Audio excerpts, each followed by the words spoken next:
Welcome to Book 2, Volume 1. If you've just found this story, make sure to check out Book 1 first. The link is in the description below.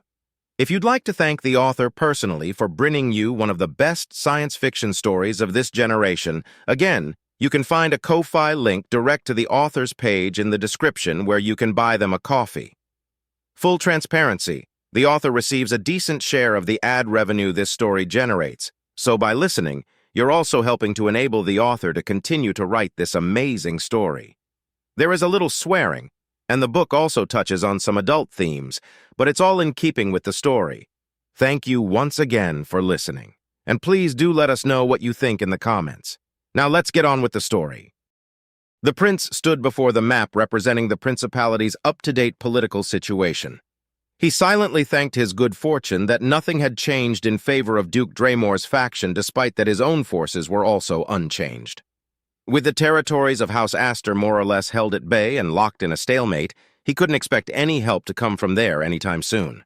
The same could be said for House Winfield, but he was certain that they were fighting against the Draymore forces or had consolidated, gathering their strength and likely trying to recall whatever loyalists they could reach. As was the right of the great houses and many minor houses, most of them were neutral on the conflict. Loyalty was a shifting thing, and to most people a matter of convenience and opportunity. The prince wanted to sigh and rub his temples in exasperation as his mind ran through a plethora of diplomatic options, petty grievances between houses, false claims of loyalty, opportunistic deals made in the shadows, traitors and turncoats on both sides waiting to strike, and the countless other details that eluded him due to miscommunication, distance, and veiled intentions of those waiting to gain from the conflict that his uncle had created. Of the great 10 Astorian Royal Navy fleets, the 3rd, the 6th, the 9th, and about 2/3 of the 10th had sided with Duke Draymore. The 3rd came as an unforeseen development, being the smallest, weakest, and least honored fleet of them all. The 6th was of no surprise, since more of their elements came from Draymore territory. The 9th and the 10th were, again, not a surprise given their proximity to Draymore space. The fact that a 3rd of the 10th Fleet had decided to remain loyal was a surprise, and now they were lost somewhere, a ragtag remnant most likely hiding from Draymore forces. On his side, though, things were much darker. The 1st, the 2nd, the 4th, the 7th, and the 8th fleets remained loyal to House Astor, but only the 2nd and 8th fleets remained intact. The 1st, 4th, and 7th fleets were, thanks to the efforts of Admiral Damien, able to disengage a great portion of their forces into Winfield territory before Draymore forces crippled more of their vessels. It was also thanks to him that the Exalted Virtue, one of the most modern battlecruisers part of the 1st Fleet, had been saved to begin with, and now served as his personal flagship. He didn't know what happened to the remnants of those fleets after escaping, but he knew they were fighting alongside the Winfields. The 2nd and 8th fleets were scattered across Valto, Finnegan, and Kalen territories, likely fighting in small-scale skirmishes against Draymore forces, keeping them pinned there for the time being. His only solace was that, if his speculation was correct, at least half of the 2nd would be waiting for his arrival at Macha. Only the 5th Fleet remained entirely neutral, which surprised him nothing given who its fleet admiral was, and he doubted that the 5th would choose a side until a clear winner manifested itself. That suited him well. The 5th was in charge of stopping any incursions that the Arabian Commonwealth could launch into Principality space. The fleets are one thing, but each house is entitled to own their private ships if they can afford them, the prince muttered to himself, as yet another source for his mounting headache was added to the raging thunderstorm that was his mind. And some have small fleets or powerful ships at their disposal. That goes without taking into account civilian-class ships, stations, satellites. I wish Alexander was here. I hate large-scale logistics. It is not your forte, brother dearest, but do not besmirch your efforts. Alexander may be capable of organizing and micromanaging anything he's in charge of, but he's too close-minded and can hardly see the bigger picture. You, on the other hand, can, Clara replied, before taking a sip out of her drink, humming pleasingly at the sweetness of it. I pray that both he and Giovanni are safe, and that our remaining siblings are being treated fairly. A traitor he may be, but Uncle Cornelius is an honorable man. He wouldn't stoop so low as to hurt them willingly. Let us hope that his honor is not as brittle as his loyalty, the prince replied. That too is my hope, brother dearest, Clara said and stared at the map, her eyes focusing on the edges that pointed at their 5 closest neighbors. To the northwest, the Yakanti hierarchy. To the west, the Drazan collective. To the southeast, the Arabian Commonwealth. To the northeast, and thankfully the farthest of them, the Zarma-Jalar-Katiloalka Compact, or Zarma Compact since the name was a mouthful, a collection of different species of aliens that were always in conflict with their neighboring rivals, the Tilgor Alliance. Finally, to the north, the Albion Federation could be found, and beyond them, the Imperium, the Qin-Shu Commonality, the Society of Tabax, and many more. But diplomatic relations with other human nations, excluding the Arabian Commonwealth, were limited but friendly. The only reason they kept even that much contact was due to the required yearly transmissions and updates that they shared as part of the Pax Humanitas, a safeguard that united all human nations in a way and prevented them from completely ignoring each other. Technically speaking, they had a 6th neighbor, yet another human nation, but they were so far removed that they were a non-factor.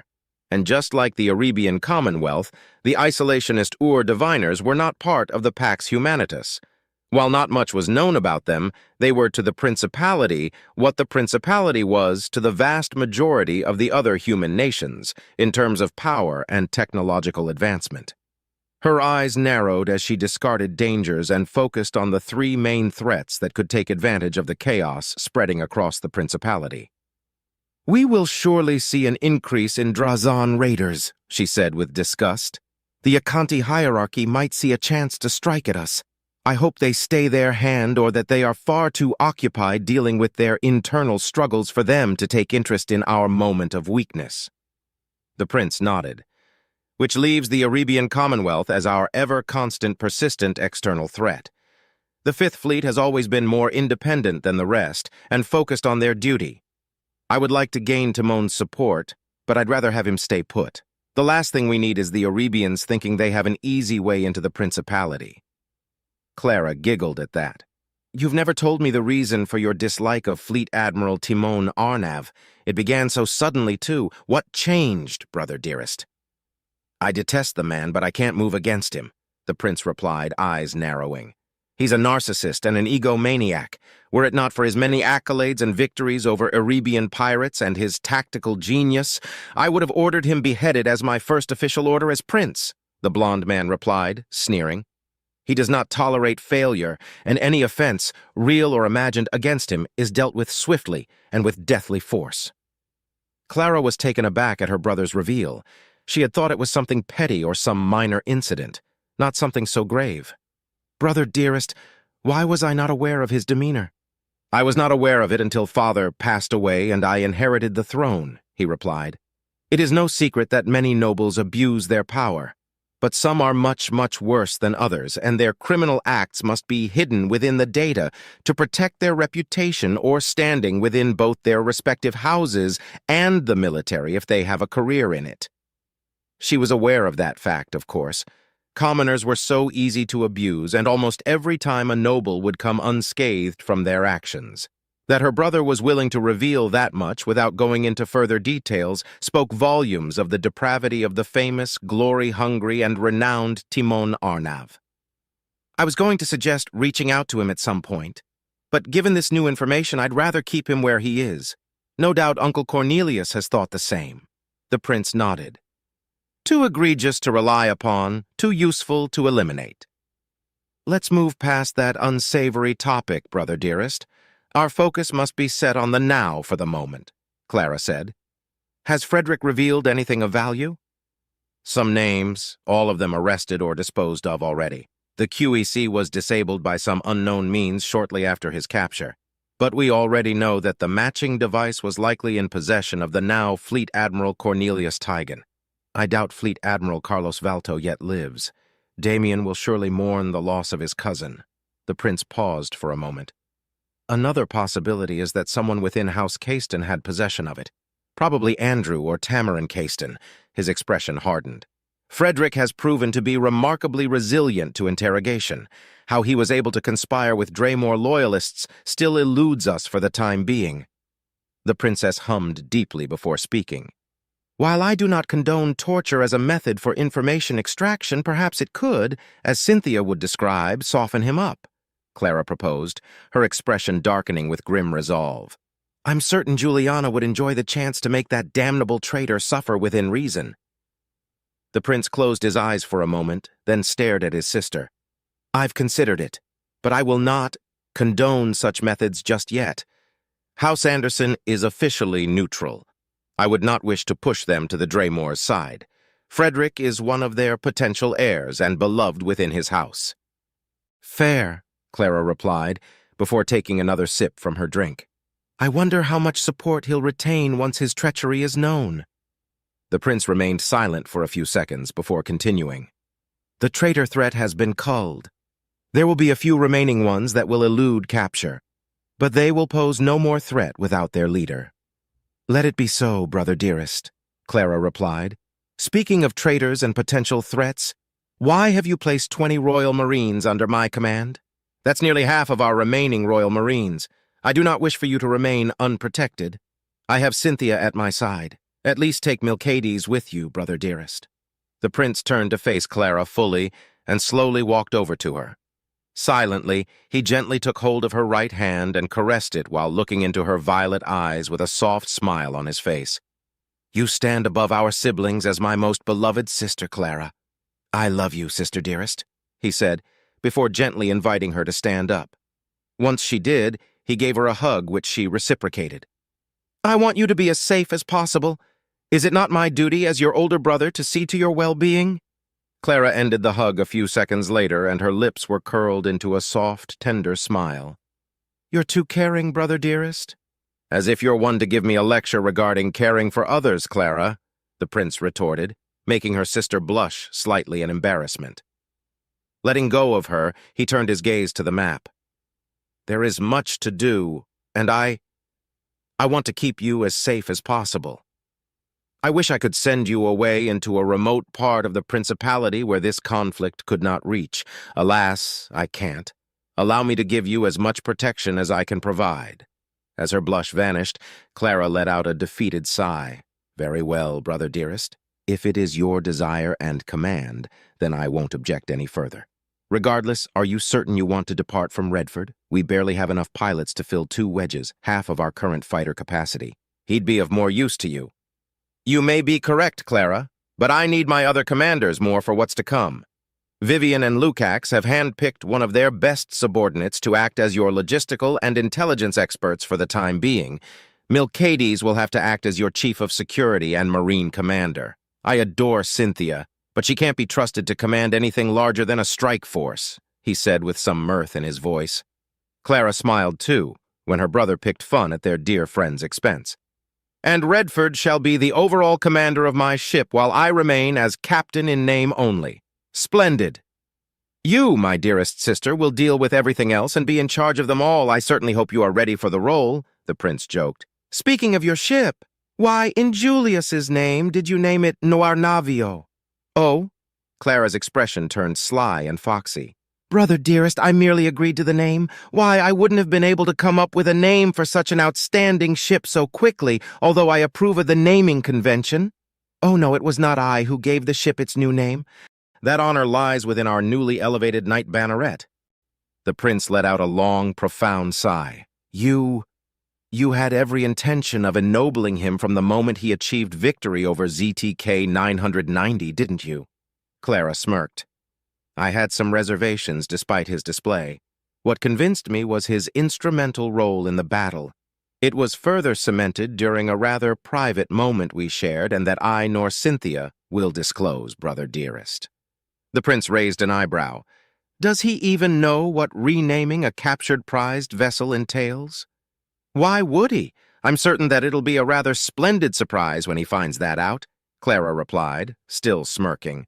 "Regardless of my intent, the Noirnavio is my ship. None shall object." The prince shook his head a couple of times before replying. "On that, Clara, you're correct. Oh, I nearly forgot. The Drazen captain finally broke.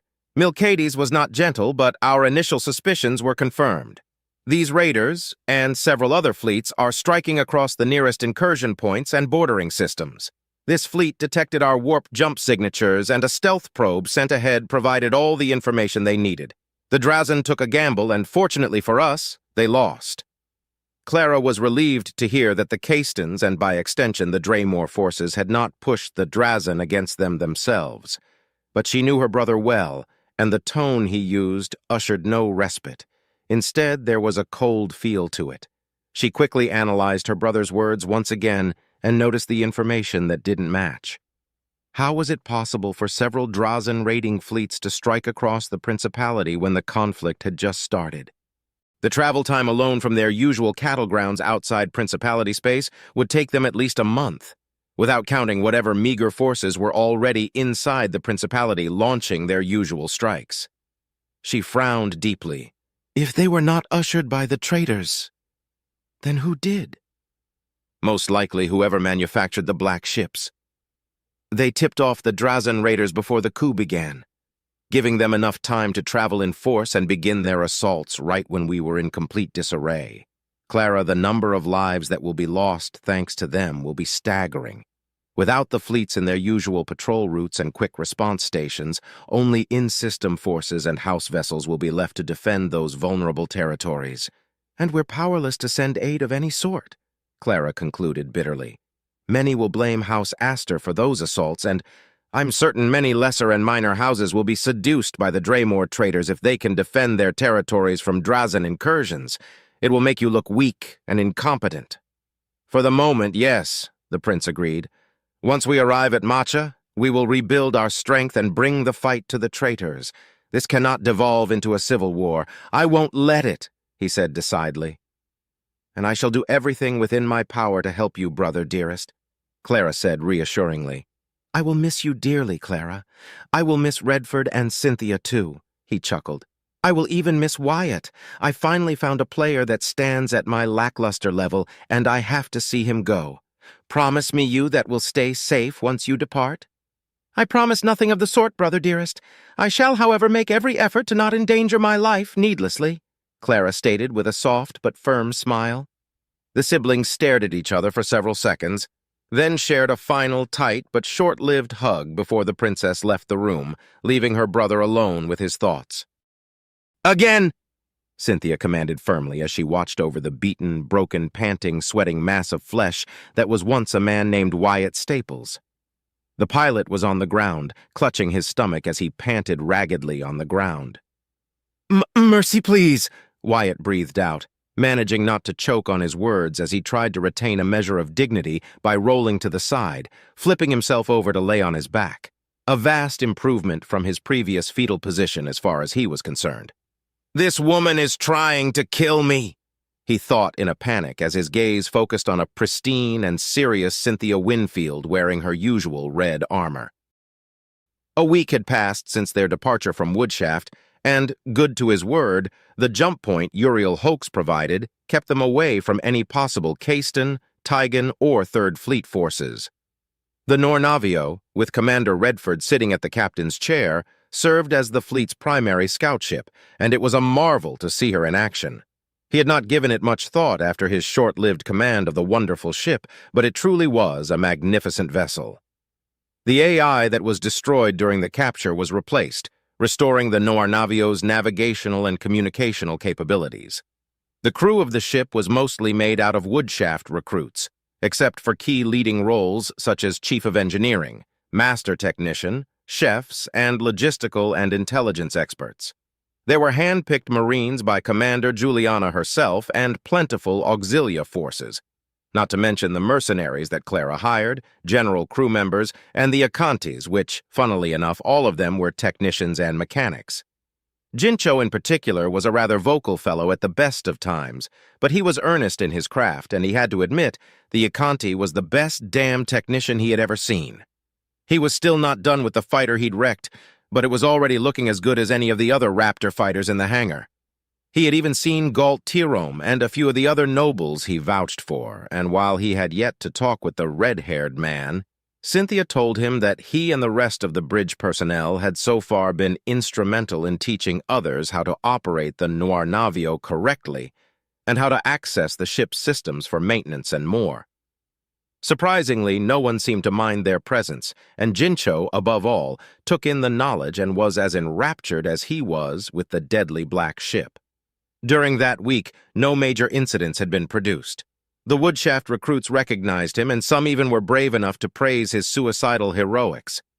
It felt odd receiving praise from total strangers, but he welcomed it nonetheless. The nobles transferred from the prince's fleet were another story, though. They mostly kept their distance, but he could feel the eyes of envy and disdain sent his way.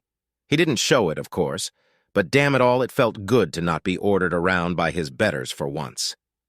Of course, some nobles complained that their quarters were too small, others were outraged that the mess hall was not segregated, and a few even filed formal complaints that the commoner dregs were far too numerous and thus sullied such a beautiful ship. There were only 1,021 crew members aboard the Noir Navio, and less than 20% of them were nobles. The ship still needed more personnel and effective elements to be properly fully staffed. For starters, it had no formal army personnel, and the auxilia forces and the mercenaries were to act as a replacement. There were also no ROSFs, no mechanized personnel except for the technicians, engineers, and mechanics, and only a handful of pilots handpicked by Commander Redford himself. Among them, the members of Epsilon Squadron, who he had interacted with only briefly during the past week, thanking them for speaking on his behalf during the trial. Cynthia and Redford, though, quelled any complaints, reminding everyone that the Noir Navio was a captured vessel not made in the Principality, and that they would have to adapt to it, or they would face charges for insubordination. That soundly did the trick to shut them up, and now that he thought about it, he hadn't talked to Commander Redford or Clara since they left Woodshaft. Cynthia had taken command of him and made him train relentlessly, barely giving him any time that he could spend on doing anything else but eat, shower, and sleep. To call her a ruthless teacher was a grave understatement. "I'm sure I've got strained muscles and bruises in places I didn't know I had before," he complained silently, his fatigue mounting, but thanks to his implants, he could still keep going at the demented pace Cynthia Winfield was putting him through. Any moment to catch his breath was welcomed, and he made sure to stretch it as much as possible. "Again," Cynthia repeated, this time more firmly. Wordlessly, Wyatt groaned and slowly rose to his feet. First by rolling over again, then by going on all fours, and finally by shakily standing up. The gym area itself was quite ample, and none dared to linger for more than a few seconds on the spectacle that was him kissing the floor over and over again. Cracking his neck with a satisfying pop, he moved his shoulders before adopting a defensive posture. Tentatively, he rushed at Cynthia, throwing a jab that she eluded with ease.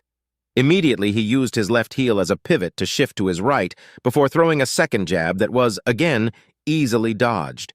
Using his momentum, he jumped back and performed a roundhouse kick that Cynthia had painfully taught him on the second day of their reinstated training torture routine. The blue-haired woman caught his foot and with a swift motion twisted it, making him lose his balance. She was about to grapple him when she saw the pilot use the moment to his advantage. Instead of falling, he twisted his body so that his palms hit the ground first. Then, he used his free left foot to deliver a kick to her stomach. Wyatt felt a rush of dread wash over him when Cynthia merely blocked his kick with a raised knee. Before he knew it, he was in the air as the room began to spin all around him. Then he hit the floor and was followed by a strong and lightning-fast 3-hit combo delivered to his stomach. 3 swift punches, and the air left his lungs again, leaving him panting on the ground, writhing in pain. Again. That was impressive, Wyatt. You've improved significantly since our first training session. At this rate, we can leave the amateur techniques behind in less than a week, and I can start teaching you the basics of training," Cynthia said without a hint of sassiness, humor, or sarcasm in her voice. "Amateur techniques? Basics of training? This wasn't actual training? Then what the hell have I endured so far? What does this crazy woman mean? She's trying to kill me. Father, I regret it now. I want to join the diplomatic corps. I'll work my entire life at the wood mill. Weskull, sign me up for Clixal hunting. Anything has to be better than this torture." Wyatt cried out as he panted on the ground, his eyes unfocused as he began to ponder his life choices seriously. Before Cynthia could demand another round, a voice rang inside their minds at the same time. "Cynthia, Wyatt, suspend your training session for now. I require Wyatt's presence at once in my chambers. I won't take much of your time," Redford's voice said, and then the connection ended. Despite the pain and his ragged breathing, Wyatt managed to smile in utter relief after hearing the command. His eyes landed on Cynthia and saw her posture relax. She walked up to him and offered a hand. He took it and he was suddenly pulled up on his shaky feet. "You heard him, Wyatt. Go take a bath and don your uniform. We'll continue tomorrow." "Oh, of course. Thank you, Cynthia," he said through bruised ribs. Cynthia's expression softened slightly and a weak smile showed on her lips. "You're no prodigy, but you'll do." Then she let go of his hand and walked away, leaving him behind. Wyatt watched her back and blinked in confusion. What's that supposed to mean? He mumbled to himself before heading to the showers. After a quick but refreshing bath, he put on his uniform and saw himself in the mirror. He mockingly saluted his reflection before leaving to meet with his commanding officer. When he arrived at Redford's quarters, he was about to tell the AI that he was there when the door opened by itself. He entered the room and the door closed behind him. The commander's room wasn't that large, about twice as big as his old quarters back in the Exalted Virtue, a luxury by his standards, but he didn't know if Redford found the space claustrophobic. Stopping before his desk, he saluted respectfully. "Lieutenant Wyatt reporting, sir." "I see that Cynthia shows you no mercy," Redford replied with a knowing smirk. "She's quite the instructor." Wyatt opted for the more diplomatic answer as his muscles ached at the mention of the blue-haired woman. "Would you believe me if I say that Cynthia is much more merciful than Juliana?" Redford chuckled once before signaling Wyatt to take a seat. "Wyatt, now that you are a knight banneret and a noble, I can no longer overlook your lack of knowledge regarding officer training. Henceforth, I shall directly instruct you on what you need to know: rules, etiquette, and proper conduct." "I understand, sir. Thank you, Commander," Wyatt replied, his heart beating fast and suddenly feeling queasy. "Officer, I'm actually going to have to be an officer now. I'm going to be terrible at it. I just know it. How can I compare to a noble trained to be an officer? As your first official role, you are now my second in command regarding our fighter forces. Including you, we only have 40 pilots. The pilots I picked were not the best of the best, but rather the least troublesome given our peculiar circumstances," he explained, and passed the flabbergasted pilot a datapad. "Epsilon Squadron is no more. You shall command a new squadron, our most veteran and accomplished squadron aboard the Noir Navio. It may not be much, but Princess Clara deserves our best efforts and recognition of her forces." Redford clarified and stroked his chin for a moment before continuing. "This datapad contains all the information available on our current pilots. You may select whichever 4 you want to be part of your squadron. Furthermore, you can, if you want, showcase your status as an ace and the veterinary insignias on your chosen fighter. And as a knight banneret, you may also display your heraldic shield. However, I advise that you don't. It could mark you as a potential target to enemy forces." Redford's expression was hard to read, but there was regret, exasperation, and sadness on his features for a few moments. "Too many lives have been lost because of that display of needless hubris," he sighed, and his serious expression returned. "Is that understood, Lieutenant?" Wyatt looked at the datapad, then at Redford, blinked twice, and took the datapad. "Understood, sir. I just have one question." "Yes?" Redford pressed. "What will be the name of my new squadron?" he asked, feeling uneasy yet oddly excited at the same time. In the span of 2 minutes, he had been placed right under Commander Redford, leading their limited and meager fighter forces, but it was so much more than he could have ever imagined. Not only that, but he got to choose his squad mates, too. Not even in his wildest fantasies something like that ever crossed his mind, which only made his heart race faster when he saw Redford give him a knowing look. "Whatever you want. Just, please, think of a better name than Nornavio." Wyatt saluted. "I will try, Commander, and I think I know how to," he thought a second later. Alone in his cell, Frederick Anderson, a proud commander of the Army military forces, could only groan in pain and frustration as the bindings on his body prevented him from moving. Meanwhile, the occasional electric shocks that coursed through his body forced him to stay awake for far longer than even his implants allowed him to without repercussions. Outside of his cell, 2 Royal Marines kept a silent but unflinching guard over him while cameras pointed from multiple angles and directions focused on even his breathing. Finally, he was disconnected and isolated, unable to access the Exalted Virtues Network or receive any aid whatsoever. He was tired, and his body showcased a few bruises, but mentally he was growing weaker by the moment. Milcades, captain of the Royal Marines aboard the ship, had spent his time divided between interrogating him and the dreadful alien kept away in another cell. It was easy to deduce that the captain had achieved a breakthrough with the Drazen, as his efforts at interrogation and intrusion within his mind were far more intense and focused than in any day prior. Frederick didn't regret his betrayal.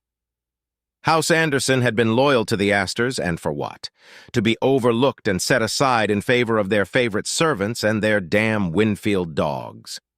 As one of the potential heirs of House Anderson, he was willing to do anything to ensure not only his place as the new head of the house, but to shower his house with riches, favors, power, and prestige. But he had been tricked, and now he was a prisoner and seen as a lowly traitor. The Council of Nobles be damned. Damn Ionati and Emerald for their inaction. Duke Cornelius should have been recognized as regent. He should be the rightful prince, not that weakling pretender. Frederick thought angrily as he glared at the Royal Marines before an electric shock made him groan loudly through his masked mouth. When the shock ended, he closed his eyes and breathed heavily through his nostrils. Only a few seconds later, he felt a sharp, intense pain at the base of his skull, as if something had just stabbed him. The pain lasted for a fraction of a second, and then he heard a voice inside his mind. "Can you hear me, Frederick?" A polite, measured, garbled voice called. Frederick was befuddled for a full second before anger swelled inside him. "Jade! How is this possible? I was cut off from access and inside this damn cell. No one should be able to contact me."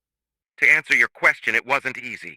No matter what happens, don't make any sudden reactions. Keep doing whatever you are doing, or the watchdogs will know something's wrong with you, Frederick. I'm afraid our time is limited, the voice indicated. I'll cut right to the chase. What have you revealed so far? Frederick felt indignation beat against his chest at being addressed so bluntly.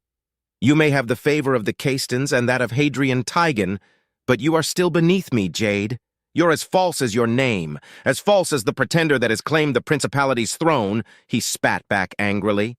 "Your failure is your own, Frederick," Jade replied. "My own? It was you who told me that the damned parasite-ridden commoner had turned to our cause. He was meant to be a sacrificial lamb to eradicate the pretender in one fell swoop. My failure is your failure, failure born from incompetence. Thanks to you, we've been exposed and destroyed. We had the chance to end this conflict and gain the favor of his Lord Regent, and you failed, Jade," Frederick countered, wishing nothing more than to be able to strangle Jade with his own hands. "Did I tell you to expose yourself in such an idiotic fashion? Did I not warn you that you had to remain hidden?" Jade replied, their tone unchanged and garbled. "Now answer my question. What have you revealed?" "Nothing. I've not been broken. I've endured interrogation," Frederick replied, trying to convey his sneer through the link. "Your failure was grave, but at least you've been able to remain truly loyal to his Lord Regent, for now."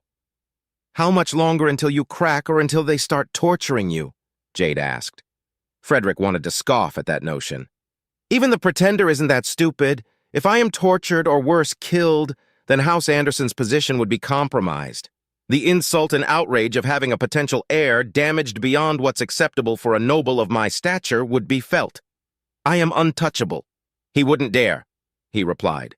"Don't be so sure. These are trying times for everyone, Frederick. The false prince may not be willing to incur the ire of House Anderson by breaking noble tradition and etiquette, but what about the damn wench? You know how ruthless she can be. She could convince the pretender to torture you, and then what? Everything you know will be for him to know," Jade explained and paused for a moment. "Although, that may not be needed at all. The pretender has already broken the rules that formed and maintained the principality's social structure when he elevated a mere commoner to the rank of lieutenant. That mongrel showcased some measure of talent and above-average capabilities. He could have been a useful tool. I can't comprehend how he was able to trick you, Jade, Frederick replied dryly. I will admit that I underestimated him. I thought I had convinced him to join our cause. Frederick, you don't know this, but the damn pretender elevated that treacherous bastard to nobility. He's a damned knight banneret of House Astor now, said Jade, voice forever unchanging. If he could, the ex-commander would have spat in pure disbelief and indignation at the mere prospect of that becoming a reality. Surely you jest. A nobody commoner that used to haul trash less than a month ago? Him? A knight banneret? Thanks to your stupidity, we lost the QEC in that attempt to throw the loyalist dogs to the pretender off balance. It has crippled us, but not entirely. The few of us that remain will continue operations from the shadows for the time being. Frederick, I believe that this Wyatt Staples may not be a mere commoner at all. Jade pondered. Have you not seen his behavior? His actions? Not to mention his lack of significant implants and the way he carries himself. It is obvious he is a commoner as lowly as commoners are. How could he be anything else? Asked Frederick with contempt dripping from his tone. Because Frederick, when I interviewed him, I believe every damn word he said to me, Jade began. I never once detected trickery or deceit coming from him. Every word was honest and unveiled. How is it possible for a mere commoner to be able to lie in such a way? I'm an intelligence officer trained to detect subtle changes in people when they lie. Commoners are the easiest, and yet Wyatt Staples never lied. No, he lied. He lied to my face, and I believed him entirely. What sort of hellish training did he go through to achieve such mastery? That's not possible. It shouldn't be possible, the bound man replied, flabbergasted. The false prince revealed during his elevation and ennoblement that Wyatt Staples had been acting under his orders. Do you understand what that means? Jade asked. Frederick gulped. It would mean that the pretender relied on the aid of a commoner to make us surface. And it worked. But no royal would ever rely on a mere commoner in any capacity other than to have them die in their name, he reasoned. Precisely. Without access to the records of the Third Fleet, there's no way to know if any information regarding him is real or not. Worst of all, we have precious little information as it stands. It is clear that he does not have a son or any offspring for that matter. In fact, we know nothing of him except for what was in the network, and his files have been put under lock. Curious, isn't it? Jade let out a laugh. Not to mention the wench has shown great interest in a mere commoner from the moment he saved her. Such a convenient location for a compost hauler to appear. Frederick felt a rumble in his chest. Do you think that Wyatt Staples is not a commoner after all? Nothing adds up for him to be a commoner, Frederick. Think about it. Redford took him under his wing and made efforts to mentor and protect him. The Astor wench and her blue-haired demon show favoritism over him. The false prince promoted him to lieutenant on the spot after rescuing his whore of a sister. No, I believe this has been a long-term plan of theirs, Jade explained. That's absurd. Yet at the same time, it makes sense. I thought Wyatt Staples was just a pet Princess Clara picked up for rescuing her life. But now, I'm seeing the clear picture. Such talent as a pilot, able to find a new solution to ZTK 990, and his performance against the Drazen, the way Juliana defended his position. Could it be possible that this Wyatt Staples has always been an undercover agent? Perhaps a Royal Marine trainee in disguise? Frederick asked with mounting dread. I highly doubt that he's a Royal Marine trainee. He'd be heavily augmented otherwise. But an undercover agent? That I believe. No commoner would ever be able to showcase such natural talent. Until I can contact Admiral Cornelius or the Third Fleet, everything will be left to speculation. But the secrecy around the man itself speaks volumes of his position. I hate working with so little information, but everything points out that Wyatt Staples, if that is his real name, has been working for the Astors for a long time and has been dutifully rewarded. Likely his ennoblement and elevation to a knight banneret is another trick or the payment for services rendered. Jade groaned. Be that as it may, he's out of my reach. For now. Why? The ex-commander asked, concerned. The Aster Trollop proved her cunning. She claimed the idiotically named Nornavio as her flagship. Personnel was carefully selected to serve in it, and none in our group nor any of my contacts were selected. The ship is also completely locked out from the network and only transmits directly to that worthless Damien, the Callan bastard, or the pretender prince. We are blind to the future movements of the princess. When we arrive at Matcha, I shall try to sway some of the personnel they picked from Woodshaft. Other than that, there's nothing I can do, and soon we will lose sight of one unworthy royal. Jade explained. Frederick was certain that Jade was frustrated beyond measure, but thanks to the monotone garble, whatever emotions he or she was feeling were masked. Despite everything that happened, he still didn't know who Jade was, but intelligence officers were secretive most of the time. "You should have killed him then," he replied, setting his thoughts aside. "He fooled us all?" Yes, I should have. I underestimated him and fell for his trickery. Now we are paying the price for such failure. Jade agreed. "Then, Jade, what are we to do now? Will you attempt to rescue me?" Frederick asked. Even if I wanted to, Frederick, I don't have the manpower to make any such attempt. Not to mention that the damned royal watchdogs would tear us to pieces before we even make it to your cell. I'm afraid I can't do much for you. Ah, it's nearly done, Jade exclaimed. "Jade, you miserable rat! What's nearly done? Answer me, you disgraceful wretch! Why did you contact me if not to rescue me?" the bound man demanded angrily. I've been tasked with a most important mission, and unlike you, I plan to be successful in my endeavors, Frederick. I take no pleasure in this, and I must confess I am somewhat envious of your position. Alas, this glory belongs to you and you alone. I needed time to get inside you, literally. Thank you for your cooperation, Commander, replied Jade. "I am your superior. I won't be able to hold for more than 2 or 3 more days at this rate. You must rescue me whatever the cost," Frederick ordered, heart beating hard and fast against his chest as a wave of dread began to stir within him. I'm afraid I cannot do that, Frederick. What you know must not reach the hands of the false prince. Victory demands sacrifices of us all.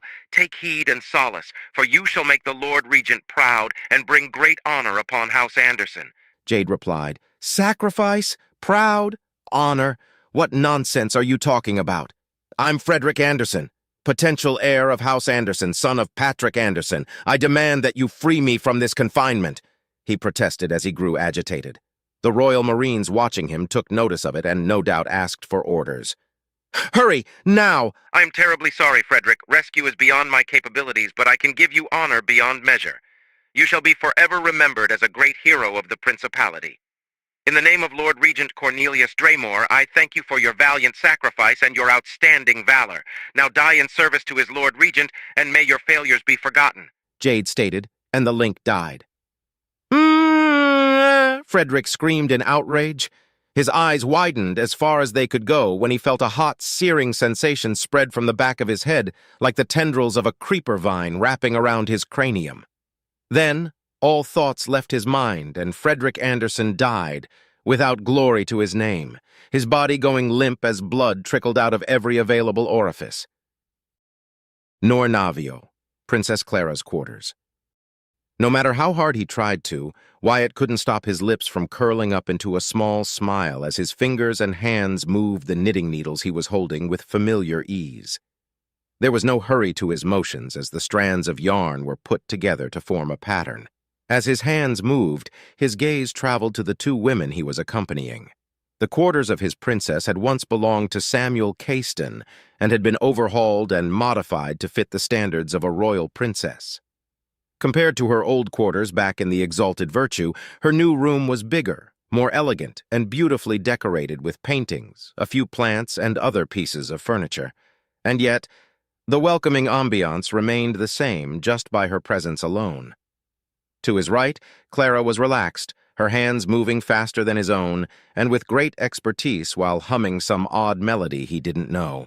To his left, Cynthia's stoic expression returned, but her movements were clunky and stiff. Her right eye twitched every time she made a mistake, which was often, and was forced to undo several knots to fix it and continue from there. Even though she's made my relationship with the floor a rather intimate one, seeing her struggle like that is both hilarious and a little sad. She's trying, but she's not that good at it. Clara wasn't exaggerating, Wyatt thought. as he stopped for a moment to reach for his teacup and take a sip from it, sighing in satisfaction at the sweet, sweet flavor of the beverage. He was half tempted to reach for another cookie, but he had eaten more than the two women, and he didn't want them to think he was as glutinous as a Clixol. Instead, he reached down to the small bag he had used to carry his knitting set and pulled out a jar half filled with apple-sized, dried-up green, orange, and lavender-colored insects. He pulled one out and bit into it with a satisfying crunch. The rich, sour but satisfying flavor of the lakoa filled his mouth, and he munched on it happily. "How can you eat that?" Cynthia asked all of a sudden, her eyes fixed on the lakoa while her expression remained neutral. Wyatt munched faster, and then swallowed. "They're just bugs. Every commoner in Volantis eats them," he explained. "They're a bit sour at first, but they're meaty and you get used to the flavor quickly, pretty filling too. You should try one," he offered sincerely. "Thank you, Wyatt, but no thank you, I don't like bugs," Cynthia replied. Clara giggled. "The great Cynthia Winfield defeated by a simple lakoa, was it?" Wyatt nodded while Cynthia gave her a deadpanned look. "Oh, you know I jest, Cynthia, but now that the window has opened, I can finally ask you, Wyatt, what do people in Volantis usually eat? I remember you mentioned an avian creature named Clixal?" "Well, yeah. We can eat everything that can be cultivated, hunted, grown, or traded, really," he replied with a shrug. "Mushrooms, Clixal meat, and eggs, several types of fruits and vegetables like apples, carrots, tomatoes, and algae are the most common. Then I would say fish, produced from animals, and of course the lachoa," he said, raising his half-eaten bug. "We also eat other bugs like the rintal and the wolkama, but those aren't as good in my opinion.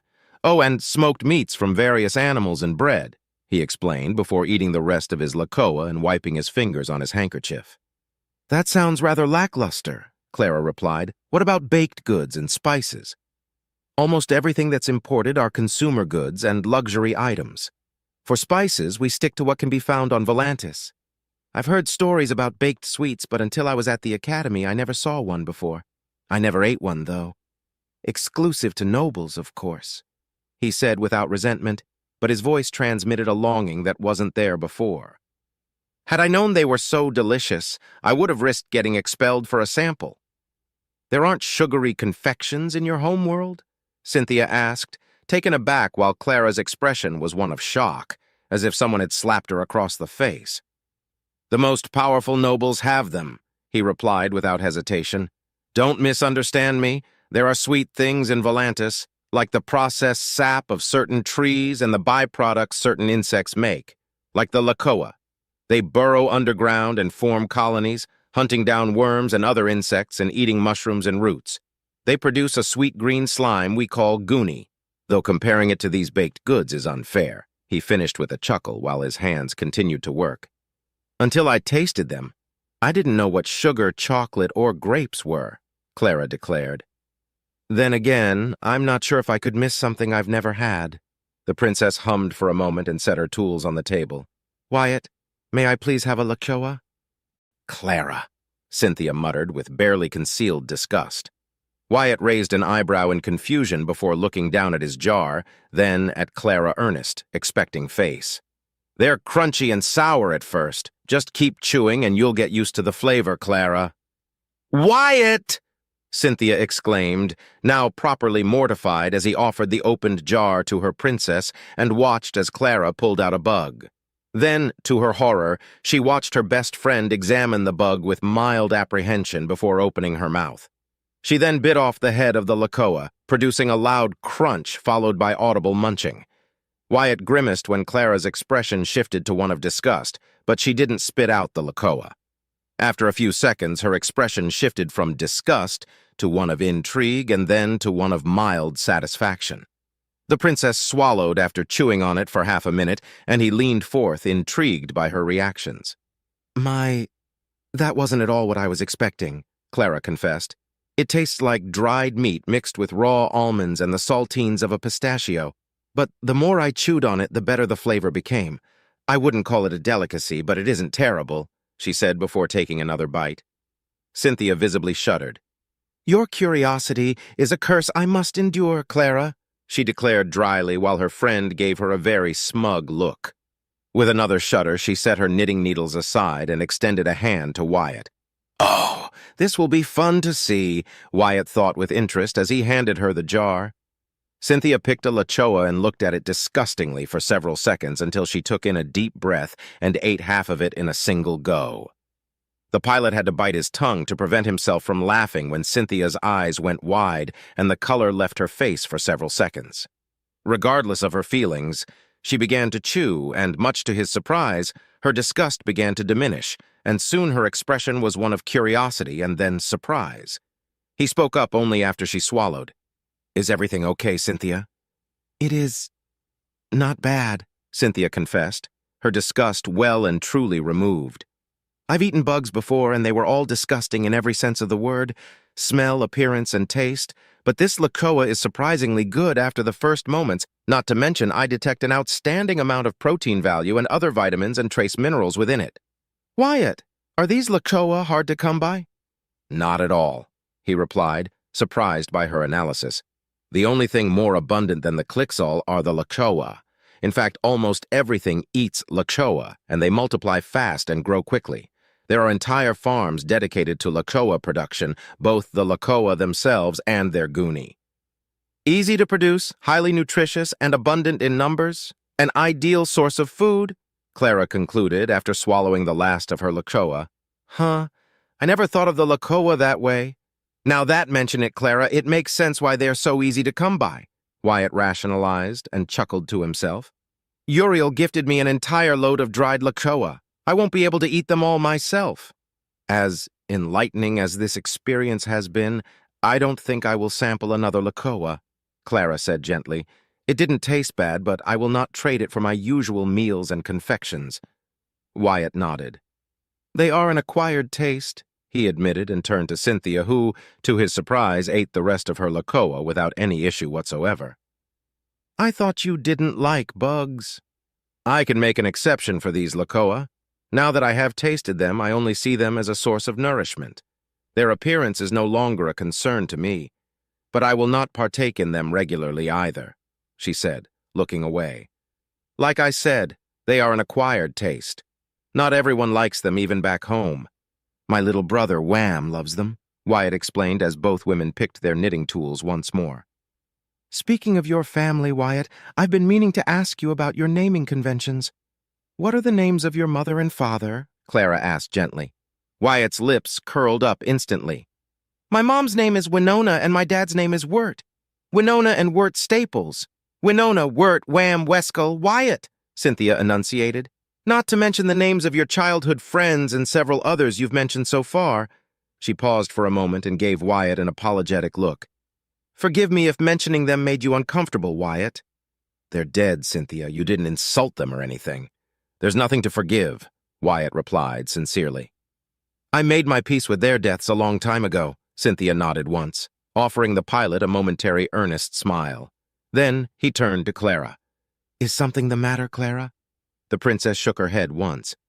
"I'm just curious as to why all your names start with a W." "Ah!" Wyatt exclaimed in understanding. "Is that all?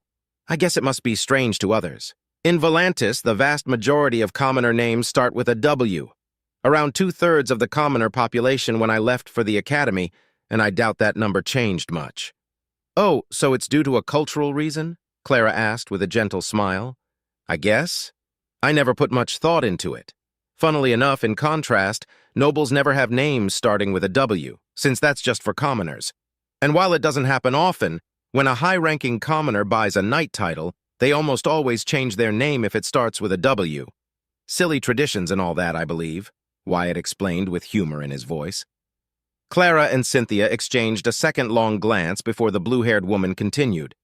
"And now you're a knight banneret, Wyatt. Are you planning on changing your name?" "No," he stated flatly. "We're not in Volantis. I like my name. It's the name my parents gave me." The two women shared another quick glance and nodded. The trio resumed their knitting session in an enjoyable silence for several minutes until Cynthia let out a groan and smacked her needles on the table. "Clara, I request that—" "Denied," Clara interrupted her friend before she could finish her petition. "Today we shall relax. You can continue training tomorrow. If you continue to pummel Wyatt into the floor, you'll dent my ship, Cynthia. Let the man rest." "Thank you, my princess. Thank you." "My back, stomach, and bones thank you immensely," Wyatt thought, as his body shuddered, remembering the hellish training he was put under. Knowing that his training was going to get harder only made him appreciate his brief moments of respite all the more. Defeated by string, knitting needles, and yarn? Disgraceful. "At least this isn't as disastrous as trying to do embroidery," Cynthia mourned before picking up her knitting needles again. "Say, Wyatt, what are you making?" "A scarf," he replied, stopping for a moment and raised his arms to reveal a nearly meter-long khaki-colored scarf in the making. He chuckled, embarrassed. "It's been a while since I last put my skills to use, so I want to start with something easy. Nothing too complicated." "Simple yet functional. Good choice, Wyatt. Your mother taught you well," Clara praised as she presented a blue, violet, and pink square. "I'm making a blanket, and I'm near the center point. I wonder what I'll put in it. A fighter? The Nornavio? Perhaps a cute cat?" she said eagerly. "What's a cat?" Wyatt questioned, and for a moment focused his attention on the blonde princess. Seeing her smiling like that, the way her cheeks were lightly blushing, and being at peace filled him with a sensation of calmness that was hard for him to describe. He had felt it before. It was the reason he had been so open to them in the first place.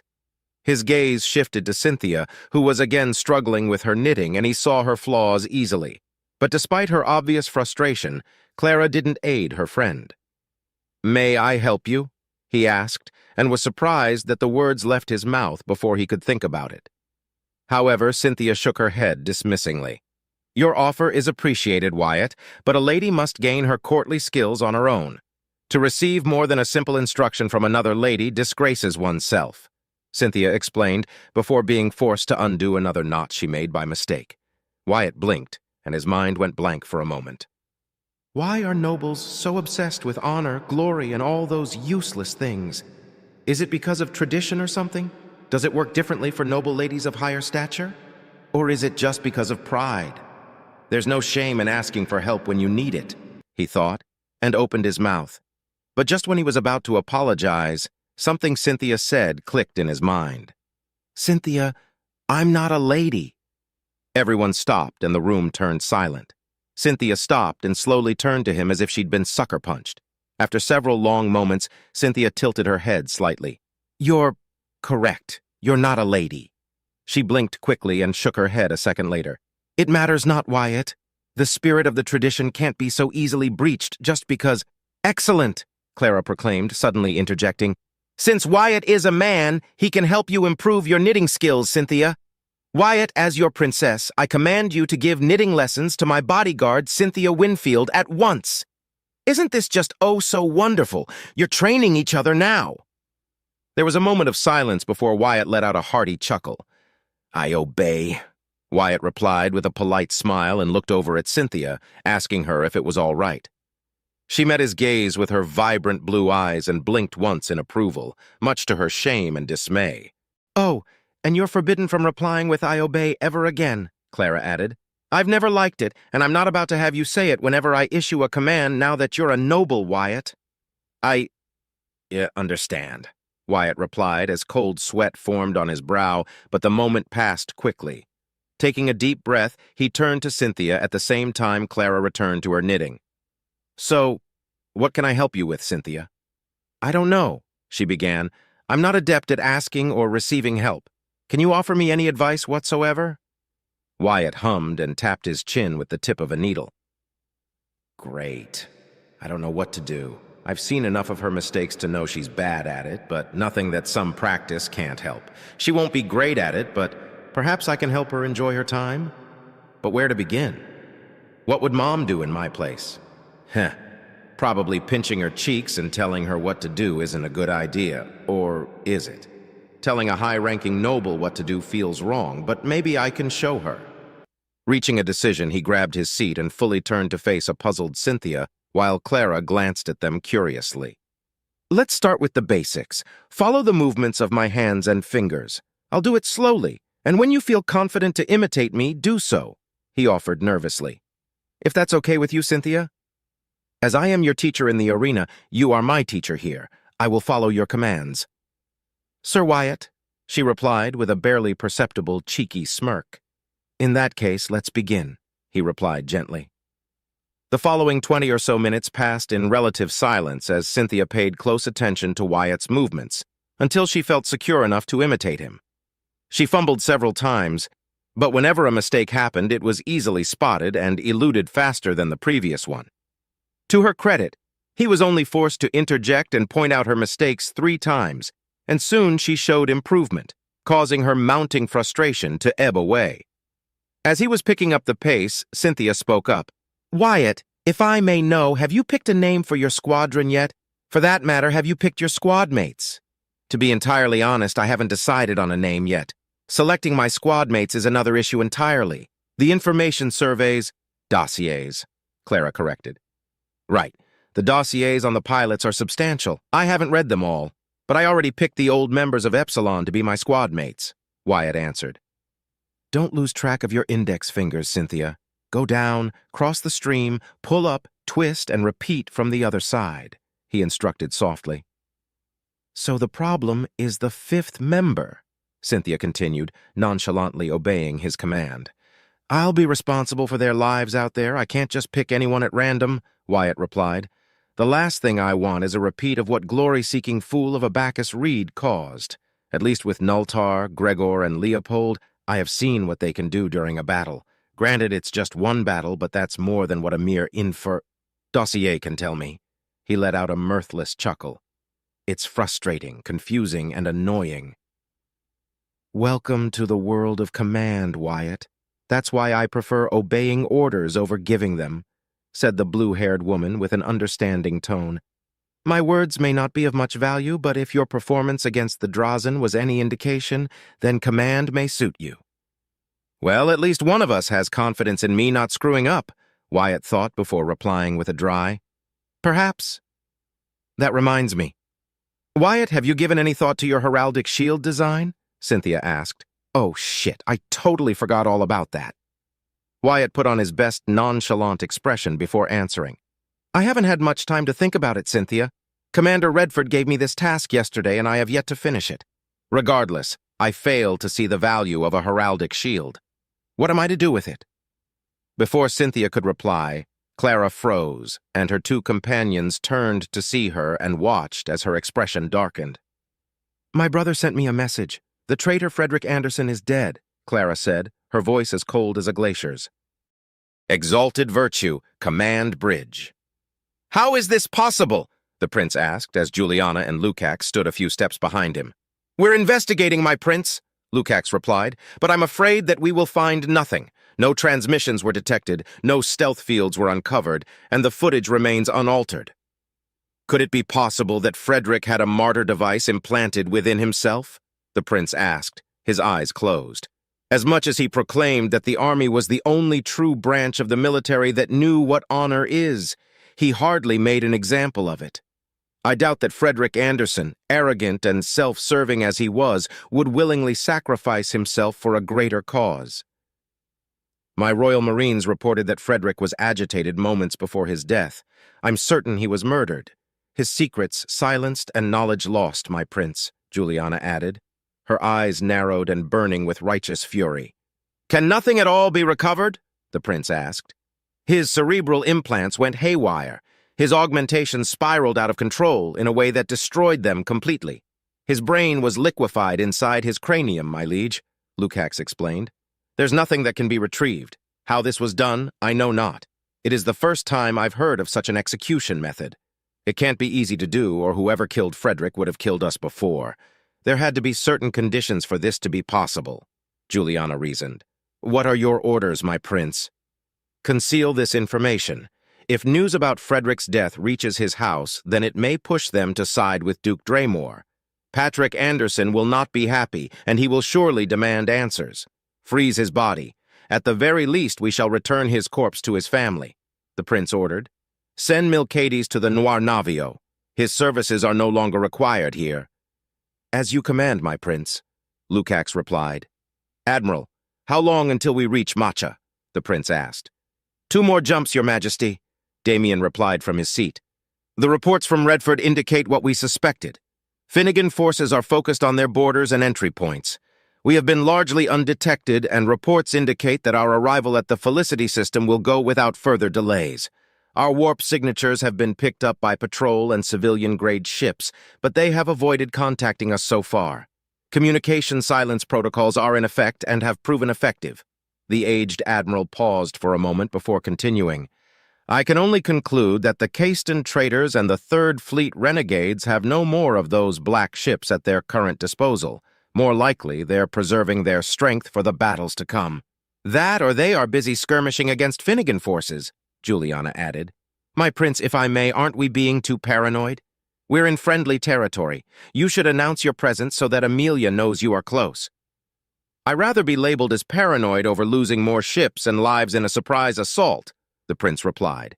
"Lukacs, any further developments regarding the captured black ship?" "Nothing new to report, my prince. Our engineers and technical specialists are certain they can effectively reverse engineer most of the ship's systems and technologies. They won't be perfect recreations, but any gunship, frigate, and corvette-class ships will be able to be retrofitted and upgraded, once they are done performing their investigations and running tests in a safe environment," Lukacs summarized. "Lady Cynthia should be proud. Thanks to her efforts, the Principality may gain new technologies and become stronger once the Draymore menace is dealt with. House Winfield will be honored further as it should be. Your candid praise is welcomed, Lukacs. Save it for when it truly matters. House Ishtal depends on you to correct it. Focus on that first," Juliana replied with a serious but supportive tone. In return, Lukacs nodded as the two commanders exchanged a solemn glance. "The arrogant Caistons gifted us invaluable prizes," the prince agreed. "They have cost my uncle dearly, a powerful destroyer-class ship that is equivalent to the exalted virtue itself in terms of firepower and surpasses it in almost every other regard. Most importantly, the secrets of these black ships will be a boon to us. He may have the advantage, but it will be a temporary one." He finally opened his violet eyes and turned to face his two present commanders with an intense fire reflected on them. "He will be stopped, his coup will crumble, his conspirators punished, and he shall be reminded of the weight of the words he has betrayed. For loyalty is its own reward." Camrim, Third Moon's orbital station.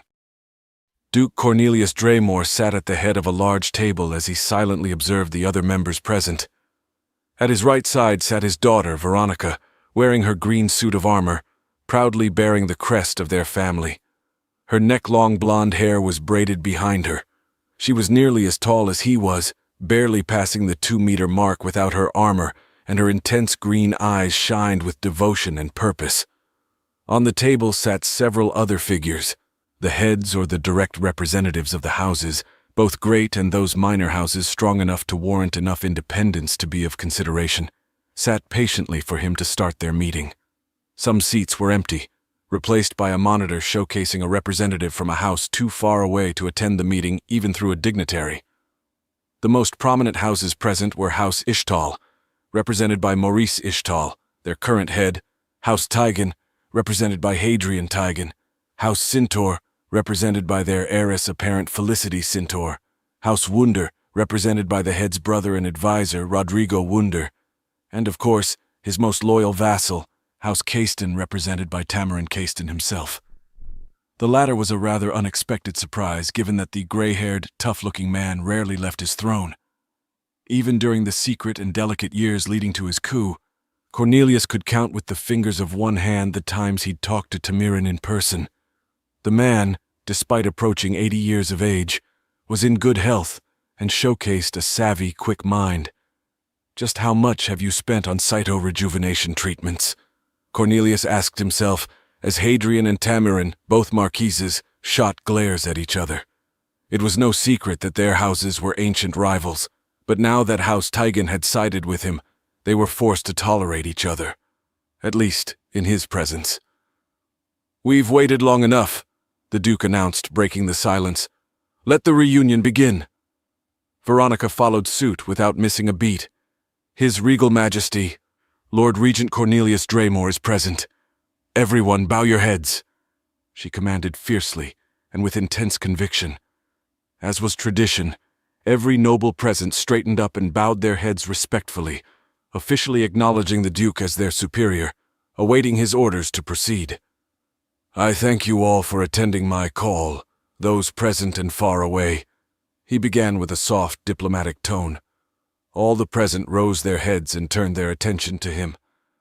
"I will be blunt and avoid spouting flowery prose. I am Lord Regent in name only. The Council of Nobles is divided, and until the prince is captured or slain, no further decisions can be made official. Do not be arrogant, my friends. The prince may not be beholden to his full authority and power, but he is still the prince. We must proceed carefully. My Lord Regent," the stunningly beautiful and ebony-skinned Felicity Sinter spoke up, as honey-colored eyes looked at him with both respect and wonder. "I speak in my mother's voice when I ask the following. Why must we stay our hands at this moment? The false prince must not be allowed to gather his forces. Should we not strike at the idiots loyal to his unjust rule and remove them?" "I will not tolerate unwarranted insults, Centaur," the Duke warned, his voice dropping a few octaves as he did so. He took a moment to inhale deeply before continuing. "The prince is unsuited to be so, this is true. I was the first to move against him. But he is still my nephew. Hold your tongue if you wish to remain in my good graces." "Of course, my Lord Regent. My mistake shall not be repeated," Felicity replied, her voice never reflecting the shudder of nervousness that coursed through her body. She turned to Veronica and barely managed to suppress another shudder when she noticed the murderous glare she was giving her. Cornelius noticed the exchange and placed a hand on his daughter's shoulder, calming her down. "As for your question, I answer as such. This is not a civil war, nor will I allow it to devolve into such a conflict. This is a struggle between houses, a dispute of succession, nothing more. The prince is to be removed from his position through one means or another, but not through outright war." "A most commendable goal, my Lord Regent," Tamarin fawned, his voice solid and flattering. "However, I must ask, can such a thing be prevented? The Winfields and House Valto are currently locked in their own territories, this is true, and without the full might of their forces we stand the upper hand. But House Finnegan is another matter. My house forces and those of the Third Fleet under the wise leadership of Fleet Admiral Tigan have made lackluster gains so far as I'm aware." Cornelius groaned internally after hearing the devious words of his most loyal vassal. Thankfully for him, it was Veronica who made her voice known next. "Oh, Marquis Tamarin Caiston, you speak as if you know something that we do not," Veronica said, eyes narrowing. Tamarin's expression fell and was replaced by one of shame, and he shook his head slowly a few times before replying. "It shames me and my house to speak of the following blunder, but it must be said." Now that caught Cornelius's attention. A quick glance with Hadrian and Maurice confirmed that they knew not what Tamarin was speaking of. "Proceed," he allowed.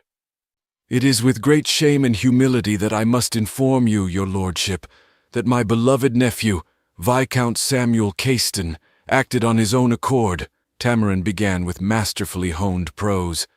"At Gintrax, he decided to engage the prince's fleet with his forces. Another relative of mine died, Baron Lenaro Caiston, in that battle, losing the battlecruiser, the rightful path with all hands alongside its small support escorts." He stopped for a moment, struggling to continue. "Out with it!" Hadrian demanded with a stern, impatient tone. Tamarin, slightly quivering, turned to the Duke and found his voice once more. "My Lord Regent, my brave, valiant, but misguided and irrational nephew has cost us dearly. Due to his actions and commands, we lost 10 Corvus frigates, the cruiser Longstride to perfection and his personal flagship, the assault destroyer Samuel's Glory in the battle against the prince, causing significant—" "He lost what?" interrupted Hadrian, as everyone else but the Duke and his daughter devolved into a fit of accusations and murmurs. Your nephew lost 12 of the ships his lordship so graciously bestowed upon you, Tamarin? Why was he in command of such a large portion of your stealth forces? And why has my brother not informed me of this yet?" Tamarin glared at Hadrian for a moment before responding. "Before I was so rudely interrupted by the demented wailing of an oafish buffoon. I was about to explain that, Hadrian." He paused to clear his throat, then continued. Samuel's actions caused numerous casualties across his fleet, nearly crippling it entirely. However, their survival allowed them to hunt the informants and agents in their midst. The QEC was lost and used as a lure to distract the prince and his followers. Nothing more is known. It is possible that Frederick Anderson was captured and quite possibly executed. Preposterous! Not even the pretender prince would dare. What more proof do we need that he is unfit? He seeks war. Nothing is certain yet. We must first verify this.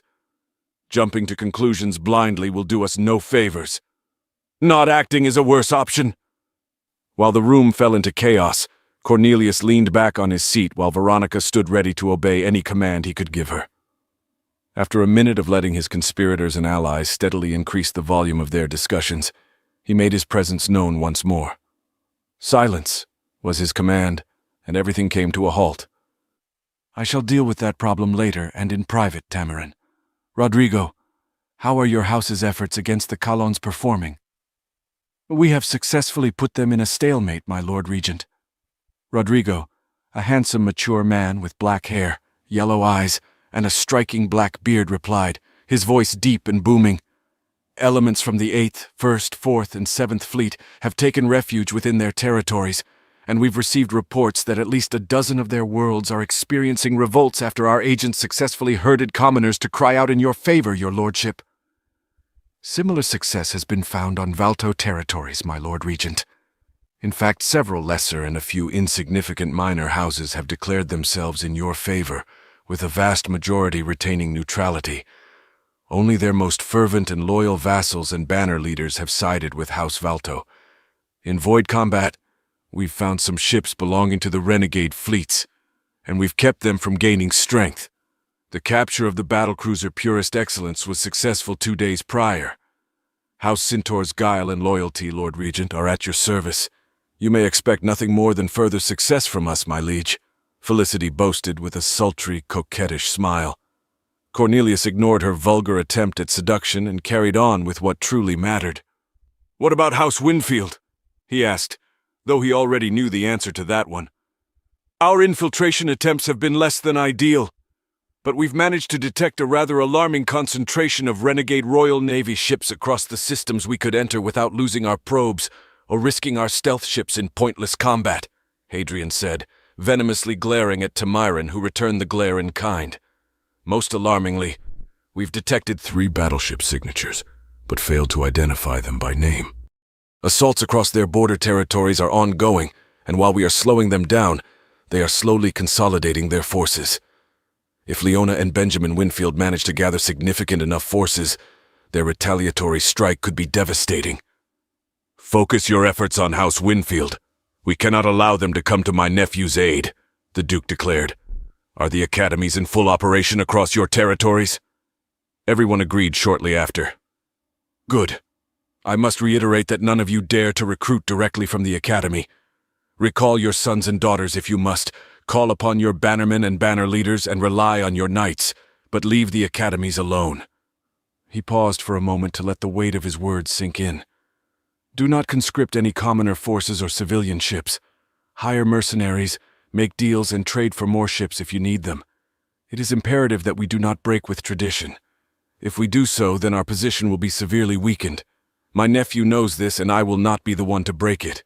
We must not allow this conflict to escalate and spiral out of our control, Cornelius stated firmly, his baritone voice drilling into the heads of everyone present, physically or not. We understand, my liege. Your desires and vision shall be followed and obeyed to the letter, Hadrian replied solemnly. My liege, if I may, what are we to do about the commoner filth that dare protest against you? Rodrigo asked cautiously. Many protests have been quelled, but as news spread across the principality, many houses may be pressured into siding with the pretender prince if the rabble's voices get too loud. Cornelius gave everyone a short-lived glance before replying, his posture firm and his voice eloquent. They are your subjects to deal with. Suppress them. However, I will not tolerate excessive abuse to be employed. Use propaganda, lie to them, enforce military power, use martial law, and give them bread and games. Use whatever tactic and method you can think of to appease them into either submission or silence. Only act with force, precise, surgical force, if you must deal with possible rebel groups or revolutionaries. Do not forget that nobility leads, commoners obey. Remind them of this fact without staining your hands in their blood, unless it is inevitable to do so. None dare defy his command. The following hour went by in a blur, as talks regarding economic, production, and trade issues were brought up, how their stockpile and warehouses were ready and full in anticipation of the coup. Personal disputes were held, and plans to gain more support from neutral houses were laid out without using coercion, gunboat diplomacy, or blackmail. When the meeting ended, everyone left or disconnected except for Tamirin, Hadrian, Felicity, Rodrigo, and Maurice. Alone in the room, the Duke stood up to his full height and turned to Tamirin, his expression unreadable. "Explain. Now." Tamirin bowed his head before replying. "My nephew. He attacked the prince's fleet and, in his hubris, made use of your generously gifted stealth ships to try and end him in one fell swoop. The battle wasn't planned. Not entirely. Lenaro arrived a day prior thanks to the information Frederick Anderson gave us. But due to Finnegan forces and Drazen raiders, they were unable to send more ships to intercept the prince." He paused for a moment to swallow a ball of spit that had formed in his mouth. "Frederick used the QEC in a ploy to throw off his pursuers, and we lost contact after that. My agent will be unable to contact me until a safe haven is found, my Lord Regent. But from what little information I was able to receive, it all indicates that Frederick Anderson was deceived, captured, and most likely executed for his treason." "Why was my brother not informed by your agent, Caiston?" Hadrian countered immediately. Tamirin raised a hand defensively. "Your brother was nothing more than a middleman. You'd do well to remember, Tegan, that it was I who convinced Frederick to join our cause in the first place. It is shameful that he died, but he gave his life for his Lord Regent, as have two of my blood so far." "You arrogant, sniveling," Hadrian began, but a loud hit against the table cut him off. "You tire my Lord Father with your inconsequential disputes and petty rivalries, Hadrian." "Tamirin, why did you not inform your Lord Regent sooner?" Veronica asked, glaring at the man. "I learned of this development myself shortly before the meeting started, Lady Veronica. This is new to me too. I was under the impression that the Corvus frigates were somewhere else.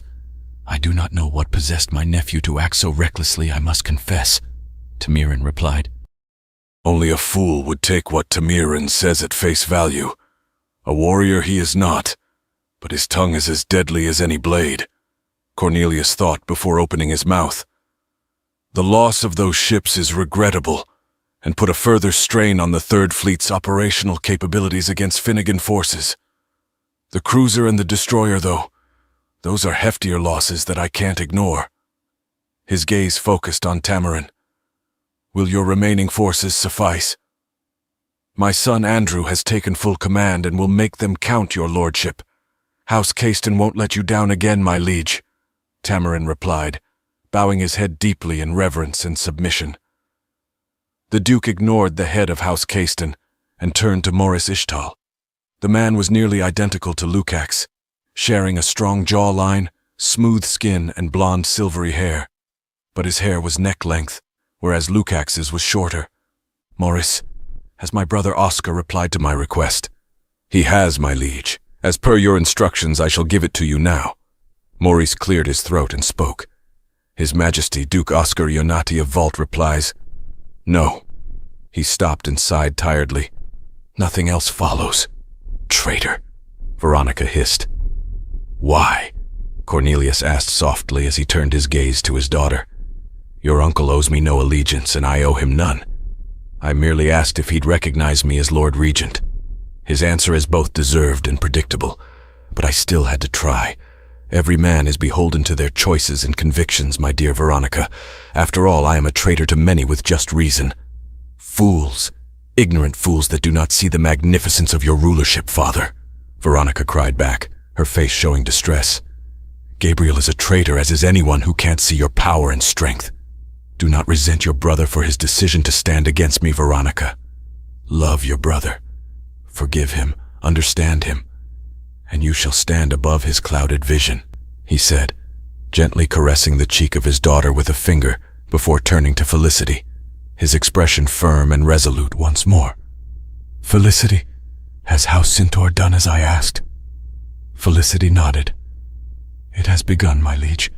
The news is spreading across the principality with haste, and soon every system, station, planet, and outpost shall know the reason for the recent disturbances across every territory. Our economy shall remain strong and stable, our strength shall be seen, and soon more will flock to pay tribute to you, our Lord Regent." The Duke nodded, pleased. "Rodrigo, how are communications holding across the principality?" "Strong and reliable, despite the noticeable lack of detected military lines. The FLT network buoys are in place, and localized communications vary from system to system and territory to territory. However, unless we privatize and take over the entirety of the network, we won't be able to control it in the long run," Rodrigo replied, his tone neutral and direct. "Or risk the ire of my sister, Duchess Sylvia Emerald. The fact that she refuses to take any side at all is a victory for us and our cause. Keep an eye on communications. Plant bugs. Send ghost AIs. Do whatever you have to do to interfere and intercept Aster communications, but never attempt to take control of any buoy, or worse, take it down," the Duke warned. "My nephew is cunning, and with Clara at his side, doubly so. They won't reveal themselves until they are safe within Finnegan territory." "What of Princes Alexander and Giovanni, my liege?" Hadrian asked, concerned. "My nephews will show themselves, there is no doubt about it. By chance and careful planning on your part, Tamarin." The aged man smiled at the praise. "We know where the Prince and Princess Clara are, and where are they headed. Fret not, for I've already taken into account many a possibility. For now, we must focus on weakening the forces loyal to the Prince and rallying more houses under our banner." "My liege, what about the Royal Marines?" Hadrian asked tentatively. "They will never join our cause, and over 50 are protecting the false prince." "What about them?" Cornelius asked dismissingly. "The vast majority of them are trapped within House Aster territory, with most of them planet-bound on Astordia itself. They are fierce and dangerous, this is true. But if they can't reach us, they are a non-factor. My forces are in control of every shipyard, anchorage, station, and important world in Aster territory. The capabilities of the prince are limited, and we will chip at him until he is captured, removed, or forced to recognize me as regent officially. Our victory is assured. Strong is the hammer of Draymore. Loyalty shall be its own reward." "Strong is the hammer of Draymore," everyone chanted after the Duke. Nor navio. Redford stared at his monitor for several moments before looking up at a nervous Wyatt Staples, then back at his monitor before crossing his arms. "Is this what you'd consider a joke, Wyatt?" Wyatt blinked in confusion. "No? Is something the matter, Commander?" Redford kept a firm gaze on Wyatt for several seconds before sighing in frustration and rubbing the bridge of his nose. "Wyatt, to an extent I can understand why you'd choose such a name for your squadron. But this," he said, turning his monitor around to show Wyatt what was on screen. "I will not allow this travesty to be your heraldic shield, Lieutenant." What's wrong with it? Wyatt thought as he observed his design. After the news Clara had delivered, thoroughly destroying the day of relaxation she had been looking forward to, she dismissed him, letting him return to his duties. He read the remaining dossiers, and after careful consideration, he chose his 5th squadmate, chose a fitting name for his squadron, and finally spent hours designing his heraldic shield before going to sleep. As his morning started, and before he had to go to the gym area to begin his exercises in preparation for his torture session disguised as training, he went to Redford to present his choices to him. His commander had approved of his 5th member, a skilled but problematic lesser noble by the name of Raquel Otillo. Excellent grades and outstanding scores, but with a fierce, competitive attitude that often led her to come to blows with other nobles who snubbed her. He had even begrudgingly accepted the name he'd chosen for his squadron, Composters, in honor of what he'd been sent to do, and as a subtle reminder to himself of what he was despite his ennoblement. Ennoblement, I'm a knight banneret of House Astor. I'm a noble. I'm a bloody blue blood now. My parents and brothers aren't going to believe me when I tell them, Wyatt thought before turning his attention back to his commanding officer. Commander, I don't understand what I did wrong. Of course you didn't, Redford replied, sounding almost exasperated. Listen to what I'm about to say, Wyatt. Even if you weren't a knight banneret at the service of House Astor and under the direct orders of her ladyship, Princess Clara, this, he tapped the monitor with a finger, would not be acceptable in any measure. This, Wyatt, is an abomination. That you've chosen the name Composters for your squadron has drained any hope I had left in me that your naming conventions were a mere fluke.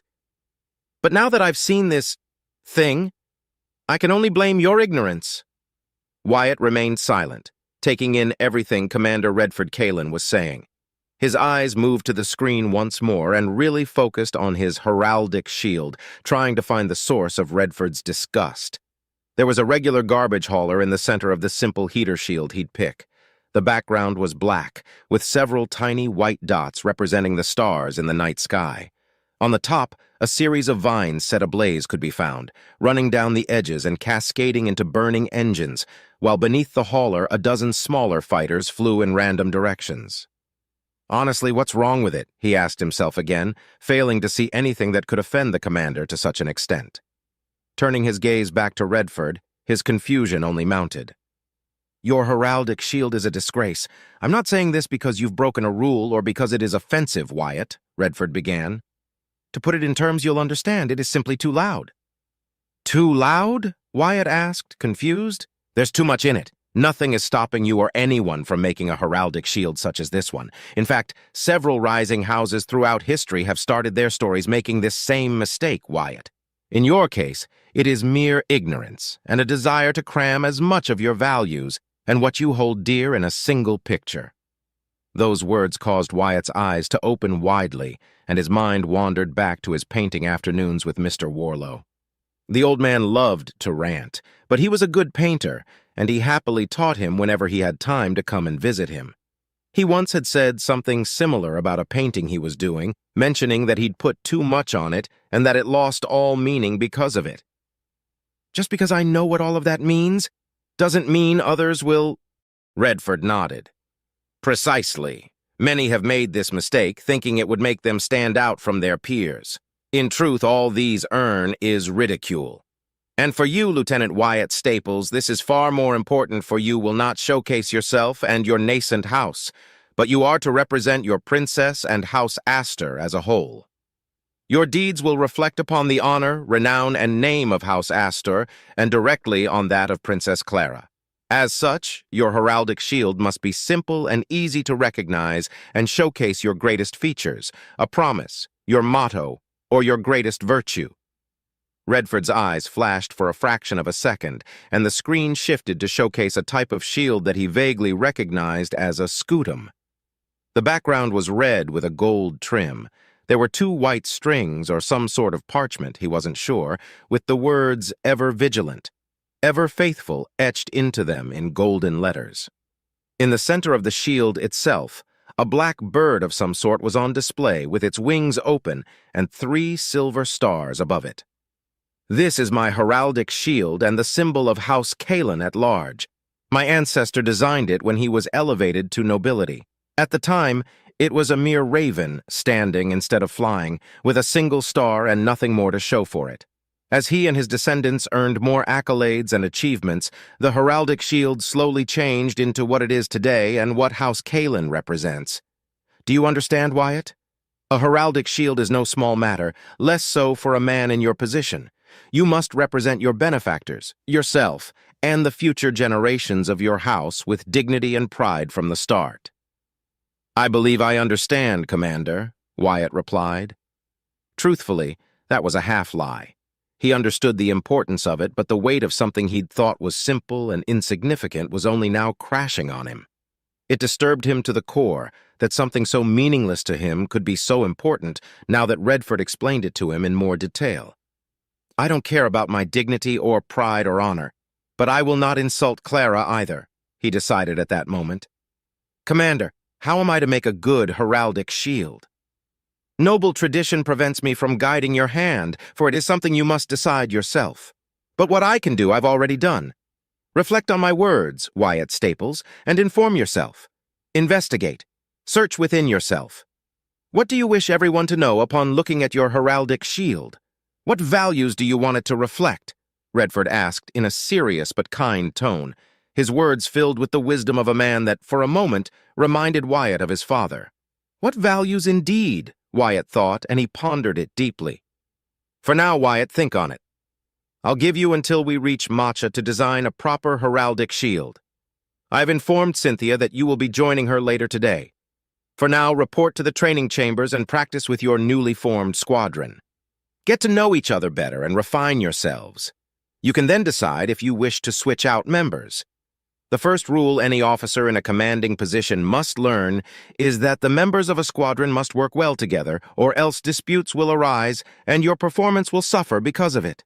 Dismissed, Redford said, and turned his monitor back at him. Wyatt gave a salute and turned to leave. Being a noble is going to be more complicated than I thought. So much for considering desertion at this point, I guess. Composters? Really? Leopold Dakar asked, with a bemused grin spread over his lips. As he and his longtime squad mates walked toward the training chambers area, he glanced at the brown-haired woman who had become their fifth member, replacing Abacus Reed after, in his opinion, his idiotic but well-deserved death. The woman had yet to speak to them and stood apart by her lonesome, though he expected nothing else. Averting his eyes, he turned to Gregor, the shortest member of their group. Hey, Gregor, now that Wyatt is a knight whatever-it, can he really pick and choose any name he wants?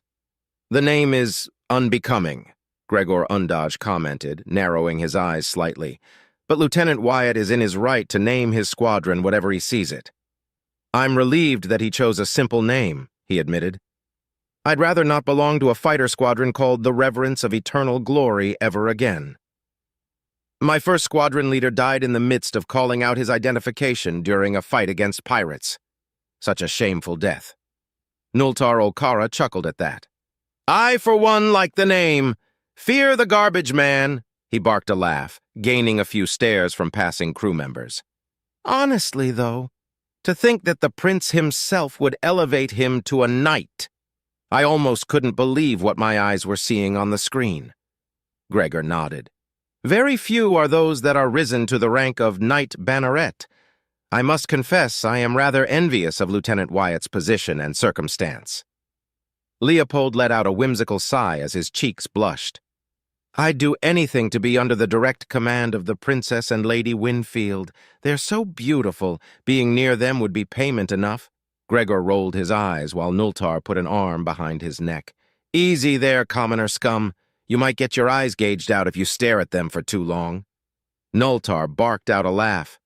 Though you ain't lying, they are stunningly beautiful, more so in person. Can you keep it in your pants? Romantic fraternization must be kept at a minimum. You know this. And fantasizing about such high-standing ladies? Absurd, Gregor added in a slightly annoyed tone. Have some fun once in a while, Undodge. We ain't hurting no one, and they ain't here to hear it. You should try to open up once in a while. It'll loosen that stick of yours, Leopold replied. Sides, you wish to be in Wyatt's position, don't you? He asked with a mischievous grin. My sexual preferences and desires are none of your concern, Gregor said, blushing slightly. My envy comes from the fact that he is a Knight Banneret. And you're, what was it, a baronet? Ain't that the same? Leopold asked. It couldn't be more different, you bumbling ignoramus, Gregor replied. Gotta agree with Gregor here, Leo. Baronet and Banneret are entire star systems apart regarding how the noble ranking and structural system work. Technically speaking, a knighthood is the lowest nobility rank. In some parts of the Principality, first-generation knighthoods aren't official at all.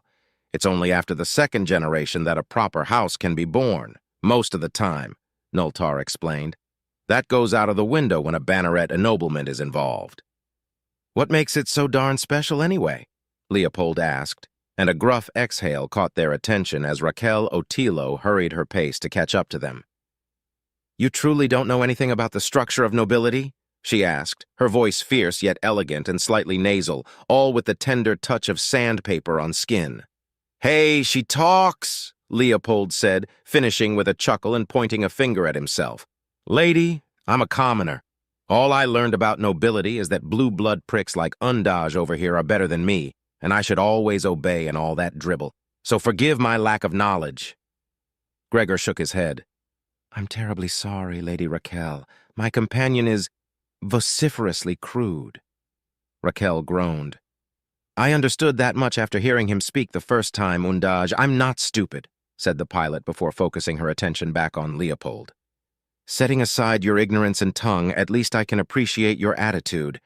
Since I've grown tired of your rambling, I'll answer your question.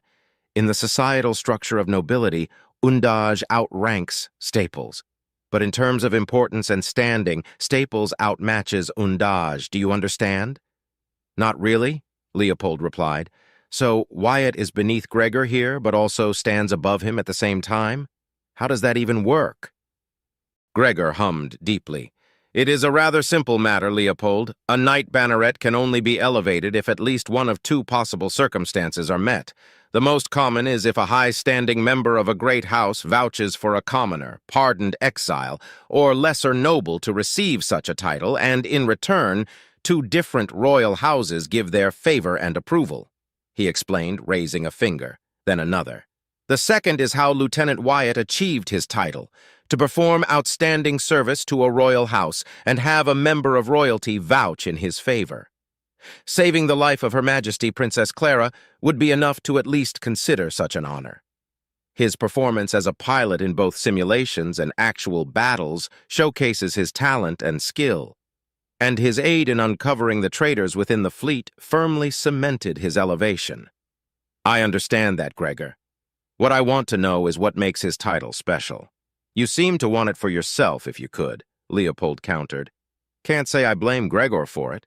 Heck, I'm pretty jealous myself, if I'm being honest. Such recognition is something that most low-standing nobles such as ourselves would give anything to achieve."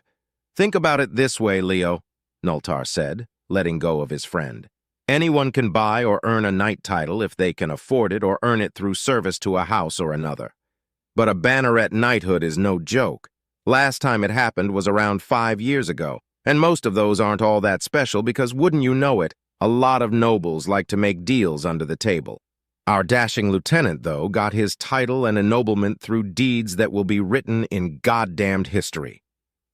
If he survives long enough to have children," Raquel continued before Leopold could speak again, "the rules of second generation are abolished, and he will establish his noble house with a solid foundation. Taking into consideration that he doesn't fall out of favor with his benefactors, House Astor itself, his house could very well be established as a rather powerful, rich, and influential minor house, the likes other houses of equal standing worked for centuries to achieve, likely using a healthy dose of backstabbings and political assassinations too. He'd be, and already is, the chagrin and envy of many nobles, envious bastards of his position, pretentious snakes ready to cuddle up to him, and fearful mongrels that see him as a dangerous rival to their own power and influence," Noltar clarified. "So he's a big deal now, huh?" Leopold asked after a few moments of pondering. "Guess I should start calling him Lord or Lieutenant." "I doubt he'll like it. He doesn't have the makings of a regular noble in him," Noltar said with a playful grin. Raquel shot the three men a long, silent glance before making her voice heard again. "Disgraceful," she muttered, her throat rumbling with a low growl of anger. "I should have guessed. You're his friends, aren't you? That's why he chose you to be a part of his squadron." "Friends? Dear me, no," Noltar replied with a laugh. "We met shortly before the ambush at Gintrax. Commander Redford appointed him as our squadron leader without much warning. We've been on a single mission together," he replied as Gregor and Leopold nodded in agreement.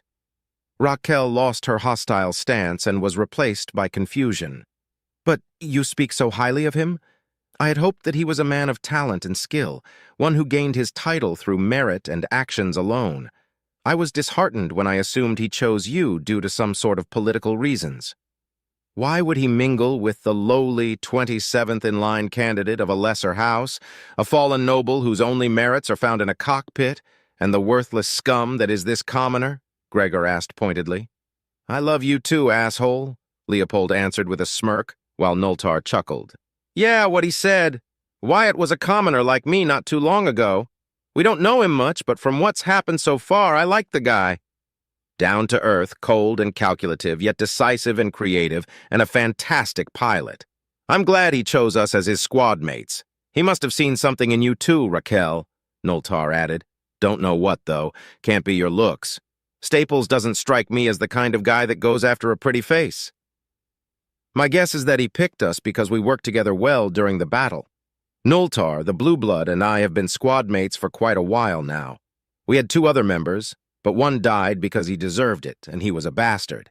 The other, Tristan, that same bastard pretty much killed because he was envious of him weeks before this whole damn mess started. We're as new to Wyatt as he is to us, Leopold contributed.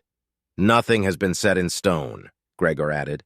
Lieutenant Wyatt may still replace us depending on our performances. A named fighter squadron is no small issue, even if our numbers are limited. Raquel sighed. It seems I owe the lieutenant an apology. I was reckless in my assumptions. That's why they're called assumptions, Otillo, Noltar replied. Get to know him more before you judge him, and I think that apology can go unmentioned. He blinked and straightened up. Look alive, he said, as they reached their destination. Entering the ample area dedicated to housing the training chambers, the 4 pilots took in the ambiance. It was still early in their training shift, so not many others were present. Deprived of the usual tense atmosphere found in later hours, the 4 of them walked with confidence. The quartet quickly found the black-haired sitting on a resting bench fiddling away at a data pad. When they were close enough, he took notice of them, set the pad away, and stood up. At once, the quartet stopped a scant 2 meters in front of Wyatt and gave him a quick salute. At ease, Wyatt dismissed as he examined his chosen squad mates. Gregor, Leopold, and Noltar were as he remembered them, with the addition of a glint in their eyes that wasn't there before. His focus shifted to his newest squad mate, Raquel Otillo. She was pretty, he had to admit. Her bronze skin, brown, short hair, gray, cybernetic eyes, and fair facial features surely turned heads her way.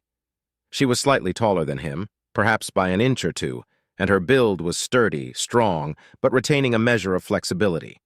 All right, Noltar, Leopold, Gregor, this is the first time we've had a chance to talk after the trial, and now I can properly thank you. Thank you, all of you, for speaking on my behalf. I deeply appreciate it. My honor demanded it, for it was the right thing to do, sir, Gregor answered. And miss the chance to stick it up to a Reed? Don't mention it, sir. It was my pleasure, Noltar said with a dismissive air to his voice. I only said what was true. No more, no less. We commoner scum have to stick together, right?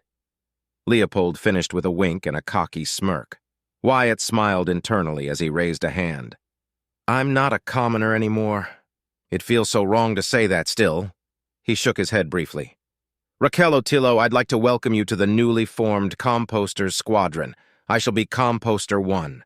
Noltar, you'll be Composter 2. Gregor, Composter 3. Leopold will be Composter 4, and Raquel, our newest member, you are Composter 5. All right, Wyatt, so far so good. My hands are shaking, and I feel something coiling in my stomach. Why? Why does this feel so damn different? Wyatt asked himself as he tried not to fumble over his own words. By order of Commander Redford Kalen, we are to be the veteran fighter squadron of the Noir Navio under the service of Princess Clara herself. I will tolerate no disputes, nor will I accept any excuses. Understood? Sir, yes, sir, the 4 pilots replied. This is harder than I thought. Keep your composure, Wyatt. You already led Epsilon Squadron before. There shouldn't be any great difference. He paused for a moment, feeling his heart pound hard against his chest, threatening to burst out at any second. Then why am I feeling like this? What's wrong with me? He thought, as he moved his hands behind his back to hide his trembling. If we are to be exemplars, then we need to work together in tandem. I've read your inf dossiers and I have chosen you due to your experience, skills, and teamwork. Raquel, you and I are the odd ones out. Most of my combat experience comes from routine patrols and now the training chambers. Your combat experience is more extensive, but your tendency to seek fights with others must stop. Or am I to seek another member? Wyatt asked as firmly as he could manage, but he couldn't stop a slight tremble from escaping. As long as I am not antagonized unfairly, Raquel replied, then added after a moment of hesitation, Sir. Suddenly feeling heavy and hot, Wyatt nodded. For the next 2 hours, we shall train in joint simulated scenarios so that I may assess our combat effectiveness. We'll enter a training chamber each and link together for that purpose. Let's do our best, he said, not knowing how else to end his order. Turning to the nearest training chamber, he grabbed his datapad and made his way into it without turning to see his squad members. I can do this. I can do this. I've led patrol shifts before. I've been on my own hauling compost, and I led a squadron during a battle. A simulation shall be easy in comparison. I can do this. Leading won't be difficult. I even commanded the Nornavio against the Drazen. I can do this, Wyatt reassured himself before putting on his helmet and sitting on the chair. The systems came to life, and after a few seconds of getting used to the feeling of the chamber, he made his choice as soon as the others linked with his system. It was time to begin. No, Nultar, take out the satellite to the left, Wyatt ordered, as the chaos around him unfurled. Sir, I don't have any missiles left, Nultar replied, and the drones are chasing me. Raquel, support Nultar, Wyatt ordered, barely registering that a drone tore at his shields, nearly depleting them before he could respond and turn the drone into punctured slag. Not possible! I'm going down! I'm going... The connection died as her fighter exploded, joining Leopold in the waiting lobby. Gregor, is the mine ready? Wyatt shouted in desperation as another drone was destroyed, but his shields were now gone, as he weaved through space, doing his best to. It is, sir, but I'm not in range to deploy it yet, Gregor replied with a tremor in his voice. I need someone to cover. Too late. Defense systems have spotted me. I can't... And with that, he too was gone. Wyatt gritted his teeth as he saw Nultar's fighter pursued by 5 drones through his tactical display. The drones released a volley of missiles that tore through whatever was left of his shields, and in a series of explosions, Nultar was gone, leaving him alone. His solitude didn't last long, though. His fighter shuddered as it was pierced by a barrage of bullets, and the screen went black. Damn it, Wyatt cursed, hitting the armrests of his chair with both fists in pure anger seconds before the message, "Failure," appeared before his view screen. Angrily, he looked at the clock and noticed that the 2 hours set for their simulations had already passed. His eyes turned to the screen showing the result of their training, and grimaced when every single simulation tested was marked as failed. Practically tearing off his helmet and stepping outside the training chamber, he was met by his squad mates, and they all froze when they saw him, saluting him. Stand down, he said, and moved to a nearby bench, sitting there for a moment, allowing his frustration to peel away. A whole minute passed in silence with his squad mates standing near him, but refusing to leave or even talk. Then he realized his mistake. Ah, right. I'm terribly sorry. You're dismissed. You may tend to your other duties and schedules. I'll review the data later. Sir? The 4 of them replied before leaving him be. The pilot watched them go and noticed them talking and murmuring once they were outside his hearing range. Great. I somehow screwed up so much that they are going to think I'm some sort of liar, he thought, as a groan escaped his throat and a headache assaulted his brain. Standing up, he walked out of the room and made his way to the gym, walking aimlessly as his head pounded, his heart raced in his chest, and he felt cold, like he was shivering across his entire body. His legs felt weak, his shoulders heavy, his hands didn't stop shaking, and his stomach was doing somersaults. He ignored other crew members as he walked, barely registering their presence for what felt like an eternity until a voice called to him. Lieutenant Wyatt? Wyatt stopped at the familiar voice and turned to face Galt Tirome, who was looking at him with a mixture of worry and elation. Ah, Galt Tirome. Good day, Wyatt replied, trying and failing to regain a sense of composure and professionalism. Is there anything that you need? No, Lieutenant. I was making my way to the mess hall. Why are you heading to storage bay number 3? Galt asked, concerned. I am, Wyatt exclaimed, surprised. Looking up, he found a sign that indeed marked that he was heading to said area. I wasn't aware I lost my way. I was heading to the gymnasium for my daily training session with Cynthia, he said, bereft of emotions and with a shaky voice. I see, Galt replied and took a step forth. Lieutenant, are you all right? You're sweating and you're shaking. Perhaps you should visit the medical wing. Perhaps I will. I don't feel well. To tell you the truth, I've been feeling unwell these past few days, Lieutenant Commander. I don't know why, Perhaps I've fallen ill or eaten something that infected me with a parasite. Wyatt pondered. Galt stared Wyatt in the eye for several seconds before asking in a more serious tone, "May I see your hands, Lieutenant?" The pilot obeyed without hesitation, showing the red-haired man a head taller than him his hands. Galt's expression softened after seeing them, and the noble let out a relieved sigh. "Come with me, Wyatt. I think I know what's happening to you." Again, Wyatt obeyed instantly, and for some reason it made him feel better. He followed Galt for several minutes into the storage bay where small drones flew by and regular crew members went on doing their duties, stopping only to salute them as they walked past them. Galt led Wyatt to a more secluded area of the bay and sat down on a sealed box. Wyatt did the same, sitting next to the red-haired man. "What's happening to me?" Wyatt asked a second later, bringing up his shaking hands. "I feel as if I could fall down at any moment. Am I sick?" Galt shook his head and gave him a reassuring smile. "You're not sick, Wyatt Staples. May I call you by your name?" "Yeah, I don't mind," Wyatt replied, nodding several times in quick succession. "So, if I'm not sick, then what's wrong with me?" "Tell me, do your fingertips tingle?" Galt asked, and Wyatt nodded quickly. "Wyatt, do you not know what anxiety is?" "Anxiety?" Wyatt repeated, his voice barely a whisper. "I'm no stranger to feeling anxious, but never like this. How is it even possible?" Galt visibly relaxed, which in turn made Wyatt ease up. "You're suffering from an anxiety attack, Wyatt. You have all the symptoms related to it. I've seen it happen before many times. To be honest, I'm astonished that you, after what I've seen you do, would be prey to such a thing. Tell me, do you know what caused it?" "I wouldn't be here otherwise, Galt," Wyatt retorted angrily, a heavy frown marking his features. He raised his hands and buried his face against his shaking palms. "I spent 2 hours training with my squad members and I fumbled every simulation. I made mistakes so many times I couldn't concentrate and failed to recognize targets or take advantage of opportunities. I lost to drones, Galt." "Drones," Wyatt confessed, his breathing rapidly increasing. "I killed them all 20 times over because I'm an awful squadron leader." Pulling back, his eyes were wide and his shaking increased. "The prince made a mistake. See, Clara made a mistake. I shouldn't be a knight band. Whatever. I'm a filthy commoner. I'm not a noble. I shouldn't be a noble. Nobles lead. Commoners obey. I obey. I obey. I obey." He repeated until his teeth began to chitter, suddenly overtaken by a cold sweat that made him dizzy. "I can't command. I'm a commoner. That's all I'll ever be. A worthless commoner."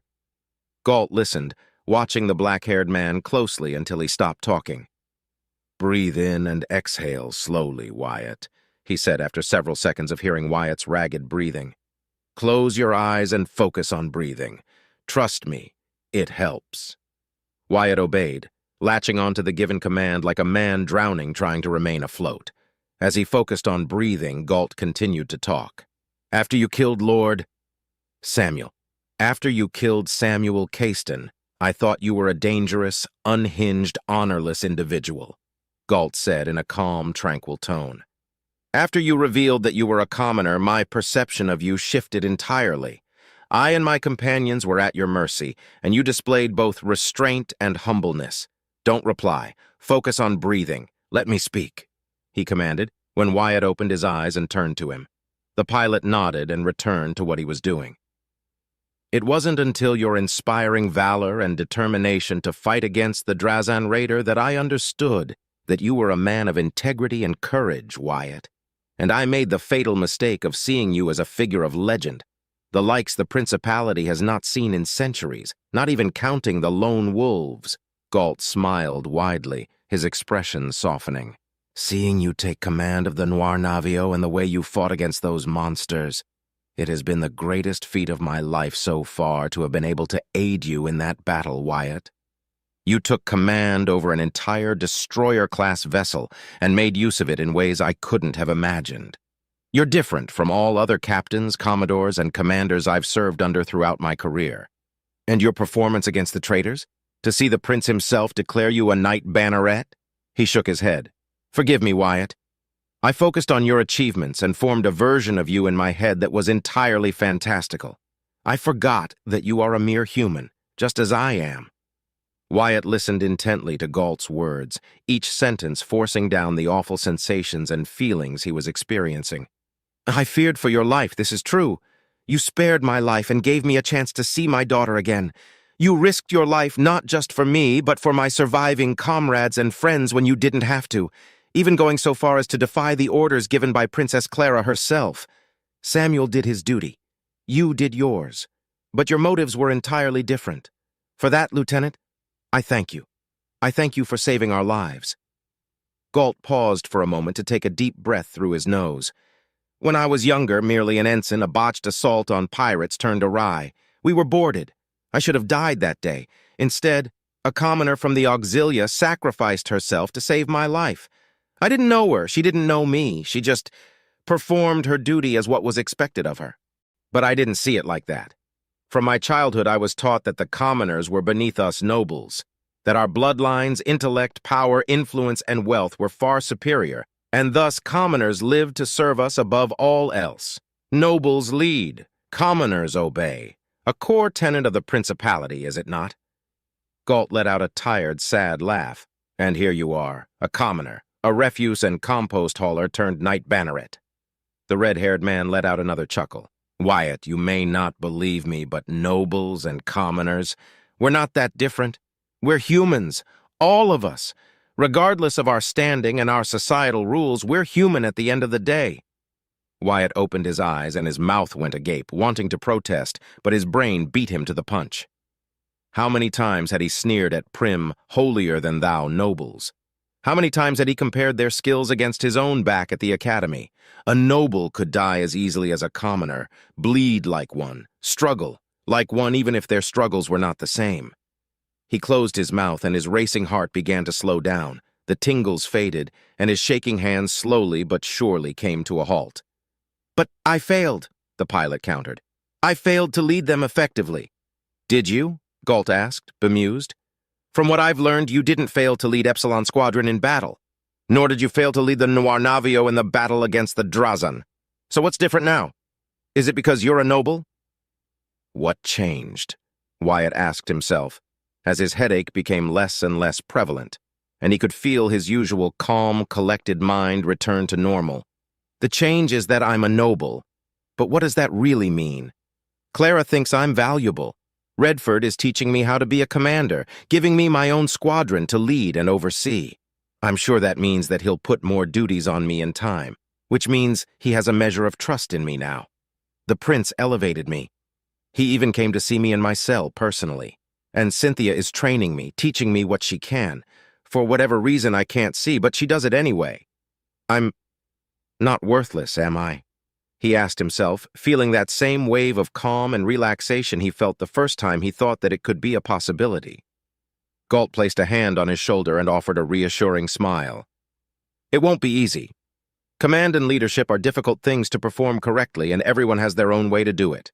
Some lead through fear. Some stick to the rules and traditions, refusing to deviate from them. Others don't even bother with it themselves, always delegating their duties to their underlings. Some learn how to do it, some are naturally talented, and some lead through example. It is up to you to decide what type of commanding officer you'll be, Wyatt." Wyatt nodded slowly. I think I understand, Galt. Thank you. I feel much better now," he finished with a heavy but relieved exhalation. "I don't suppose you have some advice for me?" "My only advice is that you must always remember that there will be lives under your charge, and that you must do your best to avoid losing them needlessly. Let your peers see your values and best traits portrayed through your orders, command abilities, and your decisions. Never be afraid to ask for a second opinion, but always be firm in whatever decision you make." His eyes narrowed warningly. "There are eyes following you now, Wyatt. What you've achieved is a great thing, and very few are happy about it. Do not show weakness. Stand firm. Stand tall. Let your detractors cower and bicker while you continue to grow. And know that I, Galt Tirome, will be happy to aid you if you were to need me, Lieutenant Wyatt Staples." "Galt?" Wyatt stared at the older man for several seconds, finding no deception in his voice or eyes. Then he smiled. "Thank you. For everything." With nothing more to say, the two men left the storage area, and with a final firm shaking of hands, they went to their original destinations. Wyatt stumbled into his quarters as half of his body screamed in pain, but for the first time since the hellish training with Cynthia began, He didn't complain about it. He kept repeating the words Galt had shared with him, and while it didn't extinguish his anxiety, he could pinpoint what was wrong with him. Before his ennoblement, he obeyed orders all his life ever since he could remember. He had been taught that only nobles could truly lead and command, never a lowly commoner like himself. It had always been so easy, obey a plan of assault or commands given to him by petty blue bloods. His capacity to make personal decisions was his and his alone, but he had never been outspoken about it. He rarely had to issue orders, but when he did, it was due to exceptional circumstances. Only his hatred of the Drazen had clouded his mind during the battle, allowing him to take command of the Nornavio, since that meant Drazan would die and countless lives, that of his princess above all else, could be spared from their predation. Command won't be easy, and I still feel unsure if I can truly do it, but I will at least try my best. Lives will depend on me from now on, and I can't let Commander Redford down just because of my insecurities, he mumbled to himself, and just as he was about to remove his uniform, he noticed a small basket and a data chit resting on his nightstand. Cautiously, he removed the cover from the basket and smiled when he saw a selection of pastries and other baked sweets he had come to love. "Thank you, Clara," he said softly before turning his attention to the data chit, wondering what it could contain. Deciding that he could shower later, he grabbed a delectable chocolate cake from the basket, sat on the edge of his bed and picked up the data chit, connecting it to his personal data pad. His eyes went wide when he saw its contents. His shower was pushed back for a few hours more. Wyatt stood once more before the aged Commander Redford, awaiting his verdict. After several seconds that felt like ages passed, Redford let out a deep hum of approval and a single nod. "I approve of it," he finally said. "I shall send it to Princess Clara at the end of my duties. As captain, she will decide if it is ultimately adequate or not, Wyatt. However, how were you able to correct your errors so quickly? We won't reach the jump point until tomorrow, and then it will be another 2 days of travel before our arrival at Matcha. You still had time to work on your heraldic shield." "I spent several hours thinking and reviewing data after my shift ended, Commander," Wyatt replied firmly. "I think my chosen design speaks of who I am and my best traits." The commander shook his head slowly. "I have a keen suspicion as to who aided you in making a proper choice. Regardless, I find no faults with it, and it was done by your own hand," Redford replied with the ghost of a smirk on his lips. "Now that this issue is resolved, I wanted to ask you about the results your squadron obtained yesterday. You seem to have a proclivity for going above and beyond, Lieutenant Wyatt Staples. Only in this case, your failures in the simulated exercises are so catastrophic that I struggle to remember a performance such as what I've witnessed." His eyes narrowed slightly. "What happened, Lieutenant?" "I made a mistake, sir," Wyatt replied without hesitation nor shame. "I was unwell. According to Galt Tirom, I was suffering from what he described as an anxiety attack," he confessed. "There's no point in lying to him anyway. Better to tell him things for what they are." He thought a moment before continuing. "I made several mistakes, caused multiple errors. I couldn't focus on anything, not even my own performance, sir." Redford leaned back on his chair. "Many would rather lie or make up excuses before admitting a fault on their performance, Lieutenant. You've shown me integrity, and I hope that you do not lose it as you gain experience and renown," he commented, ending with an approving nod. "Have you identified your mistakes?" "I like to believe that I have, Commander. If there's anything you can aid me with in this regard, I'd appreciate it. I serve Princess Clara now, and I do not wish to embarrass her with piss-poor performances caused by my lack of attention and commoner ignorance," replied the pilot as he straightened a little more. "A good commanding officer listens to his subordinates, Wyatt. However, that doesn't mean that you have to rely on their opinions to make a decision. Never narrow your field of view, but remain firm in your choices. You will be obeyed because you are their leader, and many a fledgling officer falters in this regard for many reasons. First and foremost, the power and standing get to their heads, blinding them. I count myself as lucky that you lack that sort of ambition, yet your ignorance and lack of training are an equally fatal flaw that can, thankfully, be dulled, deformed, and forged into something worthwhile as you gain experience," said the gray-haired man. "Seek to strengthen those under your charge. Do you understand?" "Seek to strengthen those under my care," Wyatt repeated, as he thought deeply about what Redford was trying to teach him. There was a message there, but he couldn't see it clearly. His cynical part spoke first. Why should he? Nultar, Leopold, and Gregor had helped him, sure. But ever since he returned home from that most terrible encounter with the Drazan, no one except his family and a few precious neighbors had helped him. How many times had he seen his fellow commoners kicking the proverbial ladder behind them just to stop others from reaching them? How many times had the news spoken about this or that noble house feuding with one another or having their members found dead in tragic accidents? No one had helped him in the academy. Why should he help them at all? But as soon as those thoughts formed in his mind, he destroyed them with the precision of a burst of coil gun fire. Even if that was the case, which isn't, if we work together closely and become a solid unit, that will only make us all stronger and increase our chances of survival and victory. As the Nornavio's most veteran squadron, we must be up to par in service of Princess Clara. I will not disappoint her or Commander Redford. He frowned for a moment. Think, Wyatt. What did you do wrong yesterday? Anxiety be damned, where did I mess up? My orders were uncoordinated for one. My attention was too divided to focus on anything, and I didn't trust them to... Wyatt's eyes widened as realization struck him, and he suddenly felt the urge to punch himself for his stupidity. I understand, Commander, he replied after a few seconds of silence. Redford nodded once in response. You are dismissed. Continue your training with your squad mates. I will expect a report on your observations regarding their faults, their strengths, and their aptitudes. Ignore their dossiers and use only what you can perceive, the aged commander ordered in a firm tone. Sir, Wyatt replied, saluting his commanding officer before leaving his quarters that, apparently, doubled as his office. The pilot then made his way to the training chambers area, all the while thinking over and over what he would say to his squad members, but as he neared his destination, he threw his planned words aside. If I am to apologize to them, then I won't let my words be a mere rehearsal, he concluded with determination. Entering the room, a trio of nobles stood near the entrance. Given their badges, 2 were Marines, while the 3rd was a technician. Looking closer at their rank insignias, he recognized that the odd one out was a chief technician, most likely one working on the engines of the ship or its weapon systems.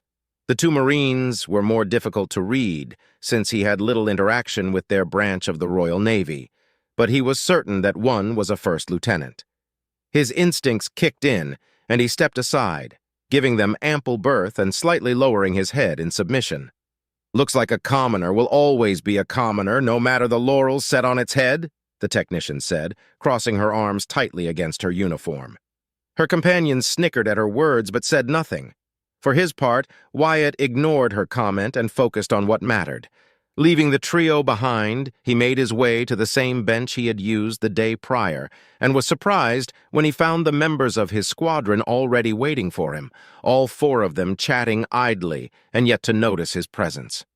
He felt a wave of anxiety and dread fill his chest, but now that he knew what his sickness was, he could fight against it. A deep breath and a sound exhale later washed away his worries, just in time for Leopold to notice his approach. It was almost comical how his fellow commoner jumped to his feet and gave a crisp salute, only to be shortly followed by his 3 comrades. I'm never going to get used to being saluted, am I? Wyatt wondered as he came to a halt before his squad members. At ease, he commanded, and they obeyed.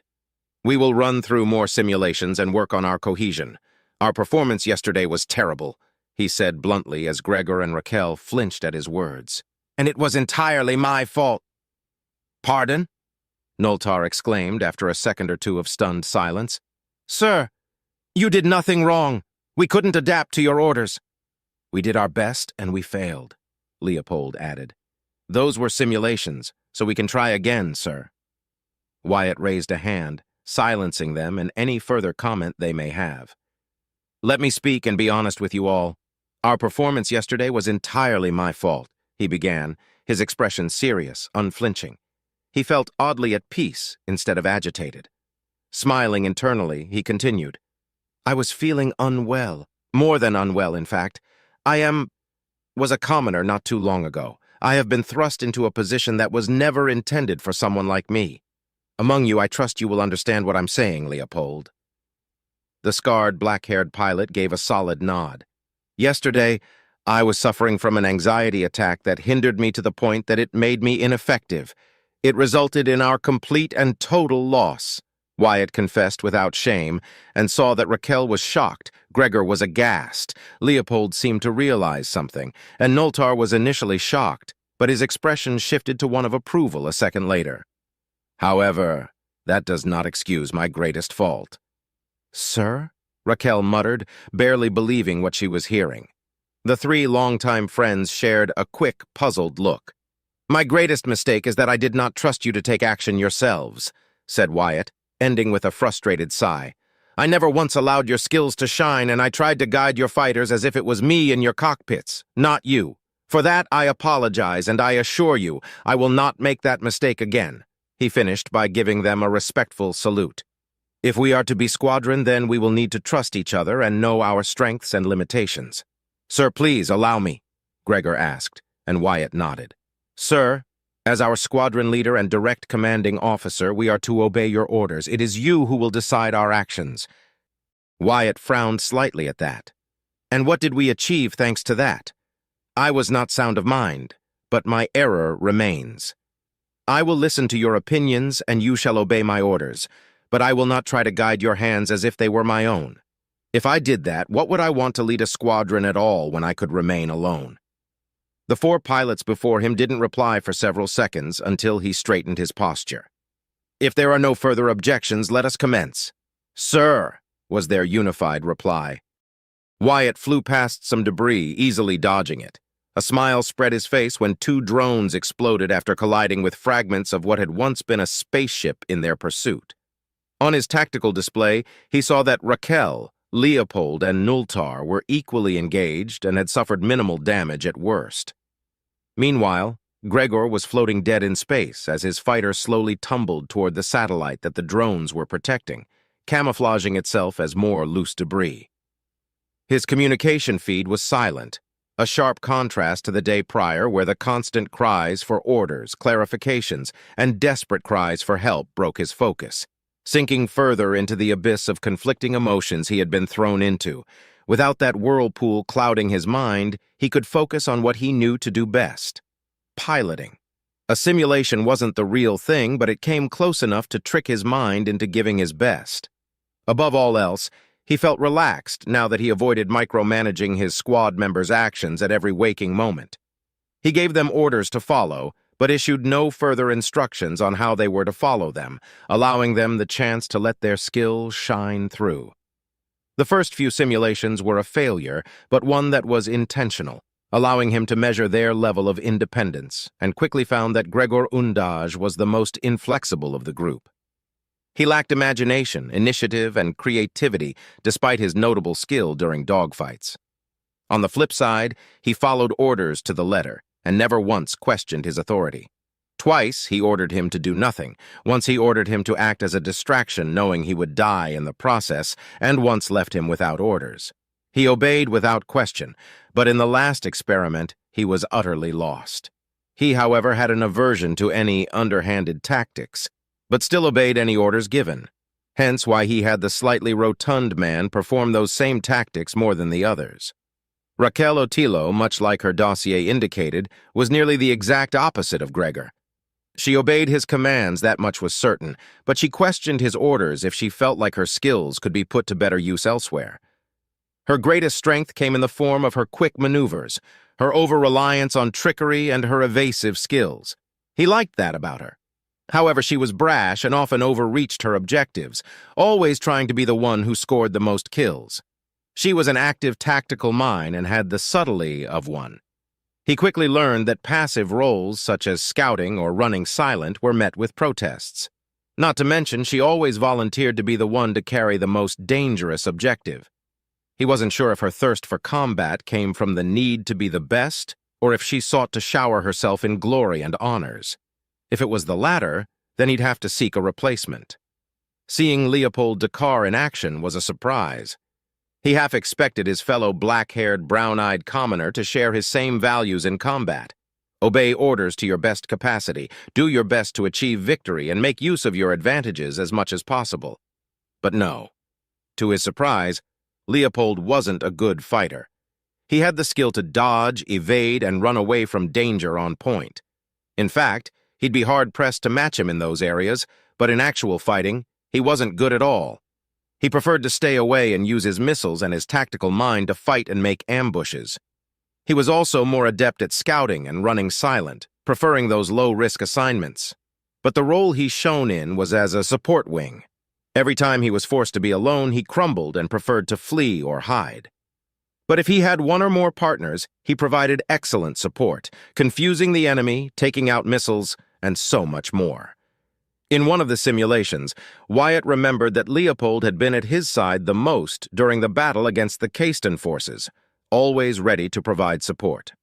Finally, Nultar Olkara was another not-so-pleasant surprise. The greenish-haired man with a strong jawline was a man who excelled in hit-and-run strikes. Fierce and resourceful, Nultar proved to be a headache to his opponents, often employing trickery, traps, and the terrain to his advantage if available. Using a haywire mine to simultaneously disable several dozens of drones during a chase through an asteroid field was a trick that had never crossed his mind.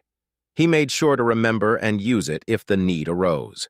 He was biased and preferred the use of tactical mines due to their versatile and destructive potential, but now he was beginning to see more value, and many possible applications in the haywire mines. Sadly, Nultar Olkara was, to put it bluntly, a show-off. Unlike Raquel, who craved battle, Nultar boasted his skill and actively put himself in danger unnecessarily. Wyatt could feel the sting of irony given his track record, but his fallen noble squad member was worse.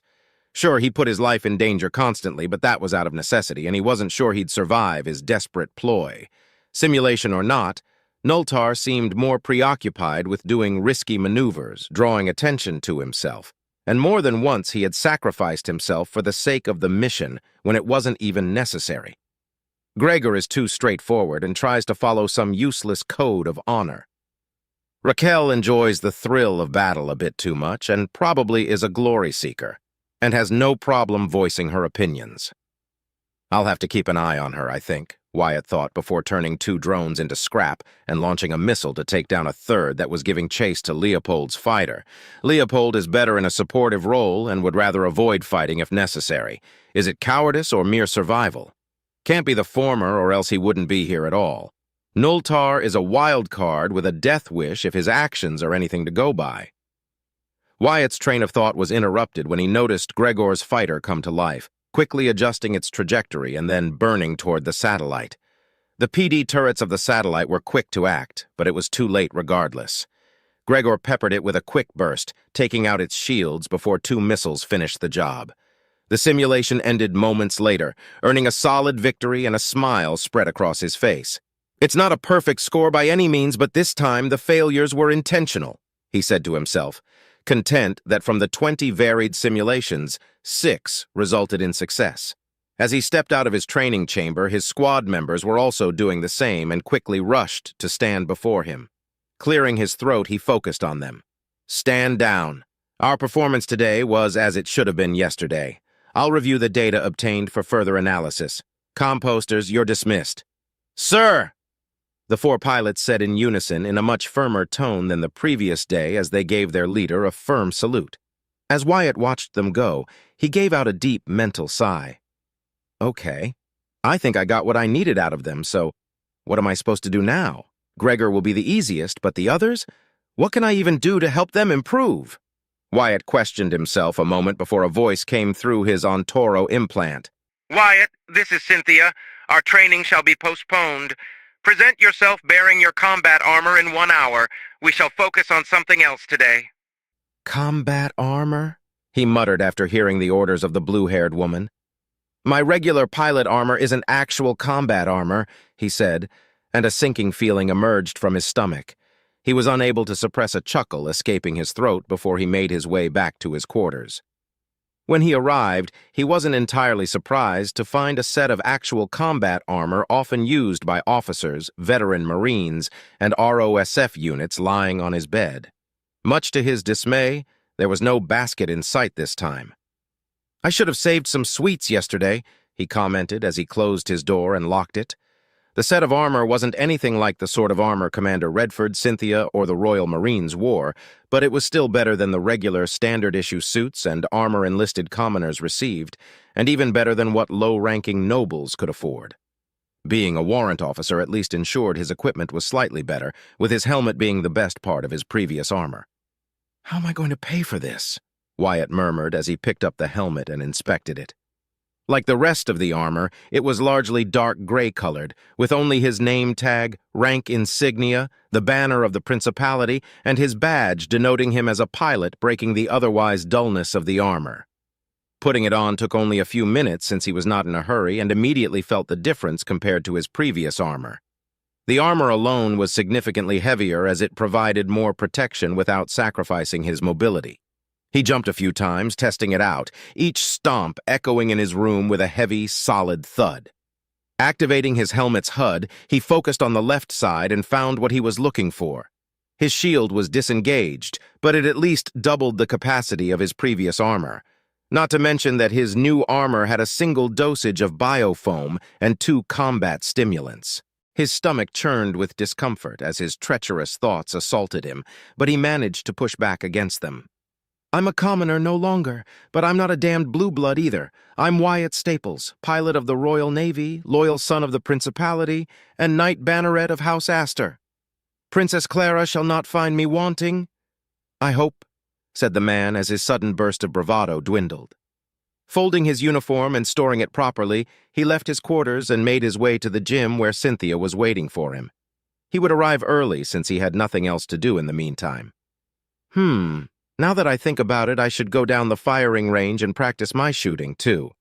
I appreciate everything Cynthia is doing for me, but I'm far better with a rifle than with my fists," he commented in a whisper, gently nodding at the crew members who saluted him as he walked past them. When he arrived at the gym, he found the usual activities on set. Everyone had to perform at least an hour of exercise daily, but how they went around it was their own concern, unless medical reasons were involved. Bikes, bench presses, treadmills, sparring rings, and arenas, and more could be found both in use and free after being cleaned out by service staff. To his surprise, though, he found the Icontis were making use of the installations this time around. Many humans didn't approach them, but some among them were friendly enough to the small but dexterous aliens. He quickly spotted Jincho running on a treadmill at a speed that no human could ever hope to match. "I might not get another chance like this one in a long time, so I better make use of it," the pilot thought and turned in their direction.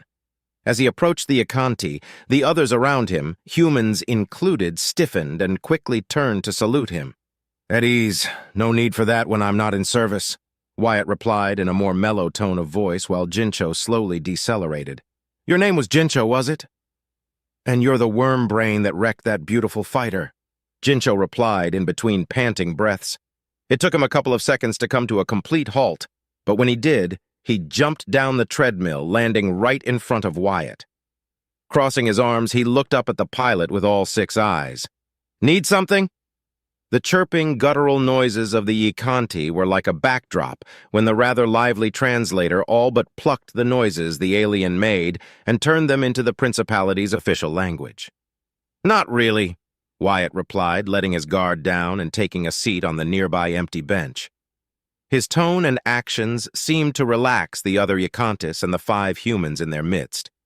Without their badges and rank insignias, he couldn't tell to what branch or division they belonged. Perhaps they're all technicians since they're together, he guessed. "Bah, not really, he says," Jincho replied with a playful rasp of his throat. "You humans are very bad liars, better than the hierarchy, though. Much better than the corpse-eating Drazen. Hate them, every last one of them. Murderers. The Arabians can die in a hole for all I care." And just like that, Wyatt smiled under his helmet and vowed to befriend the technician and his compatriots. Doing his best to hide his enthusiasm, he reached for his helmet and slowly removed it so he could face them directly. "Ugh, you're uglier in person," Jincho jabbed as his vestigial wings fluttered in good humor. "You're not precisely good-looking either, Jincho," Wyatt replied in a similar tone. "I believe we met before already, but it was hardly formal." "My name is Wyatt Staples," he said, offering his right hand. "Pleasure to meet you. That goes for all of you, too." Jincho, best technician you'll ever meet. These here are Illa, Koratu, Jer, Zimu, Alchu, Feshik, and Bibuhu. Our human companions are David, Louis, Monica, Fair, and Carter, part of our team. I'm their boss, Jincho boasted as he introduced everyone in turn, pointing at them each. You're our unit's overseer, you flightless bastard, replied one of the men. Excuse him, Lieutenant. Jincho here doesn't know when to shut up. Our first meeting led me to conclude that, Wyatt replied, ending with a chuckle. Though that reminds me of something you did, Jincho. You hacked my helmet easily. Why? Jincho huffed, eyes narrowing. How else was I supposed to give you a piece of my mind after you mistreated that poor fighter so badly? Besides, it wasn't hard at all. Principality tech is subpar most of the time. But this ship? He looked around before stomping his left foot on the ground a few times while his tail swayed agitatedly. The hierarchy would kiss my ass if it meant they got a hold of it. Fat chance. Fuck the hierarchy, haha. Wyatt turned to the nearest Ikanti, Feshik, a female, and raised an eyebrow. Is he always this full of energy, Feshik? The Ikanti nodded rapidly. He's been scurrying all over the ship ever since we got on board and clearance to do our work. The pilot nodded in understanding. I must confess, I would be too if I were a technician. I've never seen a ship like the Noir Navio, not even in history archives. Sadly, while I can understand how magnificent it is, I'm a pilot. Technology and I don't mingle all too well. Right, Jincho exclaimed, eyes and beak opened widely. There's always room for improvement, but the geniuses that made this ship knew their stuff. It is almost sad that it is equipped with principality weaponry. The good kind, sure, but other than the spinal particle beam, I shudder just imagining what this gorgeous lady could achieve. Suddenly, the Ikanti smacked his chest and shook his head violently for a few seconds. Buddy talk for later. I know why you're here. You want to know how's your fighter, right? Well, I already learned what I wanted from him. Hates the hierarchy and is damn good at what he does. That's all I needed to know. So why does he think I'm here to ask about the fighter? Wyatt thought, choosing to raise an eyebrow in response to his question. She'll fly again! I finished working on her this morning, criminal. You fried her internal systems, the damn gyro was out of sync, somehow you managed to overload the shield generator, and the afterburners were little more than scrap. How were you able to land without it falling apart? He asked after listing his crimes. Doesn't matter. Your fighter is good and ready, better than new because it was I, Jincho, who fixed her up. You may thank me now, maniac. I'm sorry to say this after you worked so hard, Jincho, but I don't own that fighter. I just picked it at random, Wyatt confessed sincerely. Wait, then where's your fighter? You're a pilot, ain't you? Jincho asked, puzzled. I just told you I don't own any fighter. Why would I? Wyatt explained. Told you, Jincho, but you wouldn't listen to me, said one of the human technicians. Pilots don't own their fighters unless a noble is so damn rich to afford one. Yeah, and most of them are racers or play dogfight arena, another one added. Royal Navy pilots can use any fighter available. You're telling me that I wasted more than a week of effort in a fighter that this maniac ruined and it isn't even his? Jincho cried out. I'm sorry, Wyatt offered, bemused by the smaller avian alien's reaction. You should have asked me for clarification or something. Jincho looked absolutely furious and ready to lay out a list of new curse worse. But instead of blowing out, he closed his eyes at the last moment before opening them a moment later. He took a step closer to Wyatt and pressed a finger against his stomach. Congratulations! That's your fighter now. You better not wreck her again that badly, wormbrain. I'll endeavor to try, Wyatt replied with a small smile. Say, Jincho, if you and your friends are as good as you claim, why would the hierarchy throw you out? Seems like a waste to me. How much do you know about the hierarchy? Asked Koratu, the tallest Ikanti of the group. Admittedly, not much, Wyatt began. I've met a few Ikantis over the years. I got along well with many maintenance workers during my time in the academy. Some never spoke about the hierarchy, but all of them hated it. I wouldn't say that we were friends or close in any measure, but we were amicable and they were pleasant to talk to. Not to mention that since they were neither nobles nor humans, I could at least express my thoughts more openly to them without being in constant vigil of my words, he added in his head. Ah, no wonder you're not asking who's female and who's male and all those silly questions you humans tend to ask when socializing, Zimu, the oldest of the group, said with a chuckle. So the hierarchy? Wyatt nodded once before continuing. As I understand it, the hierarchy works similarly to the principality's nobility system. Oh, and that military prowess and strength are more valued. Being a warrior and upholding a set code of rules and a rigid command structure is the pinnacle of normal Ikanti society, right? Bah! Bunch of stuck-up brutes that don't value intellect or innovation, always babbling about honor this, strength that. Glory above all, Jincho protested, making full use of his best mocking tone. The only intelligence they care about is how to fight and win battles. Savages, the lot of them. That's why we left and came here 10 years ago, been going from place to place until we landed on Woodshaft about 3 years back. The hierarchy may have better tech than the principality, but they're as stagnant as swamp water left to fester with a corpse in it. The rest of his Ikanti companions made chittering noises of affirmation. Before he knew it, Wyatt relaxed and spent the next half an hour chatting with the technicians while they worked out. They talked about their daily lives, their work, and what they would be doing when they arrived at Matcha. That last part got him thinking about what he would do in turn. He hadn't had the time to think about anything except what he'd do throughout the day. Thinking about the future always seemed so useless to him. He had set a goal in mind and strived to achieve it, but anything else along the way was just white noise. Nothing assured his survival, less so thanks to Duke Draymore's betrayal. And so many things had changed so fast in his life.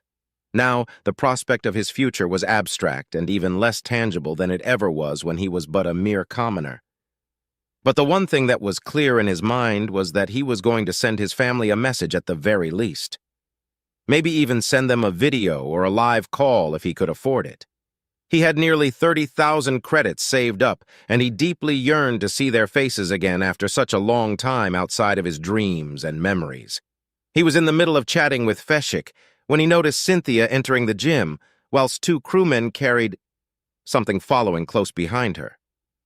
It seems I must go. It was a pleasure meeting you all, Wyatt said with a friendly smile as he stood up and gave the technicians a short salute. Then he walked over to Cynthia, who, of course, had already seen him. A quick message from the guy who runs this channel. I'm excited to share that our channel now partners with the author of The Black Ship to share ad revenue. This collaboration ensures that the creative minds behind the stories we love are supported financially. Thank you for helping us give back to the author by watching and engaging with our content. Now let's get back to the story. You're early, Cynthia commented as she continued to walk, undeterred. Wyatt joined her side. Friends of yours? Hardly, Wyatt replied. I wanted to know Jincho and the other Ikantis better. Are you favorable toward the aliens? Cynthia asked in a nonchalant tone. Wyatt shrugged. They're not Drazen, and they hate them with a passion. Besides, almost every Ikanti I've met has been pleasant and cordial.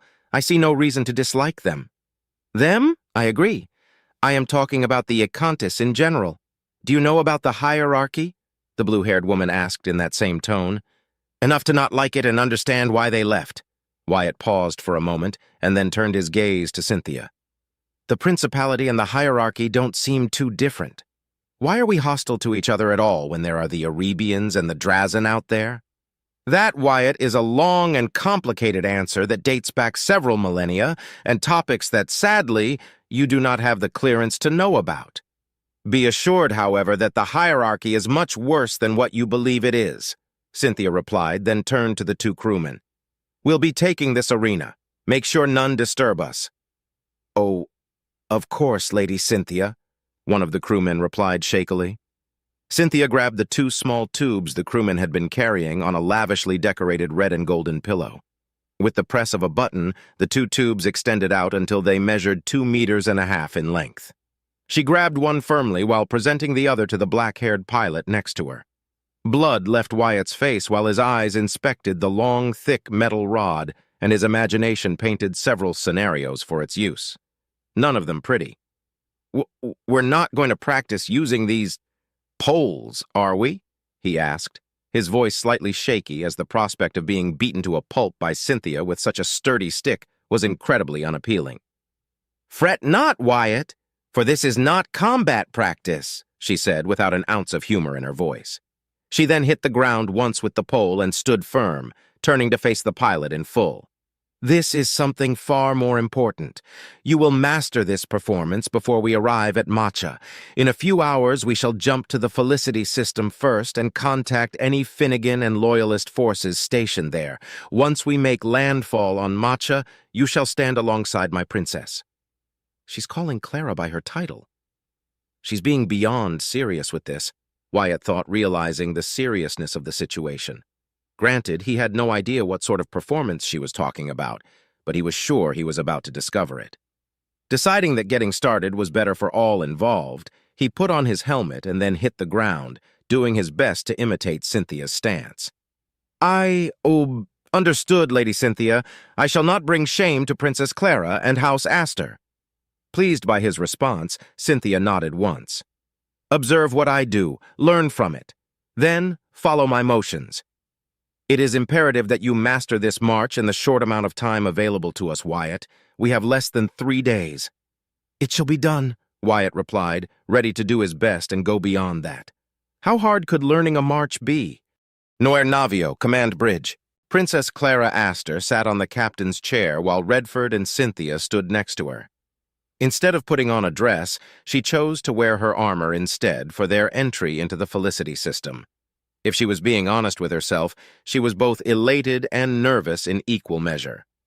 After barely escaping the clutches of her uncle, roaming the stars without stop for days on end whilst being hunted down, being rescued by a compost hauler who had proven himself to be not only useful, but a rapidly trusted and sincere friend, and then facing the might of the Kastons and the horrors of the Drazen, she was more than happy to find herself in friendly territory. But the nagging fear that something could go wrong again plagued her mind constantly thanks to the death of Frederick Anderson. The ramifications were many, and all of them were outside her control. All they could do, she concluded, was keep his death a secret for as long as possible and prepare a suitable response to House Anderson. Failure could see them siding with her uncle. Another great house deciding to support Duke Draymore's coup, this time out of scorn for the loss of a potential heir while under capture, could be devastating to the reputation of House Astor itself. It was the sort of diplomatic hellstorm that caused the previous civil war across the principality, setting it ablaze in the fires of petty squabbles and old feuds revived. Worst of all, there was not much she could do in her current predicament. Yet. Patience was her strongest virtue, and she knew how to wield it with the finesse of an assassin's dagger. Borrowing the perspective from a video feed, she saw Galt Tirome on his post, waiting silently and patiently to carry out his duty. Sparing his life had been the correct choice, and her gamble seemed to be paying off already. Then she saw Captain Milcades alongside half of the Royal Marines at her disposal, standing their ever-faithful vigil. And a little further back stood Wyatt Staples, silently watching and waiting. Seeing him brought a small smile to her lips. He truly was doing his best, despite the severe whiplash he was suffering, now that his worldview and his role in it had changed so abruptly in such a short span of time. But such was life, and Wyatt Staples had proven to be not only reliable, but that rarest treasure of all, a true, trusted friend she could rely upon. Returning to her own perception, she waited and waited for what felt like hours until the awaited ping made itself known. "My princess, we are being hailed," Galt announced. "Open the channel," she commanded, stealing her heart once more. A few seconds later, the large screen before her gave way to the image of an older man with a trimmed mustache wearing the uniform of an admiral. She recognized him immediately. "Admiral Joaquin Finnegan, it is good to see you in good health." "Princess Clara." The stern-looking, gruff admiral's expression shifted to one of joy when he recognized the figure sitting in the captain's chair. "My princess, have you been captured? Do you require assistance?" "Your concern is appreciated, Admiral, but I assure you I am neither a prisoner nor an impostor. This vessel was relinquished from the unworthy hands of the Kaston traitors, and I have taken command of it. Rejoice, Admiral, for my brother, the prince, shall arrive in mere hours. He awaits in the Roble system as we speak. No doubt you've detected our fleet's warp signatures?" Clara asked in a neutral but firm tone. Admiral Joaquin straightened his posture, retaking his noble air. Forgive me for my outburst of joy, my princess. We feared the worst. Our reports were scattered and inconclusive outside our borders. We received 3 days ago a message from one Uriel Hoax describing that of your arrival at Jintrax's smuggler den and that you and His Majesty the Prince were on their way. We didn't believe it at first, but seeing you now in the flesh, my princess, the Principality is beyond relieved to see you safe and unharmed. The Admiral paused for a moment, his azure eyes flickering for a second before continuing. We received reports of your fleet's warp signatures and a task force was going to move and see who you were, but we were countermanded by Fleet Admiral Kisalto Lintar and Marchioness Amelia Finnegan after the second report came through. They believed that it was highly probable that the fleet were loyalist forces trying to remain hidden. We never suspected it was the Prince's fleet in actuality, the aged man replied, relief clear in his voice despite how serious and professional he tried to appear. Clara frowned at the Admiral's revelation. Admiral, what happened to Fleet Admiral Basako Winfield? He fell in battle with the highest of honors, my princess, the Admiral replied. Admiral Casalto was forced to take the mantle of the Second Fleet's leadership after Fleet Admiral Basako perished during an assault carried by traitors' damnable black ships. I'm sorry to report that 2 battlecruisers, 4 heavy and regular cruisers, 10 destroyer-class vessels, and over 30 support and escort ships have been lost. We've inflicted casualties upon the traitors, including the destruction of at least 15 of their black ships and over 20 regular vessels. Sadly, the most significant loss they've received was the destruction of a battlecruiser and heavy damage to the battleship Unrelenting Valor.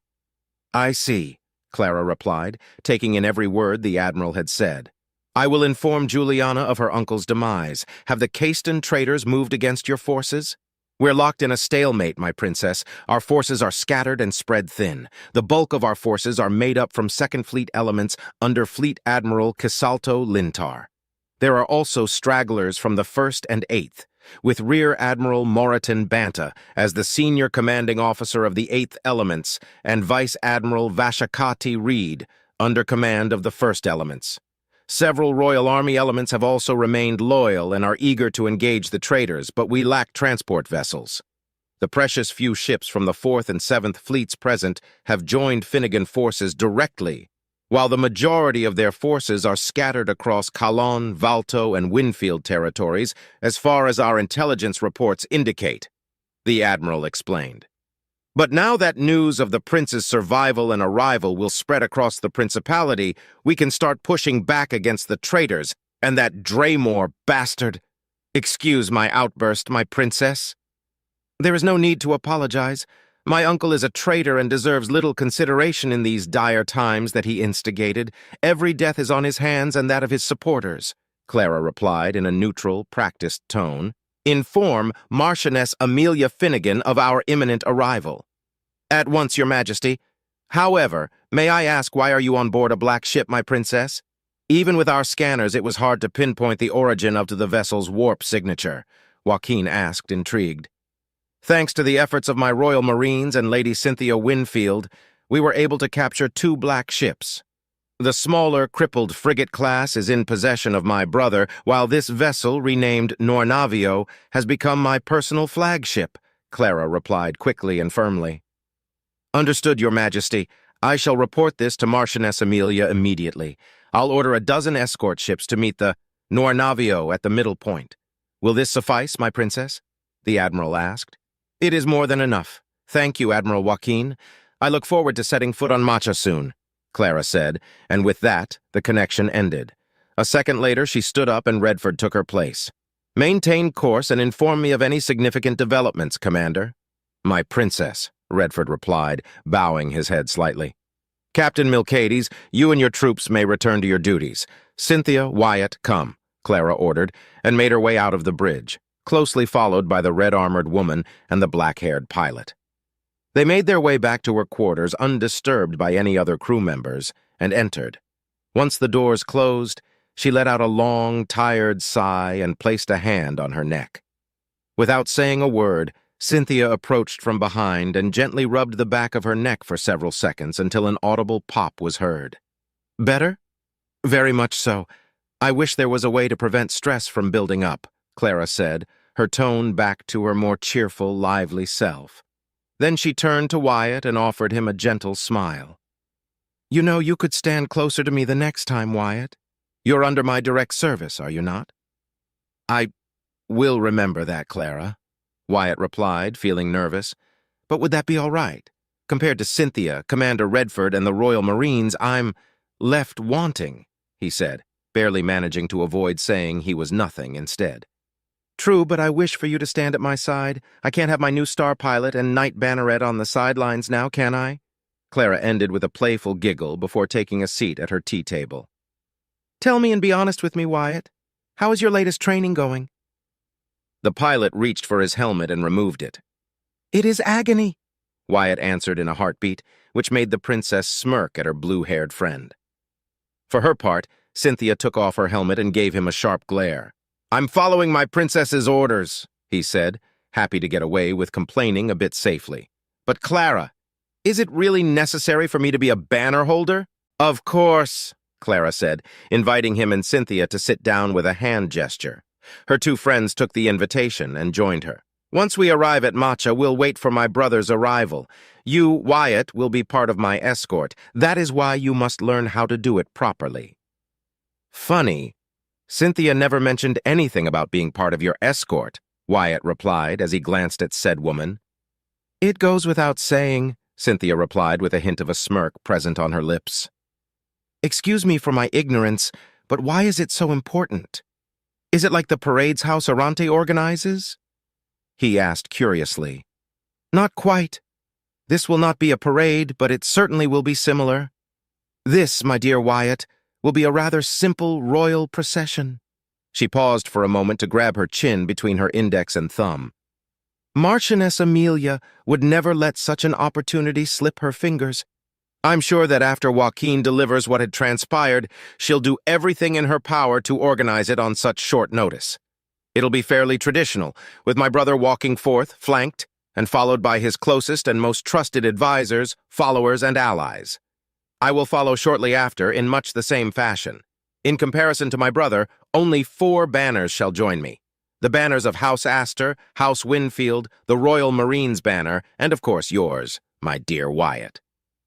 Wyatt felt dizzy and winded, as if something long, heavy, and sturdy had punched him in the gut.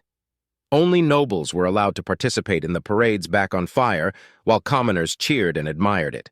Now that he fully digested what his role would be, and to what extent, he almost fainted right there and there, but managed to keep himself from embarrassing himself further. "Couldn't you tell me that earlier?" Wyatt shouted in his mind as he shot a shocked yet demanding glare at the blue-haired woman who, to be fair, blushed slightly and looked away, embarrassed.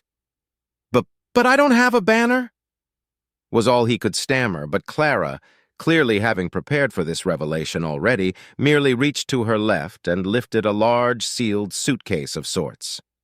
"On the contrary, Wyatt, I've already approved your design and have taken the liberty to use the fabricator to make your first banner house. Go on, it is yours," she said before putting the suitcase on the empty table. Slowly and with shaking hands, Wyatt reached for the suitcase. He placed his thumb on the scanner and the lock clicked, disengaging. Opening the suitcase, he saw a neatly tucked piece of cloth with the head and neck of a white stag in the center of a black background.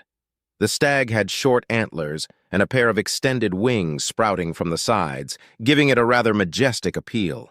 Taking the banner out, he unfurled it to reveal it in full. There it was, the heraldic shield he'd spent several hours working on. He was careful to follow the advice of Commander Redford while keeping in mind what Galt Tyrone had told him. Of course, that did very little without a deeper understanding of how he was meant to do it properly. Thanks to Clara and her delivered data chit, that hurdle was easy to overcome. The chit contained a plethora of examples throughout the Principality's history and even before its founding. It also contained depictions of many types of shields, categories, decorations, and animals that, according to the information in the chit, were animals that existed in the distant homeworld of humanity, Earth. Not only that, each depiction also came with a brief description of what each one symbolized and represented. Choosing a stag had not been an easy decision, but he felt drawn to it the more he read through the information. Now that I see it in person, I feel almost embarrassed. like I'm pretending to be something that I'm not, but at the same time. I think it is rather fitting, Wyatt thought, whilst admiring the stag that was meant to symbolize strength, courage, humbleness, loyalty, and nobility. Not in the sense of actual nobility, but in the form of virtue and integrity. The wings on the stag represented not only his love for piloting, but a warning that while he was a man of peace, he would not hesitate to incur in battle. The shape of his shield was described as a two-engrailed top design. It was simple but more refined than the simple heather shield he'd chosen before. At the top center of the shield and above the stag rested a gray Spartan helmet that went along well with the duality and intimidating appearance of the stag beneath it. Finally, on the right and left top sides of the shield, a white staple could be found on each side. There was no fanciful meaning behind them. It was a simple reminder of who he was, where he'd come from, and to never forget it. Outside, the rest of the flag was also white, giving full attention to the heraldic shield at its center. "Simple yet elegant. Nicely done, Wyatt," Cynthia praised, examining his banner.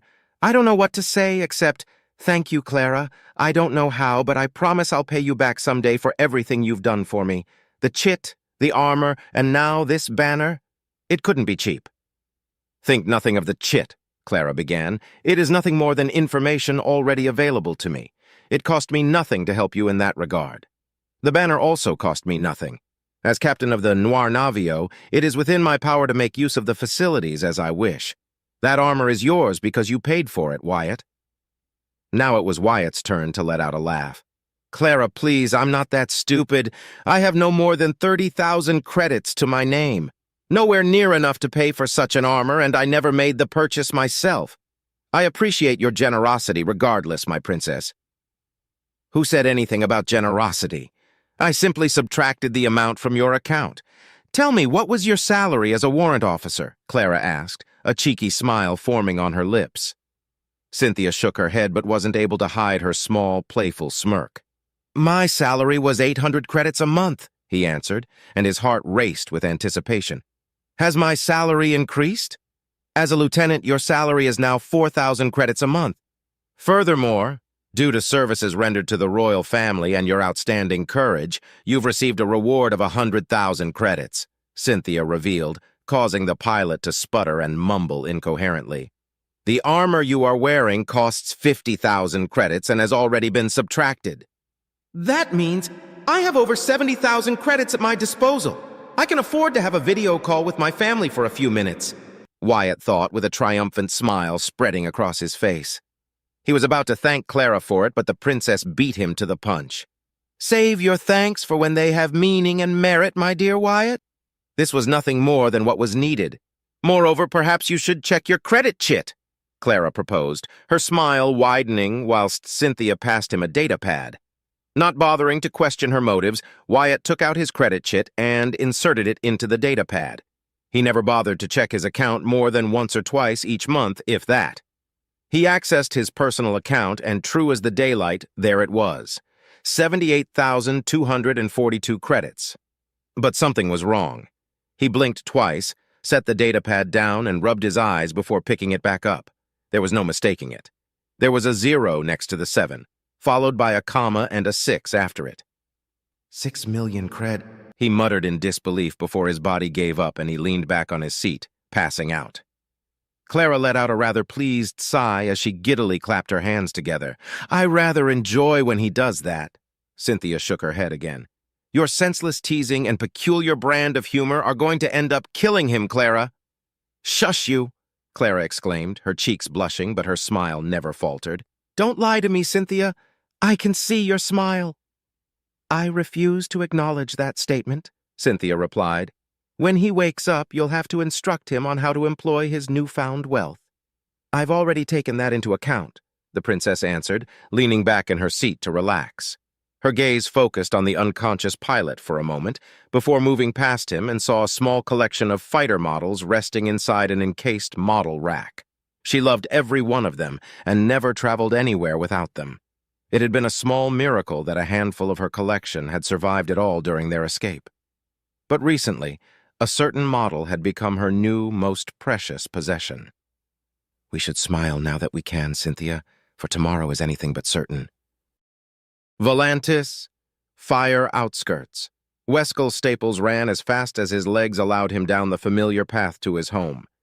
He kicked up dirt behind each hurried long step he took, almost sprinting as if an enraged Clicksall hen had spotted a dumb rookie trying to steal the eggs from her nest. The long rifle on his back bounced constantly. The feathers on his belt soared with the wind hitting them as he ran. His uniform was dirty, utterly uncaring that he was smearing it with mud, grass stains, and dust, and his hunter hat was held against his head with one hand, firmly pressing it to avoid losing another one. Weskel, what happened? What got you running like that? Did a blasted blue blood cut off someone's head or something? Weskel heard the worried but already angry voice of Mr. Warlow, one of their neighbors and a good man at heart with a burning hatred for nobles at large.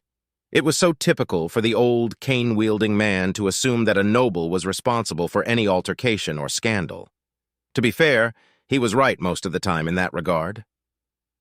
The Clicksall hunter slowed his pace as he did a sharp turn, using his ankle as a pivot in a manner that he had learned over the years. "War!" the 19-year-old yelled, his gaze turning to the aged veteran. "Treason! Duke Draymore has launched a coup! Betrayed the prince!" he shouted in between ragged breaths, feet never stopping. After his reply, he turned his attention back to the road, only faintly hearing a cane falling to the ground, followed by a string of very unflattering words flowing out of the old man's mouth. Weskel kept running, desperate to get home as soon as possible. It took him another 3 minutes until he saw his home on the distance, a humble but beautiful residence won by his parents' hard work. It had been an almost cruel irony of the universe that their home, surrounded by lush life and so close to the forest, had brought so much pain to his big brother Wyatt. Thinking about his big brother was always bittersweet. On one hand, he was a fantastic brother. He always looked out for him and Wham. He loved his family and always did his best. But on the other, he'd seen the pain and the trauma his brother had gone through. The sleepless nights when he screamed in terror, his isolation, his refusal to socialize or interact with anyone, the mouth-breathing idiots calling him a liar, and his fear of anything plant-related. But Wyatt proved stronger, and eventually he regained his senses and strength, even if he looked diminished and fractured in his eyes, and now he was potentially in danger in a conflict that could drag him to war. "Mom! Dad! Wham!" Weskel shouted as he approached his home, slowing down as the air in his lungs burned from his long run. He was used to running long distances thanks to his job, but the run from the train station to his home was more than arduous. He was about to shout again when the front door opened, revealing his father, Wirt Staples. His father was quite lanky. His black hair already had several gray hairs. His face had several wrinkles but maintained an air of youth around himself, and his scarred, burned arms were exposed as his shirt was pulled up, clearly working on something. "Weskel, what's the matter, son?" Wirt asked, his voice gruff but amicable, his tone preoccupied. "Dirt Dad, you inside!" Weskel cried out, his breathing ragged and spent. His muscles were burning now that he had crawled to a near halt, and his father, bless his heart, aided him inside the house. Wirt Staples guided his second son to the living room where he sat him down on the couch. Weskel wanted to speak, but he put a hand on his left shoulder. "Catch your breath first, Weskel," he commanded, and his son nodded. Then he turned to the side. "Winona! Wham! Get here! Weskel has something important to tell us!" He shouted, and a few moments later his youngest son, Juan Staples, appeared after running from their little workshop, his hands still stained with grease as he used a cloth to wipe them. Unlike Wyatt and Weskel, Wham's hair was brown, and his eyes were a beautiful yellow syrup-colored hue, just like his mother's and Weskel's. "You look like shit, Wes. What happened? The guild kicked you out or something?" Wham asked in a joking tone, always ready to prod his brother with some humor. But upon looking into his eyes, he knew something big had happened. "Shit, this is serious, isn't it?" Weskel nodded, slowly getting his breathing under control as he applied his breathing exercises. A few seconds later appeared Winona Staples, his mother. She was the same height as his father, and her hair was shoulder-length, brown like dying leaves, and her eyes as pure as the syrup the Velter trees produced. Much like his father, her age was starting to show. No gray hairs yet, but the wrinkles were there. She also had a sturdier build, especially compared to his father's, but she wasn't fat by any means, always keeping a healthy physique, though that had more to do with her medical condition. "Weskel, why were you yelling and why are you home so early?" Winona asked in a mellow, soft tone. "What's this about something important you have to tell us?" Weskel closed his eyes and controlled his breathing. He was still panting lightly, but now he could speak without choking on his own spit. "War, Mom! The Guild recalled everyone and canceled activities for 3 whole days. There's a lot of confusion spreading across the city and the planet." "War?" Wirt mumbled, frowning. "Who are we at war with, Weskel?" "Ourselves," Weskel spat. "Duke Draymore of Camreem tried to do a coup during the prince's ascension." At that, his father and brother gasped while his mother covered her mouth with both hands. I don't know what's true or not, but everyone was saying that the prince escaped and is somewhere out there gathering loyalist forces. But that's not the worst part. The Third Fleet is loyal to the Duke." "Wyatt is in danger?" Wham asked, his voice barely a whisper. What happened to Wyatt, Wes?" "I don't know," Weskel replied, shaking his head. "News have been spreading across all territories, mostly at random. A lot of nobles are angry and are demanding answers from the Orontes. My guess is that the Guimores already knew about the Duke's treason." "That explains the odd movements lately," Wirt said, taking a seat next to his second son. Wham and his wife followed suit, still processing what Weskel had told them. "Late shipments, the random inspections. I thought those issues were caused by pirates." Wirt ran his right hand across his face, pinching the bridge of his nose briefly. "Not this. Never this." "Weskel, what else do you know? Is this a dispute among the nobles?" "Apparently so, though I'm not sure. Some say this is a matter for the nobles to solve. Others are chanting doomsday and that another civil war may be over us. And others say it has already begun. I don't know who is right," Weskel replied. "My poor boy," Winona muttered, eyes watering as she turned to a frame holding Wyatt's photo before he enlisted in the Royal Navy Academy. "Wirt, we have to know if our son is alive." "He was stationed in the lingering systems as a compost hauler. I doubt he even knows about this if news are reaching us only now." "You know Wyatt, Winona. If the dead man's fleet sided with Duke Draymore, then he is likely to forsake his post. Our son is loyal to the principality," Wirt said, his voice a mixture of pride and worry. "Wyatt won't die for something he doesn't believe in." "Doesn't matter if a noble or whatever orders him to fight. He'll have to obey," Weskel added with perceptible cynicism. "He could run away like Dad said, Wes," Wham proposed. "This is why I begged you to stop him, Wirt," Winona cried out, tears threatening to fall. "Our boy has gone through too much already. Now he's up there, risking his life for no merit whatsoever. I'd rather have a breathing coward for a son than a notice telling me my oldest is dead and gone forever." Wirt and his sons couldn't argue against her and remained silent for several long moments. "What does this mean for us, though?" Wham asked nervously. "Are we going to fight?" "We first need to know what kind of war we're dealing with," Wirt replied. "If this is a matter of nobility, then we have little to worry about other than suffering from shortages of certain goods. If not, then many will be conscripted to fight or we'll see bombardments and occupation forces soon enough." He stopped to think and take a deep, calming breath. "All that is irrelevant unless we know the side house Guimore took.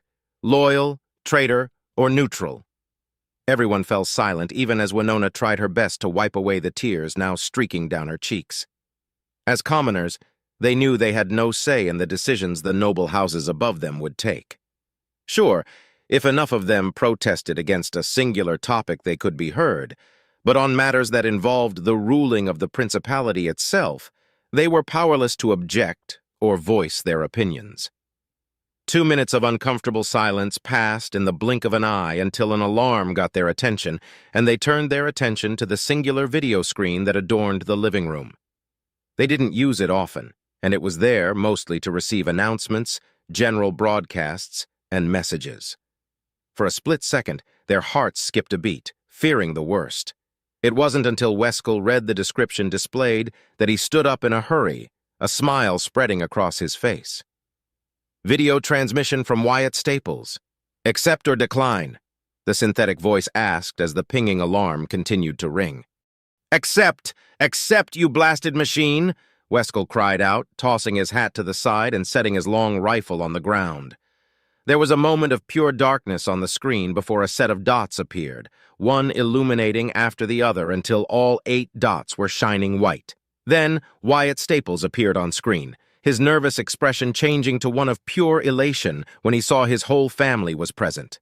Wyatt! Wham and Weskel cried out at the same time, relieved to see their big brother safe and sound. Weskel, Wham! Wyatt replied, smiling. Mom, Dad, you're all there? I thought you'd be out hunting, Wes, he asked, worry slowly replacing his happiness. Was out. Got here as fast as I could when we got the news about the coup, Wyatt. It's good to see you're alive, Weskel answered, suddenly feeling teary-eyed, but he held his emotions back.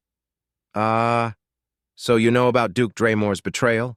Wyatt said before focusing his attention on his tearing, sobbing mother. Mom, don't cry. I'm fine, really. Winona shook her head slowly, smiling. I'm relieved to see my baby boy is alive. We haven't heard from you in almost a year, dear. Can't a mother worry for her children's safety? Putting that aside, Wyatt, we're all happy to see you again, son, Wirt interjected, beaming at his son. And I'm happy to see you all healthy and well, Dad, Wyatt replied, a genuine smile spreading across his lips. Hey, Wyatt, not to damper the mood or anything, but, can you afford a video call? Wham asked, now that the immediate fervor of bubbling emotions was settling down. Wyatt winced slightly at that, but nodded. Not to worry, I can easily afford it, he replied, choking a bit on the easily part. I'll be sending you a large sum of money directly to your account, Dad. Oh, son, don't be ridiculous. Seeing you alive and well is more than enough to calm our hearts, Wirt replied, smiling at his son. Save your credits. We make enough as it is. Trust me, Dad. It won't be a problem, Wyatt explained cryptically. Just humor me, okay? Put your data chit on the screen and I'll make the transference. Very well, son. If you insist, I won't object. But you must tell us how you were to get your hands on enough credits to not only afford a video call, but also send some of it to us, Wirt said, standing up and going to the screen. He produced a credit chit from his left pocket and connected it. There, ready. Wyatt made a few clicking noises, and a few seconds later he sighed tiredly, but was also relieved. During the process, Weskel looked at his brother closer and noticed some oddities. For once, he seemed to be sitting on what appeared to be a private booth. Second, he was clean, more than usual, especially for a compost hauler. He also seemed more muscular than he'd ever remembered his brother being. Finally, he noticed his uniform and his eyes widened. What the fuck? Weskel exclaimed, gaining the attention of his entire family. Wyatt, why the fuck are you wearing an officer's uniform? Just as quickly, all eyes turned to Wyatt to confirm Weskel's exclamation. It only took them a few seconds to realize that it was true. Wirt Staples took a step back as a gasp escaped his throat, and his legs trembled when he noticed the rank insignia on his son's uniform. Wyatt! You're a lieutenant? Wirt exclaimed, his voice raspy and incredulous. How? How did that happen? You're a commoner. Wyatt's cheeks burned and he scratched the back of his head, looking decidedly uncomfortable. It's a long story, everyone. Over a month ago, I happened to come across the royal yacht and more or less ensured the survival of the vessel and its occupants. I met the prince himself. He paused as his whole family went agape, but continued after a few seconds of stunned silence. The prince rewarded me by making me a lieutenant, and I joined his forces. I've been a part of his fleet ever since. But the prince! You met the prince and he rewarded you with such an honor? It was Winona Staples who made her voice known first. Does that mean you're fighting for His Majesty's right to rule? Wyatt nodded sheepishly. I am, Mom. Guess that means you're not part of the Third Fleet anymore, Wham said, still shaken by the revelation. Had I not encountered the royal yacht and learned about the coup elsewhere, I would have deserted my post. Consequences be damned. I am no traitor, Wyatt said in a reassuring tone. You better have, Wyatt. I like you a lot more alive than dead, Weskel commented, causing his brother and father to share a short-lived chuckle. So where are you now? I don't think you're anywhere near Caiston territory. Wyatt nodded as he took a deep breath. I can tell you where I am, Wes, but I can't tell you much. I was allowed to contact you and let you know I'm alive and not much else. What I can tell you is that I'm currently on the planet Matcha, capital of House Finnegan, he said, as an apologetic smile formed on his lips. Dad, mind checking your balance? Wham ran off, and his footsteps resonated throughout their home for several moments until he came back holding an old but functioning data pad. Handing it over to his father, the older man connected his data chit to it and accessed his account to check his balance. His eyes went wide once more and he collapsed, only avoiding hitting the ground when Wham caught him. Fa! 400,000 credits? Wirt exclaimed, causing his youngest son to let go of him, also in shock. His wife was flabbergasted, and Weskel sputtered on his own saliva after hearing the amount delivered. Wyatt nodded. It is the amount I was advised to send you. I wanted to send you more, but I won't take any risks. That should cover anything you may need for a time and pay for Mom's treatment in full. Send more, Weskel muttered, feeling lightheaded. He had gone from dread and fearing he might have lost his older brother to being relieved, and was now being bombarded by shocking revelation after shocking revelation. Shaking his head, he slapped himself hard enough to make him groan in pain. Definitely not dreaming, he hissed and focused his attention on Wyatt. Why do you have so much money? Who did you kill? Wyatt's expression turned somber for a moment, then shifted to murderous glee before setting into his usual calm, measured expression. I can't tell you the specifics, but I have a lot more credits with me now, and that's not all. The credits were a reward for services rendered, and I'm... Wyatt, hurry up! We have to practice one last time before tomorrow's procession. A melodious, sweet voice called, unseen on the screen, but Wyatt turned to his right and nodded. I'll be out in a minute, Cynthia. I just need to say goodbye. Wham, blushing but with a shit-eating grin spreading across his face, laughed. The revelation of his brother's wealth pushed in favor of doing some sibling mischief. Wyatt, I thought you were too much of a Clixel chick to ask any lady out. Who is she, your girlfriend Tildy? Come on, bro, don't be shy. Introduce her to us. Shut up, Wham, Wyatt countered, cheeks blushing brightly. She's my superior and my friend, all right? Have some respect, honestly, he said with a final huff. Then he smiled sincerely. It's good to see you all again.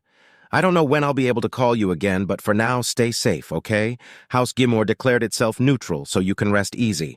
The prince and his sister Clara are doing everything within their power to avoid turning this conflict into a civil war. A good measure of relief washed over all of them after hearing Wyatt's words. Then Wyatt leaned forth, his voice hushed. I have to go now, everyone. I love you. Oh, and please don't tell Mr. Warlow or anyone else that I'm a blue blood now. Excuse me, what? Weskel asked immediately, bewildered. You're a blue blood? To be specific, the prince ennobled me to the rank of Knight Banneret. That's all I'm allowed to tell you. I'll call again once I get the chance, Wyatt said, and a second later, the call ended. Oh, Wirt mumbled, blinked twice in surprise, and then fainted where he sat. Wyatt! Noble! Knight Banner!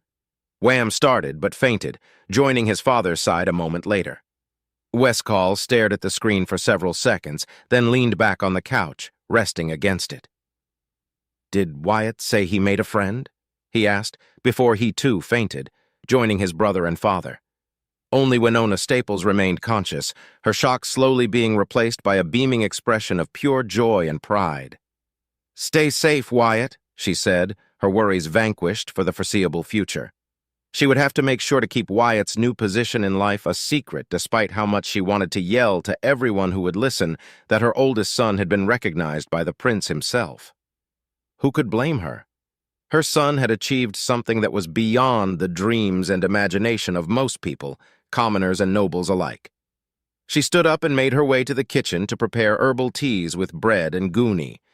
She knew her husband and son's tendency to faint when overwhelmed, always ready to tend to them whenever it happened. Her smile widened, and a soft chuckle echoed in her throat as she wondered how many times her oldest had fainted so far. Camrim, capital world of House Draymore.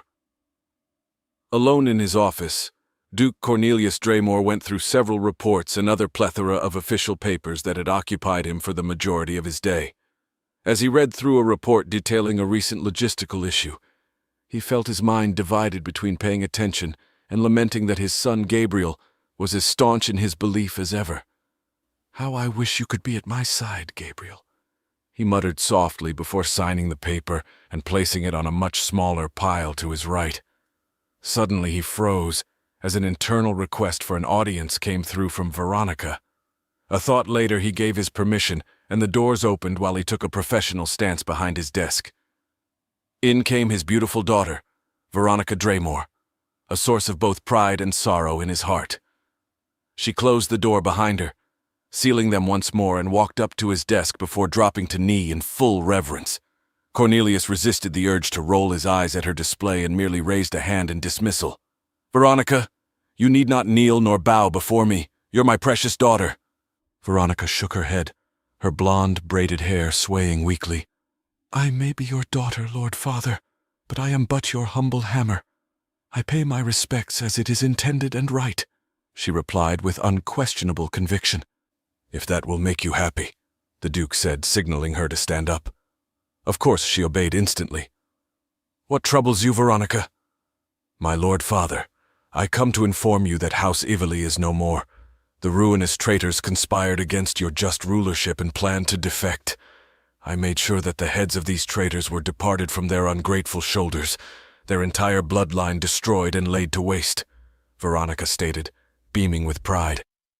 Cornelius narrowed his eyes, quickly accessing the network and the database to find who belonged to House Ively and its history. A fairly powerful house that focused its reputation and power on commerce, construction, and the production of basic consumer goods. Lackluster military achievements, loyal and diligent. At first glance, he failed to see why or how they could be traitors. "I trust that you have sufficient condemning evidence?" he asked, his voice somber and heavy. Veronica proudly retrieved a data chit from within the safe compartments of her armor and placed it on her father's desk with as much reverence as she could manage.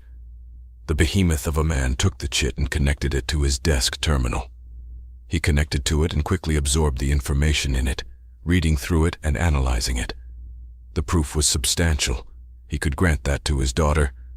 House Ively was found performing suspicious movements within their territory.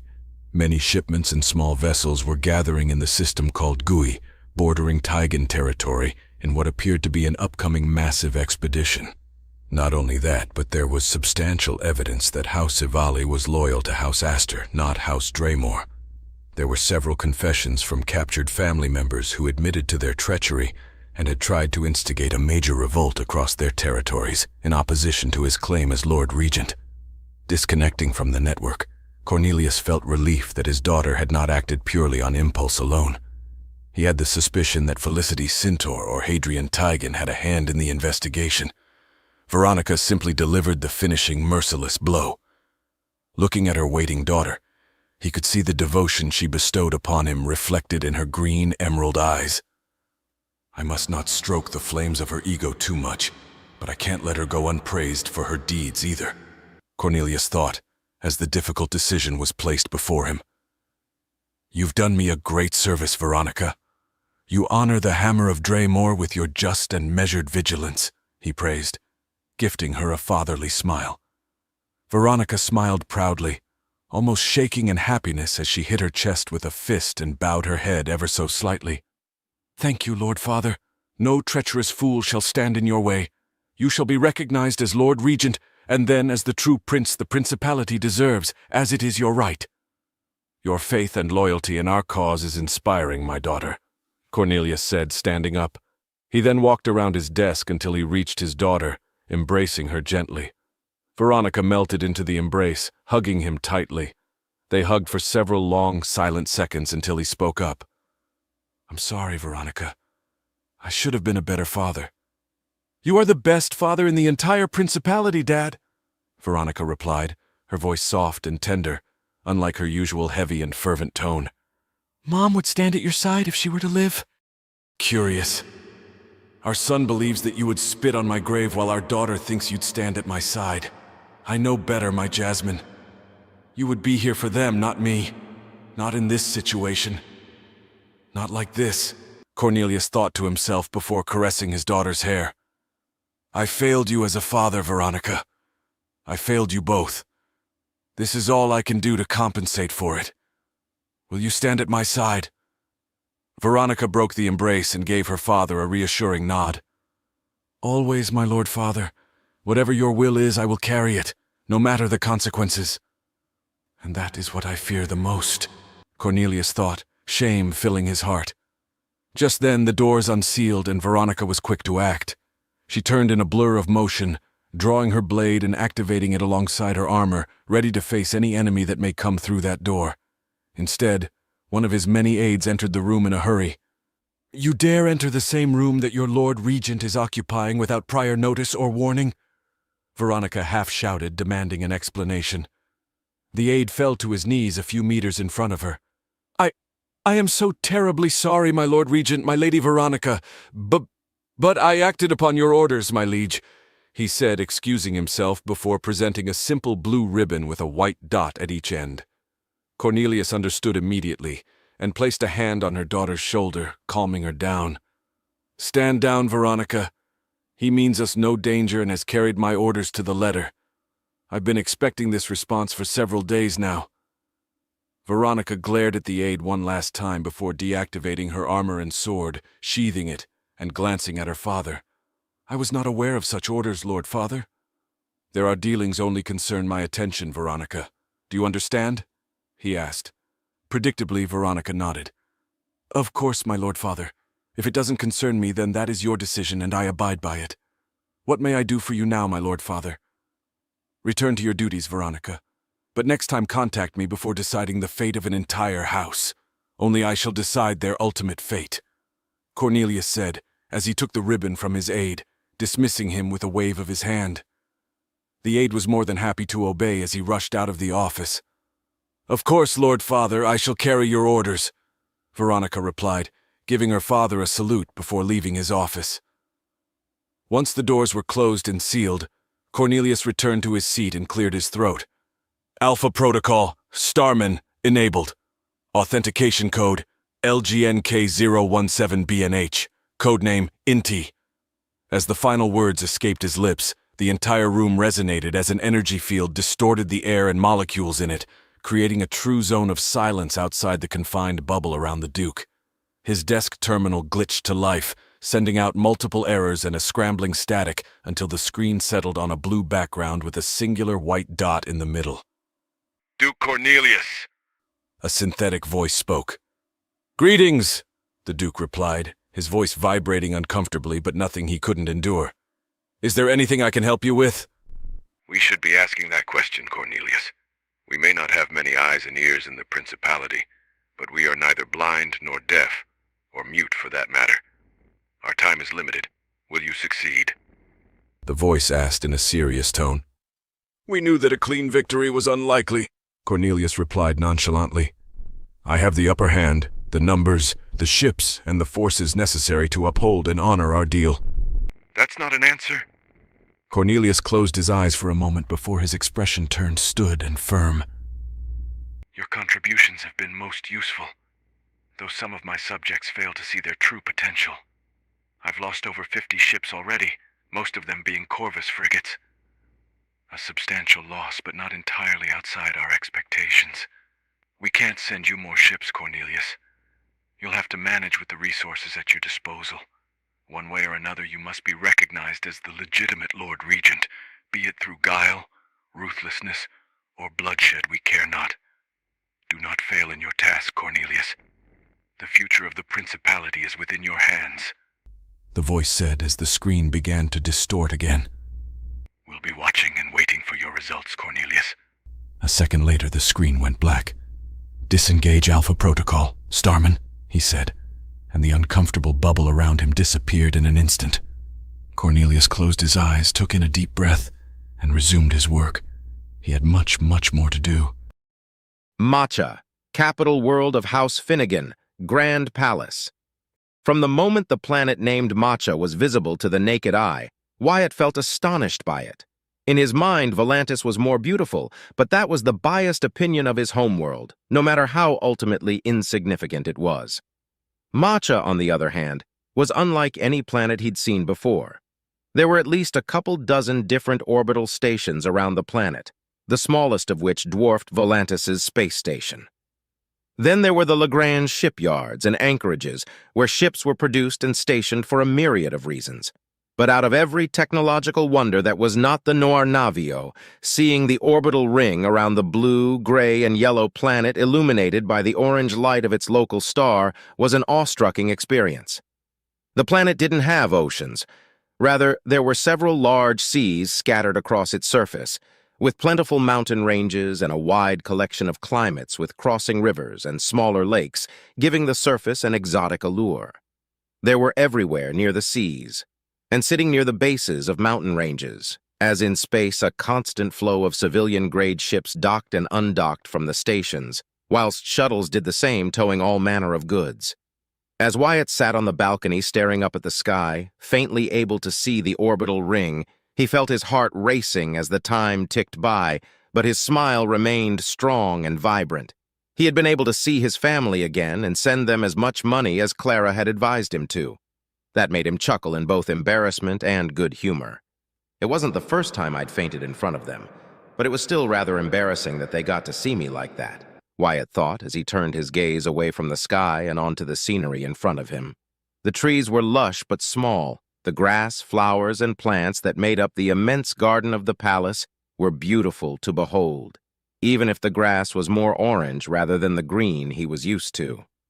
Away from any major population center, the Grand Palace of House Finnegan was a veritable fortress of carved stone, metal, woods, and luxury so outrageous that he couldn't begin to fathom how much the price of the chair he was sitting on was.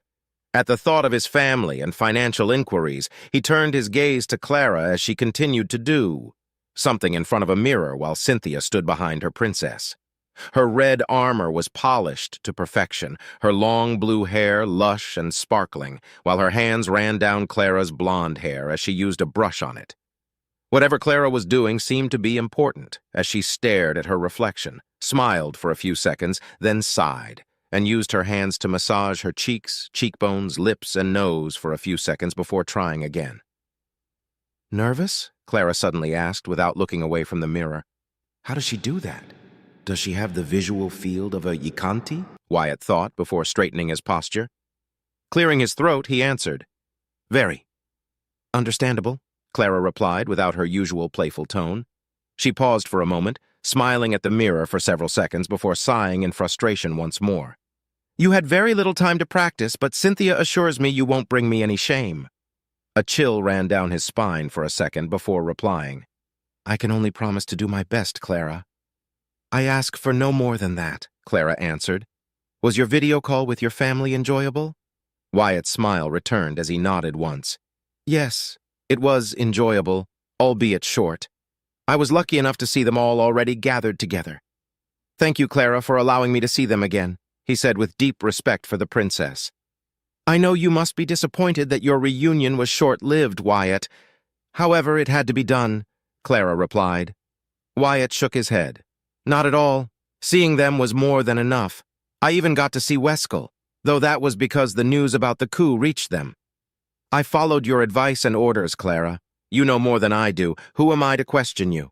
On this particular field, I won't contest your words of praise and self-flagellation, Wyatt," came the princess's reply. "Economics and the proper handling of credits is something that, sadly, almost no commoner is ever instructed on. And nobles? Most members of the nobility don't care for it as long as they have credits to use and waste on frivolous and facetious things." She paused for another moment, smiling at her reflection, and this time obtaining a more favorable result, but not the one she desired yet. "Such a shame, really. All military branches are filled with low-standing, exiled, or fallen nobles because of it, not to mention fourth, fifth, or sixth offspring and branching houses. Competition is fierce because of that, but not the desired type of competition." "What is she talking about? Blue bloods are always trying to outdo each other because of their damnable honor, pride, ego, and dignity. Or maybe there's more to it than that," Wyatt thought with mild concern due to Clara's tone. It was cold but conveyed a certain level of sad disdain. "I'll ask Gregor, Raquel, and Nultar during our next training session." "And you, Wyatt," Clara continued after a brief pause, are what can be described as fresh nobility. More so than anyone else, you must learn to handle your newfound wealth intelligently. Your desire to send your money to your family was a heartfelt but foolish decision. Do you remember what I said? Wyatt nodded. Any transfer above 500,000 credits is tracked by the Royal Banks instantly. To side with caution, 400,000 credits is a more than generous amount, especially for a commoner family. But it is not a sum that will gain the attention of the Royal Banks. Despite our current tumultuous times, Duchess Sylvia Emerald would never allow Duke Draymore to directly interfere with the communication buoys and the trading, merchant, and financial systems across the Principality. Else we would devolve into a state of pure chaos, with private assets bidding for power and a crippled economy to contend with as it happened during the previous civil wars that ravaged the Principality. Clara explained dispassionately. I am not even going to pretend I understood any of that. But I've read what happened during the past civil wars. Bloodshed, wholesale murders, the collapse of trade lanes, mass conscription, famine, diseases, entire stations and even planets succumbing to all sorts of reasons, rampant piracy, a 100-fold increase in Drazen raids, and even assaults from the Arabians and the hierarchy. The fact the Principality survived at all was an achievement in on itself, Wyatt thought and suppressed a shudder. He definitely didn't want to see that become reality. Nevertheless, Wyatt nodded to let the blonde woman know he in some part shared her fears. A short call was also prudent, Cynthia spoke next. Duke Draymore's agents could be everywhere, and with House Ishtal on his side, he has at his disposal some of the best intelligence officers, spies, and communication agents the Principality has to offer. Our own agents are working tirelessly to counter the Draymore traitors infesting the Principality's networks. Regardless, we must tread carefully and not assume that we are not in harm's way. Now he truly understood the need for secrecy and the restrictions Clara imposed upon his wish to contact his family. 6 million credits would more than ensure the prosperity of his family for a couple of decades at the very least. If he were a man without morals or unquenchable greed, those credits could ensure him a lifetime of not luxury, but stability without having to work another day in his life. He never craved for much, never wanted anything above his position in life, and that hadn't changed. So what was he to do with his remaining wealth? At Clara's behest, he retained 1 million credits within his immediate account for any purchases he might desire. The rest, excluding the 4,000 credits used, had been taken by Clara in good faith and put in various places the moment they reached Matcha and they connected to the Principality's network. Her only explanation was that his money could grow in the proper places by making the right investments. The princess, bless her heart, had tried to explain to him how that worked, why it was important, and the value of the market. But I learned little to nothing. All I really learned is that those things are complicated and, somehow, important. Like that thing she said, compound interest, was it? How can credits make more credits if you don't work for them? Credits are only good to buy the things you need to survive and to save up for when you need medicine. Putting them in other places just waiting sounds so counterproductive. But she's the expert noble, and I'm still just a commoner with a noble title. All I can do is trust her. I don't see why I shouldn't, Wyatt thought to himself. Worry not, Wyatt. Every network is in a state of chaos. Your call and transaction have gone undetected. Without a proper registry of house staples, such movements are seen as done by a mere commoner. There's no reason for any Draymore traitor to search through such channels despite the signal originating from here, Cynthia explained, reassuring the black-haired man and gifting him a pleasant, friendly smile. Ah, there it is, Clara exclaimed before Wyatt could say anything. At long last, she let go of her face. Just in time, too. My brother dearest has contacted me. The procession shall begin in half an hour. Is my hair done, Cynthia? I will need 5 minutes, my princess, Cynthia replied, never stopping her work. You shall be the envy of every lady present, my princess. Flattery is not your strong point, Cynthia. Nevertheless, your pointed comment is much appreciated. More importantly, Wyatt, Clara said firmly. Yes, my princess, he replied, ready to drop to a knee at a moment's notice. After the procession is done and the party begins, remain at my side at all times. I forbid you from mingling, as it were, Clara ordered. Wyatt stared at her, watching her face and the reflection in the mirror. For a second, he could have sworn her eyes lost the spark he'd come to grow accustomed to, replaced by a cold indifference that was deeper and much more terrible than what she showed when dealing with Uriel Holkes. "Wouldn't dream of it, Clara," he replied in a more casual tone, forcing his body to relax even as his immediate instinct was to appear as submissive as possible before her.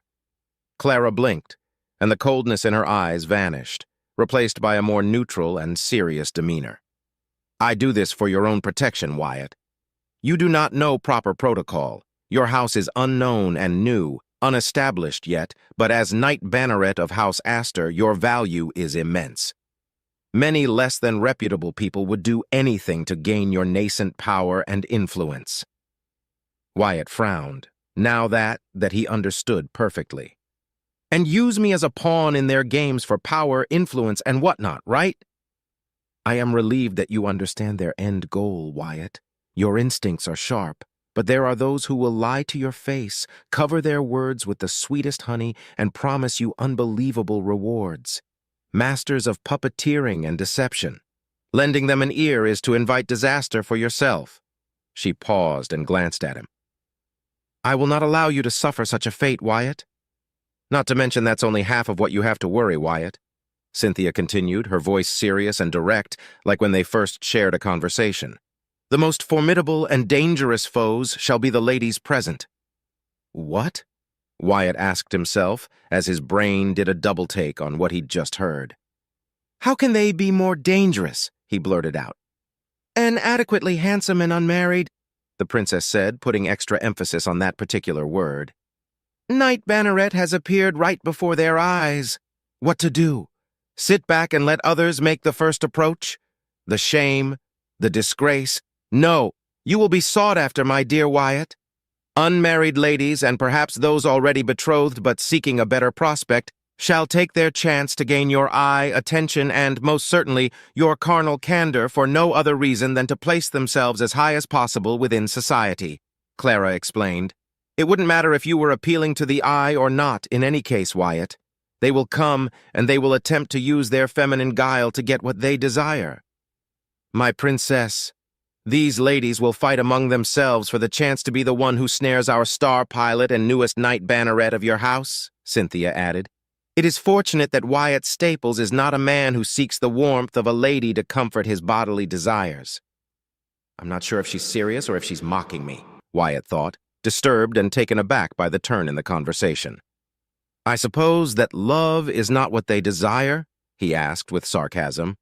"Privileged are those few that manage to allow love, trust, and other such sentiments to build a relationship without sacrificing their standing within their houses.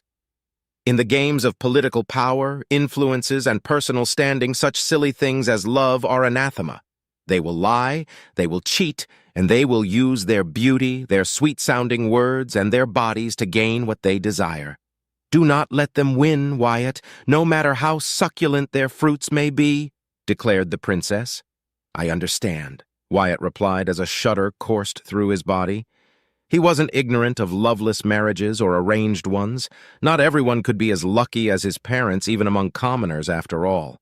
But the prospect of being the center of attention of so many proverbial noble ladies felt disgusting now that he had been warned of their more than likely intentions. The following minutes went on in silence until Cynthia finished brushing Clara's hair. If they were to ask him how it looked, he wouldn't be able to tell the difference. But whatever Cynthia had done seemed to please Clara. That was all he cared about, and the only thing that mattered. As they left the room, the waiting Royal Marines formed around the princess, and they began to walk. Wyatt couldn't help but examine in detail the impossibly exquisite dress Clara was wearing.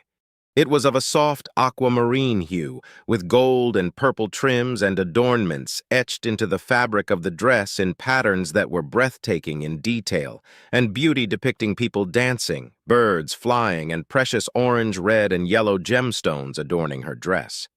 A necklace of platinum graced her neck, crowned with a multicolored gemstone he had never seen before with the crest of House Astor on it. A beautiful black raven with its wings spread wide and holding two swords by its talons. Her arms were covered by long sleeves the same color as her dress. They stopped a few inches from her shoulders and the puffs adorning them. He had never paid attention to her before, but with the elegant and tight-fitting dress she was wearing, he noticed that Clara's breasts were quite large. Averting his gaze from her chest, he focused on the smooth, long dress that at first glance seemed restricting on her legs, but the fabric moved in accordance to her own, molding itself against her flesh to never hamper her movements, even as some of it dragged behind her across the floor. Her feet were covered by some sort of heeled shoe he'd only seen on some ladies back in Volantis. The clink-clank noise it made against the ground was both soft and demanded attention. And all of that splendor was nothing compared to her face. Her expression was beaming with a gentle, soft, warm, caring smile that would knock the air out of anyone laying their eyes upon her for the first time. Her eyes shone with an intensity that denoted she was not only royalty, but a proud member of the royal house Astor. She was the definition of breathtaking. But all Wyatt felt when he laid his eyes upon her was sadness. Now he knew what his princess had been doing in front of the mirror. Her mask was immaculate. Perfect. Had he not seen her put it on, he would have been completely fooled by it. Next to her, Cynthia walked proudly. Her lush, pristine blue hair swayed with every step she took.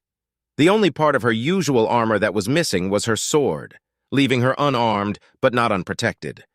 When he met her, what he believed to be the crest of House Winfield was, in reality, the simplified version of their heraldic shield. But she still displayed it proudly, a blue feather held up between the index finger and the thumb of a hand. Equally beautiful in her own way, Cynthia's expression was solid, stern, and unflinching. Poor be the fool that ushered her wrath. Lastly, himself.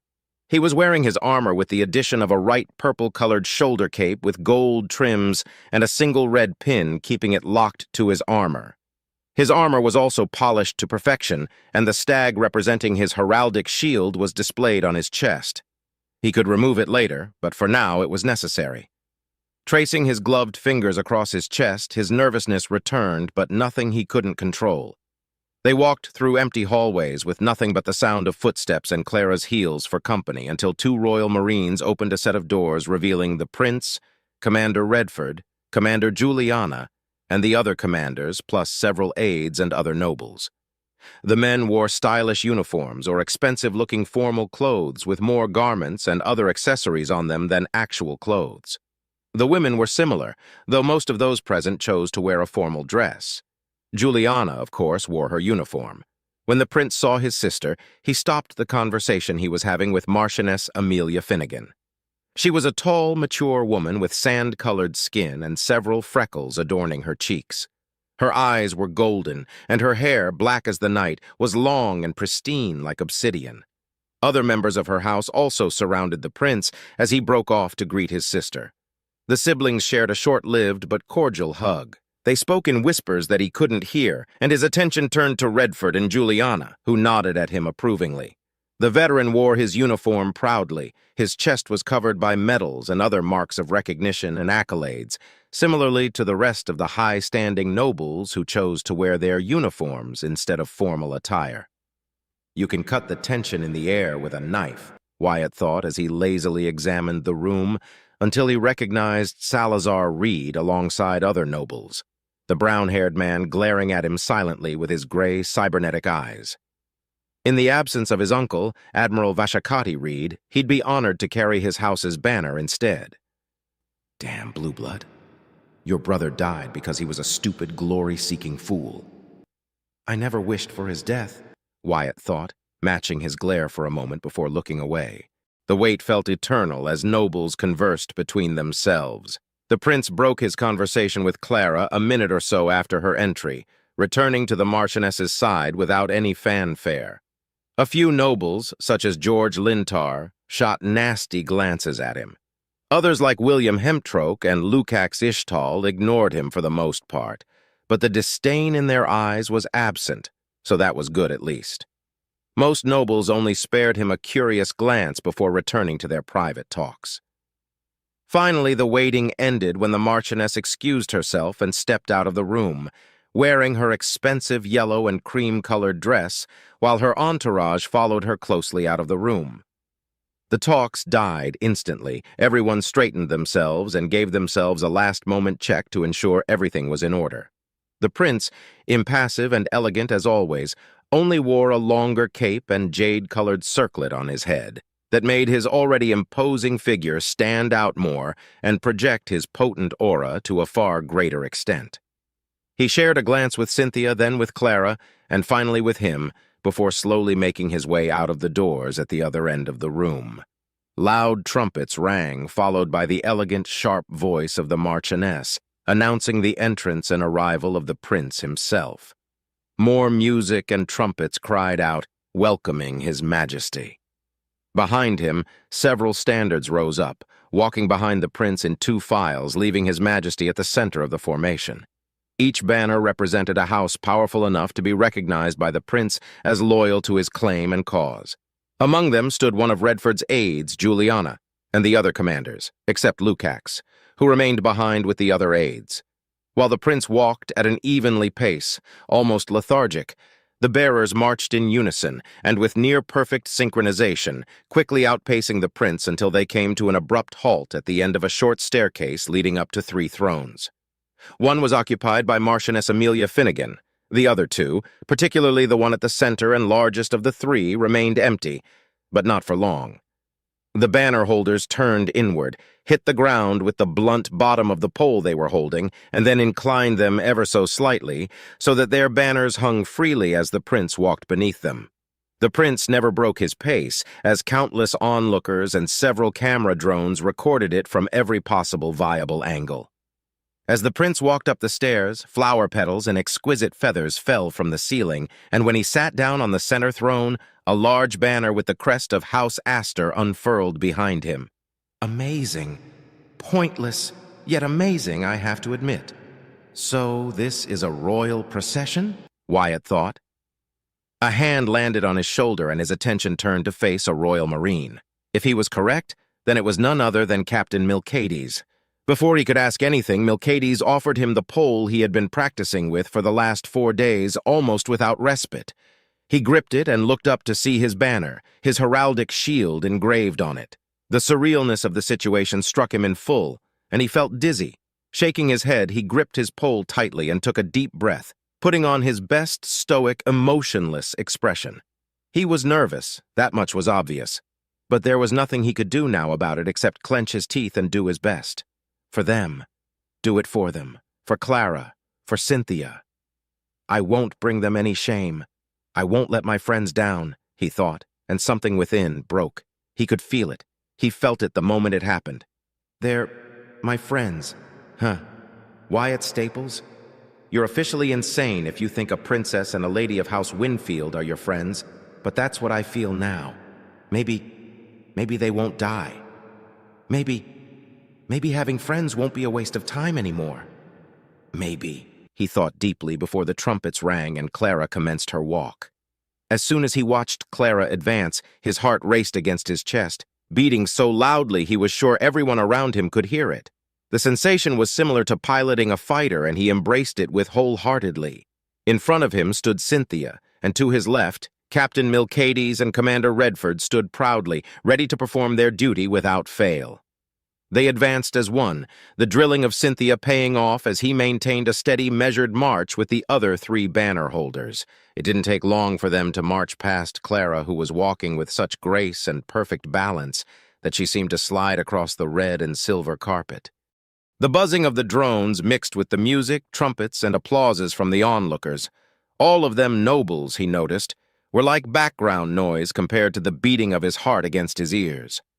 One small mistake could spell disaster and embarrassment for Clara's reputation and standing as a princess. He didn't care about his image, his dignity, or anything stupid like that, but he would not be the reason his princess's standing could be tarnished. He stopped in front of Cynthia at the same, and, much like the banner holders of the prince, who had retreated after the prince sat on his throne, the 4 of them turned in unison and hit the ground 3 times, waiting for Clara to come closer since she only had 4 banner holders instead of the 20 of her brother. When she neared, the four of them inclined their poles forward, their banners flowing right above the princess's head as she walked underneath them. Just like with the prince before her, flower petals and feathers rained from above when she walked up the stairs, making her way to the last remaining throne. When she sat down, a smaller banner identical to the prince's unfurled, and the onlookers went wild, clapping their hands and shouting the mottos of their houses, with that of House Astor, "Loyalty is its own reward," being the loudest of them all. Now came the most difficult step, he reminded himself. He hit the ground once and took a step back. Another strike, another step back. It had to be done in synchronization with the other banner holders, and so far no mistake had been performed. 2 more strikes, 2 more steps, and it was done. Cynthia's rigorous training had paid off. "You were stiff at the start. We had to compensate for the last moments of the march since your pace was off, and you inclined your banner 2 degrees extra." The voice of Cynthia rang inside his mind while the blue-haired woman remained still and as unbending as titanium. "All in all, you performed much better than I had feared, Wyatt. Congratulations. Now that this is over, once we return to the Noir Navio, we can continue with your physical and melee training." Oh, how joyous, Wyatt thought with dismay. Noir Navio docked to Matcha's Lagrange 5 anchorage.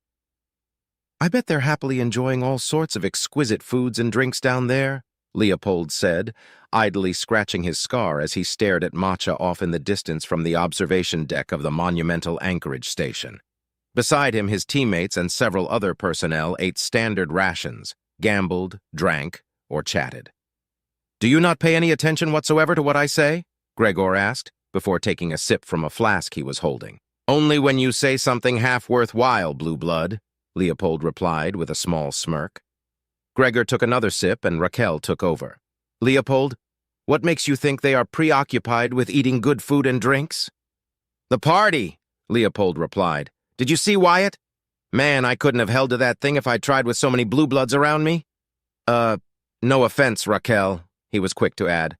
"After the procession, they're going to a party, right? Lucky Wyatt. And here we are, stuck on this station while he gets to eat, drink, and hang around beautiful ladies. Worst shore leave ever," the pilot complained. Raquel's mouth opened, and she turned to Gregor with an expression that read, "Is he serious?" The shorter man nodded in response while Nultar watched with a wide, impish smile. "You are so clueless despite your abilities," she lamented, closing her eyes in disappointment.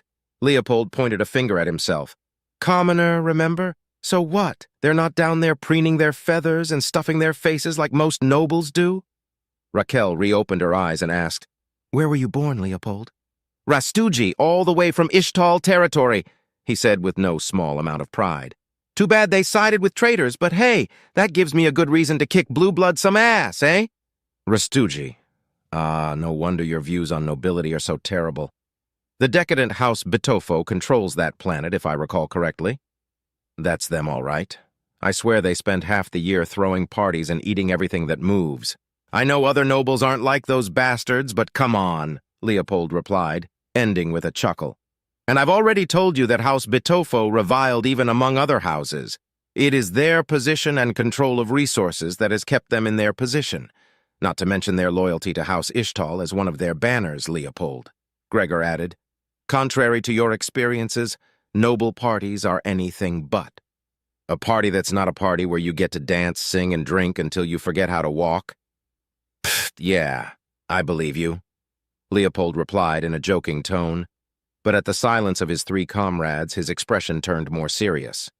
"Wait, that's a real thing? How?"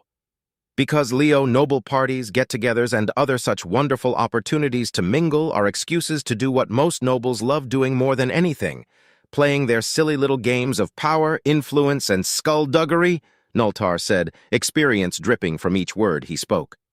"Oh, sure, there's fine food, drink, and entertainment, but the real prize is to make connections, find out weaknesses from rivals, plant false evidence on your enemies, spread lies and rumors, meet new blood, see what chances are present to form new alliances or strengthen already existing ones, or just kiss a truly monumental amount of ass." "Could you please not be so crude in front of a lady?" Gregor asked, eyes narrowing. "I don't need you to speak on my behalf, Gregor. If such talk irritates me, I will make my discomfort known swiftly through my own voice or my fist, Raquel said, earning a roll of the eyes from Gregor before he sipped from his flask again. Nultar is correct, Leopold. That's what Lieutenant Wyatt is doing right now along with Commander Redford, Her Majesty, Princess Clara, and Lady Cynthia. They're not there to have a good time, Leopold. They are on a battlefield that I wish never to partake in again. Leopold winced. Forget anything I said, then. I'd rather stay here. Speaking of which, why are we here? The rest of the damn fleet is spread across 3 other anchorages, but not a single other ship is here. It is not for us to know. Princess Clara ordered we would dock here, and here we are, Nultar said with a shrug. Besides, it isn't too bad. Everyone got paid, plus a small bonus. Even the recruits from Woodshaft got an initial payment. So all of us get to enjoy ourselves for however long the princess plans to stay. Speaking of that, what are you drinking, Gregor? Gregor swallowed his latest sip and raised an eyebrow. Wine, he replied nonchalantly. I thought you hated alcoholic beverages, Leopold asked, confused. I'm the one that loves getting shit-faced around here. My implants can handle it. It has a low volume, Gregor answered, taking another sip. It helps me focus and think clearly. Think about what? Leopold asked. Wyatt's words, actions, and how is it possible for a commoner to be such a masterful deceiver and planner? Gregor replied, closing his flask. Did you hit your head or something, Gregor? Leopold asked, concerned. Raquel crossed her arms and hummed deeply. So you've noticed it too, Undaj? What about you, Okara? I have my doubts, but I can't see any other reason, Nultar replied. Leopold stared at the 3 of them for several seconds, mouth agape and completely bewildered. What, in the prince's name, are you 3 talking about? You can't be that stupid, Leopold, Gregor began. The prince relied on him to root out the conspirators within his circle. He relied on him. A royal put his trust in a mere commoner, a laughable proposition. Not only that, but he has gained the trust of Princess Clara. Lady Cynthia, a bloody Winfield, is personally training him. Why? How? And Commander Redford gave him the right to choose his teammates for his named fighter squadron, Nultar continued. A commoner is a commoner, after all. Wyatt Staples can't possibly be just a commoner. He has placed himself squarely within Princess Clara's entourage, perhaps even within her inner circle. The thought alone makes me uneasy, Raquel added, eyes narrowing.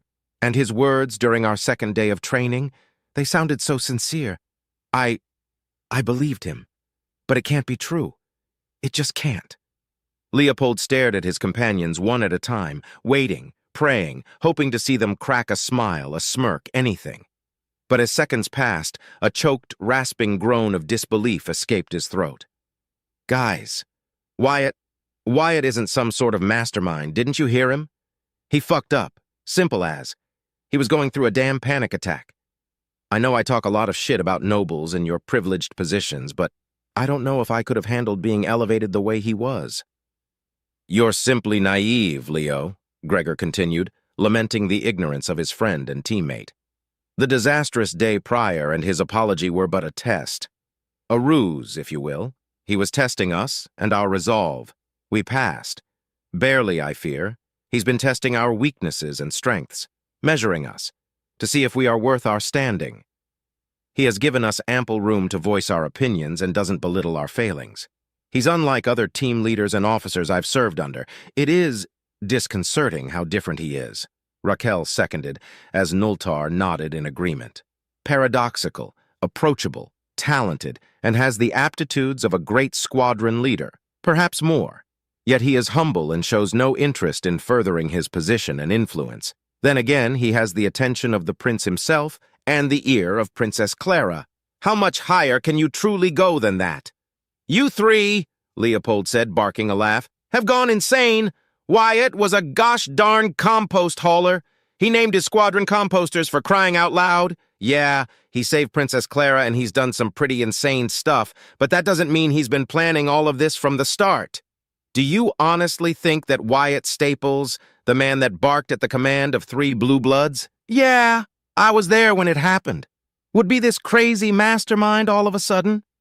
Then how do you explain everything he's done? Very few nobles would even consider admitting to having failed in their tasks, let alone apologize to their subordinates the way he's done. It's as if he has no concept of pride and honor, Raquel questioned. That's because he wasn't a noble until recently, morons, Leopold cried out. You're seeing censor ghosts where there are none. Wyatt is earnest and honest. Too honest, in fact. And he ain't a backstabbing prick like most nobles are. He ain't waiting to use us for his benefit or test us for some confounded reason. He's just trying to do his best in a position he never wanted in the first place. At least I know I wouldn't want to be a bloody noble. No offense. Whatever the case may be, Noltar said in an uncharacteristic serious tone, you cannot deny that every circumstance surrounding him is beyond the norm. Is he really who he claims to be, or have we just seen the man he wants us to see? You are all crazy, Leopold said, exasperated. You'll see I'm right. Wyatt may be a noble now, but he is a commoner at heart. He may change in time, but he's not a shadowy mastermind, he said, and turned his attention back to Matcha. I really wanted to go and meet up a few girls, though. On that, Leo, we can agree, Noltar said. His usual jovial tone returned. Raquel glared at the two while Gregor took another sip from his flask, his eyes narrowing as he, too, stared at the distant planet. Matcha, capital world of House Finnegan, Grand Palace. After the ceremony ended with the closing words of the prince proclaiming that Duke Draymore would be defeated and that the fight had just begun, the already large room began to move and shift.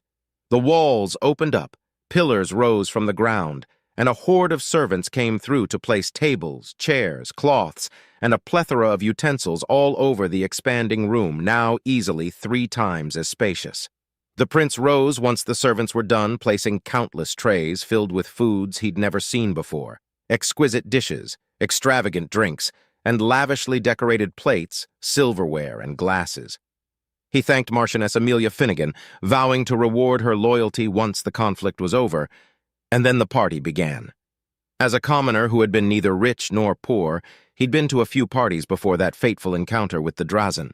Those had always been quaint little affairs. A few friends gathered here, some family members there, good friends and neighbors coming together, pulling their resources together to have an enjoyable evening or night. His favorite party was when he turned 13, 1 year before he enlisted in the Royal Navy Academy. His mother, bless her heart, had knitted him a scarf. Weskel kept half the carcass of a clixel that the guild misplaced for a feast that day. Wham giving him a new carving knife he made himself, his always supportive father hugging him tightly. The laughter they enjoyed that day, discovering he had the dancing skills of a gala, Mr. Warlow coming over to give them some of his stew and give him a fresh batch of painting pencils and paint. Their always cheerful neighbor, Wuzka, joining in with some toasted beans and lachoa, and the Lumen family sharing their homemade cider. That had been a good day. The memory brought a smile to his face, especially when he compared it to the party unfolding before him. There was music played by very talented musicians, slow, mellow melodies that were always in the background and never loud enough to obscure anything but the quietest of whispers. Groups of nobles had formed everywhere around tables or standing in circles. Some even walked in pairs of small groups, mingling between themselves. The smell of the food was mixed with the pungent fragrance of perfumes and luxury oils he never knew existed. There were laughs and chuckles, giggles and dignified snorts, and it all felt so fake and boring that Wyatt had to try with every fiber of his body to not yawn. And here I thought I knew what boredom was like, hauling compost from station to station, planet to planet, and system to system. This could be classified as torture. No, it is torture. I rather receive an extra session of Cynthia's training over dealing with this. Am I going insane? Wyatt thought as he stood next to Clara's left side while Cynthia stood on her right. The princess was sitting on the table that the prince, the Marchioness, and her 2 oldest sons had been occupying not too long ago.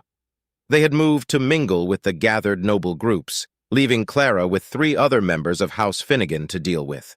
2 of the Marchioness's daughters and her oldest unmarried nephew. They were talking about economics, mercantile deals, the strain the Duke's treachery put on several systems, possible alliances, and other topics that he simply couldn't wrap his head around. At least, not fully. And through it all, he noticed, Clara's expression remained unchanged. ever polite and approachable, but cold as ice. "Is that why I've yet to see Frederick Anderson, the scandal? A treacherous weasel he be?" asked Anna, if he remembered correctly. "Quite so. He was a traitor. Rest assured he is in captivity and his secrets are being extracted. He is stubborn, but we already knew that," Clara replied, with complete naturality. "She's such a great liar. If I didn't know that the traitor was dead and gone, I would believe her," Wyatt thought, and paid more attention to the conversation, eager to finally be able to stave off his boredom. "Unlike House Anderson, the wretches, House Finnegan knows what loyalty is, and we stand with our beloved Majesty, the Prince, your Highness," said Hecatock with zeal and bravado. "Duke Cornelius Draymore has forgotten his place and will be deposed. Victory will never be his." It nearly was. Blue blood, Wyatt thought grimly. Clara nodded. "Indeed he will." Then she sighed tiredly. "Just thinking about all the reforms, purges, elevations, degradations, investigations, and trials that will follow my uncle's defeat is tiring. Rest assured, those loyal will be recognized." Wyatt sincerely hoped that was the case, that Duke Draymore would be defeated. As the two Finnegan women brought up fans to cover their faces, as they giggled in approval and Hecatock proclaimed his undying loyalty for the umpteenth time, the pilot couldn't help but notice a few oddities around him. Firstly, behind the Finnegan women stood 4 maids, all beautiful with cybernetic eyes. Were the Finnegans so powerful that they could afford to have other nobles as servants? Even so, these maids wore fine-looking dresses, and not only them, almost every lady present wore dresses that were so extravagant that it hurt to look at them. If there was a word that could describe it, that would be gaudy. The lords were no better. While not as extravagant, their formal attires were borderline distasteful with how many adornments they had on them. Some even wore the most colorful outfits he'd ever seen, coming in bright yellows, oranges, and blues. What made it worse was that he was certain those clothes had to be expensive. Clothing choices aside, his greatest concern was the ladies. Not a single lady present wasn't shadowed by at least 2 maids. Even Amelia Finnegan was followed closely by 3 of them. All of them had maids. So where are Clara's maids? As a princess, she should have plenty of maids at her service. They should be here like they've always... Wait, I've never seen any of them since I met her now that I think about it. She's only ever accompanied by Cynthia. There were at least over 200 survivors from the royal yacht, yet none of them were Clara's maids or servants. Did they die? Were they captured or left behind? Wyatt pondered as the realization manifested in his mind. Now that he was fully awake, the other oddities became bigger problems. The prince was constantly assaulted by other nobles wishing to either extend a cordial greeting or establish a brief conversation with him or those closest to him, like Juliana and Redford. The same happened with Amelia Finnegan and a bunch of other nobles of renown present, such as George Lintar, Lukacs Ishtal, William Hemstroke, Vivian Taravis, and Hannah Talaro, plus many more he had never met before. But Clara was being actively avoided. Looking closer at the 3 Finnegan present, he was now able to see their unease. The fidgeting, the nervousness in their movements, the repeated proclamations of loyalty to the prince and House Astor. It was clear that they didn't want to be there, but were either forced or ordered to remain at her side. Most of all, he noticed the fear in their eyes. Fear directed at Clara. "Wyatt, the lady in the red dress is going to pretend to fall as she walks past you. Do not move to aid her." The voice of Clara was clear in his mind, breaking him out of his stupor just in time to see the aforementioned lady, and his heart skipped a beat. To call what she was wearing scandalous would be an understatement. The red, vibrant dress she was wearing was skin-tight, denoting her curvaceous figure, a rather generous cleavage of her bosom, and an equally vibrant red hair that shone against the light illuminating the room. She was breathtakingly beautiful, he had to admit. But just as Clara had warned, the moment she passed next to him, she suddenly lost her step and let out a soft gasp as she fell forward.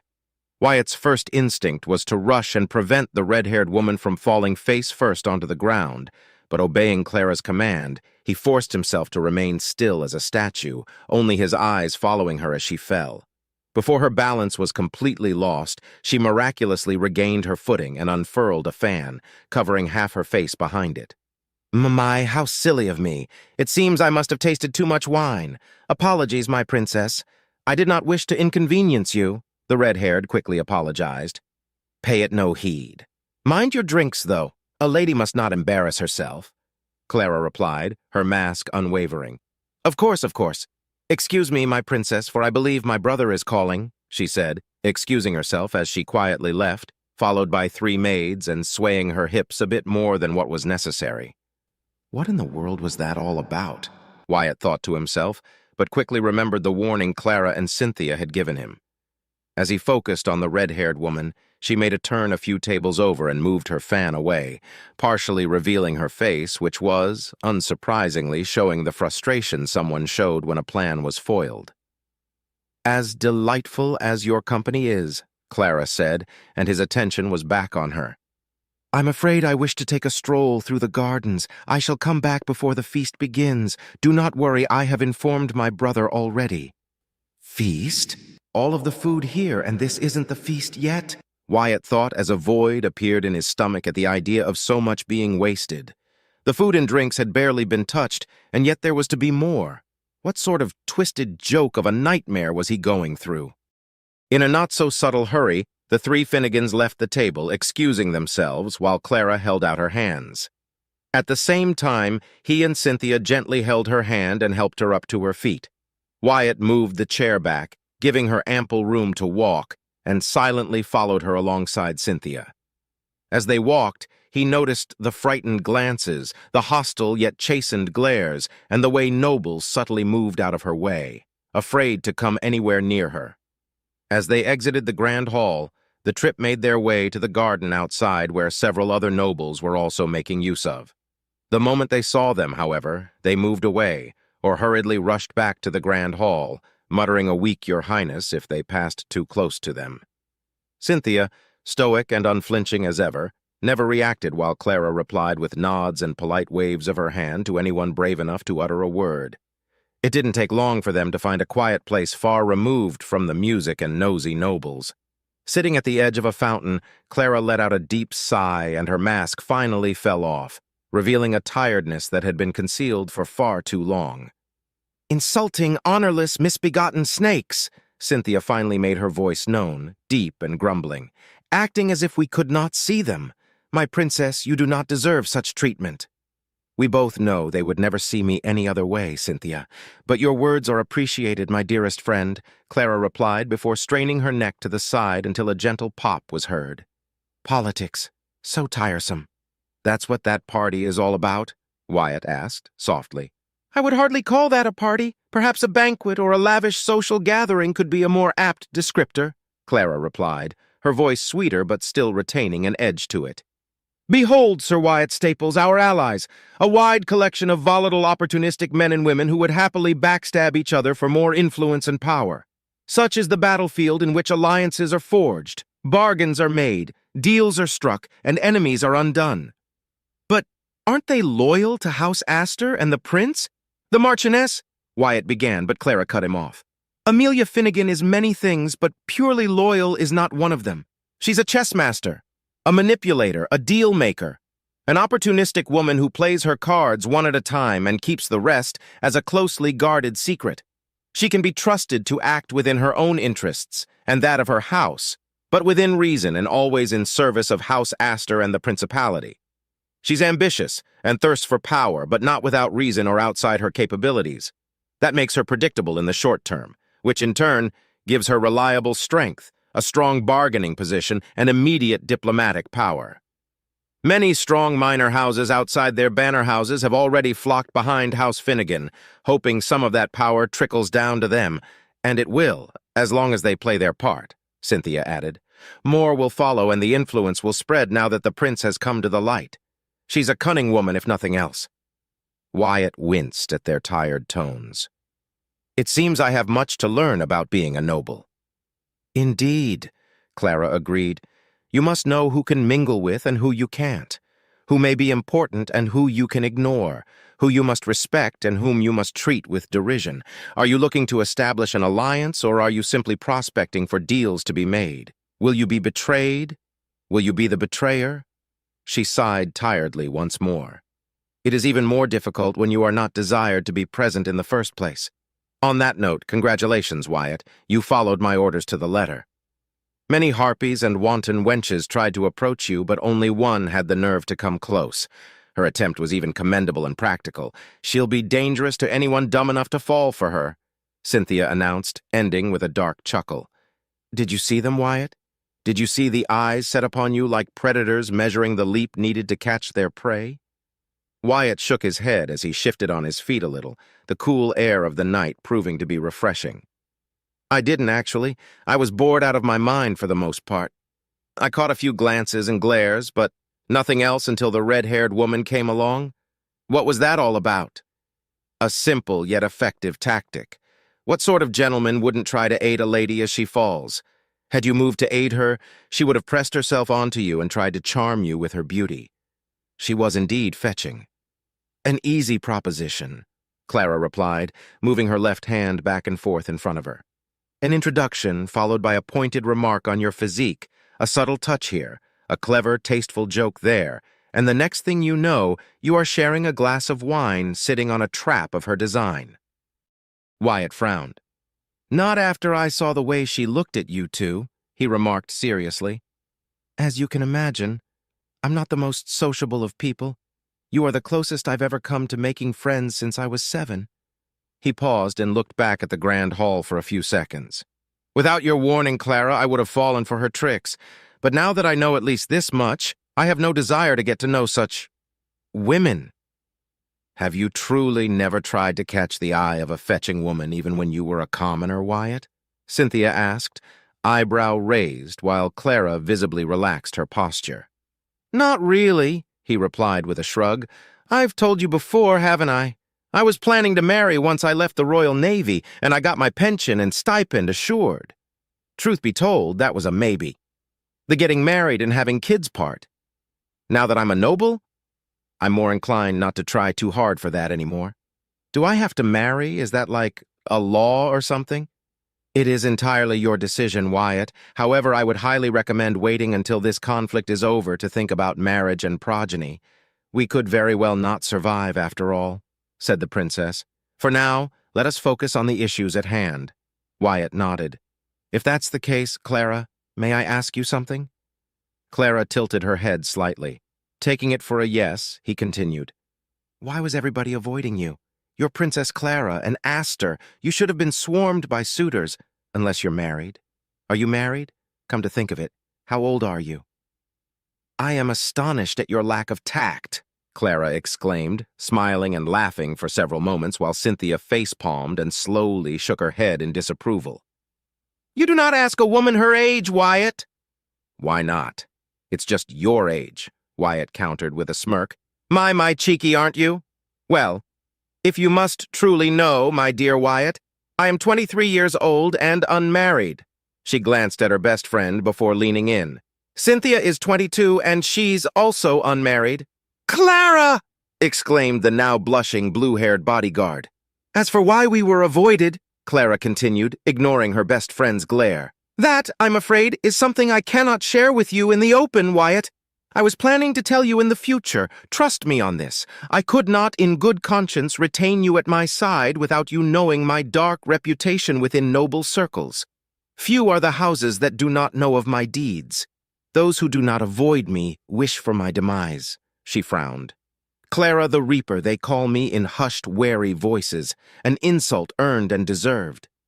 As I am Cynthia, the blood-rend, hand of my princess, her shield, her sword, Cynthia said, her embarrassment replaced by undying loyalty and fealty. Clara, the Reaper, Cynthia, the blood-rend, what did they do to deserve such distasteful nicknames? Wyatt asked himself as he stared at the two women for a long, silent moment. As unflattering as those nicknames are, that doesn't change who you are. What's more, what right do I have to judge you? You're my princess, and it is precisely because of that reason that you must promise me that you shall not judge us as your princess. We are Cynthia Winfield and Clara Astor, your friends, Wyatt Staples, if you'll have us as such at long last. A wave of dread flooded Wyatt's heart. A fear gripped his heart that had not made itself present for years came back to him. The idea that Clara and Cynthia were his friends was so ridiculous that he all but dismissed it. But now, he wasn't so sure anymore. But could he truly call them his friends? Royalty, nobility, and commoner upbringing be damned. He liked them a lot. He had opened up to them, revealed his past, and put his life on their hands, and in turn, they had trusted him and helped him in ways he could hardly understand in full. Not to mention, whenever I'm near them, I feel so at peace. I don't want to lose them, but I don't want to be close to them either. If they die like Wantum, Waldia, and Wisto, no, they're different. I'm different now. I can fight. They can fight. Maybe it'll be all right? The spark of hope within his chest exploded, and with a single nod and fearful smile, he uttered a single word. Yes. To his surprise, Clara beamed a sincere smile before extending her hand to him. Silently, Wyatt took it and squeezed her hand tightly. A moment later, they shook hands.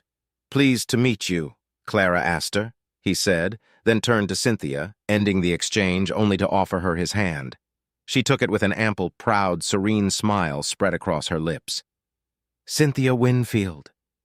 "Wyatt Staples," the two women said at the same time. The moment lasted only for a few seconds, but it was more than enough. Suddenly, Wyatt let out a chuckle. "I guess that explains why you don't have any." The blonde princess and her blue-haired bodyguard blinked in confusion. "Maids," Wyatt clarified. "You don't have any, Clara. Is it because of your reputation?" "I do not enjoy having people on a leash when they do not wish to be near me, Wyatt," Clara answered, then smiled mischievously. "You're the exception. I'm not going to let my elite fighter pilot go." Wyatt turned to Cynthia, shaking her head. "Should I get to barking, then?" he asked as he pointed at Clara with a thumb. The princess's reaction was immediate, as her mouth went agape and her cheeks blushed. For her part, Cynthia merely smiled and placed a hand on his shoulder. "Bark? Wyatt, I'll teach you to howl. Maybe then she'll be satisfied for once." "Why, you... Shush! You... too!" Clara hissed through clenched teeth and a forced, embarrassed smile. Much to her dismay, Cynthia and Wyatt laughed in response. A few seconds later, though, she joined them, and the three fell into a laughing spell that lasted until they could not laugh anymore. As enjoyable as this short moment of respite has been, I'm afraid we must return." "Is our presence truly required?" Cynthia asked in jest. "I'm afraid so," Clara replied dejectedly, this time standing to her feet on her own accord. As the trio made their way back to the grand hall, Clara put on her facade once again and cleared her throat with a ladylike rasp. "Is there something else you wish to ask me, Wyatt?" "Now that you mention it, yes," Wyatt replied. "If you're so feared among nobles, why are your orders obeyed regardless?" "Would you disobey the order of a princess in their place?" Clara countered. Wyatt went silent and cursed himself for asking such a stupid question. Clara, however, continued. "They may fear me, detest me, wish for my demise even, but they are not stupid. As arrogant and self-righteous as most nobles are, they wouldn't dream of insulting me directly.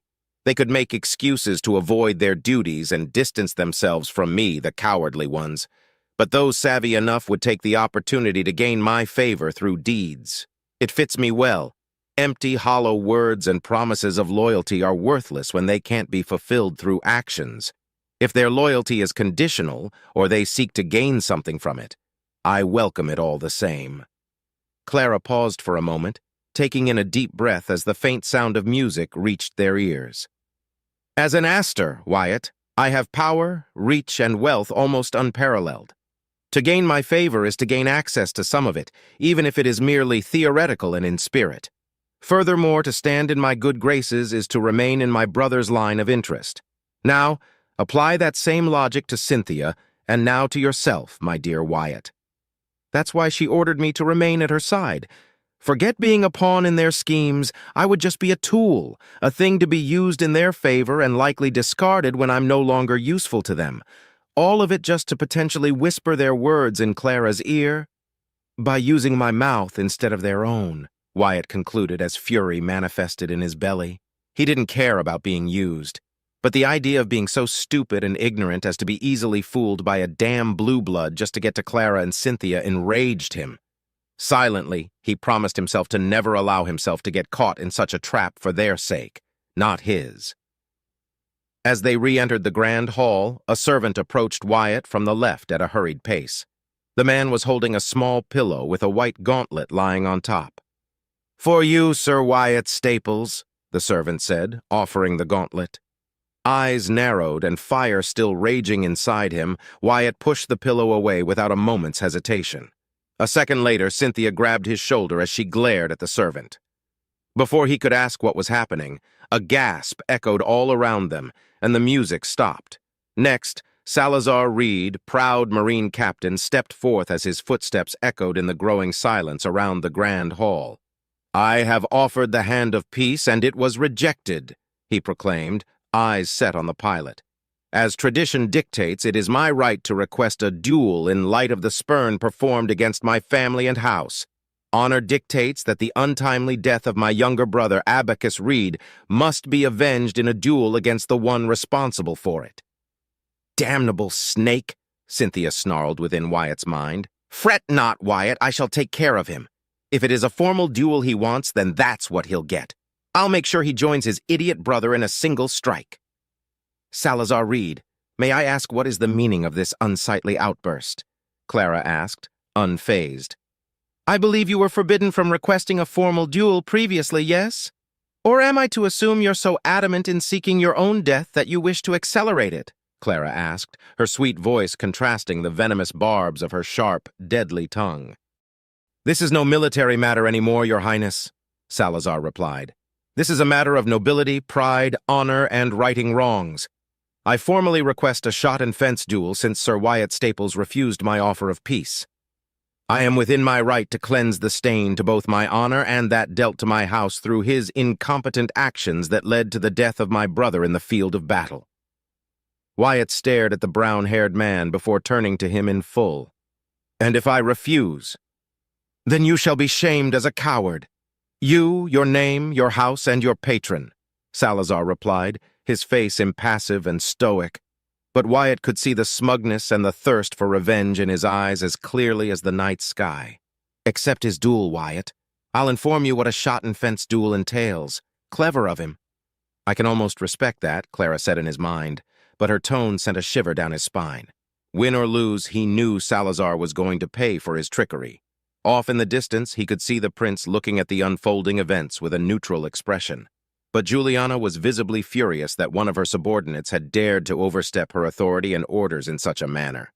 "Will honor be satisfied and this matter resolved once and for all?" Wyatt asked, needing to be sure first. "As tradition dictates," was Salazar's response. "In that case, I accept," Wyatt answered, glaring at the man. The next 10 minutes went in a blur. Apparently, the second garden had a wide range of tracks, fields, and small arenas for such occasions. Also, to his surprise, Wyatt learned that there were a plethora of different types of duels between nobles. Some were purely intellectual, others were physical, and some were team-based, but the majority were one-on-one duels that were typically non-fatal. Such was the case of the shot-and-fence duel. It was fairly simple to understand, though to him it made no sense. But duelists would be given a single-fire pistol, modeled and retrofitted to look like the ancient flintlock from humanity's distant past on Earth. The gun would be loaded by a referee with a single hard rubber round bullet that, on impact, would leave a colorful stain where it hit. The duel itself had several rules that had to be followed and obeyed to the letter. 1. The referee would load the guns to make sure no tampering was done. 2. The duelists would stand back-to-back on a small, narrow field. 3. Once the pistols were loaded, the referee would chant to 10, and each duelist would take a step forth. 4. At the order of the referee, they would stop, turn, and raise their weapons. 5. During the length of the duel, the duelists were forbidden from talking. 6. On the count of 3, the duelists would take aim and fire. 7. If the shots missed or struck the opponent in a non-fatal area, then the fencing would take place with blunted swords. 8. Victory was achieved by the first to score a would-be lethal strike, or if the opponent surrendered. In case of a draw, the duel would end all the same. Any violation would result in the immediate disqualification and loss of the perpetrator, such as shooting ahead of time, striking with violent lethal intent, or speaking out of turn. An audience gathered within moments, eager to see a duel play out. As he stood back to back against Salazar Reed, Wyatt could hear the murmurs and sordid chuckles leaving the mouths of those waiting for the duel to start. He was not a gambling man, but he was certain bets were being placed, likely against him. I wonder how many of them wish to see me lose. Would it shame Clara's name? Would they think less of me if I lost? Wyatt asked himself, as Hecatock Finnegan was selected as the referee since he was supposedly an expert in the field. On this most glorious evening and in the presence of our most beloved Liege, the Prince, a duel shall dictate the honor of two houses, the challenger, Baron Salazar Reed of the most esteemed House Reed. The challenged Sir Wyatt Staples, Knight Banneret of House Astor representing his nascent household. Do you understand and abide by the rules of this duel? I do, Wyatt and Salazar replied simultaneously. Under my watchful eye and by ageless tradition, do you swear to accept the result of this duel and let grievances die in peace? Hecatock asked. I swear, came the reply. Then by the authority invested in me and under the righteous eyes of His Majesty, the Prince, Her Majesty, Princess Clara Astor, and our beloved Marchioness Amelia Finnegan, let this duel commence. Hecatock announced and turned around to give the audience a humble bow before picking up a pistol and loading it with an inch-thick black rubber ball. He removed the safety, aimed it at a target dummy a few paces away, and fired. The rubber pellet was expelled at a considerable speed with pure air pressure, and it hit the dummy with a hard whacking sound, leaving a considerable red mark on its torso. He then placed the gun on the table and picked another one, loading it, and then did the same with a third pistol. He handed Salazar his pistol first and then to Wyatt. When Wyatt took it, he was surprised that it weighed more than he thought it would. Duelists, Hecatock called, your pistols have been loaded. May the best man win. Shot at 10 paces.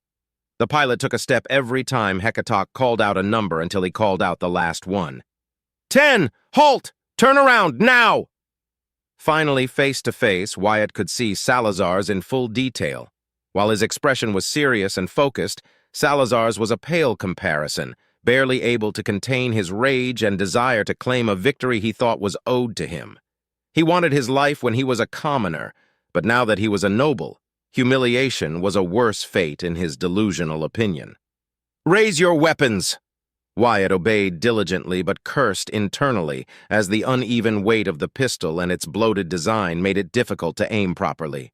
Remove safety lock! Aim!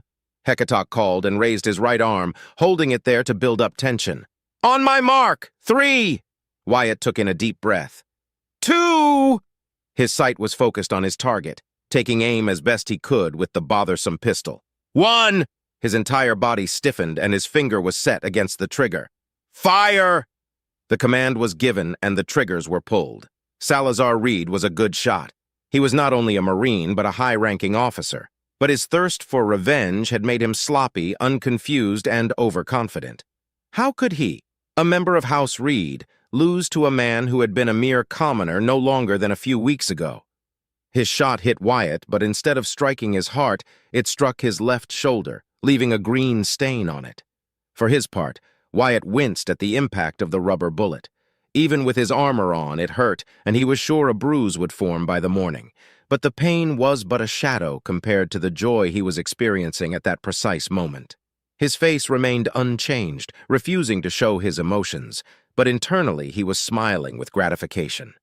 Aiming the pistol was difficult, but he was a good marksman for a reason. His shot landed perfectly, right between Salazar Reed's eyes, painting half his face in a blue stain. The Baron blinked in confusion several times before angrily removing the substance covering his face. Already a deep red bruise was forming where the bullet impacted his face. Suddenly, all balance left him as he stumbled over his feet and fell backward, trying to get up but unable to even roll over. Winner, Sir Wyatt Staples, Hecatock declared a few seconds after Salazar hit the ground. Polite, weak applauses followed his declaration as well as several murmurings. Can I speak and move now? Wyatt asked. Hecatock nodded and he walked up to him, handing the pistol back. Then he moved to Salazar, who was now aided by 2 of his servants. Still on his knees, the brown-haired man looked up at Wyatt, his face smeared with blue, and the center of impact was growing swollen and bruised. Will this suffice your thirst for honor? Yes, as tradition dictates, Salazar replied, ashamed and defeated. He peeled his gaze away, unable to hold his any longer. Satisfied, Wyatt turned away and walked away in silence. Once he reached Cynthia, the prince stood up. Now that this short-lived entertainment is over, let the feast commence. By the prince's command, the audience dispersed, but not before the prince, Princess Clara, and Marchioness Amelia walked in first, followed closely by their servants and chosen entourage. Back at their tables, Wyatt couldn't help but notice that many nobles, particularly several ladies, were now sending furtive, predatory glances directed at him. He paid them no attention as he stood his ground. His only lamentation was that he wouldn't be allowed to eat until after the festivities were over, and the night proved to be a long one. Finnegan Grand Palace Medical Wing. Fortunately for everyone, no further disturbances made themselves present to interrupt the night. For Wyatt, to call what he saw a feast felt wrong. The amount of dishes presented was absurd, in his opinion. It also genuinely infuriated him that most nobles tasted a dish only to ignore the rest of it before jumping to the next one. All that effort, all that food dismissed so easily. Then again, it wasn't his place to say anything about it, and he had his fill once Clara decided to retire for the night. A dozen more ladies and a few intrepid lords had tried to approach him, but his indifference or a pointed glare from Cynthia sent them away within moments. Sleep came quickly, and when he woke up to the call of a royal marine, he was escorted to the medical wing. The medical areas of the Noirnavio and the Exalted Virtue were impressive, but they were tiny and cramped compared to what the Finnegans had at their disposal.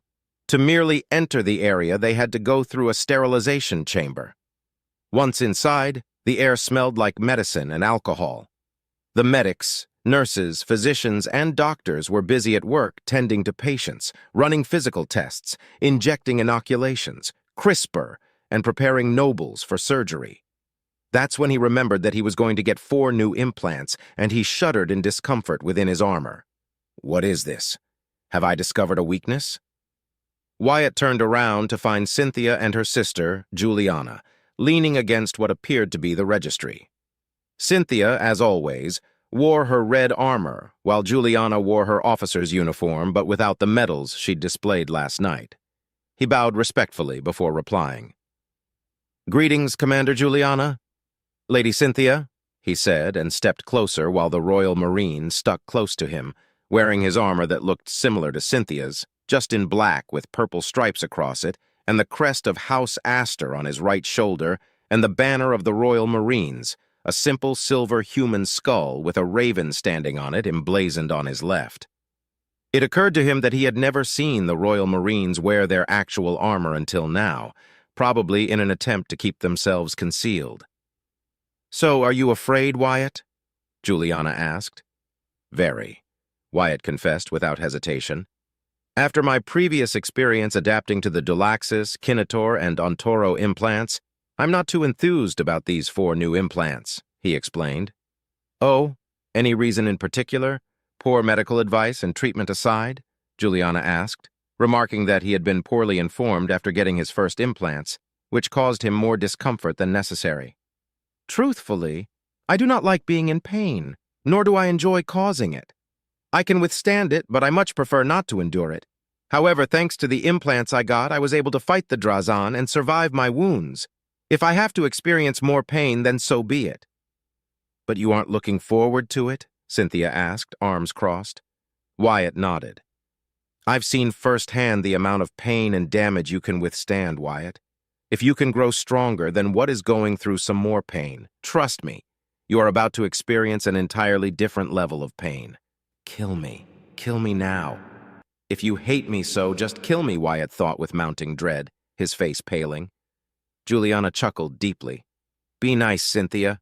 Even if you are speaking truthfully, there's no need to scare our valiant knight in such a way." Placing a hand on his shoulder, she continued as she stared into his frightened brown eyes.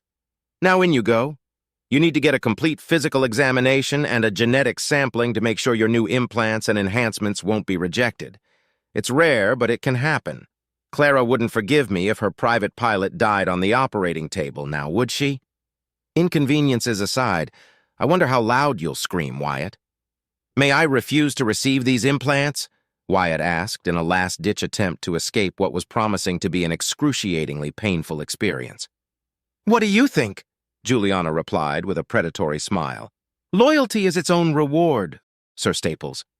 "Are the restraints necessary?" Wyatt asked, not bothering to hide the fear lacing his words. Tight, flexible restraints were latched to his ankles, wrists, thighs, shins, upper arms, forearms, and waist, keeping him bound to a horizontal operating table, unable to move except for his head, fingers, and toes. His arms were wide open while his legs were lightly spread apart. All in all, he felt even more exposed than during his recovery time in the Noir Navio. He only wore a pair of medical tail trousers that covered his crotch and nothing more. As his head rested on an amazingly comfortable and soft surface, he veered his attention to a window where Cynthia, Juliana, and, to his surprise, Redford, watched the unfolding events with an unreadable, serious expression. "I'm afraid so," replied one of the doctors tending to his restraints, while two other doctors and several assistants checked and rechecked readings on several different machines that were alien to the black-haired pilot. "For your own safety, we can't allow you to move more than what we need." "Couldn't have you knock me out instead?" Wyatt asked, more than a little annoyed. "A portion of local anesthesia shall be applied as well as lessen the impact of your pain receptors. Sadly, the procedure requires an active, aware mind. Otherwise, there is a high chance that your body will reject the implants, causing major mutations, malformities, or crippling you for the rest of your short life. Worse yet, it could prove fatal nearly instantly via total organ failure, your heart collapsing, complete lung collapse, or brain hemorrhaging. Only less than 0.05% of the procedures end up in failure when the patient is awake, than the overwhelming 68% failure rate when the patient is, as you put it, knocked out, the doctor explained professionally. Wyatt had the sneaking suspicion that every doctor and assistant present said or heard that same explanation several times a day. Still, that did nothing to calm his racing heart. "You may rest easy, Sir Wyatt Staples. Your physical examination was approved and your genetic sampling showed nothing outside the ordinary. A higher than usual likelihood of developing cancer, a relatively average tendency to develop vasovagal syncope, an allergy to silver, and nothing else worth noting. All in all, perfectly normal. Your allergy can be treated with inoculations, and low-grade CRISPR shall remove your minor genetic imperfections," the doctor explained with a dullness that was betrayed by his words. Before Wyatt had a chance to process the information he'd been given, the doctor turned to one of his assistants. "Is the procedure ready to commence?" "The AI has run several thousands of simulations and reports nothing out of the ordinary. The equipment is in perfect working order. Everything that we need is ready for use, Doctor." "Patient's vitals are strong and steady. The bruise on his left shoulder is of no concern. Compatibility expected, 90.999%, another assistant announced. "Ready to commence on your command, Doctor." "Let us begin in that case," the doctor said and nodded at his colleagues before turning to Wyatt. "The procedure shall commence in 1 minute, Sir Wyatt Staples.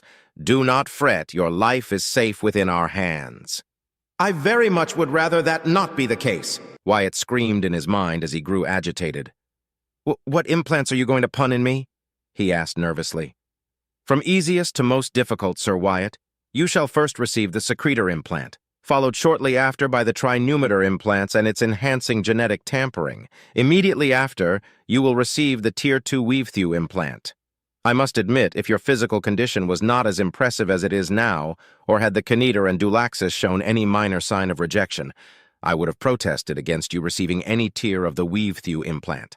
As it stands, however, feel free to scream and writhe as much as you desire," the doctor explained, as his helmet's visor was suddenly sealed. "Wait, Commander Juliana wasn't joking?" "How much is this going to hurt?" Wyatt thought as fear threatened to become panic. The only thing that kept him from screaming and begging to stop the procedure was the presence of Cynthia, reminding him why he was getting those implants in the first place. "For Clara. Do it for Clara and the Principality. It won't be as bad as I imagine," he said to himself, swallowing nervously. "Finally, you shall receive the most generous and impressive gift of Commander Juliana Winfield today present to observe the results of this procedure," the doctor said, bowing his head in the direction of the window where the Winfield sisters and Redford watched in complete silence. Juliana seemingly heard what the doctor said as she gave him a solid nod. Wyatt was about to ask what it was when the doctor pulled back and joined his fellow doctors next to a big, cylindrical white machine, as white as the rest of the room. Wires came out of the machine through screen ports that connected with the visors of the three doctors, and their bodies stiffened.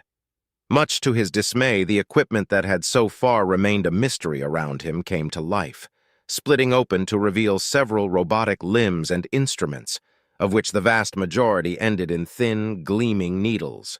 "Phase 1 starting," one assistant announced, and over 24 of those robotic limbs moved in closer to the bound pilot.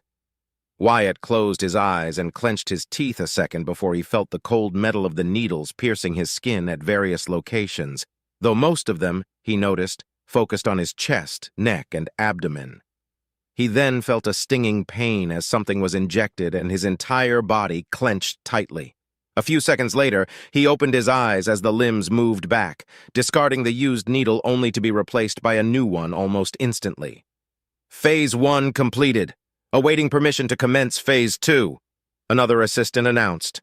Almost instantly, 2 other mechanical arms ending in a nozzle moved closer to Wyatt and sprayed a small dose of an orange chemical over his armpits.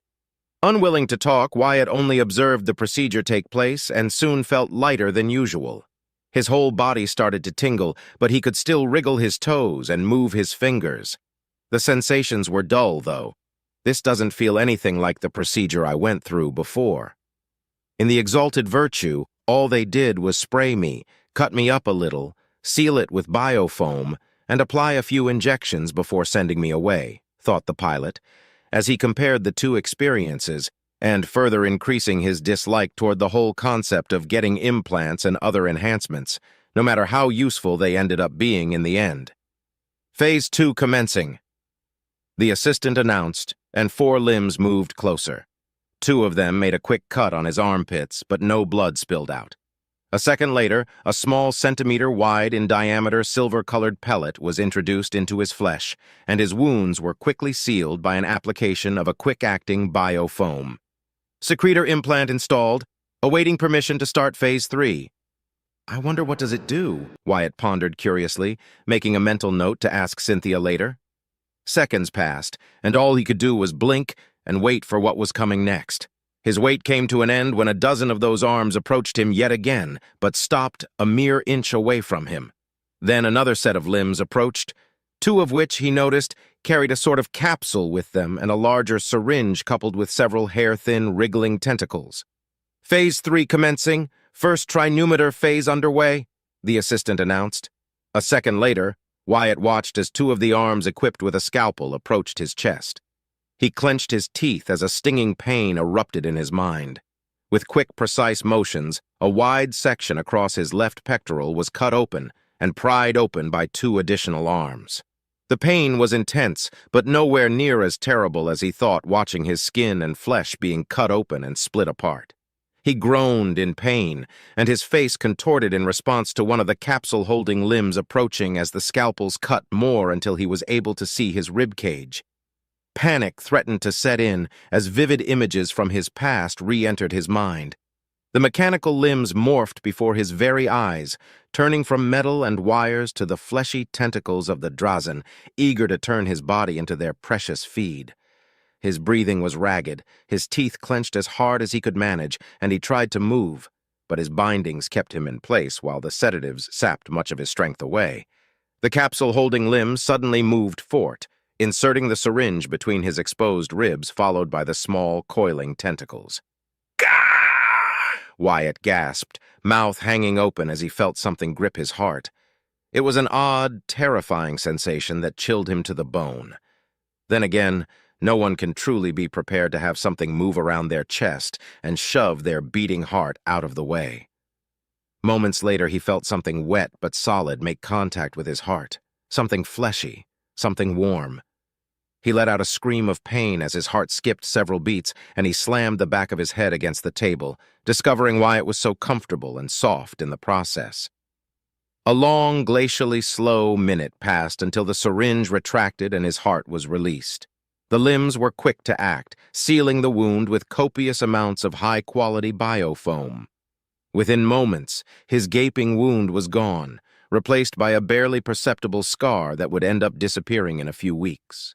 Before Wyatt could bask in a momentary relief, the entire table moved until he was now in a vertical position, and a section of the table opened, revealing his back. Secondary heart successfully implanted. Nominal readings. Commencing second trinumeter phase. A wave of dread filled his chest, but there was nothing he could do about it. The process repeated itself, but on his back. He couldn't see it, and he was thankful he couldn't see it as the pain was twice as bad as what he'd experienced mere moments prior. Another scream of pain escaped his lips and his hands clenched into fists while his entire body froze while the other capsule-holding limb moved behind him and inserted another fleshy thing within him. Again, another eternally long minute passed until the syringe retreated and the patch of flesh was sealed back, the biofoam washing away the pain and immense discomfort he had experienced. Auxiliary lungs successfully implanted. Nominal readings, no deviations noticed. Estimated time until full integration of both phases, 5 days, commencing third trinumeter phase. The assistant announced, and the table closed the gap behind him before returning to its original position. Wyatt was unable to speak or even think straight by this point, but his eyes searched for the view window and quickly found it. His gaze landing on the impassive expressions of the two commanders and the blue-haired woman he now considered his friend. A part of him wanted to curse them for making him go through such a horrible experience, but his more logical part realized that they more than likely had gone through similar operations, and likely more and worse than what he was going through presently, so he couldn't hold it against them. If anything, seeing them there, especially Cynthia and Redford, helped him. Not by much, but it was better than having to face them alone like he had during the first set of implants he received. When he saw a new set of 12 mechanical limbs hover above his torso, he clenched his teeth again. Just in time, too, as the needles extended and then simultaneously pierced his body across various points. Then he felt it. A hot, acid-burning liquid was being injected into his body. It quickly spread across his chest, back, spine, neck, mouth, and stomach. By all that was good and just, his stomach was on fire. He let out a long scream of pain as he banged his head against the table repeatedly, groaning and spitting for several moments until the burning began to die down and the needles were removed, giving him a much-needed breather. If it hurts this much like this, it must be unbearable without anesthesia. As bad as this is, it could be much, much worse.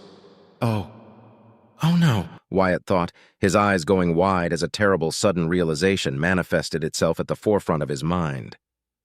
The doctor warned me that the third implant was going to be the worst. Genetic equalizer successfully supplied. Nominal readings, no risk of mutation or rejection was detected. Phase 3 was successful. Awaiting permission to begin Phase 4, an assistant announced. The wait lasted mere seconds. Commencing Phase 4, Tier 2 weave-through implant. As one, every mechanical limb moved and twisted around except for the capsule-holding limbs that moved away, their purpose now fulfilled. Worse, the needles were gone, replaced by dozens of tiny, thin, coiling mechanical tentacles. Over 30 of those mechanical limbs stood over across his entire body, with 2 of them set against each side of his neck, and the rest a mere breath away from brushing against his skin. Wyatt was breathing hard and fast, his eyes moving frantically from one of those accursed metallic limbs to another as they remained still, as if taunting him. The silent, glaring standoff lasted for mere seconds until the limbs broke the uneasy truce and all but jammed the small, hair-thin tentacles against his body. The tiny things were cold, and they immediately began to piece and burrow themselves beneath his skin, going deeper and spreading wider as they did. The sensation was entirely uncomfortable, but not as painful as he feared, and then they stopped. A cold but almost pleasant sensation replaced the discomfort, confusing the black-haired pilot. That wasn't so bad, he muttered to himself, relieved. Either an assistant heard him at that moment or the universe truly hated him for some reason and loved seeing him suffer. Weaving! Initiated! An assistant announced loudly and firmly. Pain. Otherworldly, searing, ungodly pain erupted all across his body. Wyatt's mouth went wide, nearly unhinging his jaw as a cry of pure white noise left his throat, unable to scream as his eyes filled with tears. His entire body tensed, but it did him no good. He could feel something slithering and squirming and moving beneath his flesh, piercing his muscles, tearing and reforming his tendons, and latching to his joints. Thousands of tiny stabs happened for every second that passed, slowly spreading across his whole body from his scalp all the way down to the tip of his toes. His ligaments were cut, stretched, sewn together, and then twisted over and over again. With what little mental clarity he still managed to cling on to, his cynical mind couldn't help but compare what the machines were doing to him as anything but a morbid version of knitting. Only that in this case, his flesh was the yarn. He finally was able to scream, gasping for air and unable to move. His entire body was on fire, white noise rang in his ears, and his vision blurred with hallucinations and tears. His mind unraveled in turn without driving him into madness. Wyatt didn't know how long the procedure lasted, but to him, it felt like an eternity enduring such agony. But as the pain began to diminish, his screams eventually turned to groans and huffs, eventually turning into ragged, rasping breaths. The wriggling tentacles inside him had finished their job and were now retreating, sending a few last electrifying stabs of agony across his body until, at long last, they pulled out of his body. Gathering whatever strength he had left, Wyatt looked down at his body, expecting to see himself smeared in blood. To his surprise, he only found a few trickles of blood quickly cleaned away by two assistants. Aside from the stinging pain still lingering under his skin, he felt weak and was struggling to stay awake. Weaving completed without incidents. Tier 2 weave-through implant installed. Estimated time until full adaptation, 7 days. Recommend entombing the patient for 3 days within a cytostimulating pod for faster recovery and adaptation time. Procedure completed. Awaiting permission to administer the eye gene enhancement. Wyatt had paid little attention to what the assistants were saying before. His mind had already adapted to the idea of receiving the implants and enhancements that were now within him.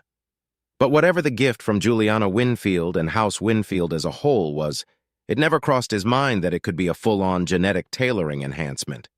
He had never thought about it in depth, but after he became a knight banneret, a noble, and with him being a lieutenant in the Royal Navy, he knew it was only a matter of time before the need to upgrade his eyes arose. Truth be told, he had no desire to have his eye ripped out and replaced by cybernetic eyes, no matter how many advantages they offered. He could live without having direct neural access to the network since he never used it before. With the revelation given by the assistant, a part of him was thankful that he'd get to keep his eyes, but another greater part of him was concerned with how much this gift had cost Commander Juliana. He knew there were different types of cybernetic eyes available, geared toward wealth ranges, noble ranks, job requirements, and a myriad of other little details thanks to Commander Redford's tutelage. Despite their rather heavy cost in credits, there was a reason why cybernetic eyes were by far the most used by the nobility at large. Not only were such augmentations reserved only for the nobility, but few were the houses and individual nobles that could afford such a gene enhancement. "Permission acquired," said the assistant, breaking his momentary stupor. "Initiating procedure," he announced with not an insignificant amount of reverence in his voice. Even for doctors working directly for House Finnegan, witnessing such a treatment had to be a rarity. Or at least that was what Wyatt thought, as a new wave of dread surged within his chest when two new mechanical limbs armed with long, oddly shaped needles slowly approached from each side of his head. Suddenly, a third limb appeared above him and latched itself against his face, leaving only his eyes and nose exposed and forcing his head to remain still. He tried to move, but nothing budged in the slightest. "Remain calm, Sir Wyatt," said one of the assistants. "This is relatively painless, but you must remain still. It'll be over soon." Wyatt embraced the command, desperate to find a semblance of order amid his terror and dread-fueled panic. He stopped fighting, obeying the command given even as his breathing became faster and ragged. A whirring noise caught his attention, but since he couldn't turn his head anymore, he was unable to find what was producing such a noise. His question was answered a second later when the objects he thought were needles pressed against his temples. A twisting, burning sensation assaulted him, and he closed his eyes tightly, clenching his teeth as something was drilling inside his skull at a steady pace. It didn't last for more than 10 seconds, but when it ended and the drills withdrew, something long and flexible replaced them. He then felt two weak, cold needles stab something within his cranium before an equally cold, stinging liquid was injected into him. The process lasted for several seconds until it suddenly stopped and the thing retreated, replaced by something else that chipped at his skull, followed moments later by an application of biofoam to the drilled areas. Gene enhancement successfully applied. Nominal, wait. Readings are well within safety parameters, but it appears that there is a chance of developing a benign mutation, entirely aesthetic according to the AI predictions. Monitoring this development is advised. Integration readings are all within nominal parameters, awaiting further authorization to move the patient into either a room or a cytostimulating pod. For the first time since the procedure began, the voice of Commander Redford broke through unseen speakers. Authorization granted to place Lieutenant Wyatt Staples inside a cytostimulating pod. Authorization received. Moving patient now, an assistant said before the doctors unhooked themselves from the station and the mechanical limb released Wyatt's face, letting him breathe normally again. He wanted to ask what they meant by benign mutation, but he was simply too tired to care. His entire body, from his skin to his bone marrow, felt incredibly hot, as if he was suffering from the worst fever he'd ever experienced, but without any of the symptoms denoting he was sick. As the assistants carried him away and the doctors congratulated themselves on a successful procedure, he searched for the window and found the two commanders speaking with each other. Cynthia, on the other hand, offered him a sincere smile and nod. That was almost enough to make the pain he went through worth it. Almost, he thought, giving her his best smirk before he was moved out of the room. Princess Clara's quarters an hour later. As Cynthia approached the temporary quarters of her best friend and princess, she noted the 4 of the Royal Marines under her command standing guard. They gave her a pointed nod as she walked past them, returning their kind gesture with one of her own. The doors opened and she entered without delay. Once inside and the doors closing behind her, she found her princess sitting before a desk while her fingers moved over a keyboard, her eyes glued to the screen in front of her. Sitting a few meters to Clara's right was Captain Milcades eating a Royal Marine ration bar. The white hair of the captain, so common among the Royal Marines, was short and properly trimmed. The 6'5" man stood up from his seat, still munching on his food, and saluted her. His eyes, orange and fiery, showed an amicable air to him, hiding the efficient and always reliable, ruthless man that the 27-year-old captain could become within a moment's notice. "Milcades, I see that your assignment was a boring one," Cynthia joked, smiling at her old friend. "Hardly.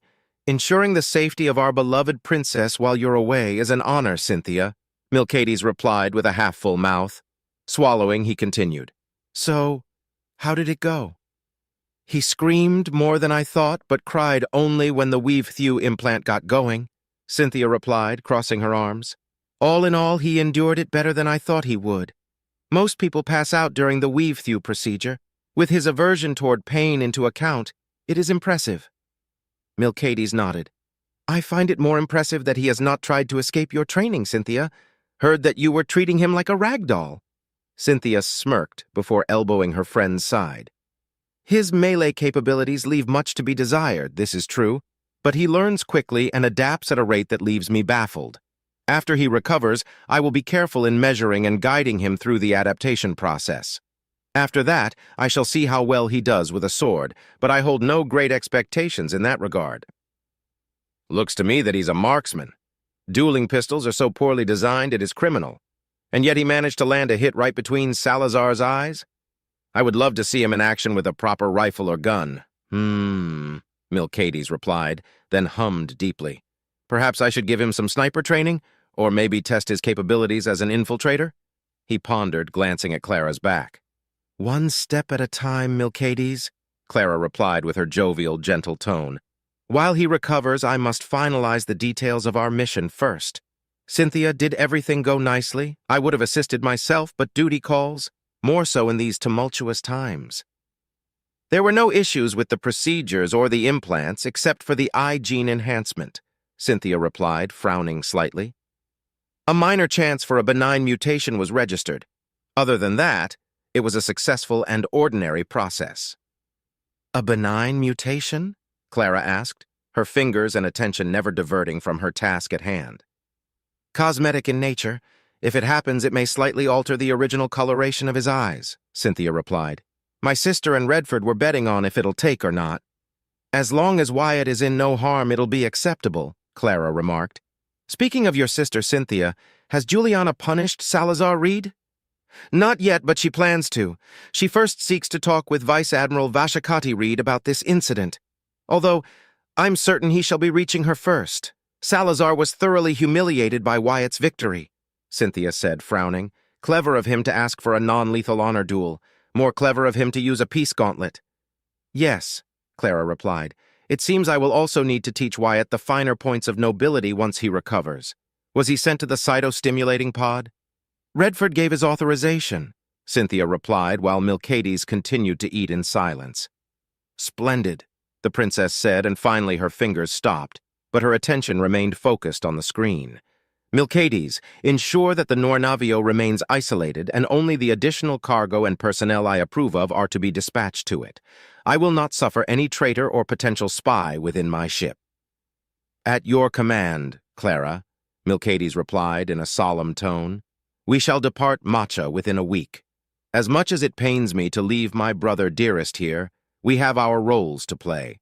Our path shall take us first to House Ferentis, and we shall convince them to side with my brother, the prince. Their industrial and shipbuilding capabilities will be needed. After that, we will seek to cripple the Caiston lineage, depriving my uncle of his most loyal banner house. If possible, we shall remove Andrew Caiston first, said the blonde princess. What about the rest of House Caiston and their branching bloodlines? Cynthia asked. We shall refrain from purging them entirely, Clara answered, unless they are stupid enough to incur my wrath. If they do, I shall stand at your side, my princess, Cynthia replied. So shall we, my princess, Milcades seconded. Clara let out a tired sigh. Let us hope, then, that the stupidity and cowardice of Tamarin Caiston are not hereditary. That is not a typical mutation. Are you absolutely sure it will not cause Lieutenant Wyatt any medical inconvenience? Cynthia asked as she stared into the cytostimulating Wyatt was lazily floating in with a breathing mask latched to his face. The pain he displayed the previous days was replaced by sheer boredom as the pilot couldn't do anything but float lazily in the clear, greenish, oil-like substance. Lady Cynthia, I assure you that as head physician, appointed by our beloved Marchioness herself, Lieutenant Wyatt Staples' life is in no danger. Despite his slightly higher-than-average rejection chance, all of his implants and genetic alterations have been received in full by his body. I can go as far as to praise him for his attitude. Not a single demand to be released or for us to hurry up the process has been ushered. He takes to every command given to him at face value and listens to our medical advice closely, no matter how obvious it is that he doesn't want to be here, the white coat-wearing mature man said. If I were one to listen to rumors and baseless accusations, I would believe the word going around that the lieutenant is a commoner. Cynthia frowned internally before answering. They're not baseless. Lieutenant Staples was a commoner until the prince himself elevated him to a knight banneret. Now will you answer my question? She asked, giving the man a cold gaze. Oh, I see. I just assumed that Commander Juliana wouldn't waste... His words died in his throat when the blue-haired woman next to him exhaled through her nose, loud enough for him to hear. Clearing his throat, he continued, I'm terribly sorry, Lady Cynthia. Please forgive my outburst. As for your question, his body and mind have adapted to the enhancement perfectly. The mutation is purely aesthetic. We could try to rewrite his genetic sequence and revert this mutation so that the enhancement takes its original and intended coloration, but that would take at least 2 weeks of intense gene therapy. Leave it as it is, Cynthia replied. As long as his health and performance remain intact, my princess cares not for his appearance. The doctor nodded. As Her Majesty commands, we can proceed with the release procedure at your command, Lady Cynthia. Good. First, I wish to see him from beyond this glass. Then, you can initiate the process. "It shall be done as you say, Lady Cynthia.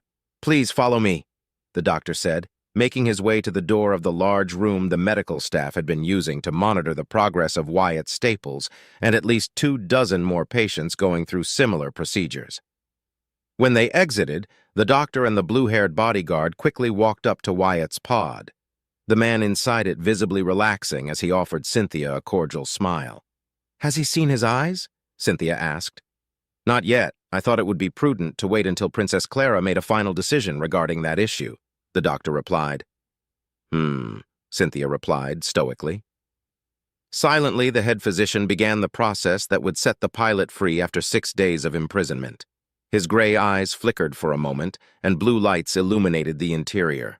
Slowly, the oily substance was drained from the pod, and with it, Wyatt was lowered to the floor until he stood on it with his bare feet. Once the liquid was drained, 4 mechanized hoses emerged from the pod's ceiling and started to wash Wyatt's body with pressured water until no residual oil remained. After that, the mask unhooked itself, retreating upward to fully release him.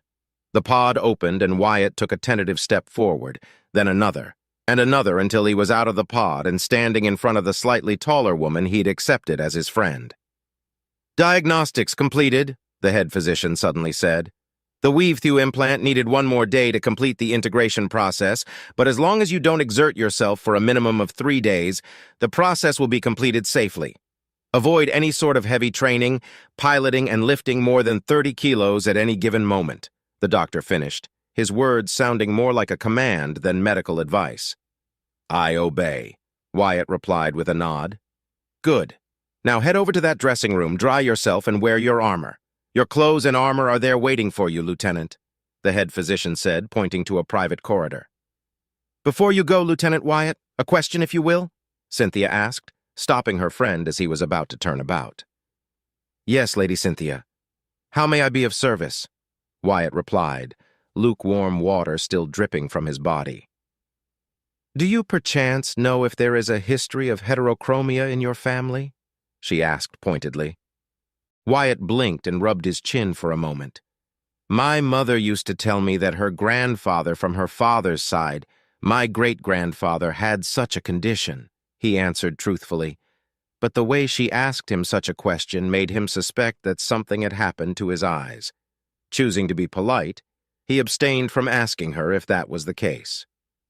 "Guess I'll find out sooner or later," Wyatt thought as Cynthia gestured for him to continue his way. He did just that, and with the aid of an AI, soon found himself in a room the size of his quarters back in the Noir Navio. True to his word, his mesh clothes and armor were waiting for him resting inside a case, but that could wait as he approached the mirror next to the case. "What the?" he muttered the second he saw his reflection staring back at him. Tentatively, he touched his face, eyes wide as he scanned, well, his eyes. His pupils were unchanged, but his irises were different. Gone was the brown he'd known all his life, replaced by 2 different sets of color. His right eye was of a vibrant ice blue that gave off the illusion it could reflect light.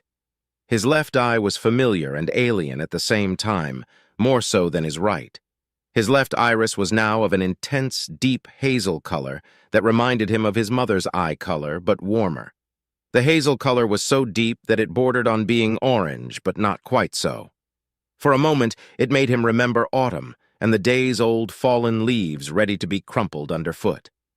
As he focused on his eyes, now that he was out of the rather pleasant, oily substance, he began to notice something was off with his eyesight.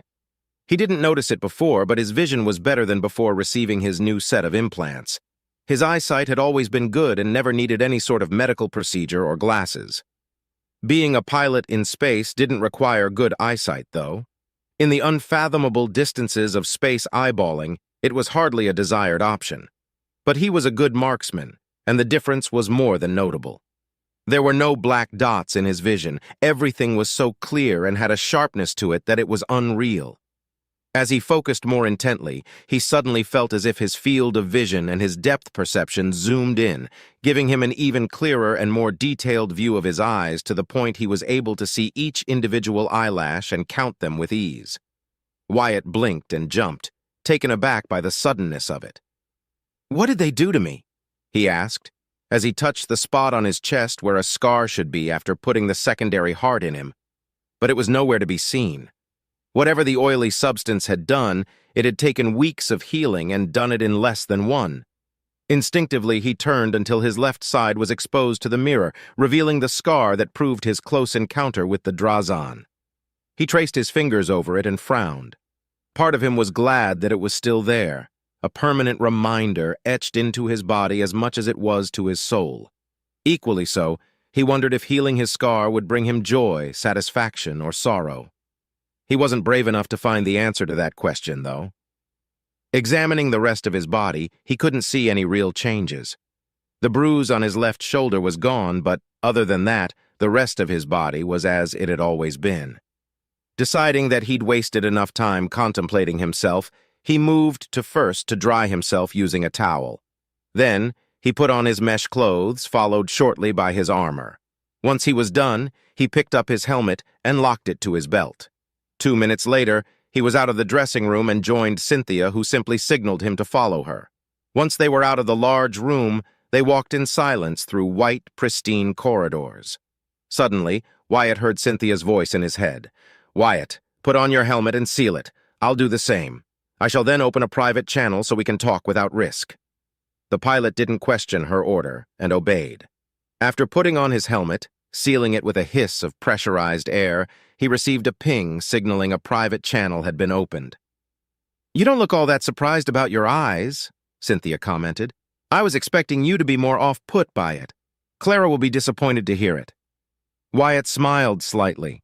Despite being a princess and being one of the scariest women he'd ever met whenever she put on that cold, unreadable mask of hers, he'd come to discover that said princess also had a rather odd and twisted sense of humor.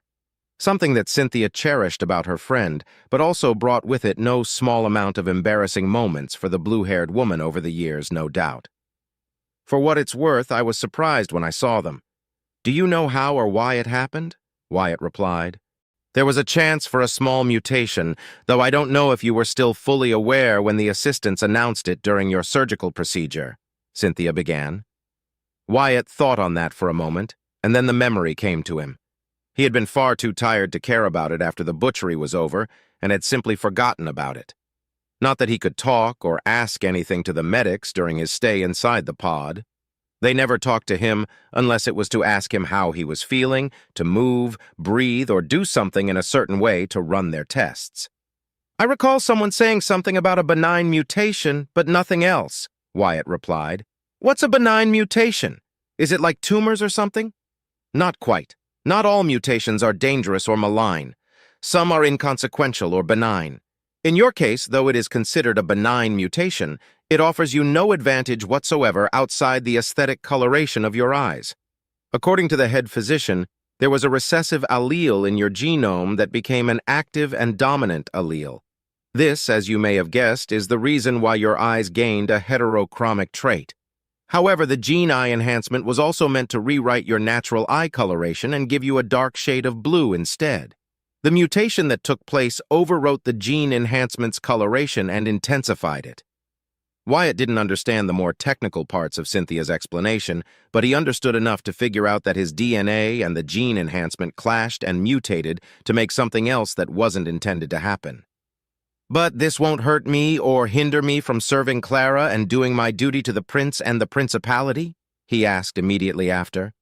"As I said, your mutation is entirely aesthetic. You'll get the benefits of the enhancement regardless. Tell me, Wyatt, now that you're out of that pod, how do you feel?" Cynthia asked, not once altering her pace or making any motion to look at him as they advanced through the medical wing. "How do I feel is a good question to ask. How do I feel?" Wyatt asked himself and pondered on the question as they walked. Little details started to become clear with each step he took, starting with the way he was walking. "I feel unbalanced, but not in a bad way. The spring of each step I take is off. It's almost as if I'm learning how to walk again without forgetting it," Wyatt replied, humming deeply at the end. "My armor also feels lighter than I remember.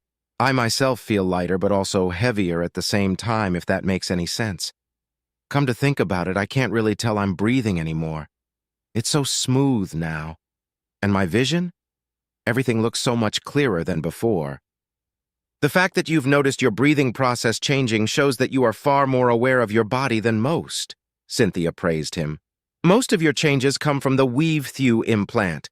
It's a biomechanical implant that adds new muscle fibers throughout your entire body and enhances existing ones by weaving them together with the use of nanites. It is an intense and painful process, even with regulated anesthesia and sedatives. She paused for a moment. You received the Tier 2 Weave-Thew, and you can upgrade to Tier 3 in the future if you so choose. But I'm afraid Tier 4 and Tier 5 are impossible for you to receive. Trust me, Cynthia. Unless Clara or the Prince order me to do it, I won't get any more implants or enhancements if it means I have to go through that again, Wyatt thought, shuddering. Despite his aversion, curiosity won. Why? Because you need to be genetically and physiologically attuned to those tiers since you're in the womb, or, at the latest, before you turn 6 standard months old. Cynthia explained. You need to grow with those implants as much as they need to grow with you. Regardless, they provide the same benefits. The higher the tier, the greater said benefits are. You are now approximately 20% stronger than before. With proper training and development, it may increase up to 30%. Not only that, but now you can run faster, your flexibility and agility have been slightly increased, and your bone marrow will also create more red and white blood cells along with platelets.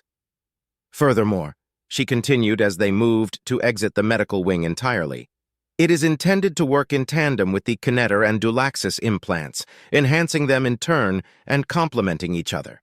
Without the Dulaxis, the risk that your body wouldn't be able to adapt to the Weave-Thew would be increased tenfold. A rejection would most likely take place over the course of months, if not weeks after the surgery. Without the Kinetor, your new muscle mass would end up fracturing your bones constantly with a high possibility of breaking them. Without the Weave-Thew, those implants are safe for individual use but not at full capacity. No wonder I feel lighter. I'm simply stronger than I was before, Wyatt thought, amazed. But as good as that sounded, he knew that nothing positive came without a drawback or two. I understand, Cynthia, but surely such benefits cannot be all there is to it? Cynthia let out a chuckle.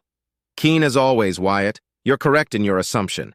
Because of the increase in muscle and bone density, your weight increases. Of course, this isn't a real personal issue since your newfound strength more than compensates the weight increase.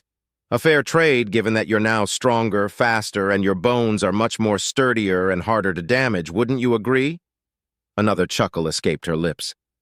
Sadly, there is one more drawback, and that is the need for nourishment.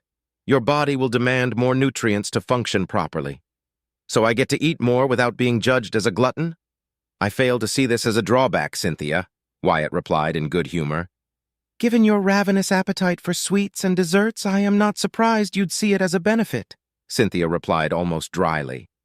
But that is an area where the trinumeter implant covers. It is widely regarded as a support implant, and it is, but its benefits are still applicable even without the presence of other implants, enhancements, and gene therapies. The secondary heart increases your blood flow, encourages the production of adrenaline, and allows more oxygen to enter your system. It won't save you if your primary heart is damaged, though. Many fools have died for thinking themselves invincible because they believe they have 2 identical hearts now, Cynthia said, with no small amount of disdain. Wyatt remained silent and decided to never bring up that he, too, had originally believed that he could rely on his secondary heart in case anything happened to the one he had been born with. Your auxiliary lung is much the same. It won't replace any of your lungs in case it is damaged or punctured. What it does is stimulate the oxygen intake and filtering process of your lungs. That's why breathing is so much easier now. Your respiration process is simply better now, more efficient, and gives all the oxygen your body needs. Oh, and you can hold your breath for longer now, though I wouldn't rely on it unless you're swimming in a pool, she said, and Wyatt couldn't tell if she was being serious or if she was joking. Finally, the genetic upgrade is simple in nature. It targets your internal organs to make them more efficient and less prone to failure or collapse. Your kidneys, liver, pancreas, spleen, gallbladder, stomach, digestive tract, and intestines are, for lack of a better term, enhanced in their functions and capabilities. It also benefits your natural intestinal bacteria, making it stronger and more efficient at combating other foreign bacteria, fungi, parasites, and amoebas. This also includes food consumption. You will be able to better extract more nutrients, minerals, and calories that would otherwise be wasted through fecal matter or urine. But you will still need to eat more from now on. So that means I'll make less or more use of the toilet, Wyatt thought, and a moment later shook his head, moving away from the direction his mind had taken him. Does that mean I'm a superhuman now? Hardly, Cynthia replied matter-of-factly. Not even the Royal Marines can be considered to be true superhumans. You, Wyatt, are simply now a cut above the ordinary. You can still fall and break your neck, be vented to space, and die an agonizing death if you don't have any protection. An explosion may maim you, and a poison can bring you to your knees. Never forget that. These implants and enhancements are meant to make you better, stronger, and better capable of performing your duties and role under Clara's command. Oh, I forgot to mention that you should avoid focusing your gaze on anything for the time being until your eyes are fully adapted. You can say that again, Wyatt thought, as he had been actively avoiding staring too intently at anything ever since he left the dressing room. I won't forget it, Cynthia. I promise. Good, was her sole reply. As they exited the medical wing, with the red-armored woman leading the way, a thought occurred to him. Say, Cynthia, what does the secretor implant do, and why didn't anyone tell me about the implants before the procedure began? To answer your second question first, Wyatt, that was because Clara wanted you to focus on practicing for the procession without any potential deviation taking your attention away, Cynthia replied in her usual serene, direct tone. That makes sense, he replied. And here I thought the whole thing about a new world of pain was a joke at the time. I'll be more careful of your words from now on, Lady Cynthia. You will do well to do so, Sir Wyatt. Not only my words, but those of others around you and your own, she replied with an air of seriousness that was lost a second later when she continued. As for your first question, the secretor implant was one of the 2 implants your rank as lieutenant entails, but was not present in the exalted virtue at the time. Care to guess what it does? Wyatt hummed for a moment before replying. Given the name of the implant and the location chosen for it, I believe it may be related to hair or maybe some sort of oil. Thanks to my mom, I know that we humans normally produce sweat and some sort of oil across our skin. You are close, but not by much. The secretor implant helps regulate the natural pH level that your body produces and stimulates the apocrine glands across your armpits and to a lesser degree across the rest of your body. Cynthia paused for a long, pregnant moment before letting out a frustrated sigh. In other words, Wyatt, the secretor implant makes your bodily odor less pungent. In short, it makes you smell better. Flabbergasted couldn't begin to describe Wyatt's expression when he heard her explanation, and at that moment he was damn glad he was wearing his helmet. Without thinking about it, he grumbled, matching Cynthia's annoyed exhalation, and muttered, Insufferable, petty, idiotic blue bloods. Indeed, Cynthia agreed. Why would such a thing even exist? For what purpose? Wyatt asked, the fact that he had given Cynthia an unintended insult pushed to the side in favor of trying to comprehend why such an implant could ever be necessary. Appearances, Wyatt.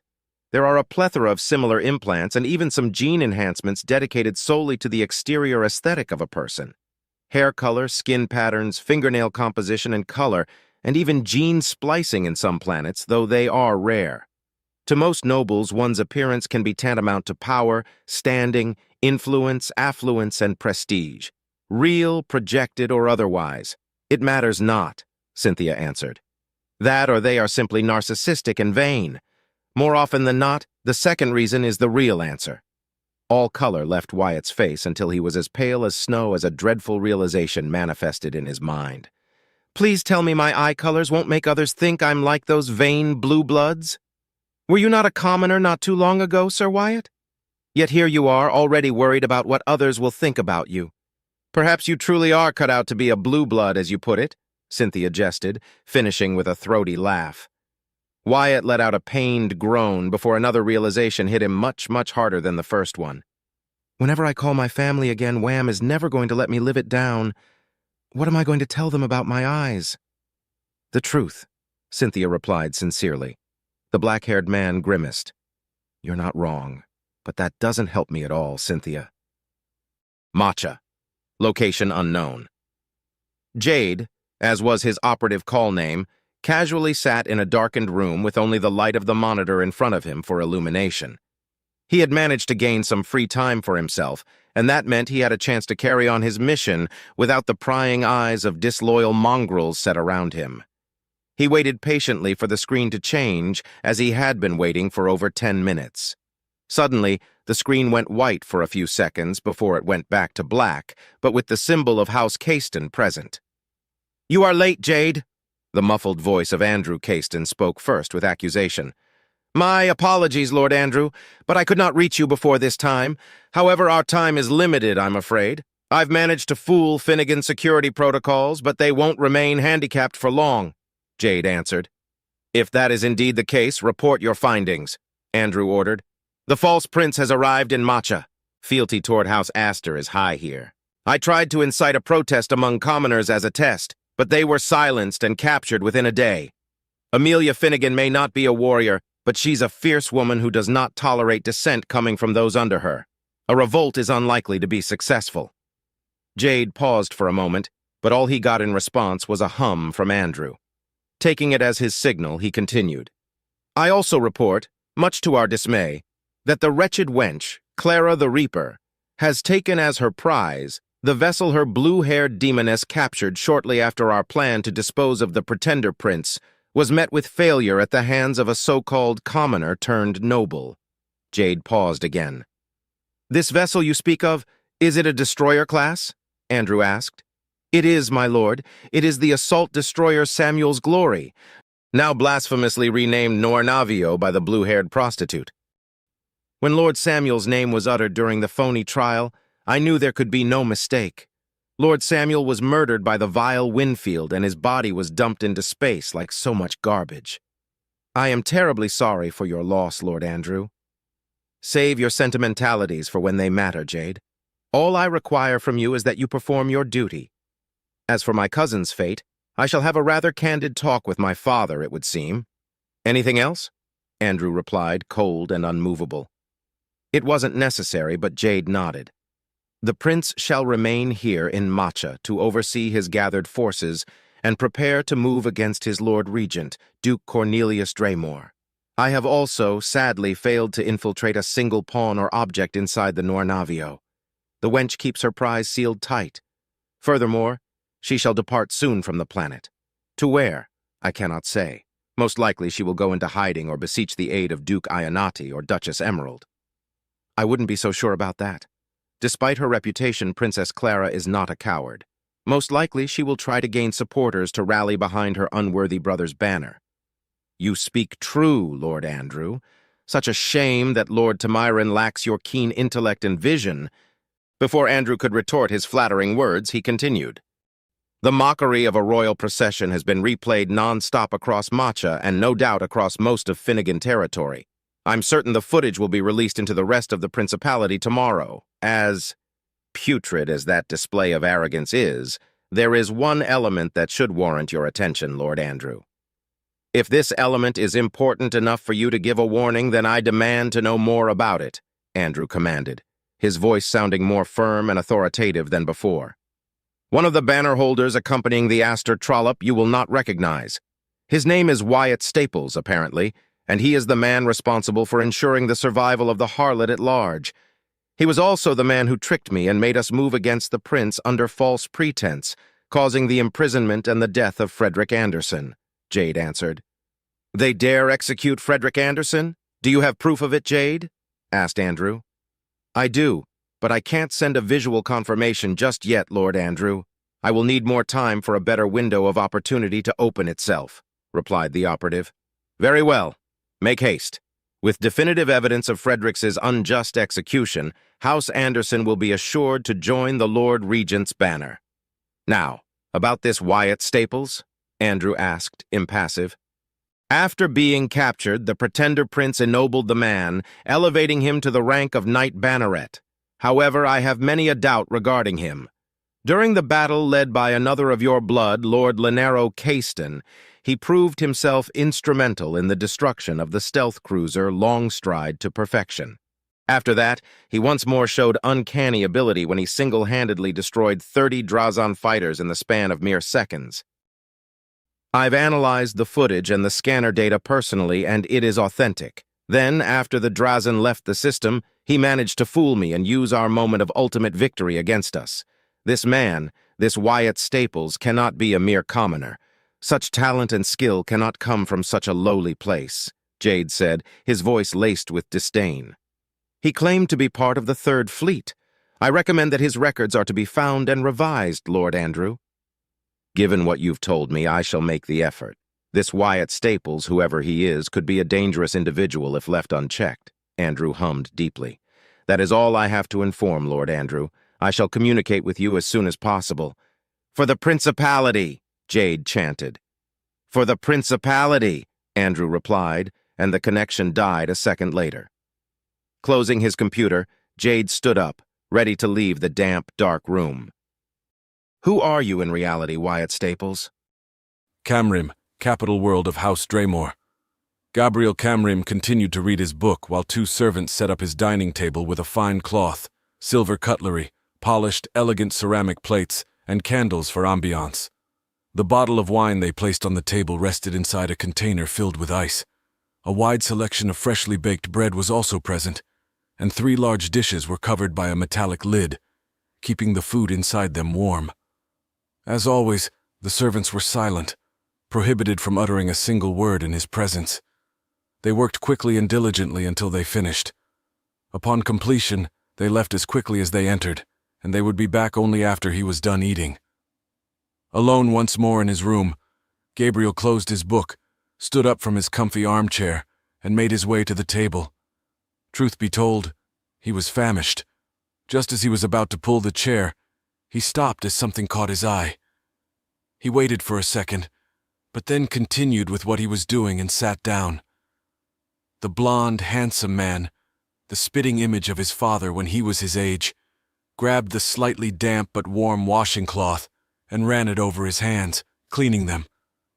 Setting the cloth aside, he removed the lid of the first plate and smiled when the smell of it hit his nostrils.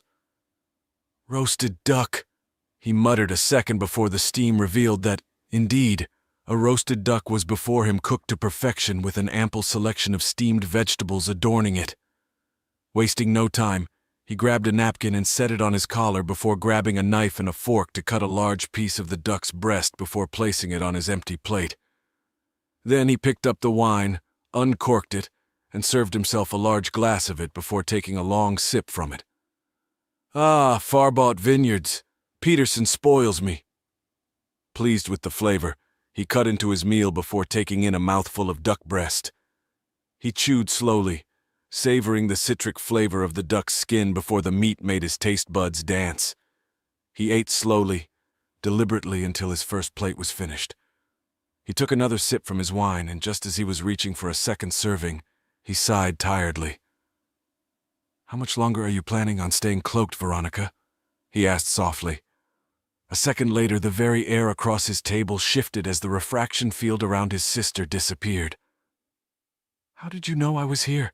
Veronica asked, her voice cold and firm. "I caught a glimpse of the refraction effect," Gabriel answered, as he served himself the other half of the duck's breast. "Does that traitor scum know you're here?"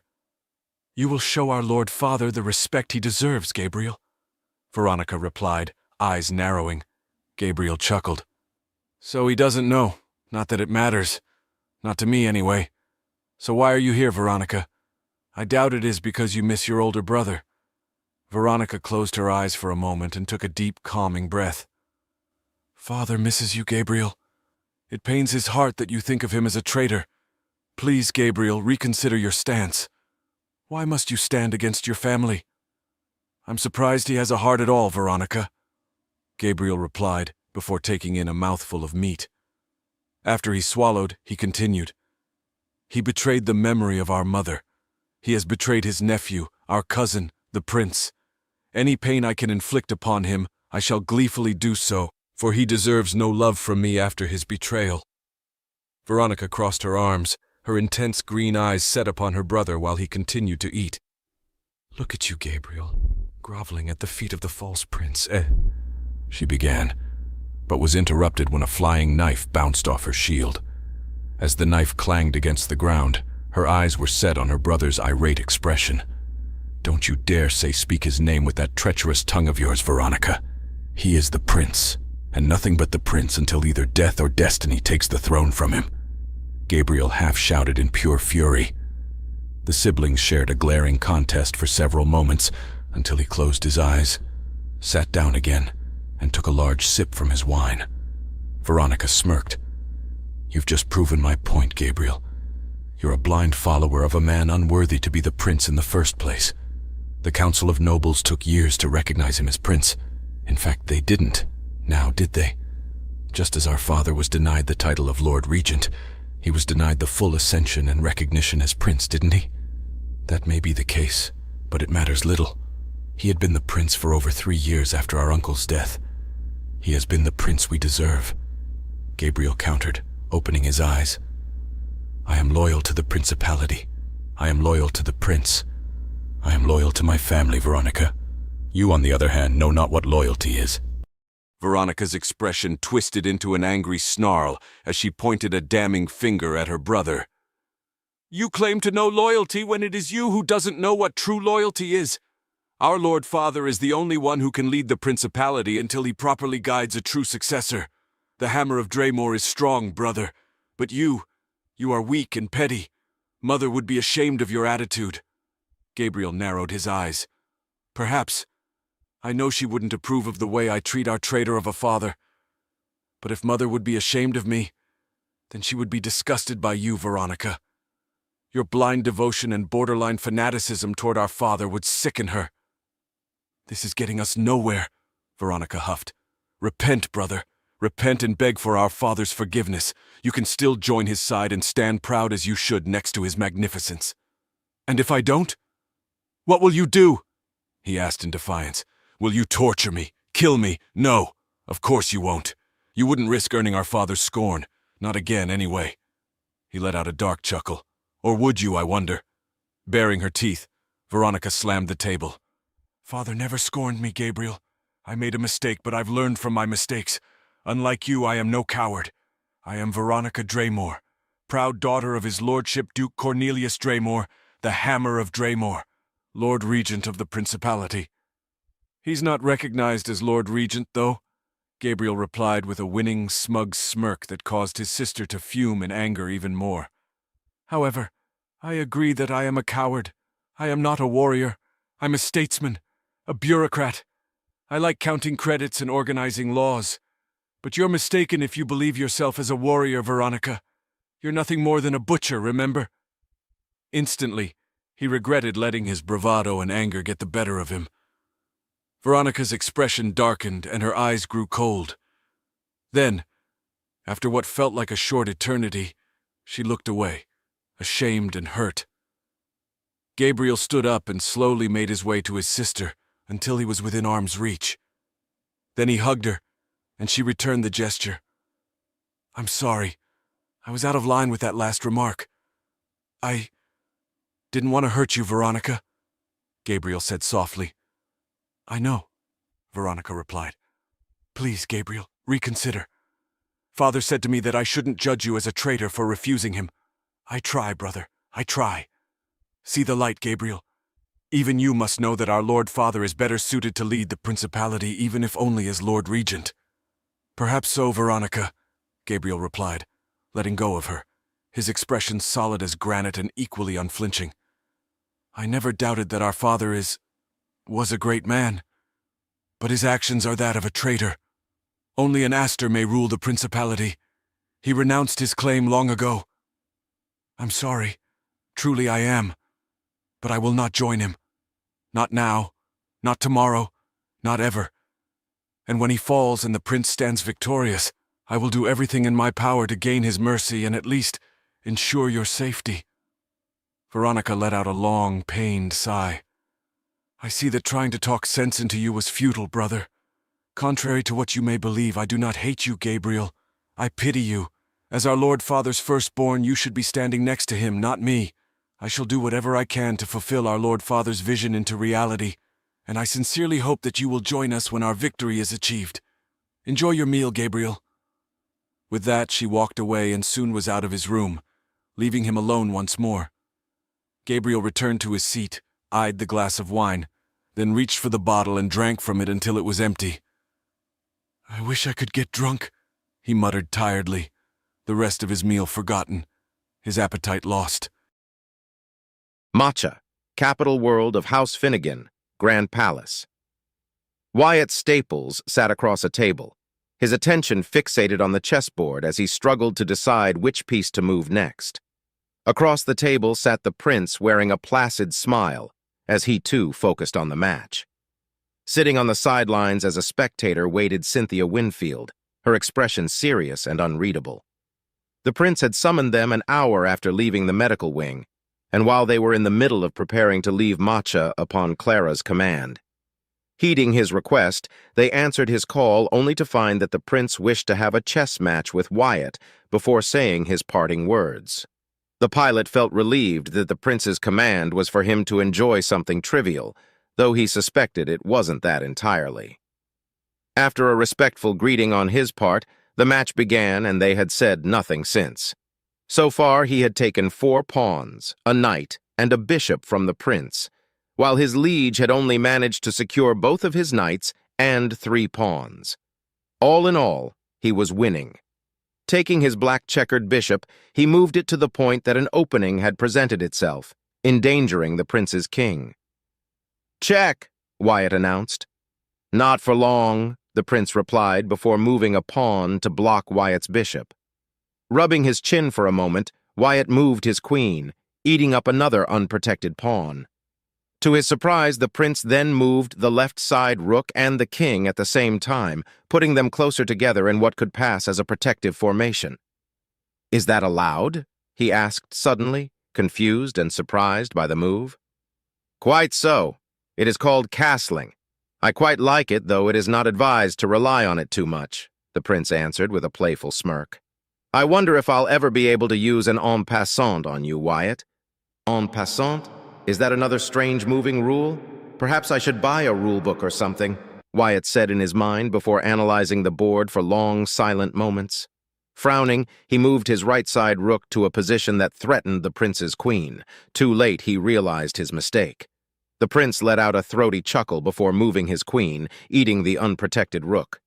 "Check," Wyatt hummed, his right hand dangling over the board trying to see all his possible moves. Sadly for him, he only had one to make.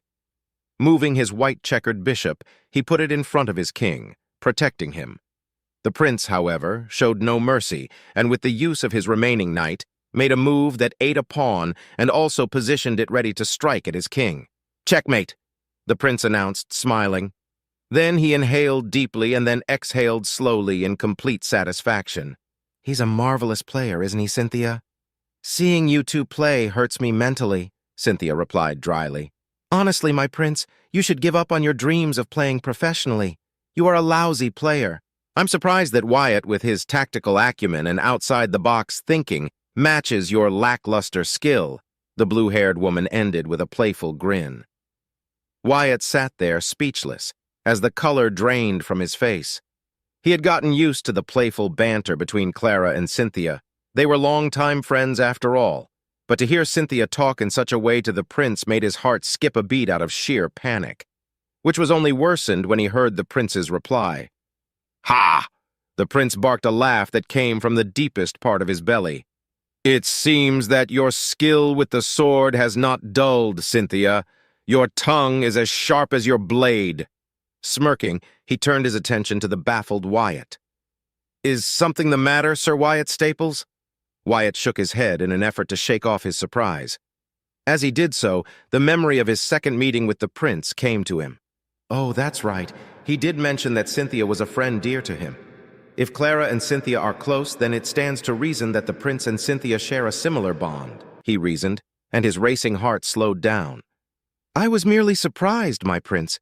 I had forgotten that you previously mentioned that Lady Cynthia is your personal friend, my liege." "I suppose it would be surprising to those not close to me that I can be so jovial and open?" the prince asked slyly. "Nevertheless, Cynthia is indeed a dear friend of mine. I've known her ever since we were children. For all intents and purposes, we grew up together side by side. There is trust, companionship, and a sense of honesty between us. Away from prying eyes, are we not allowed to relax? Is the prince not allowed a moment of reprieve from the weight of ensuring the stability of his realm? I wouldn't know, my prince. But if it is you who says it, and judging from the examples I've witnessed, then it must be true, Wyatt replied. And yet you've not questioned why I have summoned you, the prince asked, leaning on his armchair. It is not my place to question your summon, your majesty. I am your knight banneret. Your command is all I need to act, Wyatt replied solemnly. Unless innocent lives are in peril, the prince said, remembering the oath made during his ennoblement. And you're not my knight banneret, Wyatt. House Astor is your patron, this is true, but if anyone has any claim of ownership, that would be my beloved sister. He paused for a moment, closing his eyes, and he relaxed into his seat.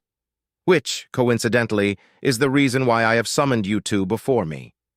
You will depart soon on a task that I could only trust Clara to carry in my name. Wyatt Staples, would you give your life for my sister, your princess, if need be?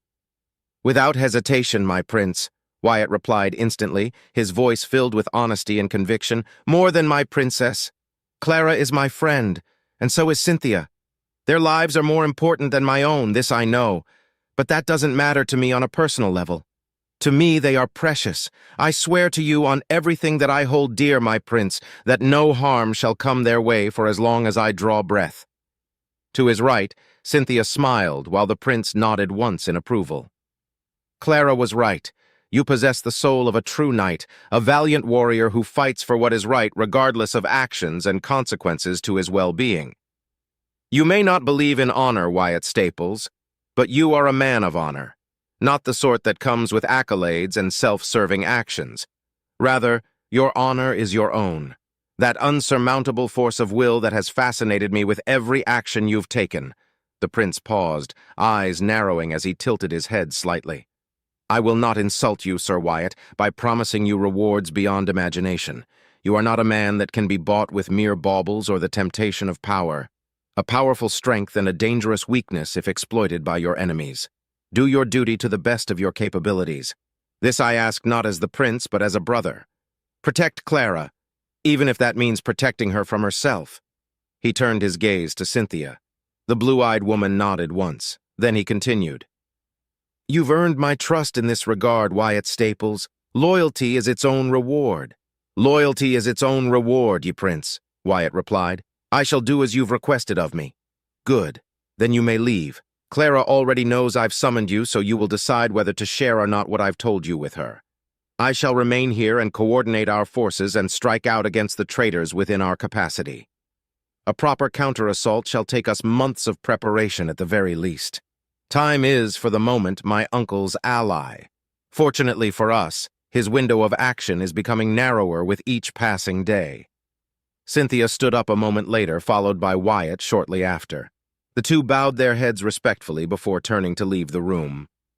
Oh, before I forget, one last thing, the prince called out. Your eyes may have a different shade now, Wyatt, but your gaze remains unchanged. Ensure that it remains that way, or, failing that any changes that may come are positive ones. With nothing more to be shared, the prince waved his right hand about lazily, and the doors of his quarters opened, revealing the ever-vigilant royal marines standing guard near their liege. Wyatt and Cynthia walked in silence, ignoring the staff and anyone else they encountered on their way until they reached the ample launch yard with a single shuttle waiting for them.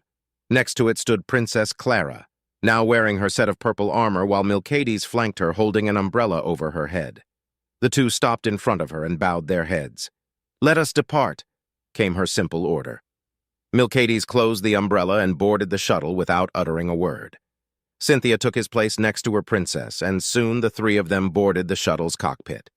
Wyatt sat on the pilot's seat and went through the diagnostics and necessary tests before igniting the engines. The doors closed, and with a hiss of pressurized air, they were sealed. The shuttle shuddered as it began to ascend. As they hovered 10 or so meters above ground, he pressed a button on his panel.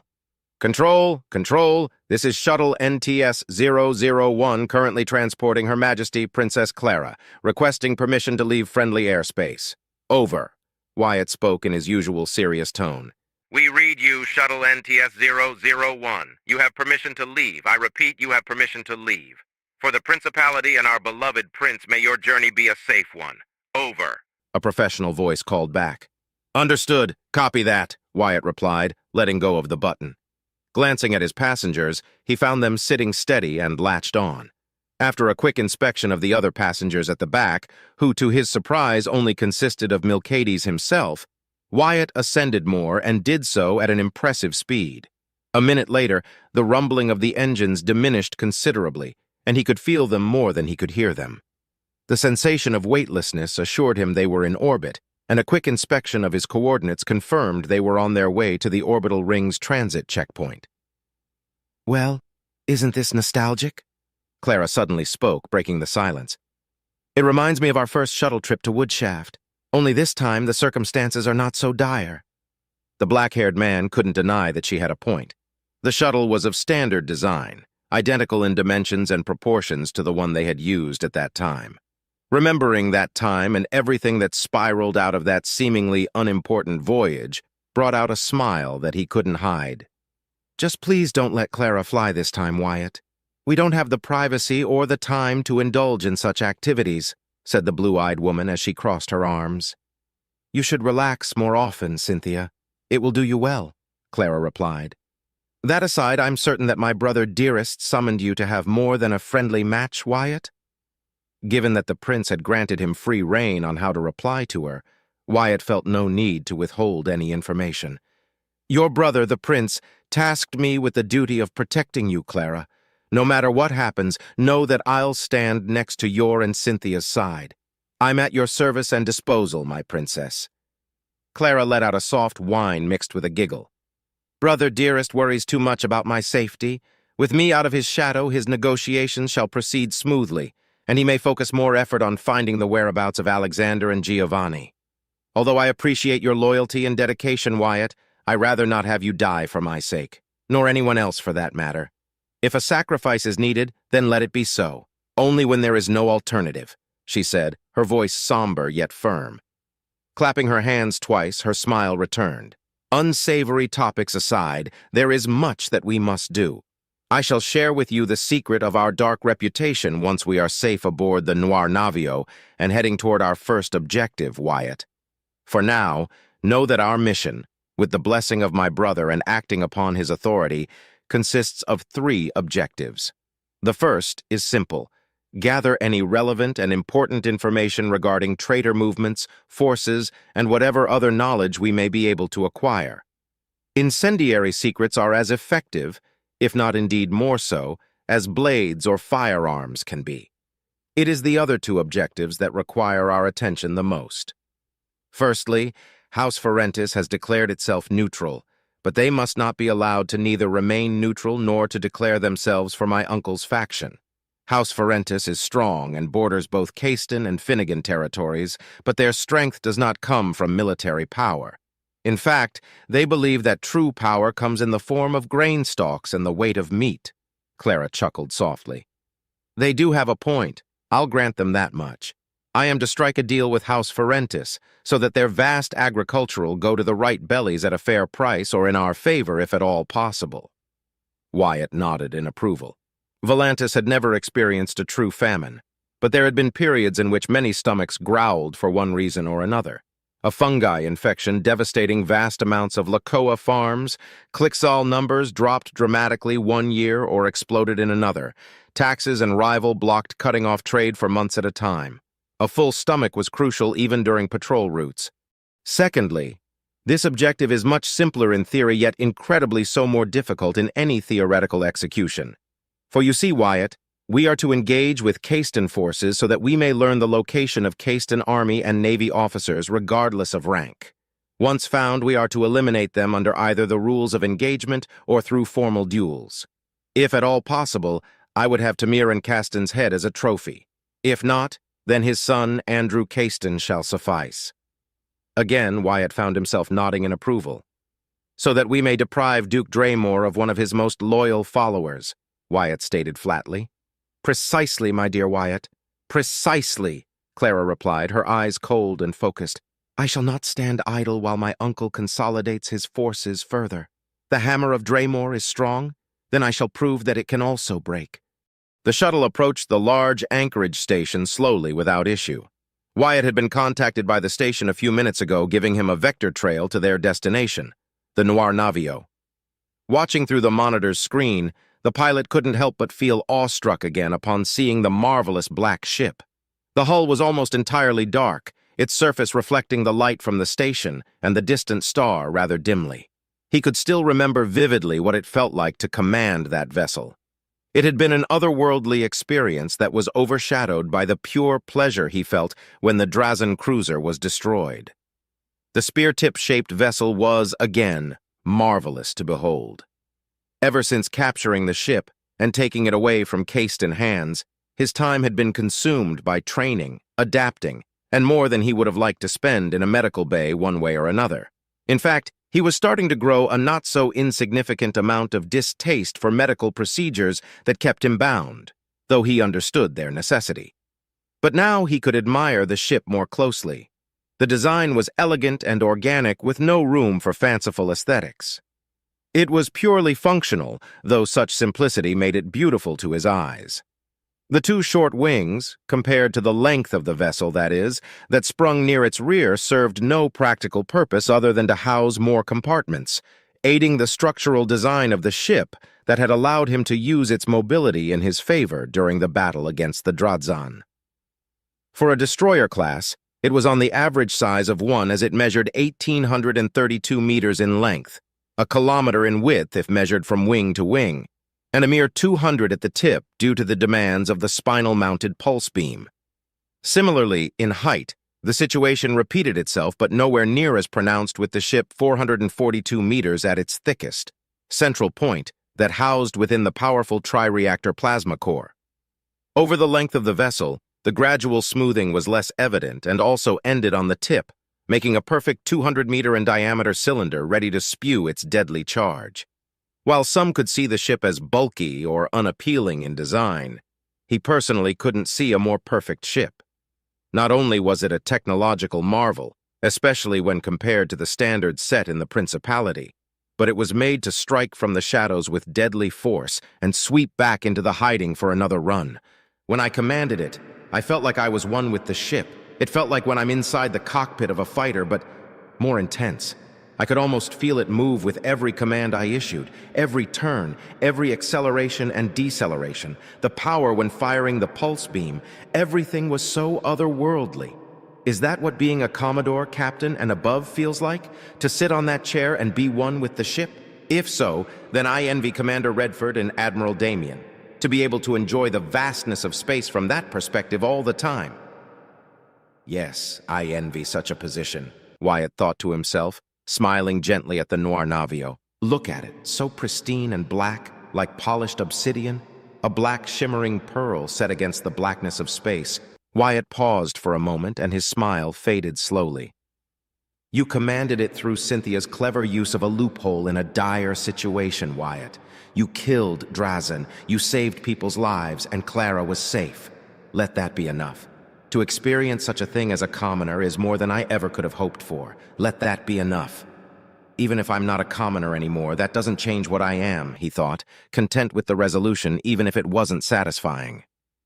Beautiful ship, isn't it? Clara's voice cut through the silence, and Wyatt turned his attention to her. Oh, that didn't startle you? You were so focused on the screen that I thought you'd at least jump a little. It seems I'll have to try harder, said the princess with a serene smile on her lips. Your sense of humor is peculiar, Clara, Wyatt replied. So says the man that's a stick in the mud, Cynthia added with a playful smirk. Do you see me as a means to measure the depth of muddy terrain? Wyatt asked, genuinely confused at her choice of words. No, that's not what, Cynthia replied in puzzlement while Clara let out a short, undignified snort.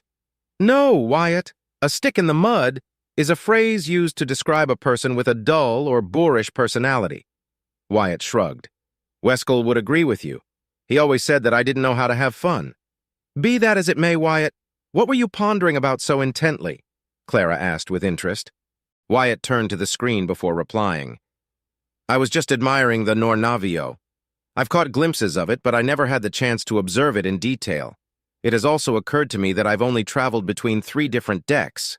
There's still so much to see of it. He paused, taking a second to admire the ship on his screen. You're right, Clara, it is a beautiful ship. Deadly, too. You should know, Cynthia pointed out, her tone serious. Whoever built it managed to compact the firepower of a battlecruiser and the utilities of a battleship to the size of a destroyer. According to our own measurements, it is an assault destroyer, but no other assault destroyer across the Principality could come close to match it. Speed, armor, shields, durability, power, versatility. Even the exalted Virtue would be hard-pressed to match it in an even fight following the rules of engagement. But the Nornavio is not built for them. Silent, decapitating strikes are what this ship was built for, but it isn't defenseless either if it must take action outside its intended role, Clara listed, her tone switching to her colder, more calculative side. This boogeyman hull plating is also intriguing. It may be fragile, but its stealth capabilities vastly outstrip any potential armor grading it could be placed in its stead. The blonde woman unhooked her safety belt and moved closer to Wyatt, standing next to him as she pointed a finger at the rear of the Nornavio. See those edges that mask the engines? Those are there to hide the plume as long as we're not moving too fast or too close to a target. That aside, Wyatt, can you see the radiators anywhere? What is she playing at? Wyatt thought to himself a moment before answering. They're located on the bottom of the ship, but remain locked away unless needed, correct? And why is that? Clara pressed on. Because the boogeyman system radiates excess heat slowly but constantly all the time. It works similarly to how many other types of hulls deal with excess heat, but it does it better and without giving itself to regular sensors. Unless the ship is engaging in an active fight causing the heat levels to accumulate faster than what the hull can radiate off, Wyatt replied, then pondered for a second with a brief hum. Does the ship have heat sinks? When I read the specifications of the Nornavio, I didn't read anything related to heat sinks. There are heat sinks located across the warp drive, the reactor, the weaponry, and the pulse beam cannon. The Nornavio can run very, very hot. Enough to burn everyone in it if a conflict runs for too long. The heat sinks will absorb some of it, but it will eventually overheat under the command of a reckless captain, Clara explained. Which, if you are willing, Wyatt, could you tell me what were you going to do if you hadn't passed out during the assault against the Drazen? Clara makes a good point, and I must confess that I, too, am curious to know what were you planning to do, Wyatt, Cynthia added. Wyatt felt a thrilling wave of tingling pleasure at being reminded of the incident once again. Even if he never got to face Drazen ever again, that battle and the experiences he gained from it were etched into his memory for the rest of his life. With pleasure, he began, his voice reflecting his good mood. After the cruiser was destroyed, I planned on peeling away from them and getting at least one of their remaining destroyed to get near us before entering weapons range. I would then put the Nornavio into a slow spin and engage the enemy with railgun and plasma fire. Once the shields were down, use the heavy laser turrets to strike their center and hopefully destroy their bridge deck. After that, I don't know what I would have done or how I would have reacted to their counter-assaults. Everything was happening so fast, so I just did what came naturally to me. I'm certain that's true, Wyatt. You are not the kind of man to formulate convoluted strategies, at least not outside the thick of combat, and you showed them no mercy. I'm certain you would have gone after them when they made their move to escape the system, Cynthia pointed out. Most likely, yes, Wyatt agreed. There was no point in denying that, if given the chance, he would have made sure every single last Drazan on Gintrax would burn in a fire. As his mind went back to that momentous occasion, he remembered other pieces of information. After a moment of silence, he turned to Clara. Clara, may I ask you something? You may.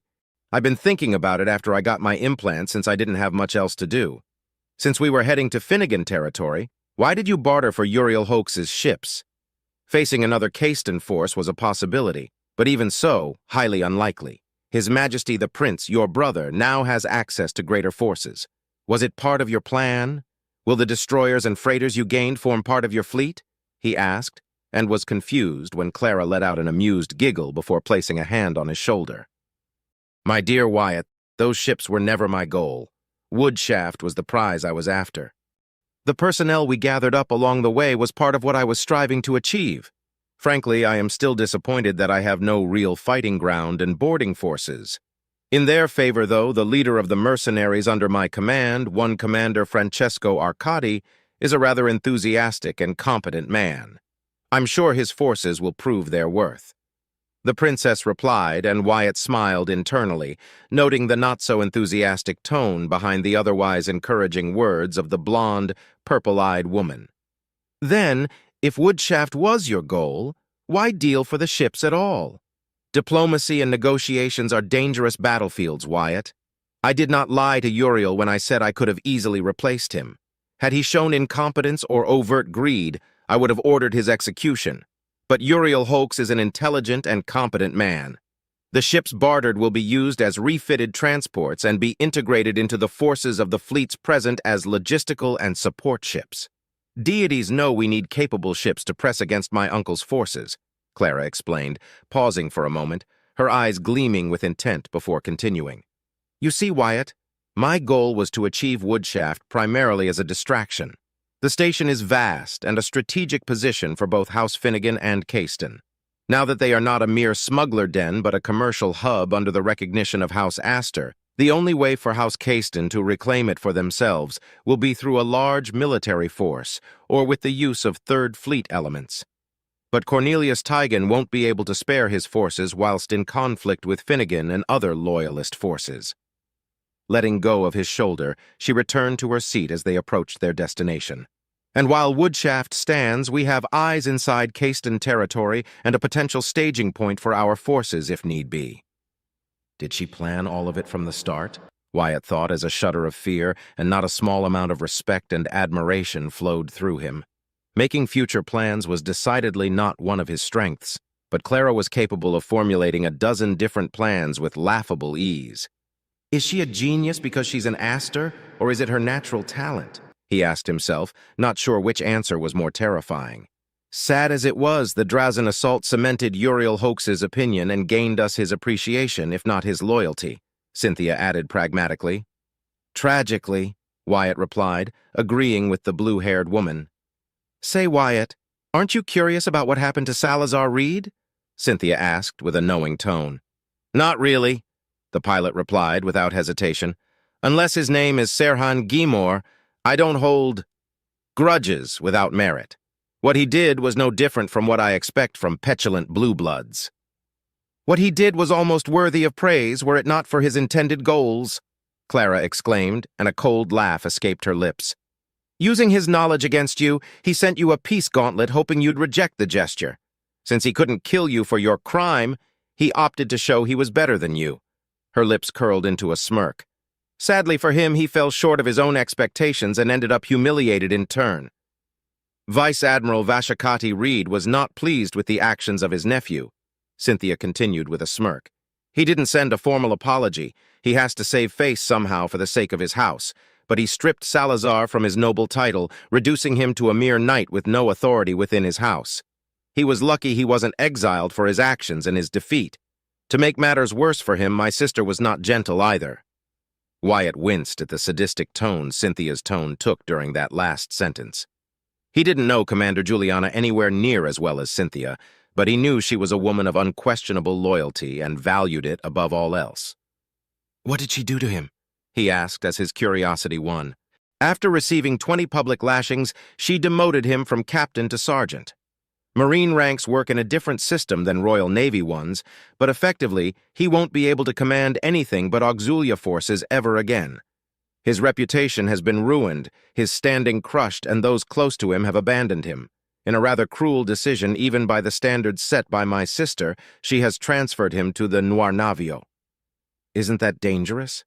What if he tries to hurt you or Clara? What if he turns traitor?" Wyatt asked, worried. "He has no option but to lower his head and take his punishment. Vashakati made it clear that if he heard any further offense caused by Salazar, he would be stricken from the family records, made pariah, and likely killed or exiled in full disgrace. House Reed can be brutish, but they are loyal to the prince. Cynthia clarified. To a noble of a storied house such as House Reed, there is no greater punishment and threat. He'll likely seek an honorable death in combat before the thought of betrayal crosses his mind. If you say so, I shall trust you, Cynthia, Wyatt replied sincerely. She was the experienced noble of the two, after all. His attention turned to the monitor as the computer signaled that the docking procedure was about to commence. He watched as the hangar of the Noir Navio opened in the distance, illuminating the otherwise black exterior with the blue hue of a kinetic shield. A request for communication came through, and a second later he accepted it. This is Communications and Navigational Officer Galt Tyrome. Proceed to the hangar's Section A Shuttle NTS-001, over. Officer Galt Tyrome, this is Shuttle NTS-001. I read you loud and clear. Proceeding to your directions, over, Wyatt replied, glad to hear the voice of the red-haired man. I still need to thank him for helping me. What do you even give a noble as a gift? Understood, Shuttle NTS-001. We await the arrival of Her Majesty with great anticipation, over and out, Galt said before ending the connection. I'm glad that you countermanded my orders in that last moment, Wyatt. Galt Tyrome has proven himself to be reliable and a good bridge officer. He had to be demoted, but I believe he prefers it. The rest of the crew have also saved me the headache of finding competent bridge personnel. Small blessings truly are a joy when they arrive at your side, don't they? Clara said with a barely perceptible smile. How does she keep doing that? It's like she can read my mind, but I've never heard of something like that before. Not even in the most outlandish rants Mr. Warlow went on and on when he was drunk, Wyatt thought, and glanced at Clara, who in turn didn't do anything to indicate that she could do anything of the sort. Choosing to blame his imagination, he focused on the task at hand as they approached the Noir Navio, the ship growing in size as they approached until even the hangar bay overtook the view of his primary cameras. The moment they passed through the kinetic shield, the bay began to close while he landed on the spot two Econtis were using guiding batons. The shuttle landed softly, and with a dying rumbling from the engines, the trip ended. Two large mechanical arms secured the shuttle in place as the trio put on their helmets and waited until the hangar was pressurized once again. With a loud ping, Wyatt moved to the door and opened it, stepping aside to let Cynthia step out first, followed by Clara, aided by her best friend. Finally, Wyatt followed, and they were soon joined by Captain Milcades, taking his spot next to Cynthia. He was not at all surprised to see 4 Royal Marines stationed close to the shuttle, waiting in their silent, vigilant way. I'm glad to be back aboard a ship, Wyatt commented, relieved. The hangar was fairly empty, with only a few technicians, staff members, and engineers going about fully suited running diagnostics on the available shuttles, drones, and fighters. Now the question was, what was he to do now? The Noir Navio wouldn't leave until several hours later. He wasn't tired, so sleeping was not an option. He was feeling hungrier than usual, though, but it wasn't mealtime yet, and he had no desire to train until they were on their way out. So unless Redford or Clara ordered him to do something, he had nothing to do. There you are! The translated voice of a certain Nikanti rang through his channel, and he turned to his left, seeing Jincho approaching with vivid enthusiasm. I've been looking everywhere for you, worm-brain. Come, you have to see your fighter. Suddenly he turned to Clara. Princess, I'm taking the worm-brained maniac to see his fighter. Glad to see you back, though. Now get moving, maniac. With that said, he turned around and made his way off without waiting for an answer. Did he hack my communicator? Clara's voice was heard through an open channel. He hacked us all, my princess, Milcades replied dryly, but there was an edge of respect in his voice. I didn't detect his intrusion until it was done. Impressive. Should I reprimand him, my princess? Cynthia asked, unmoved. Certainly not. He's even better than what I expected. Such talent shows immense potential. I wonder why he was in Woodshaft in the first place with such talent at his disposal, the princess pondered. His attitude leaves much to be desired, Cynthia commented. True. Regardless, I think I like him. He shows not even an ounce of respect, but he's not malicious either. Yes, I believe I will come to like this rambunctious Yikanti, Clara said in a playful tone. For his part, Wyatt could almost feel Cynthia roll her eyes, and for some reason he was sure Captain Milcades was trying not to chuckle. Wyatt? Why are you still here? Aren't you going to see your fighter? She asked in that same tone. As you command, my princess, Wyatt replied, defeated but content. Giving the blonde princess a short-lived salute, he moved to follow the now distant Ikanti. When he caught up to him, he glanced back to see his friends leave, escorted by the Royal Marines. Friends. It still feels so odd to say that, like a bad rash that doesn't go away no matter how much you scratch it. But in a good way, Mom is never going to believe I befriended a princess and a lady of House Winfield. Dad's probably going to faint. Wham is never going to let me forget it. And Weskel is probably going to be a pain about it. The pilot thought of his family's potential reaction, earning a warm, wide smile underneath his helmet. When he caught up with Jincho, they were near a fighter that, true to Jincho's boasting, looked as good as new. Had to replace entire systems. The right wing was torn asunder. How it didn't shear off during your crazy maneuvers, I still don't know.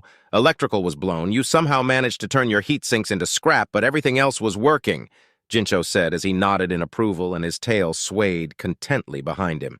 Got a chance to tinker with it, too. Managed to recalibrate the fuel and thrust systems and reroute excess stress and heat away from the core and into the engines. And your directional thrusters are also better now. Your fighter is now 7.2% faster than before. You can carry half as much coil gun ammunition, and your shields are a whooping 3% stronger now. Had to sacrifice redundant systems, but hey, who cares, right? So, Wormbrain, how do you like your new fighter? You may thank me now. Wyatt smiled widely. Does anyone know what you did to it yet? He asked, barely able to keep the tremor in his voice at bay. If I did, they wouldn't have let me tinker with that beauty of a fighter. Principality regulations can be so anal about it, I'd rather choke on my feathers than deal with that shit.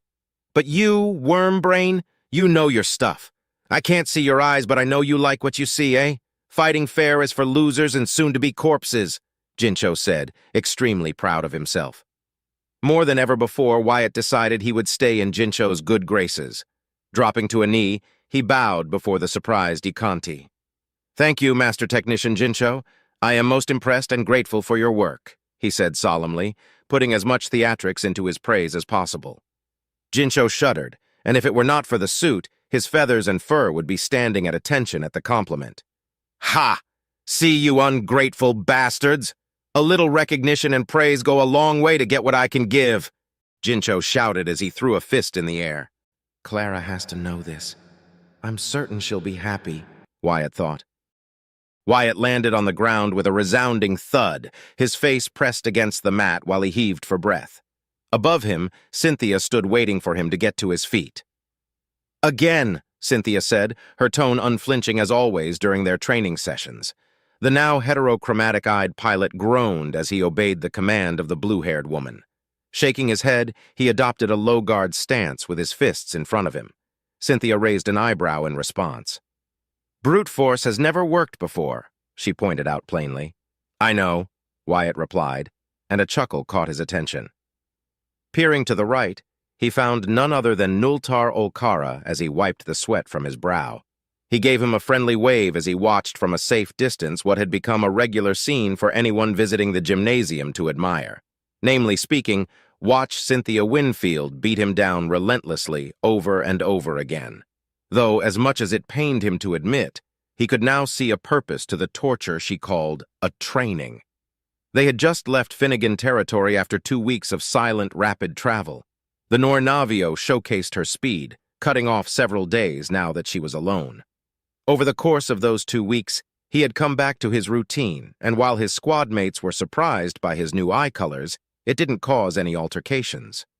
In a rather odd turn of events, thanks to the events during the procession and the following banquet, he started to pay more attention to his surroundings. He caught things he had never bothered to pick up on before, mostly coming from noble women regardless of their rank and station. There were furtive glances thrown his way, whispers followed by sly, predatory smirks.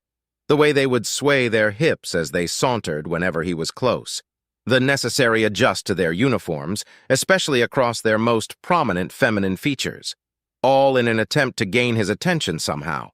Romantic and sexual relationships were never something he craved, much less found interest in, but he'd be lying if he didn't find the sudden attention thrown his way somewhat jarring. And the appeal was, well, hard to ignore. But much like the red-dressed woman at the banquet, he knew their intentions were selfish and catered to their own interests, so he paid them no more attention than a single glance. Apparently, rumors spread about his uninterest, and some noblemen flexed their muscles in the gymnasium or gave him similar furtive glances. He wouldn't judge anyone for their sexual attraction, but he was attracted to women, not men. Thus, he made his best attempt to ignore those noblemen completely. Lastly, some commoner staff women had also tried to entice him with far less success than the noble women. It had been just 2 weeks so far of dealing with that particular problem, and he was already tired of it. But despite their best distant, non-verbal efforts, not a single one had approached him with words, which was odd to say the least. He could understand the commoners since he was sure they were afraid of him, but the noble women? Either they were taking their time, measuring their possibilities, or something else was keeping them at bay. Whatever was the case, Wyatt couldn't be more thankful for it. Like a fool, he would have certainly fallen for one of their tricks and temptations without the advice from his friends and the experience gained. Taking a deep breath, he shoved those thoughts aside and focused on the task at hand. He relaxed his muscles before tensing them and relaxing them once more, enjoying the warmth it produced, before lunging forth. Readapting to his new strength had been an easy task after a couple of days of intense training. Cynthia even showed him some mercy by not engaging him in combat until he was in full control of his body. After that, their training resumed, and just like she'd promised, his training escalated with new exercises, even more merciless training combat, and worst of all, her guidance only came sporadically. With a heavy exhale, he lunged forth, trying to punch Cynthia's stomach. She easily dodged it, but he'd been expecting it. Before his momentum ended, he used his right talon as a pivot to deliver a spinning kick that Cynthia blocked with one hand. With his ankle firmly in her grasp, he flopped to the ground before she could do anything to him. Her eyes widened in surprise before he used his free leg to sweep at her legs. To his dismay, she merely jumped, evading his attempt. But instead of the expected pain that followed a failure, she let go of his ankle and took a step back, nodding in approval. "Good. That was good, Wyatt. You switched between styles quickly and unexpectedly. Against many other fighters, it would have worked. And that kick? You've adapted well to your implants and enhancements." Her praise ended, and a smirk replaced her otherwise serious and stern expression. "You didn't hold back." "You told me not to hold back," Wyatt replied as he stood up. "Remember that if you're ever faced against women in a real fight, you can't hold back, Wyatt," Cynthia pressed on. "Why would I hold back just because they're a woman? If they're my enemy, they're my enemy. Simple as," he replied in full honesty. It was true after all. If he was facing an enemy trying to kill him, he cared not if they were a man, a woman, or an alien. Pleased with his answer, Cynthia's smile widened slightly. "Most excellent. Now prepare yourself, Wyatt, for I shall be the one coming at you next." Wyatt felt his entire body go rigid upon hearing those words. He took a solid defensive stance, crouching slightly with his right leg behind for extra support. Meanwhile, Cynthia didn't bother to take any stance at all. She only hopped 3 times and cracked her neck. The sound made every bystander wince. They shared gazes for what felt like an eternity until Wyatt, sweating nervously and with a dry throat, nodded. In the blink of an eye, Cynthia, who was at least 3 meters apart, closed the distance before he could react to her. Instinctively, Wyatt threw an uppercut that the blue-haired woman dodged with casual ease. A moment later, a fist collided with his stomach, dropping him to his knees as he embraced his stomach in pain. Looking up at the red-armored woman, he was met with another approving nod. "That will do for today, Wyatt. Refresh yourself and then go to Milkady's. He'll be waiting for you in the firing range. Tomorrow I shall find out how good you can be with a sword," Cynthia commanded before walking past him. Wyatt remained in his spot as breathing proved to be a monumental task at the moment. A few seconds later, a hand landed on his right shoulder. He turned to find Noltar offering him a helping hand. Taking it, his squadmate helped him stand up on shaky legs. "You okay there, Wyatt?" the slightly green-haired man asked with a mix of worry and amusement. "I'll be," Wyatt replied, coughing at the end. "The floor has become my most intimate relationship, wouldn't you agree?" Noltar chuckled. "Maybe so. Come, Lieutenant, how about I escort you to your quarters?" "That would be welcomed," Lady Cynthia has been rather energetic as of late. That is to say, she's not showing me any mercy whatsoever. I wonder how long it'll take before she breaks a bone, he thought to himself as he began to walk next to Noltar, albeit with some difficulty as the disorientation and pain were still running rampant in his body. Once they were out of the gymnasium and walking through the mostly empty hallways, Noltar cleared his throat. "Has she broken anything yet?" Noltar asked, unknowingly mirroring Wyatt's thoughts. "Not yet," Wyatt replied. "That punch looked like it hurt," Noltar pointed out with a chuckle. "She was so fast. I still can't believe a human can move that quickly despite seeing it with my own eyes. Or should I say that I didn't see her move? One moment she was there, the next she had her fist in your stomach." "I know what you mean, Noltar. I barely had time to react after she moved," Wyatt said, hiding the thrilling fear and respect he felt for Cynthia at that moment. "Yeah, and I fear that she wasn't even serious about it. Regardless, you are incredibly fortunate. A bloody Winfield is training you. My great-grandfather received training from a Winfield, and in his diary, he always mentioned that what he learned from that training saved his life many times. He showed nothing but respect toward them. I can see why. She's not only beautiful, but dangerous, too. She wouldn't be a Winfield otherwise, huh?" Wyatt turned his gaze to the grinning man and raised an eyebrow. "You seem to know much about House Winfield, Noltar." The gray-eyed pilot shrugged. "Not really. I only know them through memoirs, historical records, reputation, and sheer proximity. House O'Cara was a banner house under the rule of House Calidor, same as House Reed. We bordered the territory of House Winfield, so their exploits reached us fairly quickly. I remember now, you showed particular distaste toward House Reed. If you don't mind me asking, how did your family die?" Wyatt asked in an understanding, cordial tone. "Who said anything about my family being dead?" Noltar chuckled somberly. "Although that's a gentler fate than what we are going through." "Oh, I see. Please forgive me, Noltar. I simply assumed your family was killed or something of the like," the black-haired pilot apologized. Noltar shrugged again. "You didn't know. Can't say I can blame you for that, Lieutenant. Though, if I may ask, why did you assume that was the case as your first choice?" "Noble houses in Volantis have fights all the time. All of the smaller houses are bidding for power and the attention of House Arante, who, in turn, would do almost anything to please House Gimor and keep their position as the governing house of Volantis. Assassinations are rare, but do happen every so often," Wyatt explained. "I always heard that things were rough on the more underdeveloped systems and planets, but nothing quite like that," said Noltar. "I was born on Jissi. The conflict between noble houses there deals more with honor, standing, and reputation. Same could be said across the entirety of Calidor territory." He paused, his gaze set to nothing for a second or two before he shrugged. "Not that it matters anymore. Not me, at least. He's a fallen noble now, I remember. That does explain his reckless behavior during our training sessions and his near-suicidal approach to danger," Wyatt thought grimly. He never paid it much attention, but according to the gossip back at the academy, the worst fate a noble could suffer was to be exiled. But for a whole house, becoming a fallen house was a death sentence in all but name. "Is that why you joined the Royal Navy? To seek out a life for yourself?" Wyatt asked. "Partially. I was originally going to join the Marines, but the fall of my house ended such prospects. Fortunately for me, being a pilot suited me just fine," Noltar replied, his usual laid-back, cheerful tone replaced by an air of somber resignation. "What is it like, Noltar, to fall? Now that I'm a noble with a nascent house, there are many things I should start to worry about. Lady Cynthia and Princess Clara have been giving me small pointers and lessons, but a more grounded opinion would suit me well," Wyatt asked, not wanting to sound insulting or give Noltar the idea that he wanted to learn from his misfortune alone. "You have a way with words, Lieutenant. Has anyone ever told you that?" Noltar replied with a soft, empty chuckle. "The downfall of House O'Cara was orchestrated by House Reed. I've made no attempts to hide my distaste for that accursed name."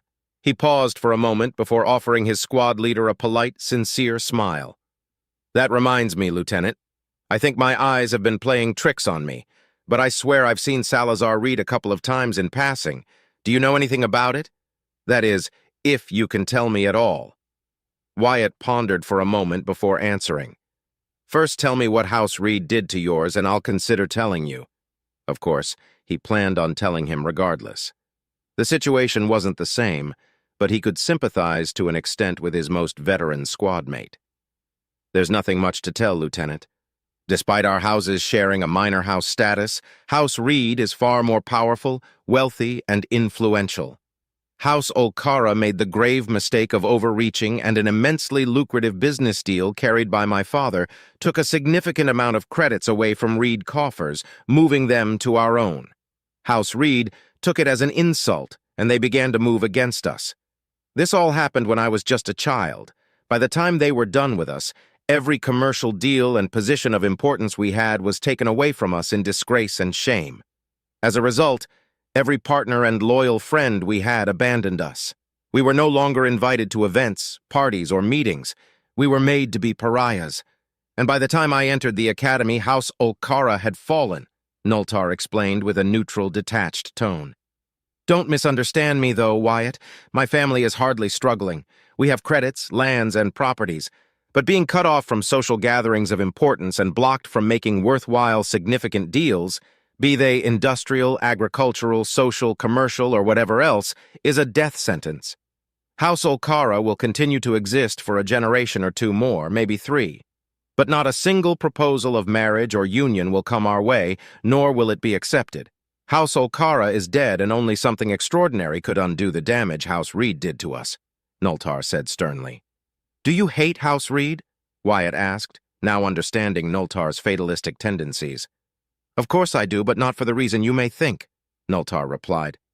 My father snubbed them badly. He deserved to be humbled, but said humbling affected our entire house. We paid for that insult 1,000-fold. House Reed wasn't content with just making us lose the same amount of credits my father took from them.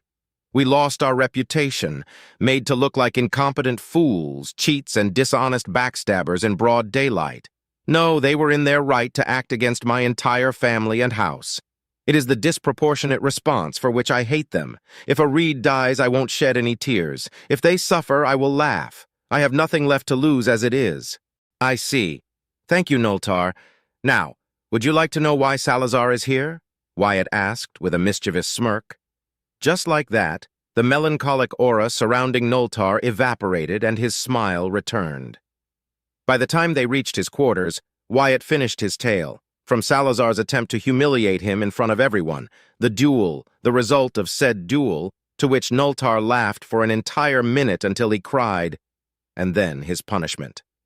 That caused Nultar to nearly fall to the ground, clutching his stomach due to how hard he was laughing. His laughter was infectious, though Wyatt lacked the same enjoyment Nultar was experiencing. Pleasantries were exchanged, and soon after Nultar left, making his way to the Joint Noble Crew Barracks to tend to his necessities. After a quick shower, Wyatt put on a fresh uniform when he heard the voice of Clara in his mind. Wyatt, your training with Milcades has been postponed. I need you on the bridge as fast as you can, ordered the princess. Instantly, he left his quarters and made his way to the bridge, wondering what had happened. When he reached the bridge's doors guarded by 2 Royal Marines, the duo let him pass without question and entered the familiar room. Commander Redford stood next to the captain's chair with Cynthia and Captain Milcades also present. He recognized Galt Tirome sitting on one of the stations, and the rest of the bridge crew were busy carrying out their duties. Clara sat on the captain's chair, wearing not her armor but rather something he'd never seen her wear before. A mix between a uniform colored in hues of purple, blue, and black and a pilot's armor. It lacked the reinforced armor but offered more mobility in return, though he suspected she was wearing more for comfort than for style. Nevertheless, the screen hanging from the ceiling caught his attention the most. On it, the image of what could charitably be called a ship was on screen, floating in space, trapped in the orbit of a small, rocky planetoid. He stepped closer to Clara, joining Cynthia, Milcades, and Redford, breaking the silence. As you've requested, I'm here, my princess. If I may ask, what kind of ship is that? According to the readings, that's an old freighter retrofitted to serve as a live ship of sorts, Redford answered, his eyes never leaving the monitor. It has 4 standard laser turrets, 2 anti-asteroid cannons, and 6 PD turrets. better armed than regular freighters.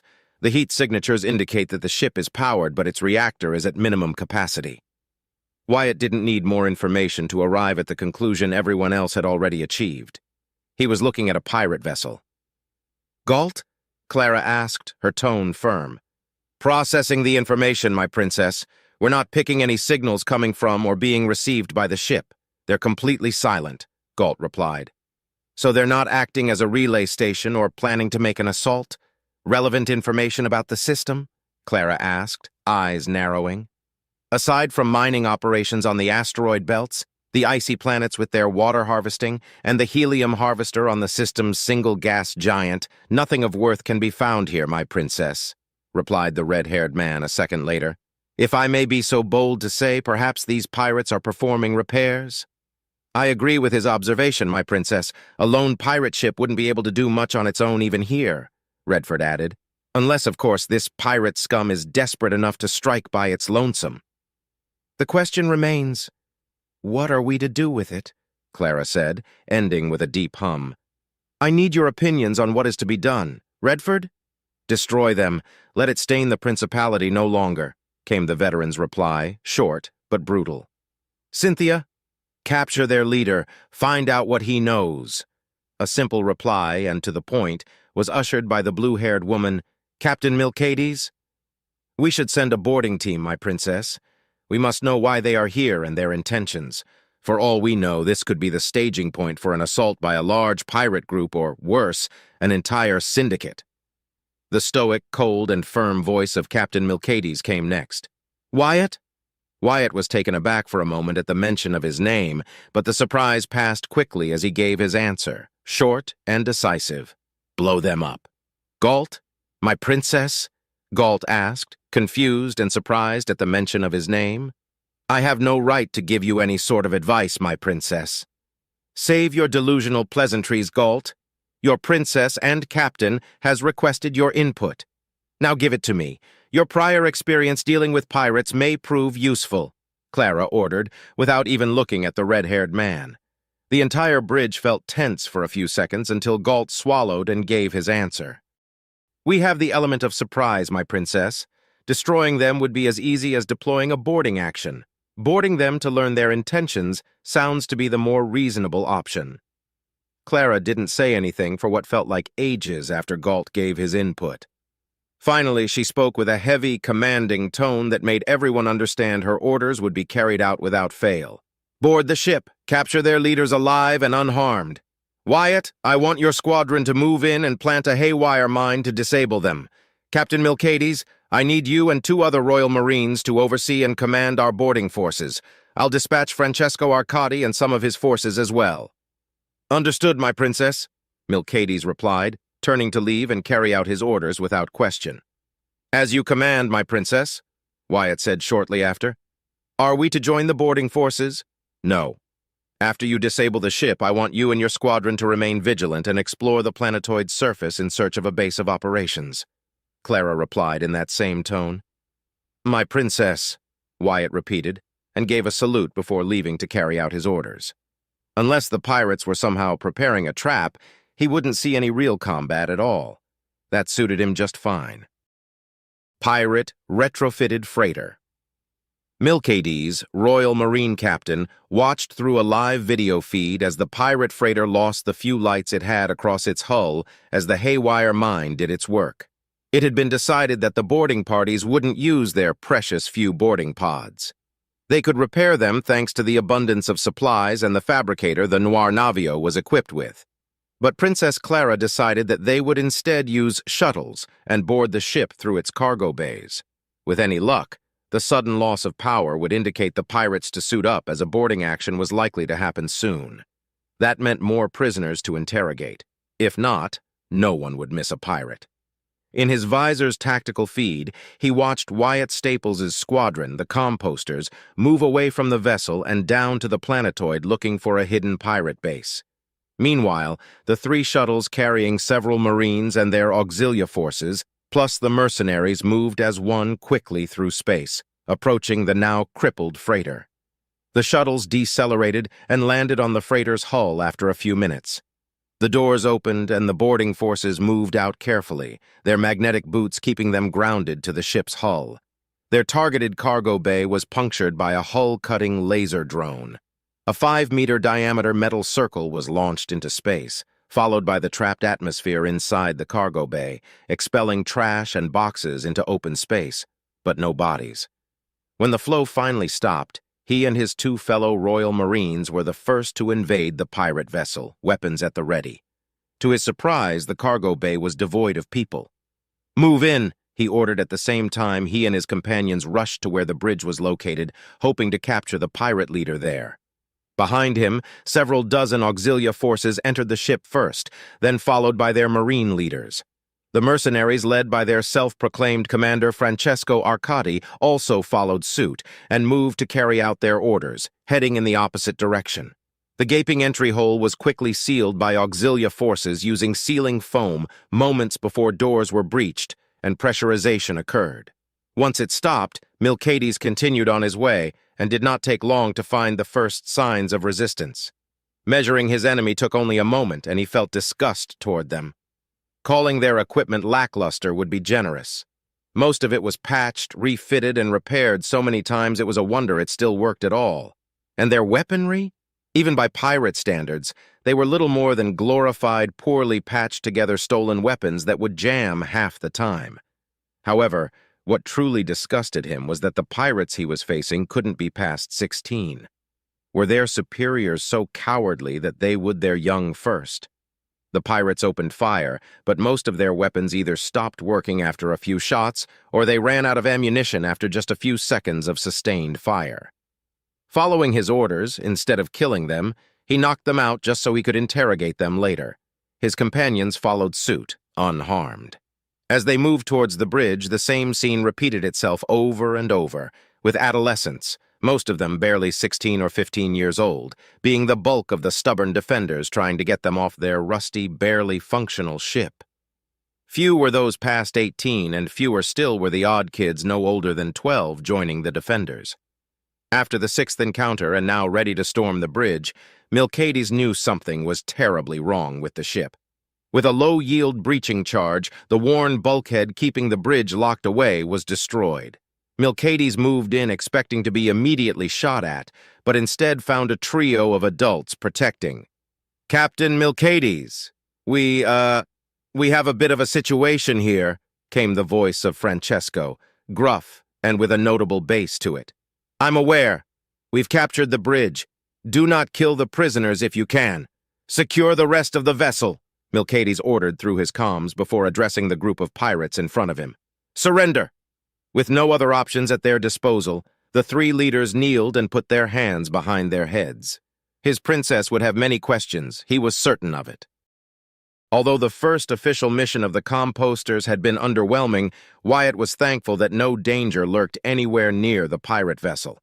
After confirming that the planetoid was devoid of any marking or signals that could indicate a hidden base of operations, he reported back only for Commander Redford to recall them, as the boarding operation had been, in his own words, disgustingly one-sided. When his squadron landed, the last thing he expected was to see Captain Milcades waiting for him. Silence reigned between the two until they arrived at one of the large storage bays where he encountered dozens of children and several adolescents huddled together under the careful watch of several Marines and auxilia troops. Wyatt glared and sneered, disgusted at the sight of the prisoners wearing little better than torn rags and poorly patched armor, suits, and clothes. "Children?" he asked loud enough only for Milcades to hear him as they walked past the prisoners.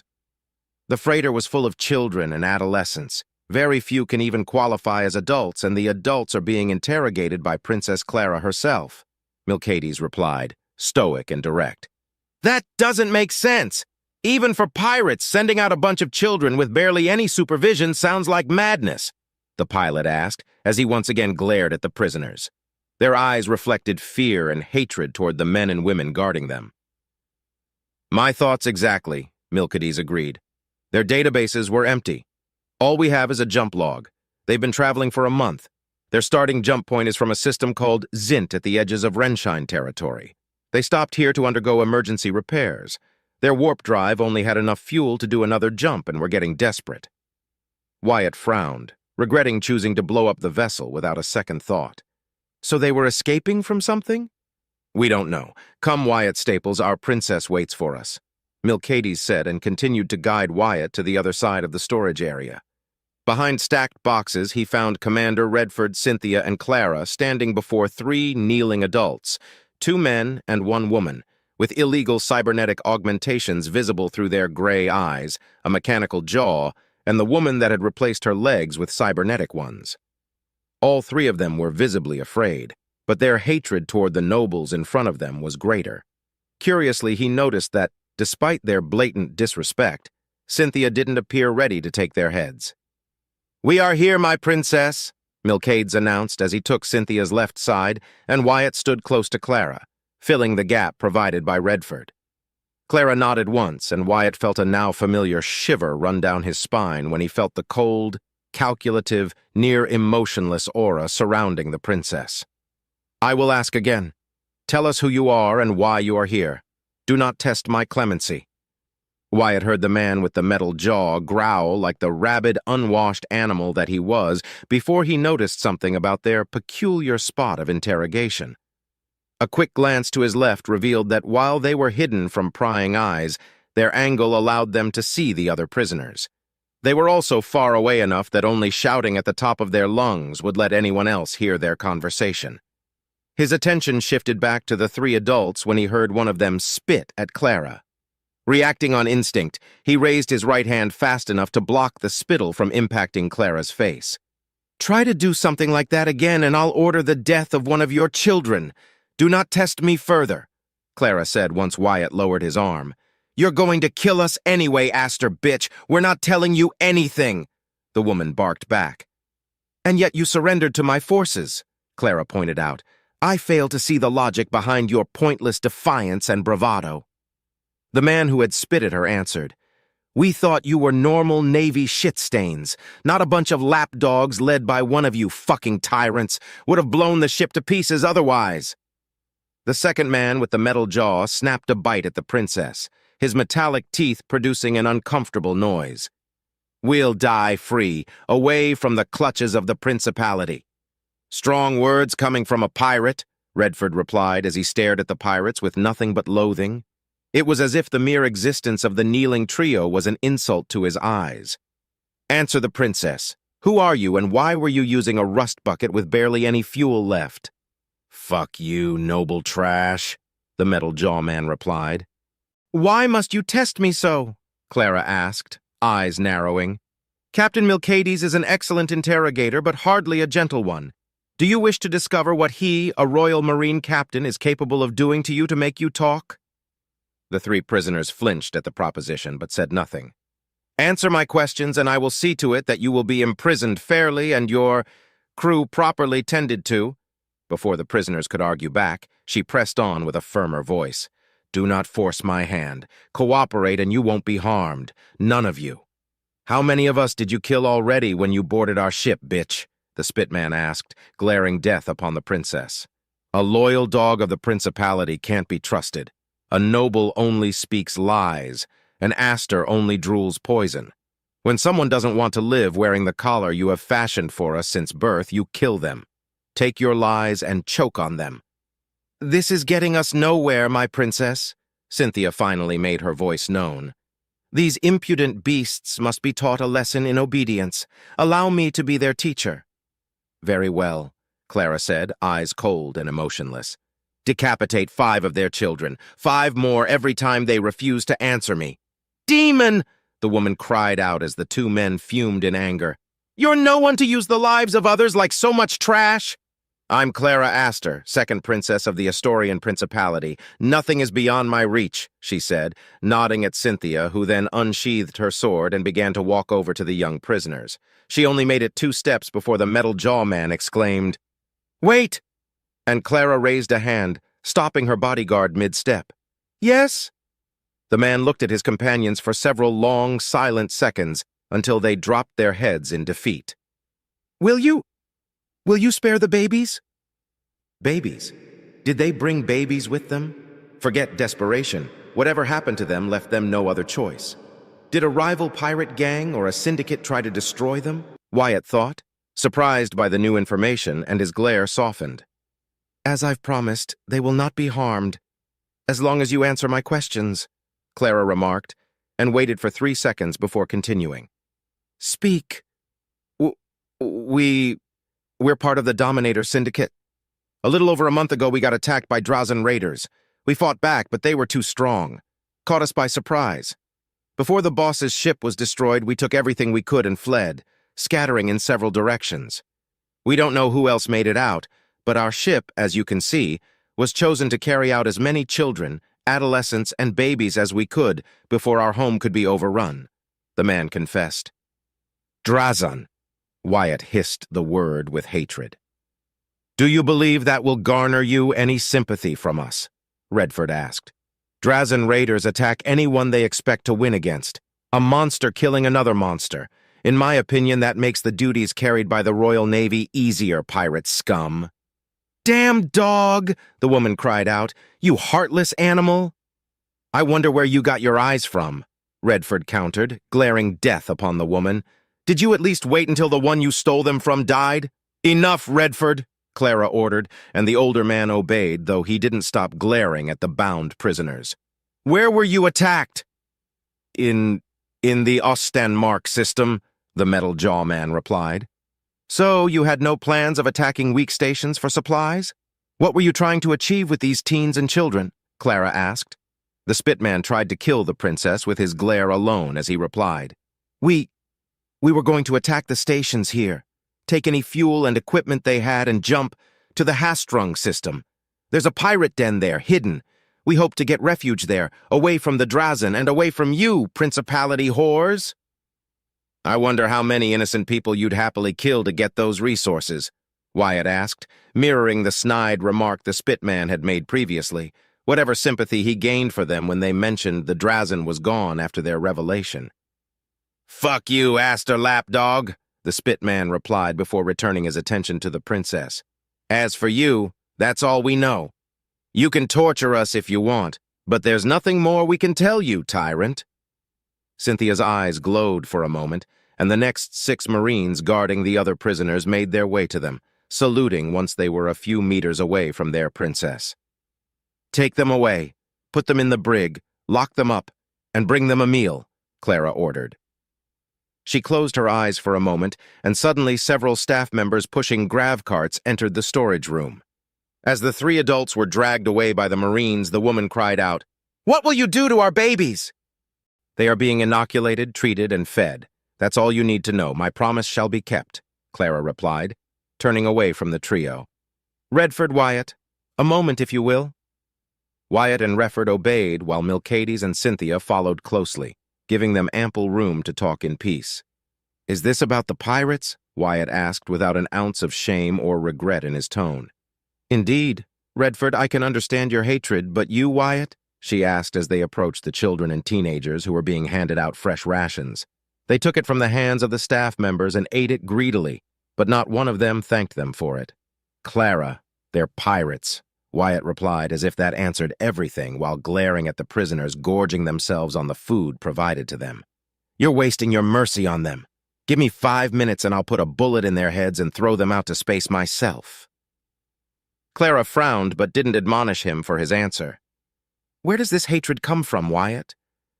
While I would have worded my thoughts in a more refined manner, Clara, I too share Wyatt's sentiment, Redford replied, calling her by her name, indicating this was a serious personal matter. Throughout the majority of my career in the Royal Navy, the enemy I've faced the most have been pirates, be them single-ship raiders, groups and gangs, or entire syndicates. To show them mercy is folly. Redford paused for a moment to look at the prisoners, then continued. I must admit that my decision was rushed and derived from personal experiences, but I don't regret it. By their own admission, they were planning to attack the poorly defended stations here, steal everything they could get their hands on, and likely kill everyone stationed in them. Pirates are cowards who only prey on the weak and undefended. They may pretend to be freedom fighters, but they're nothing more than terrorists, anarchists, murderers, criminals, pillagers, and slavers. The fact that they are human is the sole reason they are a step above the Drazen, but even then I question it. They are dangerous, irredeemable, and must be dealt with accordingly. And they are a threat created by the principality itself. I'm not judging your lack of compassion, both of you. I am merely saying that, had I followed your suggestion, we would be ignorant of this possible threat. Trust me, I am not feeding them out of the goodness of my heart. Once we arrive at Balakura, I'm handing every prisoner to the local authorities, and they will be dealt with by them. The mercy I've displayed is shown toward the babies who are innocent in all of this. They still live for this reason alone. Redford sighed. Clara, you can't blame the principality for their existence. Even the most controlling or idyllic government to exist will have to deal with people who go against it and wish to see it burn because of their conflicting ideologies. The Erebians, the Imperium, the Chin-Shu commonality, and the Yikanti hierarchy. We all have different forms of government, and yet the pirate threat is prevalent. The only exception would be the Drazen Collective, but their pirates are our problem, not theirs, only due to how their physiology works. But the principality could be better. The Royal Navy, for all its power and splendor, has failed to destroy the pirate threat, and now they will be prolific for as long as this conflict lasts. Clara sighed tiredly. Be that as it may, their blood won't stain my hands. At least, not directly, and if I can help it. I'll let the proper authorities deal with them. This is my command. Of course, my princess, Redford replied. Good. Now, Redford, Galt has informed me that we are ready to proceed. Go, take the helm, and let us continue on our journey. Contact the nearest outpost and give the coordinates of the disabled freighter. It will be theirs to do as they please and tell them to be wary of any odd movements in the system, Clara ordered, and the aged commander gave a salute. As he turned to leave, he patted Wyatt's shoulder twice and gave him a serious smile and a second-long glance. Then he left. Once the older gray-haired man was gone, Clara spoke up. Would you be so callous as to look at them in the eye as you kill them, Wyatt? Yes, came the cold reply from the pilot. Commander Redford is right. There is not a single Navy personnel that doesn't hate the damn pirates, Clara. Look at them. Look at their eyes. Even the youngest among them have nothing but hatred in their eyes. They took their rations and ate them without even thinking they could be poisoned. They're filthy animals that need to die. He paused for a moment. Being attacked by the Drazen is a fate I do not wish even upon them, but I will shed no tears and spare no effort in saving any of them. Please tell me you don't have a horrific close encounter with pirates that made you hate them so, Clara said, almost imploring that she was correct. During my patrol duties, I destroyed a few of their fighters. It was the prisoners that told me everything I needed to know about them. That and the stories of veteran Auxilia forces and merchants talking around Woodshaft. Wyatt pointed at the Marines and the Auxilia members watching over the prisoners. Look at their faces. The nobles look at them like they're vomit. But the Auxilia? If you think I hate them, then you need to look closer, Princess. Look at the faces of true odium. Clara focused on them and found that Wyatt was speaking the truth. If Wyatt's eyes were like flames, then the eyes of the Auxilia and even those of the staff personnel were like raging infernos compared to his. A large portion of her Auxilia forces were transferred from her brother's fleet, but the rest were made up of Woodshaft recruits. Some had been mere merchants, dock workers, freighter loaders, and maybe militia forces, but the hatred was the same. Seeing that, she wondered how they were able to restrain themselves from just killing every single one of them despite her orders when they boarded their ship. They like to raid weak stations, merchant and civilian ships, lone Navy escorts, and the weak points on colonies. They take what they can, burn the rest, kill indiscriminately, and take as many captives as their pens can hold. They turn them into slaves, working them to death in their mines, farms, and hideouts. The kids and the babies? How many of those do you think were made by consensual partners? Wyatt asked. He knew he was laying it thick, and also that Clara was likely aware of their actions, but he had the sneaking suspicion that she had never been close to a pirate and the reaction they caused. Why would she? She was a princess. Things like pirating were only stories, propaganda, or video recordings at most. To them, I am nothing more than a cruel tyrant. My title, my power, my status, my prestige means nothing to them. I know they would kill me if I were at their mercy. I am not naive to their cruelty. I just never thought it could be like this, Clara replied, her voice distant. I know I am not free of sin, Wyatt. Forget about the adolescents. Would you really be able to bring harm to these innocent children without a second thought? If so, would you also kill the innocent babies? Innocent children? Wyatt asked, turning his head to face Clara. Clara, they're not innocent. Perhaps the youngest among them without a mark. All of them are murderers. The marks on their neck indicate they've killed someone through initiation. They are worse than mindless animals. They're pirates. They may not be Drazen, but the difference is only marked by their species. I won't harm them as long as it is your command, Clara. I vowed to protect the innocent if it is within my power. Ending the miserable life of a worthless pirate is protecting the innocent. But the babies? They are the most innocent of all. They will be protected. Clara nodded once, smiling. She remembered the words spoken by Uriel Holks describing her favorite and personal pilot. He had been right. Wyatt was warm, kind, honest, and direct in everything he did. But now she could understand what Cynthia had seen in him. Wyatt was a cold-blooded, ruthless killer. For him, mercy against the wicked did not exist, but he'd put his life on the line for those he cherished and the innocent. It was hard to see his ruthlessness at full display, but he still displayed the soul of a true knight she'd seen in him. And he knew she had no room to judge him for being ruthless. Turning to him, her smile turned sincere, and her eyes relaxed upon meeting her friend's gaze. That is all I needed to hear, my dear Wyatt.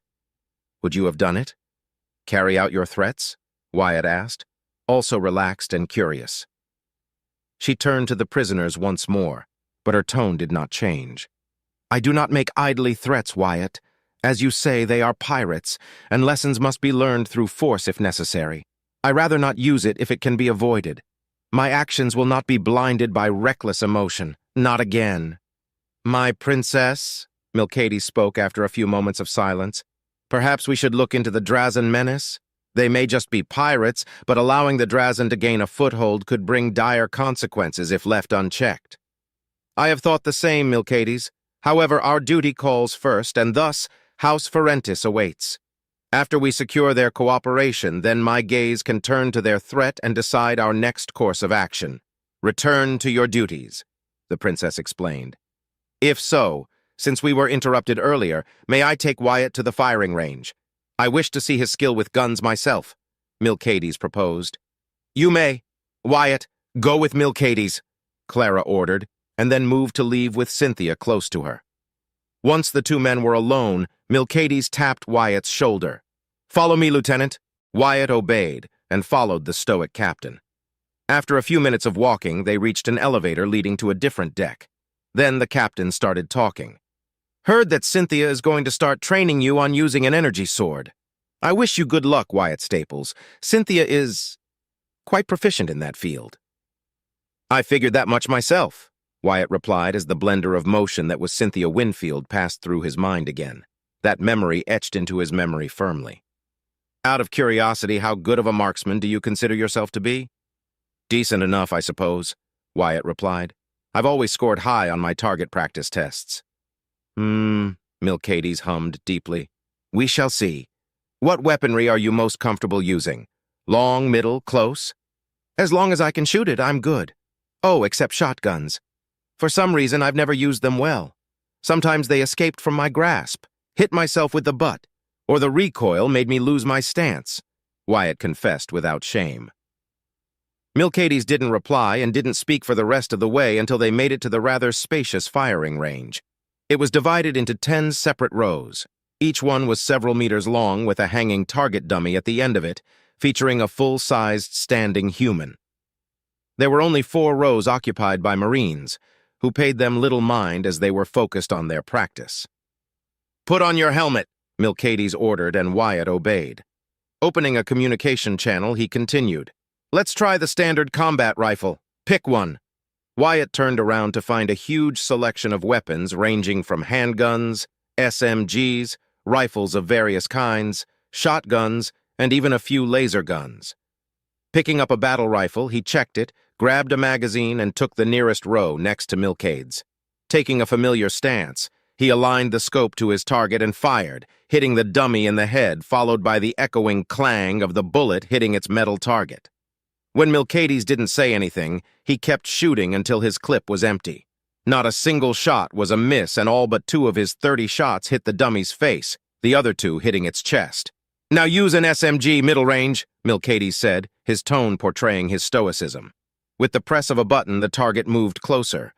Wyatt obeyed, picking up a rapid-fire TY-8T model, standard issue for the Auxilia forces. The aim was poor, but it had a capacity for 70 rounds, and it wasn't bulky. Before he turned around, Milcades spoke again. "Use the grasshopper," he ordered. Wyatt paused for a moment in doubt. The grasshopper was issued to nobles, marines, orbital shock troops, and army officers. He was about to protest that the TY-8T was enough for him, but something stopped him. Glancing at the Marines present, he noticed they were watching what he was going to do. "I'm a noble now," he thought as grabbed the grasshopper. The SMG had a longer barrel and was twice as heavy, but with his new strength, he barely felt the difference. Walking up to his row after grabbing 2 clips of ammunition, he studied the gun closer, noticing it had 2 modes, full auto and burst. Putting it against his shoulder, he aimed and opened fire to test it first. Nodding to himself, he fired again in controlled bursts, hitting the dummy's torso most of the time. When the clip was empty of its 50 bullets, he reloaded and switched to burst mode, quickly finding out that the burst mode fired 5 bullets per round. Again, most of his shots were aimed at the torso, but landed a full burst on the target's head. "You have a proclivity to aim for the head, Lieutenant. I approve," Milcades said. "Now try a shotgun." "But I told you that—" "Amuse me," Milcades countered. Unable to deny the Royal Marine, Wyatt grabbed a standard shotgun and loaded only 6 shells in it. He aimed and fired. Predictably, he winced even with his newfound upgrades and nearly let go of his weapon. "You are not exaggerating," Milcades said, his tone carrying a hint of surprise in it. "Forget the shotgun, grab a handgun, use the FVX-35 storm cannon." Again, it was a pistol designed for the exclusive use of nobles, but this time he didn't hesitate. Grabbing it, he picked 2 magazines and went to his row, and to his surprise, Milcades moved the target back to its maximum distance. "Use your eyes! You've been able to avoid focusing on something too much. Now focus on your target intently," said the captain. Wyatt did as ordered and focused on the dummy. After a few seconds of concentration, his vision zoomed in, locking into his target. Somehow, still retaining full control of his peripheral vision and sense of awareness, he loaded the heavy handgun and aimed it. The pistol rang loudly despite the protection of his helmet, but he fired again and again until the 10 bullets were spent. He had to admit the storm cannon was definitely hard to control. The weight of it and its recoil made him flinch and lose his stance the first few shots, but he adapted quickly to it. 8 shots landed on the dummy, with 6 hitting the torso and 2 its head. "Again!" came the command. Wyatt obliged, and this time he did much better, landing 3 shots on the torso and 7 on the head. "Use 2 storm cannons at the same time," came the next command. Again, Wyatt obeyed without delay, and soon he was holding 2 of the elegant but heavy handguns. Aiming again, he fired once, and his shot missed by a wide margin. His stance was off, his balance skewed, and the recoil from both guns knocked his focus out. Retaking his stance, he fired his right first, followed by the left, then the right, and then the left, alternating his shots in quick succession. He adapted to it quickly, managing to control his shots better and not lose his balance and focus. He continued to fire until 10 magazines were spent. "You can stop now, Wyatt Staples. I've learned everything I need to know. You may leave," Milcades ordered, and Wyatt saluted him before leaving, ignoring the Marines that had, for the most part, watched him practice. Alone inside his helmet, Milcades reviewed the score tally he had secretly recorded, and a smile widened across his lips. Accuracy rating, 92%. Headshot proficiency, 61%. A good marksman? Such a joke, Milcades said to himself. Then he left the range. Clara Astor, second princess of the Astorian Principality, sighed dejectedly as her fingers worked knitting what would become a simple bag. A product of practice, and to eat up time, nothing more. Across the table sat Cynthia Winfield, her bodyguard and best friend since as far as she could remember, doing her best to not create another disfigured animal through her lack of knitting skills. She loved her blue-haired friend dearly, but she wished she could have a competent knitting partner for once, much like how her oldest brother wished he could have someone who could play chess at his underdeveloped level. "Are you going to whine and complain again?" Cynthia asked, her armor black as the night with only the symbol of her house emblazoned on her chest. "I had tickets reserved for the Grand Arena race," Clara complained, undeterred. "Do you know how much it cost me to clear up my schedule to ensure I'd assist uninterrupted?" "Yes, I know. You've told me 17 times." Cynthia's words were cut off as her friend continued, not paying her any attention. "I owe Megan a favor now for that. Oh, and Gabriel? I got him that damnable bauble for nothing now that I'm stuck here. And I lost a bet on purpose to Harry. That petulant snob hasn't stopped rubbing it on my face for weeks." Clara protested in outrage before tossing away her knitting needles. Crossing her arms, she sank into her comfortable seat, pouting and grumbling. Cynthia gently placed her latest attempt at knitting a vacaroot, a native mammal from her homeworld, with little success. Then she addressed her sulking friend. "The prince himself has dispatched you in his name while he tends to other matters, Clara. You are acting with his authority and power. Do you not appreciate the trust given to you?" Clara rolled her eyes. "Of course I appreciate that my father has faith in me, Cynthia.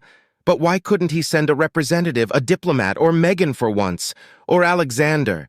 He needs to get his face away from his books and the training chambers as it stands. Why did he send me to oversee this? Whatever it is." "Have you not even read the information package Redford sent you? Not even through data stream input?" Cynthia asked, eyes narrowed in disapproval. "Why should I? Uncle Redford is going to take care of the negotiations. I'm just going to be there as part of the royal family and be my father's replacement. Nothing more than a silent figurehead that everyone can gawk at and pretend to respect." She sighed again. "I wanted to watch the race live." "You and your obsession with space fighters. Why do you love them so much I will never understand," Cynthia remarked, letting out a tired sigh. "You are just a brutish simpleton that cannot appreciate the elegance and beauty of a fighter flying at unbelievable speeds, guided not by a dumb drone or a mere AI, but by the hand and mind of a human putting their life at risk. The thrill of it, the bravado of performing masterful yet dangerous maneuvers, and the promise of fame and glory. Honestly, Cynthia, I am shocked and appalled that you don't see it the way I do. I prefer to keep my feet on something solid rather than risk my life in such a manner. If I'm gone, who is going to protect you?" "The snoring rock over there?" Cynthia asked, shifting her gaze to a rather comfortable-looking Milcades sprawled on a couch, snoring softly with a book resting on his face. "Heavens forbid it! Milcades is many things, but a passionate fighter enthusiast such as he is not to mention his atrocious skill on anything requiring even the slightest measure of delicacy. He is even worse than you in that field, Cynthia," Clara teased, smiling playfully. "That he has been selected as a potential candidate for a captain position is beyond me. How can he even qualify as a Royal Marine is a mystery that not even the greatest scholars can solve," Cynthia added, mirroring the teasing tone of her friend while the white-haired man was none the wiser.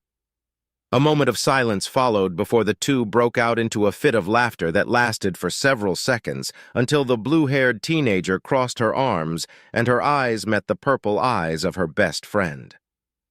"We're going to arrive soon at Hemmenshire. Are you sure you don't want to at least look into the information package and know what everyone is talking about when we get there?" "It's just the usual inter-noble politics and ass-kissing. It doesn't concern nor interest me at all," Clara countered dismissingly. "But since you obviously read it, Cynthia, what are we looking at?" "With you as princess, I worry about the future of the principality," Cynthia replied with a knowing tone, but then her voice shifted to a serious one. "You, my princess, are to find out why House Holma has not paid its taxes in full for over 5 years. There are also concerning reports regarding limited travel to several of their systems and how it has affected many neighboring systems belonging to House Akulata and House Everblade. Once the evidence is presented and the matter resolved, you are to render judgment upon them," Clara groaned. "And this is why I missed my race, to solve petty frontier squabbles that even the most inept representative could have undertaken? The confidence my father has placed in me is staggering. How am I to deal with such a pivotal and monumental task?" she said with sarcasm. "A princess should not shirk her duties so easily, Clara," Cynthia countered firmly. "So a princess should go solve every little problem that nobles end up in. I'm certain this is nothing more than a simple case of embezzlement at best and petty infighting between houses at worst. Perhaps they are fighting over ownership of a planet or two, maybe a small collection of systems, but nothing more than that. This is a waste of my time, Cynthia." "Then, Clara, let us hope that is the case and that this matter can be solved swiftly. Whatever the cause may be, it has to be of significance if the presence of an Aster is required to oversee this matter," Cynthia countered. "My worst possible scenario is that these houses may try to unite and attack another house. Whatever the reality may be, it is the commoners that are the most affected in their games of politics, power, and influence. Nobles lead, commoners obey. That is the reality of their situation. What does it matter if a few commoners go without food for a few days?" Clara asked dejectedly. "And that's how rebellions start and criminals are born, at least according to Juliana," Cynthia replied. "The commoners may be commoners, but part of the duties of nobility is to ensure their safety and well-being, as it is the duty of commoners to toil and sacrifice themselves for their betters, all for the good and safety of the principality. Sadly, it doesn't make it any less boring to bear," Clara argued. "I'll humor you, Cynthia. I'll read the damnable information." Never let it be said that Clara Aster does not listen to advice given with sincere intent, she said before reaching for a datapad that had been resting on the table for the better part of her trip, ever since she entered her private chambers. Turning it on, she found the file and began to read with as much interest as one would read on a lengthy and dull script detailing the benefits of a 0.1% tax increase on plasteel material production. But as time passed, and she got deeper into the report, her disinterest turned to confusion, and her bored expression shifted to one of concern. "This can't be right," she muttered to herself, her eyes quickly skimming through the words presented to her. Why would a blockade of 7 entire habitable systems be necessary? Furthermore, the evacuation of at least 24 uninhabitable neighboring systems? This goes beyond a simple squabble between rivaling houses. Perhaps they are dealing with pirates or Arabian forces that managed to infiltrate our territory? Cynthia proposed. Clara shook her head. These anomalies have only been detected recently, but this conflict has had 5 years to grow to such a point. The Arabians don't have the patience for this, and the pirates are too weak and scattered to pose any real threat, more so in these territories. Who is responsible for gathering this information? According to Redford, Lukacs Ishtal pieced together the details and noticed the oddities. He was the one who ensured this report would reach the attention of His Majesty the Prince, Cynthia answered. And yet nothing more could be found regarding the situation of these systems, Clara asked no one in particular. Be honest with me, Cynthia. Do you believe these houses are trying to cover up a possible uprising? If so, do you believe they are responsible for causing it in the first place? What little evidence we have points that it may be the case. We shall know more once we reach our destination, my princess, Cynthia replied. Clara nodded, her focus now shifted to the matter at hand. Hemenshire, capital world of House Holma. Entering now Her Majesty Princess Clara Aster, second princess of the Astorian Principality, the announcer half-shouted in a booming voice as Clara, flanked by a fully geared Milcades and Cynthia, entered the meeting room that would serve for the purpose of her attendance. Wearing a long, pale white dress with pink and blue flowers etched into it, the 14-year-old princess was the picture of elegance even at her age. Her maids had gone to great lengths to make her presentable in an awe-inspiring way. Inside the room, she could see the head of the 3 great houses that had been called into attendance: Tusco Holma, Natinza Everblade, and Gawain Akulata. She had not expected to see several other members of their respective houses and even members of minor houses that were apparently also involved in the situation in one way or another. They were all sitting in separate booths as their personal guards stood watch.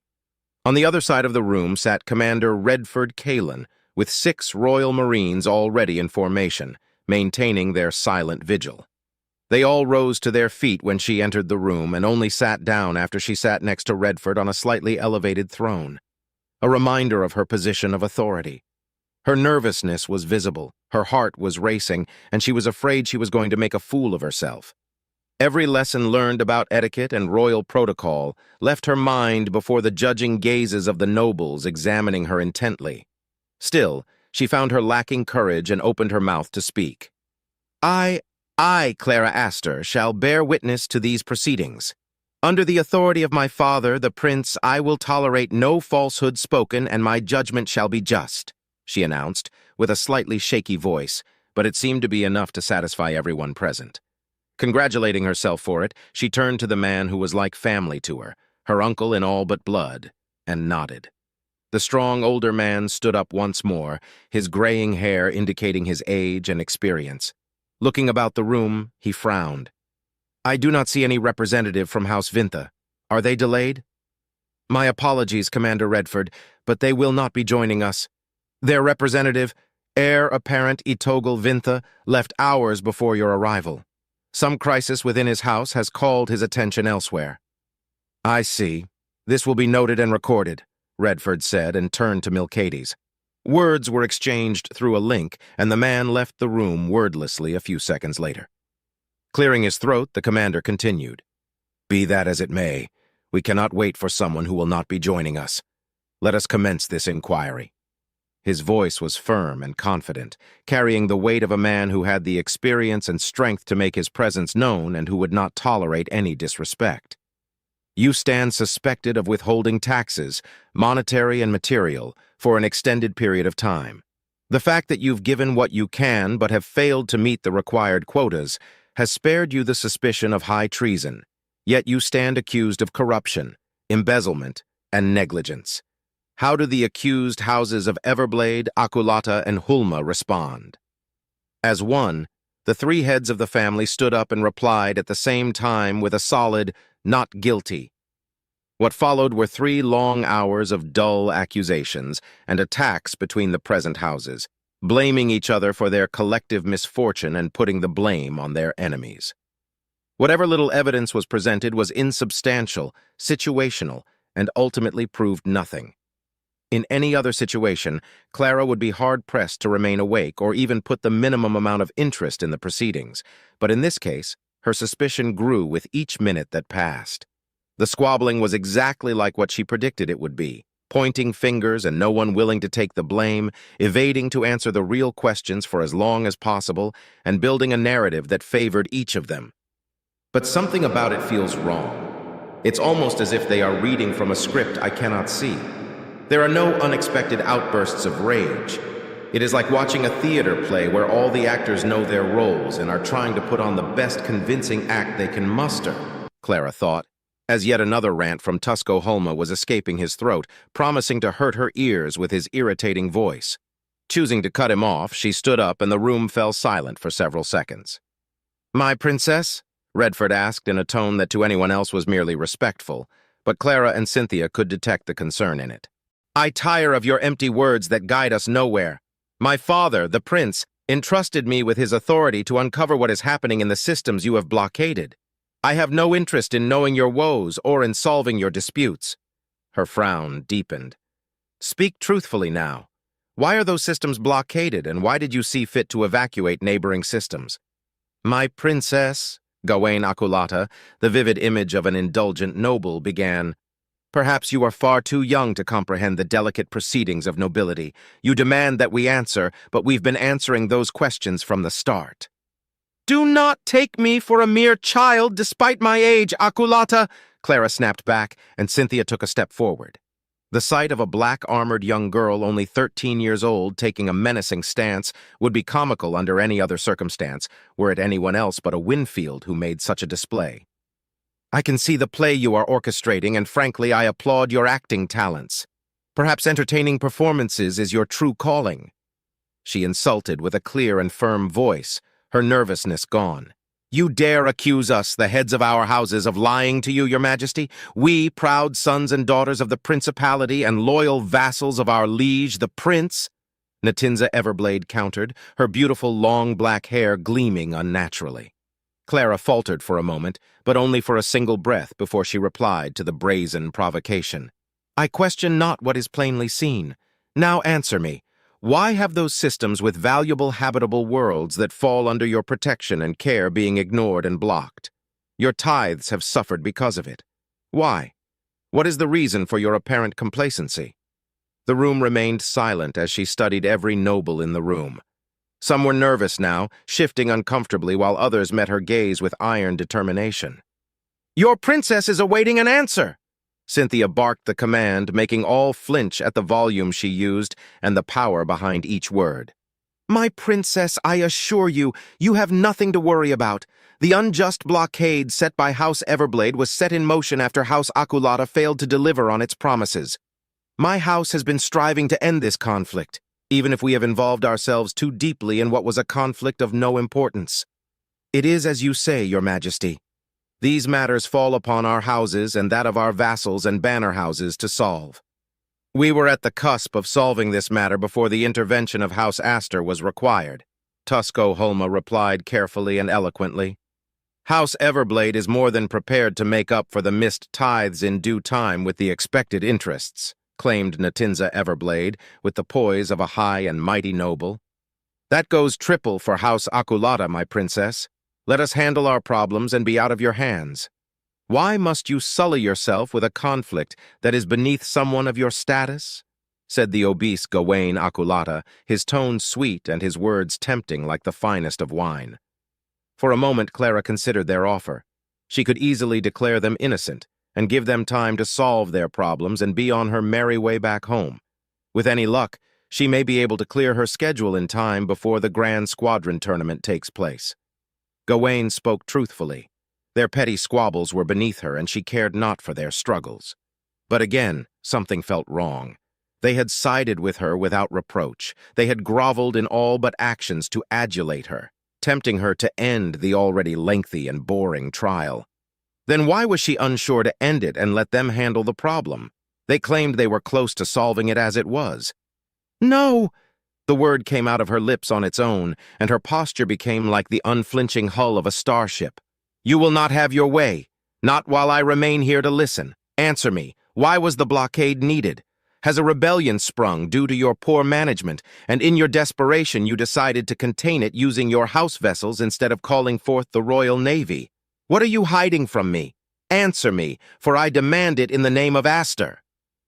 Before anyone could answer, the doors opened to reveal a grim sight. Milcades was walking inside the room, his armor covered in a not-so-insignificant amount of blood.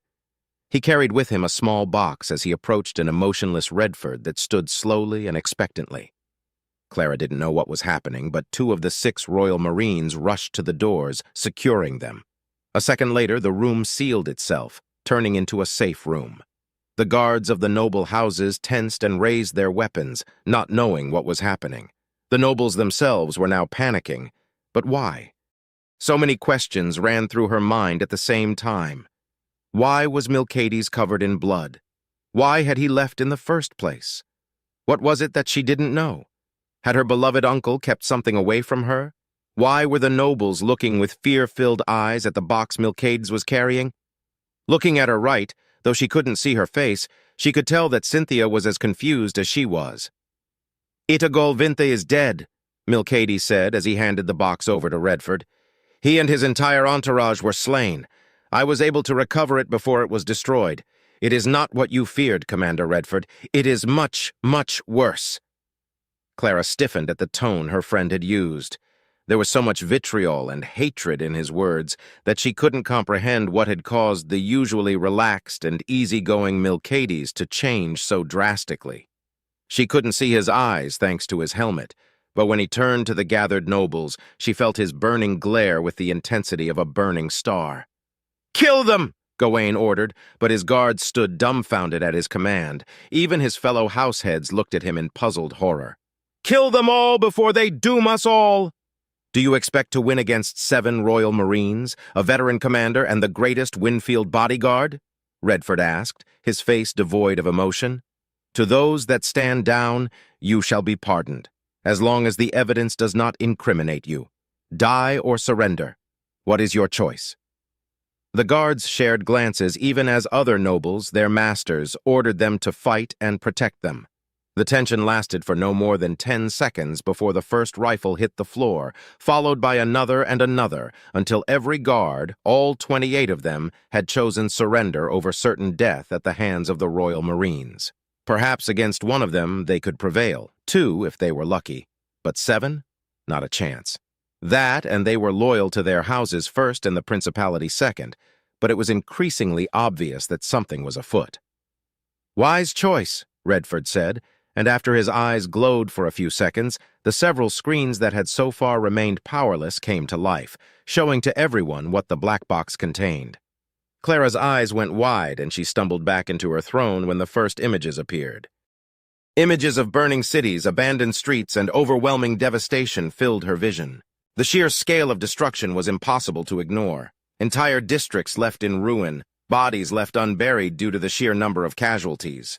Yet what struck her the most were not the lifeless forms, but the ones still clinging to life, their bodies ravaged by an unknown affliction. Vacant eyes stared into the void, their owners long past the point of recognizing their surroundings.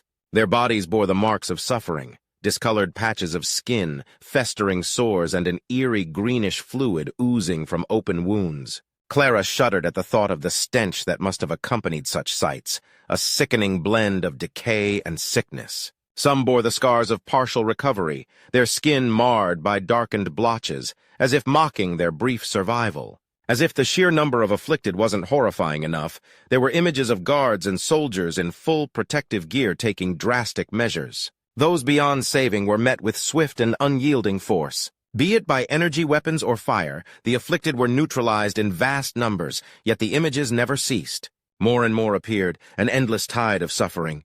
Clara saw desperate parents, their bodies weak and frail, holding on to their children as if their presence alone could shield them. Some had already lost their battle, leaving behind skeletal remains that spoke of long, drawn-out suffering. The sight of young children and infants afflicted in the same way as the adults was almost too much to bear. The images of mass graves filled with the young left her wondering, was their passing an escape from suffering, or had they endured a fate far worse? Cynthia tore off her helmet, overcome by nausea, and doubled over as her body rejected its contents onto the floor. The sight seemed to trigger a chain reaction, with several other guards following suit, their faces pale with horror. The princess, shaken from her trance, suddenly realized she had moved toward the largest screen without even noticing. Beside her stood the blood-stained Milcades, her personal guard momentarily incapacitated by the shocking images. "What is this?" Clara's whispered voice broke the heavy silence of the room. "What does this mean?" Her voice rose, turning toward the 3 househeads, demanding answers. Yet they remained silent, their expressions unreadable, their gazes averted from the screens. The representatives of other houses mirrored their reaction, showing no sign of surprise, as if this horrific reality was something they had already accepted. Her breath hitched as a short recording played, a child stumbling toward what appeared to be his older brother, whose lifeless form lay motionless. The boy collapsed beside him, coughing weakly, crimson staining his lips. In one final act, he clung to his brother's still body, seeking comfort in his last moments. Clara felt her stomach twist as the recording ended, only for another, nearly identical in tragedy, to take its place. "What have you done?" Redford's voice shattered the uneasy silence, his eyes wide with disbelief. He slowly rose to his feet, his usual composure cracking under the weight of what he was witnessing. "I suspected rebellion, an uprising, unrest, but not this," he breathed, his voice thick with horror. The relentless parade of devastation played on, each image worse than the last. Clara turned to him, confusion clear in her expression. "You, Uncle Redford?" The usual poise of royalty was gone, replaced by raw disbelief. She was silently grateful that there was no sound accompanying the visuals.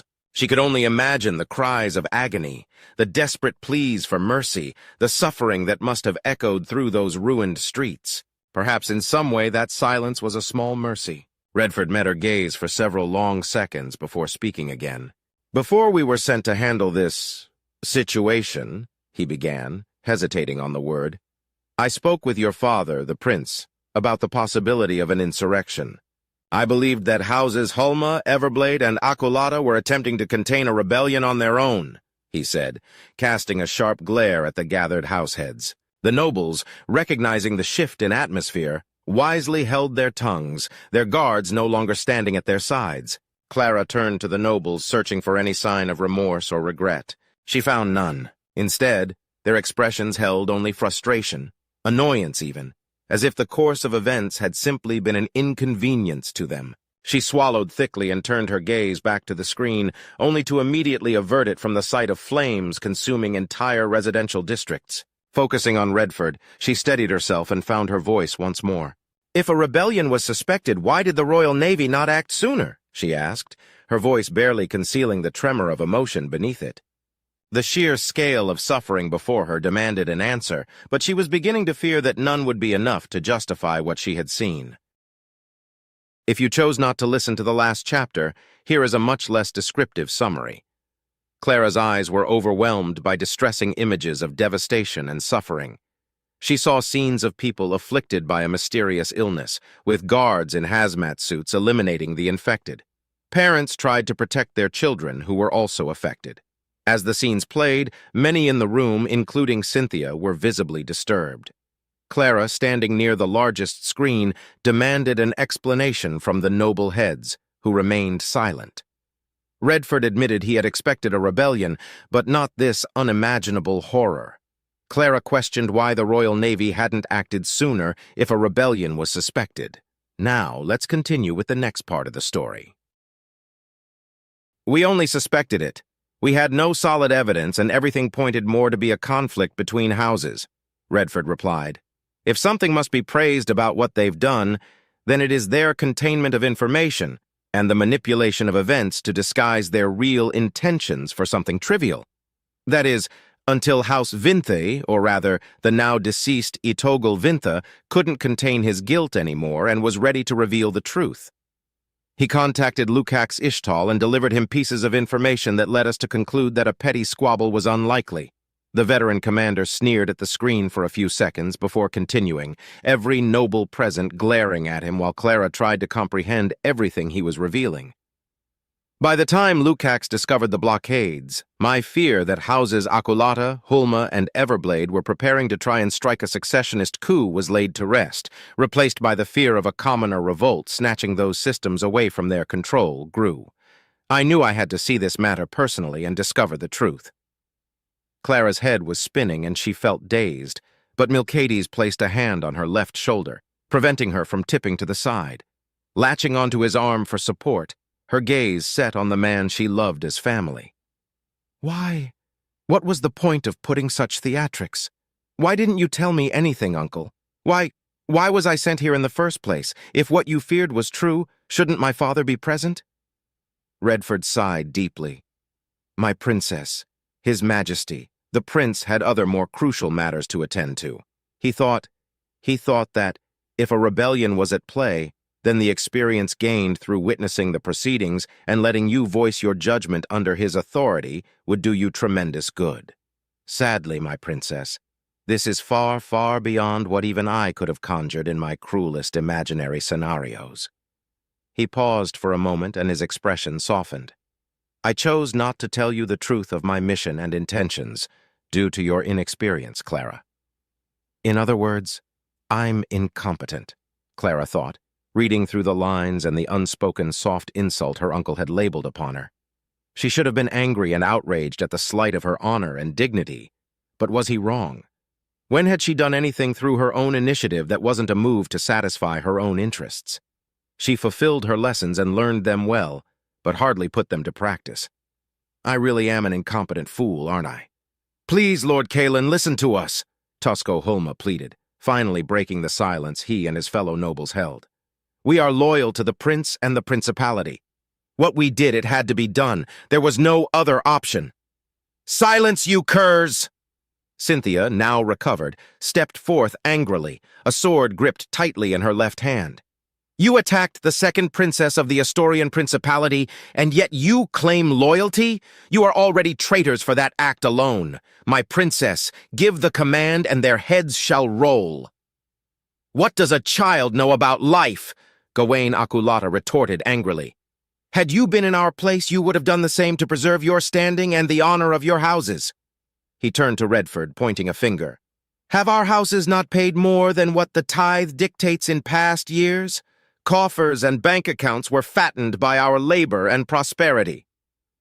All that is moot compared to your attempted assault upon an Astor, Redford countered with a snarl, but then closed his eyes and exhaled deeply. But you are correct in one regard. Years prior, you began experiencing an economic boom, and your houses indeed paid their tithes with great additional interest. It is that very reason why it has taken 5 years for us to respond to your precipitous shortcomings in the payment of your tithes. Whatever standing and gravitas you bought have been expended, and now you have sealed your doom. Speak. Who is responsible for this? The Arabians, Natinza Everblade replied after a short moment of silence. Her tone was weak and hurt. They launched a fabricated virus upon several of our worlds through covert assaults. Clara felt anger rise within her chest at the revelation. The Arabian Commonwealth had always been a threat to the Principality since Julius Astor founded it. They were conniving and scheming, and certainly not above using biological warfare. They had done so before, but never so cruelly or to such an extent. She was about to condemn the Arabians when Redford spoke first. That is a blatant lie, Redford snapped back.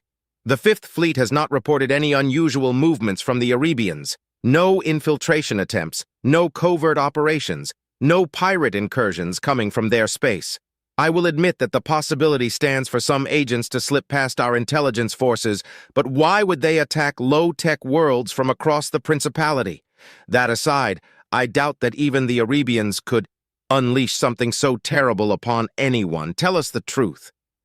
Clara was both astonished by Redford's words and angered by the attempt at manipulation Natinza had performed. With her veil uncovered, she didn't bother to hide her frustration as her mind raced in search of an answer. For a moment, she wondered how many of them would draw a concealed weapon in a vain attempt to fight back. Several seconds passed, and no other answer came. Very well, you've brought this upon yourself. Cynthia, your princess needs you, Redford ordered and glared at the nobles. I am willing to pardon the first one to tell me the truth and nothing but the truth. I have a royal pardon with me, signed and sealed by the prince himself. I had hoped to not use it, but you left me no choice. Speak now, or the information will be extracted from you by any means necessary. I assure you, you do not wish to learn what a Royal Marine is capable of doing to you to fulfill their mission. I'll talk, Tuscoholma cried out not a moment later. Treacherous rat! Traitor! 1,000 curses upon your house and your bloodline! Tusco let out a throaty laugh as his compatriots glared death upon him. I'll take your hatred and your pointless curses over the death of my house! What makes him so sure that the truth will spill the end of their houses? Clara asked herself as Cynthia took Milcady's side. The Royal Marine was ready to interrogate Tusco and anyone else at the word of the veteran commander should they not comply. Speak, came her order. Her heart was beating fast. Dread and horror mixed with anger, outrage, and disbelief to create something she had no words for. She turned to the screen again, wishing she hadn't done so, for she saw 2 medics extracting samples from barely living subjects. Speak, she commanded firmly, turning to face Tuscoholma. Falling to his knees, the head of House Holma threw away all sense of dignity as he began to talk, his eyes set upon the princess. The other nobles wanted to talk, interject, or beat the man to death, but 4 Royal Marines with their rifles trained upon them prevented them from doing anything of the sort. Tuscoholma would be heard, and only after they would be allowed to counter anything he confessed to. My princess, I am but your humblest servant and a loyal son of the Principality. Trust me when I say that House Holma has done everything in our power to prevent that from spreading across the Principality without control. We have been your staunch guardians, holding back the horror of this plague unleashed not by human hands, Tusco began, groveling shamelessly. Everything in your power? Clara asked, as the tremor of a scream tickled her vocal cords. Barely contained from being unleashed, she pointed at the scream with a shaky arm. Gunning and burning down your subjects is all your power can do. Cities burned, villages wasted, and settlements devastated. This has been going on for years, hasn't it? How many people have died so far? Why have you not asked for help or reported such an outbreak? Tusco lowered himself even more, but he couldn't contain a scoff from escaping his lips. My beloved and benevolent princess, you must understand, to have such an outbreak and be unable to contain it. My house would be shamed beyond belief. The blow to our status alone would put at risk our hold on our territories. We couldn't rely on anyone but ourselves. We tried to contain the outbreak, but by the time it began, it was already too late. That we managed to stop the spread at all should be praised, not scorned. Clara turned her gaze away in disgust and found the screen yet again. Her stomach was begging her for release, but her agitated mind would have none of it. Not yet, at least. A daughter shook her grandfather, trying to get a reaction from the corpse. Grown men crying from the pain the pustules caused them.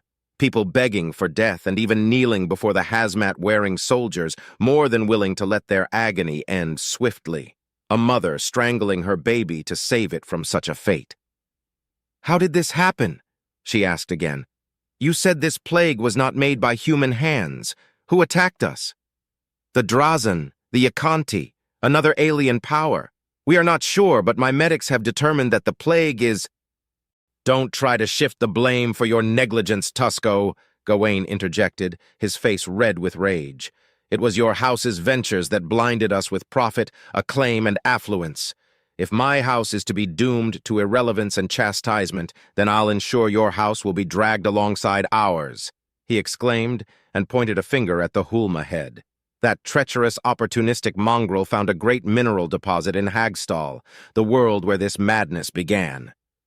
Rich deposits of iridium and palladium gave way to an unprecedented economic boon for House Hulma, but they lacked the machinery and the haulers to make their mining efforts count quickly. They came to us. House Everblade contributed with machinery and specialized equipment, whilst House Akulata contributed numerous freighters and haulers, Natinza Everblade continued. Industry expanded on Hagstall at a rapid pace as further deposits of more precious metals, ores, and jewels were discovered and mined. The planet Hagstall, once viewed as a mere colony world with little to offer, was suddenly transformed into a rich mining world. Redford's face paled, and he took a step back. "You devastated the world without any sort of regulation. You, all of you, in your greed, ransacked the entire planet," he concluded. For Clara, it was equally abominable. Habitable worlds were precious, and while vast stations habitats, domed cities, subterranean settlements, and other artificial constructs could offer housing, livable planets gave ample space, continuous resources, and a self-sufficient environment where countless commoners could live and work for millennia to come. What these houses had done was illegal since the foundation of the Principality. Many houses prized their worlds highly and maintained control over their population, expansion, and ecological impact so as not to render said worlds into barren wastelands. But Hagstall had one terrible secret. Tusco, caught in between his two fellow househeads, continued. The planet had always been sparsely populated. The soil was not good for agriculture. The fauna and flora there were largely inedible and carried large amounts of viruses and bacteria. My princess, we did not know that a pathogen could infect humans so viciously. By the time we realized what was happening, the infection was not only rampant in Hagstall, but it had spread to other neighboring worlds through the dirty hands of merchant and traveling commoners. Peshmir, Tukala, Barracuda, and Kian Kal were infected in short order, and we had no choice but to quarantine the systems, blockading them entirely to prevent further spread. But even then, 2 more worlds were infected, and with them, the stations spread across their systems.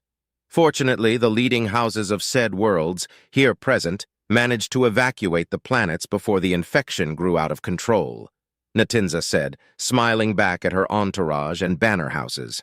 The reason why our tithe has been affected is because we've spent our personal resources in containing the outbreak and purging those worlds so they may be settled again, Gawain explained.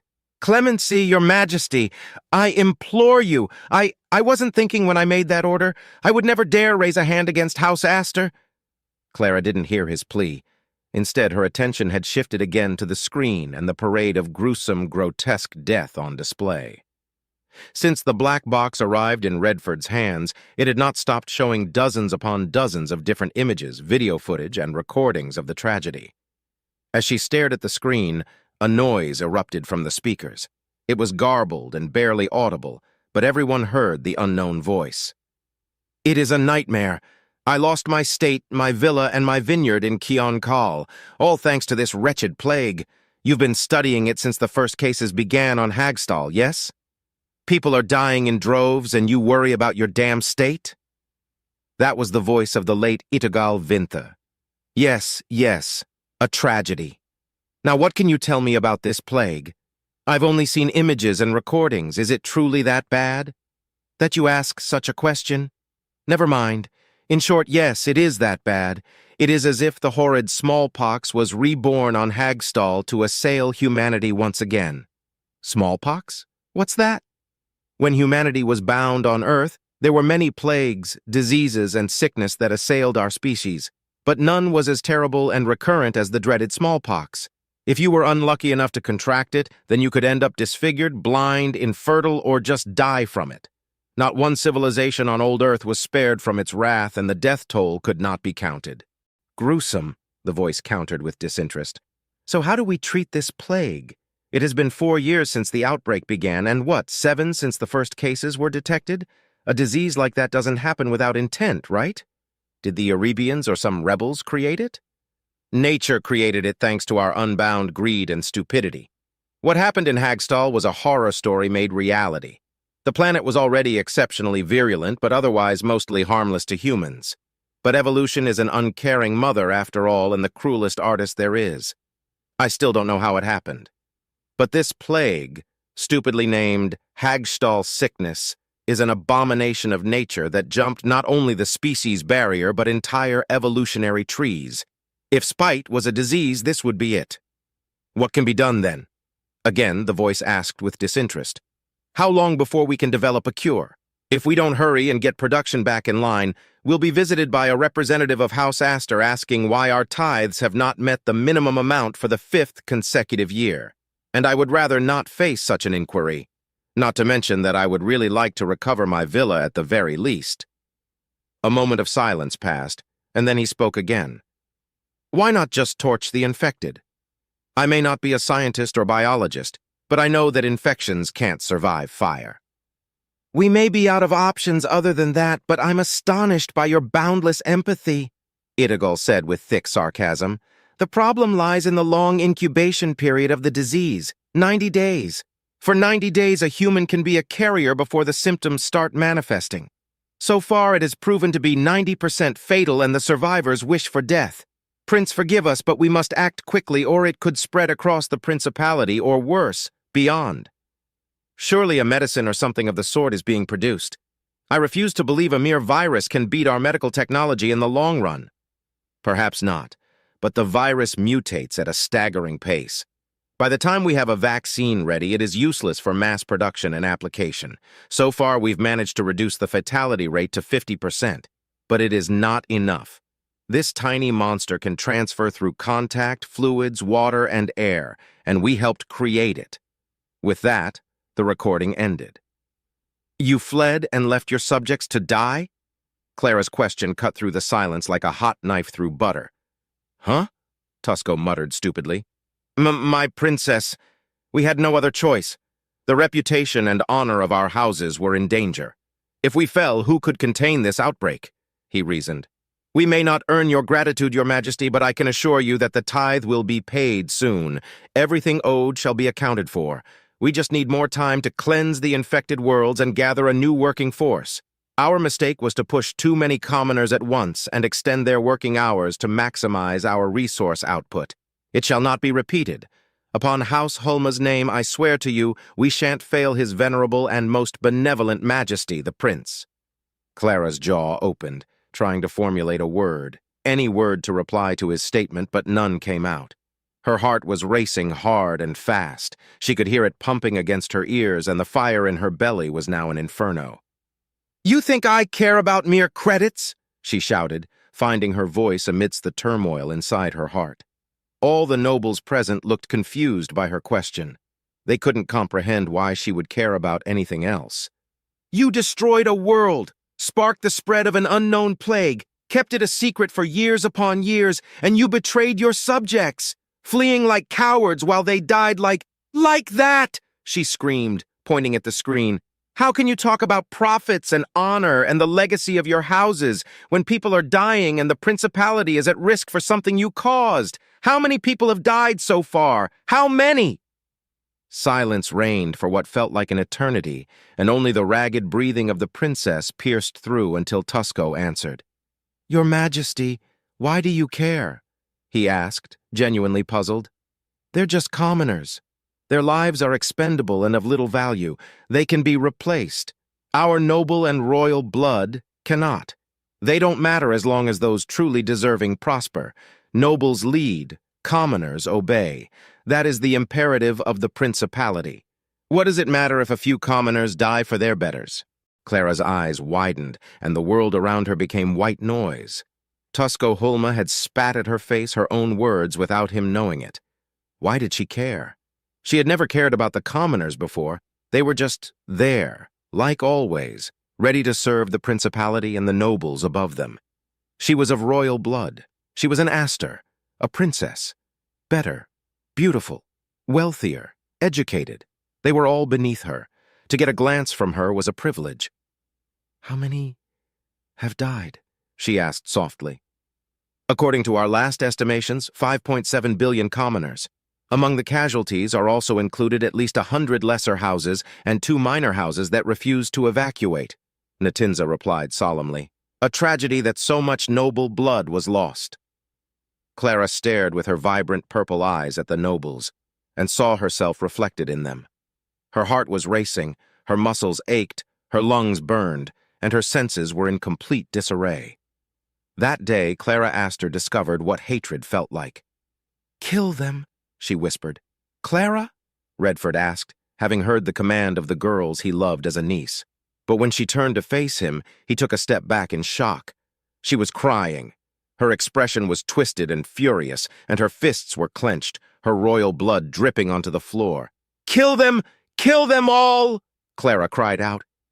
The nobles who were the source of her hatred were too stunned to protest. "All of them!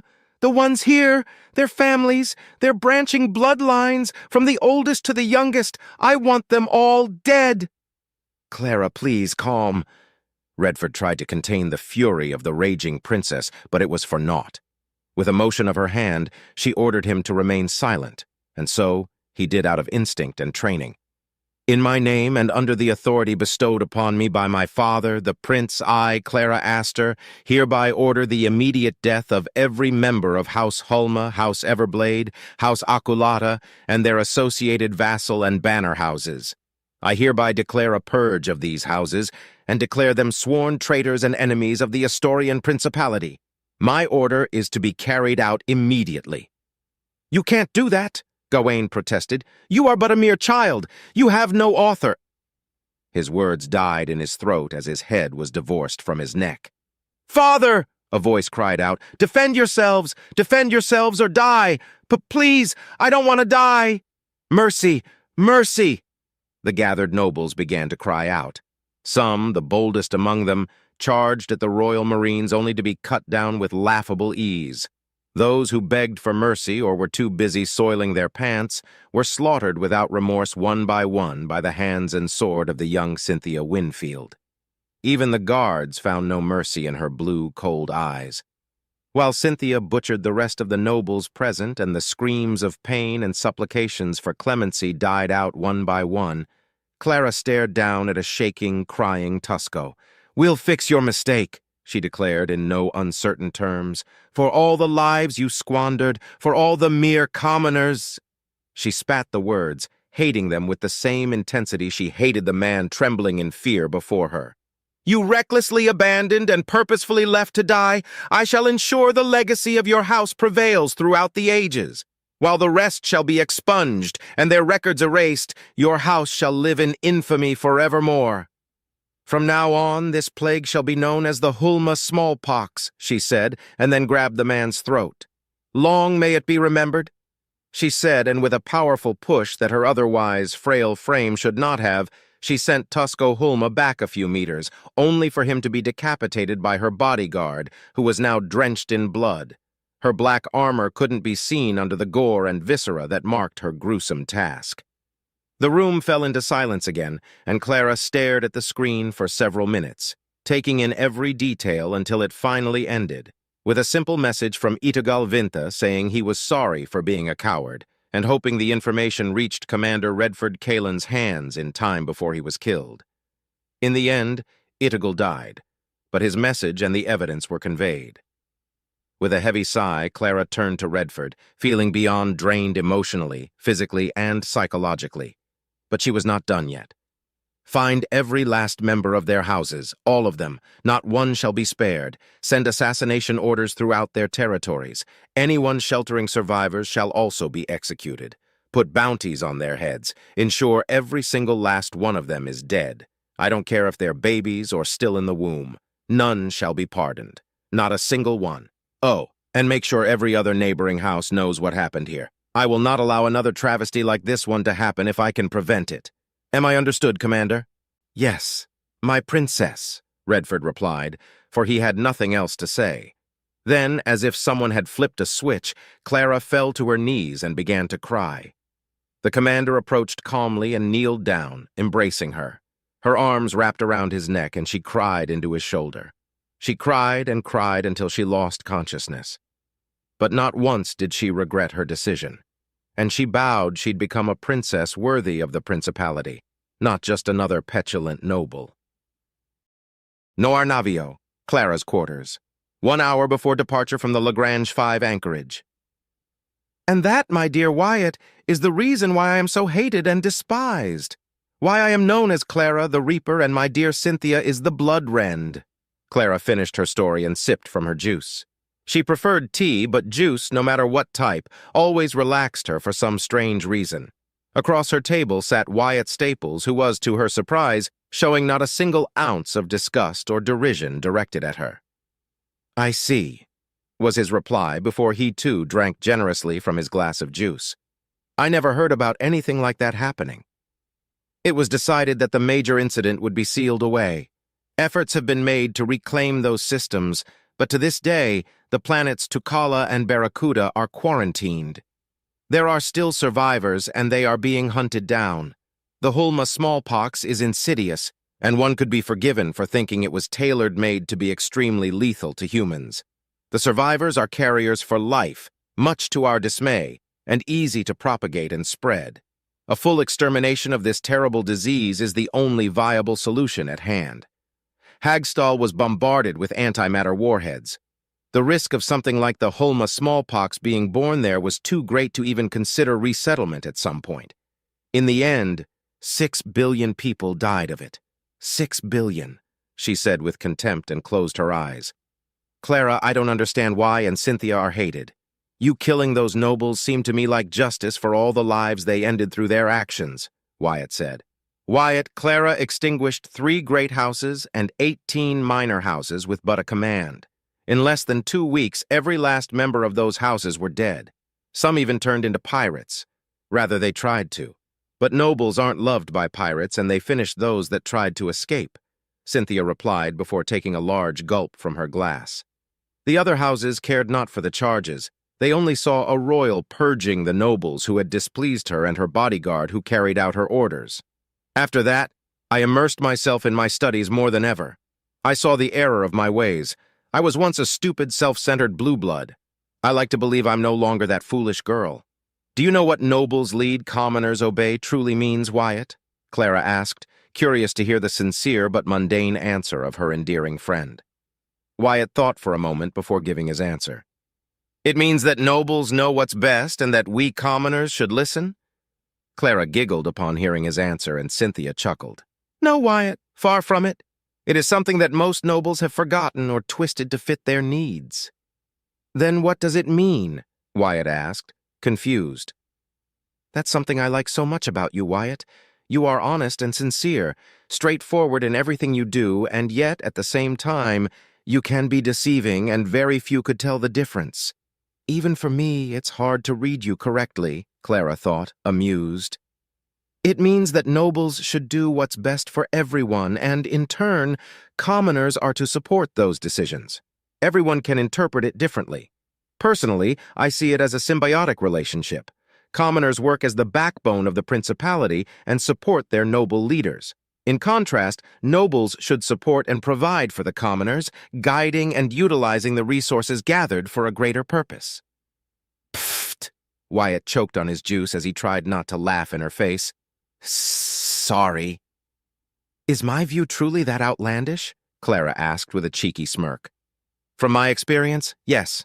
Volantis doesn't have so bad, but from early on we're taught that a commoner must never disobey a noble and always show them respect. We are taught how to work, do things, and learn. The better we do in our lessons, then the more we can learn and do, but a commoner will always be inferior to a noble. Wyatt replied with a sad smile. The system has worked for millennia, so it must be correct. It shouldn't need to be so rigid and stagnant, Clara replied, then took a sip from her juice. That aside, you are still on time to leave the Nornavio, Wyatt. I won't force you to stay at my side now that you know being near me is paramount to a stain in your standing among other houses. One by one, my maids and ladies-in-waiting left my side, terrified to displease me and incur the destruction of their houses. I am feared and respected in equal measure, but never welcomed with open arms except by those closest to me. I'm not leaving, Wyatt replied in a serious tone. What do I have to lose if I stand at your side? Honor? Dignity? Respect? Those things are worthless to me. Standing? I have none to speak for, not I care for it. Influence or glory?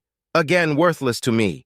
I shall do my duty and do as you command, Clara. You're my princess, my friend, and that is more valuable to me than the opinion of some nobles I've never met. Clara smiled at his answer. Then it is settled.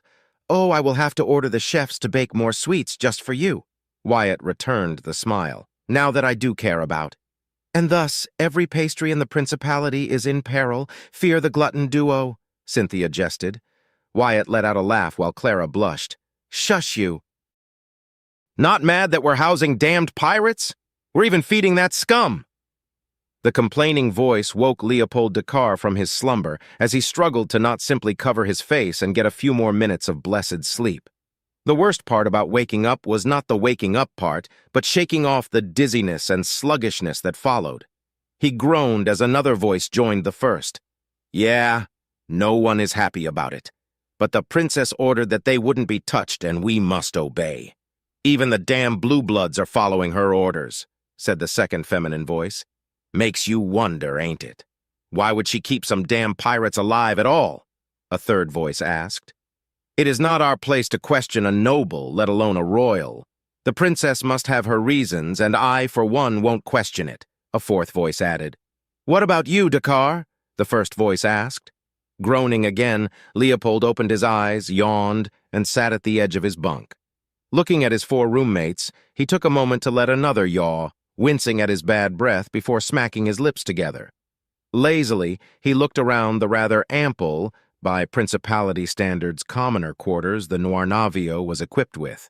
Instead of pushing up to 8 commoner crew members in a room with only bunk beds and a small closet for each of them with enough space for no more than 3 uniforms, their quarters offered more space, remarkably comfortable beds, pillows, and even a small space for them to place anything of value, be it mementos, books, or utilitarian tools like toothbrushes.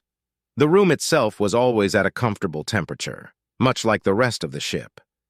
The lights were bright, but not too intense. The way everything was designed deviated from the standard blockiness most principality ships were made with, having fewer grays and dull colors and more white, soft blues, and changing hues of gray and black across what would be the commoner areas.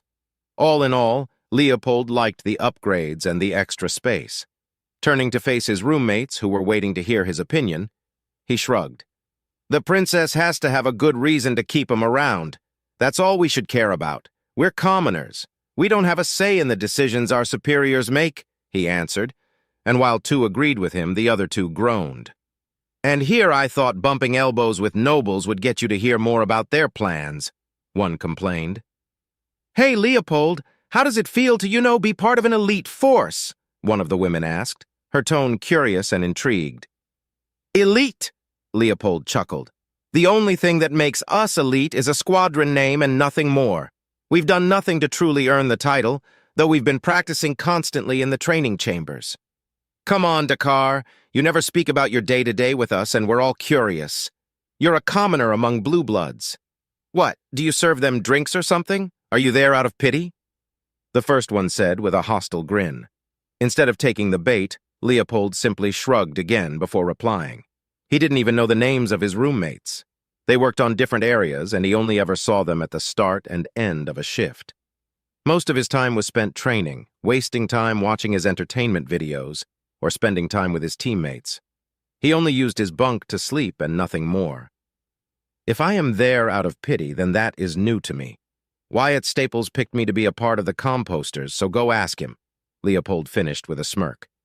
And risk my head approaching the Astor dog?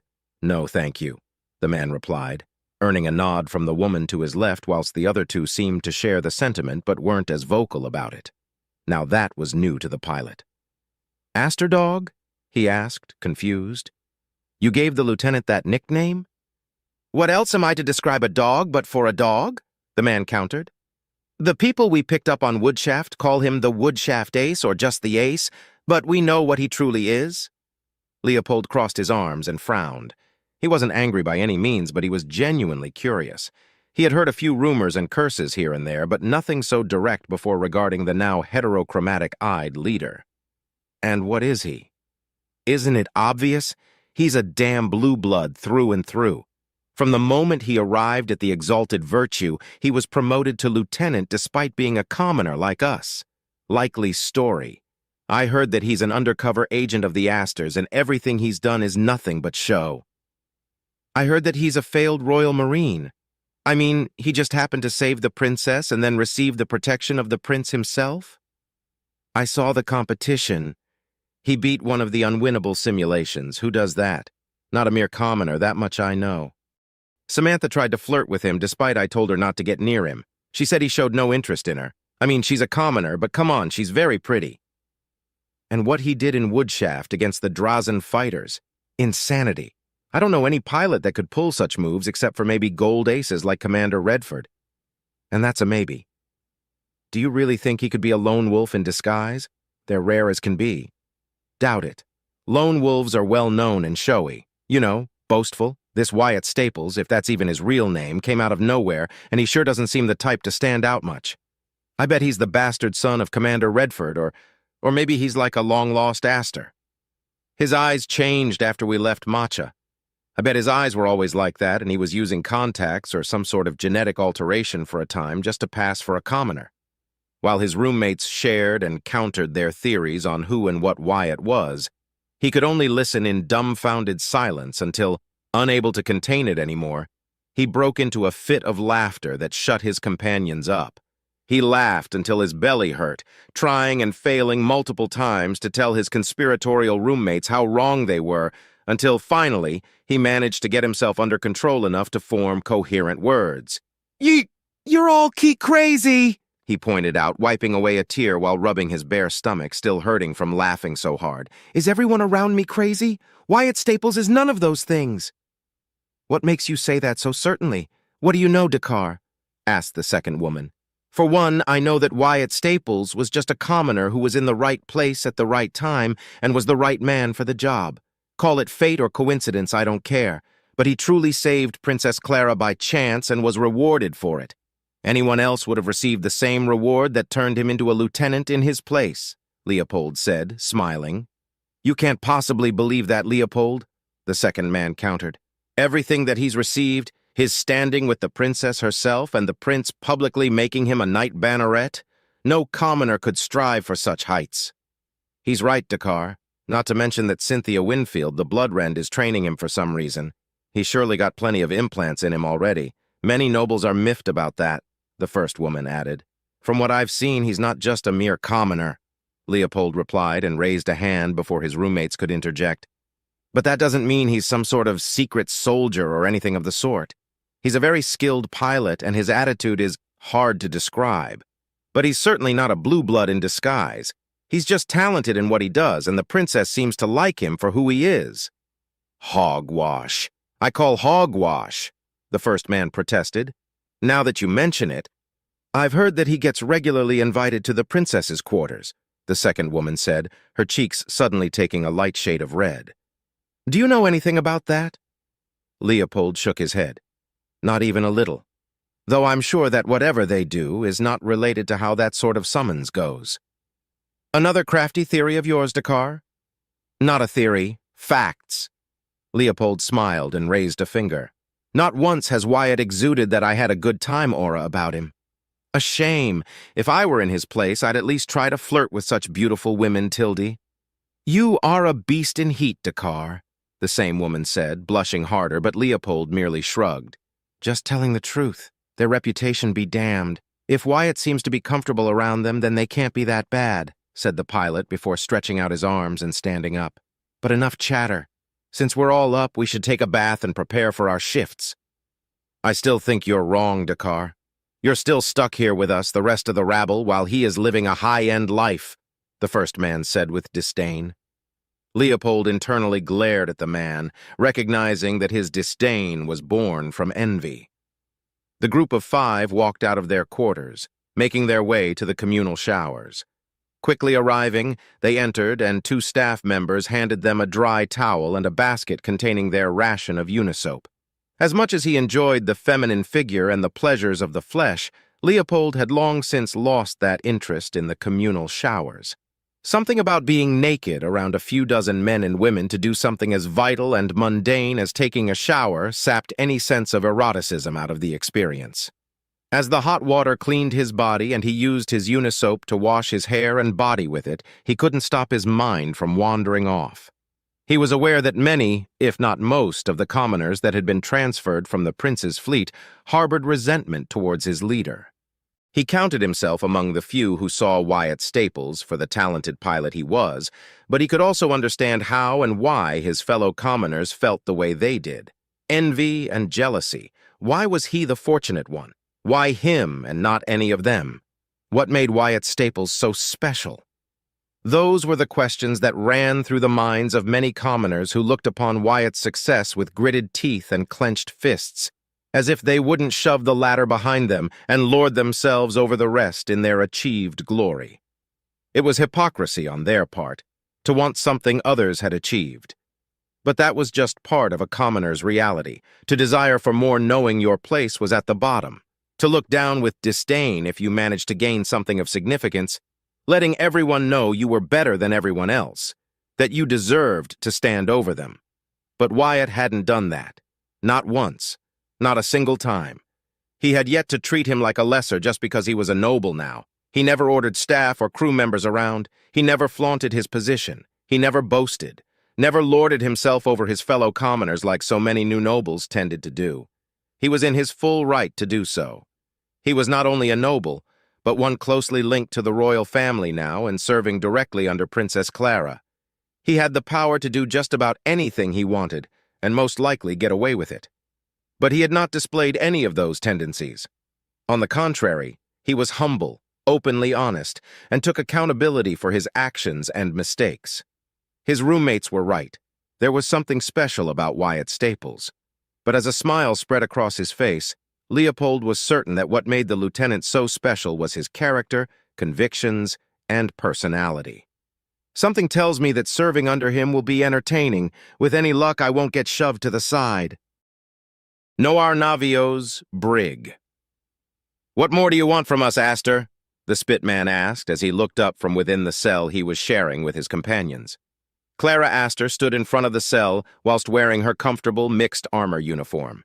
She peered down at the only inhabitants of the brig with contained contempt. Milcades and Cynthia flanked her, protecting her, and as much as she wanted to have Wyatt present, he had other duties in his hands.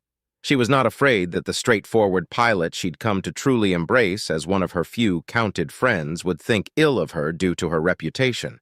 She found it incredibly amusing whenever he showcased fear toward her, but his fear was not that of revulsion. Oh no. His fear was primal and, to some extent, respectful. When she revealed to him the truth of his reputation, however, he had expressed not a single ounce of fear directed at her or Cynthia. It puzzled her deeply. Surely he understood how vile her actions taken in the heat of the moment and her stubborn refusal to show any clemency to those guilty before their houses were extinguished. But he simply took it in, accepted her actions, and didn't judge her for it. No, that wasn't quite the truth. He had judged her. The difference was that he deemed her as brutal, cunning, and dangerous, but also just and firm. Was that his commoner upbringing shining through, just accepting her actions as her right to do it? Or was it his more pragmatic view on things at play here? He had been disgusted by the actions of the houses that had, in their infinite stupidity, condemned so many lives to horrific, unnecessary deaths. Maybe he simply agreed that the houses responsible had to pay, and that such a punishment was required. Whatever the reason, one truth was certain about it all. She didn't regret her decision. It had been cruel, yes, but necessary. Looking back at it, she could have taken a different path, made better decisions, and spared the youngest children and the babies at least. Her decision had been born out of reckless emotions, but even now she wondered if she'd truly make a different choice. After all, that experience had been her turning point, opening her eyes to the failings of nobility, the weaknesses of the principality, and her own incompetence. A lesson learned in blood was, sometimes, the only way to truly learn the realities of the world. That was what her father always said, both wisdom and warning intermingled. Clara blinked when she noticed she had remained silent for long moments, just staring down at the trio of adult pirates. With her mind at ease, she tilted her head slightly, confusing the pirates. "What do I want from you?" she asked softly. "What is it that I want from you, I wonder? Justice for your crimes? Your lives in exchange for those you've so recklessly taken? The resources you've stolen? What is it that I want? If you've come to mock us, you're wasting your time. How can you make us crawl lower than we already are, Aster whore?" The woman spat back with venom. "Or maybe you've come to spread your lies to us." "Have I not kept my promise?" Clara countered. "You're being fed and not tortured for information. The teenagers and the children are also being fed, entertained, and kept under strict orders to not be harmed. The babies are safe and healthy, all of them. Elucidate me. How am I a liar in this situation?" The trio could only glare at her with revulsion, since they were shown evidence that her words were true. "If you're not here to mock us, then why are you here?" asked the metal jaw man. "I'm here to make a rather beneficial bargain," Clara said, her facade breaking as she offered the trio a somber smile that made them shudder for a moment. "I'm certain you're not ignorant enough to reject the tremendous opportunity I am offering you, yes?" The trio shared glances from their sitting positions, and the Spitman replied, "What is it that you want?" Clara lost her smile, regaining her serious, cold expression. "Something rather simple. I want 2 of your babies." You what?" the woman shrieked. "Demon! Monster! What sick, twisted tortures have you prepared for them?" "Can we not jump to unsavory conclusions?" Clara asked firmly, and Cynthia let out a loud groan that echoed across the brig. What do you want to do with the babies?" asked the metal jaw man, proving to be the more sensible of the trio. "You need not know the details, but suffice it to say that they are clean enough to be of use to me and House Aster as a whole. Be assured, however, that regardless of the outcome, their future will be brighter than anything you can provide, and most likely, a long life." "Wouldn't you want that for these babies, at least?" she asked, raising an eyebrow. "If you think we'll just hand you over 2 of our babies just so you can turn them into loyal principality mongrels, you can go to hell. Let you fall into a star and burn you to ashes, Aster Tramp," countered the Spit Man. "I'm disappointed at your lack of creativity. Your insults have grown stale and boring. Then again, you're an ignorant, daft, murderous little pirate that finds it challenging to remember how to breathe on his own," Clara retorted, her expression unchanging, and that worse than her showcasing any contempt or derision. "I'm offering you a chance to make a deal, and you waste it in such a manner? For pirates, you aren't as opportunistic as I thought you'd be. May I remind you that I can simply take what I want and be done with it?" she asked abruptly, and the trio of pirates froze. "Yet here I am, looking to barter with you for the possession of 2 of your babies in exchange for a reward that I believe you will find more than fair?" Again, the trio exchanged glances for several seconds until the metal jaw man spoke up. "What is your proposal, Aster?" Clara's lips shifted ever so slightly into a barely perceptible smirk. "We'll arrive at Balakura in less than 2 weeks. Upon arrival, you and the children will be handed out to the authorities. You shall be prosecuted, and anyone bearing that hideous mark," she said, pointing at the crying raven skull with blood for tears engraved on their necks. "Will likely be summarily executed before the day ends. The rest, who can say?" The princess took a moment to watch their reactions. They were fidgeting, nervous, and knew that she was speaking the truth, but that didn't stop their fear from being overwhelming. After a few cold, long seconds of silent torture, she continued. "That would normally be the case, but those two babies are your chance at a much better fate, not only for you, but for the rest of your crew. I can interject and ensure that your fates won't be that grim end. So, our options are to die like the vermin you see us as, or fashion a collar around our necks," the Spitman asked, eyes narrowed in fury. "You? Why would I want to keep any of you? You are nothing, scum, less than scum. You are parasites at best, utterly worthless to me. Your value is only reflected on the two babies I desire to keep," Clara said in no uncertain terms, making the trio recoil at the tone she'd use. "If you accept my deal, I will ensure that you will not only not receive the death penalty, you'll only be imprisoned for 5 years and then released under an entirely new identity with 10,000 credits to your names. More than enough to start a new life. Your tattoos and other pirate symbols will be removed from your skin, of course. What you do after your liberation, I care not for." Using the momentum of her speech, she continued. "The children and the adolescents will be offered a pardon and the chance to serve as auxilia forces in my ship. Those who accept will be trained, re-educated, and their bodies cleansed, and receive a new identity so that they may repent and serve the principality. Those that don't shall be handed to the authorities. The teenagers will share your fate with forced manual labor service. The children with marks will be sent to re-education camps. The children without marks will be set up for adoption after a period of heavy re-education and indoctrination in order to cleanse whatever stupid anarchist beliefs you've filled their minds with." Clara paused, letting her cold, unforgiving stare sill the bones of the trio currently shaking in fear. The metal jaw man stared at her for several long seconds before he turned to his companions. They whispered amongst each other for a few moments before he turned to the princess again. "How do we know you're trying to trick us?" Clara let out a laugh filled with amusement and cold, cruel even, that rumbled across their cell. "What option do you have?" she countered. "You have nothing to bargain with except for what I bring to the table.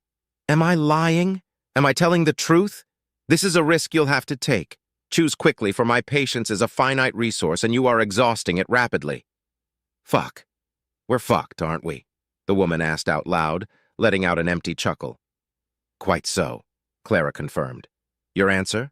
If we accept, what would you have us do in exchange for what you offer?" "Princess?" the metal jaw man asked, his defiant spirit finally broken. Only the spit man remained hostile, but alone. His bravado was being snuffed out with each passing second. "After you accept my proposal, you'll be allowed to see the rest of your crew," she said, using that word loosely, "and explain to them what's going to happen. It will be your job to convince them not only that what I'm offering is true, but try to make as many of them to accept the pardon. You will also inform them that 2 of the babies were too sick from the voyage and tragically died despite the best efforts of our medical staff. The remaining babies will be delivered to the proper organizations in Balakura. They will be safe and properly raised. I'll ensure that they are adopted into loving families, saving them from the petty life of criminality you so cravenly chose for yourselves." We can't do that. If we do as you say, they'll think of us as cowards or traitors, sellouts, worse than leashed dogs," the Spitman replied, shaking. Clara, unmoved by his words, answered coldly. "It is your choice. Their lives and fortunes are in my hands, but it will be up to you if they take it. I offer salvation, a second chance, a new life. Are your pride and ego worth more than living to see a better tomorrow?" The metal jaw man lowered his head, as did his 2 companions. "We accept your proposal, Princess." "Was that so hard?" Clara asked and turned away from the cell. "What happened to the 2 babies?" The woman looked up, all semblance of defiance drained from her eyes. Only submission and defeat remained. They died. They couldn't handle our escape and died even after your medics tried to save them." Good, Clara said, pleased. You shall be escorted out in an hour from now. If you deviate from our agreement, well, even you must realize what will happen if you choose to betray me. The trio didn't reply, choosing to remain silent. With nothing more to say, she walked away, flanked by her bodyguard and the Royal Marine captain. Once they were out of the brig, Milcades spoke up. "Are you going to keep your word?" he asked, his tone curious yet humorous. "For those that accept my offer, and the children and babies?" "Absolutely. The rest will face the consequences of their crimes," Clara replied without an ounce of remorse in her voice. "They've murdered, pillaged, enslaved, and more throughout their lives. I will not spare a moment's notice in giving a new life to those who do not deserve a second chance. For all their claims of hatred and anarchism, they were quick to falter once cornered," Cynthia commented with disgust. "The old man was right all along. Pirates are little better than dangerous wild animals." Milcades chuckled. "I doubt that Redford would be as merciful as you are, Clara." "What about you, Milcades? Will you take 2 pirate babies?" Clara asked, her tone shifting to a softer, gentler one. "They're just babies, innocent from the sins of their parents. Their genetic code was clean and stable enough to be considered acceptable. I wonder who their parents are. Not that it matters now. Their chances of success are low, but even if they fail and survive the process, they'll be worthwhile agents. To find 2 possible candidates like this is worth the price you've put forth, Clara." "I do so enjoy gambling and making worthwhile bets," Clara replied with a smirk spreading across her lips. "Have you listened to these other amazing stories on our channel yet? All the links can be found in the description, and we have something for everyone." Wyatt Staples glanced around the war room, every occupant silent as they waited for Commander Redford to stop reading from a datapad. They all sat around a round table with several seats left unoccupied. The officers present were those in charge of one of several divisions across the Noir Navio. Being a lone ship, no matter how advanced, meant that having more than one commander was entirely unnecessary, and only capable officers were sufficient to run the day-to-day activities. Galt Tirome was present as the senior officer representing both the communications division and the bridge deck crew. It had given him a small headache understanding how the red-haired man was simultaneously Commander Redford's most important and direct subordinate and not necessary for most of the commander's activities. Still, protocol was protocol, and Galt had to be present for their occasional meetings with the other head officers. Since they lacked Army and drop troop elements, the most veteran Marine captain had been selected for the role. The other 3 head officers present, also selected through similar processes, were in charge of overseeing the logistical, intelligence, and engineering divisions. At first, he questioned why he had to be present for their reunions since, while he was an officer, he simply couldn't compare with the status, standing, and rank the other men and women present had, both in terms of military and nobility. But Redford had dispelled his doubts by simply stating that he was permitted to assist those meetings as his second in command. Again, technically speaking, it should be Clara who had to carry such duties as she was the captain of the ship, but she delegated those concerns to her executive officer, Redford Kalin. Despite the recruits from Woodshaft and a few selected personnel gained in Matcha for vital areas, they were still understaffed and undermanned. That was a problem that, if the Noir Navio were to be any other ship built in the Principality, would present a danger to not only the crew, but its long-term operational capabilities. Luckily for all, the Noir Navio was frighteningly self-sufficient with automated processes that kept it running at maximum efficiency, even while understaffed. He glanced at the gray-haired man who had taken him under his tutelage, much like a Clixall parent would teach its offspring how to hunt and scavenge for food. Wyatt found the man focused on the datapad and thought about how different this meeting was from the others. He never voiced an opinion, for none was needed before. The head officers would come in, exchange pleasantries, give a short, concise report that quickly grew repetitive with rare and minor alterations, and then be dismissed before the 5-minute mark. He had been barely able to exchange a few words with Galt after each meeting before their duties forced them apart. The pilot had been frustrated by his inability to thank the man for his aid, but at least he had a gift almost ready to convey his gratitude properly. Be that as it may, Something was different during this meeting. The head officers, he noticed, were tense, even if they tried to hide it. There was a measurable amount of displeasure marring their expressions.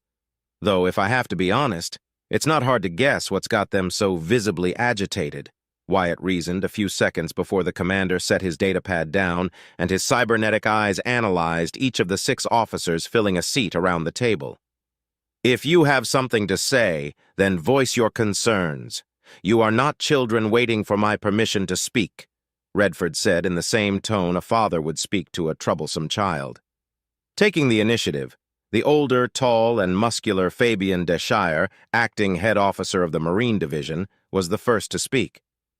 Commander, I believe I speak on behalf of all those who are present when I say that, while we won't object against the order given by Her Beloved Majesty Princess Clara, many have come to us in confidence to let their displeasure be known. My brother speaks truthfully, Commander. Even the commoners are outspoken against the idea of integrating reprehensible pirates into our ranks. Among them, I believe, the Auxilia will not tolerate any pirate to join them, even if the princess herself orders them to. Hatred, resentment, and anger will ensure any of them be found dead shortly after their integration through unfortunate accidents, the logistical head officer warned before sharing a glance with her brother. Wyatt frowned internally. He could smell their lying breath from across the table, but he had to admit that the Descher siblings, Fabian and Saratan Deschire, were capable speakers and knew how to mask their real intentions behind a veil of truth.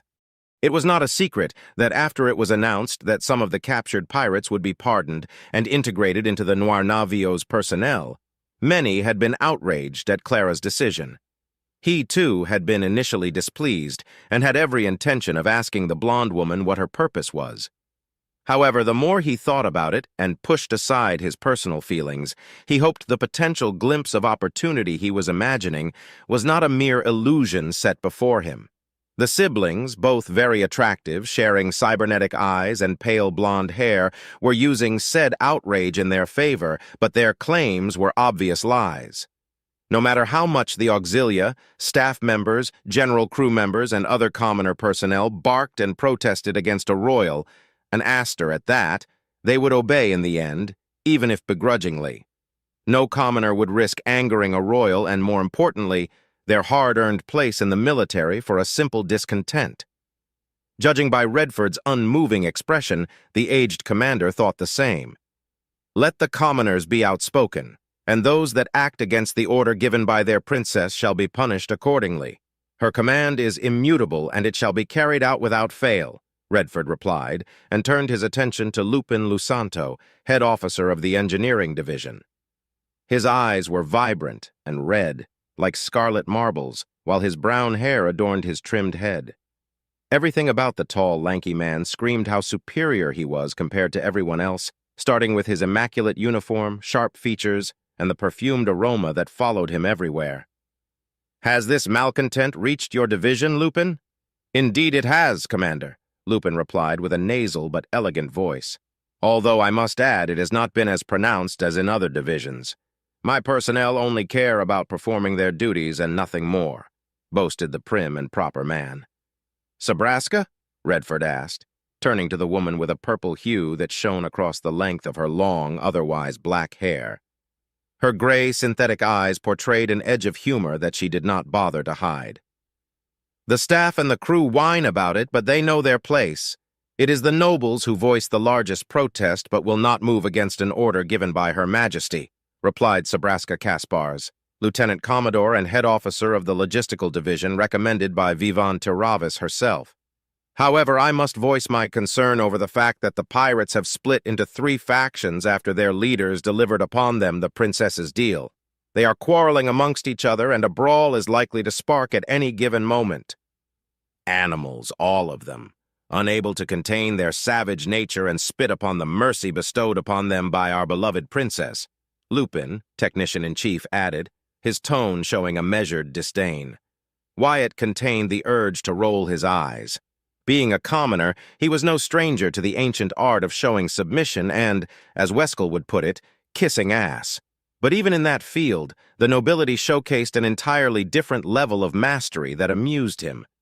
If Redford's barely noticeable eyebrow twitch was anything to go by, then the older man was experiencing annoyance at the display carried out by the lanky man.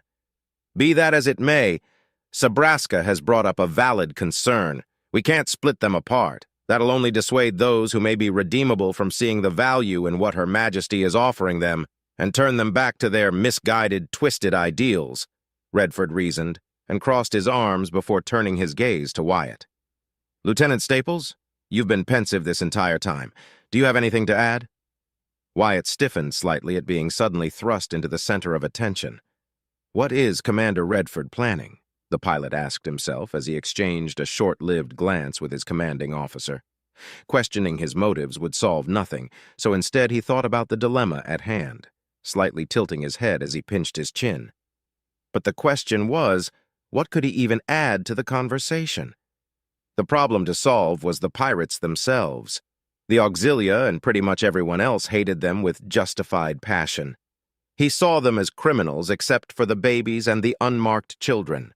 What could even be done about them except for throwing them out to the void or handing them over to other authorities so they could be dealt with? He also had no idea what Clara was trying to gain by showing her clemency except for what he thought was a likely possibility. He could be wrong about it, but he had nothing else to work with. If he had to give a proper answer, he first needed more information. He had made the rushed decision to destroy the freighter without a second doubt, and that could have spelled the doom of several innocents, no matter if they were pirates or not. He had made one crucial mistake that no pilot should ever make. He had not taken into account the circumstances around him and rushed ahead without a plan in mind. Filled with determination, he turned to Sabraska. "What are these factions you mentioned, Lady Sabraska?" Sabraska blinked, surprised, before answering. "There are those that chastise their leaders as weaklings that surrendered to the principality and sold them out for their own gain. I wouldn't waste my time with them. Pirates through and through who believe themselves to be morally superior freedom fighters or some other delusion," she scoffed. "Most of the oldest and some of the most heavily indoctrinated young ones are in this group. The second faction is made up of the ones that want to take the deal. The third and largest faction is largely undecided and is the only thing keeping a semblance of peace when our guards aren't looking." Wyatt hummed deeply.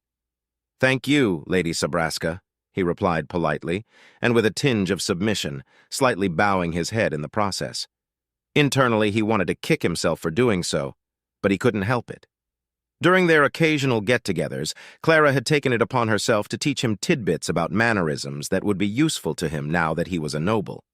One she constantly touched upon was for him to avoid showing submission, fear, or blind obedience to other nobles just because they were nobles. So far, that had proven to be a monumental task. She was asking him to stop doing something he had been taught to do since he could first remember. Being deferential to nobles was part of the daily life of a commoner, and the consequences for not being so could be dire. It was an essential part of his education, and most times did so automatically.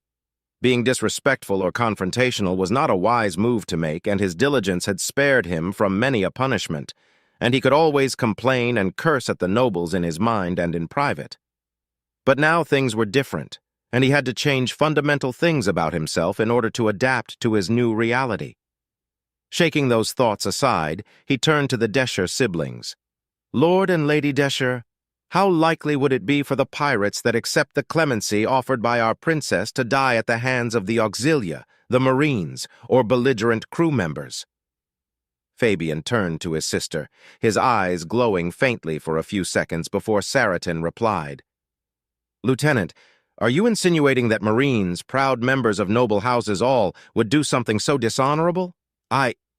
Wyatt stammered as he recoiled at the accusation, but as he felt an apology crawl up his throat, he swallowed it, and his posture turned solid. With his left hand, he gestured at her brother. "Lord, your brother has already made that insinuation." He paused, seeing Fabian glare at him, but nothing more than that. Then, he continued, "The Auxilia are the most outspoken, this is true, but no one is pleased with us housing pirates outside the brig. This includes the Marines and myself, of course. Believe me when I say I would dispose of those bearing marks without hesitation." "Saraton," he said, barely able to stop himself from adding a lady before her name. I fail to see how this is relevant, Lieutenant, Fabian remarked curtly. Ignoring the pale blonde man, Wyatt turned to Lupin. Lupin, would it be possible to seal off the area in which the pirates are now? Lupin hummed softly, his fingers dancing on the table as he drummed on it a few times before replying. It would take time, but it could be done, Lieutenant Staples, Lupin replied, not too happy that he had to show someone of inferior rank a measure of respect, no matter the reason. Lieutenant Wyatt, if I may ask, what are you thinking about? Galt finally spoke up, confused yet intrigued. Meanwhile, Redford remained silent, waiting patiently. Turning to the red-haired man, Wyatt raised a finger. We can't integrate the pirates that may accept the princess's offer because that will cause unavoidable conflict. At least not directly. Turning to Commander Redford, he noticed that the gray-haired man was now looking at him with interest. Emboldened by the lack of a rebuke, he pressed on. What if we isolate them and put them through a program under the care of veteran officers charged with re-educating them and training them properly? Pardon? You must surely be jesting. Have you lost your mind? Madness, utter madness! Sabraska, Lupin, and the Desher siblings exclaimed one after the other. Galt was looking at him as if he had just vomited all over his uniform, while Redford leaned back on his chair, deep in thought. I assure you I am sound of mind, I hope. Wyatt thought the last two words with some trepidation. Driven by courage he was not feeling inside his heart, he continued. Her Majesty, Princess Clara, wishes to spare as many of these wretched pirates as she can and draw them to her side. Pirates! These criminals are anarchists and failed rebels, criminal scum that deserve no pity or mercy, yet she has granted it to these lucky few. But many of them are young and innocent. It matters not. They're criminals deserving of punishment, Fabian replied. Princess Clara thinks otherwise, Wyatt countered, and Fabian flinched. I know what I'm suggesting is difficult to process, but what other alternative, aside from doing nothing and letting chaos ensue, do we have if we are to carry out Her Majesty's orders? The room went silent for a few seconds, giving the pilot much-needed time to organize his thoughts. How many pirates were captured in total? Galt cleared his throat. 34 babies, with 2 of them perishing, 107 children of various ages, and 258 adolescents. Of the children, 46 are unmarked. Wyatt nodded in thanks. Giving them a standard education is impossible and impractical. Their entire worldview has been centered around survival and violence. The children could be saved and maybe some adolescents, but those too ingrained in the ways of life of a pirate will never accept the princess's offer. But how do we get as many of them to question their way of life? Simple. Appeal to their survival instincts and their selfishness. Many are doubtful thanks to the rations, clean water, and fresh clothes given to them, are they not? He asked, turning his gaze to Sabraska. You are correct, Lieutenant. There are doubtful among their numbers, the purple-hue-haired woman replied with a chuckle. They devour standard commoner rations as if it was a meal prepared by a professional chef. It is laughable. Then we use that in our favor, Wyatt agreed. We could simply force them into service as conscripts and be done with it since Her Majesty wants them. It would save the lives of some auxilia forces during assaults, and that way cleanse their crimes with their deaths, said the Deshire woman, cold and distant but methodical. If that's what the princess wanted, she would have done it from the start. No, I believe she desires to convert as many of these pirates into something worthwhile as possible, but it must be their choice. I do not know why she could desire such a thing, Wyatt countered. And it was true. Clara had yet to tell him what her great plan was by pardoning as many of them as possible. Looking around the table, he saw that the head officers, Galt included, were giving his words some credence. But it was enough. He needed something with more weight, and he knew exactly what to use in his favor. I'm trying to shoot at a running Klickzahl with a faulty rifle while blindfolded in the middle of a storm. I hope I'm right about what Clara wants out of this, Wyatt thought before crossing his arms and humming deeply, regaining the attention of everyone. Or perhaps we are not reading the princess's orders correctly? Lupin leaned forth, frowning. Explain, he demanded. Why would the princess want these pirates at all? I may be wrong in believing this, but doesn't this sound more like a test for us? Wyatt asked, and suddenly the temperature in the room dropped by several degrees. Only Redford and Galt remained mostly unfazed by his words. Perhaps the princess wishes to see how we would solve such a problem and fulfill it to the best of our capabilities? Measure who is competent and who is replaceable? A few seconds of silence marked the end of his question, broken only after Saraton Deshire made her voice known. That could be factual, she agreed, trying to hide the shaky fear that rumbled in her throat. Your suggestion has merit if we take such a possibility, no matter how slim, into consideration. Some low-ranking Marines could be used as instructors, Fabian offered, as some of my men could impart their skills into breaking apart their feeble indoctrination, Saraton added, following her brother's line of thinking. It would be bothersome, but I suppose that a section of the storage area they are currently using could be hastily isolated and adapted to act as the barracks for those filthy animals. I would, however, require authorization and the number of recruits that would need to be housed, Lupin added. Securing the rest in the brig and the resources necessary won't be a problem. We have a surplus of everything as we are, Sabraska joined in.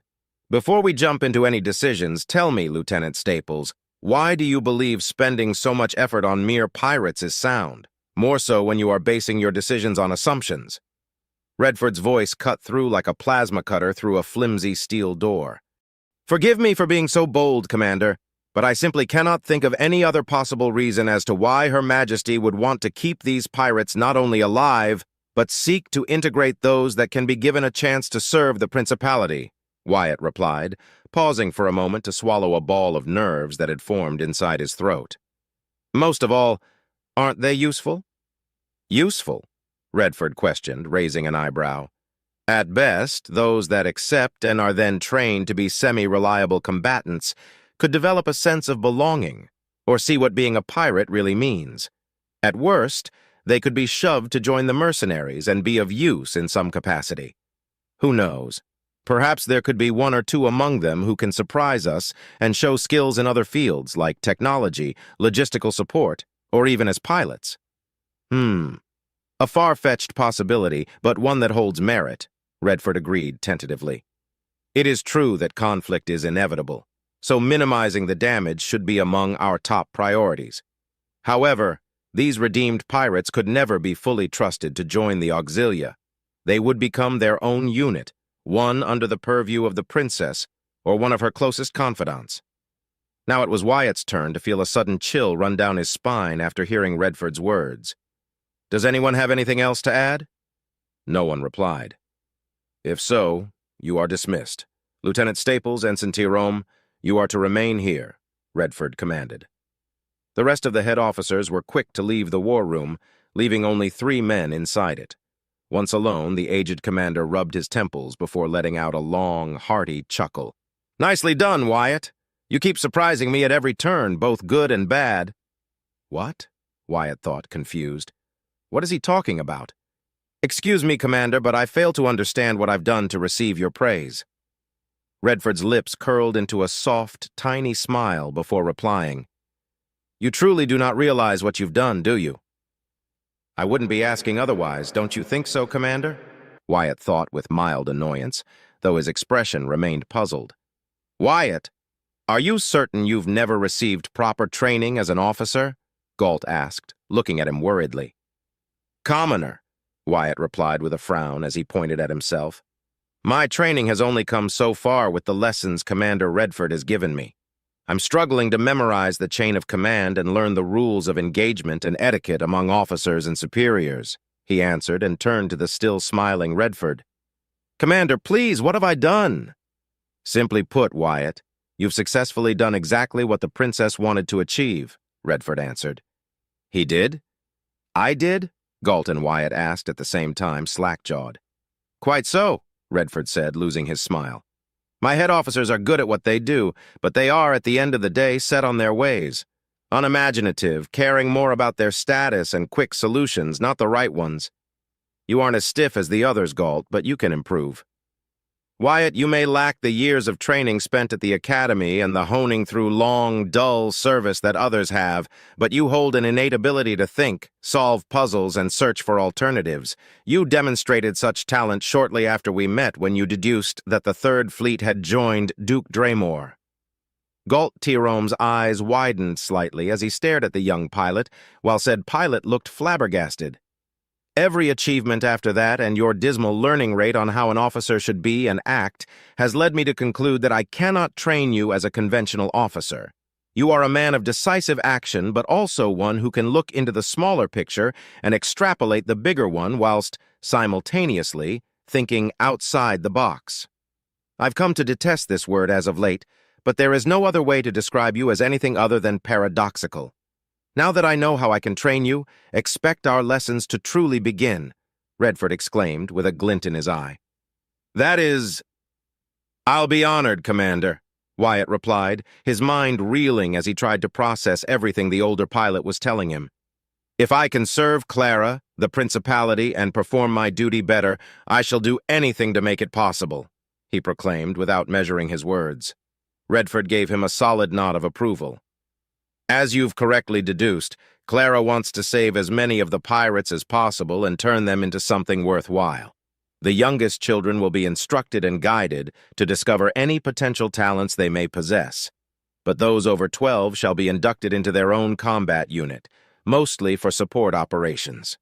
Children and poorly trained teenagers make for terrible frontline soldiers and boarders. The gray-haired man hummed, letting out a long, tired but satisfied sigh. By playing into their weaknesses and giving them a window of opportunity to believe they were acting on their own initiative, you've ensured that Her Majesty's objective has a higher chance of becoming a reality, he explained. At any rate, these redeemed criminals will be useful one way or another and enjoy the prospect of a better life. Then again, it is difficult to find anything worse than being a pirate. Who knows? Maybe they can be used as an example to other pirates in the future that an alternative is possible for them. Guaranteed meals, payment, medical treatment, and a sense of belonging.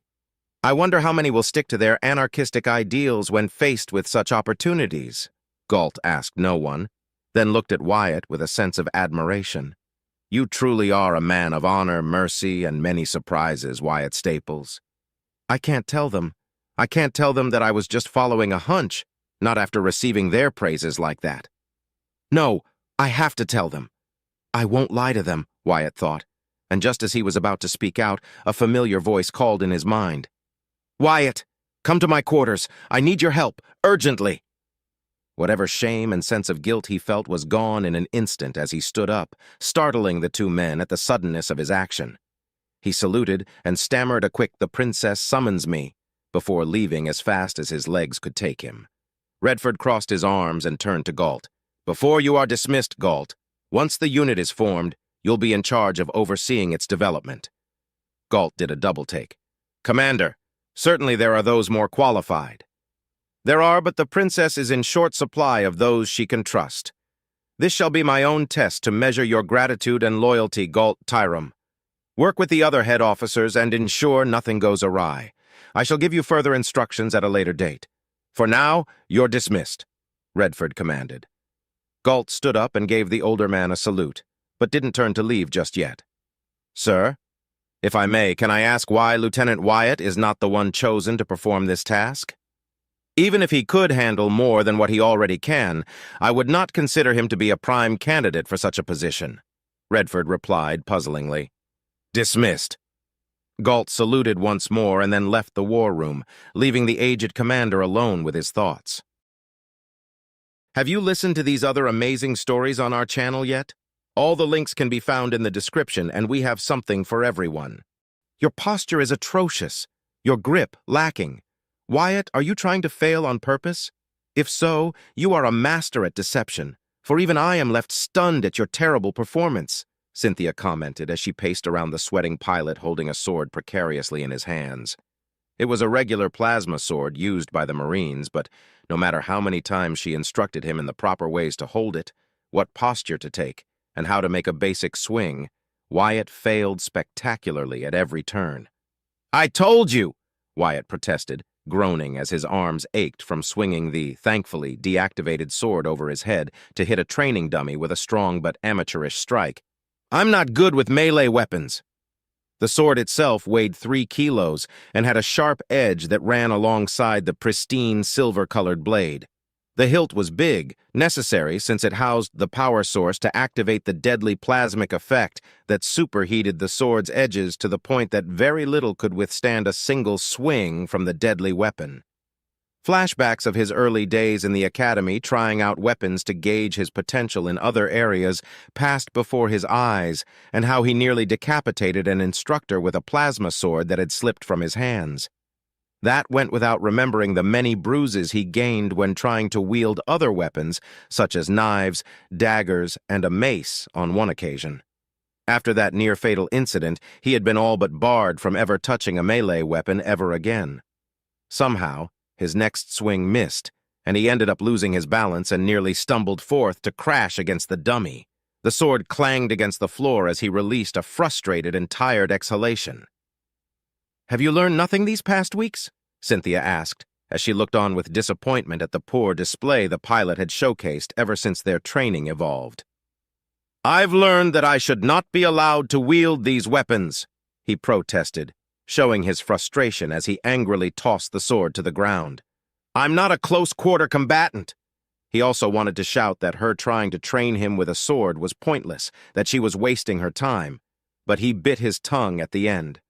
When their training changed from her beating him into the ground continuously to instructing him on how to take advantage of his movements, teach him how to control his field of awareness, and what postures and stances were best for various situations, he had been thankful. But training how to wield a melee weapon was far, far worse. He tried his best. He really did. But he simply had neither talent nor skill in that regard. Cynthia hummed deeply, frowning. "How is it possible that you have a tangible talent in hand-to-hand combat, but the moment you touch a weapon you have the grace of a fish out of water?" she asked, shaking her head in disapproval. "You must learn to fight with a sword, Wyatt. You're a noble now. If you are challenged to a fencing duel or some other duel requiring you to use a weapon, you will be defenseless if you do not learn at least the basics." Wyatt breathed heavily for a few seconds before picking up the sword. Turning to the blue-haired woman, he frowned. "Then let's just stick to the basics. It is more than obvious I'll never be a master swordsman like you, Cynthia. I just need to learn how to hold it and hit someone with it, since I'm only ever going to use them against blue nobles. You may be a pilot, but you've encountered yourself in various situations placing you in peril. I will not have you become a subpar part of my princess's entourage, no matter how skillful you may be as a pilot and, by Milkady's estimate, a good shooter," Cynthia replied firmly. At the mention of Clara, Wyatt suppressed a sudden pang of frustration but got over it quickly. He would have a word with Clara later, in private, without Cynthia to hear them. It wasn't as if he distrusted the red-armored woman, but he needed to speak with Clara and Clara alone first. Gripping the hilt, he turned in full to face Cynthia. "Maybe I need to be pressured into a more deadly situation," he proposed. As much as he disliked fighting, the thrill of battle always brought forth a concentration and level of focus unrivaled under any other circumstance. "Perish the thought," Cynthia shook her head. "You would not last more than a second against me even if I held back. Besides, my sword grants me an unfair advantage." "Just your sword? Woman, please, I've seen you fight before." "You are the unfair advantage," Wyatt thought, raising an eyebrow, a shudder running down his spine as he remembered just how deadly Cynthia was, and more so the fact that he had yet to see her completely unleashed. "You don't believe me?" Cynthia asked, taking his expression as a sign of doubt. Before he could reply, she reached for her sword and removed the magnetic lock keeping her sheath attached to her back. With a slow but elegant motion, she drew her sword, revealing the dark, silvery metal and the red hilt forming a cross. The crossguard, or quillons, as Cynthia described them, were spread wings. It was a beautiful weapon, and it occurred to Wyatt that it was the first time he'd paid it any real attention. Instead of taking a stance, Cynthia approached him and turned the sword upside down, grabbing it by the grip, near the pommel with just her thumb and index finger curled around it. Wyatt understood the gesture and put his sword down before gripping the sword's hilt tightly. He saw Cynthia smile, a mischievous smile, before suddenly letting go of her sword. "Oof!" Wyatt let out a surprised groan as his arm was dragged downward by the unexpected weight of the sword. His arm, shoulder, and chest muscles tensed, and he heaved and clenched his teeth, quickly adapting to the ridiculous weight and avoiding dropping it to the ground. After a few seconds of unflattering groaning, he gripped the hilt with both hands, finally able to bring it up to his chest. He stared at the weapon, then looked at Cynthia, then at the weapon, then back to Cynthia with utter bewilderment. "You carry this all the time?" was the only thing he could manage to say. "Always," Cynthia replied, her smile never faltering. "How heavy is it?" Wyatt asked, his arms starting to shake. Even if he wasn't already tired, he knew he could never manage to use the heaping piece of metal Cynthia called a sword in any way even remotely effective. Hell, he doubted he could swing the thing without it tumbling him to the ground. Even with his now enhanced strength, Cynthia's sword was incredibly heavy, especially given its size. It was no bigger or thicker than a regular longsword. If he had to take a guess, from tip to bottom, it barely reached past 1.30 meters in length. Just what is this thing made out of? He thought with unease. 18 kilos with the power source, 15 without it. I always keep it ready for combat, Cynthia replied, and her smile widened a bit more when Wyatt's face blanched. To her credit, the blue-haired woman only let out a single throaty chuckle of amusement before continuing. "Do not fret, for only I can activate my sword. It is genetically linked for my exclusive use, and unlike the sword you were wielding, it does not have a hand trigger." Wyatt nodded at her explanation, not knowing what else to do. Seeing his struggle, the red-armored woman gripped the blade, and the weight almost vanished instantly. Letting go of the grip, Wyatt took a step back as Cynthia, seemingly stricken by a moment of fancy, seamlessly twirled her sword around a few times with one hand, handling it with such ease that it made the blade's weight utterly meaningless in her hands. "Unfair advantage?" he asked, finding his voice. "How are you able to use that thing you call a sword like that? How strong are you, Cynthia?" "Very strong," was her simple reply. "My numerous genetic upgrades, implants, and alterations have granted me such strength and more. In essence, I am a living weapon," said the blue-haired bodyguard without shame or disdain. "Proud protector of Clara Astor and a proud Winfield." "I see," Wyatt replied, not sure what else to say. Her conviction was true and clear, her words were sincere, and her eyes shone with pride with every syllable that parted from her lips. It resonated with him on a personal level. Her conviction, such dedication. It was clear she knew her place and she took satisfaction in it. Nobles, commoners. "We're all just people underneath our armor and behind our masks," Wyatt thought as an invisible weight fell from his shoulders. He always knew that was the case. Commoner or noble, they all bled red. But this was the first time he understood something so basic, primordial even. Picking up his sword, he was ready to continue with his lesson when Cynthia placed a hand on his shoulder while the other locked her sword on her back once again. "This will be enough for today, Wyatt. We shall arrive at Balakura in the coming hours. Go and rest. As part of my princess's entourage, you must be presentable." "Very well," Wyatt agreed, paused for a moment, and then spoke up. "Cynthia, why do you train me? Am I to become another bodyguard for Clara?" Cynthia stared at him for several seconds, then shook her head and offered a sincere, warm smile. "In a sense, yes. But largely? No," she said, and then turned to leave without saying another word. Wyatt stared at her for long moments until she left the arena. He then stared at the sword and decided to return it to the armory, but as he was about to step out of the arena, 2 staff members respectfully blocked his way and bowed their heads slightly. "We will return it, my lord. You can rest easy," said one of the staff. The pilot-turned-knight felt his stomach churn at being referred to as Lord. It wasn't the first time, but it never failed to make him uncomfortable. "I wonder if I'll ever get used to it," he thought, silently handing the sword to the one who had spoken. Another respectful bow of their heads, and they were on their way to carry out their duties. Shaking his head, he continued on his way back to his quarters. After taking a shower and putting on fresh clothes, he stepped out of his shower only to find a Royal Marine standing in the middle of his room with a pitch-black suitcase resting next to him. His heart skipped a beat and his muscles clenched tight, but when he felt no hostility coming from the Royal Marine, he relaxed and took a step forward. "Can I help you?" he asked, uncertain. The Royal Marine said nothing as he reached for his helmet, and with a hiss of pressurized air removed it.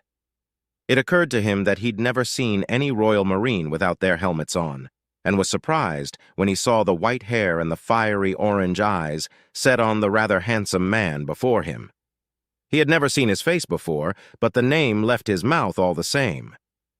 "Captain Milcades?" Wyatt asked, hopeful and surprised in equal measure. "Please, Wyatt, just call me Milcades. We are in privacy," the white-haired man replied. Wyatt nodded and came to stand in front of the captain, his gaze holding an intensity to them that was both searing and playful. "What may I do for you, Milcades?" "First, let us sit, for I bring many gifts, both physical and in words," he said, and promptly sat down on Wyatt's bed. The bed groaned as the Royal Marine sat down, protesting against the weight set upon it. Seeing no reason to decline, Wyatt joined him and sat next to him, leaving a sizable gap between them. Wordlessly, the captain reached into one of his small, sealed belt satchels and pulled out 2 silver-colored wrappings. He offered one to Wyatt, who took it eyebrow raised, then snapped his open, revealing a gray ration. Wyatt opened his and found the same ration bar, but it wasn't like any other he'd ever seen. Ration bars were usually green, brown, or yellow, and they smelled of dry chemicals, not to mention the taste was not good but not terrible either. The bar in his hands had no smell and looked dry and wet at the same time. "You've been eating poorly," Milcades said, abruptly ending the silence between them. "I've taken my rations as intended," Wyatt countered. "Yes, you have, but it's not enough, is it? You don't eat anything between your rationed meals, do you?" Milcades asked, though his question sounded more like an affirmation. "I eat a lachoa from time to time, also the sweets Princess Clara shares with me," he admitted. "Is that not enough?" "You need to eat more. Those insects, the lachoa, Cynthia says that they are rich in proteins. Eat more of those or a ration or protein bar between meals from now on. The upgrades and implants you received will burn out your body if you don't nourish your body correctly, Wyatt. You've been hungry for days, haven't you?" "How do you—" Wyatt stammered, and his stomach chose that moment to growl. Shutting his mouth, he tried to not look embarrassed by the betrayal of his body. Milcades laughed gently, showing a toothy grin. "Clara and Cynthia don't know about it, right? I think Cynthia suspects, but she's not terribly observant of the little details like that. Unless you're Clara. In that case, she'll count every gram of food you eat and every drop of water you drink." He barked another short laugh. "It has been manageable," Wyatt replied after a few seconds of silence. "Hunger is not new to me." Milcades shrugged. "Perhaps not, but malnourishment is an entirely different beat. So eat up and fill your belly. Though only eat half of it. Save the other half for tomorrow or wherever you want. Damn things don't rot for years," he said, before taking a rather crunchy bite from his ration bar. Wyatt swallowed a ball of spit before following Milcades' instruction. With a crunchy and satisfying bite, he munched on the bar, and instantly his eyes widened. He had to make use of his entire force of will to not spit out the morsel he'd eaten. Tears filled his eyes, and he gave Milcades a pledging stare. The taste was, to put it mildly, beyond awful. "You get used to it," Milcades commented with his playful grin. "What you're tasting is a rich and heavily concentrated pack of minerals, vitamins, protein, and other supplements, all mixed up in an easily packed and foul-tasting meal that gives your body everything it needs, except for the flavor." Defeated, the pilot gave difficult after difficult munch until the taste wasn't as awful and he could swallow it. With some apprehension, he took a second bite and then a third and a fourth, eating half of it and storing the rest for later consumption, just as Milcades suggested. By the time he was done, Milcades had eaten his bar and smacked his lips curiously. "At one point you'd think you'll get used to the aftertaste, but you never do," commented the Royal Marine with a finishing chuckle. "I'm surprised you didn't throw up." "I was very tempted," Wyatt replied, as the yucky aftertaste clung to his palate, tongue, and throat, refusing to leave him just yet. "Ha! I bet!" Milcades laughed. As Milcades laughed, Wyatt tried to comprehend the situation he was in. He'd only heard and seen the captain carry himself with diligence and stoicism, but now he was sitting next to a Royal Marine captain openly laughing and being so merry, jovial even.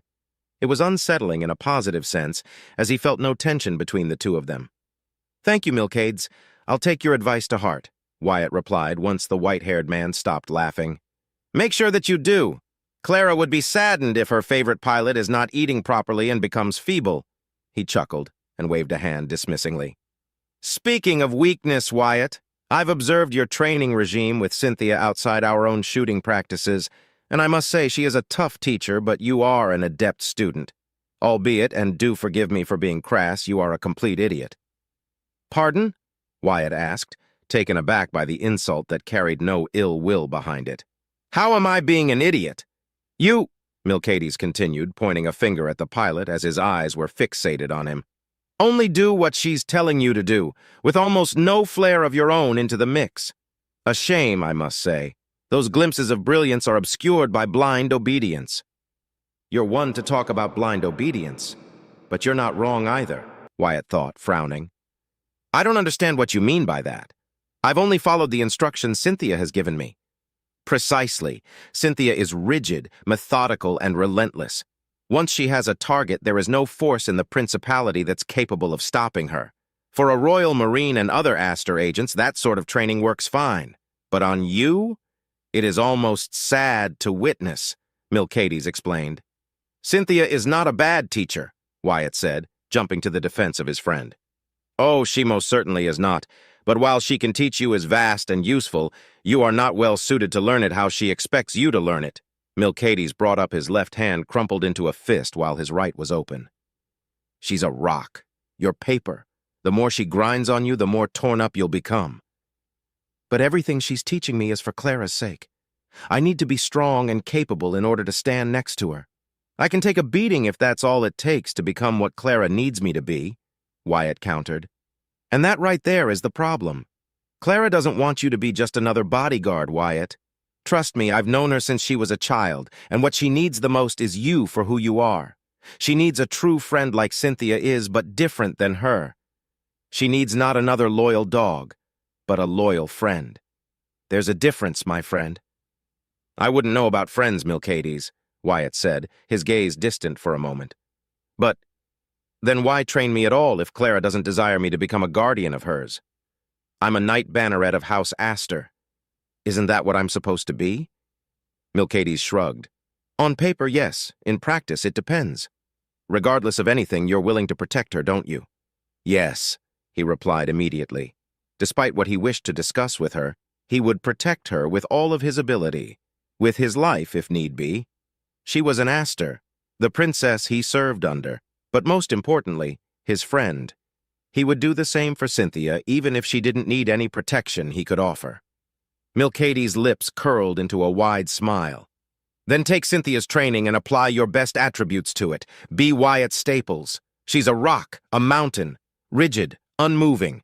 You are paper, flexible and malleable. Use that, Wyatt.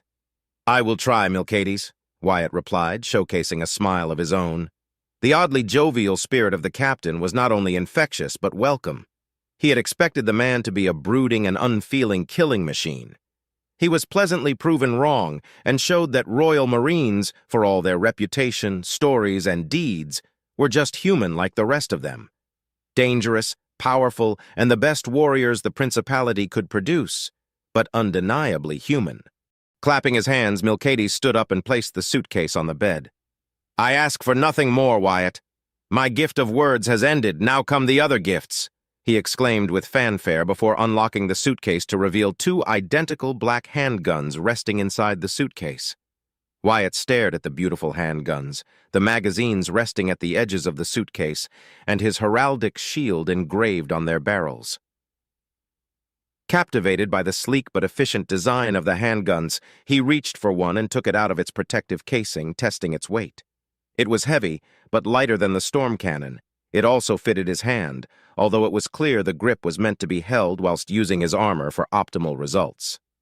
It is beautiful, Wyatt said, unable to stop admiring the handgun. He had never been a gun enthusiast. He was just good with them. Few had been the times in which a gun captivated him as much as a fighter did. Some adjustments had to be made, but worked perfectly. Tested them myself, Milcades began. They have been genetically linked to you, Wyatt. Only you can fire them. If anyone else tries, well, a nasty surprise awaits them. These are RMG V-22 Soul Snatchers. They fire reinforced tungsten-tipped bullets that are partially ionized as they are propelled through the barrel, enough to rapidly deplete shields or punch through weaker ones.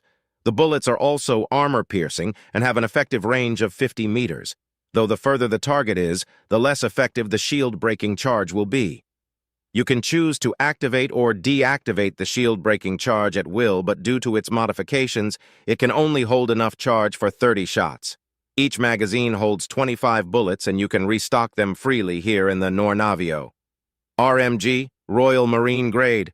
No wonder they looked familiar. Cynthia and the other Royal Marines carry similar handguns, but yours are bulkier, Wyatt said, only partially surprised to receive something only meant for Royal Marines. Quite so. Although your Soul Snatchers are streamlined to reduce their weight at the cost of a much more limited charge capacity, the punch remains the same. Use them wisely, Wyatt Staples. It is thanks to your actions at Woodshaft that ensured the safety and survival of an Aster.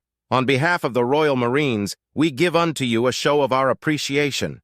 Milcades stood firmly and saluted the lieutenant. Loyalty is its own reward. Wyatt set down the handgun, putting it back inside the suitcase alongside its twin, and stood up, returning the salute to the white-haired man. Loyalty is its own reward, he said, his heart beating loudly.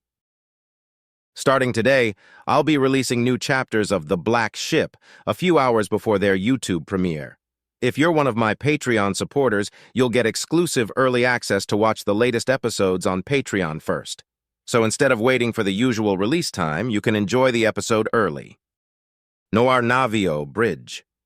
From his position next to Clara, fully geared in his armor and wearing the same shoulder cloak he had used on Matcha, Wyatt stared at the screen showcasing the beautiful green, blue, and orange-hued planet named Balakura, the capital world of House Ferentis. Unlike Matcha, Balakura seemed to be less technologically inclined, though more heavily populated if the numerous lights visible from the planet's dark side were any indication. Fully secured to his sides rested the Soul Snatcher's pistols Milcades gifted him. Commander Redford had raised an eyebrow when he saw them, but said nothing as he sat on the captain's chair. They were decelerating as they approached the planet and had sent a general broadcast announcing their arrival minutes ago. After a quick exchange of pleasantries verifying the princess's identity, silence followed as Galt Tirome handled the communications. A palpable tension could be felt in the air until a throaty gasp escaped the red-harried man's throat. "My princess," Galt began, turning from his seat with a nervous look across his face to face Redford and Clara. "I've received confirmation from House Ferentis to dock with the station Honorable Vigilance. However, our long sensors have detected a contingent of 6 ships stationed with its sister station, Virtue of Insight. 6 black ships. For our sensors to have detected the black ships so easily means they are inactive," Redford concluded quickly. "Sizes? 5 Corvette-class ships and 1 destroyer-class ship. The Corvette-class ships are the same type that ambushed the Prince's fleet on Gintrax. Corvus-class ships, as far as I know," Galt answered. "However, the destroyer-class is not the same type as the Nornavio. It barely reaches the minimum size for a destroyer-class ship, and according to our sensors, does not have a spinal mount weapon. I believe it is a dedicated stealth ship like its smaller sister vessels." "It seems that Duke Draymore's envoys have reached House Ferentis before us," Clara said, not at all surprised by that fact. Wyatt frowned slightly. "We're going to fight them?" he asked, his mind already devising a way to take out the ships with the help of his squadron and the rest of the fighters available in the Nornavio. "House Ferentis has declared itself neutral. The envoys won't attack us whilst under the power bubble of House Ferentis," Clara replied calmly. "Our battlefield for now shall be discussed at the negotiation table. Galt, take us in. Dock at the designated area. Captain Milcades, I shall need 4 Royal Marines as my personal escort. I shall leave the defense of my ship in your capable hands." "It shall be done, my princess," Milcades replied, his voice impassive and stoic. "Redford, you shall remain on board. If anything adverse were to occur, you know what to do," Clara added. "As your orders dictate, my princess," Redford replied professionally. As the blonde princess placed a hand on his left shoulder, the two shared a short-lived stare before Clara, wearing her purple and blue dress, turned around. "Cynthia, Wyatt, we are to leave now. We shall head to the planet immediately. Galt, inform House Ferentis that I shall arrive in their palace and that a team of enforcers and guards are to be at the ready on the station. It shall be done as you command, Your Majesty, Galt replied before turning back to his station, already connecting with it to carry out his orders. With nothing more to say, the trio left the Nornavio's command bridge and quietly made their way to the hangar. As they walked, Wyatt cleared his throat and began to speak. This will be the second time I accompany you to a diplomatic meeting. I have studied little regarding the duties a diplomatic entourage is charged with. You are correct, Wyatt. We've been terribly busy these past weeks, haven't we? Even during our small get-togethers, we set aside as much of such boorish talks, don't we? Clara admitted with an edge of humor in her tone that was also distant and chilly. Your duties are quite simple, Wyatt.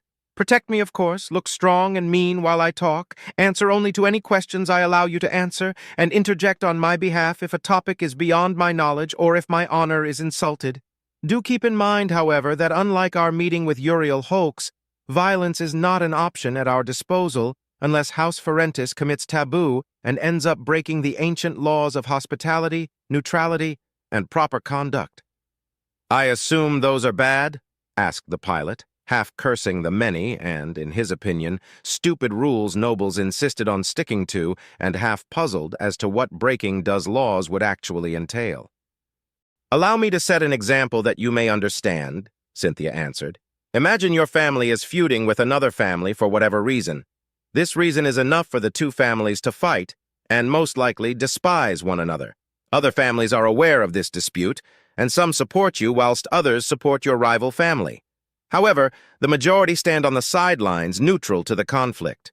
Now, one of these neutral has something you need, and you'd like to discuss an arrangement, let's say, a marriage proposal or a festive ceremony shared by all.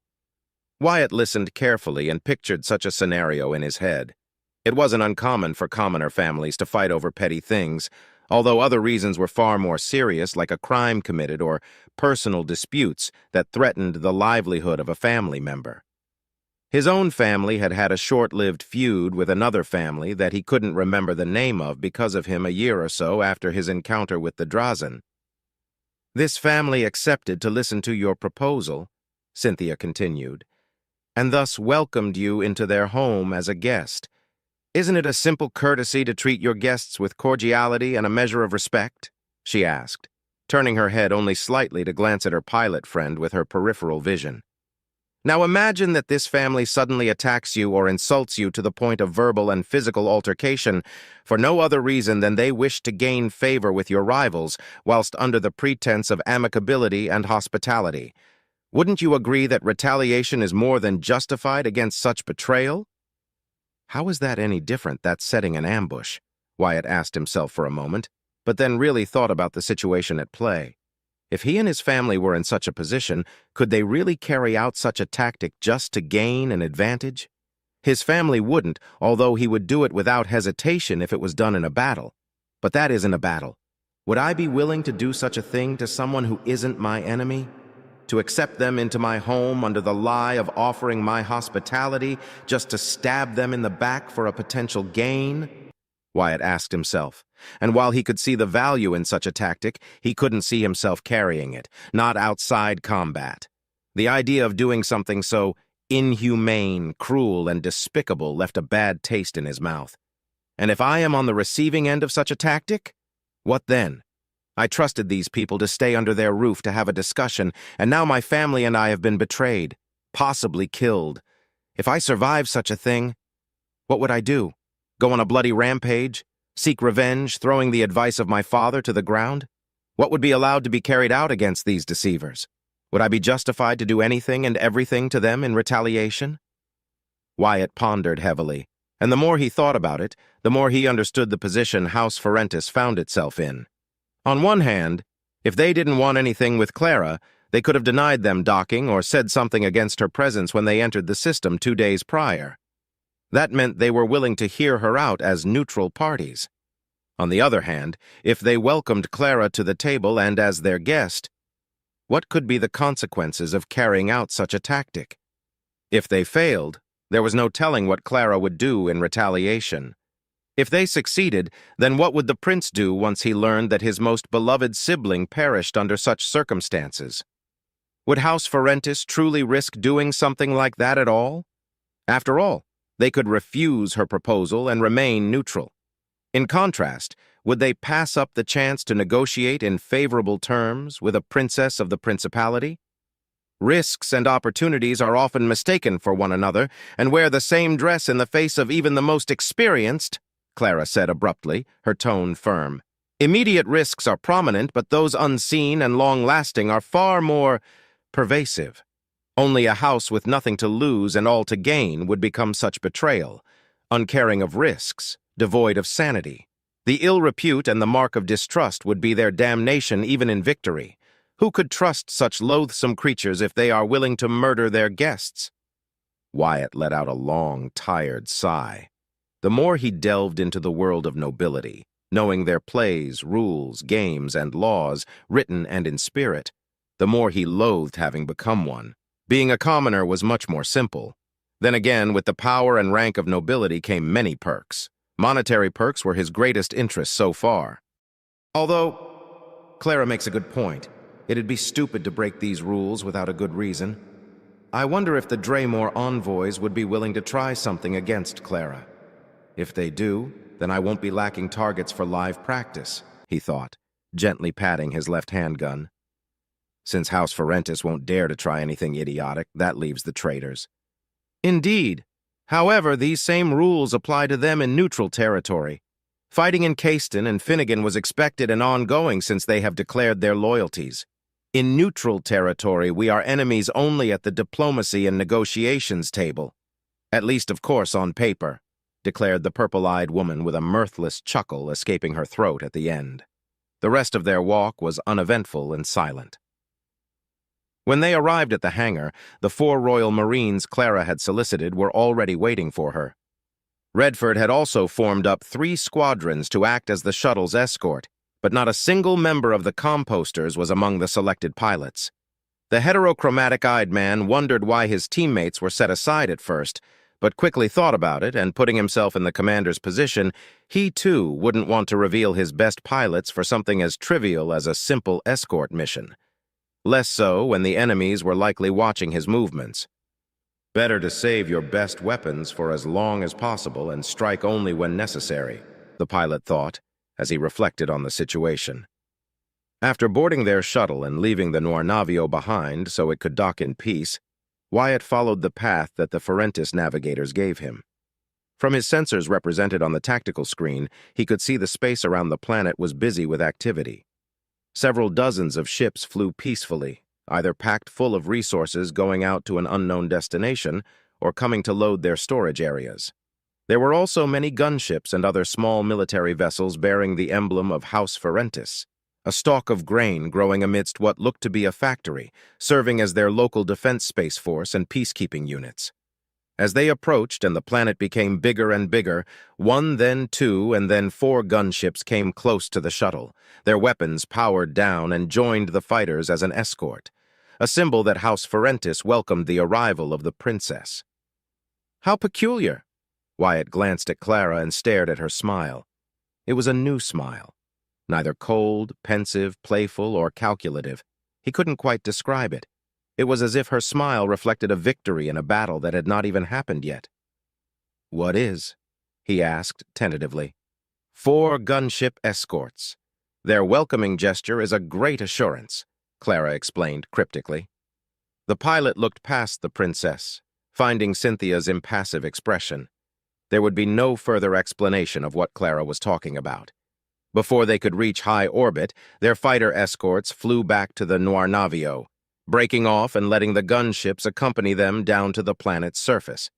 The shuttle rocked as it entered the atmosphere of the planet and fly across the sky freely, the roar of the engines now partially resonating across the hull completely.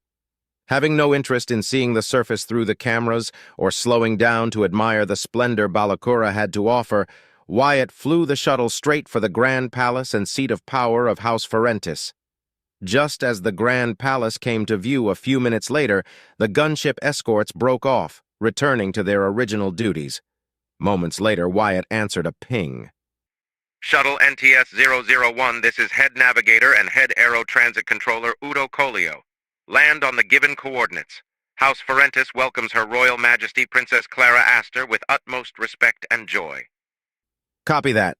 Proceeding to land at the instructed coordinates, Wyatt replied, veering only slightly as he began to reduce the shuttle's speed. Within minutes, the shuttle gently landed on an ample pad located within a security complex. Outside, a dozen or so finely dressed nobles and thrice as many guards lined at each side of a long red carpet, and 2 menials waiting to unfurl the rest once it was safe to do so. The engines died, and quickly their roar was silenced. The menials quickly rolled the carpet out, ending only a meter or so from touching the landing pad's edge. The Royal Marines disembarked first, forming a quick and effective defensive perimeter around the shuttle, whilst inside, Wyatt unbuckled his security latches and moved to help Clara stand up. Cynthia, firm and ready, was already standing by the cockpit's door. Wyatt swallowed as he joined Cynthia's side, ready to open the door. "Nervous?" Clara asked softly. "I don't know if I'll ever get used to this sensation," Wyatt confessed, catching only a glance of Clara's hands shaking slightly before she adjusted her posture and her cold royal mask returned to her face. A fetching yet emotionless smile spread across her lips, similar in nature to the one she'd used on Matcha, but mastered to a deadly edge. "Good. Such feelings keep us from growing too complacent," Clara said, and then nodded once. Obeying the unspoken command, Wyatt opened the door and out came Cynthia, ready to protect her princess from any threat that could threaten the blonde woman. Clara followed, each step taken regal, powerful, measured, and heavy with the authority her name, reputation, and house carried. Finally, Wyatt followed after putting on his helmet, closing the door behind him and sealing the shuttle. He took Clara's left side, flanking and keeping a respectful distance behind her, mirroring Cynthia's movements. The Royal Marines quickly moved to further secure their position by forming behind them, much like they had done in Woodshaft. As they walked down the carpet, Wyatt focused on the faces of the gathered nobles. Most of them had smiles on their faces, but they were fake, only there to cover their nervousness and fear. The wisest among them had their hands behind their backs, hiding the slight trembling coursing through their bodies. When Clara was close enough to them, they all bowed respectfully, and a gray-haired man bearing a bushy, trimmed mustache took a step forth. "I, Geenock Ferentis, head of House Ferentis, welcome you, Your Majesty, to our beautiful world of Balakura and our humble palace. You are our most esteemed guest in these uncertain times of turmoil." The man spoke with eloquence and tangible respect. A second later, a beautiful, mature, brown-haired woman and a younger man nearly identical to Geenock, but without the mustache and sharing the woman's hair color, stepped closer. "May I present you my princess, my beloved wife, HFY Ferentis, and my oldest son and heir, Jolty Ferentis." "Your Majesty," both mother and son said at the same time with a bow of their heads. "Charmed," Clara replied. "I, Clara Astor, second princess of the Astorian Principality, sister to the legitimate prince, accept your earnest welcome and thank you for your cordiality and generous hospitality. I trust that your other guests will not be besmirched in favor of my presence." She asked with the same care the wind would softly caress a flower, but the air around them felt heavy the following moment, but only for a moment. "As you are our esteemed guest, Your Majesty, the envoys sent by Duke Cornelius Draymore are also guests of House Ferentis. It would be dishonorable and shameful to our reputation if we were to treat them any lesser than we would treat you, my princess. That is to say, every need and desire you and your entourage may require will be fulfilled to the best of our abilities during your stay," HFY Ferentis said, mirroring Clara's smile. "I expect nothing less from House Ferentis," Clara replied, gently tilting her head toward HFY, making the older woman's smile widen for a moment. "Please follow me. I shall personally escort you to the waiting room, my princess. We shall begin talks as soon as our other duties allow us the time to do so." Clara said nothing as the older woman turned to act as the group's guide. For his part, Wyatt had to admit that Clara had been correct. There was no show of force, but her presence was equally commanding even without it. Thanks to HFY, the tension in the air was choked out. It had been subtle, but her husband, son, and the other present nobles had eased up their postures after her quick thinking. As they walked, Wyatt paid no real attention to Ishivi's words as she ranted about the history of her house, pointing out passing paintings, works of art, and other decorations that symbolized one thing or another across the long history of the ancient house. He didn't even care about the lavish and obscenely decorated hallways.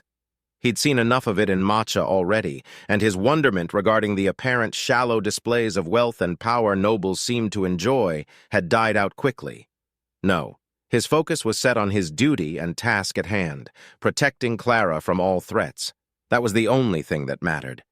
He didn't know how long their walk-tuned tour lasted, but it had been long enough for his legs to ache slightly by the time they reached the promised room. Ishivi ordered 2 servants to open the doors, and the group entered. And he stepped past the door frames. Just at the edge of his peripheral vision, he saw a tall, spindly figure.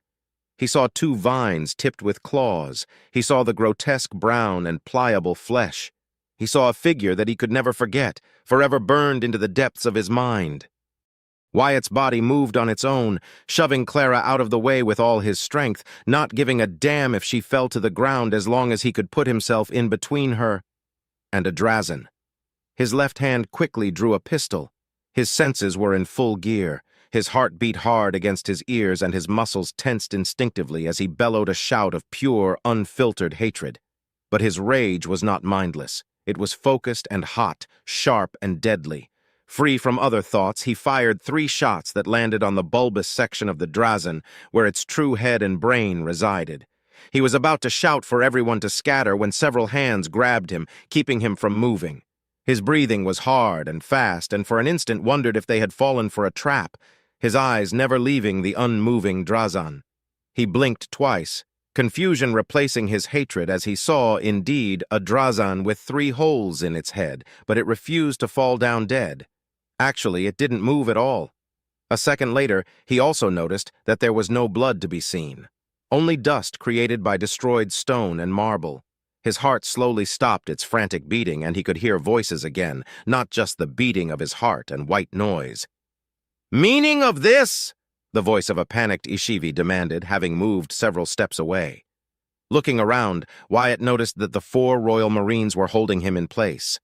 Their grip was strong, but not painful. They were only making sure he wouldn't be able to make any sudden moves. Several guards had acted quickly and rushed in, ready to fight any intruder or assassin capable of infiltrating the Ferentis Palace, but were now instead left puzzled outside the hallway, wondering what had just happened. Cynthia was next to Clara, her focus set on the princess who was, thankfully, on her feet and unharmed. But Clara was, unsurprisingly, furious. But her fury was not directed at him. Rather, her purple eyes were set upon Ishivi, who, upon receiving her fiery gaze, any outrage and anger were replaced by fear. "What is the meaning of such a statue?" Clara asked angrily, pointing at the statue Wyatt had shot. "Is this an elaborate joke? If so, I fail to find any amusement from it." "My princess, please, allow me to explain. To the statues were commissioned work by my 3rd son. He meant no harm nor ill will. It is but a decoration that your guard has destroyed," Ishivi replied, protesting against the pilot's actions. Wyatt, now calm, was let go by the other Royal Marines, looking around in confusion only to find a second Drazen statue at the other side of the door, identical to the one he had shot. Around the room, there were statues of other sapient alien life forms, including Yakanti, Draconians, Zarmax, and others he didn't know the names of. His attention turned to Clara once more when Cynthia took a step forth and the echo resonated across the vast, ample, and lavishly decorated room. He acted out of instinct as his training demanded. "I nearly unsheathed my sword when I spotted that horrid thing," Cynthia said, pointing at the nearest Drazen statue. But he protected his princess as duty demands," Clara said, her voice now tempered and calm. "You should have warned us, Ishivi Ferentis, that we would find such unpleasant things inside this room. Sir Wyatt Staples, in particular, is adept at dealing with Drazen and the threat they possess. You should be thankful he only had the time to fire 3 shots before my men secured him." It is as you say, my princess. Please forgive me. I did not believe such a thing would spark an incident. House Ferentis would never dare to insult you, Your Majesty, and by extension your beloved brother, the Prince. Sir Wyatt Staples, on behalf of House Ferentis, I offer a most sincere apology." Wyatt stared at the mature woman, and for a split second he saw the cowardly face of Serhan Gimor. He closed his eyes, took in a deep breath, and dropped to knee. "No, Lady Ishvi. There is no need to apologize to me. It is I who must apologize. Please, forgive my actions. I shall take any punishment you deem adequate. I overreacted, to put it mildly." "I swear I almost had a heart attack," the pilot thought, refusing to look at the statue depicting the monster he hated more than anything in the universe. "If I receive a lashing for what I've done, I'll count myself as lucky. Clara and Cynthia must be disappointed in my rash and reckless actions," Wyatt thought, already accepting whatever fate had in store for him. What if his transgression ruined Clara's plans? What if it compromised their negotiations? The thought that he had failed Clara and Cynthia, that he had failed his friends, hurt more than he thought was possible. Just as he was about to beg for punishment and prostrate himself lower before a high-ranking noble lady, ready to give his life, if need be, Clara interjected. "You did nothing wrong, Sir Wyatt," she said, gently placing a hand on his right shoulder. Offering him a sincere smile, she continued, "You protected me against what you deemed a threat. This was but a sad, unfortunate accident brought by a rather distasteful choice in decorations. Nothing more." "Lady Ishvi," she said, turning to the older woman, her smile gone, "let us forget this embarrassing incident, shall we? Sir Wyatt shall pay for the damages done, and in turn, I shan't take offense. However, I insist on waiting somewhere else. I shall not share space with those abominations, even if they are mere statues." Ishvi put her hands together and bowed her head in submission. "Of course, my princess. Thank you, my princess. It shall be as Her Majesty says. House Ferentis will not overlook your display of mercy, my princess," the woman said as calmly as she could. But her voice was shaky, revealing just how relieved she was that the situation had ended so quickly and without any bloodshed. "Please follow me. There is another smaller room down the hallway. It lacks such decorative statues. I'll have my servant serve you refreshments, my princess." Clara gave a polite nod. "Let it be so." If you're already one of our Patreon supporters, you can now access the latest chapter of The Black Ship several hours before the YouTube release. If you're interested in early access, follow the link in the pinned comment below. Your subscription also supports the author who receives a share, enabling them to keep writing the story you love. Thank you for your support. Wyatt remained silent as Ishvi guided them out of the room and down the hallway. His posture was lackluster, slumped. There was no confidence in his steps, and it was more than obvious that his focus was absent. Time itself lost meaning as he blindly followed Clara, his eyes set on her back, not knowing how he could look her in the eye again. When the doors were opened and everyone entered, Wyatt paid the room no attention as the Ferentis matriarch explained something about the room, bowed to Clara, and left. The doors closed and Wyatt suddenly felt weak. Before his legs could give out, Cynthia was upon him, supporting his weight and guiding him to a nearby seat. The blue-haired woman sat him down and took a step back, whilst Clara sat on the seat directly in front of him, with only a tiny but elegant table between them. From behind his helmet, Wyatt stared into the eyes of the princess, expecting to find scorn, hoping to see anger and dead-ring disappointment. Instead, he found her gaze to contain a cold, calculating edge. He wanted to look away, the shame of his outburst burning in his heart, but he couldn't. An invisible force had taken hold of him and wouldn't let go, not until he tried to make things right. "My princess, Cynthia, are we secured?" Clara asked, cutting Wyatt off. "We are. It seems House Ferentis is sensible enough to abscond spying attempts upon their guests before meetings. Or rather, they knew they would get caught by Royal Marines if they tried," Cynthia replied, coming to stand next to her best friend, her obscured eyes also set on the pilot. "Good. Wyatt, you can call me by my name," Clara said, her expression serene. "Can I?" asked the pilot dejectedly. "After what I've done? How could I?" "My dear Wyatt, what is it that you think you've done?" Clara asked, tilting her head slightly. Through my actions, I've insulted Lady HFY, House Ferentis, and you. I was rash, and I just acted when I caught a mere glimpse of the damn statue. I thought, no, I didn't think. My body moved on its own. Everything happened so fast, and before I knew it, it was done, Wyatt replied, sounding genuinely hurt. I failed you, my princess. I failed you both. How have you failed me, Wyatt? Clara asked, her voice heavier and serious. I will admit that your actions were reckless. This is true. But you cannot expect me or Cynthia to judge your actions as uncouth or irrational. You carry deep scars, Wyatt. Terrible, gnashing scars. The trauma you've endured has made you the man you are today, and your response was entirely justified. Wyatt stiffened and stood up in a jerk. Justified? How can firing my guns in the presence of nobility be justified? In your mind, Wyatt, you were performing your duty. Despite your trauma and that intense, burning hatred, your first action was to push me away and shield me from danger. I cannot do anything else but commend you for that, Wyatt, Clara replied, stunning the pilot as he slowly sat back down. Then she smiled and giggled. That being said, I wasn't expecting you to shove me. I haven't been shoved ever since I was a child. I'm sorry? Wyatt asked, unsure as his mind was in complete disarray. No need to apologize for that. Your actions were the result of instinct, training, and brutality, Cynthia replied before taking off her helmet to offer the pilot a tiny but warm smile. Your reaction speed was astonishing. You have yet to receive the Exeter implant, and yet in that moment of peril you achieved the pinnacle of unaugmented human reaction time. Not to mention you maintained total focus. Most untrained soldiers, marines, and personnel cannot control their senses when pressed to such unfamiliar sensorial hyperactivity. But you? You fired 3 precise shots and landed all with lethal accuracy.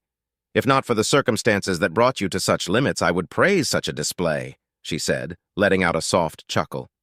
What I can praise, however, is what Clara has described. You performed your duty even against an imagined threat. I don't deserve any praise, Wyatt replied, lowering his head. Lady HFY was outraged due to my actions. My princess... Clara, the princess said with a firm tone that offered no room for negotiations. Clara, Wyatt repeated in defeat. Thanks to me, to the insult I created, your plans and chances to negotiate with House Ferentis will certainly be affected. They can even try to refuse you outright. Please, allow me to right my wrong. I'll take any punishment they deem fit, any that you choose. I'll leave your side and return in shame to Volantis if need be. Wyatt proposed, quickly becoming desperate. His need to grovel and ask for forgiveness, like all commoners were taught to. You will pay for your transgression precisely as I stated, in monetary compensation for the statue you ruined, Clara replied, impassive. As for the ramifications of your actions, I have yet to knit the knots correctly, but I believe I can use this situation in our favor. Use the situation in your favor? Wyatt repeated, dumbfounded. Certainly. Wyatt, no offense to you, but I know how to play this game. You do not. An action taken regarding nobility is hardly ever straightforward or direct. There are layers within layers and possibilities to take into account. More so than that, one must learn to use any situation to the fullest, be it accidents, errors, victories, defeats, or unforeseen actions. Pausing for a moment, she closed her eyes and hummed deeply. Cynthia, what is your take on their first waiting room? A poor attempt at a veiled insult at worst and a rather terrible taste in decorative sense at best. I am, however, unconvinced it was purely the latter, Cynthia replied. To place Drazen, of all aliens, next to the entrance, obscured in such a way that they'd be only visible after walking past the door frames? A clear indication that they expected to draw a fearful reaction from their guests before showing the rest of their folderol monuments to self-aggrandizement, the blue-haired woman reasoned. Clara opened her eyes and looked up at the ceiling. I am inclined to agree. However, I do not believe it was ever meant to be an insult, not even a veiled one. If I were in their position, I'd try a shock and awe display to put some pressure on my guests. To be surrounded by vivid depictions of alien creatures in an otherwise lavish and comfortable room is a sound move. Many nobles, and humans in general, are quite xenophobic, not without good reason, I must admit. If they can unsettle the minds of their guests before negotiations, that can give them a small edge on the table. She then let out a mirthful chuckle, shaking her head. Sly of them. Don't you believe so, Wyatt? But what does it matter? Now they have a bigger edge thanks to me. You've done so much for me already, Clara. Cynthia, Redford, everyone. The money I received and sent to my family, the implants, the trust you've placed in me. I've failed the prince, Wyatt replied, slowly taking off his helmet and setting it next to him. How can you be calm, Clara? Why aren't you angry at me? Clara frowned, readjusting her posture. You certainly do not lack in stubbornness, Wyatt. Have I not told you to stop your constant self-flagellation and demeaning? That is what I am angry at. Do you truly expect me to renounce my personal pilot now? My dear, naive, and stubborn Wyatt, you are so blinded by your upbringing that you cannot see the traits I've come to see in you, that Cynthia sees in you. As I stated before, your actions were reckless. But at the same time, knowing what we know, none of us can find fault in your actions either. But Clara raised a hand, silencing him. If you do not trust me when I say you have nothing to be ashamed of, then let me reassure you by telling you that your display can be extremely beneficial to me, and more importantly, give me more sway over Gynak Ferentis and his wife. In fact, I've already launched my preemptive strike, announced the blonde woman before happily clapping twice. She stood up and put a foot on the table, trying to look as intimidating as possible. The dreaded Reaper has shown leniency and mercy over a perceived insult. Her dogs were caged and the bloodrend held back. Wyatt was momentarily stunned by Clara's words and her display, but soon came back to his senses only to see Cynthia smiling slightly while shaking her head slowly.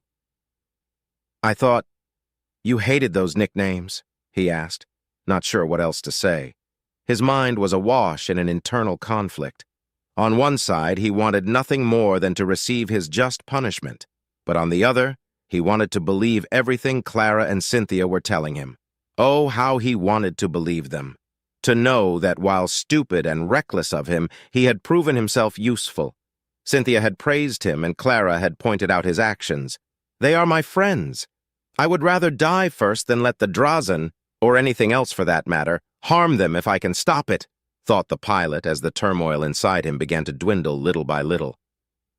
Taking a step back and done with her theatrics, Clara sat down with a pleased smile across her face.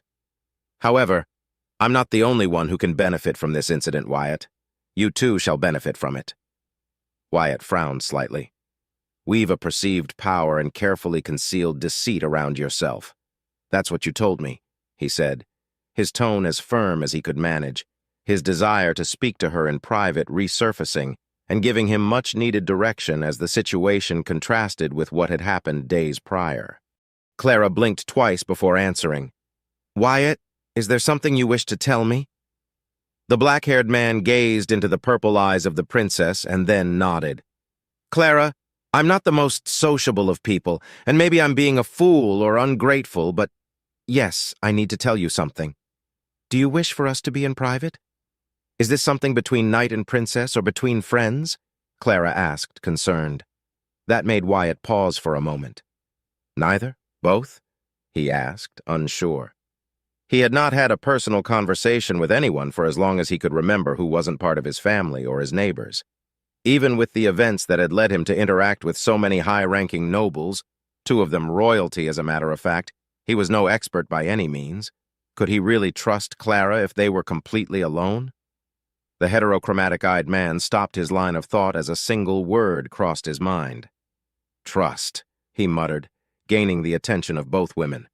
Trust, he said again, this time louder and his hands clenched into fists. He let out a short-lived, despondent laugh and looked up at them. Trust.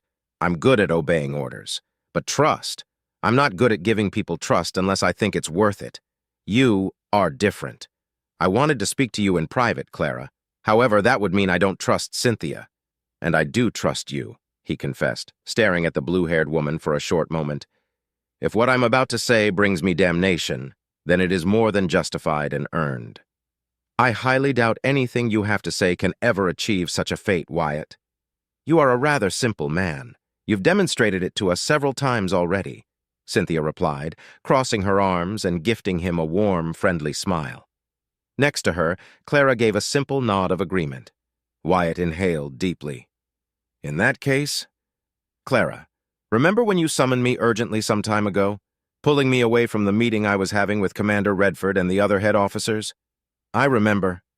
I was watching the meeting through the network, as I told you, Clara replied gently, yet slightly confused. You summoned me for no other reason than to stop me from telling Commander Redford and Galt the truth. Wyatt paused for a moment. Clara didn't say anything back then, but now that you mentioned I would benefit from my recklessness, I cannot stay silent anymore. Clara, I don't see anything wrong with lying or withholding information. Veiling the truth, masking the facts, whatever you want to call it. I've lied or omitted the full truth for as long as I can remember to people that matter not to me. He relaxed his muscles, letting his next words flow like a stream of fresh water at the end of winter. But I hate lying to the people I care about and respect. I don't want Galt or Redford or my teammates to believe something that I am not, he said firmly. Wyatt, Clara began, her voice heavy and serious, matching the steely gaze of her vibrant eyes. Listen to me carefully. I suspected you were displeased. You are an honest man even when you are veiling truths. You are also an incredible deceiver even if you don't truly grasp the extent of that ability. I'm a princess, Wyatt. Royalty, deception, manipulation of information, lies, deceit, and half-truths are the bread and wine of noble society. Those who are weak are devoured or pushed aside. Those who are strong are feared and loathed in equal measure. The princess pointed a finger at herself before continuing. My feelings on the matter and yours are irrelevant. I despise these twisted games, but I have to play them. I have to master them and use every little advantage I can get to the best of my abilities. Cynthia knows this. Redford knows this. Galt knows this. Your power can be fake or true. Your reputation ill or grand. It matters not. You must learn how to wield it as shield, armor, sword, and dagger all at the same time, to project yourself as stronger than you actually are. Gossip, rumors, and tall tales are the unsung weapons that few know how to use wisely and effectively. Wyatt thought about it deeply, drinking in her words. He knew how to portray himself as something he was not in the eyes of others, mainly speaking, as submissive, obedient, and a commoner who knew his place in the world. Rather, that's who he truly was. He had merely projected it outward, so that was everything nobles saw him as anything but that, just to avoid their gazes and be ignored. What Clara was trying to do was the same, but in reverse. Her and Cynthia's reputation was not only grim, but strong, and that prevented many from even approaching them without serious consideration. They were hated and despised as much as they were respected and feared. But what about him? She had explained to him that day. His sheer proximity to her clad him in some of her reputation. After all, what sort of man would be needed to be allowed to stay next to her alongside Cynthia Winfield, the bloodrend? He had not noticed it until she pointed it out, but there was already a substantial amount of standing and reputation surrounding him by his actions alone. He had saved the royal yacht from capture or certain doom, gaining the favor of the prince and the scorn of many nobles. He had won the competition held by Commander Redford aboard the Exalted Virtue and beaten one of the unwinnable simulations, earning him even more attention from the commander, the princess, and the prince. And that was just the start of it.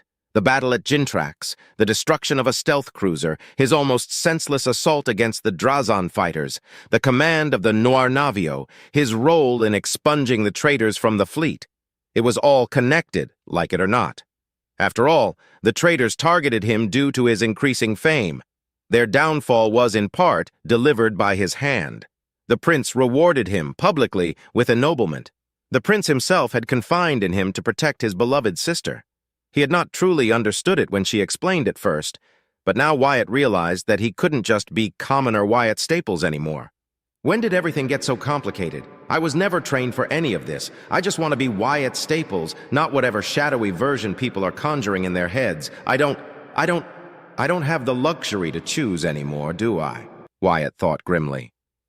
It seems you've realized the true weight of your position, haven't you? Clara asked in a softer tone. However, you can choose to be open and honest with all or just with your close circle of trusted friends. Be careful, however, for you never know if betrayal will ever be an option. For others, or yours. The blonde woman paused for a moment. I, however, advise that you do as I say, for now, Wyatt. Our enemies are surely watching and will no doubt learn of what transpired. We must use that to our advantage. But how? Wyatt asked, agreeing with Clara's proposition. He didn't like it, and he would think long and hard about it, but not now. Not yet. For now, with his heart settled in and his mind not as burdened by his own failings, he focused on what mattered, helping his friend fulfill her goals. Rumors and gossip can't be controlled, can they? They absolutely can be controlled, and when done so correctly, it can be put to devastating effect. However, I prefer the more intelligent and deadlier approach. Clara opened her hands, showing her palms to the pilot. We do nothing. Wyatt shook his head. Nothing? Nothing, Clara repeated with a nod. If I try to control the narrative, it will be obvious what I'm trying to achieve. We have nothing more to do than wait and allow rumors and gossip to spread naturally. Security cameras no doubt caught the display, and there were plenty of witnesses that saw the end result. Furthermore, Ishivi Forentis won't be able to shut her mouth, boasting how she quelled my fury and earned my forgiveness, embellishing her role and yours in the process. I have to do nothing, for I've done everything needed to be done already. It is time for us to wait for the results and play into them. Wyatt shuddered after hearing Clara's response. She sounded so cold and distant, but passionate and playful at the same time. He could not even begin to comprehend what sort of plans, ideas, and plots formed in her head, but seeing her do so right before his eyes was frightening and captivating in equal measure. Despite his fear of her capabilities, he felt nothing but respect for them, too, even if he didn't agree with those regarding his own projection of power, as she called it. A chime captured their attention, and a moment later Clara smiled, whilst her eyes flickered with light for a second. Moments later, a Royal Marine opened the door, and in walked 3 servants carrying trays in their hands. A 4th one followed, pushing a small cart. Wordlessly, the servants cleaned the table, placed several foodstuffs, snacks, and baked sweets on the table alongside several teacups and a steaming hot kettle made out of the finest and purest porcelain. When they were done, they walked out of the room without uttering a single word. Cynthia moved first, pouring herself a cup of red tea. She drank it quickly and then ate one of each tray in quick succession. Clean, she muttered after swallowing for the last time. Instead of moving back to her post, she sat down next to Clara and served 3 cups of tea, presenting one to Wyatt. Go on. The tea is rich in flavor and the sweets are good. Scrumptious, Clara said, unable to stop herself from praising a pastry she was eating with her mouth half full of it. Oh, I will demand the recipe for this. Harold must prepare these for me. Wyatt swallowed hard, reaching for the same pastry Clara had praised, his mouth watering uncontrollably. Picking a pink, elongated bread covered in a brown powder, he took a bite out of it, and his entire body melted with delight. He sipped from his tea quickly, having found the delightful combination from repeated visits to Clara's quarters, and a pleased exhale escaped his throat at the same time one escaped from Clara and Cynthia. Wham and Mom would love these. They eat goonie all the time. This thing inside the pastry? To die for? Wyatt commented as he sucked on the rich, creamy filling of his bread thing. I wish I could learn how to make them myself. Then why don't you? Cynthia asked, already eating her 3rd pastry while Clara was on her 6th already. You have the credits to buy any book you want. My skills and education never pushed me closer to the role of a food maker or chef. I don't know how it is done, Wyatt replied as he went in for his 2nd pastry, and seeing the speed Clara was all but devouring them, grabbed 6 for himself. Besides, commoners can't buy educational books or courses outside their work roles. Wyatt, Cynthia deadpanned. The pilot nodded tiredly. I know, I'm not a commoner anymore, but where could I even buy one? I still can't connect with the network since I lack the Intara implant. Indeed so, Clara replied, stopping for a moment to refill her cup of tea. You have taken to your new eyes well, Wyatt. I'm certain there won't be any complications for you to receive the Intara implant, and this one for once won't be painful. I'm glad to hear it, Wyatt said with genuine relief. That being said, you don't need the network to buy a book, Wyatt. You can go to a terminal and buy a digital copy, Cynthia clarified. If you want to learn how to bake, no one is stopping you. Perhaps, Wyatt replied as he entertained the idea a bit more seriously. He didn't know if he had any talent to cook or not. Back home, his mother always cooked, and when she was sick, his father took over. Those days certainly were an experience, if nothing else. As he ate his fourth pastry, the pilot realized that he was much calmer now, relaxed, and the weight of his mistakes were not as prominent as he thought they were. Internally, he smiled. It was silly. It made no real sense to him. But he had come to adore eating, talking, and just spending time with Cynthia and Clara. Seeing them for who they were, behind that barrier of splendor and dread, brought a smile to the forefront of his soul. It stirred his heart with a sensation that had been absent from his life for a long, long time. Simple joy. If you're already one of our Patreon supporters, you can now access the latest chapter of The Black Ship several hours before the YouTube release. If you're interested in early access, follow the link in the pinned comment below. Your subscription also supports the author who receives a share, enabling them to keep writing the story you love. Thank you for your support. Balakura, Draymore Envoy's Meeting Room. Play it again, Felicity Centaur said with narrowed eyes as she and her three companions stared at the large screen in front of them.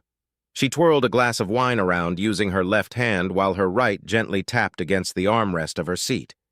At her command, the screen went black for a second before the security footage began anew.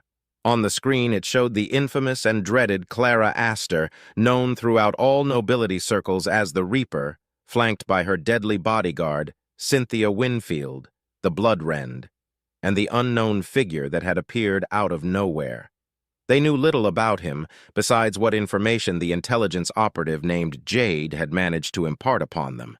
Felicity herself had only come to know the man thanks to the constant transmissions sent out by House Finnegan all across the Principality, revealing that the prince and one of his siblings were alive, ready to contend against his Lord Regent, Duke Cornelius Draymore. At first, she had all but discarded the information regarding this so-called Wyatt Staples. She had no reason to pay him any attention despite his exploits. That was, of course, until the man next to her, the tall, strong, handsome, and beyond insufferable Maximilian Usarek, pointed out something she had passed on. What does it take for an unknown man to stand next to the Reaper and have her favor? That simple statement made her stop and think. It was a well-known fact that Princess Clara Astor's inner circle was not only limited, but virtually non-existent. Few were those who could interact with her with a degree of safety. Fewer were those who could stand close to her. Regardless of her otherwise limited access to close allies and readily available ladies-in-waiting, she somehow projected a shadow of influence, power, and reach that went beyond her being a princess of the Principality. Her gaze focused on the screen and how the black-armored man took one step past the door's frame, just one step, and the video's speed slowed down significantly. The several angles taken from the security cameras showcased the man moving at blinding speed, shoving the accursed princess away in the process. She paid no attention to the stumbling princess who was already looking back, her expression slowly contorting to one of surprise. Instead, she focused on the man who had, simultaneously, drawn his weapon and fired 3 precise shots that punctured the grotesque and lifelike of a Drazan, piercing the bulbous middle beneath its eye stalk. Of course, the red-armored woman had also reacted, moving to ensure the safety of her charge whilst the 4 Royal Marines present, their rifles locked behind their backs, restrained the black-armored man, preventing him from moving. The first time she'd seen the recording, she had expected to see the Royal Marines tear the man apart or tackle him into unconsciousness. Her surprise, while immense, was overshadowed by shock as the video regained its normal speed, and a scene that turned her blood into ice happened yet again, forever immortalized in footage. Princess Clara Astor, second princess of the Astorian Principality, was angry, justifiably so. Her bodyguard had just broken the protocols of proper conduct, but instead of directing her anger at the man, it was directed at Countess Ishivi Ferentis. The older woman apologized, but the man dropped to a knee, lowering himself as much as possible, almost shaking in place as he accepted any punishment deemed worthy to repay his transgression. Then the impossible happened. The Reaper, instead of scorning the man, comforted him, reassuring him that he had done nothing wrong. Then, to make matters worse, she offered HFY her mercy, and, of course, the matriarch took it without hesitation. That such an embarrassing event had ended with nothing more than a few exchanged words and a compromise to forget it was nearly unheard of. "No matter how many times I see it, I can't believe it," said Casimir Caiston, the oldest and most beloved son of Andrew Caiston. Next to him sat the fourth member of their group, Javier Wunder. The latter man was a young, attractive man, but overall inexperienced in the fields of nobility. What made him a capable tool were his plentiful connections and his ability to view opportunities many others ignored. The former was the spitting image of his father, broad of shoulders, intense hazel-colored hair, tall, and with a strong will. Unlike his father and grandfather, however, Casimir was a far more gentler soul, but loyal to his house and father. "We should tread carefully, even more so now. It took 4 of those mongrels to restrain him. And here I thought Cynthia Winfield was the only thing we had to truly worry about if a fight broke out," Maximilian said, his tone laced with humor to cover the underlying fear creeping at the end of each word he spoke. "I ask again, Maximilian, do you have any inkling whatsoever as to who this Wyatt Staples may be?" Felicity asked in no uncertain tone.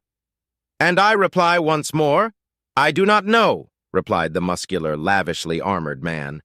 His entire armor was colored in varying shades of green and yellow, with only the eyes of the many lion faces that adorned his armor glowing with an intense, sapphire blue hue. "He's not a lone wolf, that's for damn certain. Otherwise, I would likely have heard of someone with that level of skill. He's carrying a pair of soul snatchers.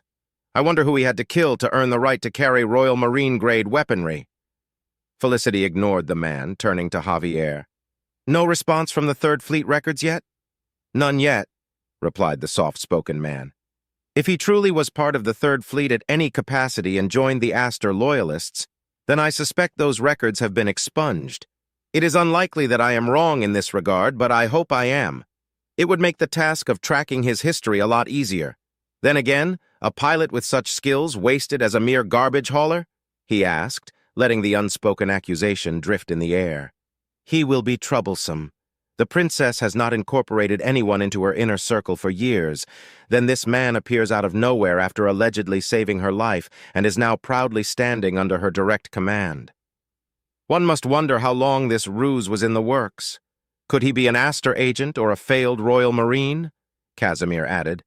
"Regardless of what the truth is, Clara Astor has come, just as his lordship predicted. We've arrived mere days before her, and our advantage has been ruined thanks to that man. We stand on equal grounds at the negotiating tables," Felicity reasoned, exhaling deeply as she stared at the screen. "Could it be possible that it was all a ruse on her part?" asked Javier. Then he shook his head, answering his own question. "No, their reactions were genuine. If what the Reaper said is true, then it is no wonder why that man reacted the way he did when faced with a possible Drazen threat. I feel no shame in admitting I jumped when I saw them the first time. Ghastly things. As bad as that is, I'm more concerned about the ship she arrived in," Casimir pointed out. "That's a Reckoning-class assault destroyer. The same kind my cousin once removed Samuel was honored with taking command over." He exhaled deeply, sorrow and measured, controlled anger palpable through his words. "It seems father was correct. Grandfather lied regarding the loss of the Samuel's glory. My cousin was murdered, likely defeated in an honorable duel, and his ship conquered. My father will have strong words to say to grandfather when they meet in person." "How unexpected! Who would have thought that the vile silver-tongued serpent better known as Tamarin Caiston would lie?" Maximilian mocked, barking a laugh at the end. "But damn me and my house if that ancient bastard isn't a master at veiling his intentions and twisting his words into half-truths and pushing others against a corner of his design. I'd hate to have him as an enemy, or as my employer. Thank the spirits I never signed the contract he offered me." "Yes, how fortunate for all of us that you didn't," Felicity added, barely resisting the urge to roll her eyes.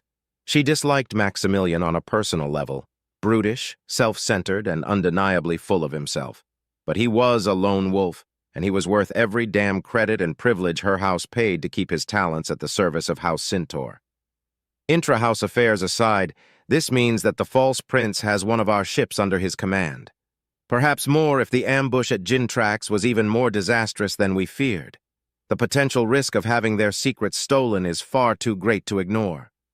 It won't be an issue for a long time. We haven't been able to decipher the secrets of these black ships, but we are growing closer with every passing day.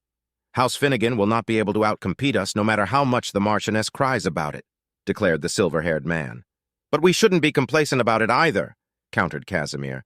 Lady Felicity, what is our course of action? Should we demand the return of the Samuel's glory? Do you expect her to listen to half your sentence before having her bloody monster behead you? Don't be a fool, Casimir. That ship was captured. It became a prized ship the moment Samuel died. There's nothing we can do about it except try to destroy it or retake it in combat. Felicity let out a heavy sigh before continuing.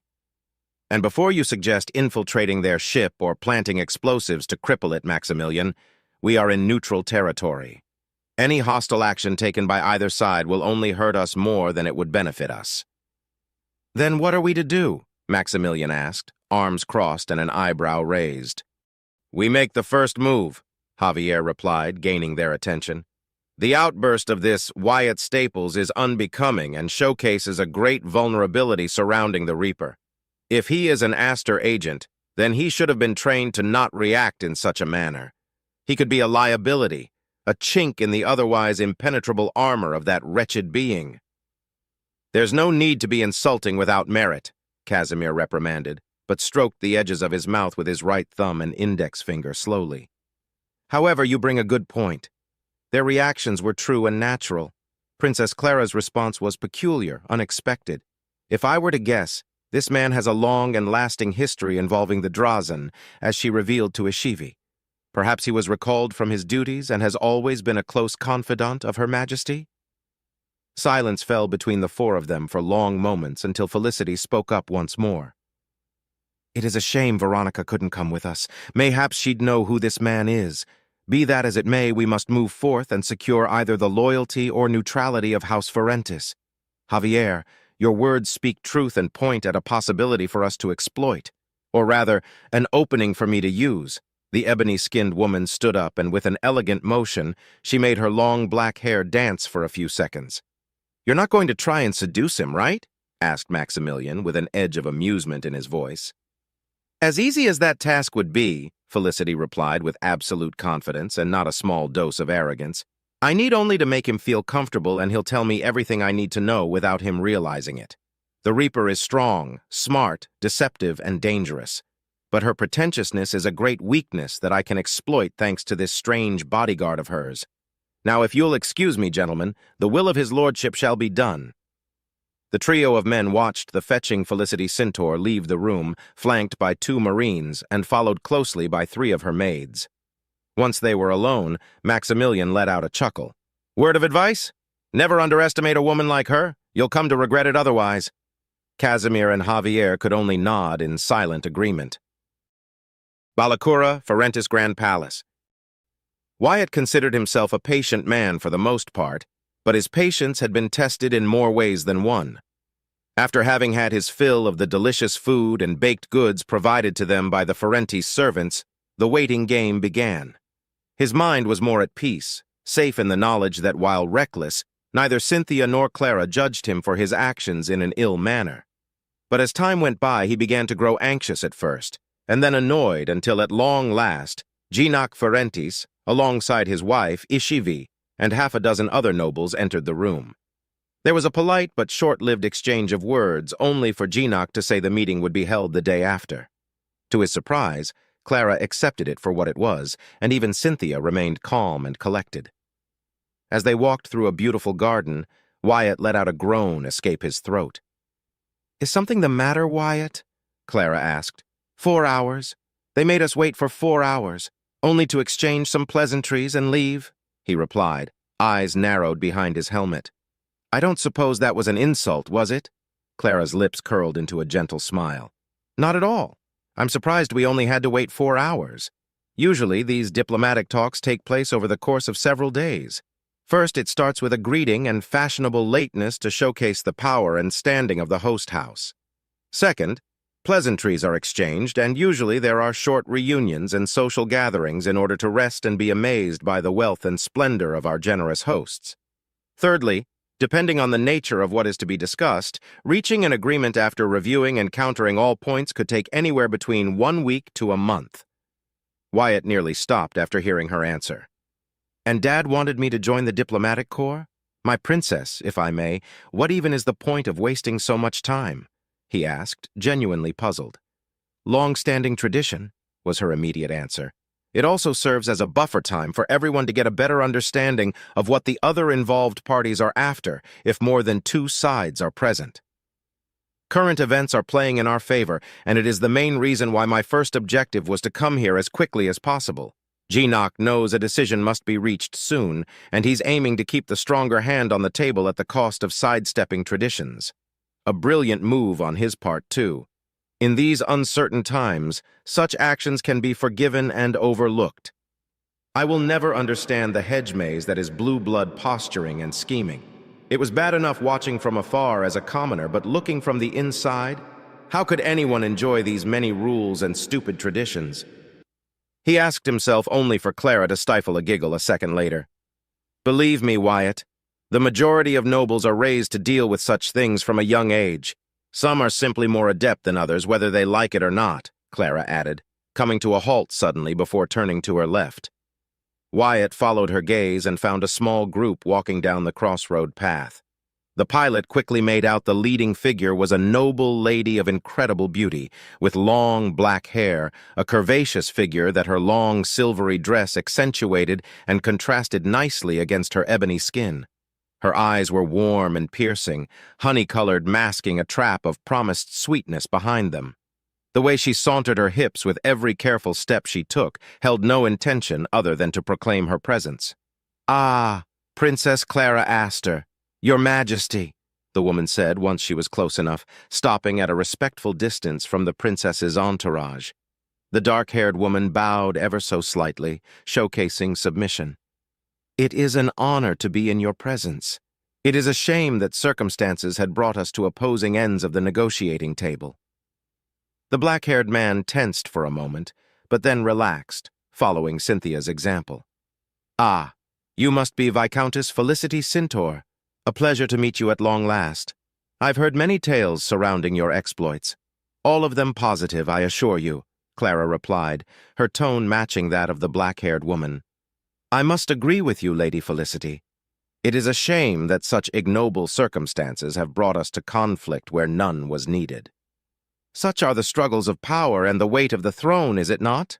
Felicity added with a gentle smile. "Your arrival, I must confess, was rather unexpected. Of course, your entry into Ferentis territory was noticed, but who would have thought that it would be you, Your Majesty, who we have to contend to gain the favor of House Ferentis? I'm both thrilled and nervous at the prospect of facing you in such delicate and important dealings." "I wish I could say the same, Lady Felicity. I find no enjoyment in the circumstances that brought us to face each other as rivals. Nevertheless, face each other we shall, and I assure you, I will be the one victorious," Clara declared with confidence.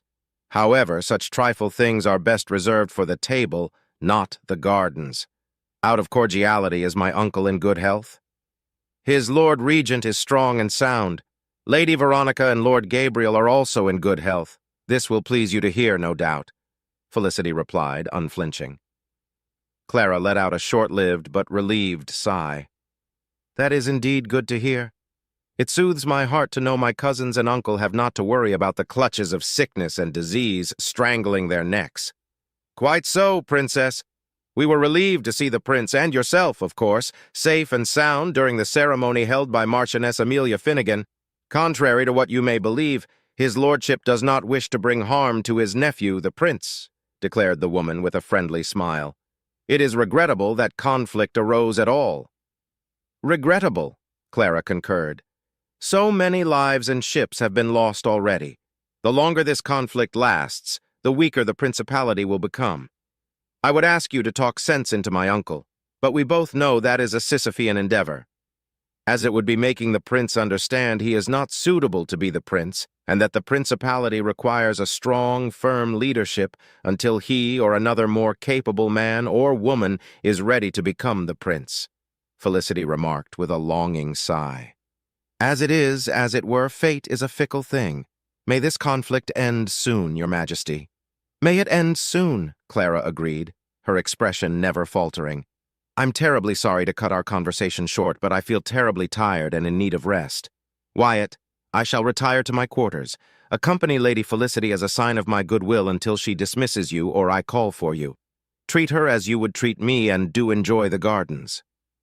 Wyatt, who had been listening to the conversation and following it as closely as he could, was momentarily taken aback by her order. The exchange between the two women had been pleasant enough, at least on the surface, but there were masked, snide remarks and carefully worded jabs at one's pride, he was certain of it.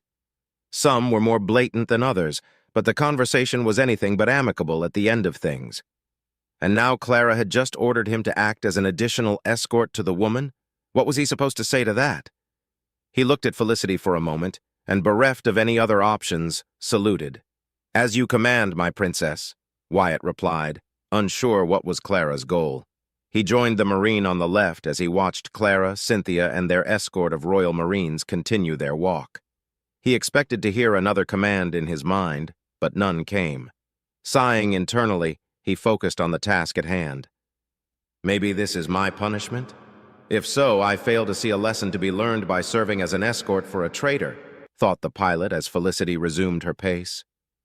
He remained silent for several minutes as they walked through the gardens, part of him ready to fight in case the Marines tried to do anything, and another part of him constantly reassuring himself about the rules of neutrality until the Centaur spoke up. Sir Wyatt, was it? Please do join my side, said the honey-eyed woman. Wyatt was about to reply that he was perfectly fine where he was, but recalled the orders given to him by Clara. Silently, he broke formation and joined her left side. The woman then raised her left arm slightly, expecting something. Wyatt raised an unseen eyebrow in confusion. After a few seconds, she lowered her arm. My, you aren't quite the gentleman I expected you to be. Or perhaps is the fact that we stand on opposing sides the reason for your rudeness? She asked softly, without any trace of anger or ill intent that he could detect. Lady Felicity, pardon me. I've been a knight banneret for a short period of time. I have yet to learn, understand, and apply all the rules and traditions expected of someone born to nobility, Wyatt replied sincerely. Ah, I see. It is quite all right, my dear Sir Knight. I retract my words in light of your lack of knowledge, replied the taller woman. If so is the case, then congratulations are in order. For a commoner like yourself to earn the favor of the prince himself and gain an ennoblement is a tremendous achievement. Think nothing of it, Lady Felicity. I was merely doing my duty to the Principality and House Astor, nothing more, Wyatt replied dryly. And you've been rewarded. That, my dear Sir Knight, is worthy of praise. To stand next to royalty is something many would happily kill for the mere chance to obtain, Felicity pressed on. Wyatt frowned slightly. I need not whisper words into the ears of my princess, Lady Felicity. My duty and service are enough reward. Felicity let out a coquettish laugh. Quite so, dear Sir Knight. Fret not, for I would not attempt to buy your loyalty or convince you of the worthiness of our cause. It is clear that you shall stand alongside the princess's side. Not am I a heartless harpy or malicious siren as to try to lure you and turn you against her. Enemies we may be, but enemies who can be cordial and truthful, yes? I suppose, replied the pilot. What is she playing at? He asked himself as he glanced at her from the safety of his helmet. If he had to pick a word to describe her, that would be alluring. But he was not about to be tricked by that alone. A man of few words and boundaries is a precious thing, she commented in response to his dry reply. I can see why Princess Clara keeps you close. A stalwart and formidable man is worth his weight in rhodium. It is a shame that you serve her. A man of your talents would be most welcomed by his lordship, Duke Draymore. But alas, that is not the case. I can only hope that you survive this conflict, and that once the Lord Regent is victorious, you shall use your talents for the good of the Principality. Wyatt frowned, refusing to reply. What she said made him think about something he had not considered before. If the Duke won, preposterous as the idea was, and Clara and Cynthia were to survive, what would he do? His loyalty was to the principality and to House Astor. If the treacherous Duke won, would House Astor cease to exist? Would Clara remain a princess? Would Cynthia remain at her side? Would he be allowed to remain at their side? What would he do if they lost? Return to Volantis, to his family in defeat? Remain on a reformed Royal Navy? The more he thought about it, the more he disliked the likely scenarios his mind conjured. Whatever the future has in store for me, I shall face it. I won't abandon them no matter what, he promised himself, resolute. Your silence speaks volumes of your character, dear Sir Knight. Word of advice? You should stay in the good graces of the princess. Your blunder has reached my eyes, she said, as her smile morphed to a more predatory one as she saw Wyatt stiffen slightly. Taking her opportunity, she pressed her advantage. Though I can't blame you for such a jerk reaction. Those statues were truly horrid. I cannot begin to comprehend why his lordship Count and his lady wife, the Countess, allowed their son to place such monstrosities at the entrance of a waiting room. It was my mistake, Wyatt commented, the event replaying in his mind, though the shame he felt was nowhere near as prevalent anymore. There is no shame in admitting one's shortcomings. You did it to protect the princess. If I were in her place, I would not blame you either, Felicity proclaimed, her voice soft, sweet, and empathic. Wyatt was momentarily taken aback by her words, and as much as he wanted to believe her salving words, he felt there was something underneath them, something he wasn't seeing. I'm a fortunate man, Lady Felicity. You would be a fool to not believe so, Sir Knight. You've climbed so high already. Who knows how much higher you'll go? Much like myself, if I dare to make the comparison. It may not be the same, but I count as a seat among those lucky few to surround the table of the Lord Regent. One hears curious things and is privy to secrets and plans that should not reach the ears of others. But there are a few other snippets of gossip and information that harm no one. Nothing more than hearsay in all but essence. She leaned in closer, slowing her pace as she lightly pressed her arm against his armored one. Wyatt blushed slightly, unable to push her away or move aside for fear of insulting her or causing another unsightly incident. Before he could make up his scrambled mind, she spoke again. House Ferentis will side with the Lord Regent, she said, fully believing her words. They'll see the benefits of being under the protection and guidance the banners of Draymore bring with them. We have the stronger hand, Sir Knight. You cannot win here. Surely you must understand this. You won't, he replied without hesitation. You're traitors at the end of the day. You, your escorts, and Duke Draymore. The foodstuffs produced by House Ferentis shall feed the bellies of those loyal to the prince, not yours, Lady Cyntor. Felicity's smile widened at his reply, and she pulled back. That will be settled on the negotiating table, my dear Sir Knight, she said with a gentle, salacious tone before coming to a full halt. Thank you for entertaining me with some marvelous conversation, Sir Wyatt Staples. Your duty is ended. Send my best regards to Princess Clara, would you kindly? She said, bowed her head cordially, and then left, followed closely by her guardians and the three maids that had shadowed them the entire time. Wyatt stared at the tall, black-haired woman walking away for several moments, thoughts racing across his brain faster than a fighter at full speed. Strange. What did she want? And why did she leave with that victorious smile? He stood there for several more moments until the honey-eyed woman was out of his sight. Turning around, he sighed tiredly. Her eyes were similar to my mother's. Not quite the same, but close enough. Damn it. How are they doing, I wonder? I want to talk to them again, but now's not the time. Bringing up a hand to his forehead, he rested his head on it. And at the same time, I want to avoid seeing them again for as long as possible. I've got a lot of things to explain to them. Especially the eyes. Dad's going to faint for sure. With a long sigh of lamentation escaping his lips, Wyatt looked around the garden and quickly realized a problem. How do I get out of here? Volantis, Staples' household. Wirt Staples sat before the brand-new monitor Wham had convinced them to buy. It was only twice the size of their old monitor, hence why they relented in the end. It wasn't the only thing new around his home either. Everyone got data pads. He was able to afford to make the few replacements that 24 makeshift repairs were simply not able to keep them together anymore. New curtains hung from their windows. Winona, his wife, got new kitchen appliances.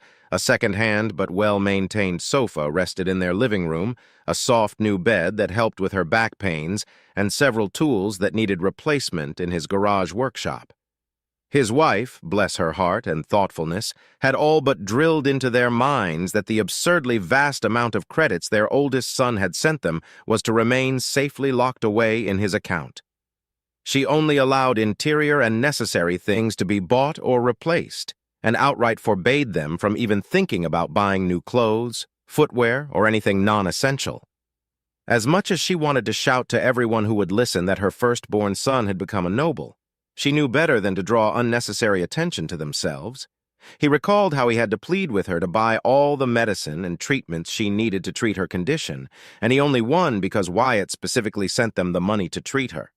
Just as he was going to pick the controller up, the door clicked and then opened to reveal his beloved wife coming in wearing a long dress, a white blouse, and a large hat to protect her from the rays of Vatis, their star.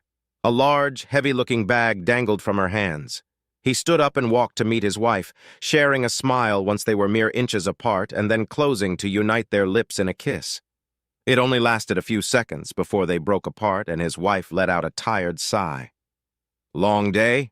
Wirt asked as he turned back, facing the living room and taking his wife's bag from her hands.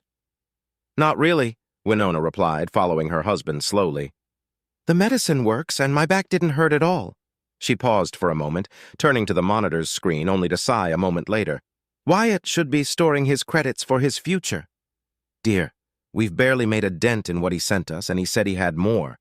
He could be lying, of course.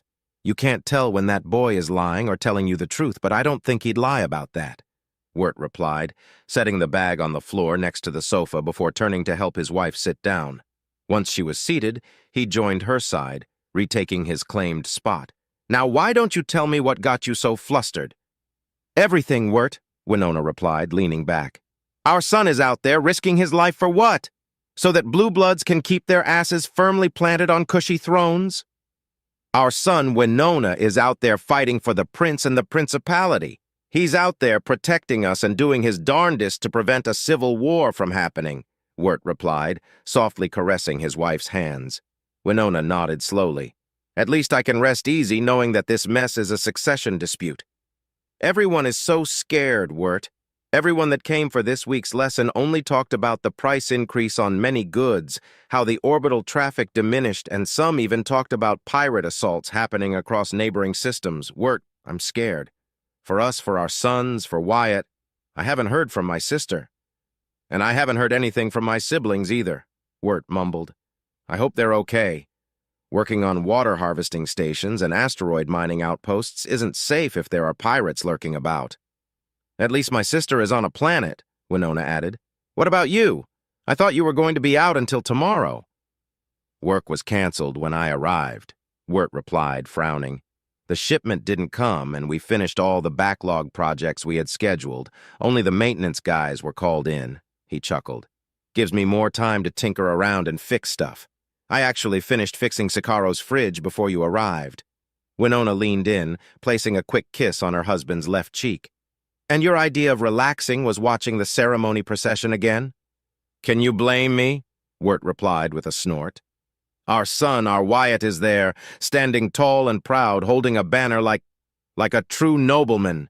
And he's doing it for a princess of the principality," he exclaimed with pride and pressed the play button on the controller. Soft, inspiring music filled the room as two distinct voices commented on the event animatedly. "Now that the prince has demonstrated that he is unharmed and ready to take the fight against the treacherous duke, here followers yet another member of the royal house Astor. And wouldn't you know it, it is the second princess herself, Princess Clara Astor," exclaimed a boisterous man. "Just as her brother, the prince, she walks with regal poise and power. Such splendor, such beauty. Can anyone doubt that we are witnessing an event that comes once in a lifetime?" Noble houses and commoners alike should rejoice in the chance of basking in the glory radiating from the prince and his fetching sister, Princess Clara," added an excited woman. "Doesn't she look utterly gorgeous in that dress?" "Nothing less could be expected for a member of the royal house Astor," replied the man. "The banners and those given the immeasurable honor of carrying them must be bursting with joy at the chance to serve their royal majesties." The man exclaimed as Clara sat on her throne and the room erupted in chaos. A few seconds later, the audio shifted, favoring the music and drowning the chants and proclamations beneath it, just enough so that the announcers could be heard. It is not every day that so many grand and significant houses are gathered in one place outside the Council of Nobles, but among them, there seems to be a newcomer. The woman commented, and a camera zoomed in on Wyatt's banner, showcasing his heraldic shield. For a split second, the camera focused on Wyatt's expression, but it quickly passed him over in favor of capturing more angles from the three most prominent figures present. The video was easily rewind back a few seconds, pausing on the shot that showcased both Wyatt's serious expression and his heraldic shield. Both parents felt a surge of pride, relief, joy, and dread fill their hearts as intensely as the first time the mandatory transmission reached Volantis and was broadcast everywhere across the planet, from Fire to the most remote outposts and villages. To see their son not only alive and well, but chosen by royalty to be elevated to nobility, was the dream many a commoner wished to achieve more than anything, no matter the cost. However, they were not ignorant of the dangers such an unparalleled grace brought with it. Winona, in particular, thanks to her position as a semi-regular social worker who taught other younger commoner women how to knit and cook, was beholden to gossip and rumors that coursed through the great and vast capital city across all social strata. Tales about a newly elevated commoner family, or just an individual buying a knighthood only to lose it all in the coming months. How other lesser nobles hounded the newly arrived in order to take down the competition, or tricking them into one-sided deals that shackled them to one house or another were all too common. Then there were the dangerous tales of new nobles who allowed the power to corrupt their heads, thinking themselves all-powerful and invincible only for them to commit atrocities. Worse yet were not the tales that were mere gossip, but factual truth that didn't even involve being elevated to nobility. A scant positive change in one's fortune was enough to attract thieves and liars and scammers like starving Clixall to a freshly plotted land or slain prey, hoping to bleed out as many credits from a potential fool. After Wyatt's call and the vast amount of wealth he'd placed directly under them, Winona Staples was both thankful that her beloved son never stopped thinking about them, but also she feared for his life and well-being. She doubted that her son would let his newfound power get to his head, corrupting and intoxicating his mind and vision to see himself as something superior to those under him. She was equally sure, however, that her son would not be happy with his new position, especially with everything that position was bound to burden his shoulders. She wouldn't know any better. She was a commoner after all, but she knew enough to never want to involve herself in such dealings. What she feared were the dangers that came from the outside. Thieves came in many forms, be they opportunistic or beggars with sad tales about their lives. Charming women who would do their best to get a hold of her son and latch to him much like a parasite burrows into its host. A frightening amount of those stories she heard were either related to such people or worse, within the family itself. Her family, aside from her sister, were not close by any means, and her husband's family was limited to that of his brother and sister. They had nephews and nieces, but had never met each other outside the odd picture here and there. So, at least she had nothing to worry about. They wouldn't know who he was, even if they tried to remember him from his childhood pictures. As she stared into the screen, watching her soon stand so handsome, proud, strong, and elegant clad in black armor fit for nobles and bearing proudly his heraldic shield, she couldn't help but remember the countless nights in which her beloved son woke up screaming in pure terror, finding him under his bed or curled up against a corner, crying hot, searing tears of fear caused by the horrors he saw and lived through, how he clung to her and his father in sleepless nights, afraid to go to sleep, the days he spent without eating, how the boyish glint in his eyes was choked out, replaced by an unbridled fear to interact with anyone not close to him. Wyatt's childhood had been stolen, and what came back was a shadow of the rambunctious and open-eyed child that had done his best to earn a spot on that accursed trip. More than anything, what hurt the most was his isolation. There was never any eagerness in his voice again, no joy, no wonder. He never tried to make friends again, and he embraced his studies and duties, devoting himself to nothing else except the rare few moments in which he would smile during a party celebration or when he could immerse himself in activities that soothed him. Before the incident, he always complained about knitting, how it was something for girls to learn.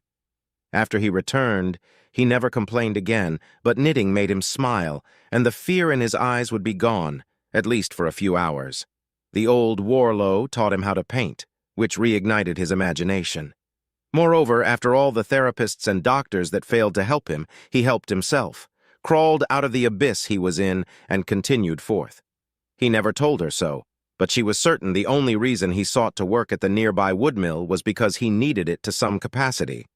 She'd seen him carving at a log or large hunk of wood with an almost twisted smirk on his lips, eyes focused on his work, and enjoying seeing dried plants, weeds, and wood burn. Her husband, ever the pacifist, always made sure to talk to their son and push him away from any ideas regarding revenge for his own safety. After his 12th birthday, his efforts and their support seemed to work, as she stopped seeing the bloodthirsty edge that sparkled in his eyes from that point onward, but his dream to be among the stars remained intact despite everything he went through. But her son was far from being like the boys around his age. He cared not for friendships or building any sort of romantic relationships. Where other boys his age would start thinking about dating or starting their working careers and plan on starting a family, he signed up for the academy as soon as he could to fulfill his dream. At the time, she lamented Wyatt's loneliness and isolation, almost to the point of turning himself into background noise. Now, she was thankful for it. Whilst she couldn't do anything to help protect her son due to sheer distance, she could protect their family as much as she could. No one had come to pay them a visit, not even their few close neighbors.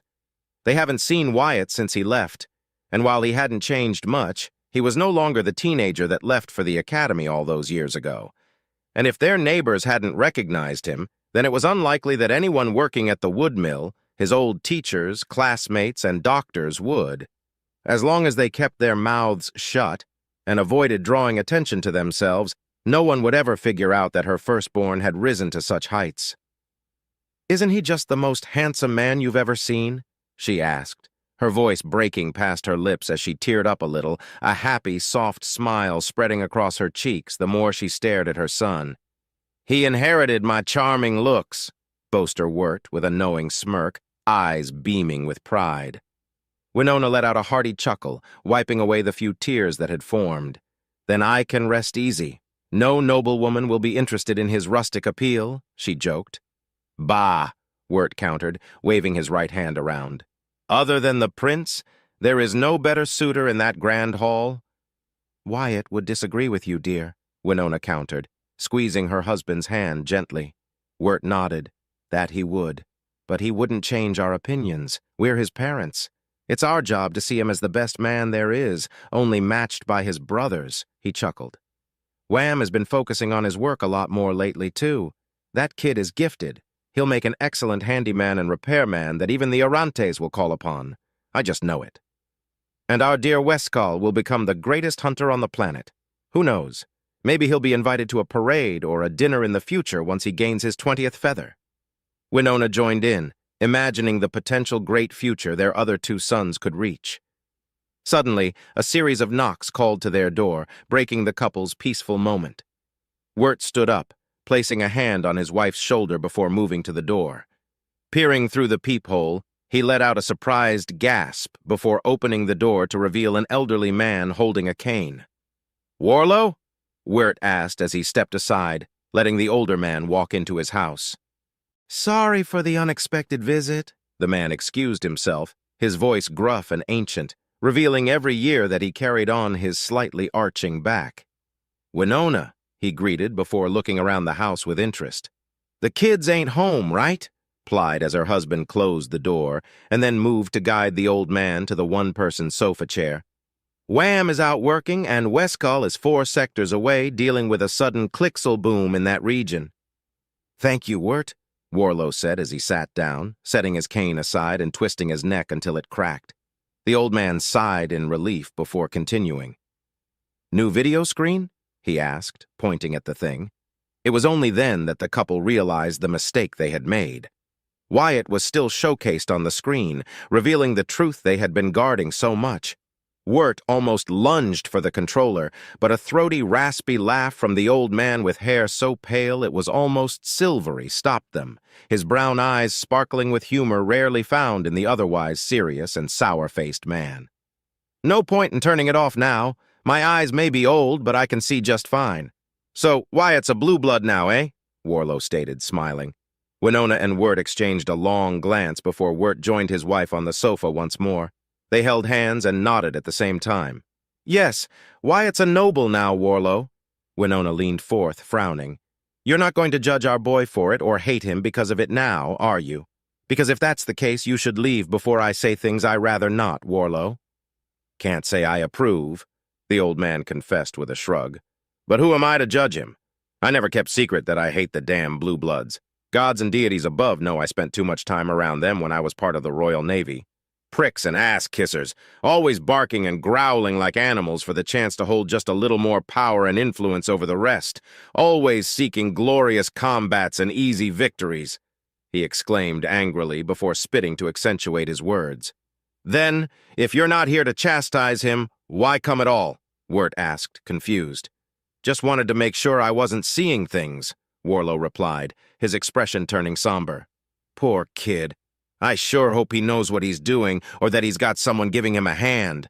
Otherwise, they're going to eat him alive. Damn blue bloods and their stupid games for power," he remarked with an angry scowl. "Lost plenty of buddies to nobles preening their feathers, trying to be like them freaky alien birds," he sighed tiredly. "So, what rank is he?" "He said he was a knight banneret and that the prince himself was the one that ennobled him," Winona replied, unable to suppress a jolt of pride from coursing through her body. Warlow choked and coughed a few times, eyes growing wide. Winona was quick to move and rushed to the kitchen, quickly returning with a glass of water. The old man drank slowly from the glass until half was gone. Setting it on the small desk next to him, he cleared his throat before managing to talk again. "Forget what I said. I approve of the rascal," Warlow said as Winona returned to her husband's side. "Well, as long as he doesn't start seeing others as toys or mere numbers, I won't say anything against the boy. Knight banneret. Do you know what that means?" "Before he told us? Very little. The only thing I knew about it was that it was a special sort of knighthood. But Westcull asked around and found that a knight banneret is tied to the will and protection of a strong house," Wirt replied, his voice serious yet trembling. "I think he's bound to the royal house Astor." "Most likely so," Warlow agreed, humming deeply for several seconds after. "I don't understand the rules and whatnot of a royal procession well, but I think Wyatt is serving under Princess Clara if carrying his banner to announce her arrival is anything to go by." "What does that mean, Warlow?" asked Winona, swallowing her sudden nervousness. Warlow shook his head. "I was part of the auxilia. I never got to bump around with nobles much other than when they pointed me where to go. But even I have to admit that some nobles aren't total pieces of crap. If Wyatt serves under nobles with a head on their shoulders, he may yet survive both this coup and life as a blue blood." "I hope that's the case, Warlow," said the nervous woman. "As proud and happy as I am for his newfound fortune in life, I'm his mother, and I worry. If he has to choose between duty and his life, I know what his choice will be, despite how much I wish for him to return home." Warlow nodded. "Aye, a good mother always worries for her children's safety. Wazim would be just like you in your place, Winona," Warlow said, his expression longing and melancholic. "I wasn't aware that you were married," Wirt commented, surprised. Warlow let out a hollow laugh. "No, not married. Had a fling with her during service. Knocked her up, I did, twice. Lost her to damn pirates, all thanks to inept blue bloods." He was silent for a long moment that seemed to stretch to encompass an eternity. Never found any other that could touch my heart that way again. Wish I would have married her, though. I'm sorry for your loss, Warlow, said Winona, not knowing what else to say. Don't be. It was a long time ago. Is my only regret, that is, Warlow replied, losing the sadness that was reflected in his eyes. I still got my kids and grandchildren. Was a shit father, though, but I tried my best for them. I get to see them and their kids on calls and the odd visits, so I don't complain. I ain't truly alone. He paused for a moment. But that boy has been alone, inside, for a long time. I got lost, too, after Wuzim died. Went to dark places. My kids pulled me out of the gutter when I should have been there for them. Your boy is lucky to have you. He paused again so he could smile at the couple. Heh, I actually miss having the runt over for painting lessons. Shame he never got around making new friends, though. About that, Wirt began, but stopped to glance at his wife, who, in turn, gave him a short nod. Wyatt told us that he made a friend. It took him 14 years and a succession dispute for him to make an actual new friend. Maybe he isn't as alone as he was before. A warm, happy smile spread across the old veteran's wrinkled face. Here's hoping the boy stands tall and proud to force those damn traitors to choke on their own bile. Slowly, and with some effort on his part, he stood up with the aid of his cane. Now, you and the kids make sure to keep your lips tight about Wyatt, you hear? Mouth-breathing idiots will try to scour any information if his name ever gets out. With any luck, the Third Fleet burned his records, so don't go around wasting the credits he sent you, you hear? The married couple stood up, accompanying the old man to the door. It was Wirt who stammered first. How did you know Wyatt sent you credits? Kid loves you even if he can't express it in other ways. I know he sent you something. How much? Not a bloody idea. But I ain't seeing you wincing, Winona. That means he sent enough to pay for your medicine and treatments, didn't he? He chuckled when the woman blushed slightly in embarrassment. He let out a raspy laugh and walked toward the door. No worries. No need to try and bribe me. I get enough with my service pension and what my kids can spare from time to time. I'll keep my mouth shut, too. So Wyatt better not become a useless, self-absorbed blue blood, or I'll break my cane over his thick skull if I have to and beat some sense back into him, you hear? Winona smiled, losing her blush and moving past the old man, blocking his way out of her house. Gently, she grabbed his cane-wielding hand, forcing the man to look at her face. Mr. Warlow, would you like to join us for dinner? Warlow smiled. As long as it ain't no damn La Choa in it, yes. Hate the buggers. Winona let go and moved aside. I'll tell you all about my stories during service tonight. Following day, Balakura, diplomatic chambers. Wyatt stood next to Clara as she sat at one end of the surprisingly small and simple table. The wood was of outstanding quality, even if he didn't know what sort of trees grew on the planet, or if it had been imported from somewhere else. Across the table sat Felicity Centaur, looking as confident and calm as he'd seen her the day before. The table itself was circular, approximately 4 meters in diameter, with no intricate patterns or decorations to be found on its legs, surface, or sides, which contrasted with the heavily ornate chairs the Princess and Felicity Centaur, plus her 3 companions, were occupying. Another set of chairs remained empty, waiting for the arrival of Geenock Ferentis, head of his house, and 3 others who would join him. On Clara's other side stood Cynthia, solid and unmoving as a statue. Behind them, the Royal Marines stood in similar stances, whilst the Draymore envoys had 10 veteran Marines, judging by their equipment, guarding them. Since the moment both parties entered the room, they had remained silent, keeping a peaceful but tense air between them. Time lost all meaning as each minute felt as long as an era until, much to his relief, the doors opened to reveal Geenock Ferentis holding the hand of his lady wife, Ishivi Ferentis. Behind them, 2 younger men followed. He recognized Yolti Ferentis, their oldest son, but the second man was new to him. He was slightly shorter than Jolti and shared similar features, though his hair reached past his shoulders and sparkled in a multicolored spectrum each time the rays of the local star hit it. Around them, 24 guards escorted them until they sat down on the empty seats. There was no fanfare and no music, not even an announcer present at their moment of entry.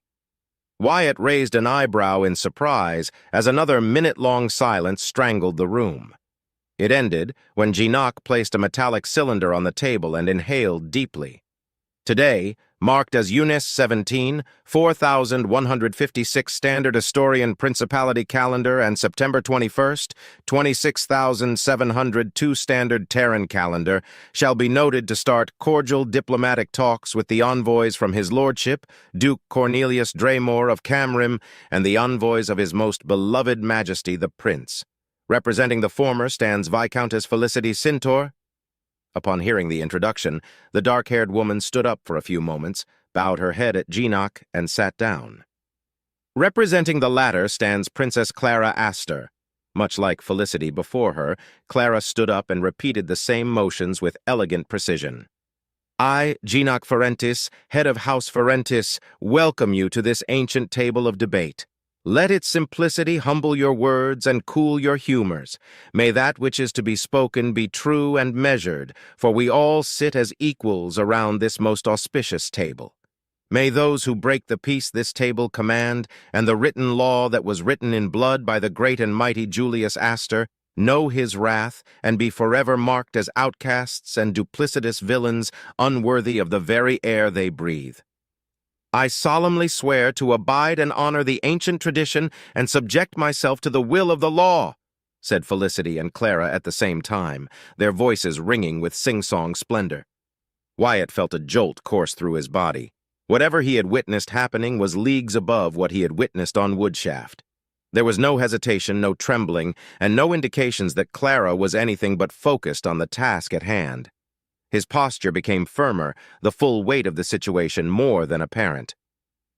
I have heard your pledges, and they have been written down, Geenock announced. Let the negotiations begin. As tradition dictates, Lady Felicity shall be the first to speak. And speak first I shall, my Lord Geenock, Felicity replied with a gracious tone. At the risk of sounding arrogant for speaking the truth, my lord, I ask thee, what can you expect to gain from a duplicitous murderer that brought ruination to so many houses not even a decade ago? All the pain she caused through the application of a mere whim, confused as justice delivered?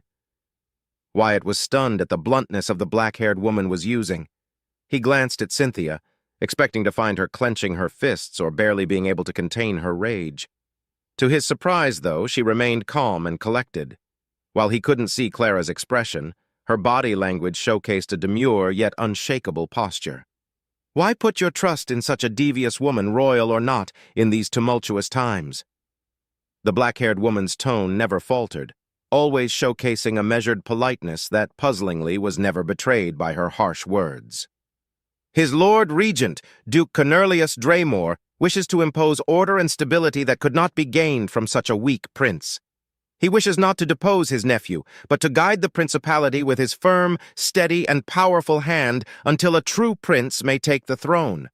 To believe that his lordship wishes to take it for himself is but folly, a lie propagated by unfit and blinded followers of one who would drive the principality to ruin, Felicity finished with a soft, coquettish smile. Geenock nodded and turned his attention to the blonde woman. Princess Clara, how do you reply? Unfazed by Felicity's words, Clara replied gently. These truly are tumultuous times, I agree in this regard with Lady Felicity. However, have you forgotten that my uncle, Cornelius Draymore, brought it upon us all? He spoke an impassioned speech before the Council of Nobles. Even I considered his reasonings, but they were not enough to sway the council. What did he do in response to their denial to declare him Lord Regent? He betrayed us all. How many hundreds of lives were lost in his initial move to seize the throne through a coup? How long had he been preparing for such an assault? These black ships were not produced within the principality. Who produced and transported them to the Duke's territory? Her purple eyes settled on Felicity, piercing her with cold indifference. You call me duplicitous, Lady Felicity, but I am not the one who planned years in advance to strike against her family for the sake of power. Whatever truths my uncle spoke were tarnished by his actions. If Lord Geenock must be wary of me due to my past actions, to be standoffish of the Reaper, she said as she swung her right arm slowly, imitating a scythe across the table's surface, then he must positively doubt every sentence that runs past your lips. How can anyone be sure to trust a betrayer, liar, and backstabber when it is proven he is not but a craven and a cheat? To Felicity's credit, she too remained unfazed by Clara's retort. Geenock, for his part, hummed deeply. Princess Clara brings up a valid point, Lady Felicity. What assurances does my house have that Duke Draymore will not simply remove us from our ancestral lands and place his followers in our stead? He had moved against his family and prepared extensively for this coup beforehand. How can I side with Duke Draymore knowing that mine and my family's lives are at the shifting whims of a traitor? His Lord Regent, Felicity began, but was interrupted by Geenock smacking the table with his bare palm. I do not recognize his claim as Lord Regent. The Council of Nobles didn't either. You will not use that title again or these negotiations shall end, Geenock threatened in no uncertain terms. Felicity bowed her head slightly. Forgive my lack of oversight, Lord Geenock. To us who follow his righteous path, he is anything but. Nevertheless, I shall acquiesce. His lordship, Duke Draymore, only wishes what's best for the principality. What great accomplishment has the prince done since the title was bestowed upon him? He has only sat on the throne, enjoying and feasting on the riches of his realm without doing anything. Why, Her Majesty, Princess Clara, has achieved more than her brother. Duke Draymore wants nothing more than to have a strong prince to guide the principality. Strong yet empty words, Clara countered. What I have done matters not. My brother, the prince, has not forced the council to elevate him in 3 years since the title was passed unto him. He never overreached nor abused his rightful authority. You ask what his achievements are? His achievements lie in maintaining strong relations between quarreling noble houses, ensuring that more resources and budget are directed to the fleets, encouraging technological development, and much more. Is peace not a worthy goal to strive for? Before my uncle betrayed him, he had plans to reach out to the Yikanti hierarchy and slowly cease the tense hostilities between our peoples. Felicity let out a soft scoff. Peace is a worthy goal, Your Majesty. How is it achieved? Well, that's another matter entirely. What more proof of weakness do you require, Lord Geenock? The prince wishes to bow down to our alien enemies before strengthening the principality. Duke Draymore wishes for us to be strong, to reclaim the territories lost, to push back against the damnable Drazen raiders and the threat the collective poses. Not to mention strike against the Arabian Commonwealth and end their threat forever, too. What can we expect with such a prince sitting on the throne of the principality? War, famine, economic recession, countless rebellions and uprisings? The room went silent for several seconds as the two women stared at each other, unwilling to take a step back. Finally, it was Ishavi who broke the silence. Peace is indeed good for us all, but when that peace is threatened, it requires a strong prince to lead the principality, not an idealist who is easily deceived by his own kin, tragic as that tale may be. Lady Felicity speaks harsh truths, and they do not fall on deaf ears. Nevertheless, the issue of succession and who is to sit on the throne matters little to House Ferentis. We wish to remain neutral in this conflict of interest as it is our right to do so, she said as her oldest son, Jolty, continued. House Ferentis is not known for its military might. We are not defenseless, but we are certainly not a powerhouse. Our diplomatic relations and proximity with houses Cayston, Rheinstein, and Finnegan have ensured that we do not need to focus on the fields of technology and military power. This has, to our great peril, meant that the patrols from the 3rd and 4th fleets, now standing in opposition, are gone now. Our regular protectors and guardians have dispersed, following orders whilst many have left their posts in fear. This has largely left us without proper protection from invaders, organized pirate raids, and other incursions. My Lord Father, Geenock Ferentis, asks the following. What do you offer and what do you demand?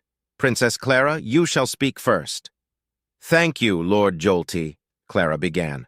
I, Princess Clara Astor, second princess of the Astorian Principality, speaking as the voice of the prince and acting under his complete authority and most assiduous behalf, offer the following. House Astor and our allies offer a commercial pact with House Ferentis on matters of foodstuffs and other materials produced related to agricultural goods. This pact is to be exclusive in nature. No commerce of these same products shall be offered to the forces aligned with the treacherous Duke Cornelius Draymore. Breaching this pact would carry hefty fines and an immediate blockade by Principality naval forces. In return, all goods shall be bought at an increased 15% base price. No tariffs on your behalf shall be demanded, and House Ferentis shall receive a 20-year-long 40% reduction on the payment of its due taxes. She stopped for a moment, letting the weight of her offer to sink in. As for our demands, House Ferentis is to proclaim their support to the rightful ruler of the Principality, the Prince, reject all future diplomatic relations with enemy forces, refuse to house shelter, offer repair, or come to the aid of enemy forces in all aspects and areas, and denounce Duke Cornelius Draymore's treachery for what it is publicly. Wyatt felt a ball of iron form in his throat, but he refused to swallow it as the tension in the room was so thick he was sure he could reach out with a hand and grab it. As a commoner, he had been taught that nobles had absolute power and that royalty commanded them all without question. It was such a simple notion to understand and learn. Do as I say, because I'm above you. And yet, here was Clara, a royal and Astor, dealing with other powerful nobles that were, regardless of anything, beneath her, and yet instead of ordering them around, she was making deals, offering promises, and demanding only what felt reasonable. So this is what true diplomacy among nobles looks like. Dealing with Uriel Holkes was unnecessary. Clara wasn't threatening him at all. She was stating facts. And in Matcha, the procession and the banquet were just displays of power and reason to make talk. But this is how insults can be spoken without worrying about consequences, and lies and truth mingle into some twisted poison, Wyatt thought with a sense of apprehensive disgust. He knew that the lives and the plays of power between nobles weren't as simple as most commoners pictured in their heads. Mr. Warlow taught him that things were not so straightforward, no matter how much he wanted things to be so. And now that he'd seen it firsthand, he was finally starting to understand what being a noble meant, and what the structure and balance of power was a delicate, shifting thing. Not something set in stone and immutable. He felt sick to his stomach for a moment, but his resolve purged it in favor of standing firm next to his friends, showing his support, no matter how insignificant it was. Javier Wunder scoffed before smiling a condescending smile. "Pardon me, Your Majesty, but was that your best offer?" he asked, his tone matching his expression. "For if it was, then I'm afraid that House Astor shows their prepotency in full display. Or, perhaps, is it fear?" He let out a little laugh before continuing. "A paltry sum of credits, a chain around the neck of an entire great house, and every minor and lesser house serving under the rightful rule of Lord Geenock, a bribe masqueraded as a reward, and an outrageous demand that would isolate them? If your underhanded attempts were not so brazen, I would applaud you, Reaper," he said, putting emphasis on the last word. "Your proposed offer is generous at first glance, Princess," Janik agreed. "However, I will not sign any treaty that forces my house to surrender its neutrality in this conflict. Exclusive trading rights I can consider as a manageable deal, nothing else. Tempting as the lower rate of taxes is, I'm afraid the answer is simple. I refuse this first proposal." Turning to Felicity, he waved his hand around. "Lady Felicity, what does Duke Draymore offer and demand in turn? His lordship is a sensible man and generous to those that stand next to him, but he is also a reasonable man who avoids putting his foot on the throat of those under his leadership. Lord Joaquin Ferentis, Duke Cornelius Draymore, offers an exclusive commercial pact in regard to foodstuffs and other assorted items to be provided to those loyal to him as true sons and daughters of the Principality. He offers a most generous 25 base price upfront increase. However, you shall be allowed to retain your ability to deal with other neutral houses freely. Only our deluded enemies are to be offered naught but ash to fill their bellies. And understanding your position of neutrality, his lordship will allow you to maintain your stance until the situation is resolved." The fetching woman stopped for a moment, her eyes landing on the man wearing a gray-colored armor so dark it might as well be black obsidian for a second or two before continuing. "His lordship only demands that no harbor is to be given to his enemies, and that you recognize his position as Lord Regent." She let out a tiny sigh as she finished. "It is wondrous what a show of genuine respect and understanding can bring to the table, is it not, Your Majesty?"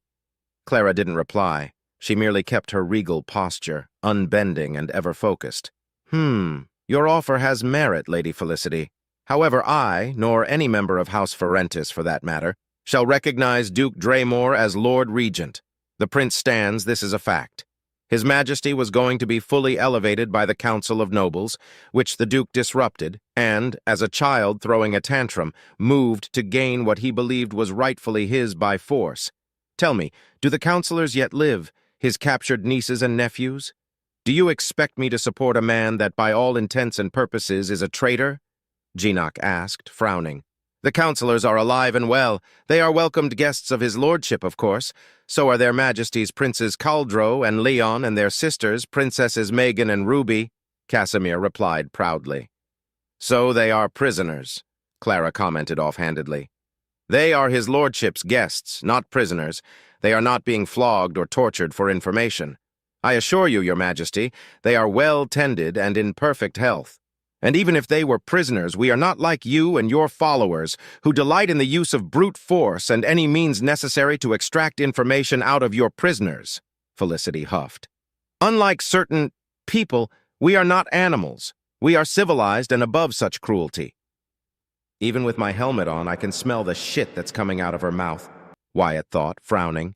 I'm pleased to hear that if I, or any of those who follow me, were to fall into your hands, Lady Felicity, we would be treated fairly, Clara replied gently, and Wyatt wasn't sure if she was being honest or if she was mocking the ebony-skinned woman across the table. My uncle surely is a practical, reasonable man. My lord Geenock, I have passed unto you the official proposal sent by my brother the prince. You have rejected it, and thus now I shall speak of my own offer spoken with the full use of his authority, if you so give me permission to do so.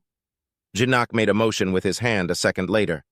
My offer sees not many changes, I'm afraid, but it is better suited. The commercial pact stands, offering a 20% increase instead of 15%. You will also receive a privileged 0.05% wide tariff increase rate throughout all of your agricultural transactions for the duration of 5 generations of your bloodline and a 5-year-long exemption in your yearly tax payments. And, most pointedly, your neutral stance shall not only be respected, but upheld. My demands are as follows. That you denounce the actions carried by my uncle, Duke Cornelius Draymore, as treachery, and that his standing as Lord Regent is both illegal and immoral. Every ally to my uncle is to be refused a proper welcome, but offer services and aid if need be at a 500 increased rate. That's absurd, said Maximilian in his booming voice. You may as well throw any unfortunate soul that winds up in Ferentis territory into the core of a star and spare them the humiliation. You're just trying to ensure that any wounded ship is forever anchored here until the conflict ends. In your defeat, I might add.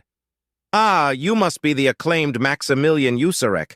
Your face and armor seemed familiar, but I wasn't sure and didn't want to assume, Clara retorted with a small smirk. Under other circumstances, I would ask for your autograph. Alas, you are my enemy, esteemed lone wolf. An admirer?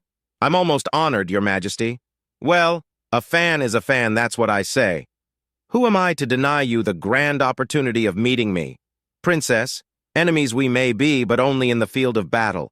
It would shame me to rob you of the pleasure of owning my autograph, he declared, with dripping overconfidence and self-aggrandizement, as a lion's mouth opened its mouth to eject a golden paper with green trims.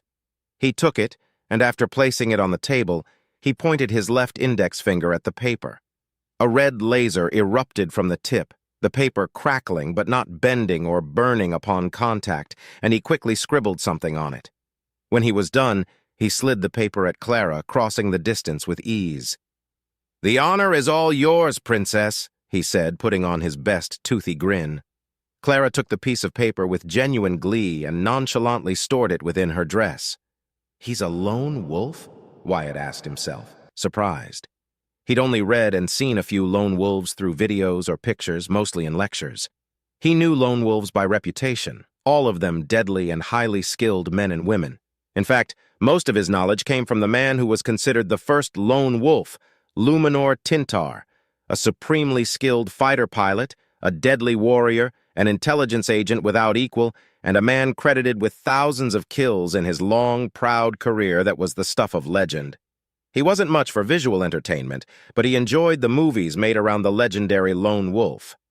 Comparing Luminor Tintar to Maximilian Usurek was unfair in his mind. The man was obviously strong and fit. Standing next to him, he doubted he could reach past his broad shoulders, but his expression and the air around him told him everything he needed to know. Maximilian Usurek was a noble through and through. The arrogance was dripping from his cocky grin, and his eyes gleamed with barely contained mockery. His armor was of high quality and likely cost a small fortune, but it was flashy and unpractical. There was no doubt in his mind. He was before a noble that put his ego and pride before anything else. And yet Clara recognized him and wanted his autograph?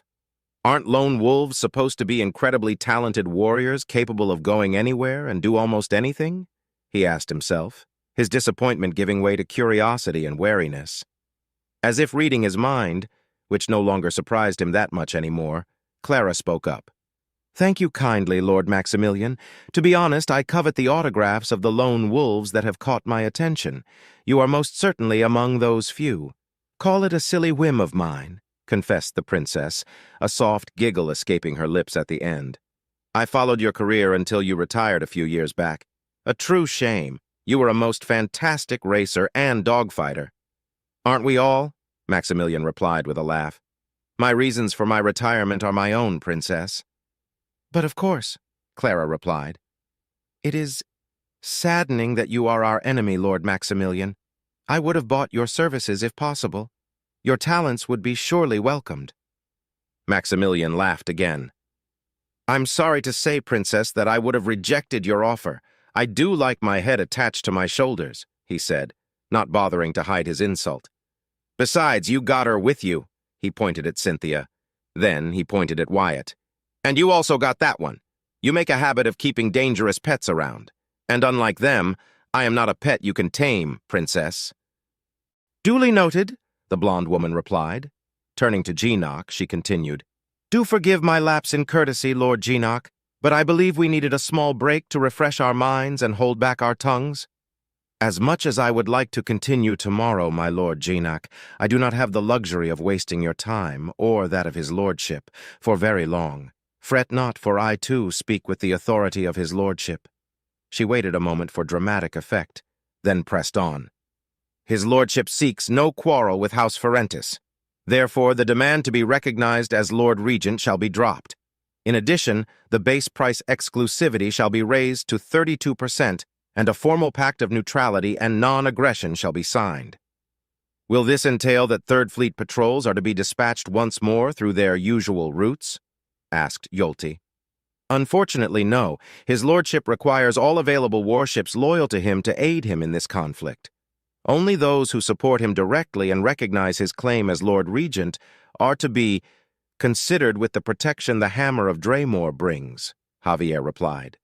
"Surely you understand his difficult position. Even our territories are bereft of the fleet's protection in these dire times. We simply have no ships to spare on simple patrol duties at the moment. If you were to support his lordship, who knows? Things may change in the coming months." "I understand," Janique replied, then turned to face the princess. "Given the circumstances and the urgency all parties involved are facing, these dealings shall conclude today. Princess Clara, do you have a counteroffer?" "You require ships that we cannot spare. If my uncle lacks the numbers even with his tactical and strategical advantage to aid you without pushing you against a corner with no other options at your disposal, in that venue my brother, the prince, stands less of a chance to come to your protection in significant numbers. Everything I can do now is to increase the exemption on your taxes to 10 years and respect your neutral stance with the signing of an official non-aggression pact. This is my final offer," she said, finally losing the edge of control in her voice. "I see. If that's the best you can offer, Your Majesty, then I'm afraid I will have to reject you," Geenock declared before opening the cylinder. It revealed a pristine white piece of parchment. Silently, he handed it over to Felicity, and she happily took it. She passed it to Javier, who produced a pen from within his uniform, and the man quickly began to scribble on the piece of paper. The room was silent for long minutes until Javier passed it to Felicity, who read it quickly, nodded, signed it, and then produced a signet from her bosom. The Ferentis son with dazzling hair, who had remained silent through the entire procedure, produced a candle and a lighter from his robes. He stood up and walked to Felicity's side, lighting the candle and dropping hot wax on the paper. Felicity used the signet to press the cooling wax for a few seconds, then pulled it back. The robed man then took the paper and handed it over to his father. Jinak read it, nodded, and repeated the wax and signet process at the bottom of the paper. Rolling it up, he placed it inside the cylinder only to seal it after. This meeting is adjourned. House Ferentis shall retain its neutral position until this conflict is over, granting exclusive commercial rights on all agricultural goods and foodstuffs to neutral associates and Duke Cornelius Draymore's forces, Ishivi pronounced, standing up. Loyalty is its own reward. Loyalty is its own reward, everyone else chanted back. But Wyatt felt defeated, the words losing some of their weight as he spoke them. Clara extended her arms a second later and, moving in unison, both Cynthia and the pilot helped the princess to her feet. "Congratulations on your victory, Lady Felicity. You have bested me fairly," Clara proclaimed, but her usual gentleness was lacking. As much as she tried to mask it, she had failed in her task and Wyatt sensed it. Something's off. This doesn't feel right, Wyatt thought, his eyes never leaving the princess. You fought well, Your Majesty. Your reputation does you justice, but alas, experience is everything, Felicity replied, unable to entirely hide the boastful joy in her voice. Now we shall take our leave. Oh, I almost forgot, Princess. May I see the face of your black-clad warrior? Certainly. Wyatt? Clara replied. Wordlessly, Wyatt obeyed, detaching his helmet and showing his face and serious expression to the Draymore delegates. My, he's as handsome as I imagined. Heterochromatic eyes? Are they natural or gene-altered? She giggled, swaying her hips as she turned around. No matter, I suppose. Thank you for entertaining my curiosity, Your Majesty. And thank you, Sir Knight. Without you, my victory wouldn't have been possible, exclaimed the woman in a sultry tone before winking at Wyatt and walking away with her head held high. Wyatt! Clara said his name, putting pressure into it that he'd only heard when she was deadly serious about something. We shall talk in private. Yes, of course, my princess, Wyatt replied, utterly confused by what was happening. What did Felicity mean by that? Was Clara angry at him? Lord Jinak, I shall make use of my quarters for a little while longer, Clara added. Of course, my princess. I shall see you off in 2 hours from now, Jinak replied. Silently, Clara walked out of the room and down the hallway, never speaking, never stopping. Wyatt glanced at Cynthia, but the blue-haired woman was also silent, and he couldn't see her face thanks to her helmet, but he couldn't feel any animosity coming from her, which only served to confuse him even more. What the hell had he done?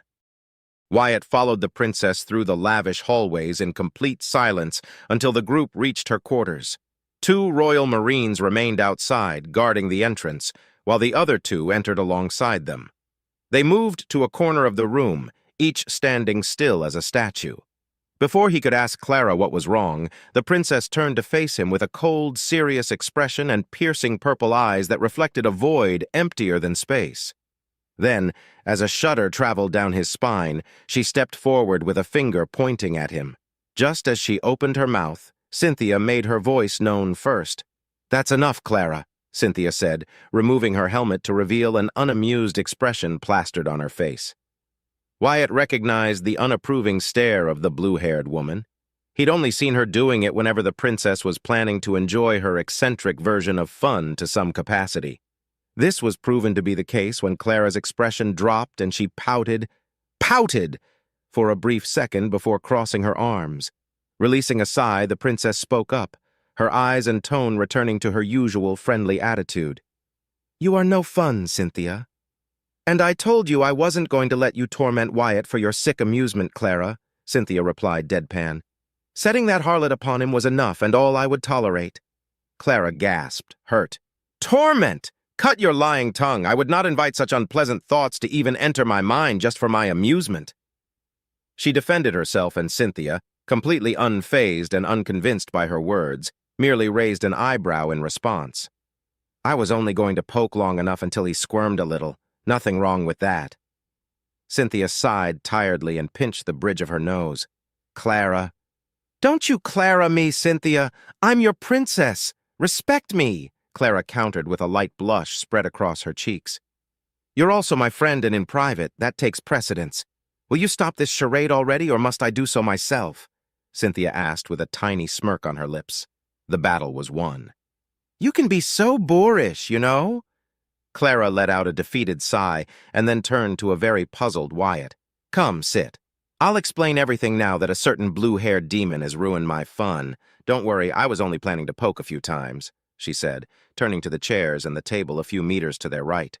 Taking a seat, she waited until Wyatt sat across the table. You must be wondering what we're talking about. Yes, Wyatt answered, his voice mirroring his confused expression. Torment? Poke at me? Watch me squirm? Did I do something wrong? Is this some sort of punishment for me shooting at the statue? That was resolved when it happened. Fret not, Clara replied, pausing for a moment to glance at Cynthia, who, in turn, slightly tilted her head. This is another matter entirely. Tell me, what do you think I sent you to escort Lady Cinter when we met in the gardens?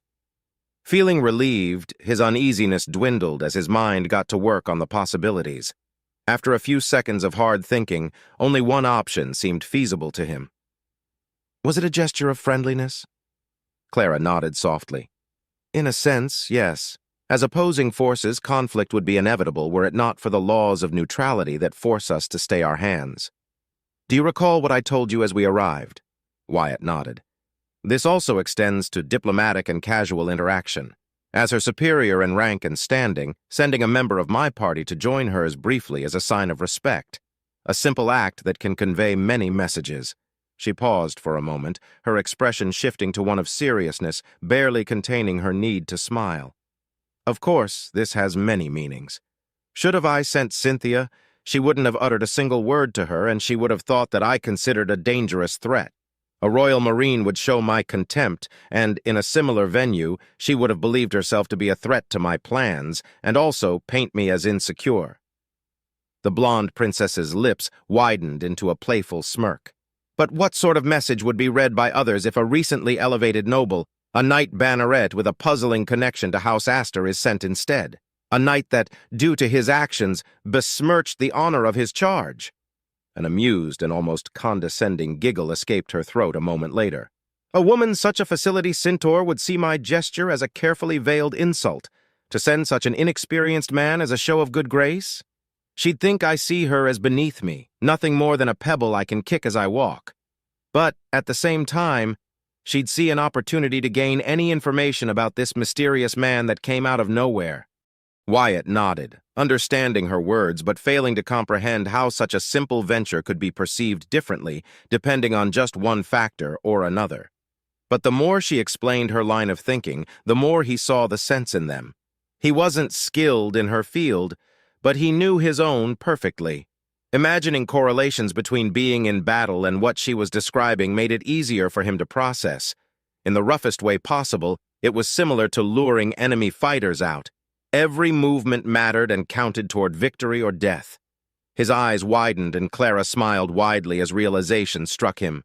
You tricked her? He asked, and Clara nodded. You sent me, so she would feel insulted and take the moment to talk to me. But what would she gain from knowing anything about me? She nodded again. She pressured me several times, but she never seemed interested in me. Not directly, at least. She spent half the time praising me for my ennoblement and the other half lamenting that I'm at your service. She was charming and insulting in equal measure. It felt as if she was trying to attack me from different vectors. Slowly his eyes shifted from one side to the other as he recalled his encounter with the black-haired woman. In the end, she promised that House Ferentis would side with House Draymore, but that didn't happen. She said victory would not smile upon us, and it didn't. Unless... His mouth opened in abject horror. I told her that my goal was to make a deal with House Ferentis regarding their agricultural production? Clara asked, glancing at Cynthia, who was shaking her head slowly. Closing her eyes for a moment, she accepted the silent rebuke of her friend. Before you grow too agitated, my dear Wyatt, know that I am neither angry nor hold you in contempt for it. Oh no, on the contrary, I counted on it. Wyatt, upon hearing her words, felt the embarrassment, guilt, and sense of failure growing in his belly stop and slowly dissipate. She expected me to reveal her goal. Why? Why didn't she just tell me to share the information with her at some point? Did she avoid ordering me so my words were to be genuine? But why? It doesn't make any sense, unless the food wasn't her goal at all. Then that means... His thoughts came crashing down with a single, undeniable truth. "You lied to me," he said. Not a question, but an affirmation. "Why?" "It was a gamble on my part," Clara replied. "To be clear, I objected to it from the start, but I couldn't deny the potential benefits at play. Clara's mind can be a web of deceit and contradicting ideas that not even I dare to even begin to comprehend," Cynthia clarified, coming to stand next to her blonde friend. "I hate it when these sorts of gambles pay off, but I would hate them more if they didn't, my unhinged princess." "They are gambles for a reason," Clara rebuked, as her cheeks were once more tinged with a small blush. Clearing her throat, she continued, "Please do understand one thing, Wyatt. I lied to you out of necessity, not because I do not trust you. You are merely unfamiliar with the sort of dealings I must take into consideration constantly, now so more than ever." Wyatt nodded as he processed her confession. "You told me that when in private I could be honest. So I will be, Clara." He took a deep breath, worrying that he may speak out of line. "You're a princess. I can't judge you for lying to me no matter your reasons. Knowing that you did so to trick an enemy, I can only ask if I was a useful tool." "A splendid tool in that regard, Wyatt. You are my friend, confidant, and more. Much like Cynthia is my friend, she too is my tool, sword, shield, and executioner if need be," Clara said, leaning back against her chair and crossing her arms under her chest. "I do not enjoy doing what must be done, but I will do so without hesitation. Truth be told, I was going to tell you about my deception had things gone differently prior to your brave actions against the statue," she said with a hint of humor in her voice. "Can you guess what made me carry on with my gamble before that incident?" Wyatt thought for a second or two as the answer manifested itself in his mind. "The gunship escorts and Lord Genoc's welcome?" Clara nodded. "Precisely. House Ferentis was under no obligation to send any sort of escort to greet my arrival, and yet they sent a formal escort anyway. And the nobles present, the heads of the most prominent houses in Balakura, those directly under the protection and authority of House Ferentis. Their presence was, again, not mandatory, but they came, either by force or of their own volition, regardless. It demonstrated not only a welcoming gesture, but also the pressure and need for negotiations to be had as soon as possible." "Did you plan this from the start?" he asked tentatively, surprised yet again by the supreme foresight and intelligence that the beautiful and deadly princess possessed. "Lying to me was part of your gamble? I don't mind that you lied to me, Clara. Like I said, I have no place to say anything against you nor resent you for it. Lying isn't a problem to me," he said, sounding as sincere as he could. It was true. He truly wasn't mad that she'd lied and used him for her political benefits. He understood her position needed sacrifices to be made. But yet, no matter how much he tried to squash it, a small part of him felt hurt. Not betrayed, just hurt. Clara paused for a moment, her expression reflecting a hint of guilt that was gone the second after. She then raised her right hand, presenting her palm to her pilot. "If there is an ability that could allow someone to see the future or predict events in advance to such a minute detail, I would be mortified and frightened beyond belief of anyone possessing such power. No, Wyatt, I didn't plan this from the start. When playing these twisted games of casual backstabbing, blatant treachery, fake smiles, and rapacious opportunism, I have to account for every possibility." She paused, tilting her hand to the left. "What resources are at my disposal? Who am I going to contend with? Who are my allies? What is it that the other side desires to obtain? What circumstances are at play?" She tilted her hand to the right next, slowly moving her fingers as she did so. "How can I take advantage of an unforeseen situation? How can I exploit the weaknesses of my rival? How do I present myself as powerful, vulnerable, gentile, ruthless, caring? Must I plant the seeds of discord and doubt? Should I present lies as truth, truths as lies, or choose honesty instead?" The blonde woman closed her hand, then turned it to the side, opening it until her fingers aligned in a vertical line. All of that and more just so I can glimpse at possible outcomes and ultimately try to direct events and action into the best I can forge. I have to use every tool, trick, play, and countermove at my disposal to make this a reality. How I wish I could solve every problem with a single command. So many lives lost needlessly, so much corruption, idiocy, malicious incompetence, and the accursed thirst for power that had brought us to this point. Countless billions of lives are at risk. How many will be spared?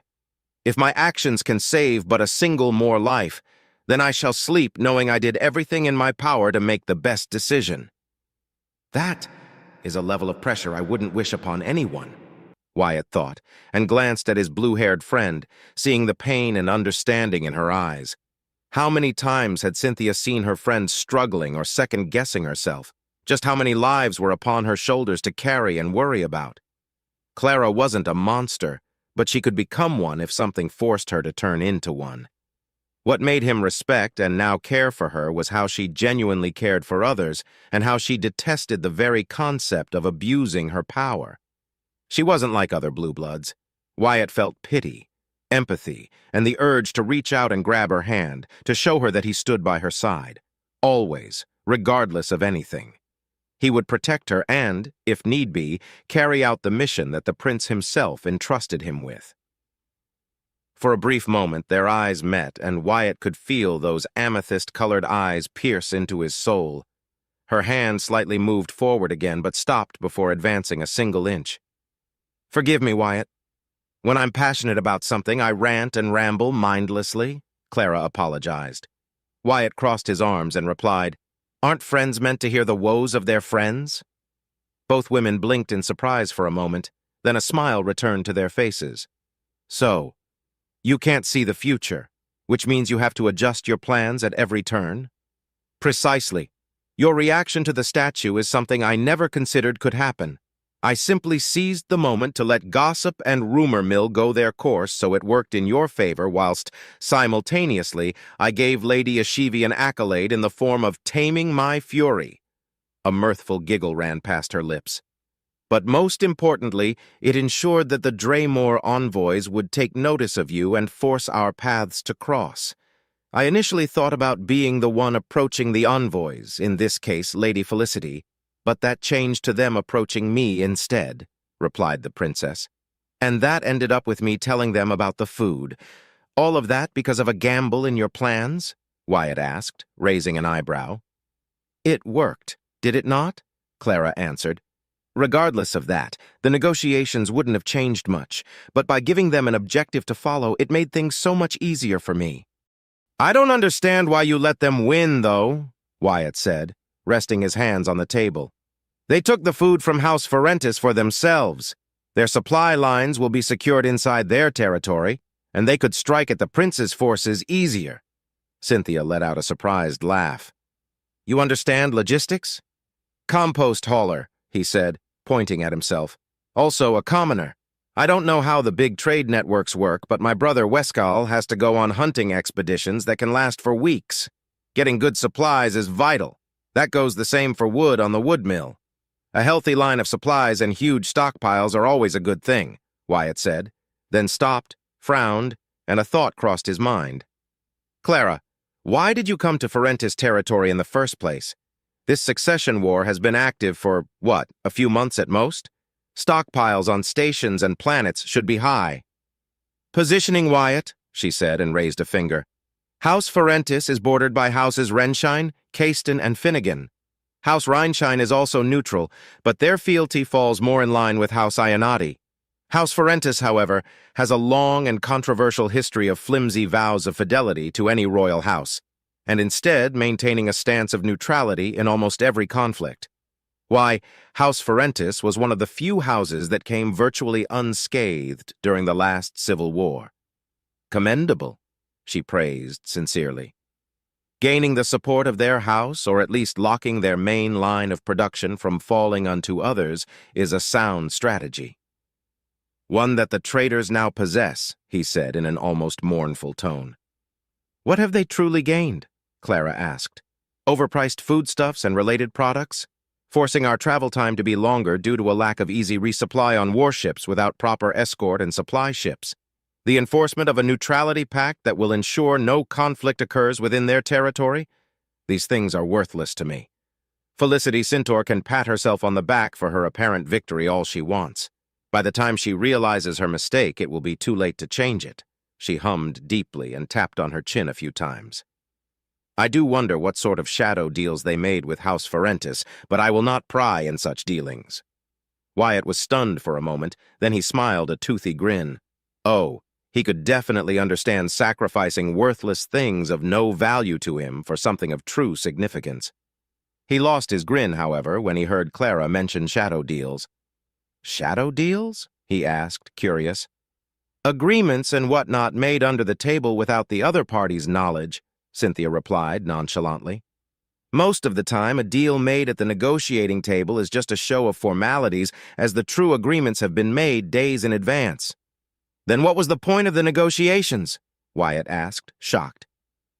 Most of the time, Wyatt, not all the time, Cynthia answered. Geenock is desperate to settle a deal. I'm sure that wench refused him or agreed to something else. The negotiations at the table were genuine, but not what Geenock and his house wanted. Speaking of him, Clara spoke as she stood up, quickly shifting her expression to her fake smiling one. He is here. Do not speak, either of you. I shall do the talking. Remain as you are. Let them see your faces. Understood, Wyatt and Cynthia replied in unison. The pilot stood up and moved to flank Clara just in time for the door to open, revealing Geenock, Ishivi, Jolty, and the other nameless son he'd seen at the negotiating table. My Lord Geenock, Clara greeted with a bow of her head. I hope that you're satisfied with the deal struck between your house and my uncle? I am, Geenock replied dryly. Princess, may I present to you my third son, Istanel Ferentis? The vibrant-haired man bowed his head respectfully. Introduction could not be made earlier. It is of no matter, Clara replied. I shall be departing soon from your beautiful world, Lord Geenock. Tell me, is there anything you need of me? I would like the assistance of the prince in securing our borders and trade lanes. Sadly, as you made entirely clear, much like Lady Felicity, the fleets are unavailable to carry such duties. Our system defenses will have to carry the burden. However, there is another great pressing matter that, much to my misfortune, Lady Felicity has refused to bring aid unless I bend the knee. Truth be told, I nearly did. Clara frowned, her smile lost, replaced by an icy, emotionless expression that dropped the temperature in the room by several degrees. Explain. My princess, it was Ishivi who answered instead of her husband. We detected 3 distinct Drazen incursions over the past month across our territory, but they never launched an assault. They all entered the same system, and not a single ship has exited it for over 2 weeks. We want to destroy these Drazen raiders before they launch a concentrated assault, or worse, more of their kin arrive to reinforce them. The worst-case scenario would be the establishment of a rogue Drazen colony in that system, Jolty added, his voice trembling slightly. We beg of you, Your Majesty, aid us. Cleanse these monstrosities and the pirate-infested system before tragedy strikes.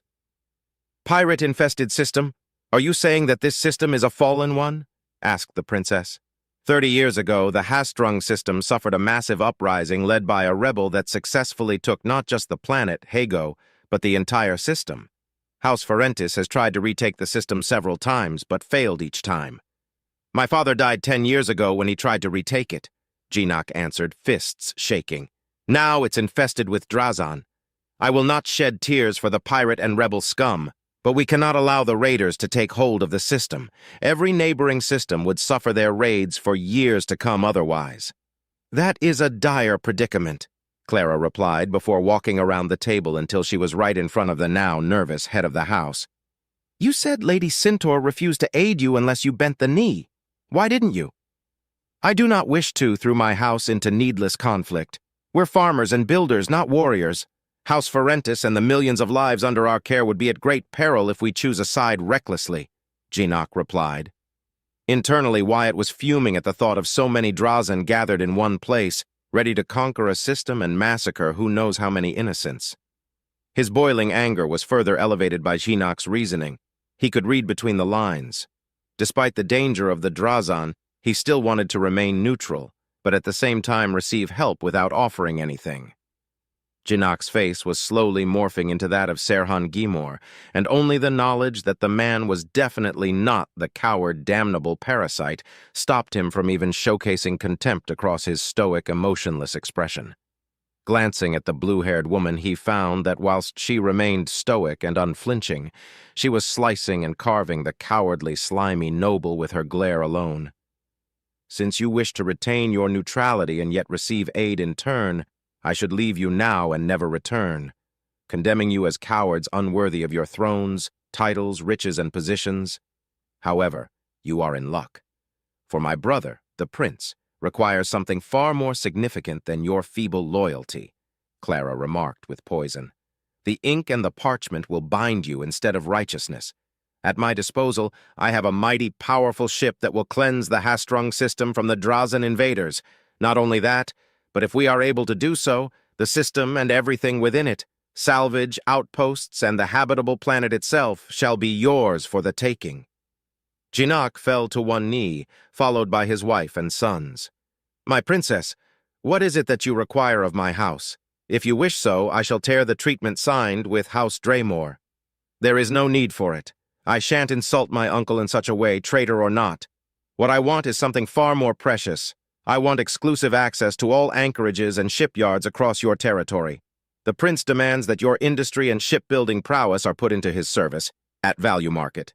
No discounts nor extra fees are to be at play. This, of course, means that you shall deny harbor to Draymore forces, but retain commercial lines with them freely.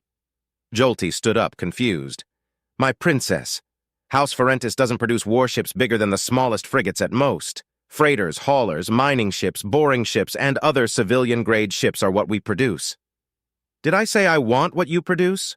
Clara asked coldly. I said I want access to your anchorages and shipyard, your industry and prowess, not what you produce. Our forces shall bring their own resources, technology, and engineers. We simply require your installations and local industry. Nothing more. You plan to use our shipyards to build warships? Jinak asked, astonished as he, his other son, and his wife stood up. You won't be able to produce anything bigger than a light destroyer. We have no dedicated military shipyards. I asked not for your opinions. You have come begging for aid. I've given my offer. Will you accept? Clara smiled coldly. You ask for much, and yet I will not force you to bend the knee. Do you accept? Yes or no? Answer now, for my patience is thin. Jinak and his family exchanged looks, with Istanel eagerly nodding his head. Bereft of options, Jinak lowered his head in submission. I accept your most generous offer, my princess. However, my son Istanel shall go with you as my eyes to ensure that you carry out your word. As a precaution, you understand? Clara's expression shifted once more, returning to her fake smile, and the tension in the room eased. Of course, Lord Jinak. I would be disappointed if you were to accept without placing any sort of insurance on a delicate and important matter such as this one. I shall ensure his survival, and that he will witness the liberation of the Hastrung system. Which reminds me, Lord Janak, there are several prisoners, pirates, aboard my ship. Please send a message to the officials at the station so they can be safely transferred into their custody. What you do with them is not of my concern. Of course, my princess, gladly, Jinak said, and his eyes flickered with light for a few seconds. It is done. They shall be gone from your ship by the time you are departed. Yolti? At his command, his son produced a small cylinder from within his vest, handing it over to his father. Shall we rectify the agreement, my princess? One moment, Clara said, turning to Ishivi. Lady Ishivi, I would consider it a personal favor if you were so kind as to give me the recipe for those delicious cream-filled pastries, the long pink ones. I'm afraid I've come to enjoy them greatly. Oh, the veshkom. Yes, of course, my princess. It is one of our finest pastries. It would honor us greatly to give you the recipe, she said. Splendid. Now where were we, Lord Jinak? Clara asked as she and the older man sat down to rectify the official treaty. With the tension gone, Wyatt felt his mouth water at the memory of the bread thing, a veshkom, apparently, and made a simple decision. I'm going to buy a baking book, and from now on, I'm going to download a map of every garden I ever come across. It took me an hour to find a garden tender just to find the way out. If you'd like early access to The Black Ship and other stories featured on our YouTube channel, join our Patreon site where the author receives a percentage of everyone who subscribes. Just signing up for free will get you early access to the reboot of The Last Humans as well as all the latest channel news. Now on with the story. Matcha, Grand Palace, Central Command Room. The prince quietly drummed on the table, his fingers giving a faint, fleshy beat that he couldn't hear over the organized chaos that surrounded him. Men and women were at their stations, typing on keyboards and receiving reports from conflict zones across Finnegan border systems. A select few were fully immersed in the network itself, rotating every few hours with fresh personnel to avoid burning out their minds as they had to manage data streams and process the information correctly. Even with the help of AI, it was a daunting task. His eyes moved across the large holographic map showcasing the extent of his forces and their current positions. That being said, his uncle had ensured that military communications from those loyal to him would face disconnections, lag, and constant attacks that hindered them on a large scale and reduced them to pockets of resistance instead of a unified force ready to strike against the would-be usurper. Isolated, divided, disorganized, and wounded as his loyal forces were, they had not been broken. At the same time, however, such a tactic forced Dreymore's ships and soldiers to divide themselves into containing such pockets, whittling them down one wound at a time, or risk setting them loose and joining with other loyalist forces, creating a cascading effect that they would be hard-pressed to contain. It was a sound, if lengthy, strategy under normal circumstances, but the black ships at the Duke's disposal shifted the balance to his favor. His only solace was that the usurpers didn't have an endless supply of such vessels and most of said ships, while powerful in surprise attacks and striking from the blackness of the void, were decidedly not dedicated ships of the line. So far, ever since Clara's departure, he'd overseen several skirmishes taking place and 2 assaults into Caiston systems to test their forces and response time. The after-action reports, those coming from scattered agents and spy probes, confirmed what he had feared. They were currently outmatched nearly 3-to-1 in the number of available warships. The traders had access to their shipyard inside their territories and kept producing ships at a slow but steady rate, replenishing their losses from the fleets and house vessels. He wasn't helpless, but he simply couldn't match his uncle's forces blow for blow. The fleets that had remained loyal to him suffered several casualties, be they destroyed utterly, captured, or disabled during the start of the coup. In turn, the fleets loyal to the Duke had sustained only a fraction of the damage they inflicted. His only true relief was that as long as they refrained from employing conscription, violating the rights of life that protected the commoners from blatant, cruel, uncaring tyranny, respected the trade lanes and the neutrality of houses, the conflict would remain as a succession dispute. Duke Cornelius is a wise, cautious man. I must be thankful for that. Many others wouldn't care about the good and future of the principality as long as their megalomaniacal thirst for power was satiated, preferring to rule over burned worlds and ruins before letting others bear the crown. Had he chosen the path of bloodshed, plunging us all into a civil war, the conflict would have been short-lived but brutal, surely paid in the blood of countless millions perishing just to slake the thirst of their betters, the prince thought grimly as he refrained himself from letting out a sigh. "Are you unwell, my prince?" Juliana Winfield asked in a soft but firm as titanium tone. "I am fine, Juliana," he replied with a certainty he did not possess. Not bothering to look at her as she stood next to his command chair, he continued, "I thought you were overseeing the training of our new Marines." Juliana crossed her arms, her elegant and pressed uniform refusing to leave a single wrinkle as she moved. With a huff of annoyance, she answered, "I'm trying to cram several years of proper training, etiquette, and knowledge into glory-seeking and blind fools with mere months to prepare. It is frustrating." "For you to complain so openly, I will not doubt your claims," the prince replied as a corner of his mouth curled into a tiny smirk. "Surely, I presume, not all is lost." "There are a select few that show both competence and talent. I will do my best to not break them completely before I finish polishing them into worthwhile Marines ready to serve you, my prince, and the principality," Juliana answered. "Good to hear," the prince said. his attention never shifting from the display.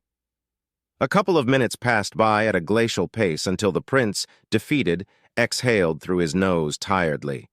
"Is it that obvious?" "Very," Juliana confessed. "Clara will contact you, my prince, once she has news worth conveying. I'm certain of it. With the network in disarray and Lukács doing all he can to expunge the ghost AIs and the assaulters from it, granting her a QEC was the most practical thing to do, my prince. You need not spend most of your time here, if I must be honest. You should rest, let the people see you, and form bonds with the representatives present." The prince scoffed. "What more can I do, Juliana? Treaties have been signed, promises made, poison swapped, and compromises reached. The people know I am here. The entirety of the principality knows I'm here alive. I will not cower. You know this. A warrior I am not, but I will not be found wanting in courage." His eyes narrowed slightly. "Not again." "My prince," said the blue-haired woman with a mix of awe and unflinching respect. "Then it will be as you desire. May I, however, inquire as to Amelia's status?" The prince wanted to chuckle at that response, but managed to suppress it. "She's been quiet. Not a single demand has been uttered, not one request proposed. She is all too happy to satiate the noble houses around and under her. Many lesser and minor nobles have answered the call, thanks to her, and thousands of commoners have volunteered themselves to assist in this great effort as part of the army or the navy." "We need those bodies," Juliana admitted. "Too many deserted, were captured, or killed. On that note, my prince, the personnel we picked from Woodshaft may lack discipline, but most have required minimal training. They have proven to be a boon in more ways than one." She paused for a moment as the prince ever so slightly turned his head toward her in curiosity. "Vivian can give you a detailed report if you wish to read it, my liege. But the important part about it is that they guide the recruits under them to perform their assigned duties to the best of their developing abilities, even if they are quite vulgar about it." "Vulgar?" the prince asked, intrigued. "They curse a lot, and their vocabulary is frankly to be admired." She smirked. "Quite imaginative, too. My drill sergeants were impressed." "You know exactly how to take my mind away from my worries, don't you?" he thought as he allowed himself a short-lived, soft chuckle, silently thanking his friend and companion at the same time. "Will you bestow upon me a demonstration?" "Perish the thought, my prince," Juliana answered back, losing her smirk. After a second-long pause, she carried on. "Alexander and Giovanni are still out there, my liege. The damnable traitors have not captured them, else we would know by now. That, or Duke Cornelius has decided to keep quiet in regards to them." The prince nodded. "I wish for all my siblings to be here, but I can't desire the impossible. Aside from Clara, I would like for Alexander to be here. He and I don't see eye to eye in most subjects, but we do not call upon ill on each other. If he were he could focus on the smaller picture and the problems at hand while I deal with the rest. Giovanni would be all too happy to take the spotlight and assist all those tiresome reunions and act as my voice." "Prince Giovanni does enjoy the attention and being fawned over," Juliana concurred. "To be frank, Juliana, I am forever thankful to a no-name commoner piloting a compost hauler of all things for delivering Clara to my side." The prince paused for a moment as the map shifted and focused on a segment with several golden and red dots blinking rapidly. "When our uncle delivered his speech, I feared she'd side with him. I could see it in her eyes." Juliana nodded. "You know Clara, your majesty," the prince snorted. "That I do. That's why she's my most beloved sister. A woman surrounded by a miasma of mystery that few can pierce. She, also, is not one to stand idle and is willing to take action into her own hands, even to her detriment." He paused for a moment. "If she had sided with Duke Cornelius, then his victory would be inevitable." Juliana looked at her prince, stupefied for a moment. "You cannot believe she's that pivotal despite everything she's capable of," she declared. "It was my mistake. I'll correct my words," the prince answered, watching as one golden dot vanished, but 5 red ones died in turn. "Had Clara joined our uncle, a dangerous piece on the board would have been removed and moved to his side. They are geniuses in their respective fields and both know how to play the games of nobility and politics almost better than anyone else across the principality. Imagine having to face both of them at the same time, in complete harmony with the advantage the Draymore loyalists possess right at this moment. I shudder at the mere proposition. As we stand now, I believe you are correct, my prince, Juliana began. Luckily for us, such a thing did not happen, and now she's fighting on your behalf, dealing with those cowardly Finnegans. Do you believe she will be victorious? Before he answered, he watched 2 more golden dots vanish from the group of a dozen, now reduced to 9. But the 19 red dots had been reduced to 6, and they were blinking out one after the other. I'm more concerned about what the Geenock will demand in return. She told me her plan. Plans within plans. It's both frightening and worthy of respect and recognition how she manages to create intricate webs out of assumptions and possibilities. More so how she molds those webs to changing factors. She is not one to set a goal and achieve how she wants. Rather, she allows events to guide her fingers as she knits a trap around her adversaries. He paused for a long moment until the last red dot was gone and the display returned to its original state. I worry for her. I understand you, my prince, and I share your worries, Juliana replied with a soft tone. It seems Vashakati has defeated another group. Congratulations are in order? She asked, unsure. Later, the prince countered. We must first open a corridor between us and Finnegan territory. The second princess will be victorious, and we must stand ready. Lukacs, he commanded, his eyes glowing for a second. A few moments later, a voice spoke in his mind. Yes, my prince. How may I be of service? Lukacs Ishtal replied. Have the engineers and technicians made progress with the black ship? The prince asked, projecting a serious, regal aura through the shared link. Nothing since 3 days prior, my liege. The reactor they can understand, but this boogeyman armor and how it is made and operates is a mystery. Whenever they take a sample, the armor becomes brittle. Any invasive intrusion yields the same results. In theory, we know how it operates and what it does. In practice? The man paused, ashamed. My technicians are convinced there is a safeguard mechanism that's preventing reverse engineering from taking place. The traders surely have the same problems as us, but since we haven't encountered any black ship that appears to have been using Principality standards, it is safe to assume they too are stopped by these unknown countermeasures.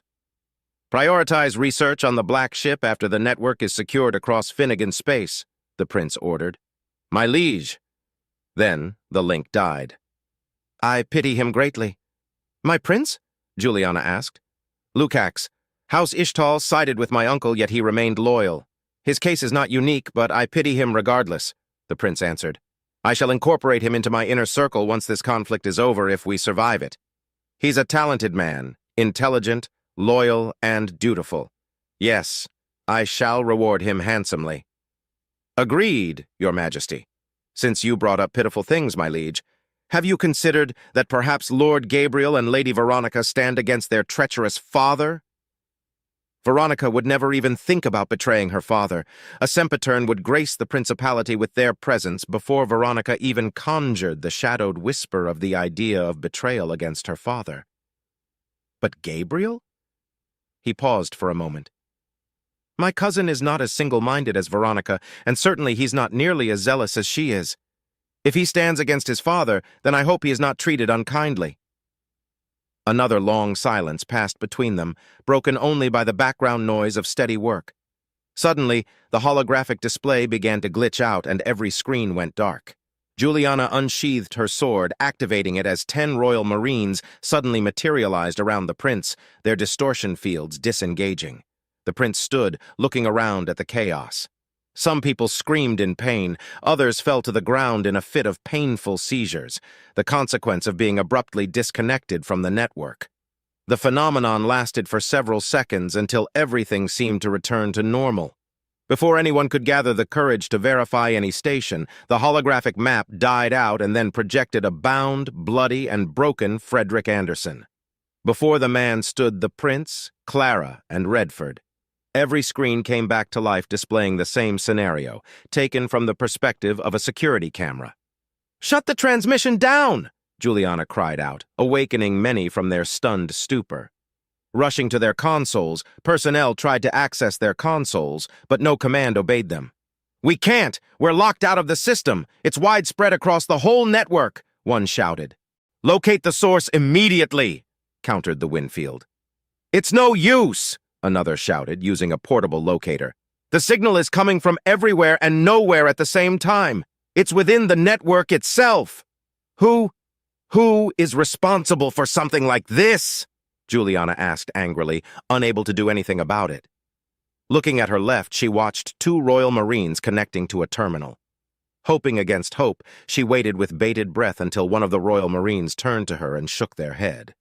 For his part, the prince only stared at the projection with a glacial stare of indifference, waiting for what was about to happen next.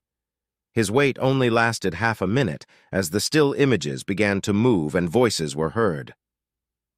"Please, my prince, I have not betrayed you," Frederick Anderson pleaded. "You invited discourse within my fleet, evidence found in your possession, and plans to assassinate me were uncovered. Yet you claim innocence?" the prince asked in a cold, emotionless voice. "Fabrication! Lies!" Frederick countered. "House Anderson will pledge itself to your cause, my prince. I am loyal. I am a potential heir of my house. You cannot do this to me. The evidence is inconclusive at best." "Silence!" Clara roared, moving forth to strike the helpless man across his face, causing him to spit blood and his lower lip to be ripped slightly. "Confess to your crimes, or House Anderson shall know my wrath, you vile, treacherous snake." Her eyes narrowed as a sadistic smirk spread across her lips. "Or do you deny House Astor's rightful rule and sentence? I say that the evidence points you as a traitor, and so it is true. Confess."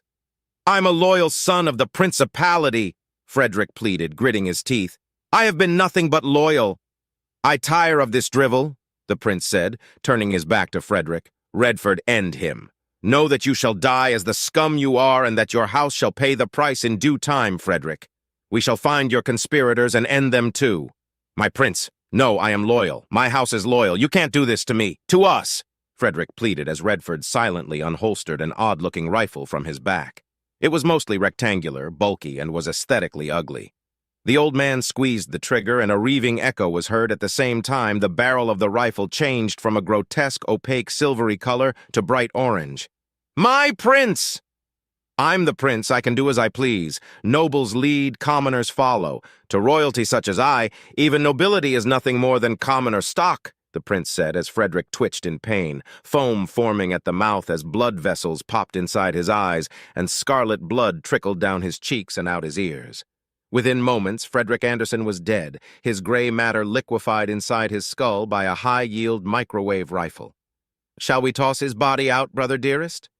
Clara asked, while staring at the corpse of the noble, smiling with sick amusement. "Store it!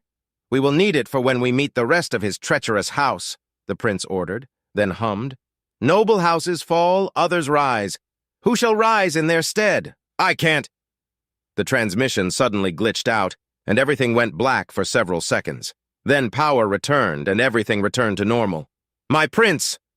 The voice of Lukacs Ishtal cut through the speakers across the command room. "I've managed to purge the system and eliminate the intruder. Only a third of the runtime passed. I shall find who is responsible for spreading this monstrous fabrication against your honor, my prince." The prince sat down on his chair, eyes fixated on the returned map. He said nothing even as his heart pounded with indignation and anger. It was obviously a fake, a construct meant to sow chaos, mistrust, doubt, and fear. Lukacs had managed to cut it short, but the damage had been done. He didn't bother to issue a containment order. Whoever had done it had prepared extensively for this singular attack, and now it was spreading across the wide and birth of the Principality, outside of his control. In his mind, an imaginary chessboard manifested itself with a few pieces already moved. He moved a white bishop and ate one of his black pawns, eliminating it from the board. "Clara," he whispered, "may your ventures find success soon." In a distant location, unbeknownst to the prince, Jade stood up from his seat after using a short-range electromagnetic pulse to fry his equipment before exiting his hiding hole for the last time. He tossed a black grenade inside the room as he closed the door. As he walked away from the abandoned building, a blinding white flash shone behind him. "For the Principality," he muttered solemnly. Gallant Venture War Room. Maximilian Usurek cupped a glass with grace as he brought it up to his lips, the white liquid touching his lips for a second before he greedily drank from it for a few seconds until the glass was emptied. As he set the glass down on the table, a servant approached carrying a large ornate jug before pouring more of that same white liquid into his glass. When it was done, the servant moved back to avoid causing his master any inconvenience. The lone wolf quietly and quickly scanned the room, ignoring the servants present to focus on those that mattered. Across the table sat Javier Wunder, his eyes fixated on a datapad while an untouched cup of fine wine sat before him. Casimir Kasten sat to his left. The young was unable to hide the smile that spread across his lips, more than likely due to the results the open negotiations had yielded. To his right sat Felicity Cintor, who was, understandably so, elated beyond measure given the radiant and smug aura surrounding her. He drank from his glass again, suppressing a chuckle in the process. As he put his glass down, they all received the signal they'd been waiting for. "The Samuel's Glory is leaving dock," Casimir said.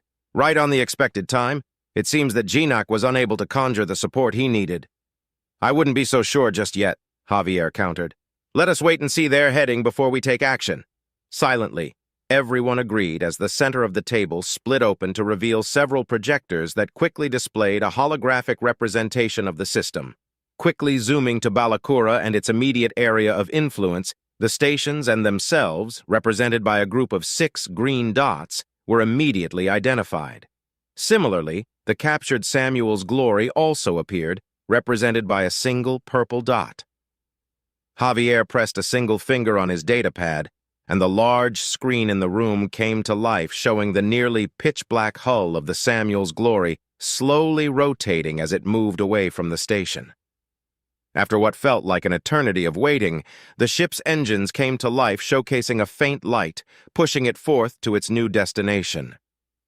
"They know we're watching," he commented, frowning, "and yet they're heading, computer, calculate its possible exit vectors out of the system in accordance to its current heading." "Calculating," the AI replied, and 2 seconds later the holographic map was painted with over 3 dozen red lines that led to possible exit vectors and jump points. Javier put his datapad down and hummed deeply. "They're not heading back to Finnegan territory. None of those jump points would lead them back to their space. Could it be a distraction? Maybe a trap or a trick of misdirection?" Casimir proposed. "The Reaper doesn't strike me like the sort to rely on such things without good reason. If I were her, I would crawl back the way I came and then shift direction after 2 or 3 jumps," Maximilian answered, eyes narrowing and a cocky smirk spread across his lips. "Shame we can't deploy spy drones or send a probe after them. Well, we can, but not in neutral space." "That doesn't mean we can't go where we please or keep an eye on them," Casimir countered. "And the same applies to them. Where do you think they're heading, Javier?" "It is too early to draw any real conclusions, but if their trajectory aligns to any of these 4 routes," he said, and all but 4 red lines vanished, all of them heading up on the tri-dimensional map, "then it is highly probable that their destination will be the Hastrung system." "The prince does not have the strength to spare in aiding a house of cowards," Felicity countered, her smile never faltering. "We have not received a warning, so Genak has not bent the knee. The Reaper may be a poisonous viper pretending to be a songbird, but even she can't force the head of a house to submit to her desires out of hand." "If that's the case, then why isn't she returning to her brother?" Casimir asked, unsure. "If they're heading to the Hastrung system, they will be outmatched by the Drazen infesting it." Javier cut the young man off with a dismissive gesture. "At least 3 entire raiding fleets entered the system. Granted, we don't know how big those fleets are, but a single ship can't hope to face such strength in battle and survive it. I doubt that even a battleship could achieve such a feat, let alone an assault destroyer. The moment they enter the system, the warp signature of their arrival will alert the Xenos that enemies have come." "A moot point. The Samuel's Glory can simply hide after their arrival," Casimir protested. "Ah," Maximilian chuckled. "But the plants will know an enemy is present and they'll be on alert. Say what you will about the Drazen, but they're not stupid. Stupid species don't build spaceships," he declared with humor before drinking some more of his beverage. "Then is it a trick?" An attempt to fool us? Casimir asked, crossing his arms. Maximilian shrugged and hummed deeply. Let us imagine for a moment that the princess is truly heading to Hastrung. What is she hoping to achieve? A direct battle is unlikely. For all her reputation, I doubt she's a good commander. Despite her ego, I honestly cannot see her sitting in the captain's chair, which must mean that a competent high-ranking officer is acting as her XO. A commodore is unlikely. A rear or vice admiral, perhaps. A commander, quite possible. But who? He drank the rest of his beverage, and again the servant approached to refill his glass. The answer is obvious. Redford Kalin or Juliana Winfield are the only two real candidates worth consideration. I see your point. The prince wouldn't allow anyone but someone he places a considerable amount of trust in such a position. With his limited roster of capable Royal Navy officers, there really isn't another choice but one of them, Javier mused, taking his datapad. After poking at it for a few seconds, the screen split in half, with the left still showing the Samuel's glory, while the right showcased a still image of a man that caused Felicity to tilt her head in amusement. With the subject of trust and all that it carries, I am far more worried about this man, this Wyatt Staples. How so? Isn't he just an elevated commoner? Asked Casimir, eyebrow raised. I was led to believe that was the case, but look closely. Notice anything different? Javier questioned. Felicity was the first to reply. That image. This is from that joke of a royal procession, is it not? Javier nodded. His eyes are brown there, but the ones that we saw were heterochromatic. Surely he received eye gene enhancement. Her answer was simple and matter-of-factly, but just as she was about to dismiss the issue entirely, the remark made by Maximilian assaulted her mind once more. What does it take for an unknown man to gain the favor of royalty? An unknown man, she carried on, her voice losing the edge of smugness and humor it had carried ever since the negotiations ended. Javier, are you implying that the prince himself trusts this commoner? I wouldn't go to such extremes, Felicity, but there is a measure of it put on that man. The Reaper is a paranoic that doesn't allow anyone to approach at a distance closer than an arm's length. And yet this man stands next to her much like that accursed blue-haired demon does. Javier paused for a moment, tapping his chin with his left middle finger for several seconds. You said he showed no interest in you despite your attempts at erotism. Could it be that this Wyatt Staples is merely a pleasure toy the whore fancies? Felicity snorted at the idea. Not once did he show interest in my figure, Javier, but he was flustered at my closeness. So it is safe to say that he does not find men attractive. He is by no means unappealing, but I wouldn't define him as particularly handsome either. The aura of defiance and focus around him is intriguing, and I could see any lesser noble lady entertaining the idea of bedding such a man. Then again, I wouldn't be surprised if the Reaper fancies such bestial men. You two are idiots, Maximilian added with a wide grin spread across his lips. Or perhaps are you merely blind? Ah, I was wondering when your insulting tongue would be unleashed, Maximilian, Felicity countered. Javier sighed while Casimir listened carefully. And this is why I hate soldiers, imbeciles with no tact, no brains, and no sense of respect. I should consider reporting your actions as suspect for treason, Usurek, to entertain the request of that sordid wench. What were you thinking? Oh, apologies. You need a functioning brain to achieve such a feat. Maximilian drank from his glass before replying. Be careful, Wunder. I can tolerate many things, but blatant insults do dry my well of mercy rather quickly. Unless you wish to return to your house missing a limb or inside a casket, I suggest you shut your mouth and apply that same respect you demand onto your betters. Javier sneered at the lone wolf but kept his mouth tightly shut for the time being. We are allies, like it or not, Javier. We serve his Lord Regent together, not divided. Cease your petty squabbles. Javier said nothing at Felicity's retort whilst Maximilian merely smirked. Now, Maximilian, explain yourself and do not speak in pointless riddles. For an observant woman, Felicity, you seem to not notice what is right in front of you. That man Wyatt Staples? He's a dangerous one, and you didn't see it, he explained, and drank from his glass again.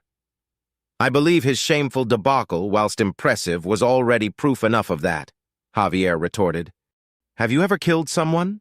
Maximilian asked, his voice losing all sense of easygoing and humorous tone. Everyone, including the servants and the maids, shuddered in response. I have. Plenty of times. With my own hands and whilst looking into the eyes of my enemies, too. It takes guts and cold blood to kill someone. Even killing a no-name commoner or a worthless pirate is harder than you may believe. There's a huge difference between killing someone as you stare at them and simply ordering the demise of your enemies. And that man? Maximilian asked, letting out a bellowing, deep, dark chuckle. He'd kill us without remorse or a second thought if we were in his sights, unleashed by the woman that fitted a collar around his neck. And after seeing him in person, I don't believe there's not a collar at all. That's not that impressive, Casimir said, regaining his composure. You would kill anyone that House Centaur tells you to kill. True, Maximilian admitted. However, little Caiston, I'm a lone wolf. I'm a trained killer, among other things. What the fuck does that even make him if it takes 4 Royal Marines to restrain him? He either got eye gene enhancement or his brown eyes were always a facade. His precision was to be lauded, and his loyalty to the princess is unquestionable. Who is this man? Where did he come from? He asked, shaking his head slowly. When I stared into his eyes, I saw a void. No anger, no fear, no doubt, just a pit of darkness that stared back at me. Then we should eliminate him, Felicity proposed, and eliminate the Reaper if she is heading to the Hastrung system. Are you insane? Casimir protested. If we attack the Samuel's Glory whilst in Ferentis territory, all of our efforts will sink to ruin, not to mention that when the prince learns of his sister's demise, our houses will suffer the consequences. Angry men make mistakes, Felicity countered. We want him angry. If the whore dies by our hands, the Lord Regent will reward us handsomely for removing such a pesky fly from his sight. That arrogant prince will try to avenge his sister, waste his precious ships, lose supporters, and likely break with tradition and laws. Our Lord Regent needs not to kill the prince to achieve his victory. A tarnished reputation will suffice once he is shown to be the incompetent beast he truly is. It's not an impossible idea, Maximilian added. If battle is to be had in a fallen system, then no dishonor shall befall upon us since Hastrung does not belong to House Ferentis, he said, and the holographic display zoomed out to reveal the star systems controlled by House Ferentis. One black blotch could be seen, marked simply as abandoned, the Hastrung system. Let us entertain such a thought, Javier continued as Casimir leaned back on his seat and Maximilian was served another glass of his white beverage. We can't simply follow them. Not now. We need space to play in our favor to remain concealed. How do you propose we'll avoid detection during jumps? We'll follow other ships or bribe jump-capable ships and act as escorts, Felicity answered. Convoys are common enough to not raise suspicion if the number is 10 or more. They will be expecting 6 simultaneous jump signatures. 10? A dozen? Not so much. Less so amidst several other ships entering the systems constantly. We'll be several hours behind them, but that won't be a problem. We know where they are headed if indeed the wench is planning on liberating the system herself. If she changes course, then we can safely return to our original mission. Otherwise, the pressing issue is our firepower. Our Corvus frigates and the gallant Venture won't stand a chance against the Samuel's Glory, said the tall, thin man. Not in a direct battle. If the princess wishes to charge against the Drazen and whatever rebel and pirate scum is left in that accursed system, then I say we let them fight. We can send several probes as we wait on a nearby system to spy on the battle. If they achieve victory, then they won't achieve it unscathed. The Samuel Glory will be running hot. Even with several hours at their disposal, they won't be able to hide or make repairs fast enough. If they get killed by the Drazen, then that saves us the work. If they try to escape, we'll deliver the finishing blow, Maximilian chuckled.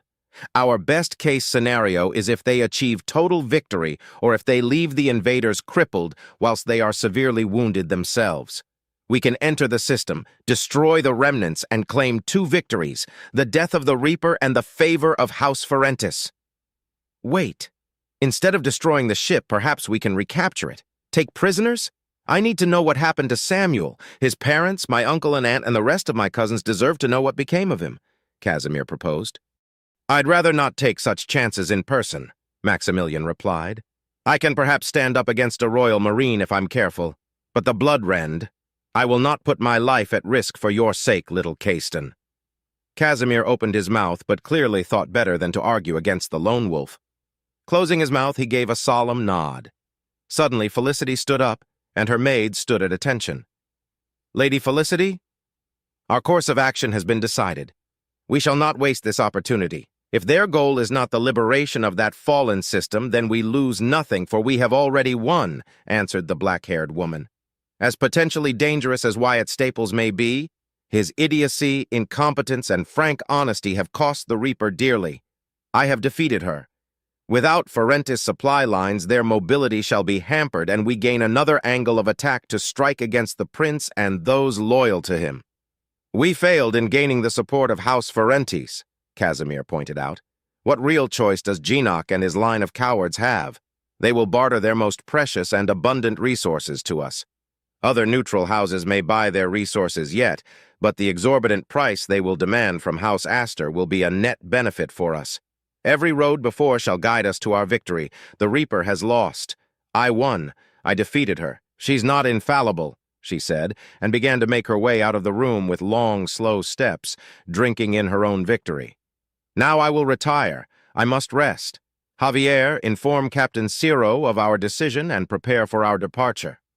"As you command," Javier replied as he returned his attention to his datapad. Soon, Felicity was gone, and the three men still sitting at the table shared a long moment of silence, broken only when Maximilian drank from his glass. "It is indeed our victory."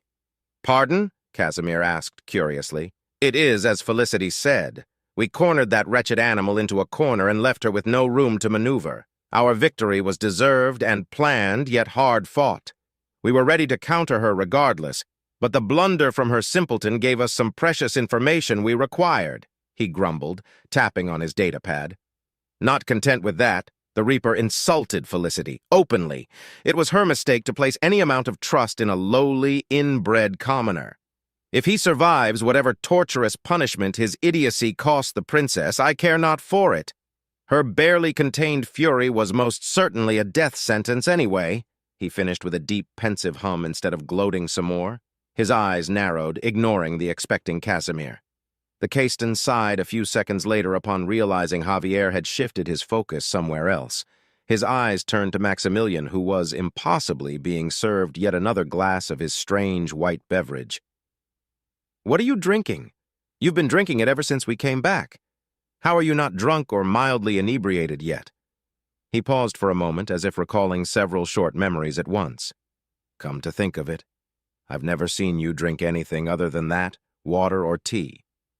Maximilian smiled a bemused smile before making a quick gesture with his free hand.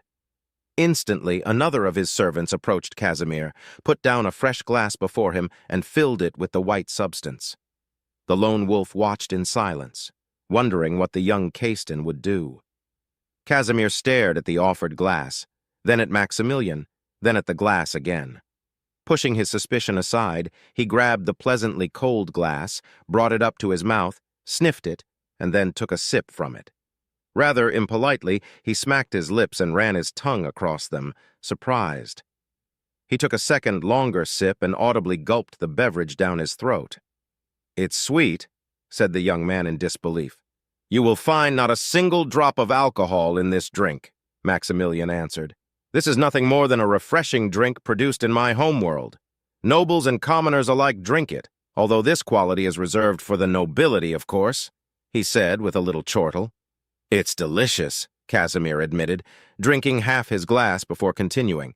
"But why not drink wine instead?" "Because I can't," Maximilian answered without shame. "Or rather, I can easily drink wine or other alcoholic beverages, Morshel, spirits, Nulasando, Mucinex, Pasquilla. My family owns vast vineyards and entire industries dedicated to producing all sorts of non-alcoholic and alcoholic beverages. Truth be told, I was to take on my uncle's mantle and become a sommelier," he confessed as he let out a distant, mournless sigh. "I joined the Royal Navy as soon as I could, rose through the ranks, and earned my way to the position I am now at. Not that I do not appreciate you sharing your personal story, but what does this have to do with you being unable to drink wine?" Casimir asked before taking a large gulp from the refreshing drink. "It has everything to do with it, Casimir. When I was selected as a lone wolf candidate and later became one through effort and a rather substantial kill count of our dreaded enemies, I swore upon my honor as a sacrifice on my behalf to drink alcohol no more and forgo the stimulus of recreational substances, Maximilian revealed, drinking some more of his beverage. You must renounce such things to become a lone wolf? Casimir asked, wounded, silently glancing at the untouched cup of wine, forgotten before the pensive Javier. Every lone wolf must sacrifice something dear to them as a pledge of honor. Some sacrifice riches, others sacrifice the pleasures of the flesh. A sacrifice has to be something with meaning or something you hold dear. Nothing but my oath prevents me from indulging in such activities again, for they were truly dear to me. Many lone wolves break their vows and oaths of sacrifice. I've been tempted, but I wouldn't be Maximilian the Roaring Thunder Usurek otherwise, now would I? To besmirch my honor for so little gain is inconceivable, little Caiston. Bersmich, your honor. I believe I understand, Casimir said, staring at his glass. Is that why you entertained the princess during the negotiations, gave her your autograph? Should I've refused such an earnest request? I may not hold the Reaper in high esteem, harbor any respect whatsoever for her, or consider her to be anything more than a dangerous tool with no master to control her. But I also hold no ill will toward her. What harm does it carry to give her something so trivial? It costs me nothing, and if the prince is to win this conflict, I may call upon her for salvation depending on the mood of that brother of hers. Casimir scoffed. You can't possibly believe that the Lord Regent will be defeated by his nephew. Maximilian shrugged. My contract binds me to House Centaur. Honor, fealty, and duty tie me to their orders. However, I am no fool. Blind loyalty leads to zealotry. Hear my advice, Casimir. Never believe yourself to be invincible, infallible, or incorruptible. The moment you do, your fall shall be monumental. To win a battle, first see yourself losing it. It will humble you, keep you focused. I see. Thank you, Maximilian, Casimir said, processing what the lone wolf had shared with him. Drinking the rest of his beverage, he turned to Javier. Javier, what do you believe? I believe in results, Javier answered, his expression serious as his eyes narrowed slightly. Tell me, Maximilian, are you at all familiar with the concept of a hollow victory? A Pyrrhic victory? Yes, had to go through it more than once, the tall, handsome man replied, his expression darkening for a split second.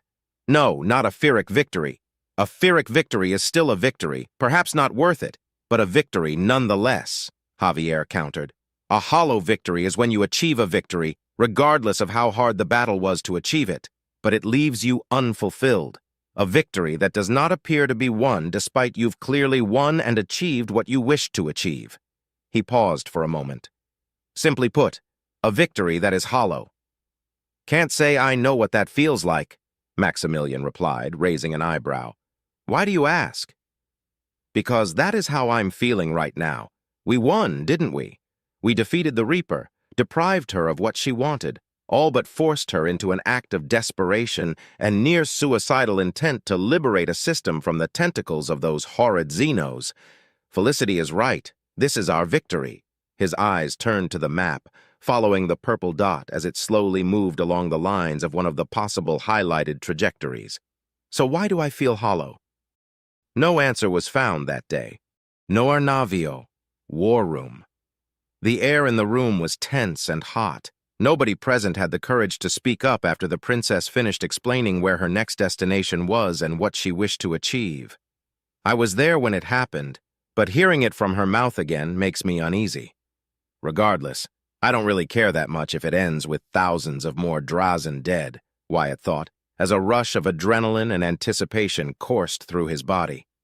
Glancing around the room, he found the head officers, Commander Redford, Captain Milcades, and, of course, Cynthia and Clara sitting around the table, except for Cynthia, who stood behind her princess, with the blonde woman taking the premier position.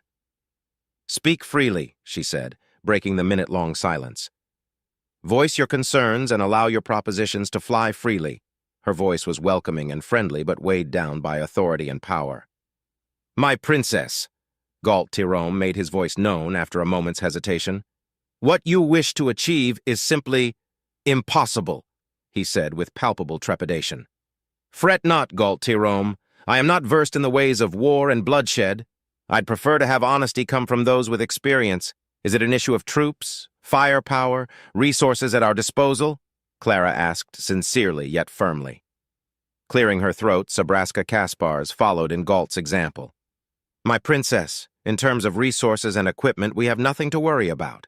Stockpiles of foodstuffs, replacement parts, essential elements, fuel, weapons, ammunition, and all sort of miscellaneous items are found in abundance. This magnificent vessel is, at large, self-sufficient and requires no supply or escort ships to provide such logistical support for short and medium-length campaigns. I'm afraid the issue lies within our military capabilities, she said, gently tossing the active grenade into the hands of another. Following her tactic, Lupin Lusanto continued. Every system is working at peak efficiency, my princess. Every engineer, mechanic, and technician is ready to answer to any distress and repair any damage, no matter how insignificant it is. The onboard fabricator further eases our work and provides us with ample means to build whatever could be in shortage.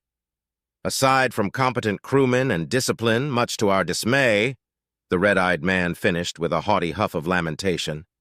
As my fellow head officers made abundantly clear, my princess, Fabian de Shire said, silently glaring at the two head officers who put him in the spotlight without consideration. Our greatest weakness is that we lack the numbers to fight an unknown number of enemies. Pirates and rebel scum is one thing, but Drazan? Even with the power and strength of the Royal Marines, any idea regarding boarding actions against those damn aliens is out of the question. We'd be gutted within moments. We have less than 200 Marines and over 1,000 auxilia forces. The mercenaries offer a not insignificant meat shield, but as combatants, they leave much to be desired. We also have no shock troops, and unless I'm mistaken, we have 80 fighter pilots at our disposal. The strong-looking man appeared small for a moment before continuing. My princess, we simply lack the numbers to fight, Fabian declared with a tone of finality. I concur with my brother, though my worries are far more crucial. Saratan de Shire spoke next, her voice as firm as she could manage. Thanks to the information provided by Lord Istanel Ferentis, we know the Hastrung system has 7 potential entry points.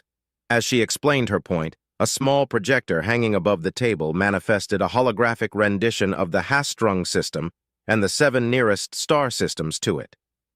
However, that's where the pleasant information ends. We are too far away from Allied forces to call in ships and strike as a hammer against the aliens. Saratan paused for a moment, gathering her thoughts. If His Majesty, the Prince, as a supposition, were to send us a relief force, however small, it would take them at least 3 weeks to get here, assuming they don't run across traitor forces first. We can arrive at the nearest neighboring system in 1 week, 9 days to reach the furthest. No matter how numerous the Drazan are now, taking an entire system that resisted the attempts to reclaim it by House Ferentis for 30 years had to cost them. At best, their numbers are limited, and our wait for reinforcements will be a detriment to us. At worst, they suffered some casualties and are preoccupied with repairs and establishing a foothold, which means waiting for reinforcements is the most tactically sound plan, my princess. Clara hummed deeply, crossing her arms. We can't wait for reinforcements. I'm certain my brother would send ships if requested, but I will not deprive him of a resource he sorely needs. Taping against her left arm with her right index finger, she continued. We can't conscript civilian ships, and we can't call upon whatever meager military vessels with jump capability House Ferentis possess. We don't know how many enemies we're facing until we reach a neighboring system and launch a probe, but that also brings complications. Indeed, my princess, Galt said. A probe can tell us much, but upon arrival the warp signature will alert the Drazan of a potential incoming assault, giving them time to prepare their ships and set up traps and set up their damnable jammers. Much the same is expected if we charge in blindly? Clara asked, and an answer came quickly. Worse. A probe's signature is about the same as that of a hauler, if I remember correctly. The Nornavio signature is massive in comparison. The Drazan would know for a fact they are under attack and respond in kind. We could try to hide after jumping, but even if we evade them, they'll be on high alert. Catching them by surprise would be difficult, said Wyatt. Not to mention we have another problem to consider. Redford took over thanks to Wyatt's opening. Felicity Centaur's fleet. They have been following us for an entire day, and they have concealed themselves a few hours ago. I doubt they turned away or that following us was a simple attempt at intimidation. It does not take a gifted mind to see that they will try something against you, my princess, in the near future, possibly within Hastrung itself. They wouldn't dare, Lupin protested with indignation. To harm Her Majesty? Preposterous! Why wouldn't they? They could freely attack us within that fallen system. We don't know what they're planning, but it is a high possibility, Saraton countered, frowning. In their place, I would not miss such an opportunity. I agree. Treacherous as it may be, Hastrung is open terrain, no man's land. Thus, each party can act as they see fit, said the veteran commander. I understand, Clara announced. Head officers, you may retire and return to your duties. Lieutenant Wyatt, Ensign Galt, Commander Redford, Captain Milcades, you shall remain. There is another matter I wish to discuss with you. Oh, this reminds me. Head officers, I am pleased that you were quick to find a solution to our pardoned pirate's situation. The discontent has diminished and the problem isolated. You've performed above my expectations, and your efforts shall not go unnoticed. Loyalty is its own reward, the four said in unison. As they stood up from their seats, Wyatt contemplated their reactions. Predictably, if Lupin had the means to shine at such praise, he would have blinded everyone present. The Desher siblings tried to conceal it, but they were drinking the princess's words as if it were ambrosia. Sabraska vowed her head in acceptance and submission, greedily accepting the praise. The head officers left the room moments later without uttering another word. Internally, the pilot felt conflicted. On one hand, his more unhinged and cynical side wanted to mock the nobles for their reactions. On the other, his rational and objective side reminded him that he had done no better, far worse, in fact, whenever he received an honest praise from those who stood above him. The latter won in the end. Refraining himself at the same time, he turned his gaze away from his friends in mild embarrassment. Galt, how have our possible new recruits been adapting? Clara asked a few seconds after the doors closed. The red-haired man straightened up, pressing his uniform diligently as a gentle smile adorned his lips. My princess, the majority of the children and the adolescents have shown promising progress. Clean water, showers, steady rations, training, and education have started to chip at their feeble indoctrination. I would not dare to call any of them cured or converted just yet, but the task is not as daunting as I feared. I doubt they had many luxuries in their previous lives as the destitute offspring of criminals and pirates. Warm meals and security that they don't need to keep an eye open as they sleep does wonders to their morale, no doubt, said Milcades with a tinge of humorless pity in his voice. The culture shock must be quite strong for them. Galt nodded in agreement. It is. The children are far more receptive, whilst the older ones are confused, to say the least. They felt betrayed by their leaders and are suspicious that we will send them away just like the rest that didn't accept your most generous offer, my princess.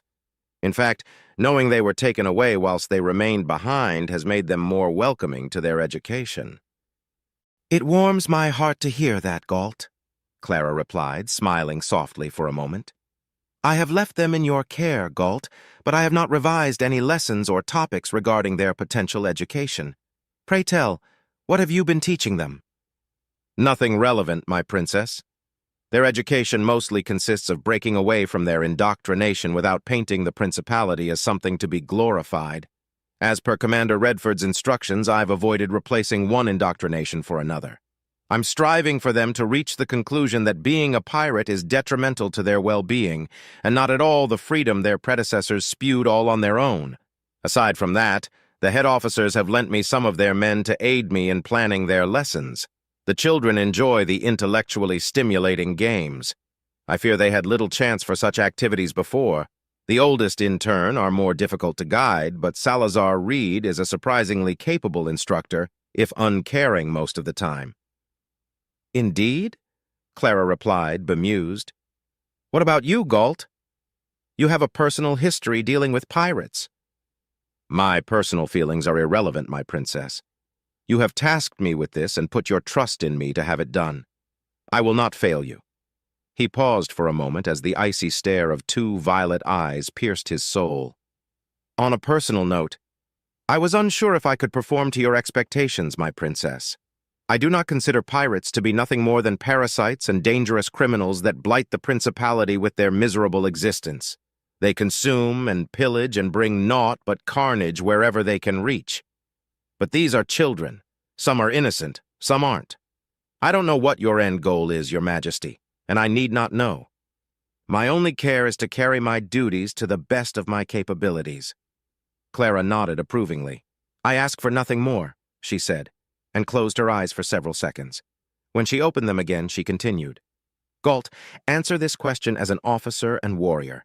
Do you think we could be victorious against the Drazan in open battle? Galt hummed deeply.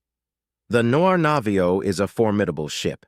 Despite her size, tonnage, and classification as an assault destroyer, it simply outmatches almost every warship beneath a battlecruiser across the Principality.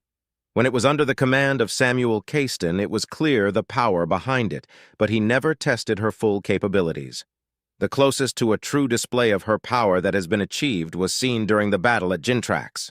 He paused for a second, glancing at Wyatt. In power alone, the Noir Navio is comparable to a battleship. In a way, you could say it is a pocket battleship, similar to the concept and ships the Arabians produce, without sacrificing speed, armor, available space, and quality. The greatest advantage of the Noir Navio is its advanced technology. In an open battle following the rules of engagement, it could prove deadly, but lacking in effectiveness. Against the Drazan, if we were to face a force equal to the fleet that assaulted Gintrax, then we would be outmatched. Then is it a good thing that the rules of engagement do not apply to those monsters? Said the princess. Correct me if I am mistaken, but our greatest enemies are time, numbers, and discretion, are they not? It is as you say, my princess, Redford answered. We can't afford to give more time than what we need to travel to the Drazan. Geenock said that raider fleets conveyed into Hastrung, where they came from in such numbers, can be discerned another time. It is possible that if we call and wait for reinforcements to deal with the Drazan, those abominations will grow stronger and strike out, taking advantage of our weakness. I will not allow them to launch another Scarlet Harvest, Clara declared, unafraid and unflinching. Lastly, any plan of assault is hampered by the fact that our arrival cannot be subtle. Redford, can you find a solution to this problem? I will try to find one, my princess. Our present options are limited and we stand at a severe disadvantage. The Noir Navio is, as Ensign Galt has passionately stated, a magnificent vessel. But against an unknown number of enemies, I can't make any solid predictions or plan of action. Our destination still lies several days before us, my princess. I shall put every effort in finding a viable solution. The aged commander crossed his arms and his eyes turned to the black-haired man. It is a shame that we don't have simulations that can aid me in this situation. More so, only one among us has real experience commanding the ship during active engagement. Wyatt felt his whole body stiffen at the commander's words, but quickly straightened himself. I will aid you in everything I can, Commander. Redford nodded. I will call for your advice when I need it, Lieutenant. Now, Wyatt, Galt, you may leave. Go and eat. Wyatt, I will require your presence in an hour. Dismissed. Wyatt and Galt stood up, saluted, and bowed their heads to the princess before leaving the room. Once they were gone, Clara let out a long, tired sigh before rubbing her temples. Redford, be honest with me. Did I make a foolish and rash decision? She asked a few seconds later. Foolish? Hardly. Rash? I believe so, Clara, Redford answered, frowning. 30 years. The Hastrung system was lost 30 years ago, and House Ferentis failed to reclaim it time and time again. The upstart rebels that claimed it were either too strong or House Ferentis far too incompetent. I would not be surprised about the latter being a crucial factor in their debacle, said the blue-haired woman. Regardless of their incompetence, we must find a way to succeed. We need their shipyards and their industries to quickly replace our losses. Frigates, corvettes, and destroyers will suffice to match their numbers. It will take months before the first ships are deployed, but that plays in our favor. If I know my uncle, he will focus more on producing cruisers and battle cruisers. More resources, more time, more personnel, Clara explained as she stared at the map in front of her. There has to be something we can do to turn the balance of fortune to our side. Forgive me, Redford, for in this field I am lacking. Nonsense, Clara. I shall find a solution, Redford retorted with a warm smile. Idea. All eyes turned to Milcades. Why don't we let Wyatt take command of the Navio during the battle? The interface is different in this ship, isn't it? That is a possibility I've considered, Redford answered. However, we don't know for how long the battle will last, how many enemies we are to face, and while the interface is more advanced and less of a struggle, Wyatt doesn't have the implants that will allow him a prolonged command under the stress of battle. I will not risk frying his brain unless we have no other option. I will take command of the Navio in battle. Redford, my dearest uncle, Clara sang in a playful tone, are you implying that Wyatt shall take overall command of our fighters during the battle? It is a possibility, replied the gray-haired man. I'm forming a multitude of plans and possible tactics that take into account what we could find in Hastrung. Before we jump in, we'll have to send probes to determine what we're up against before I decide on a viable strategy for battle. He isn't ready for direct command, said Cynthia. When he took command of the Navio, it was out of necessity. Before that, he proved to be a competent squadron leader, but nothing more. Yet he shines under pressure, and when he's allowed to think for himself, Milcades was quick to add. Clara, if he fails to become a capable office, may I have him? I believe I can make him into an agent. Milcades, I will not relinquish my personal pilot so easily. Good try, though, Clara replied with a knowing smirk. The captain merely shrugged, smiling under his helmet. That reminds me, what are your thoughts on our little incident? That it is a damn shame we couldn't get him when he was a child, Milcades replied. Atuccio, Keela, Murtu, and Gaston were genuinely surprised by his reaction speed and immaculate precision. If I didn't know otherwise, I would suspect him to be an agent or a highly trained specialist of sorts. Luckily for you, Clara, he's at your service. It seems I will have to forget my plans to turn him into an infiltrator, but I can help him reach his maximum potential in the areas I can instruct. Clara's expression dropped slightly. I doubt that such a broken mind would have been salvaged if he had, by some cruel joke of fate, been delivered into the hands of House Astor's agents or a wandering Royal Marine at that time. Cynthia nodded as she let out a deep hum. My princess is right, Milcades. I still cannot comprehend how his mind didn't shatter utterly. That he managed to pull through for the most part on his own efforts is nothing short of a miracle. The training would have either destroyed what was left of his psyche or turned him into a monster. Brightness returned to Clara's face as she smirked and eyed Redford. You could even say that he's paradoxical. Please do not, Redford begged. His response was a giggle from the blonde jokester. On a more serious issue, Clara, you should contact the prince once you've your decision. I intend to do so, Redford. Thank you for worrying about my brother dearest, replied the princess. Is there anything else that requires my attention, Redford? I'm the captain of this ship, after all. Nothing pressing at the moment. I'll let you know if anything requires your participation or approval, Clara, came his formal reply. We have much to plan and consider. Meanwhile, as Galt and Wyatt made their way to the mess hall, they shared in a silent walk until Wyatt cleared his throat. Is something the matter, Lieutenant? I've been meaning to give you something as a thank you for your aid, Galt. Only now do I have the chance to talk to you formally again, Wyatt replied as he reached into his uniform's vest with his right hand. A moment later, he pulled out a patchy, fiery, red-colored bundle of threads and handed it over to the puzzled ensign. I haven't gifted anything to anyone in years. I don't know what gifts are. Suitable to offer a noble. If I may know, what is this? Galt asked as he accepted the bundle of threads. Turning it over, he found the heraldic shield of his house, a golden leaf resting on a marble column. Quietly, he unfurled his gift. Is this a scarf? He asked, confused and surprised at the same time. Where did you find such a thing? I wasn't aware these sorts of things were available for purchase. I made it myself, Wyatt answered, unbothered and unashamed. Galt did a double take, coming to a halt as he stared into the blue and hazel eyes of the pilot next to him. You made this? Did you knit this? For me? As a gift? He asked, unable to form any other coherent sentences. Wyatt shrugged. It's a tradition from my homeworld, Galt. You helped me greatly, and to show my appreciation, I knitted you a scarf. I would have given you a wood carving instead, but I don't have available wood, and painting takes more time than knitting something. It's not much, I know, but I'm still adapting to being a noble. No, it's fine, Lieutenant, Galt replied, running his thumbs across the soft piece of cloth as he stared into the symbol of his house. This red color, he muttered. It's the same color as my hair and looks like it too. I wanted to make it personal. It served as a great practice too. My knitting skills had suffered from disuse. That's my third attempt, truth be told, Wyatt explained, oddly pleased with himself.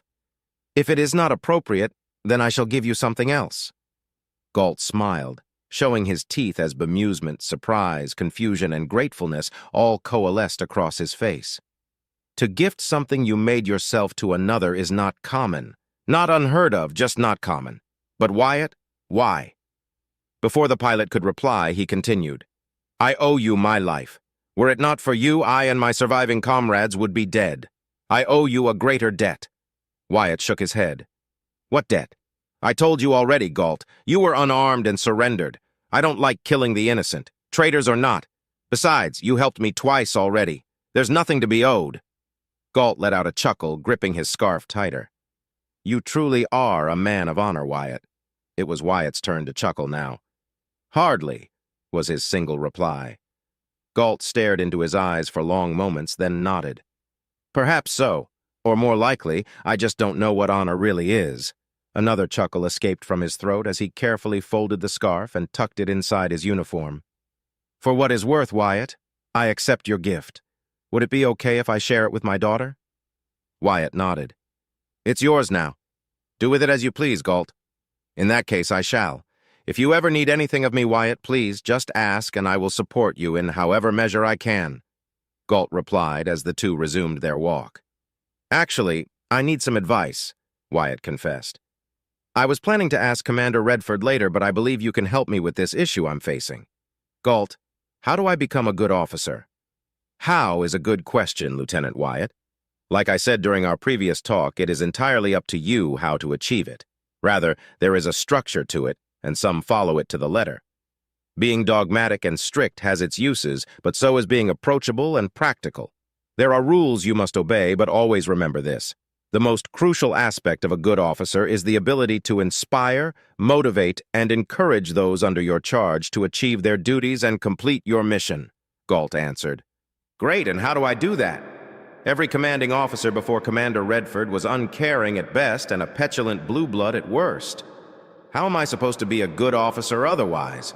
Wyatt thought, humming softly as he did so.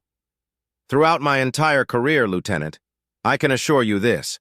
There is no right way, no matter what the rules of proper conduct or other such laws of decorum and standing are at play dictates. Anyone can be an officer, but not everyone should be one. I know it is hypocritical to say this, given that only nobles are allowed to achieve ranks that a commoner cannot. But it is true. In perhaps a show of arrogance, most nobles cannot fathom the idea of those under them being better in some way. I've served incredibly incompetent glory hounds whose idea of being a good officer is to simply bark orders and expect the men and women under their command to carry them out without a second thought, Galt exclaimed with a huff of indignation. But I've also been fortunate to serve great commanding officers. For all his faults, Samuel Caiston wasn't terribly incompetent, dogmatic and unimaginative to a fault, but adept in his role nevertheless. Another thing you must always remember as an officer is that your troops depend on you to make crucial decisions and carry them out. Will you simply flog them and instill fear of consequence to fulfill your goals? Will you lead through example? Will you be fair, uncaring, or sincere? In short, there is no straight path to follow. You must carve it yourself, Lieutenant Wyatt. Be Lieutenant Wyatt Staples and do what comes naturally to you and what you believe is the right course of action in order to fulfill your goals and keep those under your command alive. If you care about them at all, that is. Galt finished by placing a hand on Wyatt's shoulder. I believe you can become a great officer, Wyatt. It now depends on you. Be Lieutenant Wyatt Staples. Captain Milcades said something similar, that I should be Wyatt Staples. Easier said than done, Wyatt thought, smiling at the older red-haired man. Thank you, Galt. You've given me much to think about." Silence fell between them once more for a brief moment, until they reached the mess hall. Wyatt quickly analyzed it and found, to his surprise, that Salazar Reed was present, sitting alone on a far corner eating his meal. Ignoring the demoted captain-turned-sergeant, he and Galt walked up to the bread line and picked up their trays, ready to receive their meals. "Move aside, commoner," a voice called from behind just as Wyatt was about to decide what he was going to eat. Turning around, the two men found a group of 5 Marines of various ranks and 2 Navy officers, also lieutenants, he noticed, standing behind them, all of them bearing expressions that ranged from smugness to contempt. "Commoner?" Galt asked, eyes narrowed. "I fail to see a commoner here, Sergeant Major. Forgive my lack of awareness, but you can't possibly be referring to Lieutenant Staples now, are you?" he asked as he glanced at Wyatt, who had slightly bowed his head in submission. "You too. Move aside, Ensign," one of the lieutenants said. "You were pardoned, but I don't trust you. The filth of your treachery clings to you like the stench of an unwashed serf." "By what right do you believe you can simply order us around?" Galt pressed on, undeterred. "By the right that a commoner should know his place," the sergeant major proclaimed. "Look at him. He knows his place, don't you, commoner?" Wyatt began, feeling cold inside, but he caught his tongue just in time. "What am I doing? They're nobles. Just move aside, like always. It's for the best," he rationalized, but his body didn't move. Instead, he slowly looked up only to find disgust, contempt, bafflement, and ire behind the eyes of the 7 nobles in front of him.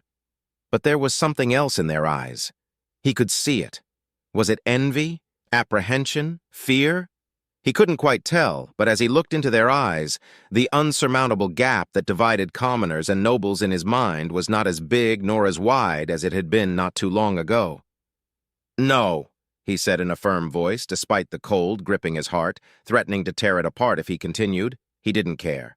"Stand in line, wait for your turn, like everyone else." The Marine was stunned for a second as he took a step back. Then his face changed to one of anger and indignation, but kept his voice at an even level. "How dare you, commoner, talk back to me, a noble?" "I'm a commoner no longer," he replied, stopping himself from reminding everyone that the prince himself had ennobled him personally. It would be so easy to boast and brag, to sow fear into them just by using his proximity to Clara and Cynthia. The idea alone disgusted him so much that the cold grip around his heart melted away and then burned. There was no need to do something so vile. Instead, he opted for another path. "You're a mere sergeant major. I'm a Navy lieutenant. You dare give me orders?" No. The Marine took 2 steps back, clearly not expecting the blowback. Hurriedly, he glanced at the 2 lieutenants for aid, but they made the quiet and quick tactical decision to retreat.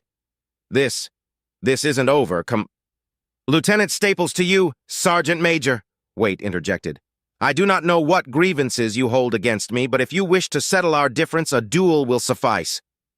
Instantly, all color drained from his face, and, in an attempt to save whatever scraps were left of his bruised ego, he and his remaining comrades walked away without another word uttered. "Nicely done," Galt congratulated. "Are you feeling all right?" Wyatt shook his head. "Not really.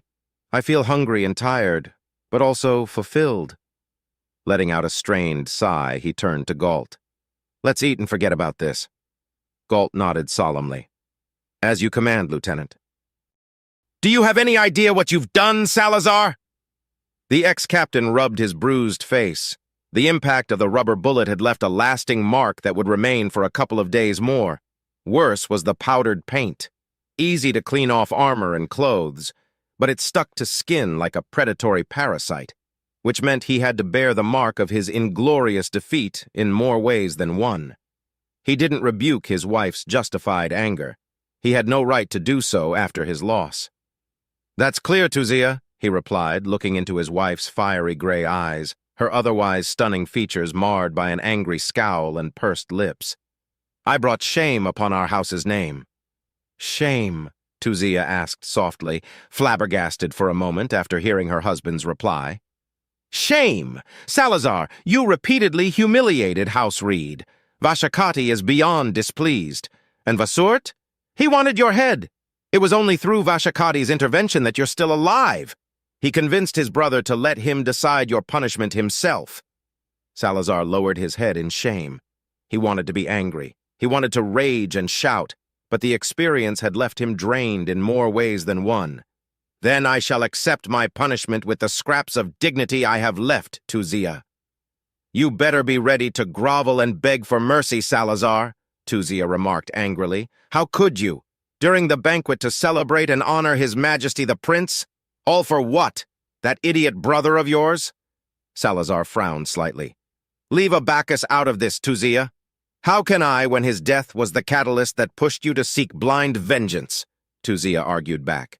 You were the only one that loved that fool. Tell me why, Salazar. Why did you pursue retribution for his death when it wasn't warranted? You only say that because the prince himself elevated the man to a knight banneret. Otherwise, you would not argue. In fact, you would have done the same if any of your sisters, Jacine and Henrietta, had died instead of Abacus and you were in my place. Our house was shamed with his reckless death, whilst under the command of a then mere commoner, Salazar countered. That may be so, Salazar, but I'm not single-minded enough to pursue something I know goes beyond my reach, Tuzia countered, sighing heavily a few seconds after glaring at her husband. Look, I understand your position. Abacus, for all his faults, was a reed and a noble. Redford Calen put a commoner promoted by the prince in charge of the squadron he was in, which ended in his death. I understand, she said, emphasizing the word, why you needed to seek justice in order to spare House Reed from such an inglorious stain. But you went too far in your vendetta. That much is clear, Salazar muttered, as the stinging pain across his face reminded him constantly of his folly. My brother deserved better. Abacus was an inept imbecile who was far too ambitious for his own good, a ruthless, deluded simpleton lacking the intelligence, guile, and subterfuge to match his hunger for power, Tuzia admonished. Your parents lacked the attention to properly guide him, and you loved him too much to correct his behavior. Heavens, Salazar, you had to shield him when he caused the death of his previous squadron leader because he was too envious of his position, believing it should belong to him by right. Salazar gritted his teeth, remembering said incident and how he only managed to protect his brother with a minor sanction of negligence due to the poor, unfortunate soul that got in his way belonged to a lesser house. He was still my brother, and he got himself killed, Tuzia interjected. You know this. I know this. Vashakati knows this. Worse than your blind thirst for retribution, you insulted the prince. You insulted the Reaper, Salazar. You insulted a man under her direct command and protection. That you're still alive and not flayed is in itself a miracle. I'm certain that monster would put your head on a pike and display you as a gruesome trophy if the decision was hers alone to make. Tuzia rubbed her temples for a moment, gritting her teeth in frustration. Salazar waited in silence for at least half a minute before asking, Where are Juno and Vesizar? Our sons don't want to talk to you, Salazar. They're ashamed of you, with just reason. Tuzia replied with a glare that promised pain. Pursuing your vendetta, that I can understand. I can even forgive it if you had obeyed Juliana Winfield's orders. At least then the shame would have been manageable. But you brought disruption to a most auspicious moment, and worst of all, you were defeated in a duel you issued by a man who mere days prior was a mere commoner. A commoner! She shouted angrily as she shook with barely contained rage. I cannot begin to describe the humiliation I felt when Vashakati told us what had happened. As part of a branching house, our actions reflect directly on the rest of House Reed. Do you have any idea what you've caused, Salazar? I will have to organize at least 3 tea parties and a grand banquet just to ensure our friends and allies that our family remains strong despite your chastisement. Pinching the bridge of her nose, she continued, Your parents were wounded first when they heard of their idiot son's demise. That was overshadowed by your reckless blunder. My parents are distraught by these turn of events, but will help me quell any potential rumors that will stir up from the lesser houses.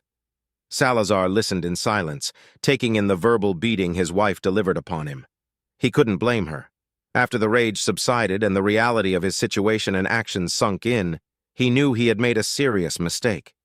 Separated by light years in distance and with a succession dispute raging, he had no means to go back home. Even if he could, the humiliation dealt to his house would only increase if he ran like a coward. More so than that, however, he knew Vashakati would prevent him from escaping without issuing his punishment. "I'll find a way to mend the wound left by my defeat," Salazar promised. "This war shall offer me many opportunities to cleanse my name from shame and restore the honor of House Reed." His wife rolled her eyes before slamming both hands onto a hard surface. "Vashakati will show restraint, but will deliver unto you no mercy, Salazar. He won't exile you unless he's willing to risk tearing the wound you provoked open." She let out a tired sigh, pointing an incriminatory finger at her husband. "You will take your punishment and beg your uncle to spare you, Salazar. Your reputation has been crippled, if not entirely ruined. Our position of favor with Vassort will surely be affected thanks to your idiocy. My parents are now old. Neither of them can hold the position of head of our family for long. I'm the only viable option. My punishment will be measured," Salazar replied with a confidence he did not feel. "For our sake, Salazar, beg the prince that you're right." Tuzia glared one last time. "The only way for you to regain your honor is to destroy that damn upstart." Salazar frowned. "If you wish to deliver me from life, dearest wife, a poisoned dagger plunged into my heart or back would be far more merciful." "And now you show your cowardice?" she exclaimed, irritated. "He's a simpleton at best, Salazar. I'm certain you'll find a way to strike him down. Anything can happen in combat." "Even if I would entertain the idea," Salazar began, his frown now turning into a glare, "I'll likely be sent to a support vessel or demoted a rank or two. Our paths are unlikely to cross again. If we cross again, no. He won the duel fairly. I accept the result, I accept my loss. It is the honorable thing to do. You're a weak man, Salazar, witless and driven by pride over logic. Thankfully, our sons are nothing like you in that aspect." Tuzia's glare softened. "Don't bother contacting us again until you've earned Vashakati's forgiveness." Before Salazar could answer, his wife killed the connection, leaving him alone in his private booth. With a defeated sigh, he stood up, ready to face Commander Juliana and hear the first of his punishments. A small, tiny voice at the back of his mind told him that he had nothing to fear, but he knew better. Even if Vashakati showed any leniency, a distinguished member of House Winfield, the first and oldest house at the direct service of the Royal House Astor, would bring down upon him the heaviest hammer they could manage. Salazar Reed wondered how thunderous the strike would be. As it turned out, the strike had far, far outweighed what he thought was possible. Salazar finished his meal, his hunger satiated, but the food had no taste. After his meteoric downfall, food had lost all flavor. Even wine and liquor tasted like water. It was a most miserable experience. Just as he was about to stand up, he noticed a group of 7 nobles approach the man who had been the object of his obsession and the reason for his misfortune. A small part of him wanted to warn his fellow Marines and the other 2 nobles to stay away from that man. But a bigger part of him wanted to see Wyatt Staples humiliate himself, much like he had done when he met him. Rumors were one thing, but it was well known that he had barked on command whilst aboard the Exalted Virtue. For a commoner, he was remarkably submissive and subservient, and many nobles took advantage of it themselves to further remind the upstart of his true place, at the feet of those who stood above in regal brilliance. Earnestly he watched as the man lowered his head in submission. A smile twisted his lips, not quite satisfied, but it was a start. He was too far away to listen to the exchange of words. Both parties were careful to avoid drawing unnecessary attention to their altercation. Several moments passed, the upper hand squarely set with the larger group. Suddenly and swiftly, like a thief, Wyatt Staples snatched the advantage for himself, standing strong against the group that tried to impose their authority as nobles upon him. His smile was lost when the nobles took a step back in doubt, words were exchanged, and victory was secured by the black-haired man and his companion. The larger group retreated, shamed and defeated, but spared from public humiliation. He realized, with a touch of dark irony, that he wouldn't have shown such mercy upon them in Wyatt's place. He certainly would have done his best to bring the man low had he joined them when the temptation caressed his heart. His bruises were gone, his lashing strikes healed, but the memory remained, the shame, the humiliation, the pain. They remained embedded in his memory. Slowly, Salazar felt the sick, parasitic joy of seeing the man who had cost him everything be brought low by another turn into a seething rage. Such feelings were quick to die, replaced by a void of surrender that he was now more than familiar with. He watched in silence as the two men received their rations, sat down, and ate at a moderate speed. The now sergeant waited and waited, not knowing what to expect or why he remained there, watching in silence as the damnable pilot who killed his brother ate without any remorse or care. He was about to stand up and march straight at him, consequences be damned, but the memory of his cold, focused, unfeeling brown eyes that pierced his very soul came to the forefront of his mind. His eyes were different now. Vibrant blue like a glacier's adorned his right, while his left was of a deep, vibrant hazel that was, impossibly, even colder than his blue one. But the feeling was the same. His bubbling rage died as abruptly as it had emerged. Defeated and without the need for retribution and revenge clouding his mind, the truth reared its ugly head. As much as he loathed it, he knew the truth. Nothing could change it. There was nothing to be done. The sound of footsteps coming to a halt next to him caught his attention. Looking up, he saw Wyatt Staples and his companions staring at him. It was only then that he realized the red-haired man was Ensign Galt Tirome, the man in charge of re-educating the lowly pirates the Reaper had adopted for some unknown reason. "May I help you, Ensign Galt?" Salazar found his voice. It was lacking the fervor and might he once had as a Marine captain. "Were you at all involved?" Galt asked in a serious tone. "I saw you looking rather expectantly, as if I could conjure any support to do something so petty," Salazar replied, pushing aside his empty, forgotten tray. "Their actions are their own. I have no leverage, influence, or standing to spare." His eyes shifted from the red-haired man to the heterochromatic man next to him. A shiver ran down his spine, but he glared at him all the same. "You know, if you wanted to gloat, you didn't need an excuse to come and see me, Lieutenant Staples." Wyatt crossed his arms. "Coming to talk to you was Galt's idea, not mine." Salazar scoffed. "Right," he said, turning to face them but remaining seated. "Go on. Gloat. You defeated me in combat. I received my punishment for my failure. You're within your right to push me down further against the mud. You got what you wanted, Staples." Maybe it was a bad idea, but Salazar didn't care anymore. Goading the pilot wouldn't make a difference now other than allowing him to save some face and whatever remained of his dignity. To his and Galt's surprise, Wyatt sighed and took the seat right in front of the brown-haired man. Stunned by his action, Salazar stared at Wyatt with incredulity. "Salazar, why would I need to gloat?" Wyatt began, eyes focused and serious. "You wanted to punish me for something that was not my fault. Your brother, Abacus, died by his own hand. 2 other pilots died because of him." He paused for a moment, pointing a finger at him. "You then continued to attack me, even during the trial. It was you who tricked me into accepting a duel to quell your thirst for revenge and honor. A duel I won. A duel born over what? An imaginary wrong that was created by your reckless brother?" The sergeant narrowed his eyes. "Nobles lead, commoners obey. Nobles lead, commoners follow. That is the imperative truth across the Principality. Under your command, my brother died, and thus a stain upon my house's honor was spilled. I tried to stop him. He refused to obey commands because was a commoner at the time. Given what I now know about your brother, I doubt he wouldn't have listened to me if I were a noble then," Wyatt pressed on. "He was far too ambitious and cruel in his methods." "He was still my brother," Salazar replied. "For all his faults and shortcomings, he was my beloved brother, and now he's dead, all because of you." "Salazar!" Galt tried to interject, but Wyatt reached to him, placing his hand on his forearm for a moment. With a nod, he closed his mouth and crossed his arms. "Look, I understand you. If any of my brothers were murdered in cold blood, I would hunt the one responsible even if it killed me.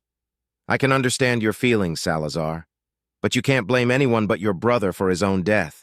He wasn't murdered, he wasn't killed in the line of duty. He died because he was stupid. Simple as that. The quicker you can accept that, then maybe you can heal and start over." "Start over?" Salazar scoffed with humorless air. "Gods! Abacus was always so damn thick-headed. He failed to become a Marine, did you know that? Salazar asked rhetorically. Reckless, hot-headed, eager to earn glory, ambitious, stupid, and so infuriatingly conceited. I wanted the best for him, but he was so... I protected him too much, this I know. But I loved my brother. He and I share the same parents, my other siblings I care not for, but now he's gone. Salazar closed his eyes to prevent the warm, thick tears that had formed to fall freely. Gone because I failed him. It hurt. By the prince, admitting the truth hurt so bad. But despite the pain, Salazar refused to cry. He would do so later in private and save his dignity. I failed my brother, I failed my sons, I failed my wife, I failed my house. The sergeant opened his eyes, expecting to find a mocking gesture, a gloating smile, or anything but a distant but sympathetic glint reflected in the blue and hazel eyes of the man he had blamed so vehemently. It doesn't matter now. My life is ruined, my reputation is dead, my standing was destroyed, my dignity was shattered, my honor lies buried. I lost my standing within my house and family. My uncle revoked my titles, leaving me as a mere knight. But every noble is entitled to it by birthright. Salazar took in a deep breath. My contacts and allies abandoned me, turned on me even. Vultures, all of them. Commander Juliana demoted me so feverishly that the pain of the lashes was nothing compared to that fall. I'm forever stained as a failure, and now I am trying to impart even a measure of order into damn pirates. At this point, being exiled from my house would have been a mercy in comparison. Then start over, Wyatt repeated. You haven't deserted or killed yourself, so that means you're still loyal and want to live. But how? It can't be that simple, Salazar asked dryly. Wyatt stood up. I never said it would be simple, but if you don't want to give up, then find a reason to carry on. If it works for commoners, then it should be easier for nobles. It's at least worth a shot, right? Wyatt chuckled. For what it's worth, I don't hold a grudge against you for what you've done against me. Just like that? Salazar asked with incredulity as he rose to his feet. You're willing to forgive and forget so easily? He truly couldn't understand it. Few were the nobles who would allow petty slights and underhanded rumors to go unpushed. What he'd done was orders of magnitude greater. He had lost. Wyatt had every right to mock, ridicule, and expose him to his peers and bask in the glory of his well-earned victory. But here he was, telling him that such grievances were beneath him. Wyatt shrugged. I never sought to hurt you, Salazar. You did that yourself. You received your punishment.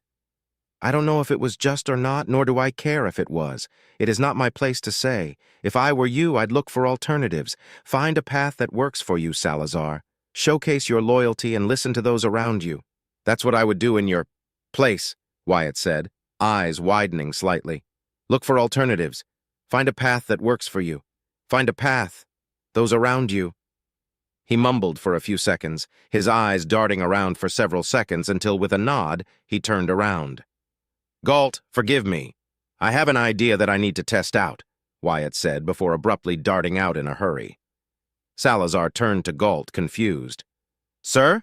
At ease, Reed, Galt replied, equally confused with a bemused smirk adorning his lips. Wyatt made his way across the hallways of the Noir Navio, ignoring the puzzled and curious stares of those he ran past in favor of reaching his destination. A quick question to the shipboard AI pointed him in the right direction, eventually coming to a halt before a door guarded by 2 auxilia personnel. Guards, to be precise, given their uniforms. As he approached, the 2 guards holding basic combat shotguns exchanged a quick glance before saluting him. The lieutenant let out a huff of air as he came to a halt before them. I need to use the elevator, said the pilot. Sir? The guards replied in unison, stepping aside to grant him entrance. Wyatt stepped closer before a red light scanned his face in the blink of an eye. Authentication verified, a monotone voice announced softly. A few seconds later, the doors opened as the red light above the doors turned green. As expected, Wyatt found a staff member inside the large elevator's cabin. Where do you wish to go, Lord? The man asked in an obedient tone that reflected respect and submissiveness. It makes my skin crawl whenever someone calls me Lord, Wyatt thought with disdain before pushing that aside to focus on his task. Stepping inside the cabin, the doors closed and he turned to the man. Take me to deck 3. At once, Lord, the men replied before pushing a few buttons on a console next to him. With a barely perceptible start, the elevator began to move down. I still can't comprehend why it doesn't feel like it's moving, Wyatt commented, glancing around the cabin.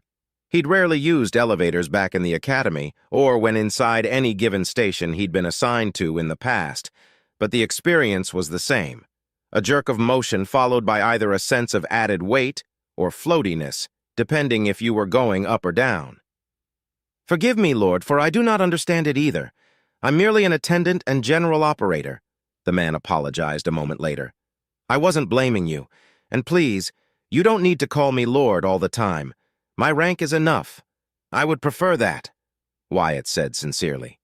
For some reason, that only made the man more nervous. Of course, Lieutenant, the man said and turned his attention back to the console. Internally, Wyatt sighed. Ever since the prince promoted him to the rank of lieutenant, he had practically cut ties with the rest of the commoner personnel aboard first the Exalted Virtue, and now on the Noir Navio. It wasn't his choice to make, but there was nothing he could do about it either. Less so now that he was a noble.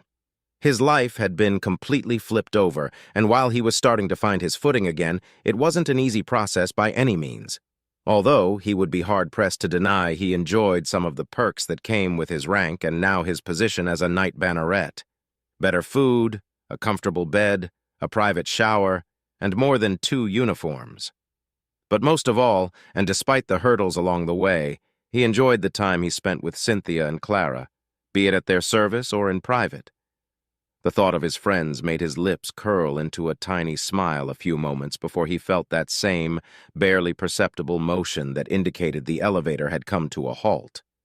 Confirming his assumption, the doors opened a second later. Stepping out, another 2 guards saluted him as he walked past them. He tried to ignore their stares, but he couldn't. Not this time. He didn't know them, they didn't know him, but he was a commoner at heart still. He could feel their gazes piercing the back of his skull, envy, jealousy, resentment, fear, apprehension, disdain, desire, and more. He couldn't blame them. Not entirely, anyway. He had never been interested in trying to gain the favor of a noble or become one before. A significant portion of commoners, though, sought to achieve it with feverish intent. Bunkmates talking with each other, imagining scenarios where a noble would take them under their protection or fall in love with one, was a common point of interest. The showers were no better, nor was mealtime.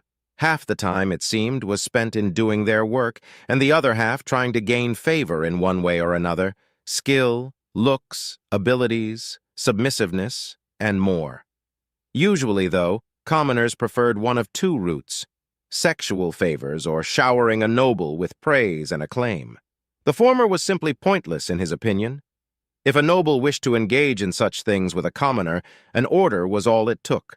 Depending on the noble, that was either a strike of good luck or a harrowing experience. In Volantis, it happened, though nobles, even those from lesser houses, viewed themselves as superior, for they were in standing and by the sheer virtue of being insufferable blue-blood idiots and wouldn't sully themselves with mere commoner stock. But bastard children coming from noble lineages were a thing after all. Back in the academy, it was far from uncommon to hear rumors about such things happening. It rarely ended well, though he did hear about a lucky sod that was taken in by the lady that took a liking to him. Most of the time, though, such matters were solved behind closed doors. Thankfully, pregnancies and STDs were prevented thanks to inoculations, allowing intercourse to happen on a regulated basis. The second method was by far the most preferred by overreaching commoners. Most nobles were easy to please with praise, adoration, and doing everything they ordered. He never got involved in those problems. His reputation as submissive but lacking in assertiveness protected him well. In the academy, nobles formed groups and factions, usually with a crowd of commoners following them closely, trying to be the favorite of any given blue blood. Fake words and praise, all aimed to stroke the flames of their already bloated egos. Or as Mr. Warlow explained it to him, by employing the ancient art of kissing a truly monumental amount of ass. The memory of the old man who taught him how to paint and who never held his opinions to himself made him smile. He wasn't part of his family, but he respected the old man and was thankful to him for everything he'd done. Whilst he was afraid of how the old man's opinion of him would change when he learned of his ennoblement, he wished to do something nice for him. It would cost him nothing. He had more than enough credits to spare now. Chuckling to himself as he made a mental note to ask his parents to get something useful for Mr. Warlow, Wyatt felt his mind at ease once more. Instead of breaking into a run, he walked faster through the hallways, partially amazed that the quality of materials and architecture remained the same across the entirety of the ship. Usually, the layout of Principality ships was designed in such a way that the living areas for nobles, the main deck, and the engine and core rooms were the most secure, best armored, and best built. The remaining areas suffered a significant dip in quality since they weren't as important. Whoever built the Noir Navio and the other black ships thought otherwise. It took him a few more minutes of silent walking until he reached his destination, the main shield control room. To his surprise, Lupin Lusanto, technician-in-chief, was present in the room.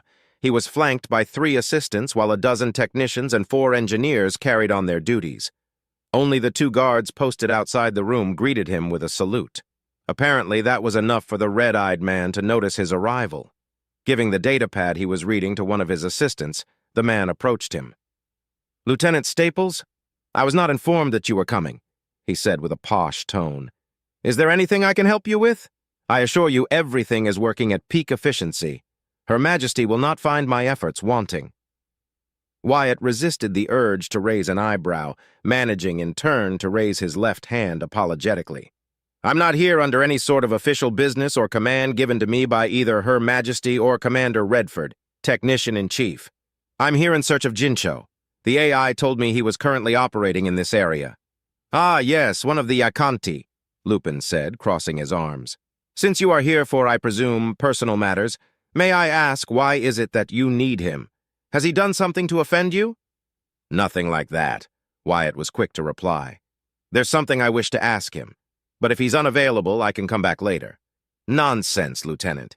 He may not be human, but he is serving under a military contract. For all intents and purposes, he's equal to commoner, which is to say, a regular member of the crew, and thus he will answer your call," Lupin replied with a gracious smile. Wyatt nodded. Even though he knew Lupin wanted to say something worse, he chose the diplomatic alternative for fear of offending him and his commoner origin. "I see. Then where is he?" "Down there," Lupin replied, and one of his assistants pointed at a floor panel at the other side of the room, in between 2 large consoles currently unoccupied. "He's performing minor stability tests. Nothing vital. I shall summon him immediately." The black-haired man shook his head. "No need. I'll talk to him personally, unless my presence obstructs carrying your duties, Technician-in-Chief." "I was about to leave and continue the supervision of non-critical areas," Lupin replied, his voice never losing the edge of elegance and blatant superiority he carried himself with. "Your presence won't interfere with the work of my engineers and technicians, but please, if you wish to talk with the Ikanti, do so in one of the lounges." Wyatt nodded. "I will. Thank you, Technician-in-Chief." Lupin merely nodded once and left the room, followed closely by his assistants. With pleasantries done, Wyatt spared only a glance at the red-eyed man before moving to the indicated section. He found the Akanti wearing a makeshift uniform as he tinkered inside the small hole. For a regular-sized human, it would be a tight squeeze and either force the use of some sort of drone or a remotely controlled mechanical tool to perform repairs and tests. But for the smaller Akanti, the limited space was barely an inconvenience. "Wormbrain?" Jincho asked, surprised, without turning his head around to face Wyatt. His right third eye moved instead, focusing on the pilot while he continued to tap at a rectangular device. Wyatt remained on that spot, clearly visible to the Akanti's vision. Treating with other Akantis before had taught him how their range of vision worked. Unlike many others, he didn't find their biology to be weird or eerie. Odd and strange? Sure. But they were aliens. He knew from experience that the Akantis found humans to be just as strange compared to them. "Hello, Jincho," he greeted, feeling the tension and annoyance Lupin created to fall down, leaving behind a much more natural experience. "Are you busy?" "Not much. Finishing running tests on capacitor response time and fluctuating algorithms. Standard stress tests, nothing hard, just boring. Very boring. Less boring now with you here, maniac, Jincho declared eagerly. I'll be done in a moment. You need something for your fighter? You need to take it to real action and test it first before I can make wonderful alterations. I'll be sure to keep that in mind, Wyatt replied, smirking. In truth, something occurred to me and I wanted to ask an expert on the subject. That is, if you know how FTL jumps work? Jincho let out a short-lived screech that the translator failed to interpret as anything more than a choked, "Ha! Let me finish, then we talk, wormbrain." Wyatt waited patiently, stepping back to avoid pressuring the technician. His wait ended a few minutes later when Jincho jumped out of the compartment, stored his device, and quickly put the panel on, securing it with the use of a small rotating screwdriver. Come, maniac, said the small alien as he walked past the pilot and out of the control room. After a short walk to a nearby lounge area, the Akanti flopped on a bench, his legs dangling a few centimeters above ground. You interested in technology? He asked all of a sudden whilst patting the spot next to him. Wyatt sat next to the Akanti, shaking his head. I know how to use what I need, but I'm no technician, not even a mechanic. I can't fix anything if it breaks or stops working correctly. Hey, wormbrain, Jincho teased. What you want to know? The lieutenant paused for a moment, gathering his thoughts and putting them in order before speaking. I have a problem I need to solve, but I don't know how to. I thought that asking you would help me find a solution since you are the smartest Ikanti I know and the best technician, too. His words were honest, though the flattering intent was there. If there was one thing he'd learned about Jincho, it was that praising his skills and intellect worked wonderfully. It also helped that, unlike many nobles who demanded respect, awe, and praise for not forgetting how to breathe, Jincho only desired recognition of his work. Jincho's feathers stirred for a moment, taking in the praise with open arms. Go on. I need to jump into a system, but every lane ends up with the same result. The enemy will detect my arrival due to the warp bubble breaking. Is there any way to minimize the warp entry? Wyatt asked as nonchalantly as he could manage. Wormbrain, how do you think FTL jumps work? Jincho asked, all 6 eyes blinking in confusion. You tell the AI where you want to go, the drive activates, and then you're there a few moments later? Wyatt replied, shrugging. I know you first need to be far away from the influence of large celestial bodies and be close to a lane before the jump can happen. You're not wrong, Wormbrain, but you're not right either, Jincho replied, scratching his neck for a few seconds before continuing. First of all, what you call lanes don't exist. Wyatt blinked in surprise. That can't be. I've used lanes all the time back when I was a compost hauler. I know, the hierarchy has them too, but lanes don't really exist, Jincho said, bringing up both 6-fingered hands and raising his index fingers. There isn't anything connecting star systems together. We're all just floating and drifting through space where gravity tosses us around like seeds on a basket. A lane only exists thanks to how the jumps work. Wyatt listened intently, soaking in the new information while his brain painted a broad picture of what Jincho was saying. The warp drive or blink drive, or however you want to call it, works in 2 ways. First, inside a system it makes a small bubble around any ship equipped with a drive. This way, we can accelerate and decelerate faster and easier than any conventional ship. It can't fling us instantly and it can't halt the ship abruptly. Otherwise, we'd be stains across the walls. Jincho chuckled. The drive only smooths the laws of physics to make sublight travel more comfortable and steady for us squishy organics. But to make FTL jump, simple rules follow. You want to exit a system as quickly as possible and enter another as close to the gravitic influence of the local star as possible. Wyatt hummed. To save fuel and shorten travel time? Jincho nodded quickly several times. Yes. Lanes are what we call the shortest route between 2 systems.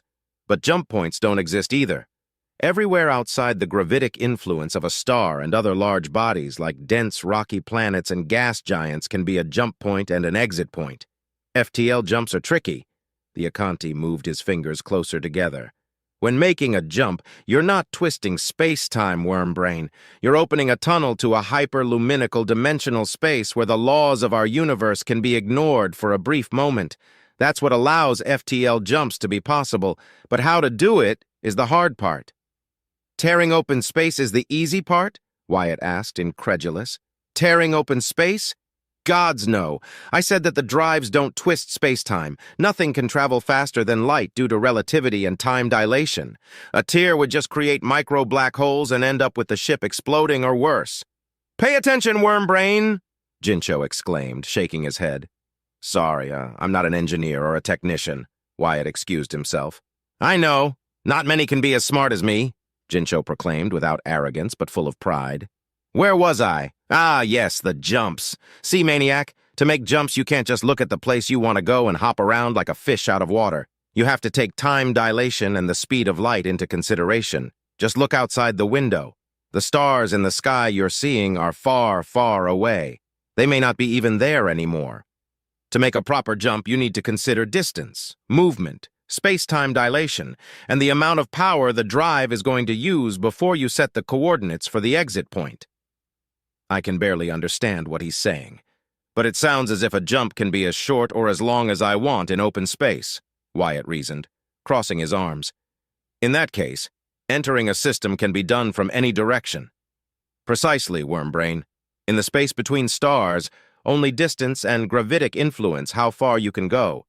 It is rare, but some jumps are cut short thanks to rogue planets or undiscovered black holes, but the latter can be easily spotted with gravimetric sensors and proper telescopes," said the Ikanti. "But that doesn't solve the problem. Upon exit, the warp bubble ruptures and the signature will be picked up by almost every sensor and station in that system," Wyatt repeated, frowning. "Then all you need to do is exit outside the detection range of the sensors," Jincho answered instantly. "That can be done?" Wyatt asked, baffled. "That's what navigational AIs are for. Making the calculations and pinpointing exit coordinates would take days without them. The AIs have safeguards against tampering, but Principality security is not very good," Jincho replied, feathers shaking for a moment. "It can be dangerous, but only slightly more than a normal lane jump and exit point. The problem is travel time. It could add 1 or 2 extra days of sublight travel into the system." "And you know this how?" Wyatt asked with a raised eyebrow. "How do you think me and my fellows left the hierarchy?" Jincho replied with a tone of smugness. Wyatt was sure that if he could, Jincho would be smiling from ear to ear. "Would that prevent any potential enemies from detecting our arrival?" Jincho nodded, lowering his hands. "Pretty much. A ship exiting FTL is like a rock tossed into a lake. It creates ripples that are easy to detect by anyone nearby, but those outside the range can't see it. The ripples also cease quickly and the water returns to normal. The universe is like a tasty Nalak worm that wriggles when you poke it but calms down quickly.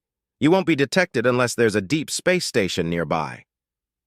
Wyatt smiled broadly as a fire spread from his stomach to the rest of his body, filling him with satisfaction and hope. "Jincho, I think you've opened a path we can use." "I have what now?" Jincho asked, confused as he blinked each set of eyes one at a time. The lieutenant stood up. "Come with me. There's someone that needs to hear this." A quick notification sent by the AI told Redford that Wyatt Staples plus another crew member were outside the war room requesting entry. Redford made a quick note that Wyatt still had 20 minutes to spare before he was supposed to report back to him. Intrigued by what had made his second-in-command report earlier, and with company no less, he ordered the AI to open the doors. An eyebrow was quick to rise when he saw the lieutenant flanked by a Yikanti. "Lieutenant Staples, you're early and with company. If you needed to report something to me, you could have done so through the communications AI." "Apologies, Commander Redford, but I believe this is a matter too delicate to not speak it in person," Wyatt replied, inviting Jincho to step into the room. Once inside, the doors closed and the two sat down, much to Redford's surprise at the lack of manners the Ikanti put on display.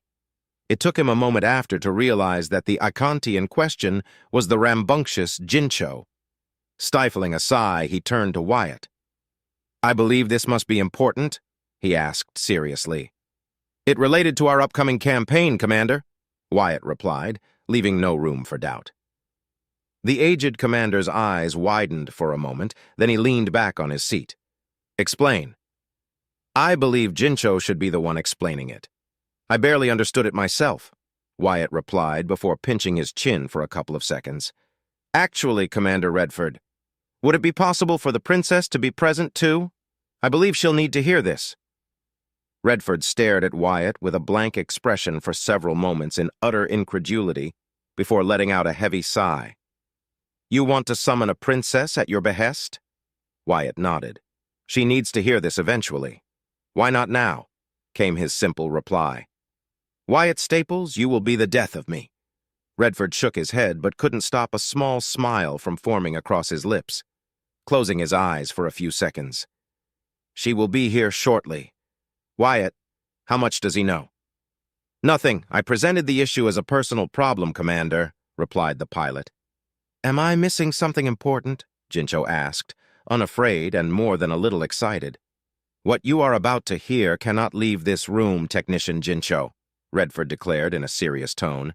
Do so, and you shall be censored and punished severely before being thrown out of the nearest airlock.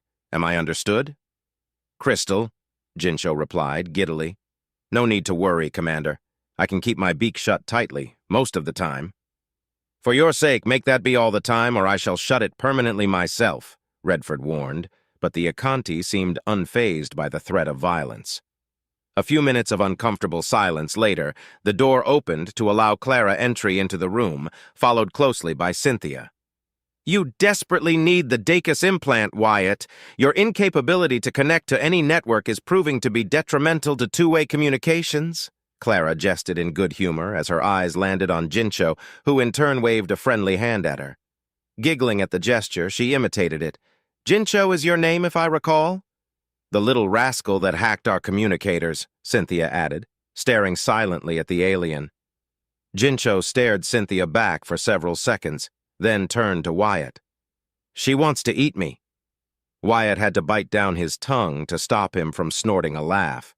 Clara was not so courteous, choosing instead to cover her mouth to hide her smile as she softly laughed. For her part, Cynthia stared at Jincho in disbelief, flabbergasted by his suggestion. It only lasted a moment before the blue-haired woman protested. I do not wish to eat you, Ikanti, she declared sternly. No, you do. I can see it in your eyes. The hunger to catch me, crush me, too bad for you, so sad. Ikanti meat tastes awful to humans. Not much to be found either way, Jincho announced, touching his chest with one hand. As humorous as this is, Redford interjected after clearing his throat, we have more important matters to attend to. You may sate your curiosity later, Cynthia, jabbed the aged commander. Cynthia crossed her arms, glaring daggers at the older man. Wyatt, if you will, Redford ordered. The pilot took a deep breath, calming himself. Of course, Commander. Jincho, could you tell them what you told me? Jincho nodded and began to speak. The conversation proceeded almost identically as it had gone with Wyatt. By the end of it, Redford was silent and in deep thought while Clara was outwardly calm and collected, but Wyatt suspected that she was formulating plans and schemes with the newly available information. Could be done, Redford? Clara asked after a few moments of silence. Such tactics. I wasn't aware something like that could be done in such a manner. But Jincho is correct. The Arabians employ similar assaults into our space, and it would explain how some pirate assaults have caught entire stations by surprise in the past.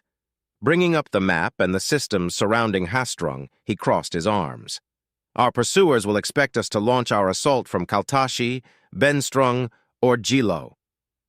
You could enter from that system over there, Jincho interjected, pointing at a system that was 10 light-years away from Hastrung. HD-19 P-Cal. Hastang? Redford read. It's a brown dwarf. It doesn't even have planets or asteroid belts. It's an empty system with only a comm buoy that's replaced every few decades. You'd entered from the top of the Hastrung system. You can exit inside the interior limits of Hastrung's Kalzak Vale and remain undetectable, Jincho explained. Exiting in the interior edge of the system's Oort cloud would be disastrous, Redford countered. As we exit, a stellar body could strike us in the moment of vulnerability. Space is big. Chances of that happening are unlikely even in the middle of a Kalzak Vale. The warp bubble will push away dust particles and small bodies as it always does. The risk is minimal, Jincho argued. Better take the risk and catch those monsters by surprise, yes? Jincho is correct, Redford. If our arrival is masked and undetected by our enemies, then we will remain the upper hand, Cynthia commented. It goes against all regulations. Tampering with a navigational AI without destroying, it will be a difficult task even for Milcades and the Royal Marines. Not for me. Jincho jumped on his seat. I can't convince the AI to let me alter it without risk. All I need is permission from Pretty Eyes, he said, turning to Clara. Pretty Eyes? Cynthia exclaimed, outraged. She's a princess, you crass, insolent... Her words died in her throat when Clara raised a hand. Our Icanti friend may have solved our problem, Cynthia. I believe I can ignore his lack of manners in turn for his kind assistance, Clara proclaimed with a friendly, warm smile. Technician Jincho, you have full liberty to do what must be needed. Will you require anything as compensation? I can significantly increase your salary or offer up a substantial reward in return. Jincho shook his head. No need, Pretty Eyes. I do it with gusto. Drazan dead shall be my reward. Hate those things. I can see why Wyatt has taken a liking to him, Cynthia murmured, unheard by everyone but her best friend. We shall discuss rewards if we are to be victorious and survive the coming battle. You will not go unrewarded, Technician Jincho.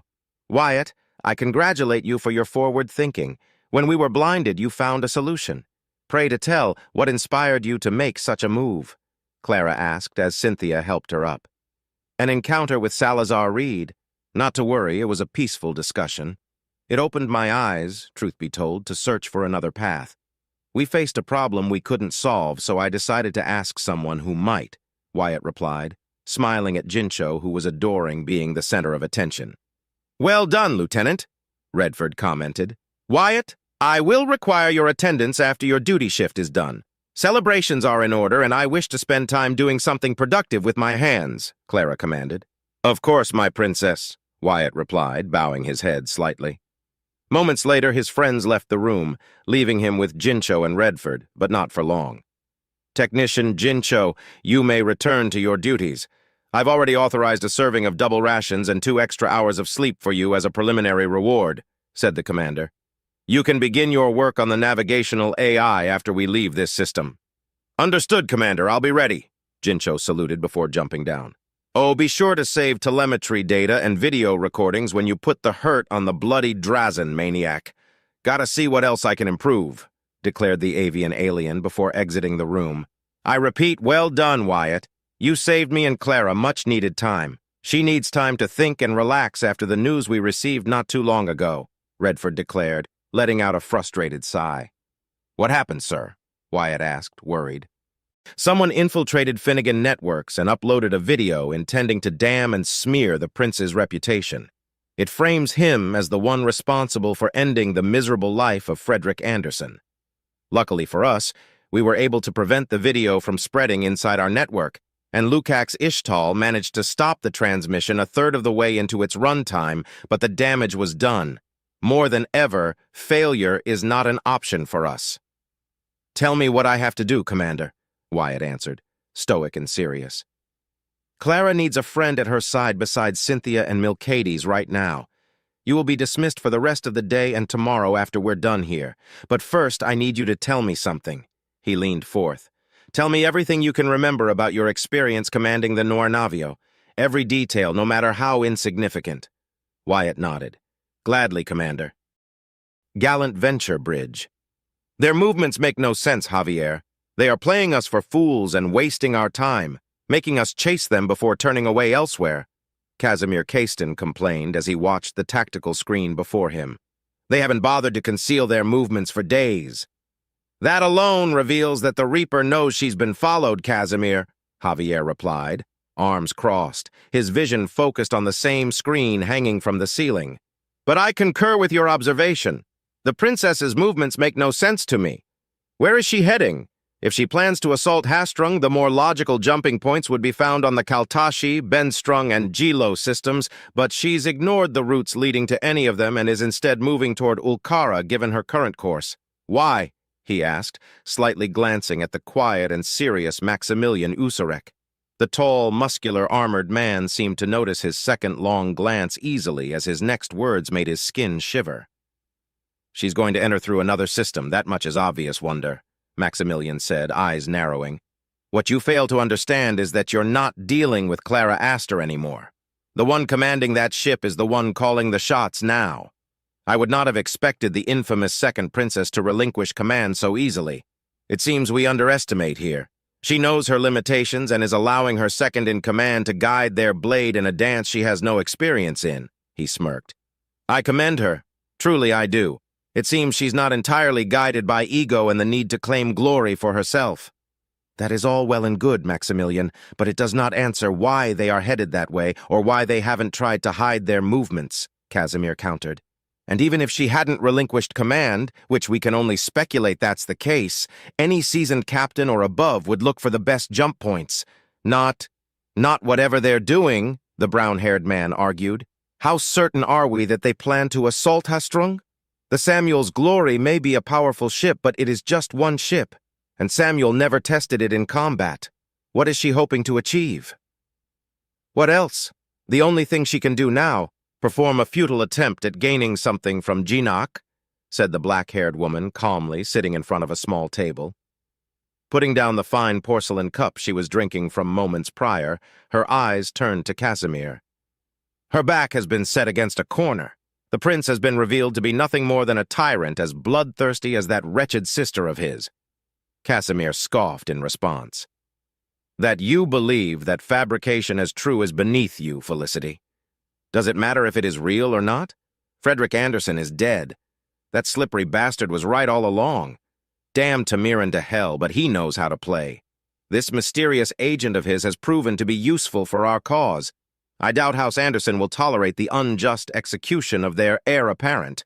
Traitor or not, the prince overstepped the rules of conduct and the rights of nobility, Felicity pointed out, a smug smirk painted across her lips. Another great house shall join his lordship's cause and bring forth more resources to our side. The Reaper will be trapped in a web of our design.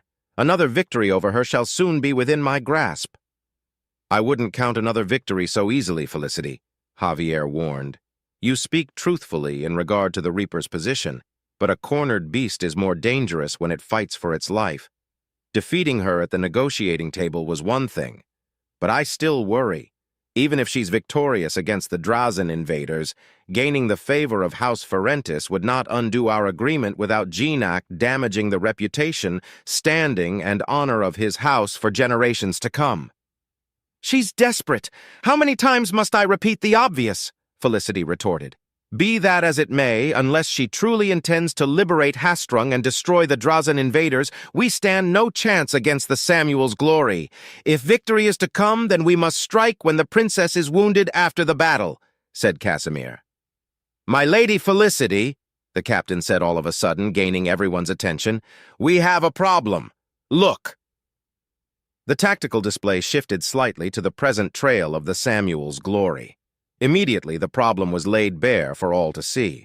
The ship's course was slightly shifting, putting it on a path that would make it fly behind an icy dwarf planet near the edge of the system. I fail to see the relevance, Captain Ciro, Felicity protested, her smirk never faltering. So that's how they're going to play, Maximilian exclaimed a moment later, his voice rumbling and full of excitement. Captain, can we accelerate in time to catch them before they make it? Negative. By the time we catch up to the Samuel's Glory, we won't be able to detect the ship anymore if they decelerate.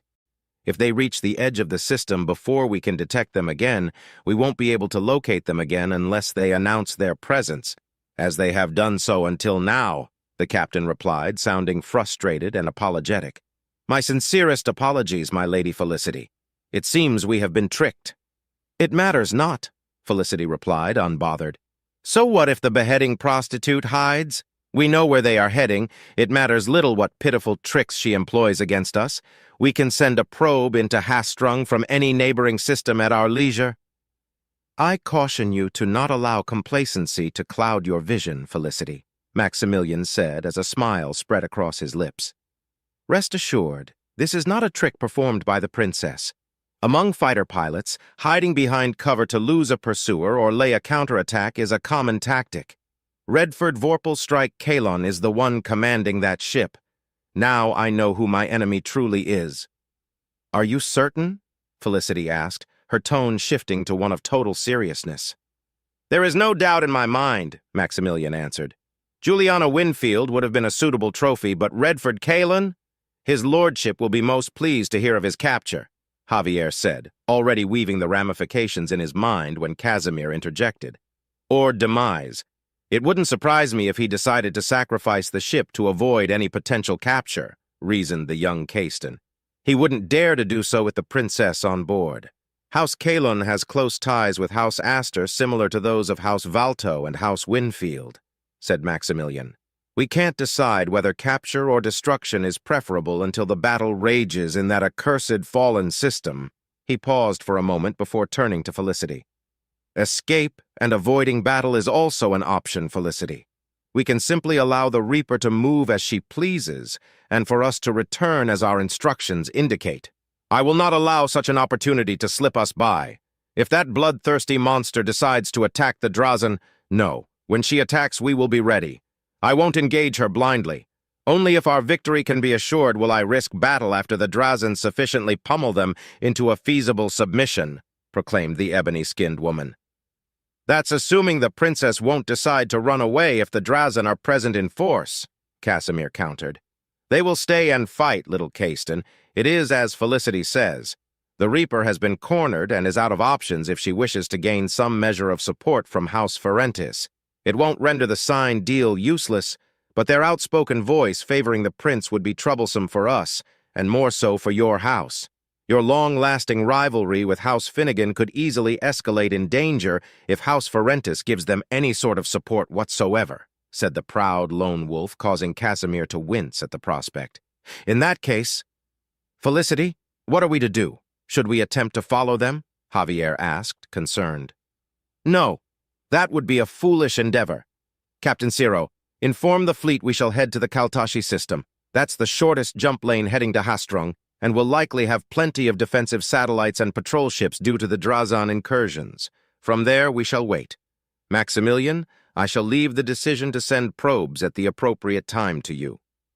Will do, Maximilian replied with a wide smile.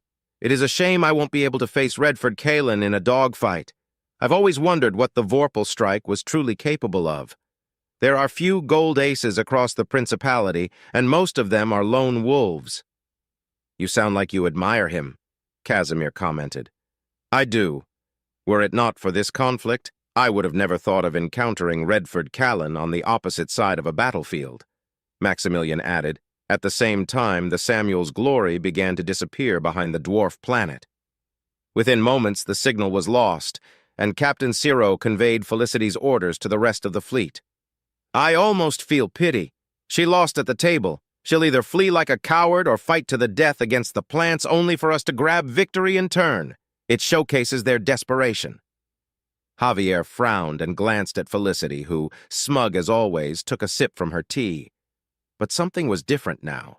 Her charming smile seemed forced, and her eyes jumped from the datapad she was reading to the tactical display constantly. Something had agitated her, or at the very least was troubling her. After a few seconds, he recognized what was likely happening to her. She was experiencing the crippling, sinking sensation of a hollow victory. Had she realized something he hadn't? No answer came to him. Noir Navio. I'm exhausted, Wyatt murmured as he rolled his neck around until a satisfying crack coursed through his body. Peering back, he saw the rest of his squadron in a similar condition. He couldn't hear them, but he was certain that Leopold was complaining. Gregor was chastising him for complaining. Nultar was finding the situation amusing, and Raquel only stared at her companions in an ever-decreasing amount of disappointment. His fear that Raquel Otilo was a glory hound had been put to rest after repeated simulations putting her on more passive roles. She never complained, despite arguing that her talents would be better served in active combat. It was true, of course, but he rested easy knowing she wouldn't become another Abacus Reed. He turned his attention away from them, returning his mind to his duties and schedule and what he was going to do next. He smiled when he realized he was supposed to meet Clara and Cynthia in the princess's quarters in half an hour. That left him enough time to shower, change his uniform, and grab a Lakoa or two before meeting his friends. After a quick but refreshing shower, the pilot donned his clean uniform and ate quickly to satiate his increased appetite. As he sat on his bed, his mind wandered off as he recalled everything that had happened during the last few days. Once he was done recounting his experience to his commander, he went to his friends and spent the rest of the day with them, enjoying a mostly peaceful silence that was only interrupted by Cynthia's exasperation every few mistakes she made whilst knitting. He was not an instructor by any means, but he did his best to guide her, which, in turn, resulted in Cynthia's skill slowly increasing.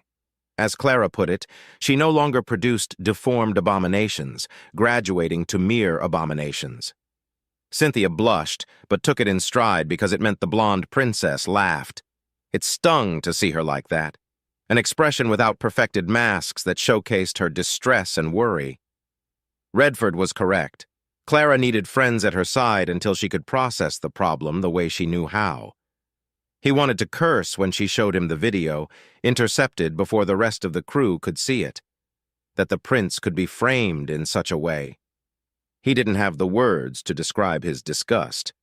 Despite that, however, he also knew that if he didn't know the truth, that someone had indeed assassinated Frederick Anderson, not the prince, he would have believed the video at face value.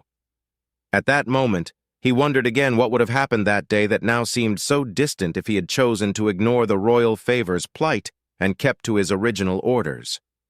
Would the royal yacht have been destroyed? When learning about the coup, what would have he done? Fight against Duke Draymore? Stick to his post and hope the conflict never reached the lingering systems? Become a deserter and flee back to Volantis? Shaking his head, he pushed those thoughts aside. There's no use in thinking about such things, he chastised himself as he took another bite from the filling dried bug. He sighed through his nose, enjoying the flavor as he allowed his body to relax for as long as he could before having to go. Not that his muscles were screaming at him in pain. He was exhausted, but more mentally than physically. Redford had put him in charge of reviewing the performance and score of every pilot available, marking them all to be mixed and matched into squadrons. Unlike named squadrons with fixed members, regular squadrons could be restructured at any time.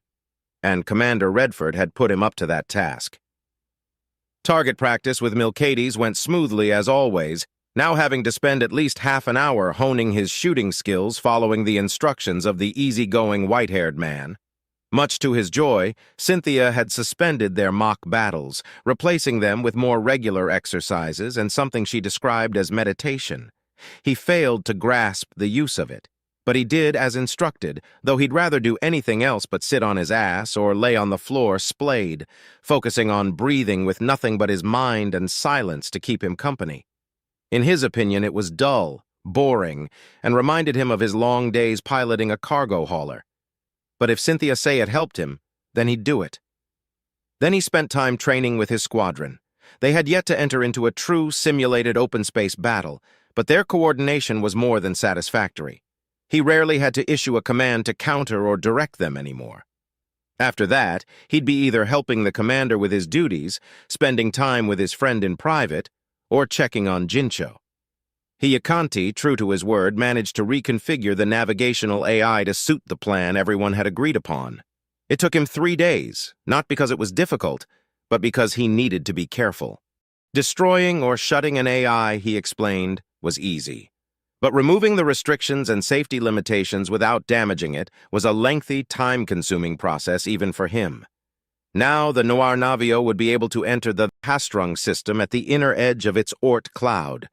It would add 2 extra days of travel before they reached the edge of the system, but that was more than enough distance to avoid detection and allow them to come up with a viable plan with the aid of probes launched conventionally. As he ate the last of his second Lakoa, Wyatt stood up, feeling refreshed. Quickly, he left his quarters and moved to Clara's quarters. As always, 2 Royal Marines stood vigilant outside her doors. With a quick motion, they deactivated the small pillars next to them. Pillars he still didn't know what their purpose was, but he wasn't going to pry about it.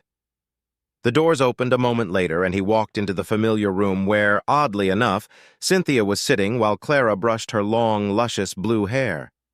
"Come in, Wyatt, I'll be done in a minute," Clara greeted after the doors closed. "You don't have to do this, Clara. I can brush my hair," Cynthia protested half-heartedly. "I know," was the blonde's response as she continued to brush her friend's hair. "This is new," Wyatt commented, finding the situation entertaining. "I've only seen Cynthia brush your hair, Clara. Why is a princess brushing her bodyguard?" "Because," Cynthia replied before the blonde woman could inhale. "She is unhinged. Where is my delicate princess? Who is this maid?" "I'm far from delicate," Clara countered, smiling. "And that is the only point you object to?" Cynthia followed up, shaking her head, but her smile betrayed the annoyance in her voice. Wyatt stared at them for long moments, then sat down in his usual spot. "She's been doing it since you were children, hasn't she?" "I can't help myself," Clara answered in good humor. "Do you know how frustrating it is that Cynthia's hair doesn't need to be brushed? I do this because I enjoy the sensation of her hair going through my fingers, that soft yet sharp texture that's smoother than silk. And because you love to humiliate me, pretending that you can treat me as a living doll, my princess. I must wonder if your love for fighter models is only a facade in order to disguise such debased behavior?" Cynthia asked, turning just enough to glance back at her now blushing friend. "Shush you!" Clara replied as she let go of her hair, liberating the brush and revealing not a single strand of blue hair stuck in it. "Sometimes I envy your hair, Cynthia." "You say that every time, Clara, but your hair is much prettier. Don't you think so, Wyatt?" Cynthia asked as she stood up only to move to her usual spot. "Both your hair is pretty," Wyatt replied sincerely. "It's lush? Yeah, lush, and it shines. Smells really nice, too." Clara let out a laugh while Cynthia merely sighed and shook her head slowly, much to the confusion of the pilot. When they were done, Wyatt stared at Cynthia for the longest time. "Is something wrong, Wyatt?" asked the red-armored woman. "Why is your hair blue?" the heterochromatic-eyed man asked. "Is it due to genetic tampering and editing?" "Partially, yes. Every Winfield has blue eyes and hair," Cynthia began. "When House Winfield was founded, our ancestors had natural human colors. But our homeworld is abundant with small, silicate life forms and other trace minerals and metals found everywhere. Almost every animal and plant on our homeworld has at least one shade of blue spread across fur, hair, feathers, skin, scales, leaves, and more. To better inhabit our homeworld, Azure Tobias Winfield named it minor genetic tampering was needed.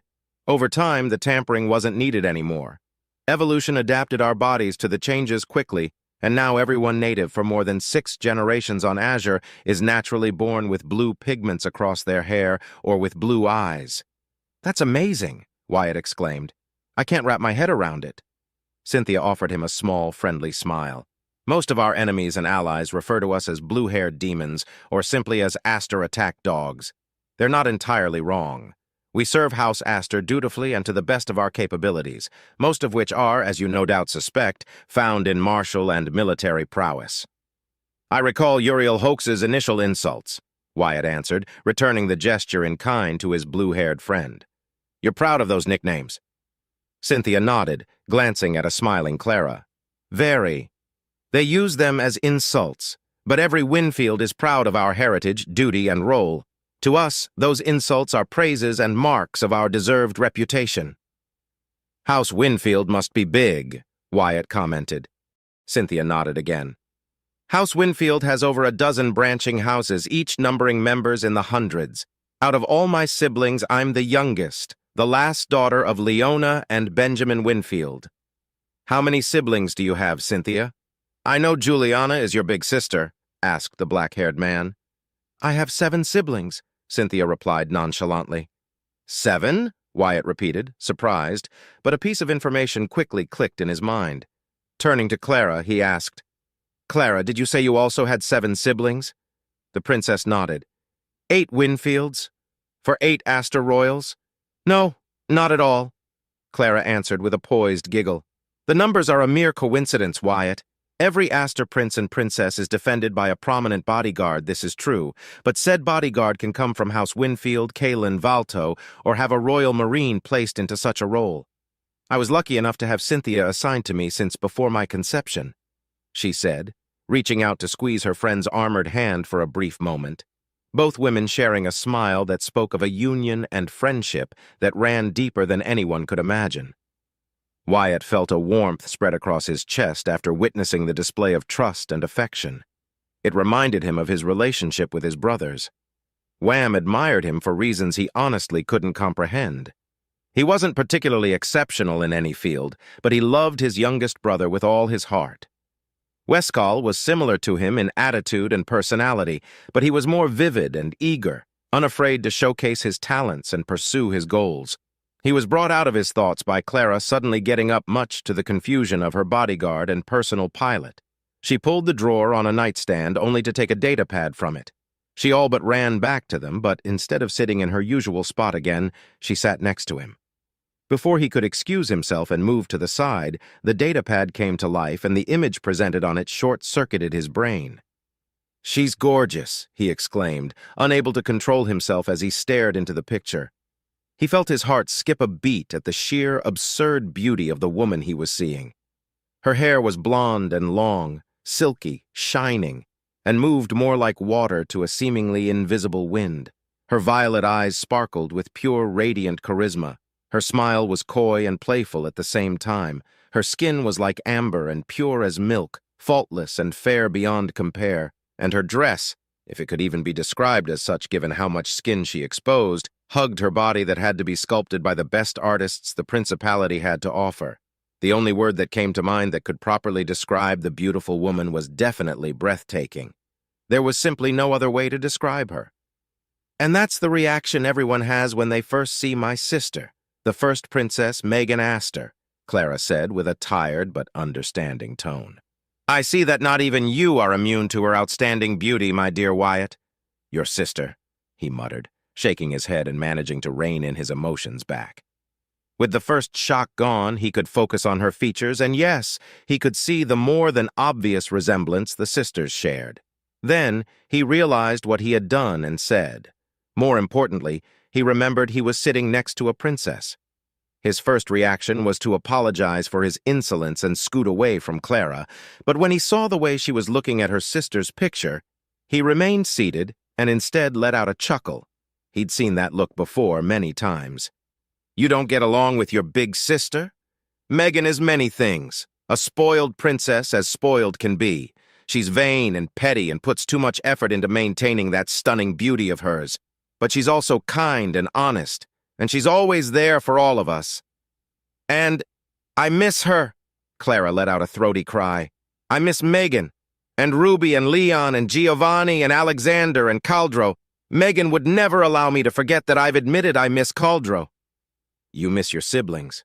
There's no shame in admitting that, Clara," Wyatt reassured, as Clara slowly changed vivid pictures, each showing one of her siblings, including the prince, ending with a picture taken when they were obviously younger, the 8 of them together standing under a gorgeous tree with fiery orange leaves.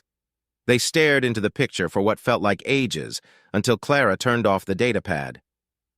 "I would like to see your siblings too, Wyatt," said the blonde princess. "Family is precious, be it your blood or the one you choose to have," she said, glancing at a smiling Cynthia. "Yeah, it is precious," Wyatt agreed, with his siblings and parents present at the forefront of his mind.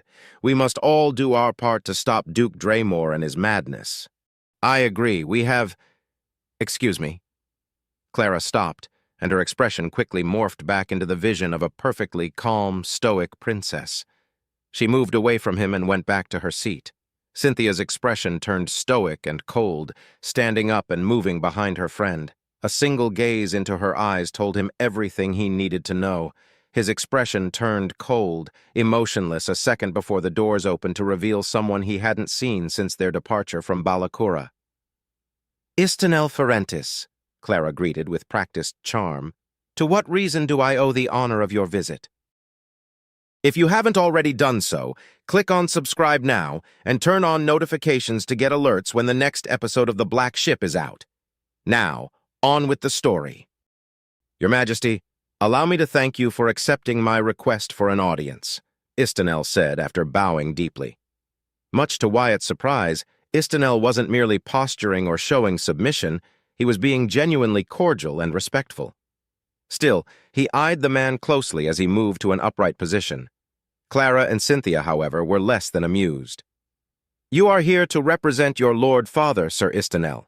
As your host, it would be most unbecoming of me to deny you so without reason.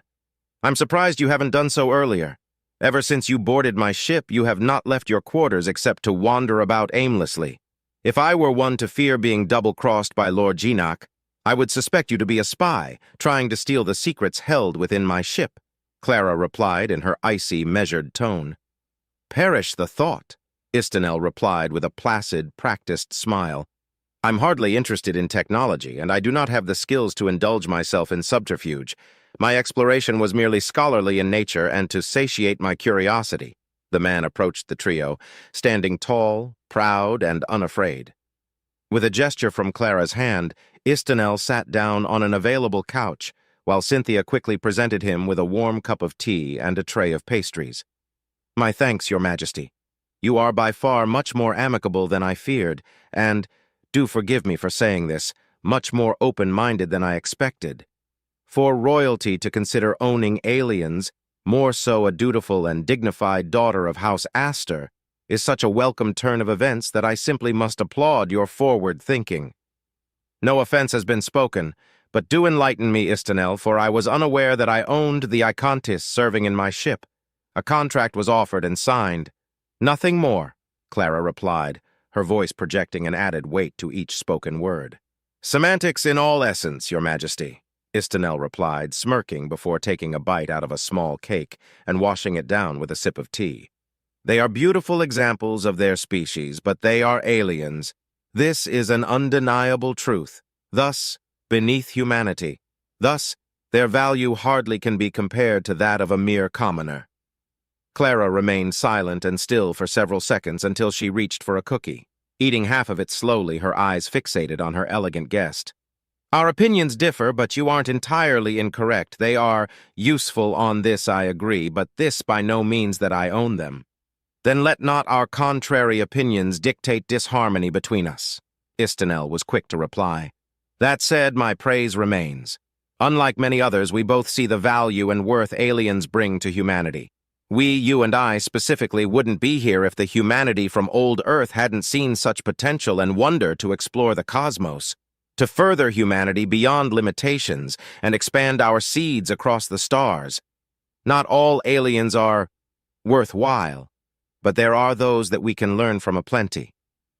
You are rather forward, Istenel, and you speak much without saying anything, Clara replied, sipping from her cup. One must be cautious when approaching such subjects, Your Majesty. Truly, I've been wounded by your actions, my princess. I have not been invited to join a single reunion with your chosen senior staff in regard to the strategies planned to retake Hastrung and deal with the invaders, Istenel replied.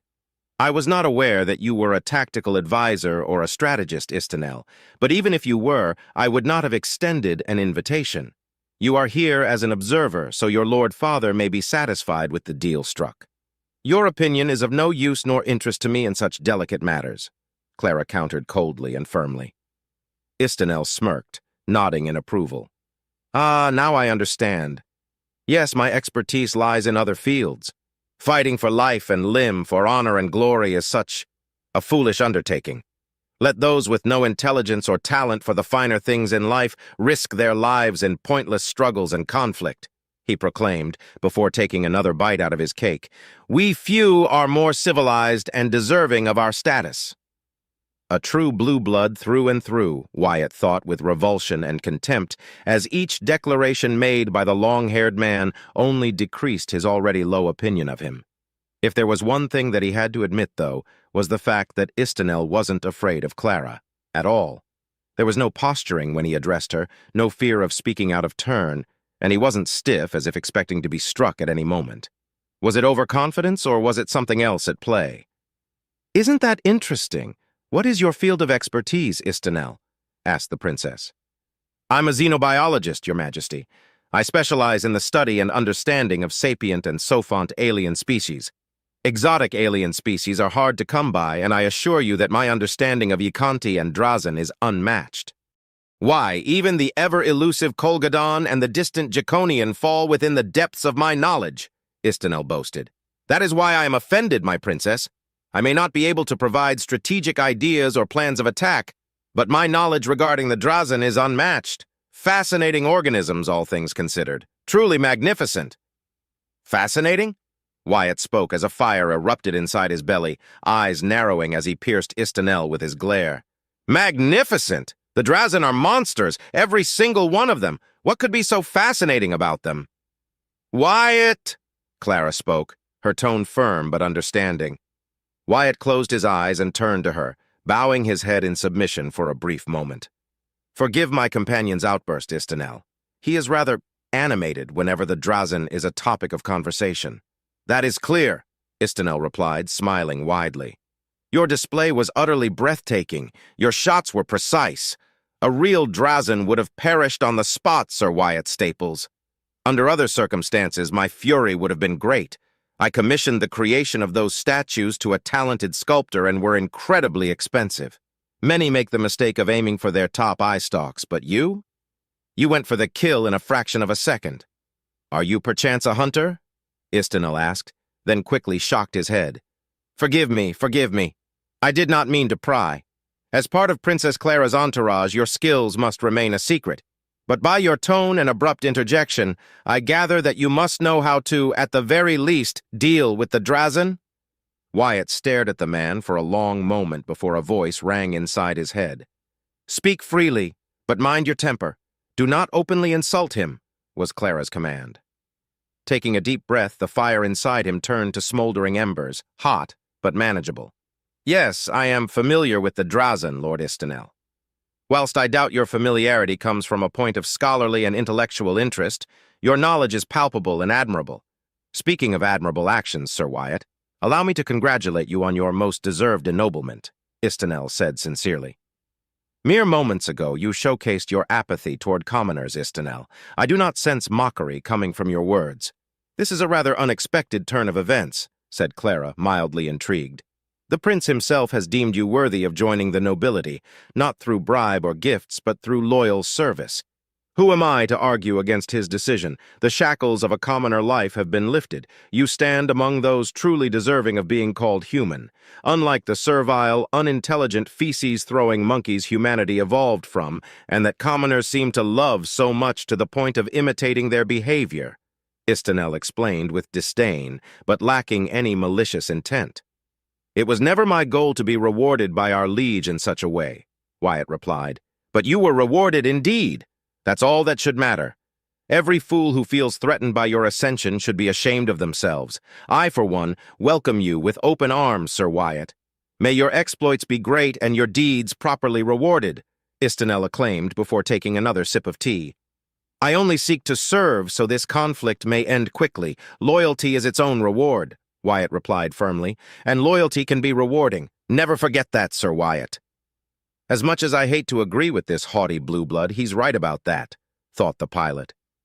You mentioned that your knowledge could be useful. How? Clara questioned before the conversation could spiral out of control, reining in the smiling Istenel. Ah, yes. Forgive me for that momentary distraction. Your Majesty, how much do you know about the Drazen? He asked before taking another sip of tea. More than I've ever desired to know. Do you have a secret weapon that may help us win against them? Clara asked. I doubt it, my princess. Otherwise, House Ferentis would not need our help in reclaiming their fallen system, which begs the question, how have you failed to reclaim it? Cynthia added, her voice stoic, firm, and coarse as sandpaper. Lack of military might in both aspects and pride to not call upon the Royal Navy for support. The rebels were always well organized and never made themselves to be anything more than a minor annoyance in the past. Their assaults and criminal activities were sequestered only in their neighboring systems. The scope and range of their operation began to change when the leader of their rebellion, a filthy rat unworthy of a name, died and his eldest son took over 4 years ago. My father was starting to amass resources and make plans to bring the battle to them and retake the system, but then Duke Draymore instigated his coup and his plans shifted, Istenel replied openly. There were odd movements registered months and weeks prior to the coup's strike.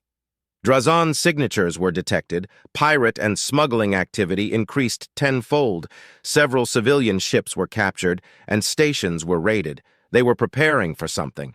For what? It remains a mystery. The Drazen assaulted Hastrung in force, and the rest you know. They achieved to do something my house could not achieve in 30 years. It says a lot about their capabilities, don't you think so? It says to me that they are dangerous and that they must be destroyed at once, Clara replied coldly. Ah, yes, destroy. Such a troublesome thing, Istinel commented, causing Clara to raise an eyebrow. Princess Clara, would you be interested in a mutually beneficial arrangement? Clara stared at Istinel for the longest moment before reaching for her cup, taking a sip from it, and placing the cup down with delicate practice. Curious.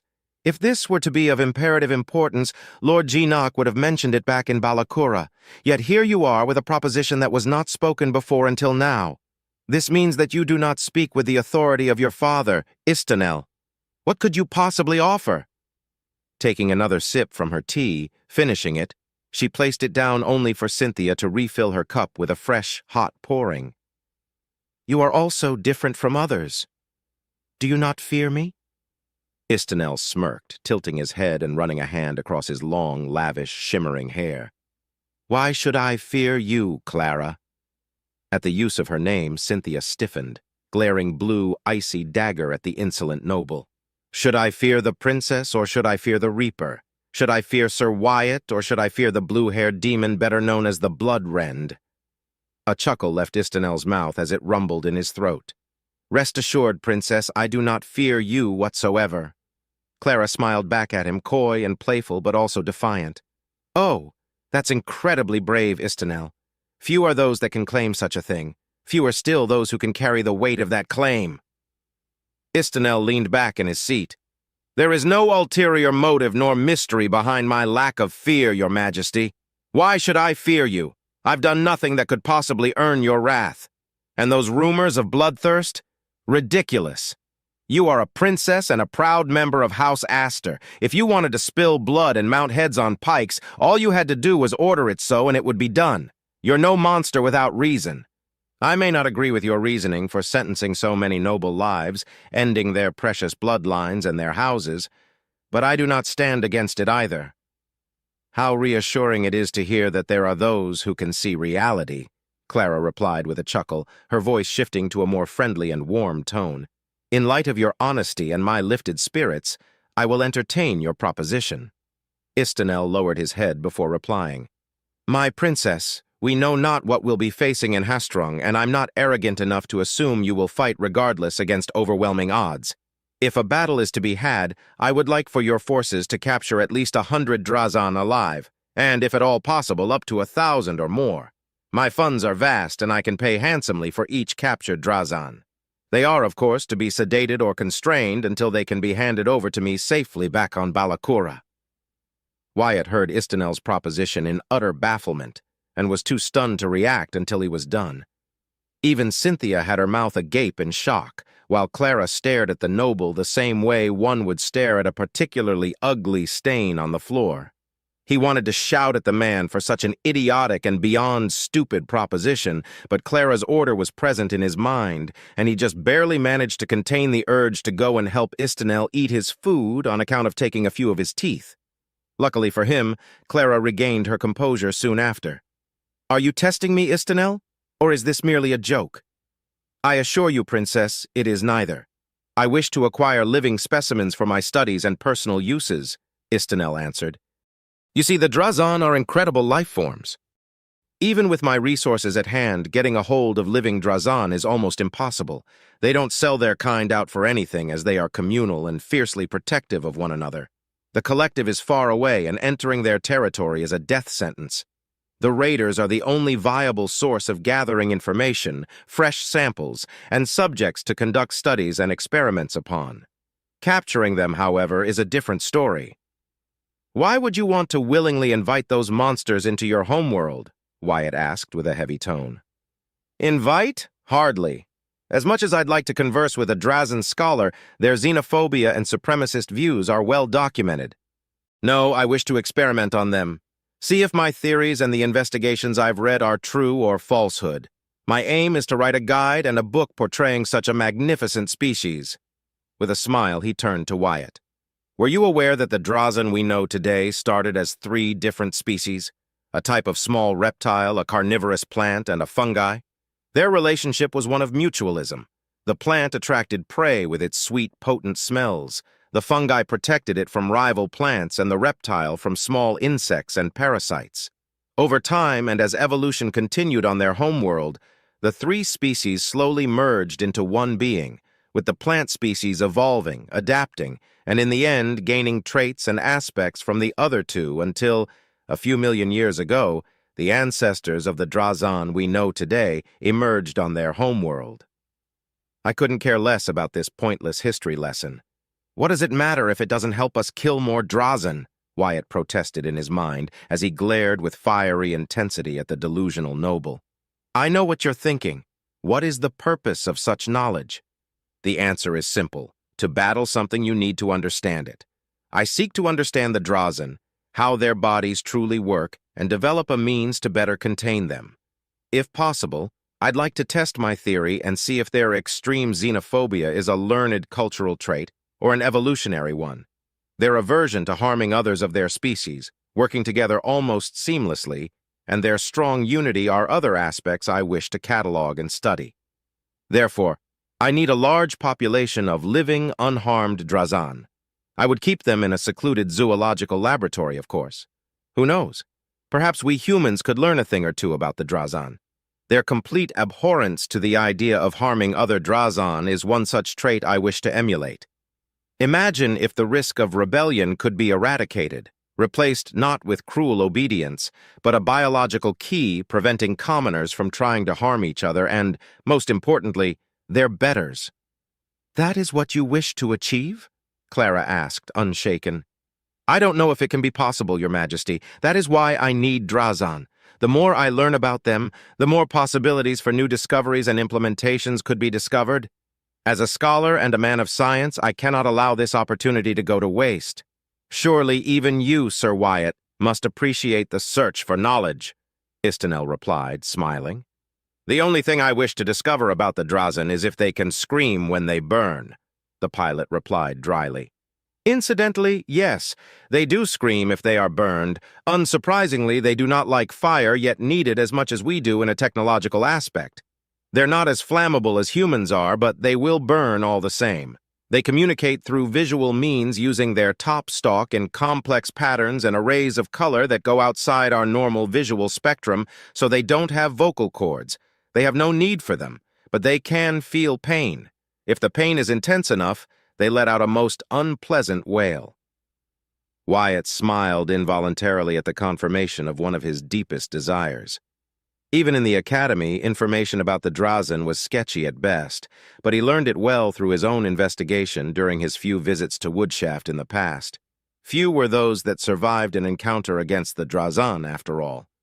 It took him a moment to regain senses, but when he did, he noticed Istenel was staring at him intently, fear and awe mixed, crowding his expression.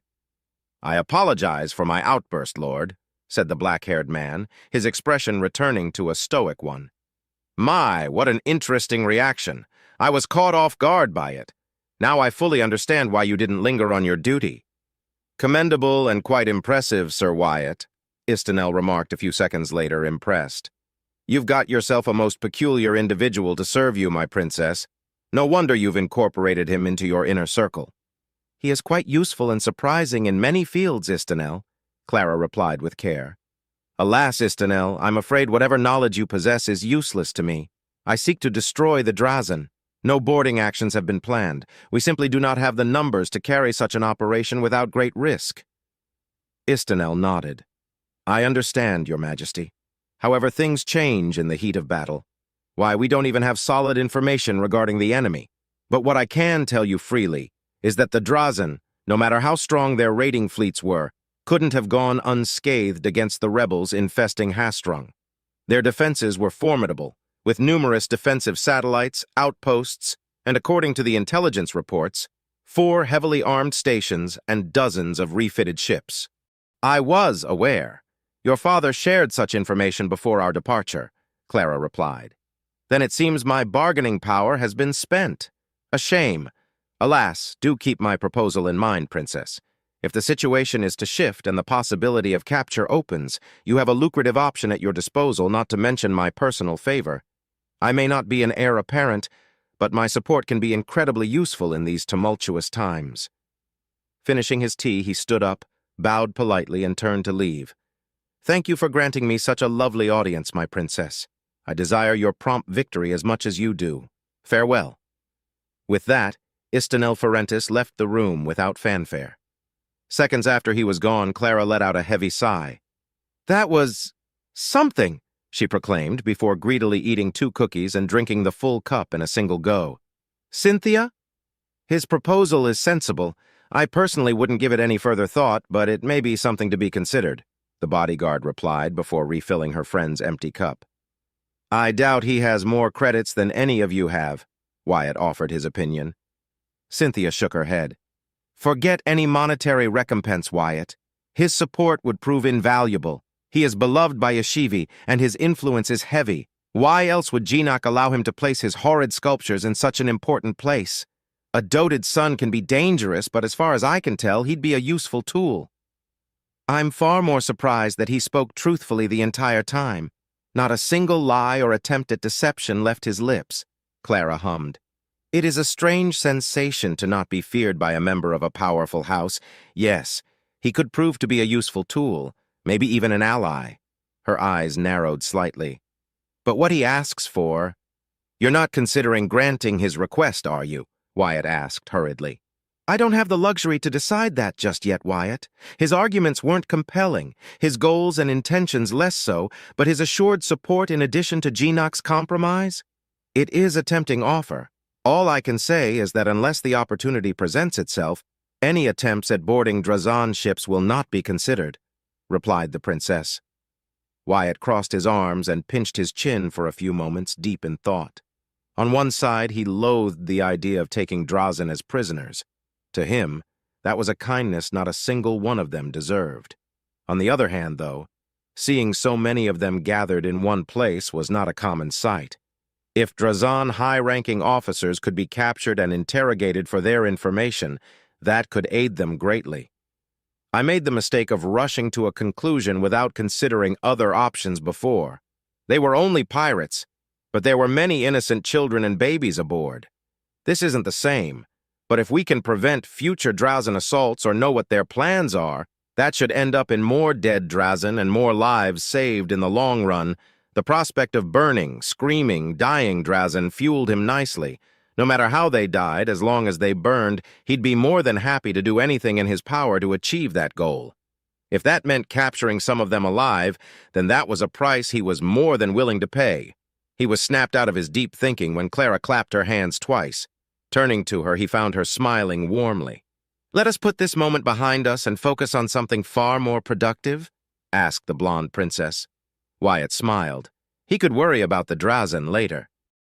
Out in the vastness of space, a cloud of stellar dust moved aimlessly through stellar winds until a sudden explosion of light pierced through the darkness, dispelling the cloud and all nearby particles and specks of rock, metal, and frozen liquids in all directions.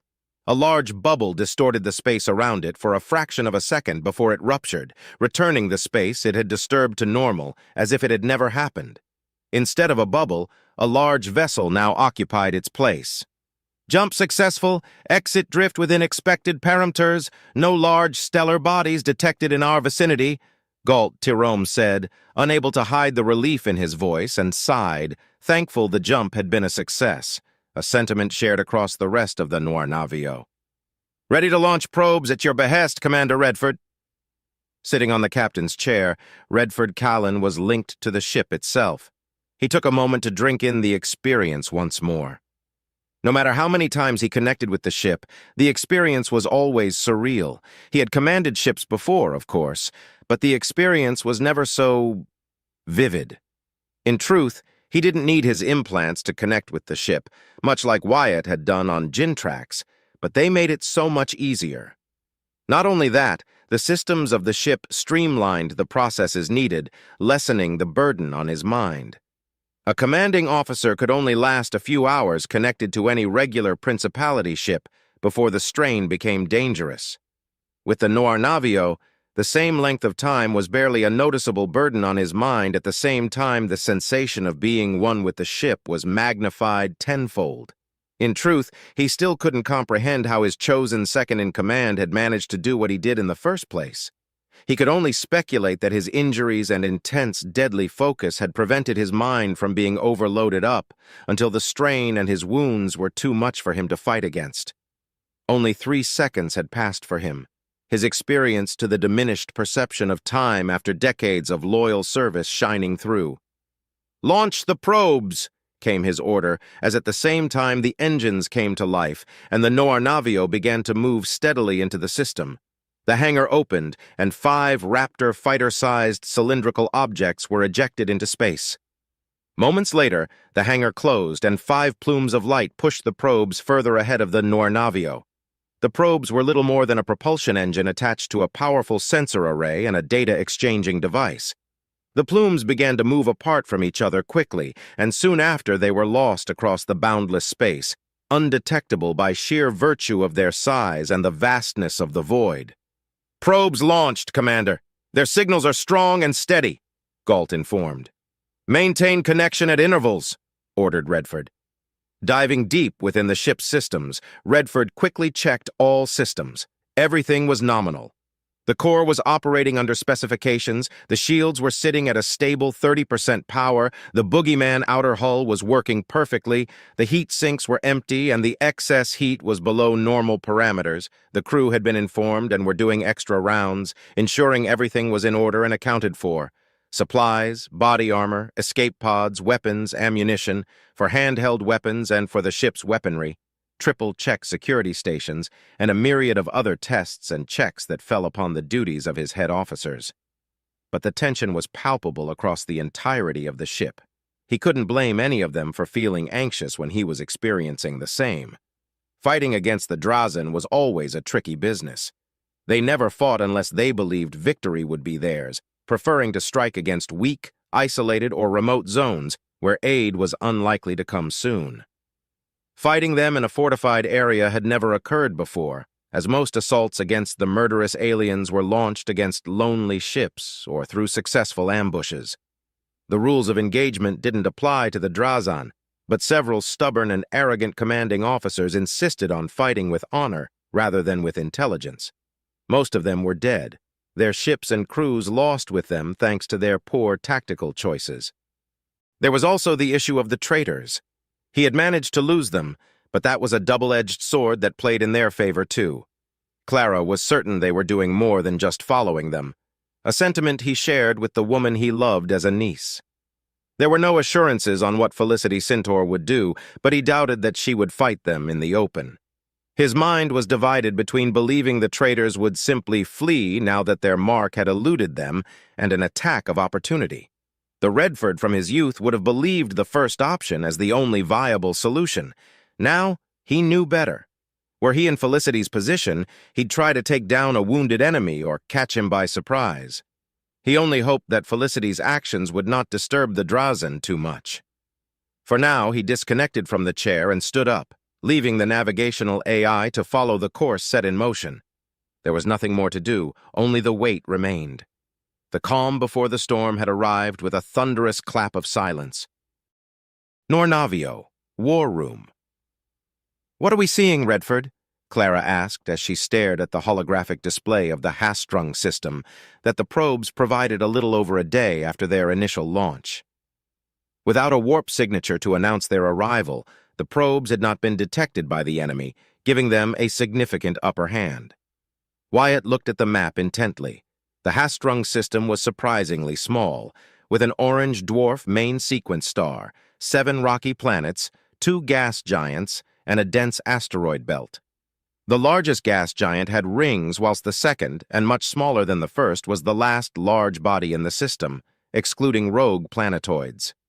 The rocky planets were mostly unimportant, with only 4 of them having signs of development and industry on their surface.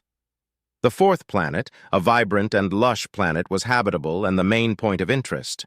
According to the data sent by the probes, there were 12 Drazen signatures in high orbit across the planet.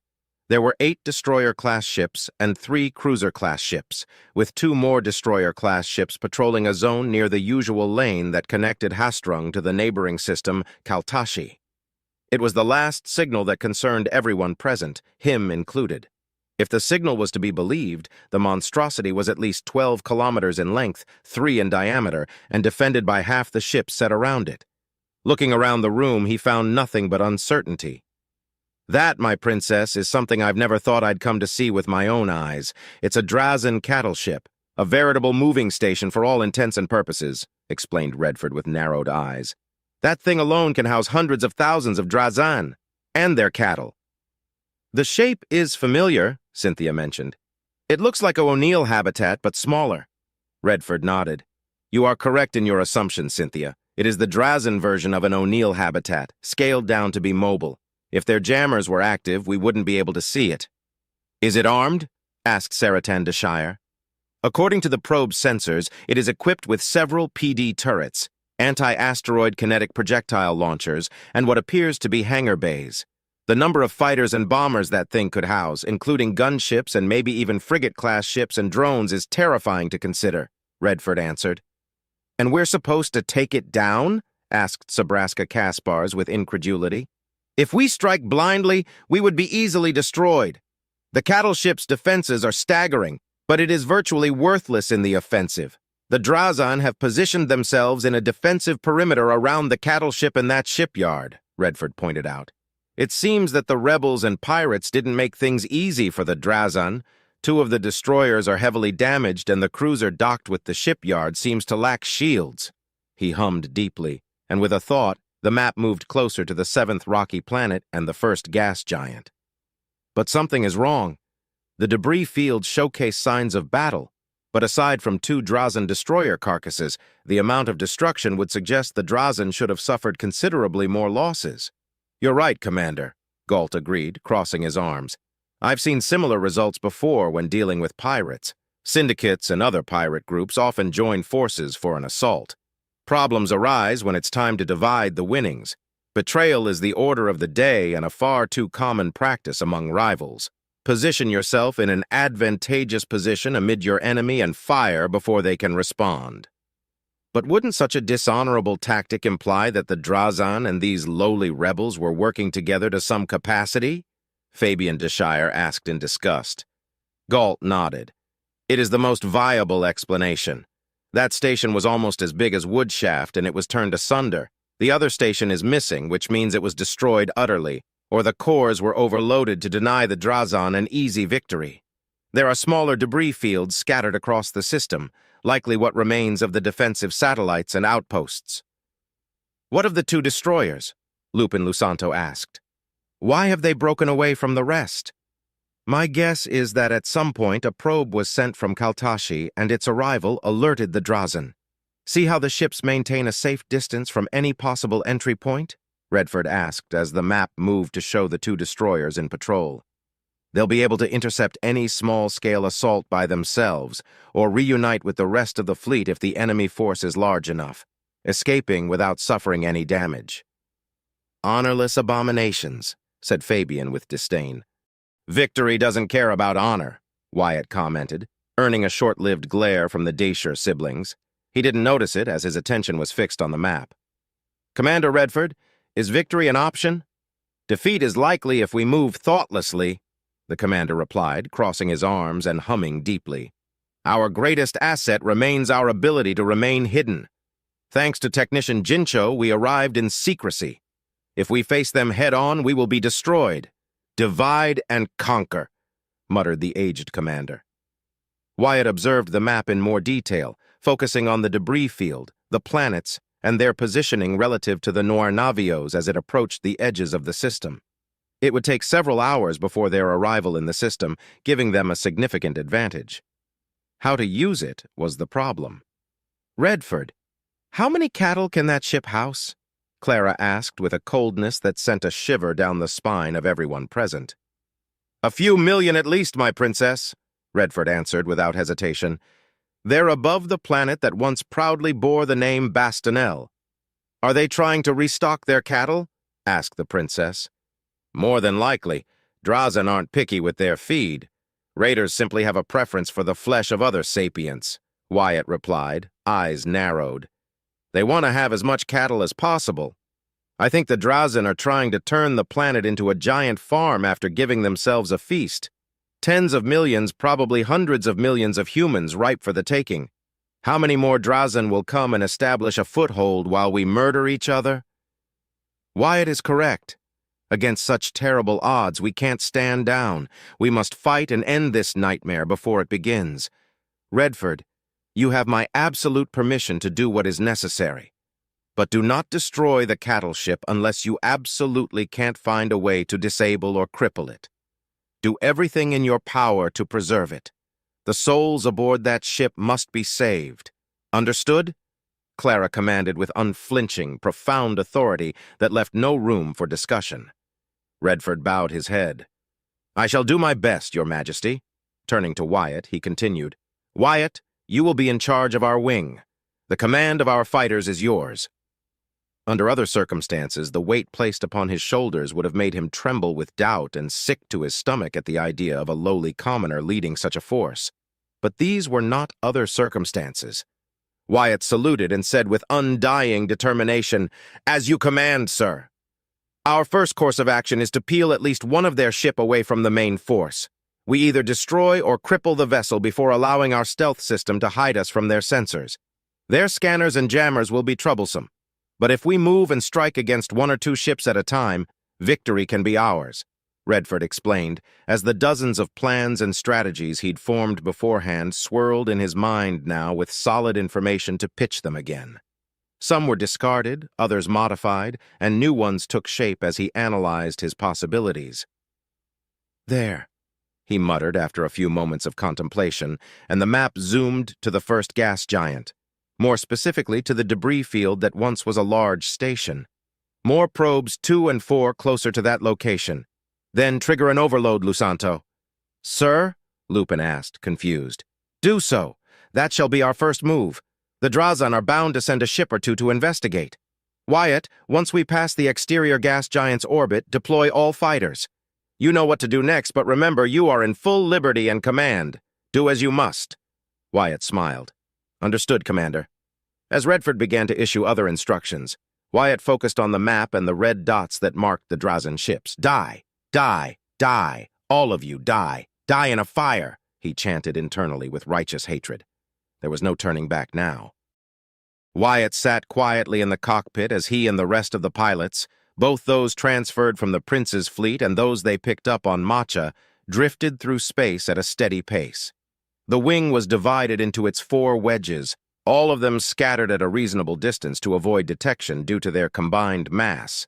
The Noir Navio was long since lost to their sensors. Only his onboard communicator remained as his sole link to the ship. He had just woken up from a quick 4-hour nap as the rest of his pilots were also starting to wake up and send confirmation that they were active and ready. Commander Redford's initial assault strategy was risky, but everything so far was moving more or less according to what he'd envisioned. Making a quick check, he found that the probes had detonated 3 hours ago, one close to the now derelict station and the other a few seconds later further out. The Drazen would pick up the explosions and, given their location, act as shuttles or other small craft that met an unfortunate end to the damnable carrion feasters. His focus shifted to his tactical display to find a single destroyer and 2 previously unseen frigates moving toward the debris field. Commander Redford was right about the cattle ship holding escorts inside it. I wonder how many more it has, he commented to himself as a final ping echoed in his cockpit.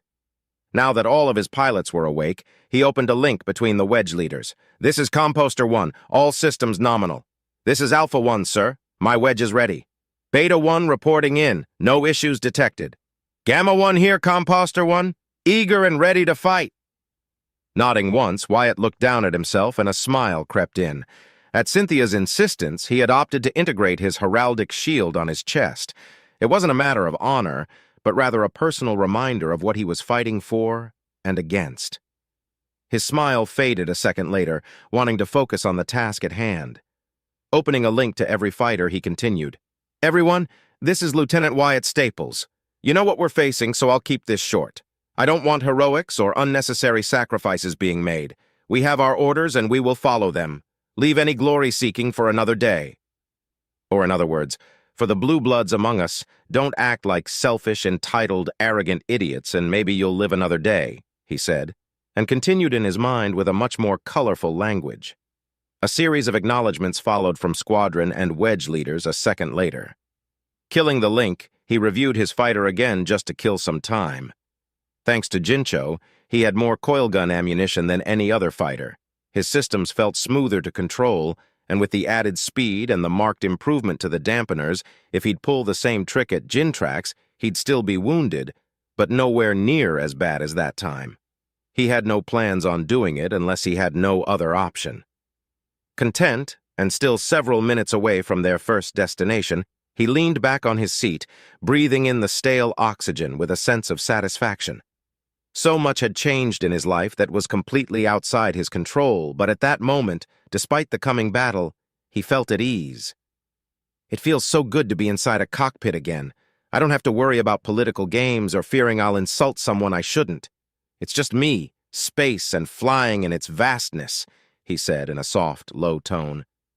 Closing his eyes for a moment, the faces of his family flashed before his eyes, and his left hand caressed the stag proudly emblazoned on his chest. Want it or not, after the Duke was defeated, his family would be plunged into the life of nobility, for he damn sure wasn't to leave them behind even if they told him to. Would they adapt to such a life? Would they even stay on Volantis, or would they have to move to another system for him to serve Clara better? He chuckled, shaking his head. Here I am, worrying about things that are yet to happen and that no one guarantees me they will, he murmured. Being around so many nobles is starting to affect me. Chuckling at his half-joke, he opened his eyes when he received a message directly from Redford. Wyatt, be ready. Drazan ships are approaching. We'll engage them as soon as they reach the kill zone. I want your wing in and out as quickly as possible before Operation Weedwhacker arrives. Wyatt suppressed a chuckle. Clara's odd sense of humor was, well, odd, but he welcomed it. Understood, Commander. We shall fulfill our duties, Wyatt replied, and the link died a moment later. We're approaching the objective. Prepare to engage on my signal. Received. Acknowledged. Copy that. Wyatt felt a void of discomfort form in his stomach. It was quickly replaced by a fire that came to life with the promise of the coming battle. His posture straightened, and he made sure everything was in order one last time. He wouldn't get complacent when their approach had gone unnoticed. After that, he hoped the commander's plan worked. If not, he and his pilots would need to act fast to avoid total obliteration. Commander Redford, may I ask you a question? Wyatt asked, breaking the silence that had fallen between himself and himself. Redford Kalen spared a glance before his attention returned to the screen displaying what it looked to be yet another disastrous simulation. You may, he answered, before the Drazan fleet conveyed around the cattle ship, and the Noir Navio was forced to retreat after suffering minor damage, but having lost nearly all of her fighters. As he feared, a seek and destroy approach, while deadly, wouldn't work to their advantage for long against the Drazan forces, which, he had to remind himself, were based on what available information they had and assumptions regarding their readiness and strength. Quick tactical battle simulations were useful, but only a fool would rely on their result to be absolute truth. Another simulation began, the same tactic, with different vectors of approach. He very much doubted the result would be different. Ever since my talk with Jincho, a question refuses to leave my mind. Commander, if FTL jumps can indeed be so versatile, why doesn't the Royal Navy use such a tactic? Wyatt asked, tentatively.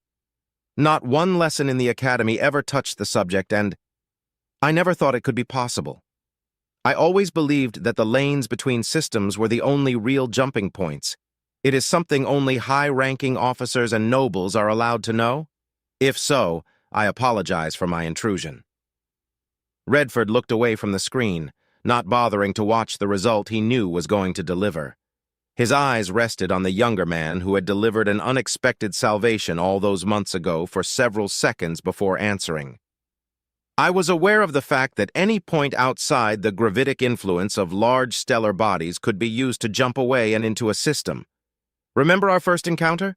We didn't arrive through a traditional lane, as I recall, and we left shortly after. Granted, you were only following my lead. Wyatt's eyes widened with realization. You're right, Commander. I hardly took note of it at that time.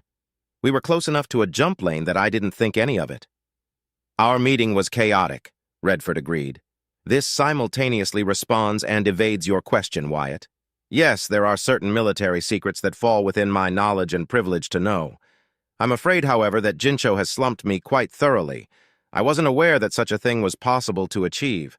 Historical records speak of missed jumps and catastrophic accidents, but to intentionally make such jumps outside safe points, such absurdity would be laughed at, mocked and ridiculed endlessly by every scientific institution across the Principality. Wyatt was puzzled and confused, trying and failing to form a coherent sentence for several seconds until he found his voice again. Commander, I don't know what to say. Redford smiled longingly and saw his oldest son in Wyatt's expression for a second. I know that expression, Wyatt. Go on, speak your mind openly. I believe that after everything you've done, it would be insulting for me to doubt your loyalty and conviction. Silently, the veteran commander gauged the pilot's reaction for several seconds until the confusion on his face morphed into determination and careful thinking, carefully measuring his words despite his permission. Commander, if we could employ that tactic more often, we could defend ourselves better against the Arabians and the Drazen. We could strike against pirate dens and other fallen systems far more easily. As much as I don't like it, strike groups could even plunder hierarchy trade lanes with more success, he frowned. It seems stupid to not use it. I doubt there aren't admirals or scientists or anyone else across the Principality that can't match Jincho's skills and knowledge. If there are those with such information at their disposal, I know not who they are. But I'm afraid the answer is far simpler and tragic than mere ignorance, Redford replied, glaring at the screen for a moment before stopping the running simulations altogether.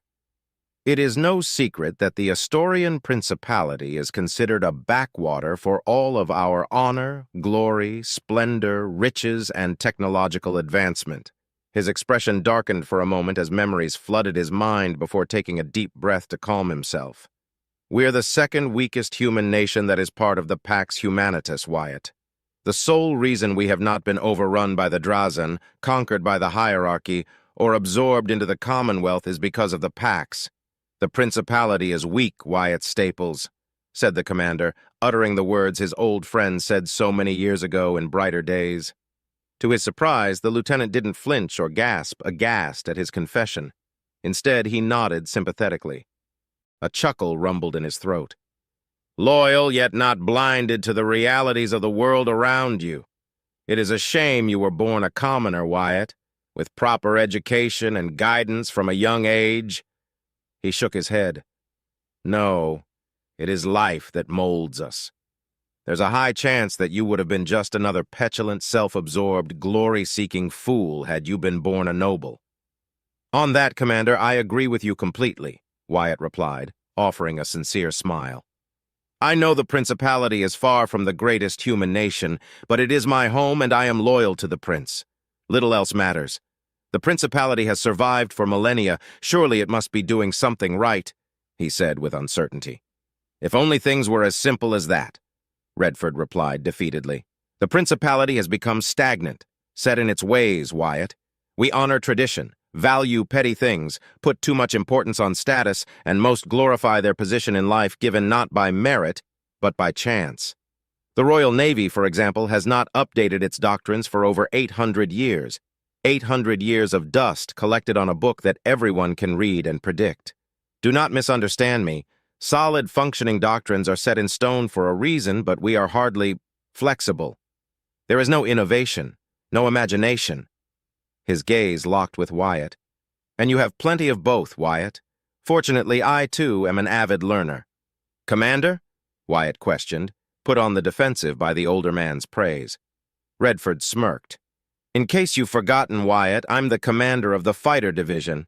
I'm a pilot. Let's be creative, shall we? Nor navio, bridge. Commander Redford Kalen smiled internally as he recalled the last conversation he had with Wyatt sometime before his departure. It was amusing to him that, were his father present, he'd reprimand him from even considering not following the established strategies that any honorable commanding officer should follow to the letter. He loved his father, but he had always been stubborn and honor-bound to his ego.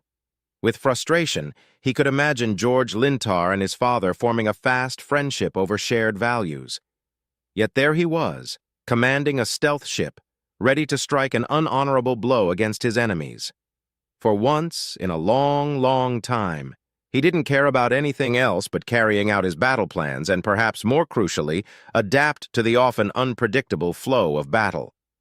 He was too old and too experienced to believe his strategy would go flawlessly, but as long as the opening assault worked, there was a chance for victory. "Commander, Drazen ships are approaching the designated zone. The frigates have launched search drones to investigate the debris field and the derelict station. Stealth systems are engaged and cyber warfare is ready to deploy comm scramblers.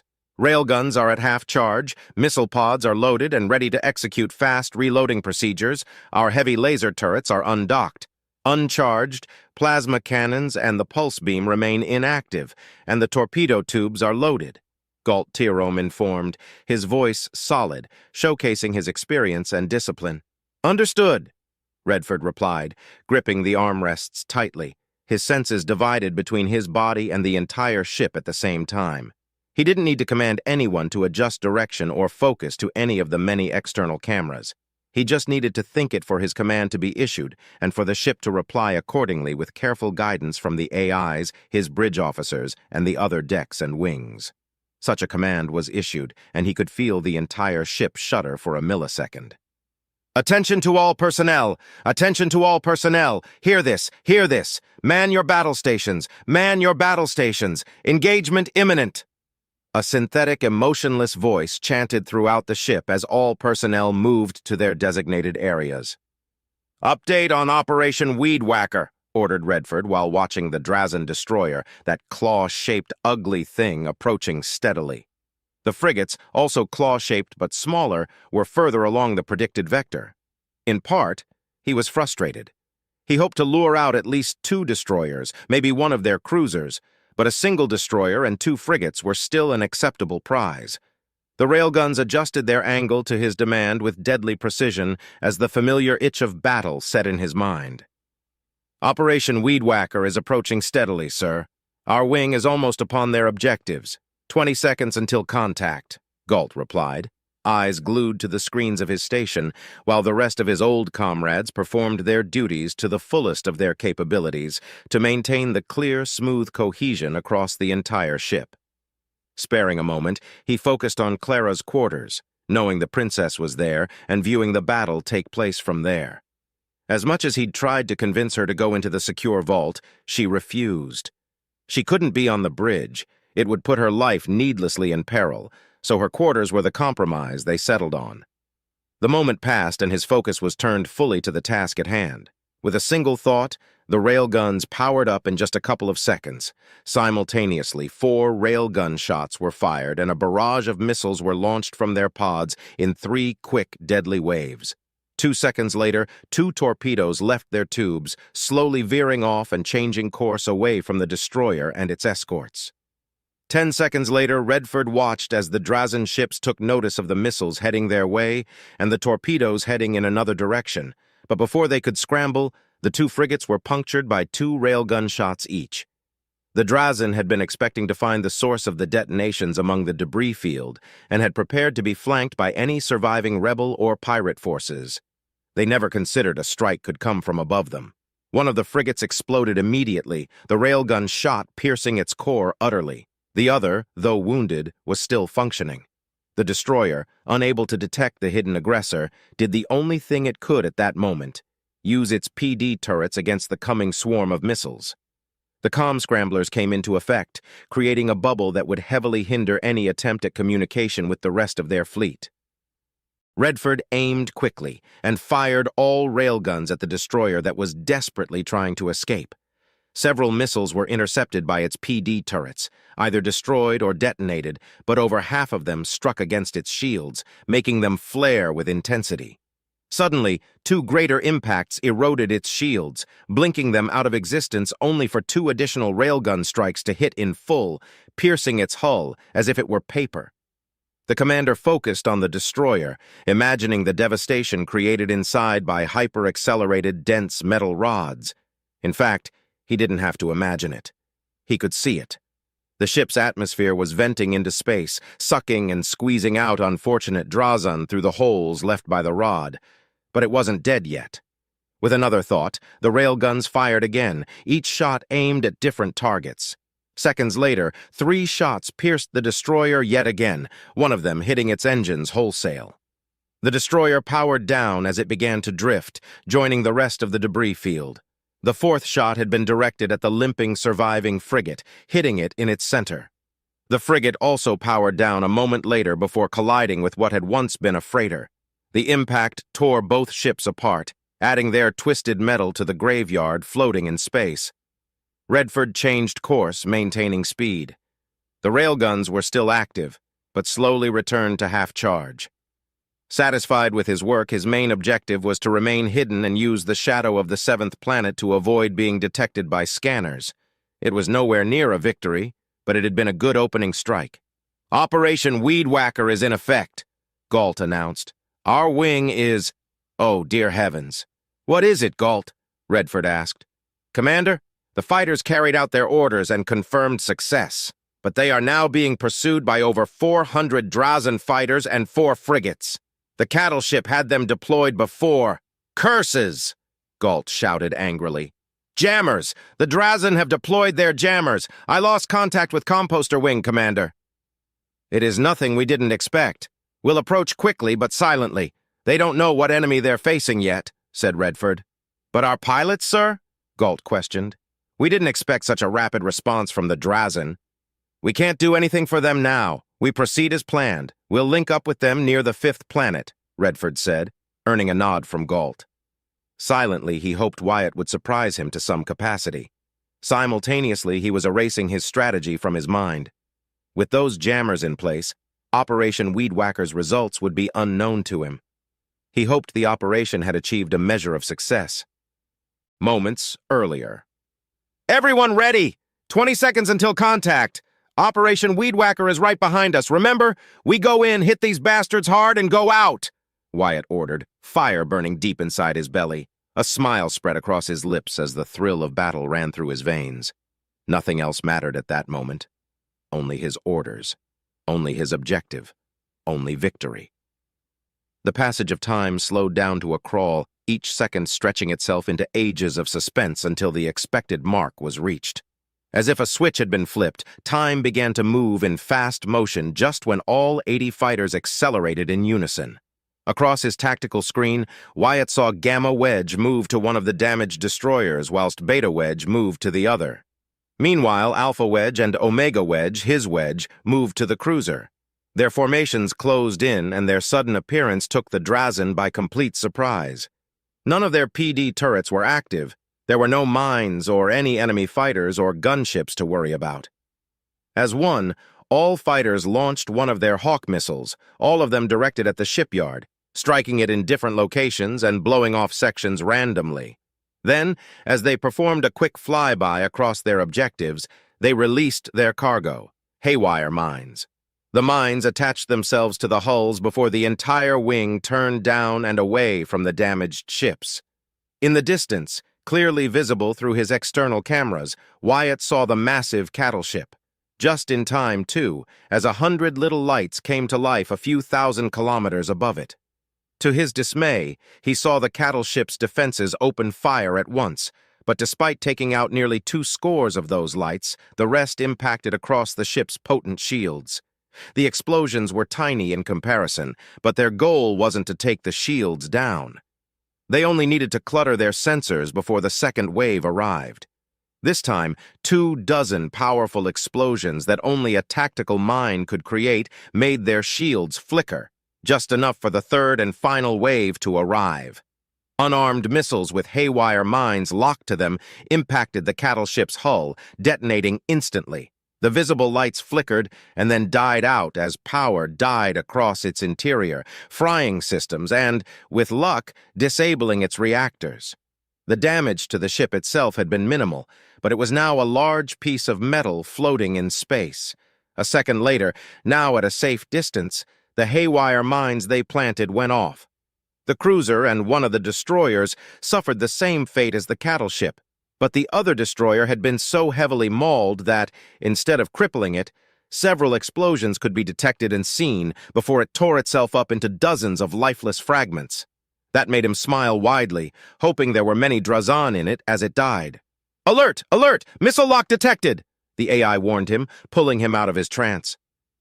"Evasive maneuvers!" Wyatt ordered instantly. Everyone obeyed, maintaining formation. Flares were released, baffling the missile's sensors or causing early detonations. For his part, Wyatt checked his display, trying to find the source of the missiles. He didn't need to search for long. "Wyatt, are seeing what I'm seeing?" asked Leopold in a tone that denoted fear. "Where did they come from?" protested Noltar. "There!" Raquel exclaimed before sharing her video feed. Masked by the sheer size of the cattle ship, they all failed to see 4 frigates and at least 400 Drazen fighters quickly chasing them. "They were sitting in front of it the entire time. Here comes a second volley from those fighters." "How did our sensors miss them?" questioned Gregor, unable to hide the slight tremor in his voice. "We were running silent," Wyatt commented, then shook his head, eyes narrowing. "Everyone, keep going! We won't fight them here. If we do, it'll be only a matter before they're reinforced by more fighters or one of their active destroyers. We accomplished our objectives, and that's all that matters." "I hope you have a plan, sir," Raquel called out. "A wing against that? We don't have tactical mines or haywire mines, and everyone is down to 3 missiles each. They'll tear us to pieces if they catch us. And they're slowly closing the distance. They'll be upon us in an hour, even at this speed. Should we use afterburners?" questioned Leopold. "No, we must save the afterburners for emergencies," Wyatt countered. "And this isn't, Lieutenant?" Gregor asked. "It is, but I'm not going to give any Drazen the satisfaction of killing me," Wyatt replied, as he tried to come up with a plan to deal with their current situation. But first, he needed to inform Commander Redford of the situation. Opening a link with his communicator, he exhaled before speaking. "This is Lieutenant Wyatt Staples speaking. Composter Wing has achieved preset objectives. Operation Weed Whacker is in effect. There are 400 Drazen fighters and 4 frigates giving chase. I request order, Commander." He was interrupted by the link suddenly dying. A quick observation revealed that his sensors were jammed and only short-range communications were in effect. "Looks like we're on our own," Noltar commented, letting out a dark chuckle. "Think you can pull our asses out of the fire, Wyatt?" Wyatt let out a choked snarl. "I can try." Looking at his tactical display and taking into account their numbers, weapons, ammunition, and their position, only the fact that, cut from the chain of command and with the authority Redford had bestowed upon him, resonated within his mind. His frustration gave way to a sinister sensation he couldn't describe, but it was familiar. "I'll do as I must." If you haven't already done so, click on subscribe now and turn on notifications to get alerts when the next episode of The Black Ship is out. Now, on with the story. In a dark, ironic fashion, time that felt as if it never advanced before the assault on the Drazen forces was now constraining his throat, holding his neck in a powerful, restraining chokehold as minutes ebbed like seconds. Only 20 minutes had passed since the attack, and subsequent retreat with Drazen fighters and frigates steadily chasing him and his fellow pilots. However, in his mind, that time-lapse had been barely registered. The frigates were slower than the large contingent of fighters, but they showed no signs of giving up any time soon. If the fighters caught up to them and forced them into a dogfight, the frigates would catch up only to deal the finishing blow to any unlucky survivor. The problem was clear in his mind. If they fought, they would be turned to shreds to the last fighter. Fleeing was the only solution, but a doomed one. Drazen fighters were, as always, less maneuverable than their Principality counterparts, but they were faster. But the fighters following them were different. Not in their design, but in their speed. They were much quicker than any he'd ever seen in the training chambers, and even the ones he encountered in gin tracks. Wyatt narrowed his eyes and let out a disgruntled growl as the reality slapped him across the face. Even if they used the afterburners to their breaking point, they wouldn't make it anywhere near the preset coordinates to meet up with the Nornavio.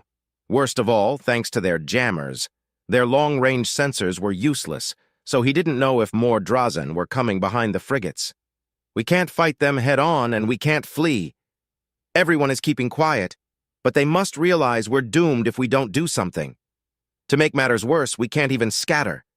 They outnumber us 5-1 and can give chase to every single one of us easily. Come on, Wyatt, think. There has to be something I can do, Wyatt shouted in his mind as he gritted his teeth angrily. But what can I do? We lack the firepower to inflict any true damage, huh? Going down fighting seems like it's our only option, and those monsters know it. They're not even bothering to make use of their remaining missiles anymore. Eyes narrowed in defiance as the tactical display showcased how the Drazon pursuers were getting closer by the second. I reject that option, he spat with venom. If it were only him, he'd gladly put his life on the line, even die if that meant taking even just one last Drazon with him. But he wasn't alone. Redford had put 79 lives under his command, and most importantly, he'd promised Cynthia and Clara he'd come back. There has to be another route. There has to be, Wyatt muttered again. Telling himself that for the 20th time, he focused on thinking again, reviewing his options yet again, reliving his now numerous training sessions with his squad mates and his experience as a pilot. After another minute of thinking, he chuckled to himself. If only I had a few minds, I could try to lay a trap, but all I have are missiles. His muttering slowed down as he recalled the first real battle he had partaken in. Namely speaking, the trap set against the black ship cruiser. It wasn't the same, not by a long shot, but the spark of an idea formed in his mind and soon burrowed its roots deep, refusing to let go. It was a simple idea. What if he could replicate the rap on a much smaller scale? Opening a link to every fighter, he spoke. This is Composter 1. Everyone release a single active missile at my command, ready for remote detonation. As you command, Composter 1, replied Alpha 1, trying to hide the fear clogging his throat. Understood, Beta 1 complied. Omega 1, what are your intentions? Asked Gamma 1 somewhat nervously. We will comply, but we will need the missiles for the coming battle. He's right, Wyatt, Raquel interjected on their squadron channel. When those bastards catch up to us, we'll need them if we hope to have any chance at all. Does it matter? Nultar argued somberly. We'll be able to take down a few of them, if that, before they tear us apart in a straight-up fight. I'd rather go with whatever our squadron leader is thinking. I intend to find out if we can survive or not, Wyatt replied to both channels, silencing them.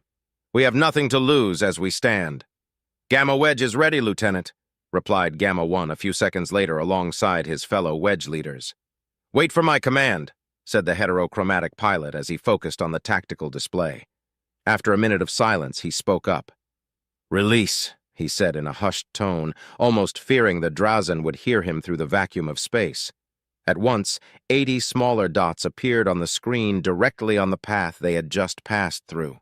They would be invisible to the Drazon as the missiles were not burning toward any objective. The wait felt both eternal and passed in the blink of an eye as the Drazon reached the impromptu minefield. Now! Wyatt shouted as he pressed the button that detonated his missile almost instantly. Simultaneously, the 80 missiles exploded amid the Drazon fighters. Computer, how many enemy fighters are pursuing us? He asked as he only saw a couple of red dots vanish from his display. 396 enemy fighters registered, 8 fewer than the previously registered record, the AI replied.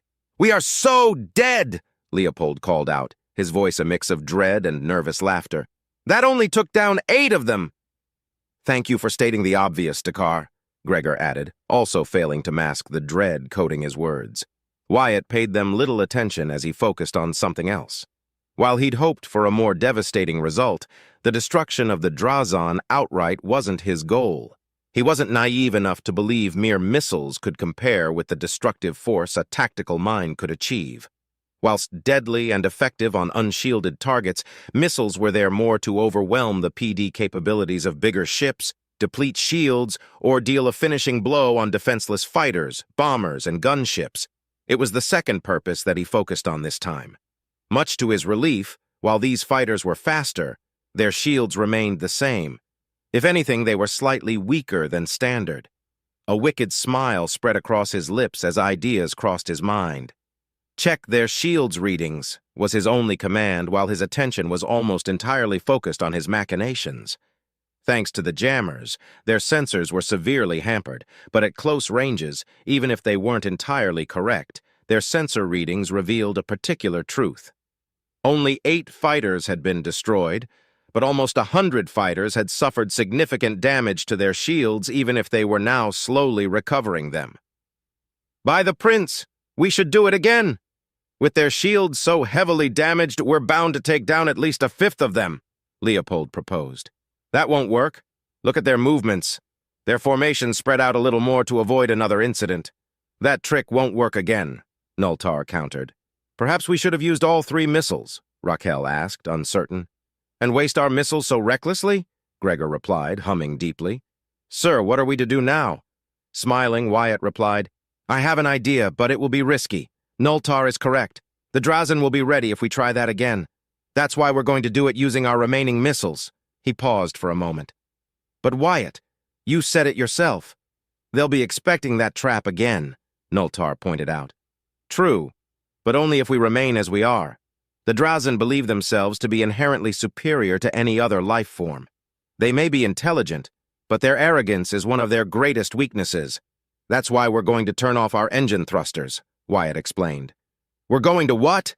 "Lieutenant, they are faster than us as it is. If we stop gaining speed, they'll close the distance quicker," Raquel protested. "She's right, Wyatt. We're going to fucking die if we do that," Leopold protested. "I would have liked to at least bet a beautiful woman before I got my ass killed. Can you please stop thinking about your damned carnal desires as we're about to face certain doom?" Gregor protested. "Not exactly how I pictured my end would be," Nultar added, unafraid. Eyes narrowing, Wyatt could understand their positions. Were the roles reversed, he too would be protesting or silently voicing his displeasure at the mention of a plan that sounded like certain death. Is this what command is really about? What Galt and Redford were trying to point out? To make decisions, to own them, and have others follow them? I'm not sure if I like this responsibility, but everyone depends on me as their commanding officer to achieve victory over our enemies and to return alive, Wyatt thought, and sighed tiredly. As many as I can manage. "Sir?" Gregor asked, concerned, as the dispute among his squadron came to a halt. "Do you trust me?" Wyatt asked, then cleared his throat. "Ignore that question. Are you willing to trust me? All of you? You're our squadron leader and commanding officer, Wyatt. We have to—" Leopold began but was cut off by Wyatt. "Forget about that. Forget about rules and the chain of command. Will you trust me, not merely as your commanding officer, but as a fellow pilot putting his life on the line like the rest of you?" Wyatt asked, and a silence fell between them for several seconds, until a chuckling Nultar cut through the silence. "For what is worth, Lieutenant, I'll follow your lead, not because I have nothing to lose, but because you've proven you're different compared to the usual stock. Give the order, sir," Nultar proclaimed firmly.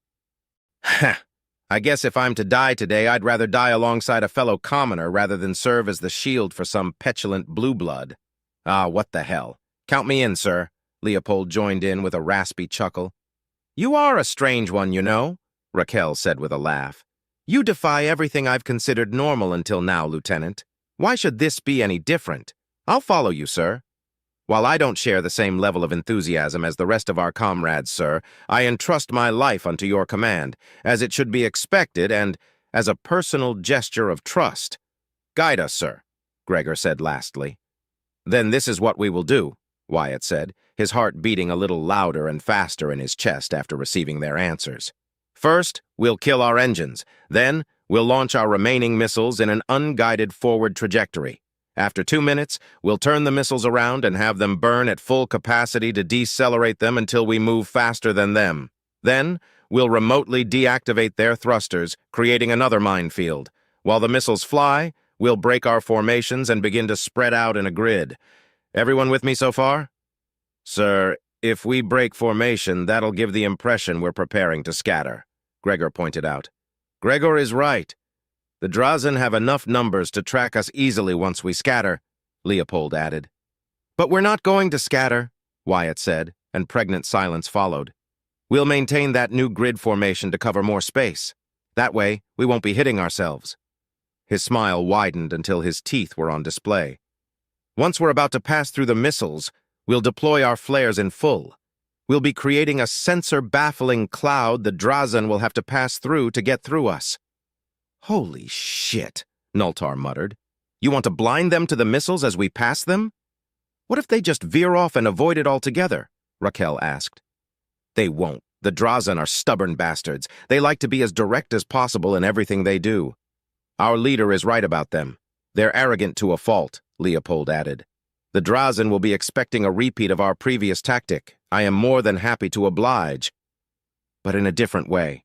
Once they pass through the baffling cloud, they'll reach the missiles after a few seconds. They won't detect them in time. We'll detonate them then." As he talked, Wyatt felt the pleasant fire in his stomach spread across his body. It felt nice and filled him with delight. "I doubt that'll destroy many of them," Raquel protested initially. "But I already said I'd follow you, sir, so I will. I'm not about to break my word." "Good," Wyatt replied, satisfied. "Because the missiles aren't there to destroy their fighters." A collective "huh?" rumbled in his ears, making his already wide grin turn devilishly devious. Convincing the Wedge leaders wasn't as easy, but after hearing the entirety of his plan, they agreed reluctantly to follow his orders, arguing that if it failed and they somehow survived, they would do everything in their power to report him and protest against his leadership position to Commander Redford. Wyatt agreed, knowing that if his plan failed, then they would be likely dead anyway. After a short discussion, he agreed to make a minor modification to his original plan. Taking advice from Beta 1, instead of killing their engines outright, they would instead lower them to minimal thrust, giving the impression that they were low on fuel, rather. The Drazen were unlikely to miss the chance to kill and capture them if they could. Second, as much as Wyatt wanted to tell the rest of the pilots about the plan, everyone, even Leopold, advised against it. There would be panic and several disgruntled voices among them. The probability of breaking apart for the sake of survival was already escalating by the minute. The last thing they needed was for their limited forces to be diminished even further and cause a complete rupture of command. Instead, they would obey their given orders under the pressure of his authority, given directly by Commander Redford and, by extension, that of the Princess. The commoner pilots in their midst would obey regardless. It was the more self-serving nobles who were the root of such a predicament. Regardless of everything, with a goal set for everyone to reach, they began to move. The first step was taken, and the Drazen reacted almost instantly. Their formation tightened once more, and some of them launched a few missiles their way, detonating them halfway through as a precaution against encountering another undetected makeshift minefield. Then, as planned, they all launched their remaining missiles forward, unguided well beneath full propulsion. They would go slightly faster than the fighters themselves, enough to cover a few thousand kilometers before their thrusters would be disabled. Again, the Drazen reacted by spreading out, but when it was clear the missiles were not changing direction, their formations tightened again. Wyatt could only imagine their confusion, making him chuckle. At the 2-minute mark, the missiles deactivated their thrusters for a second, turned around completely, and their thrusters reignited at full force, rapidly slowing them down.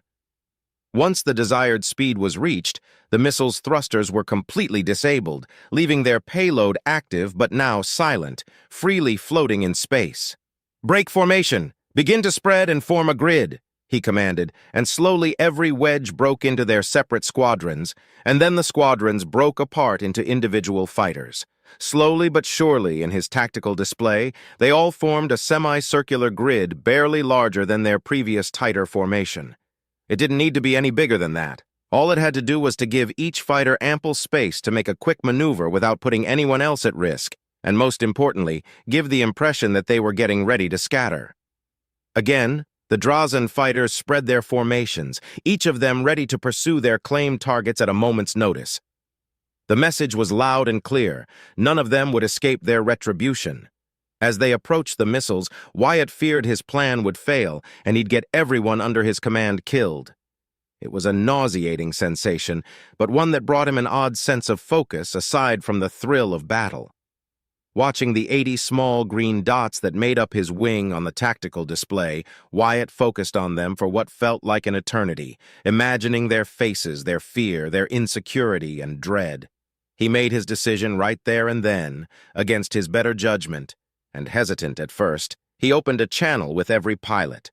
He opened his mouth, not sure what he was going to say, so he allowed his mouth to move on its own. This is Wyatt Staples. Before we continue, I wanted to tell all of you, I can't promise that all of us will come back alive.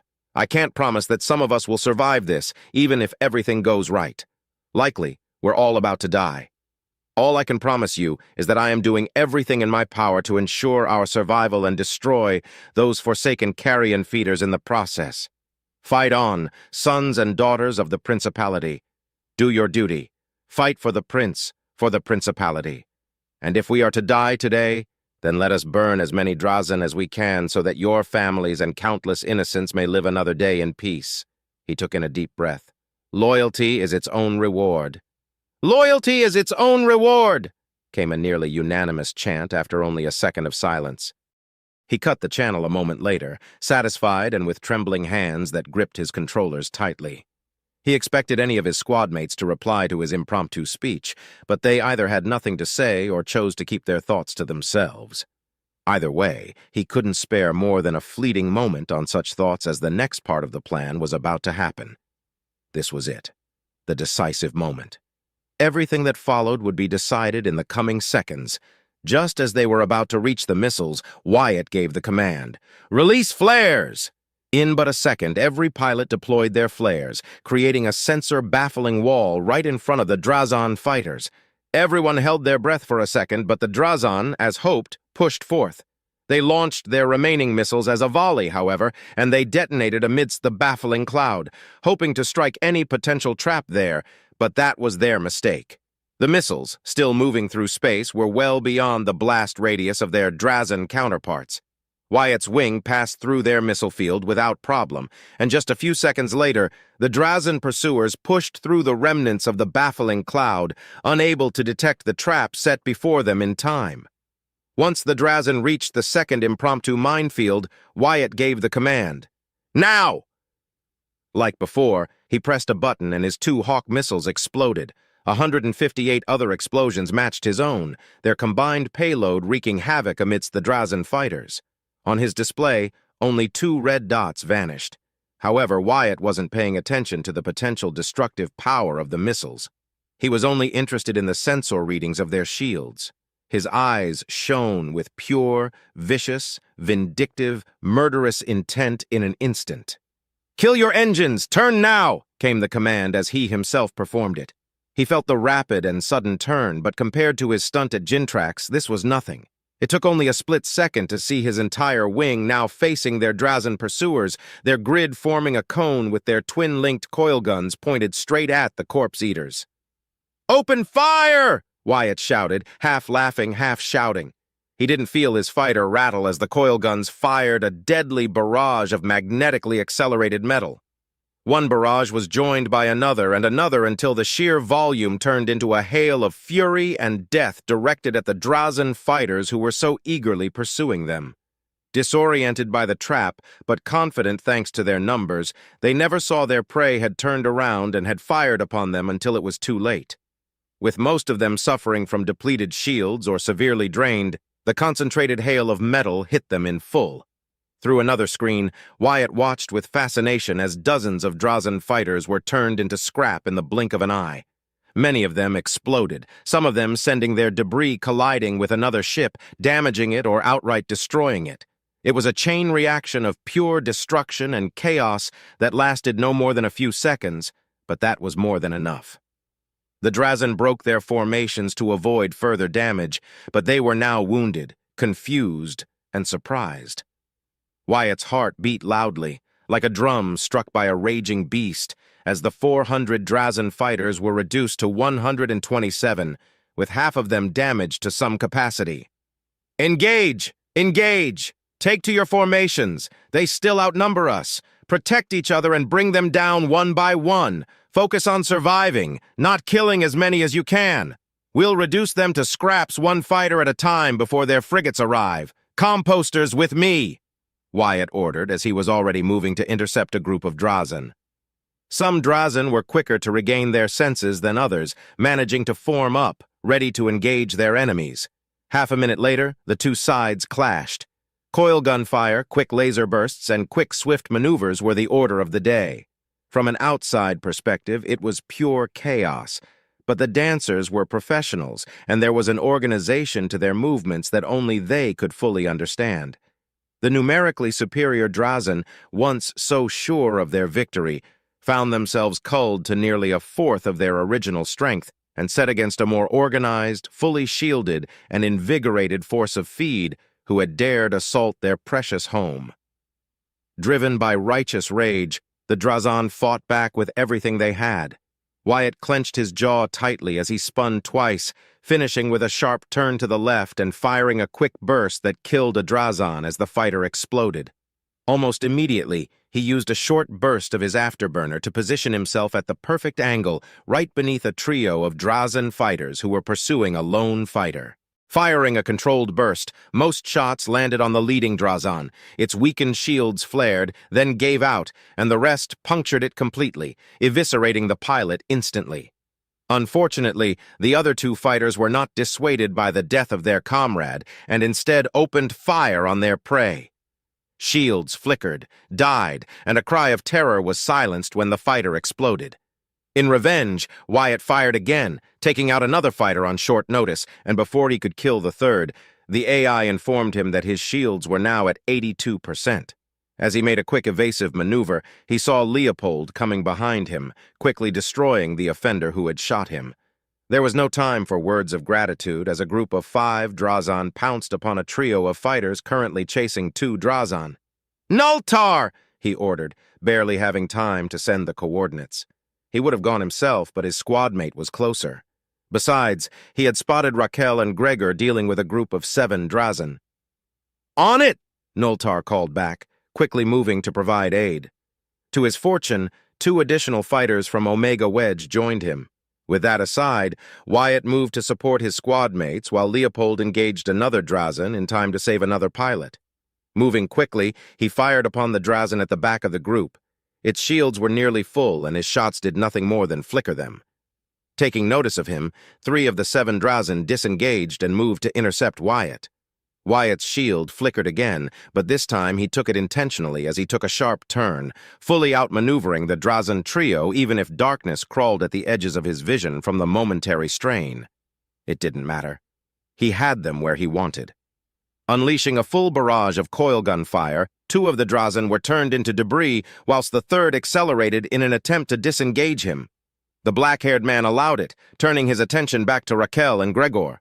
They had dealt with 3 of their 4 remaining enemies, but in the heat of battle, another quartet of Drazen moved in to engage after tearing to shreds at least 2 other fighters. The quartet noticed his approach, and eager for an easier kill, turned to face him instead. With the aid of some well-placed shots and quick dodges, he depleted the shield of 2 of them just in time for Gregor and Raquel to move in behind them, ready to deliver the killing blow. Understandably, he was beyond puzzled when his squad mates instead fired at the other 2 Drazen. That momentary lapse in focus was paid in full when his shields were lowered to a 20% strength. Engulfed by the deadly rhythm of battle once more, he was quick to dispatch his original first 2 aggressors with a hail of fury before quickly evading a barrage of fire coming from the 2 remaining survivors. They were heavily damaged, but still living, showcased by a futile attempt at ramming him head-on. The distance was too great for them to do anything, and a quick burst from his coil guns silenced them forever. Analyzing the tactical display, he saw no more than 50 red dots moving away in a desperate attempt to disengage from the battle. There were nearly 30 stragglers left on the battlefield who were being destroyed one by one. The battle was over. It had lasted no more than a few minutes at most, but it was over. Releasing a breath he didn't know was being held back, Wyatt inspected the situation in more detail. It didn't take long to notice that the Drazen stragglers were being eliminated by squadron leaders, more prominently among them, Gamma 1. That's when he noticed that the other Drazen he thought Raquel and Gregor had eliminated were not dead, just crippled. Easy pickings and nothing more than target practice as they stumbled through space aimlessly. "Raquel! Gregor! What are you doing?" he asked as the satisfaction of having killed so many of his hated foes was dwarfed by a new type of rage. "Why did you not kill them?" For that matter, what the hell were you thinking? You could have taken down 2 of those things, but you went for the others instead. I nearly lost my shields. Sir, I apologize, but those were your kills. We had no right to take them, Gregor answered, confused. Gregor is right, sir. They and the other stragglers are yours for the taking, as it should be. As it is your right, Raquel added, sharing in Gregor's confusion. My right, Wyatt muttered in utter astonishment. What are you? His words died in his throat when he saw a group of 3 fighters giving chase to the retreating. Opening a channel with them, he spoke in a heavy, demanding tone, his rage revived. What do you think you're doing? Lambda 5, Sirius 2, Zeta 2, return to your formations immediately. But, Sir Lieutenant, we can still take down a few of them. Our ammunition storages are at 30% capacity, Sirius 1 replied. I'm terribly sorry, Lieutenant Staples. I tried to stop them, but they heeded not my orders, Sirius 1 commanded. Disengage immediately. The battle is over. We have our chance to flee. I repeat, I order you to break chase and return to your respective squadrons and formations, Wyatt ordered, putting more weight into his orders. We're not cowards, sir. We can show our worth at last, replied Zeta 2. You idiots! Wyatt cried out in fury. Once they notice you're isolated, they'll pounce on you. Turn back now! Sirius 2 sighed tiredly. It seems that a commoner will forever be a commoner. You know nothing of honor, Wyatt. Shit, half of them. Wyatt watched with futility as those 3 green dots were all but vanquished in a matter of seconds. The Drazan saw their chance and took it. For a moment, the force that annihilated the 3 idiots seemed to contemplate something, but whatever it was, they deemed it was unworthy of the risk and turned back, joining their accursed brethren. Anyone else wants to join them? And why are those 4 still not destroyed? Kill them! Wyatt protested, clenching his fists tightly. They're your rightful kills, sir, Gregor repeated. He's right, you know, Nultar joined in the conversation. You'll get more accolades that way. Faster, too. It's how things are, Wyatt. Oh, shit. Don't tell me, Leopold began. Guys, he doesn't know about glory kill rights. We can discuss this on the way back. We've lost too much time already, and lives. Scanning through the tactical display and his monitors, Wyatt quickly detected 7 fighters drifting away aimlessly. They were either dead or completely disabled. He hoped the second option was the right answer. Taking them into account, he also was quick to add up the total loss of 5 fighters and their pilots. Another 15 fighters reported heavy damage, but they could still move. The rest presented either light damage to no damage at all. Raquel, Gregor, destroy those fighters, now, he ordered coldly. Rather than argue again, they obeyed. A quick burst from their coil guns was enough to turn the crippled vessels into mere debris. Computer, save the trajectory of the 7 drifting friendlies. Trajectories saved, the AI replied. If they are alive, they won't activate their rescue beacons yet with the Drazan so close by. They have around 12 hours of emergency life support. That should give us enough time to meet with the Navio and launch a quick retrieval if they are alive, Wyatt thought with mild displeasure. A Raptor fighter's cockpit wasn't made to fit 2 people in it. But during an emergency, it could house another person, although it would be tight and incredibly uncomfortable. Wyatt narrowed his eyes. The Drazan fighters were approaching the limits of his sensors, and he wondered how far behind the frigates were. They needed to leave now, but the idea of leaving potential survivors left a sour taste in his mouth, and he disliked it. Send trajectories to everyone. Sent, the computer replied. To those undamaged and nearest to the marked points, quickly perform an emergency retrieval. Leave the fighter and rescue the pilot if they still live. I know it will be uncomfortable, but I will not leave them here floating for hours when Drazan will likely search for survivors soon, said Wyatt. The situation, urgent as it was, could endure a few minutes if only a single life could be saved. This is Procyon 2. Pilot is dead. Sirius 5 reporting, pilot secured. Beta 4 here, pilot retrieved. Epsilon 3 reporting there is no survivor. Survivor retrieved, new one out. This is Theta 5, there is no pilot present. The cockpit was completely torn asunder. I'm sorry, Composter 1. Critical condition for this pilot. She won't make it unless we leave now, sir, Iota 3 announced. That's everyone, Wyatt proclaimed. Return to your formations and let's move out. We can't afford to give those carrion feeders more time to prepare a counter-assault. Taking heed of his orders, the surviving 68 fighters returned to their original destination, eager to rendezvous with the Noir Navio. He could hardly believe that so many of them survived, or that they survived at all. Now, hundreds more of Drazan were dead, even if it meant the loss of 12 pilots. He would not mourn for the 3 idiots who got themselves killed. They acted on their own damn thirst for glory, and it got them killed, much like it had cost the life of Abacus Reed. He only hoped the 3 idiots didn't have older brothers demanding his head be presented as a suitable recompense, but their demise reminded him of a more pressing issue. "Leopold, what are these glory kill rites?" "Allow me to explain," Nultar interjected.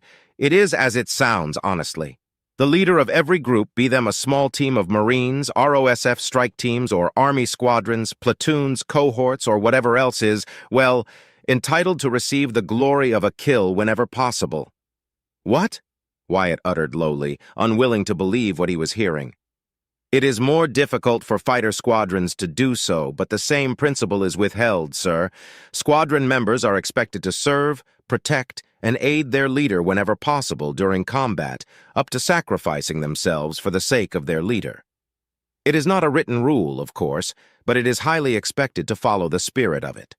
This includes, of course, facilitating the accumulation and claiming of glory, accolades, and prestige through glory kills.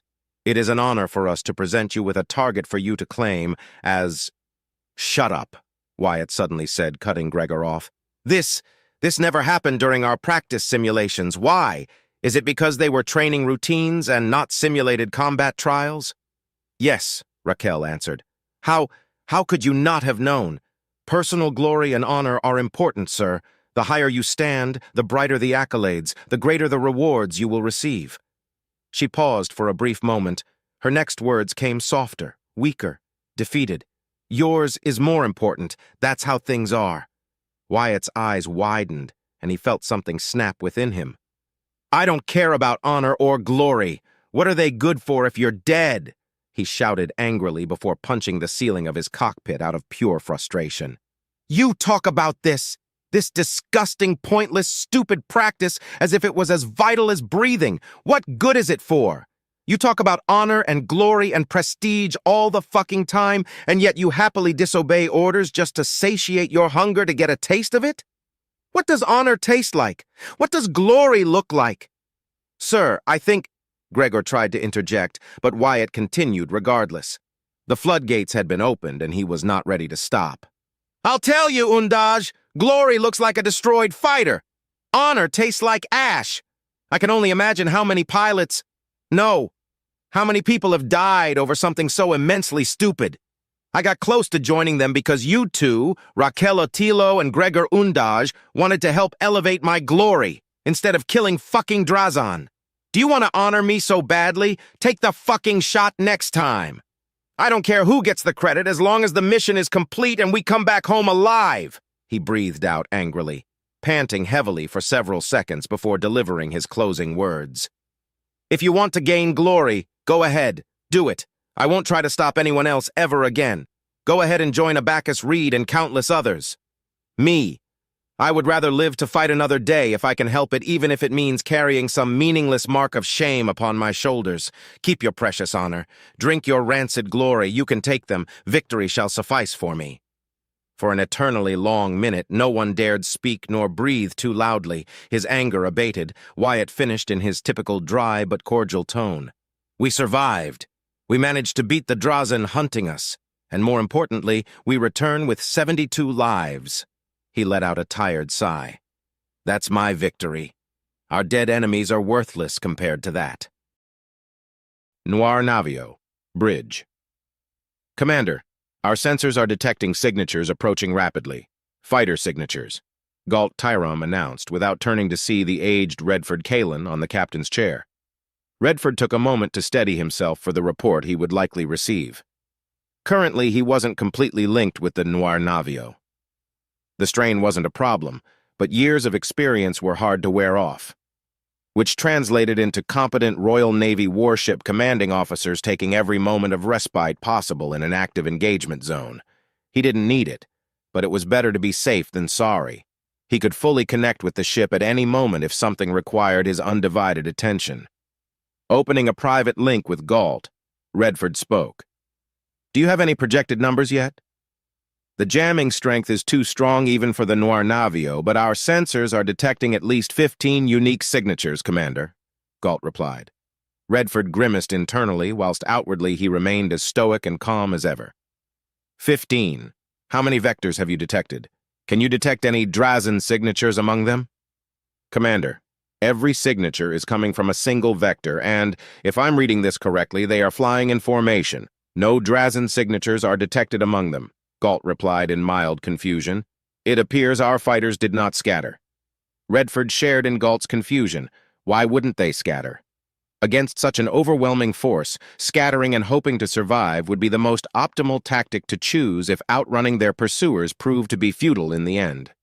With Wyatt as their wing leader, though, he could expect things to go differently. Had he chosen to fight in some measure?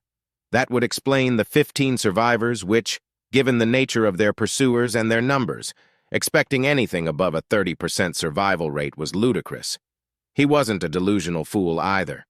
Wyatt wasn't the sort to just sacrifice more than half of his wing, leaving them to die so he could escape. Although, truth be told, he couldn't be sure if he'd do such a thing or not. It was evident that he valued the lives of others. He had been far more irritated by the fact that the selfish, impudent actions of one Abacus Reed had cost the lives of 2 additional pilots over any theoretical stain on his record, or Salazar demanding his head as retribution.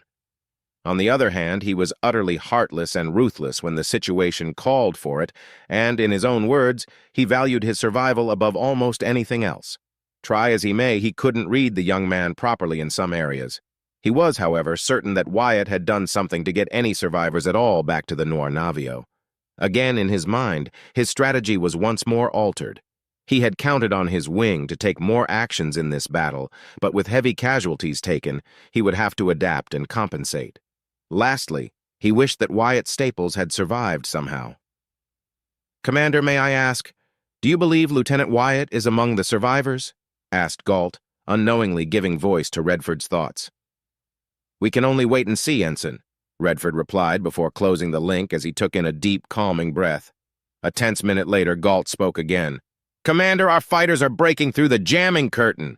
18 signatures detected. No, 22, 30, 41, 57. 68 signatures detected, Commander." "Make another sensor sweep and verify all detected signatures," Redford ordered calmly, even as he clenched the armrests tightly. "Sir," Galt replied, typing commands and connecting with his station. A few seconds later, several of his companions looked at him, nodding. Turning to face the commander, he couldn't hide his smile.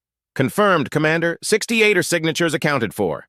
We will be able to establish communications with them in 10 minutes at our current speeds. Have personnel ready at the hangar, pressure suits and sealed armors at the ready," Redford commanded before leaning back on the chair, debating if he should re-establish a full link with the ship or not. After a minute of deliberation, he chose the latter option. There would be no point if he couldn't establish a direct link with his pilots. He couldn't access the network and send Wyatt a private message either. He could only wait and think. Think about how and why 68 pilots had survived against their Drazen pursuers. Ideas, scenarios, and every tactic he knew coalesced in his mind, bringing him no answers and only more questions. While lamentable, he expected no more than 20 pilots to survive against such a force. 30 at most, if Wyatt's uncanny skills proved to be a deciding factor. But 68? How, in Julius's name, had he managed to achieve it? Lost in his thoughts, Redford didn't register the passage of time until Galt called him for the 3rd time. "Yes?" "Commander, we are within acceptable range. Shall I contact Composter 1? Galt asked.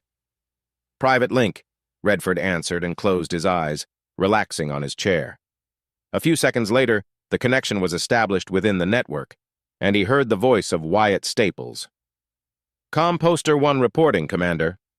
"It is good to hear you've survived, Wyatt," Redford replied, allowing himself to break professionalism for a moment. "Give me a quick report." "Our objectives were achieved, Commander. Operation Weedwhacker was successful, though not to its full extent.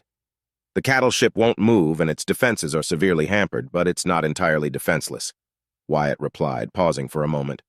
The Drazen gave chase to us in modified fighter craft, Commander. Redford frowned. Modified fighters? Clarify.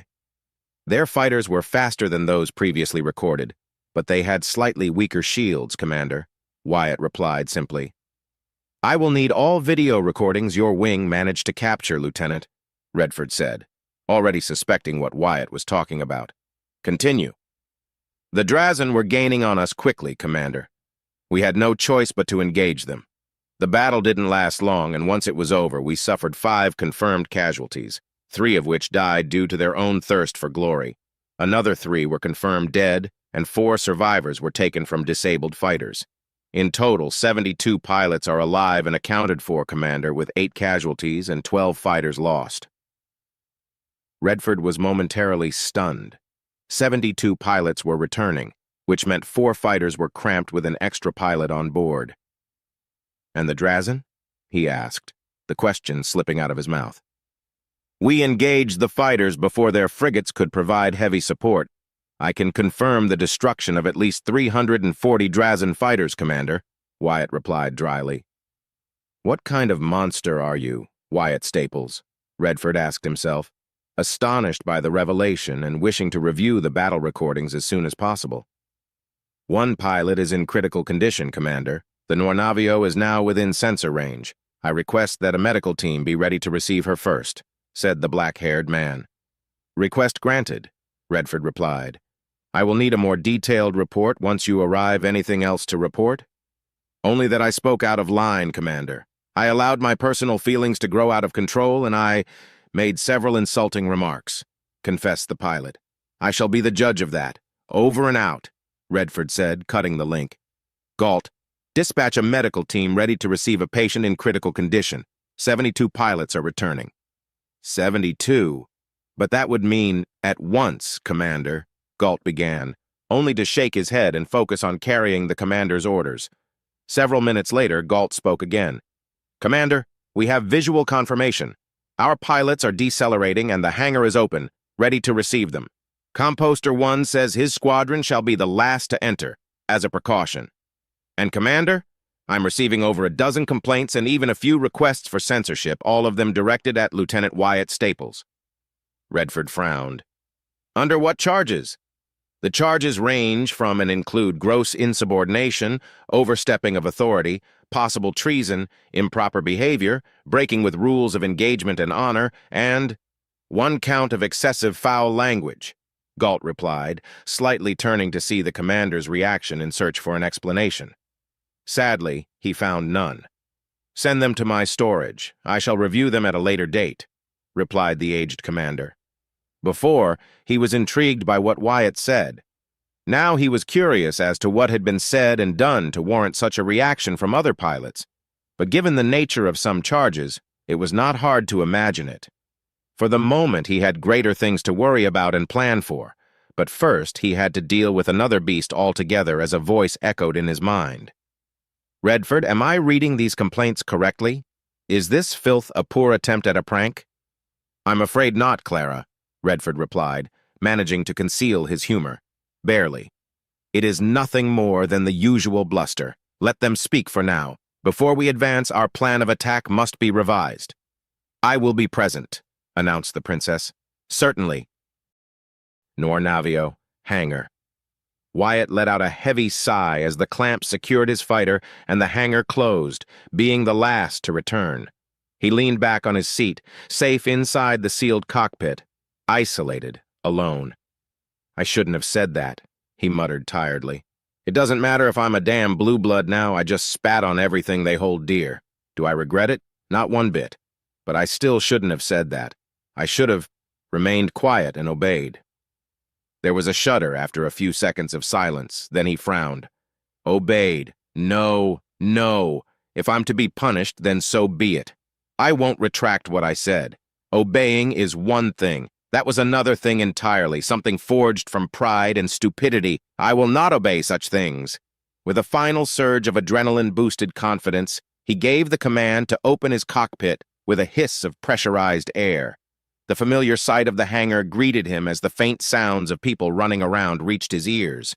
He climbed out of his fighter as it was tended by mechanics, taking in any damage or stress the agile machine of death had undertaken. Most of his fellow pilots had formed in smaller groups, some were being tended to by medics, and only a handful stared at him with disdain or disapproval, which was a surprise. He'd expect much more scorn delivered upon him, but maybe that would come later. What he did not expect to see were the 4 other members of his squadron lined up, waiting for him. Nultar's expression was unreadable. Leopold was trying his best to hide a smug smile, but Raquel and Gregor were both afraid and ashamed in equal measure. An odd sight if he'd ever seen one. He approached his squad mates, unsealing his helmet to feel the fresh air upon his skin. "At ease," he ordered upon reaching them. Nultar and Leopold obeyed, but the 2 remaining members remained still, their eyes fixated on him. "At ease," he repeated to no effect. "We're waiting for our punishment, sir," Gregor spoke first. To his credit, his voice did not reflect the fear that his eyes portrayed. "Punish you?" Wyatt asked, looking at Leopold and Nultar for an explanation. "They displeased you, Wyatt," Leopold answered. "It is your right to give them a fitting punishment. Just, within reason." "I'm not going to punish you. I was angry. Very much so, I might add. You were doing what you thought was best. It wasn't. It nearly cost me my life. But you didn't do it out of malice. As long as you don't do any of those needless things again in future combats or our training, I can forgive what happened today.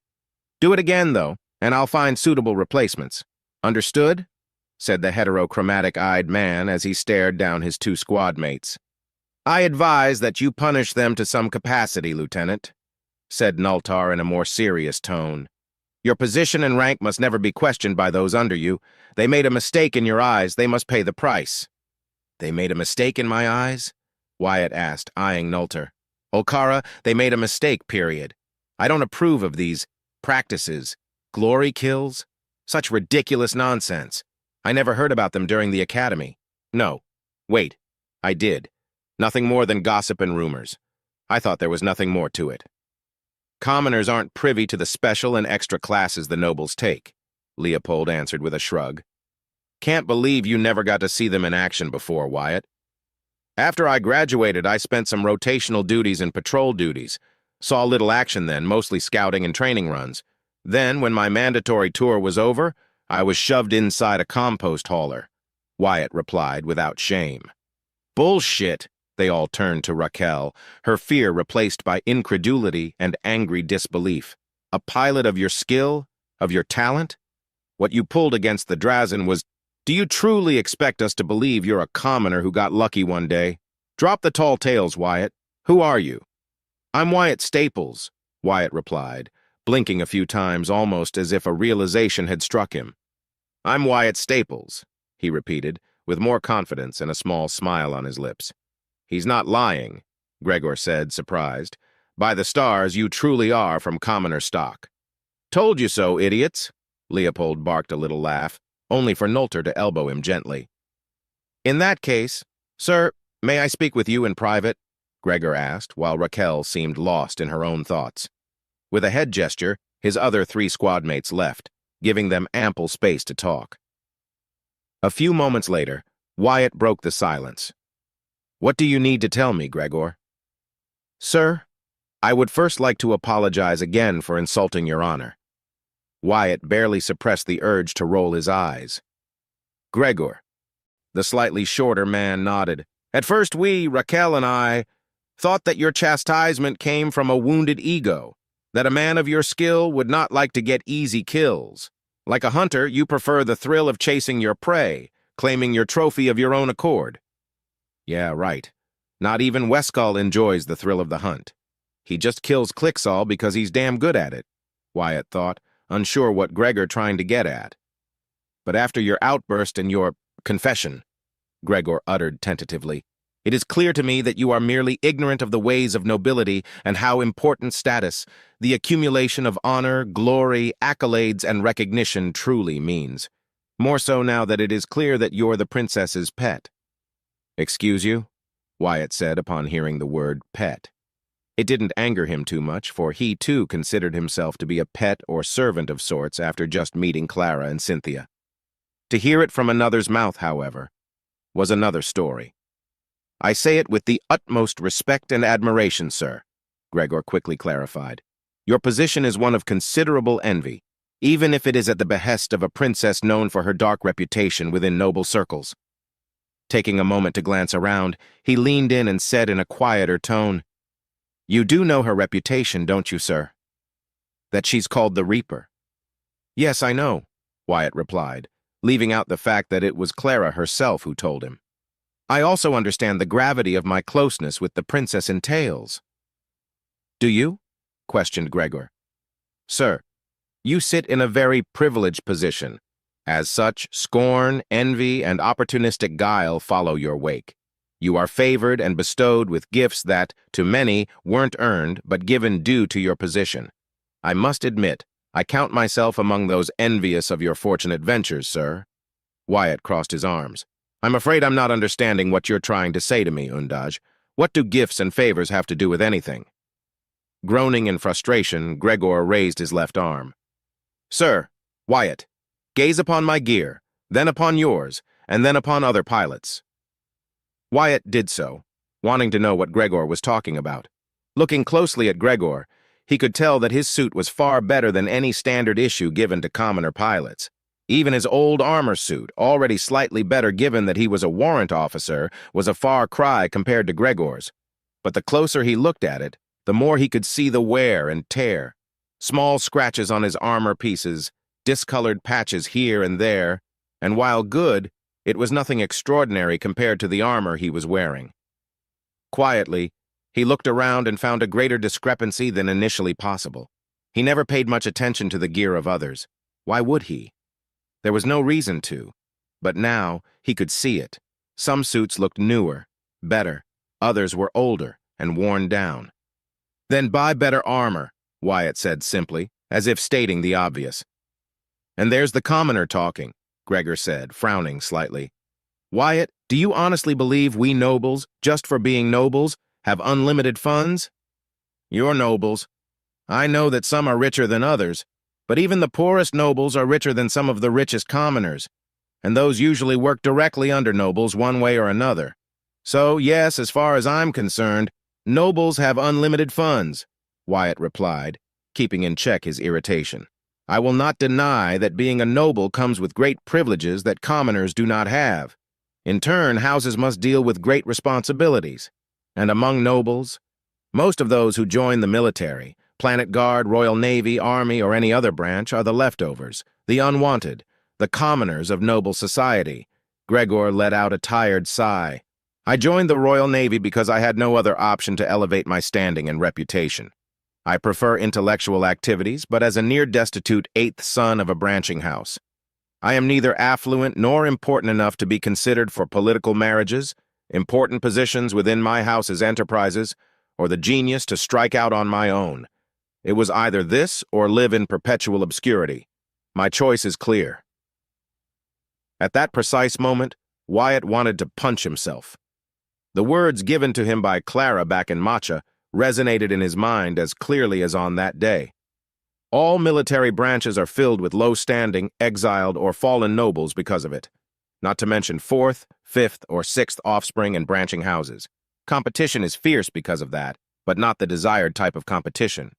Worse yet, he also remembered that he would ask his squad mates about it later, but he never did.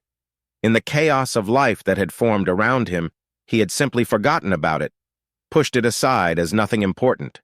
He could recall other snippets of conversations and remarks made by others like Redford Galt and even Salazar, but now he realized his mistake. "That's why so many are glory seekers," Wyatt commented, almost slapping himself as he dragged a hand across his face. "Wyatt?" Gregor asked, confused. Wyatt stared at Gregor for long moments, once more judging his armor, and hummed deeply. "Gear is expensive, the good kind," he began, "and you have to either pay for it yourself or earn it somehow." Gregor nodded. "Precisely, sir. Competition is fierce, but there is a certain code to how things work, so to speak. To earn better pay, better equipment, more implants and augmentations, it is imperative to gain as many commendations, prestige, glory, honor, and accolades as possible, in most cases, in the easiest manner possible. Those under someone higher than them will follow said individual in hopes of receiving some of that glory, and earn some themselves. It all culminates when it is time to leave the military. With a shining enough record of service, then standing within your house shall be increased tremendously. New options for your life will be available. More paths, more power, more influence. It's all a damn game, Wyatt muttered weakly before a pained laugh escaped his throat. It doesn't apply to everyone. There are those who wish to serve or those who enjoy what they do. Some others belonging to powerful, richer houses can afford better equipment easily and, unsurprisingly, higher ranks. Ambition is a powerful motivator. Glory is the honey we all seek to taste. Honor is the coin we trade. Everything else is secondary. Gregor finished with a dark, rueful snort. I see, Wyatt replied before reaching for Gregor's shoulder. Tapping it twice and giving it a firm squeeze, he continued. I don't agree with such views, but I believe I can understand your position better. My equipment was not, however, a gift. I paid for it. Due to services rendered, I was given a reward. I used it to buy it. Gregor blinked. Thank you, sir, for telling me this and for hearing my words. Now, what should our punishment be? Wyatt chuckled, letting go of the man. I suppose not punishing you would stain my honor? Quite so, sir. You could be seen as weak or too soft by others, Gregor replied. Let them, Wyatt said softly. Honor is worthless to me. I seek not glory nor prestige. I told you all already, didn't I? Victory shall suffice. But, sir, think of your reputation, your standing. Any other would... Gregor, panicked, attempted to convince his squadron leader, but failed when he saw his blue and hazel-colored eyes. I'm not any other, Gregor. I'm Wyatt Staples. You won't be punished. But my threat remains. Do something like that again, and I will replace you. Dismissed. Wyatt offered a weak but sincere smile to the shorter man. Gregor fixed his posture and saluted. Sir, he exclaimed, bowed his head in respect and left. Wyatt watched him join the rest of his squad mates for a few seconds until he spotted a familiar Iconti looking around rather agitatedly. Likely knowing what he was looking for, he waved a hand above his head, trying to call his attention.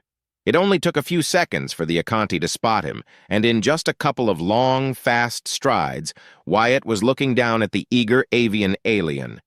You survived, Wormbrain. Good tiding. Now give. Data. Before work comes, I need data, Jincho ordered, reaching up with both arms at the taller human. Wyatt let out a chuckle. He truly liked the Iconti, and Jincho had quickly become an odd favorite of his. Carefully, he retrieved a small data chit from one of his pouches and handed it over to Jincho. With frightening speed, Jincho pulled out a data pad from one of his satchels and connected the chit to it. Instantly, the screen was filled with various diagrams, sensor readings, or lines upon lines of data that the pilot had no idea how to interpret. But Jincho could, and his face, filled with excitement, suddenly morphed into one of confusion. He tapped on the screen a few times, focusing on a few sensor readings, 6 to be precise. Well, ain't that interesting? What is it? Wyatt asked, leaning over the Iconti's head. These, Jincho pointed at the readings. Notice anything weird, maniac? Wyatt stared at them for several moments, and even he could tell that the readings were a set of 3 distinct matches. They're pairs? He answered, though unsure. Not just any pairs. These 3, he pointed at the column on the left, are the signatures of the 3 Drazen ships that escaped Jintrax. Those same ships are here. Are you certain? Wyatt asked, eyes widening. Every ship gives a unique signature, Wormbrain. You can change it, but that takes time and effort. Dangerous, too. Need to alter the whole damn reactor, and that's bad idea. Very bad idea. Better off buying or making new ship. He tapped on the right column. Same ships. Kept readings, just in case. If that's the case, you need to show this to Clara and Redford, Jincho. Come with me, Wyatt said, his pace solid and quick while Jincho followed closely behind him. This is the end of Book 2, Volume 1. Book 2, Volume 2 will be along shortly.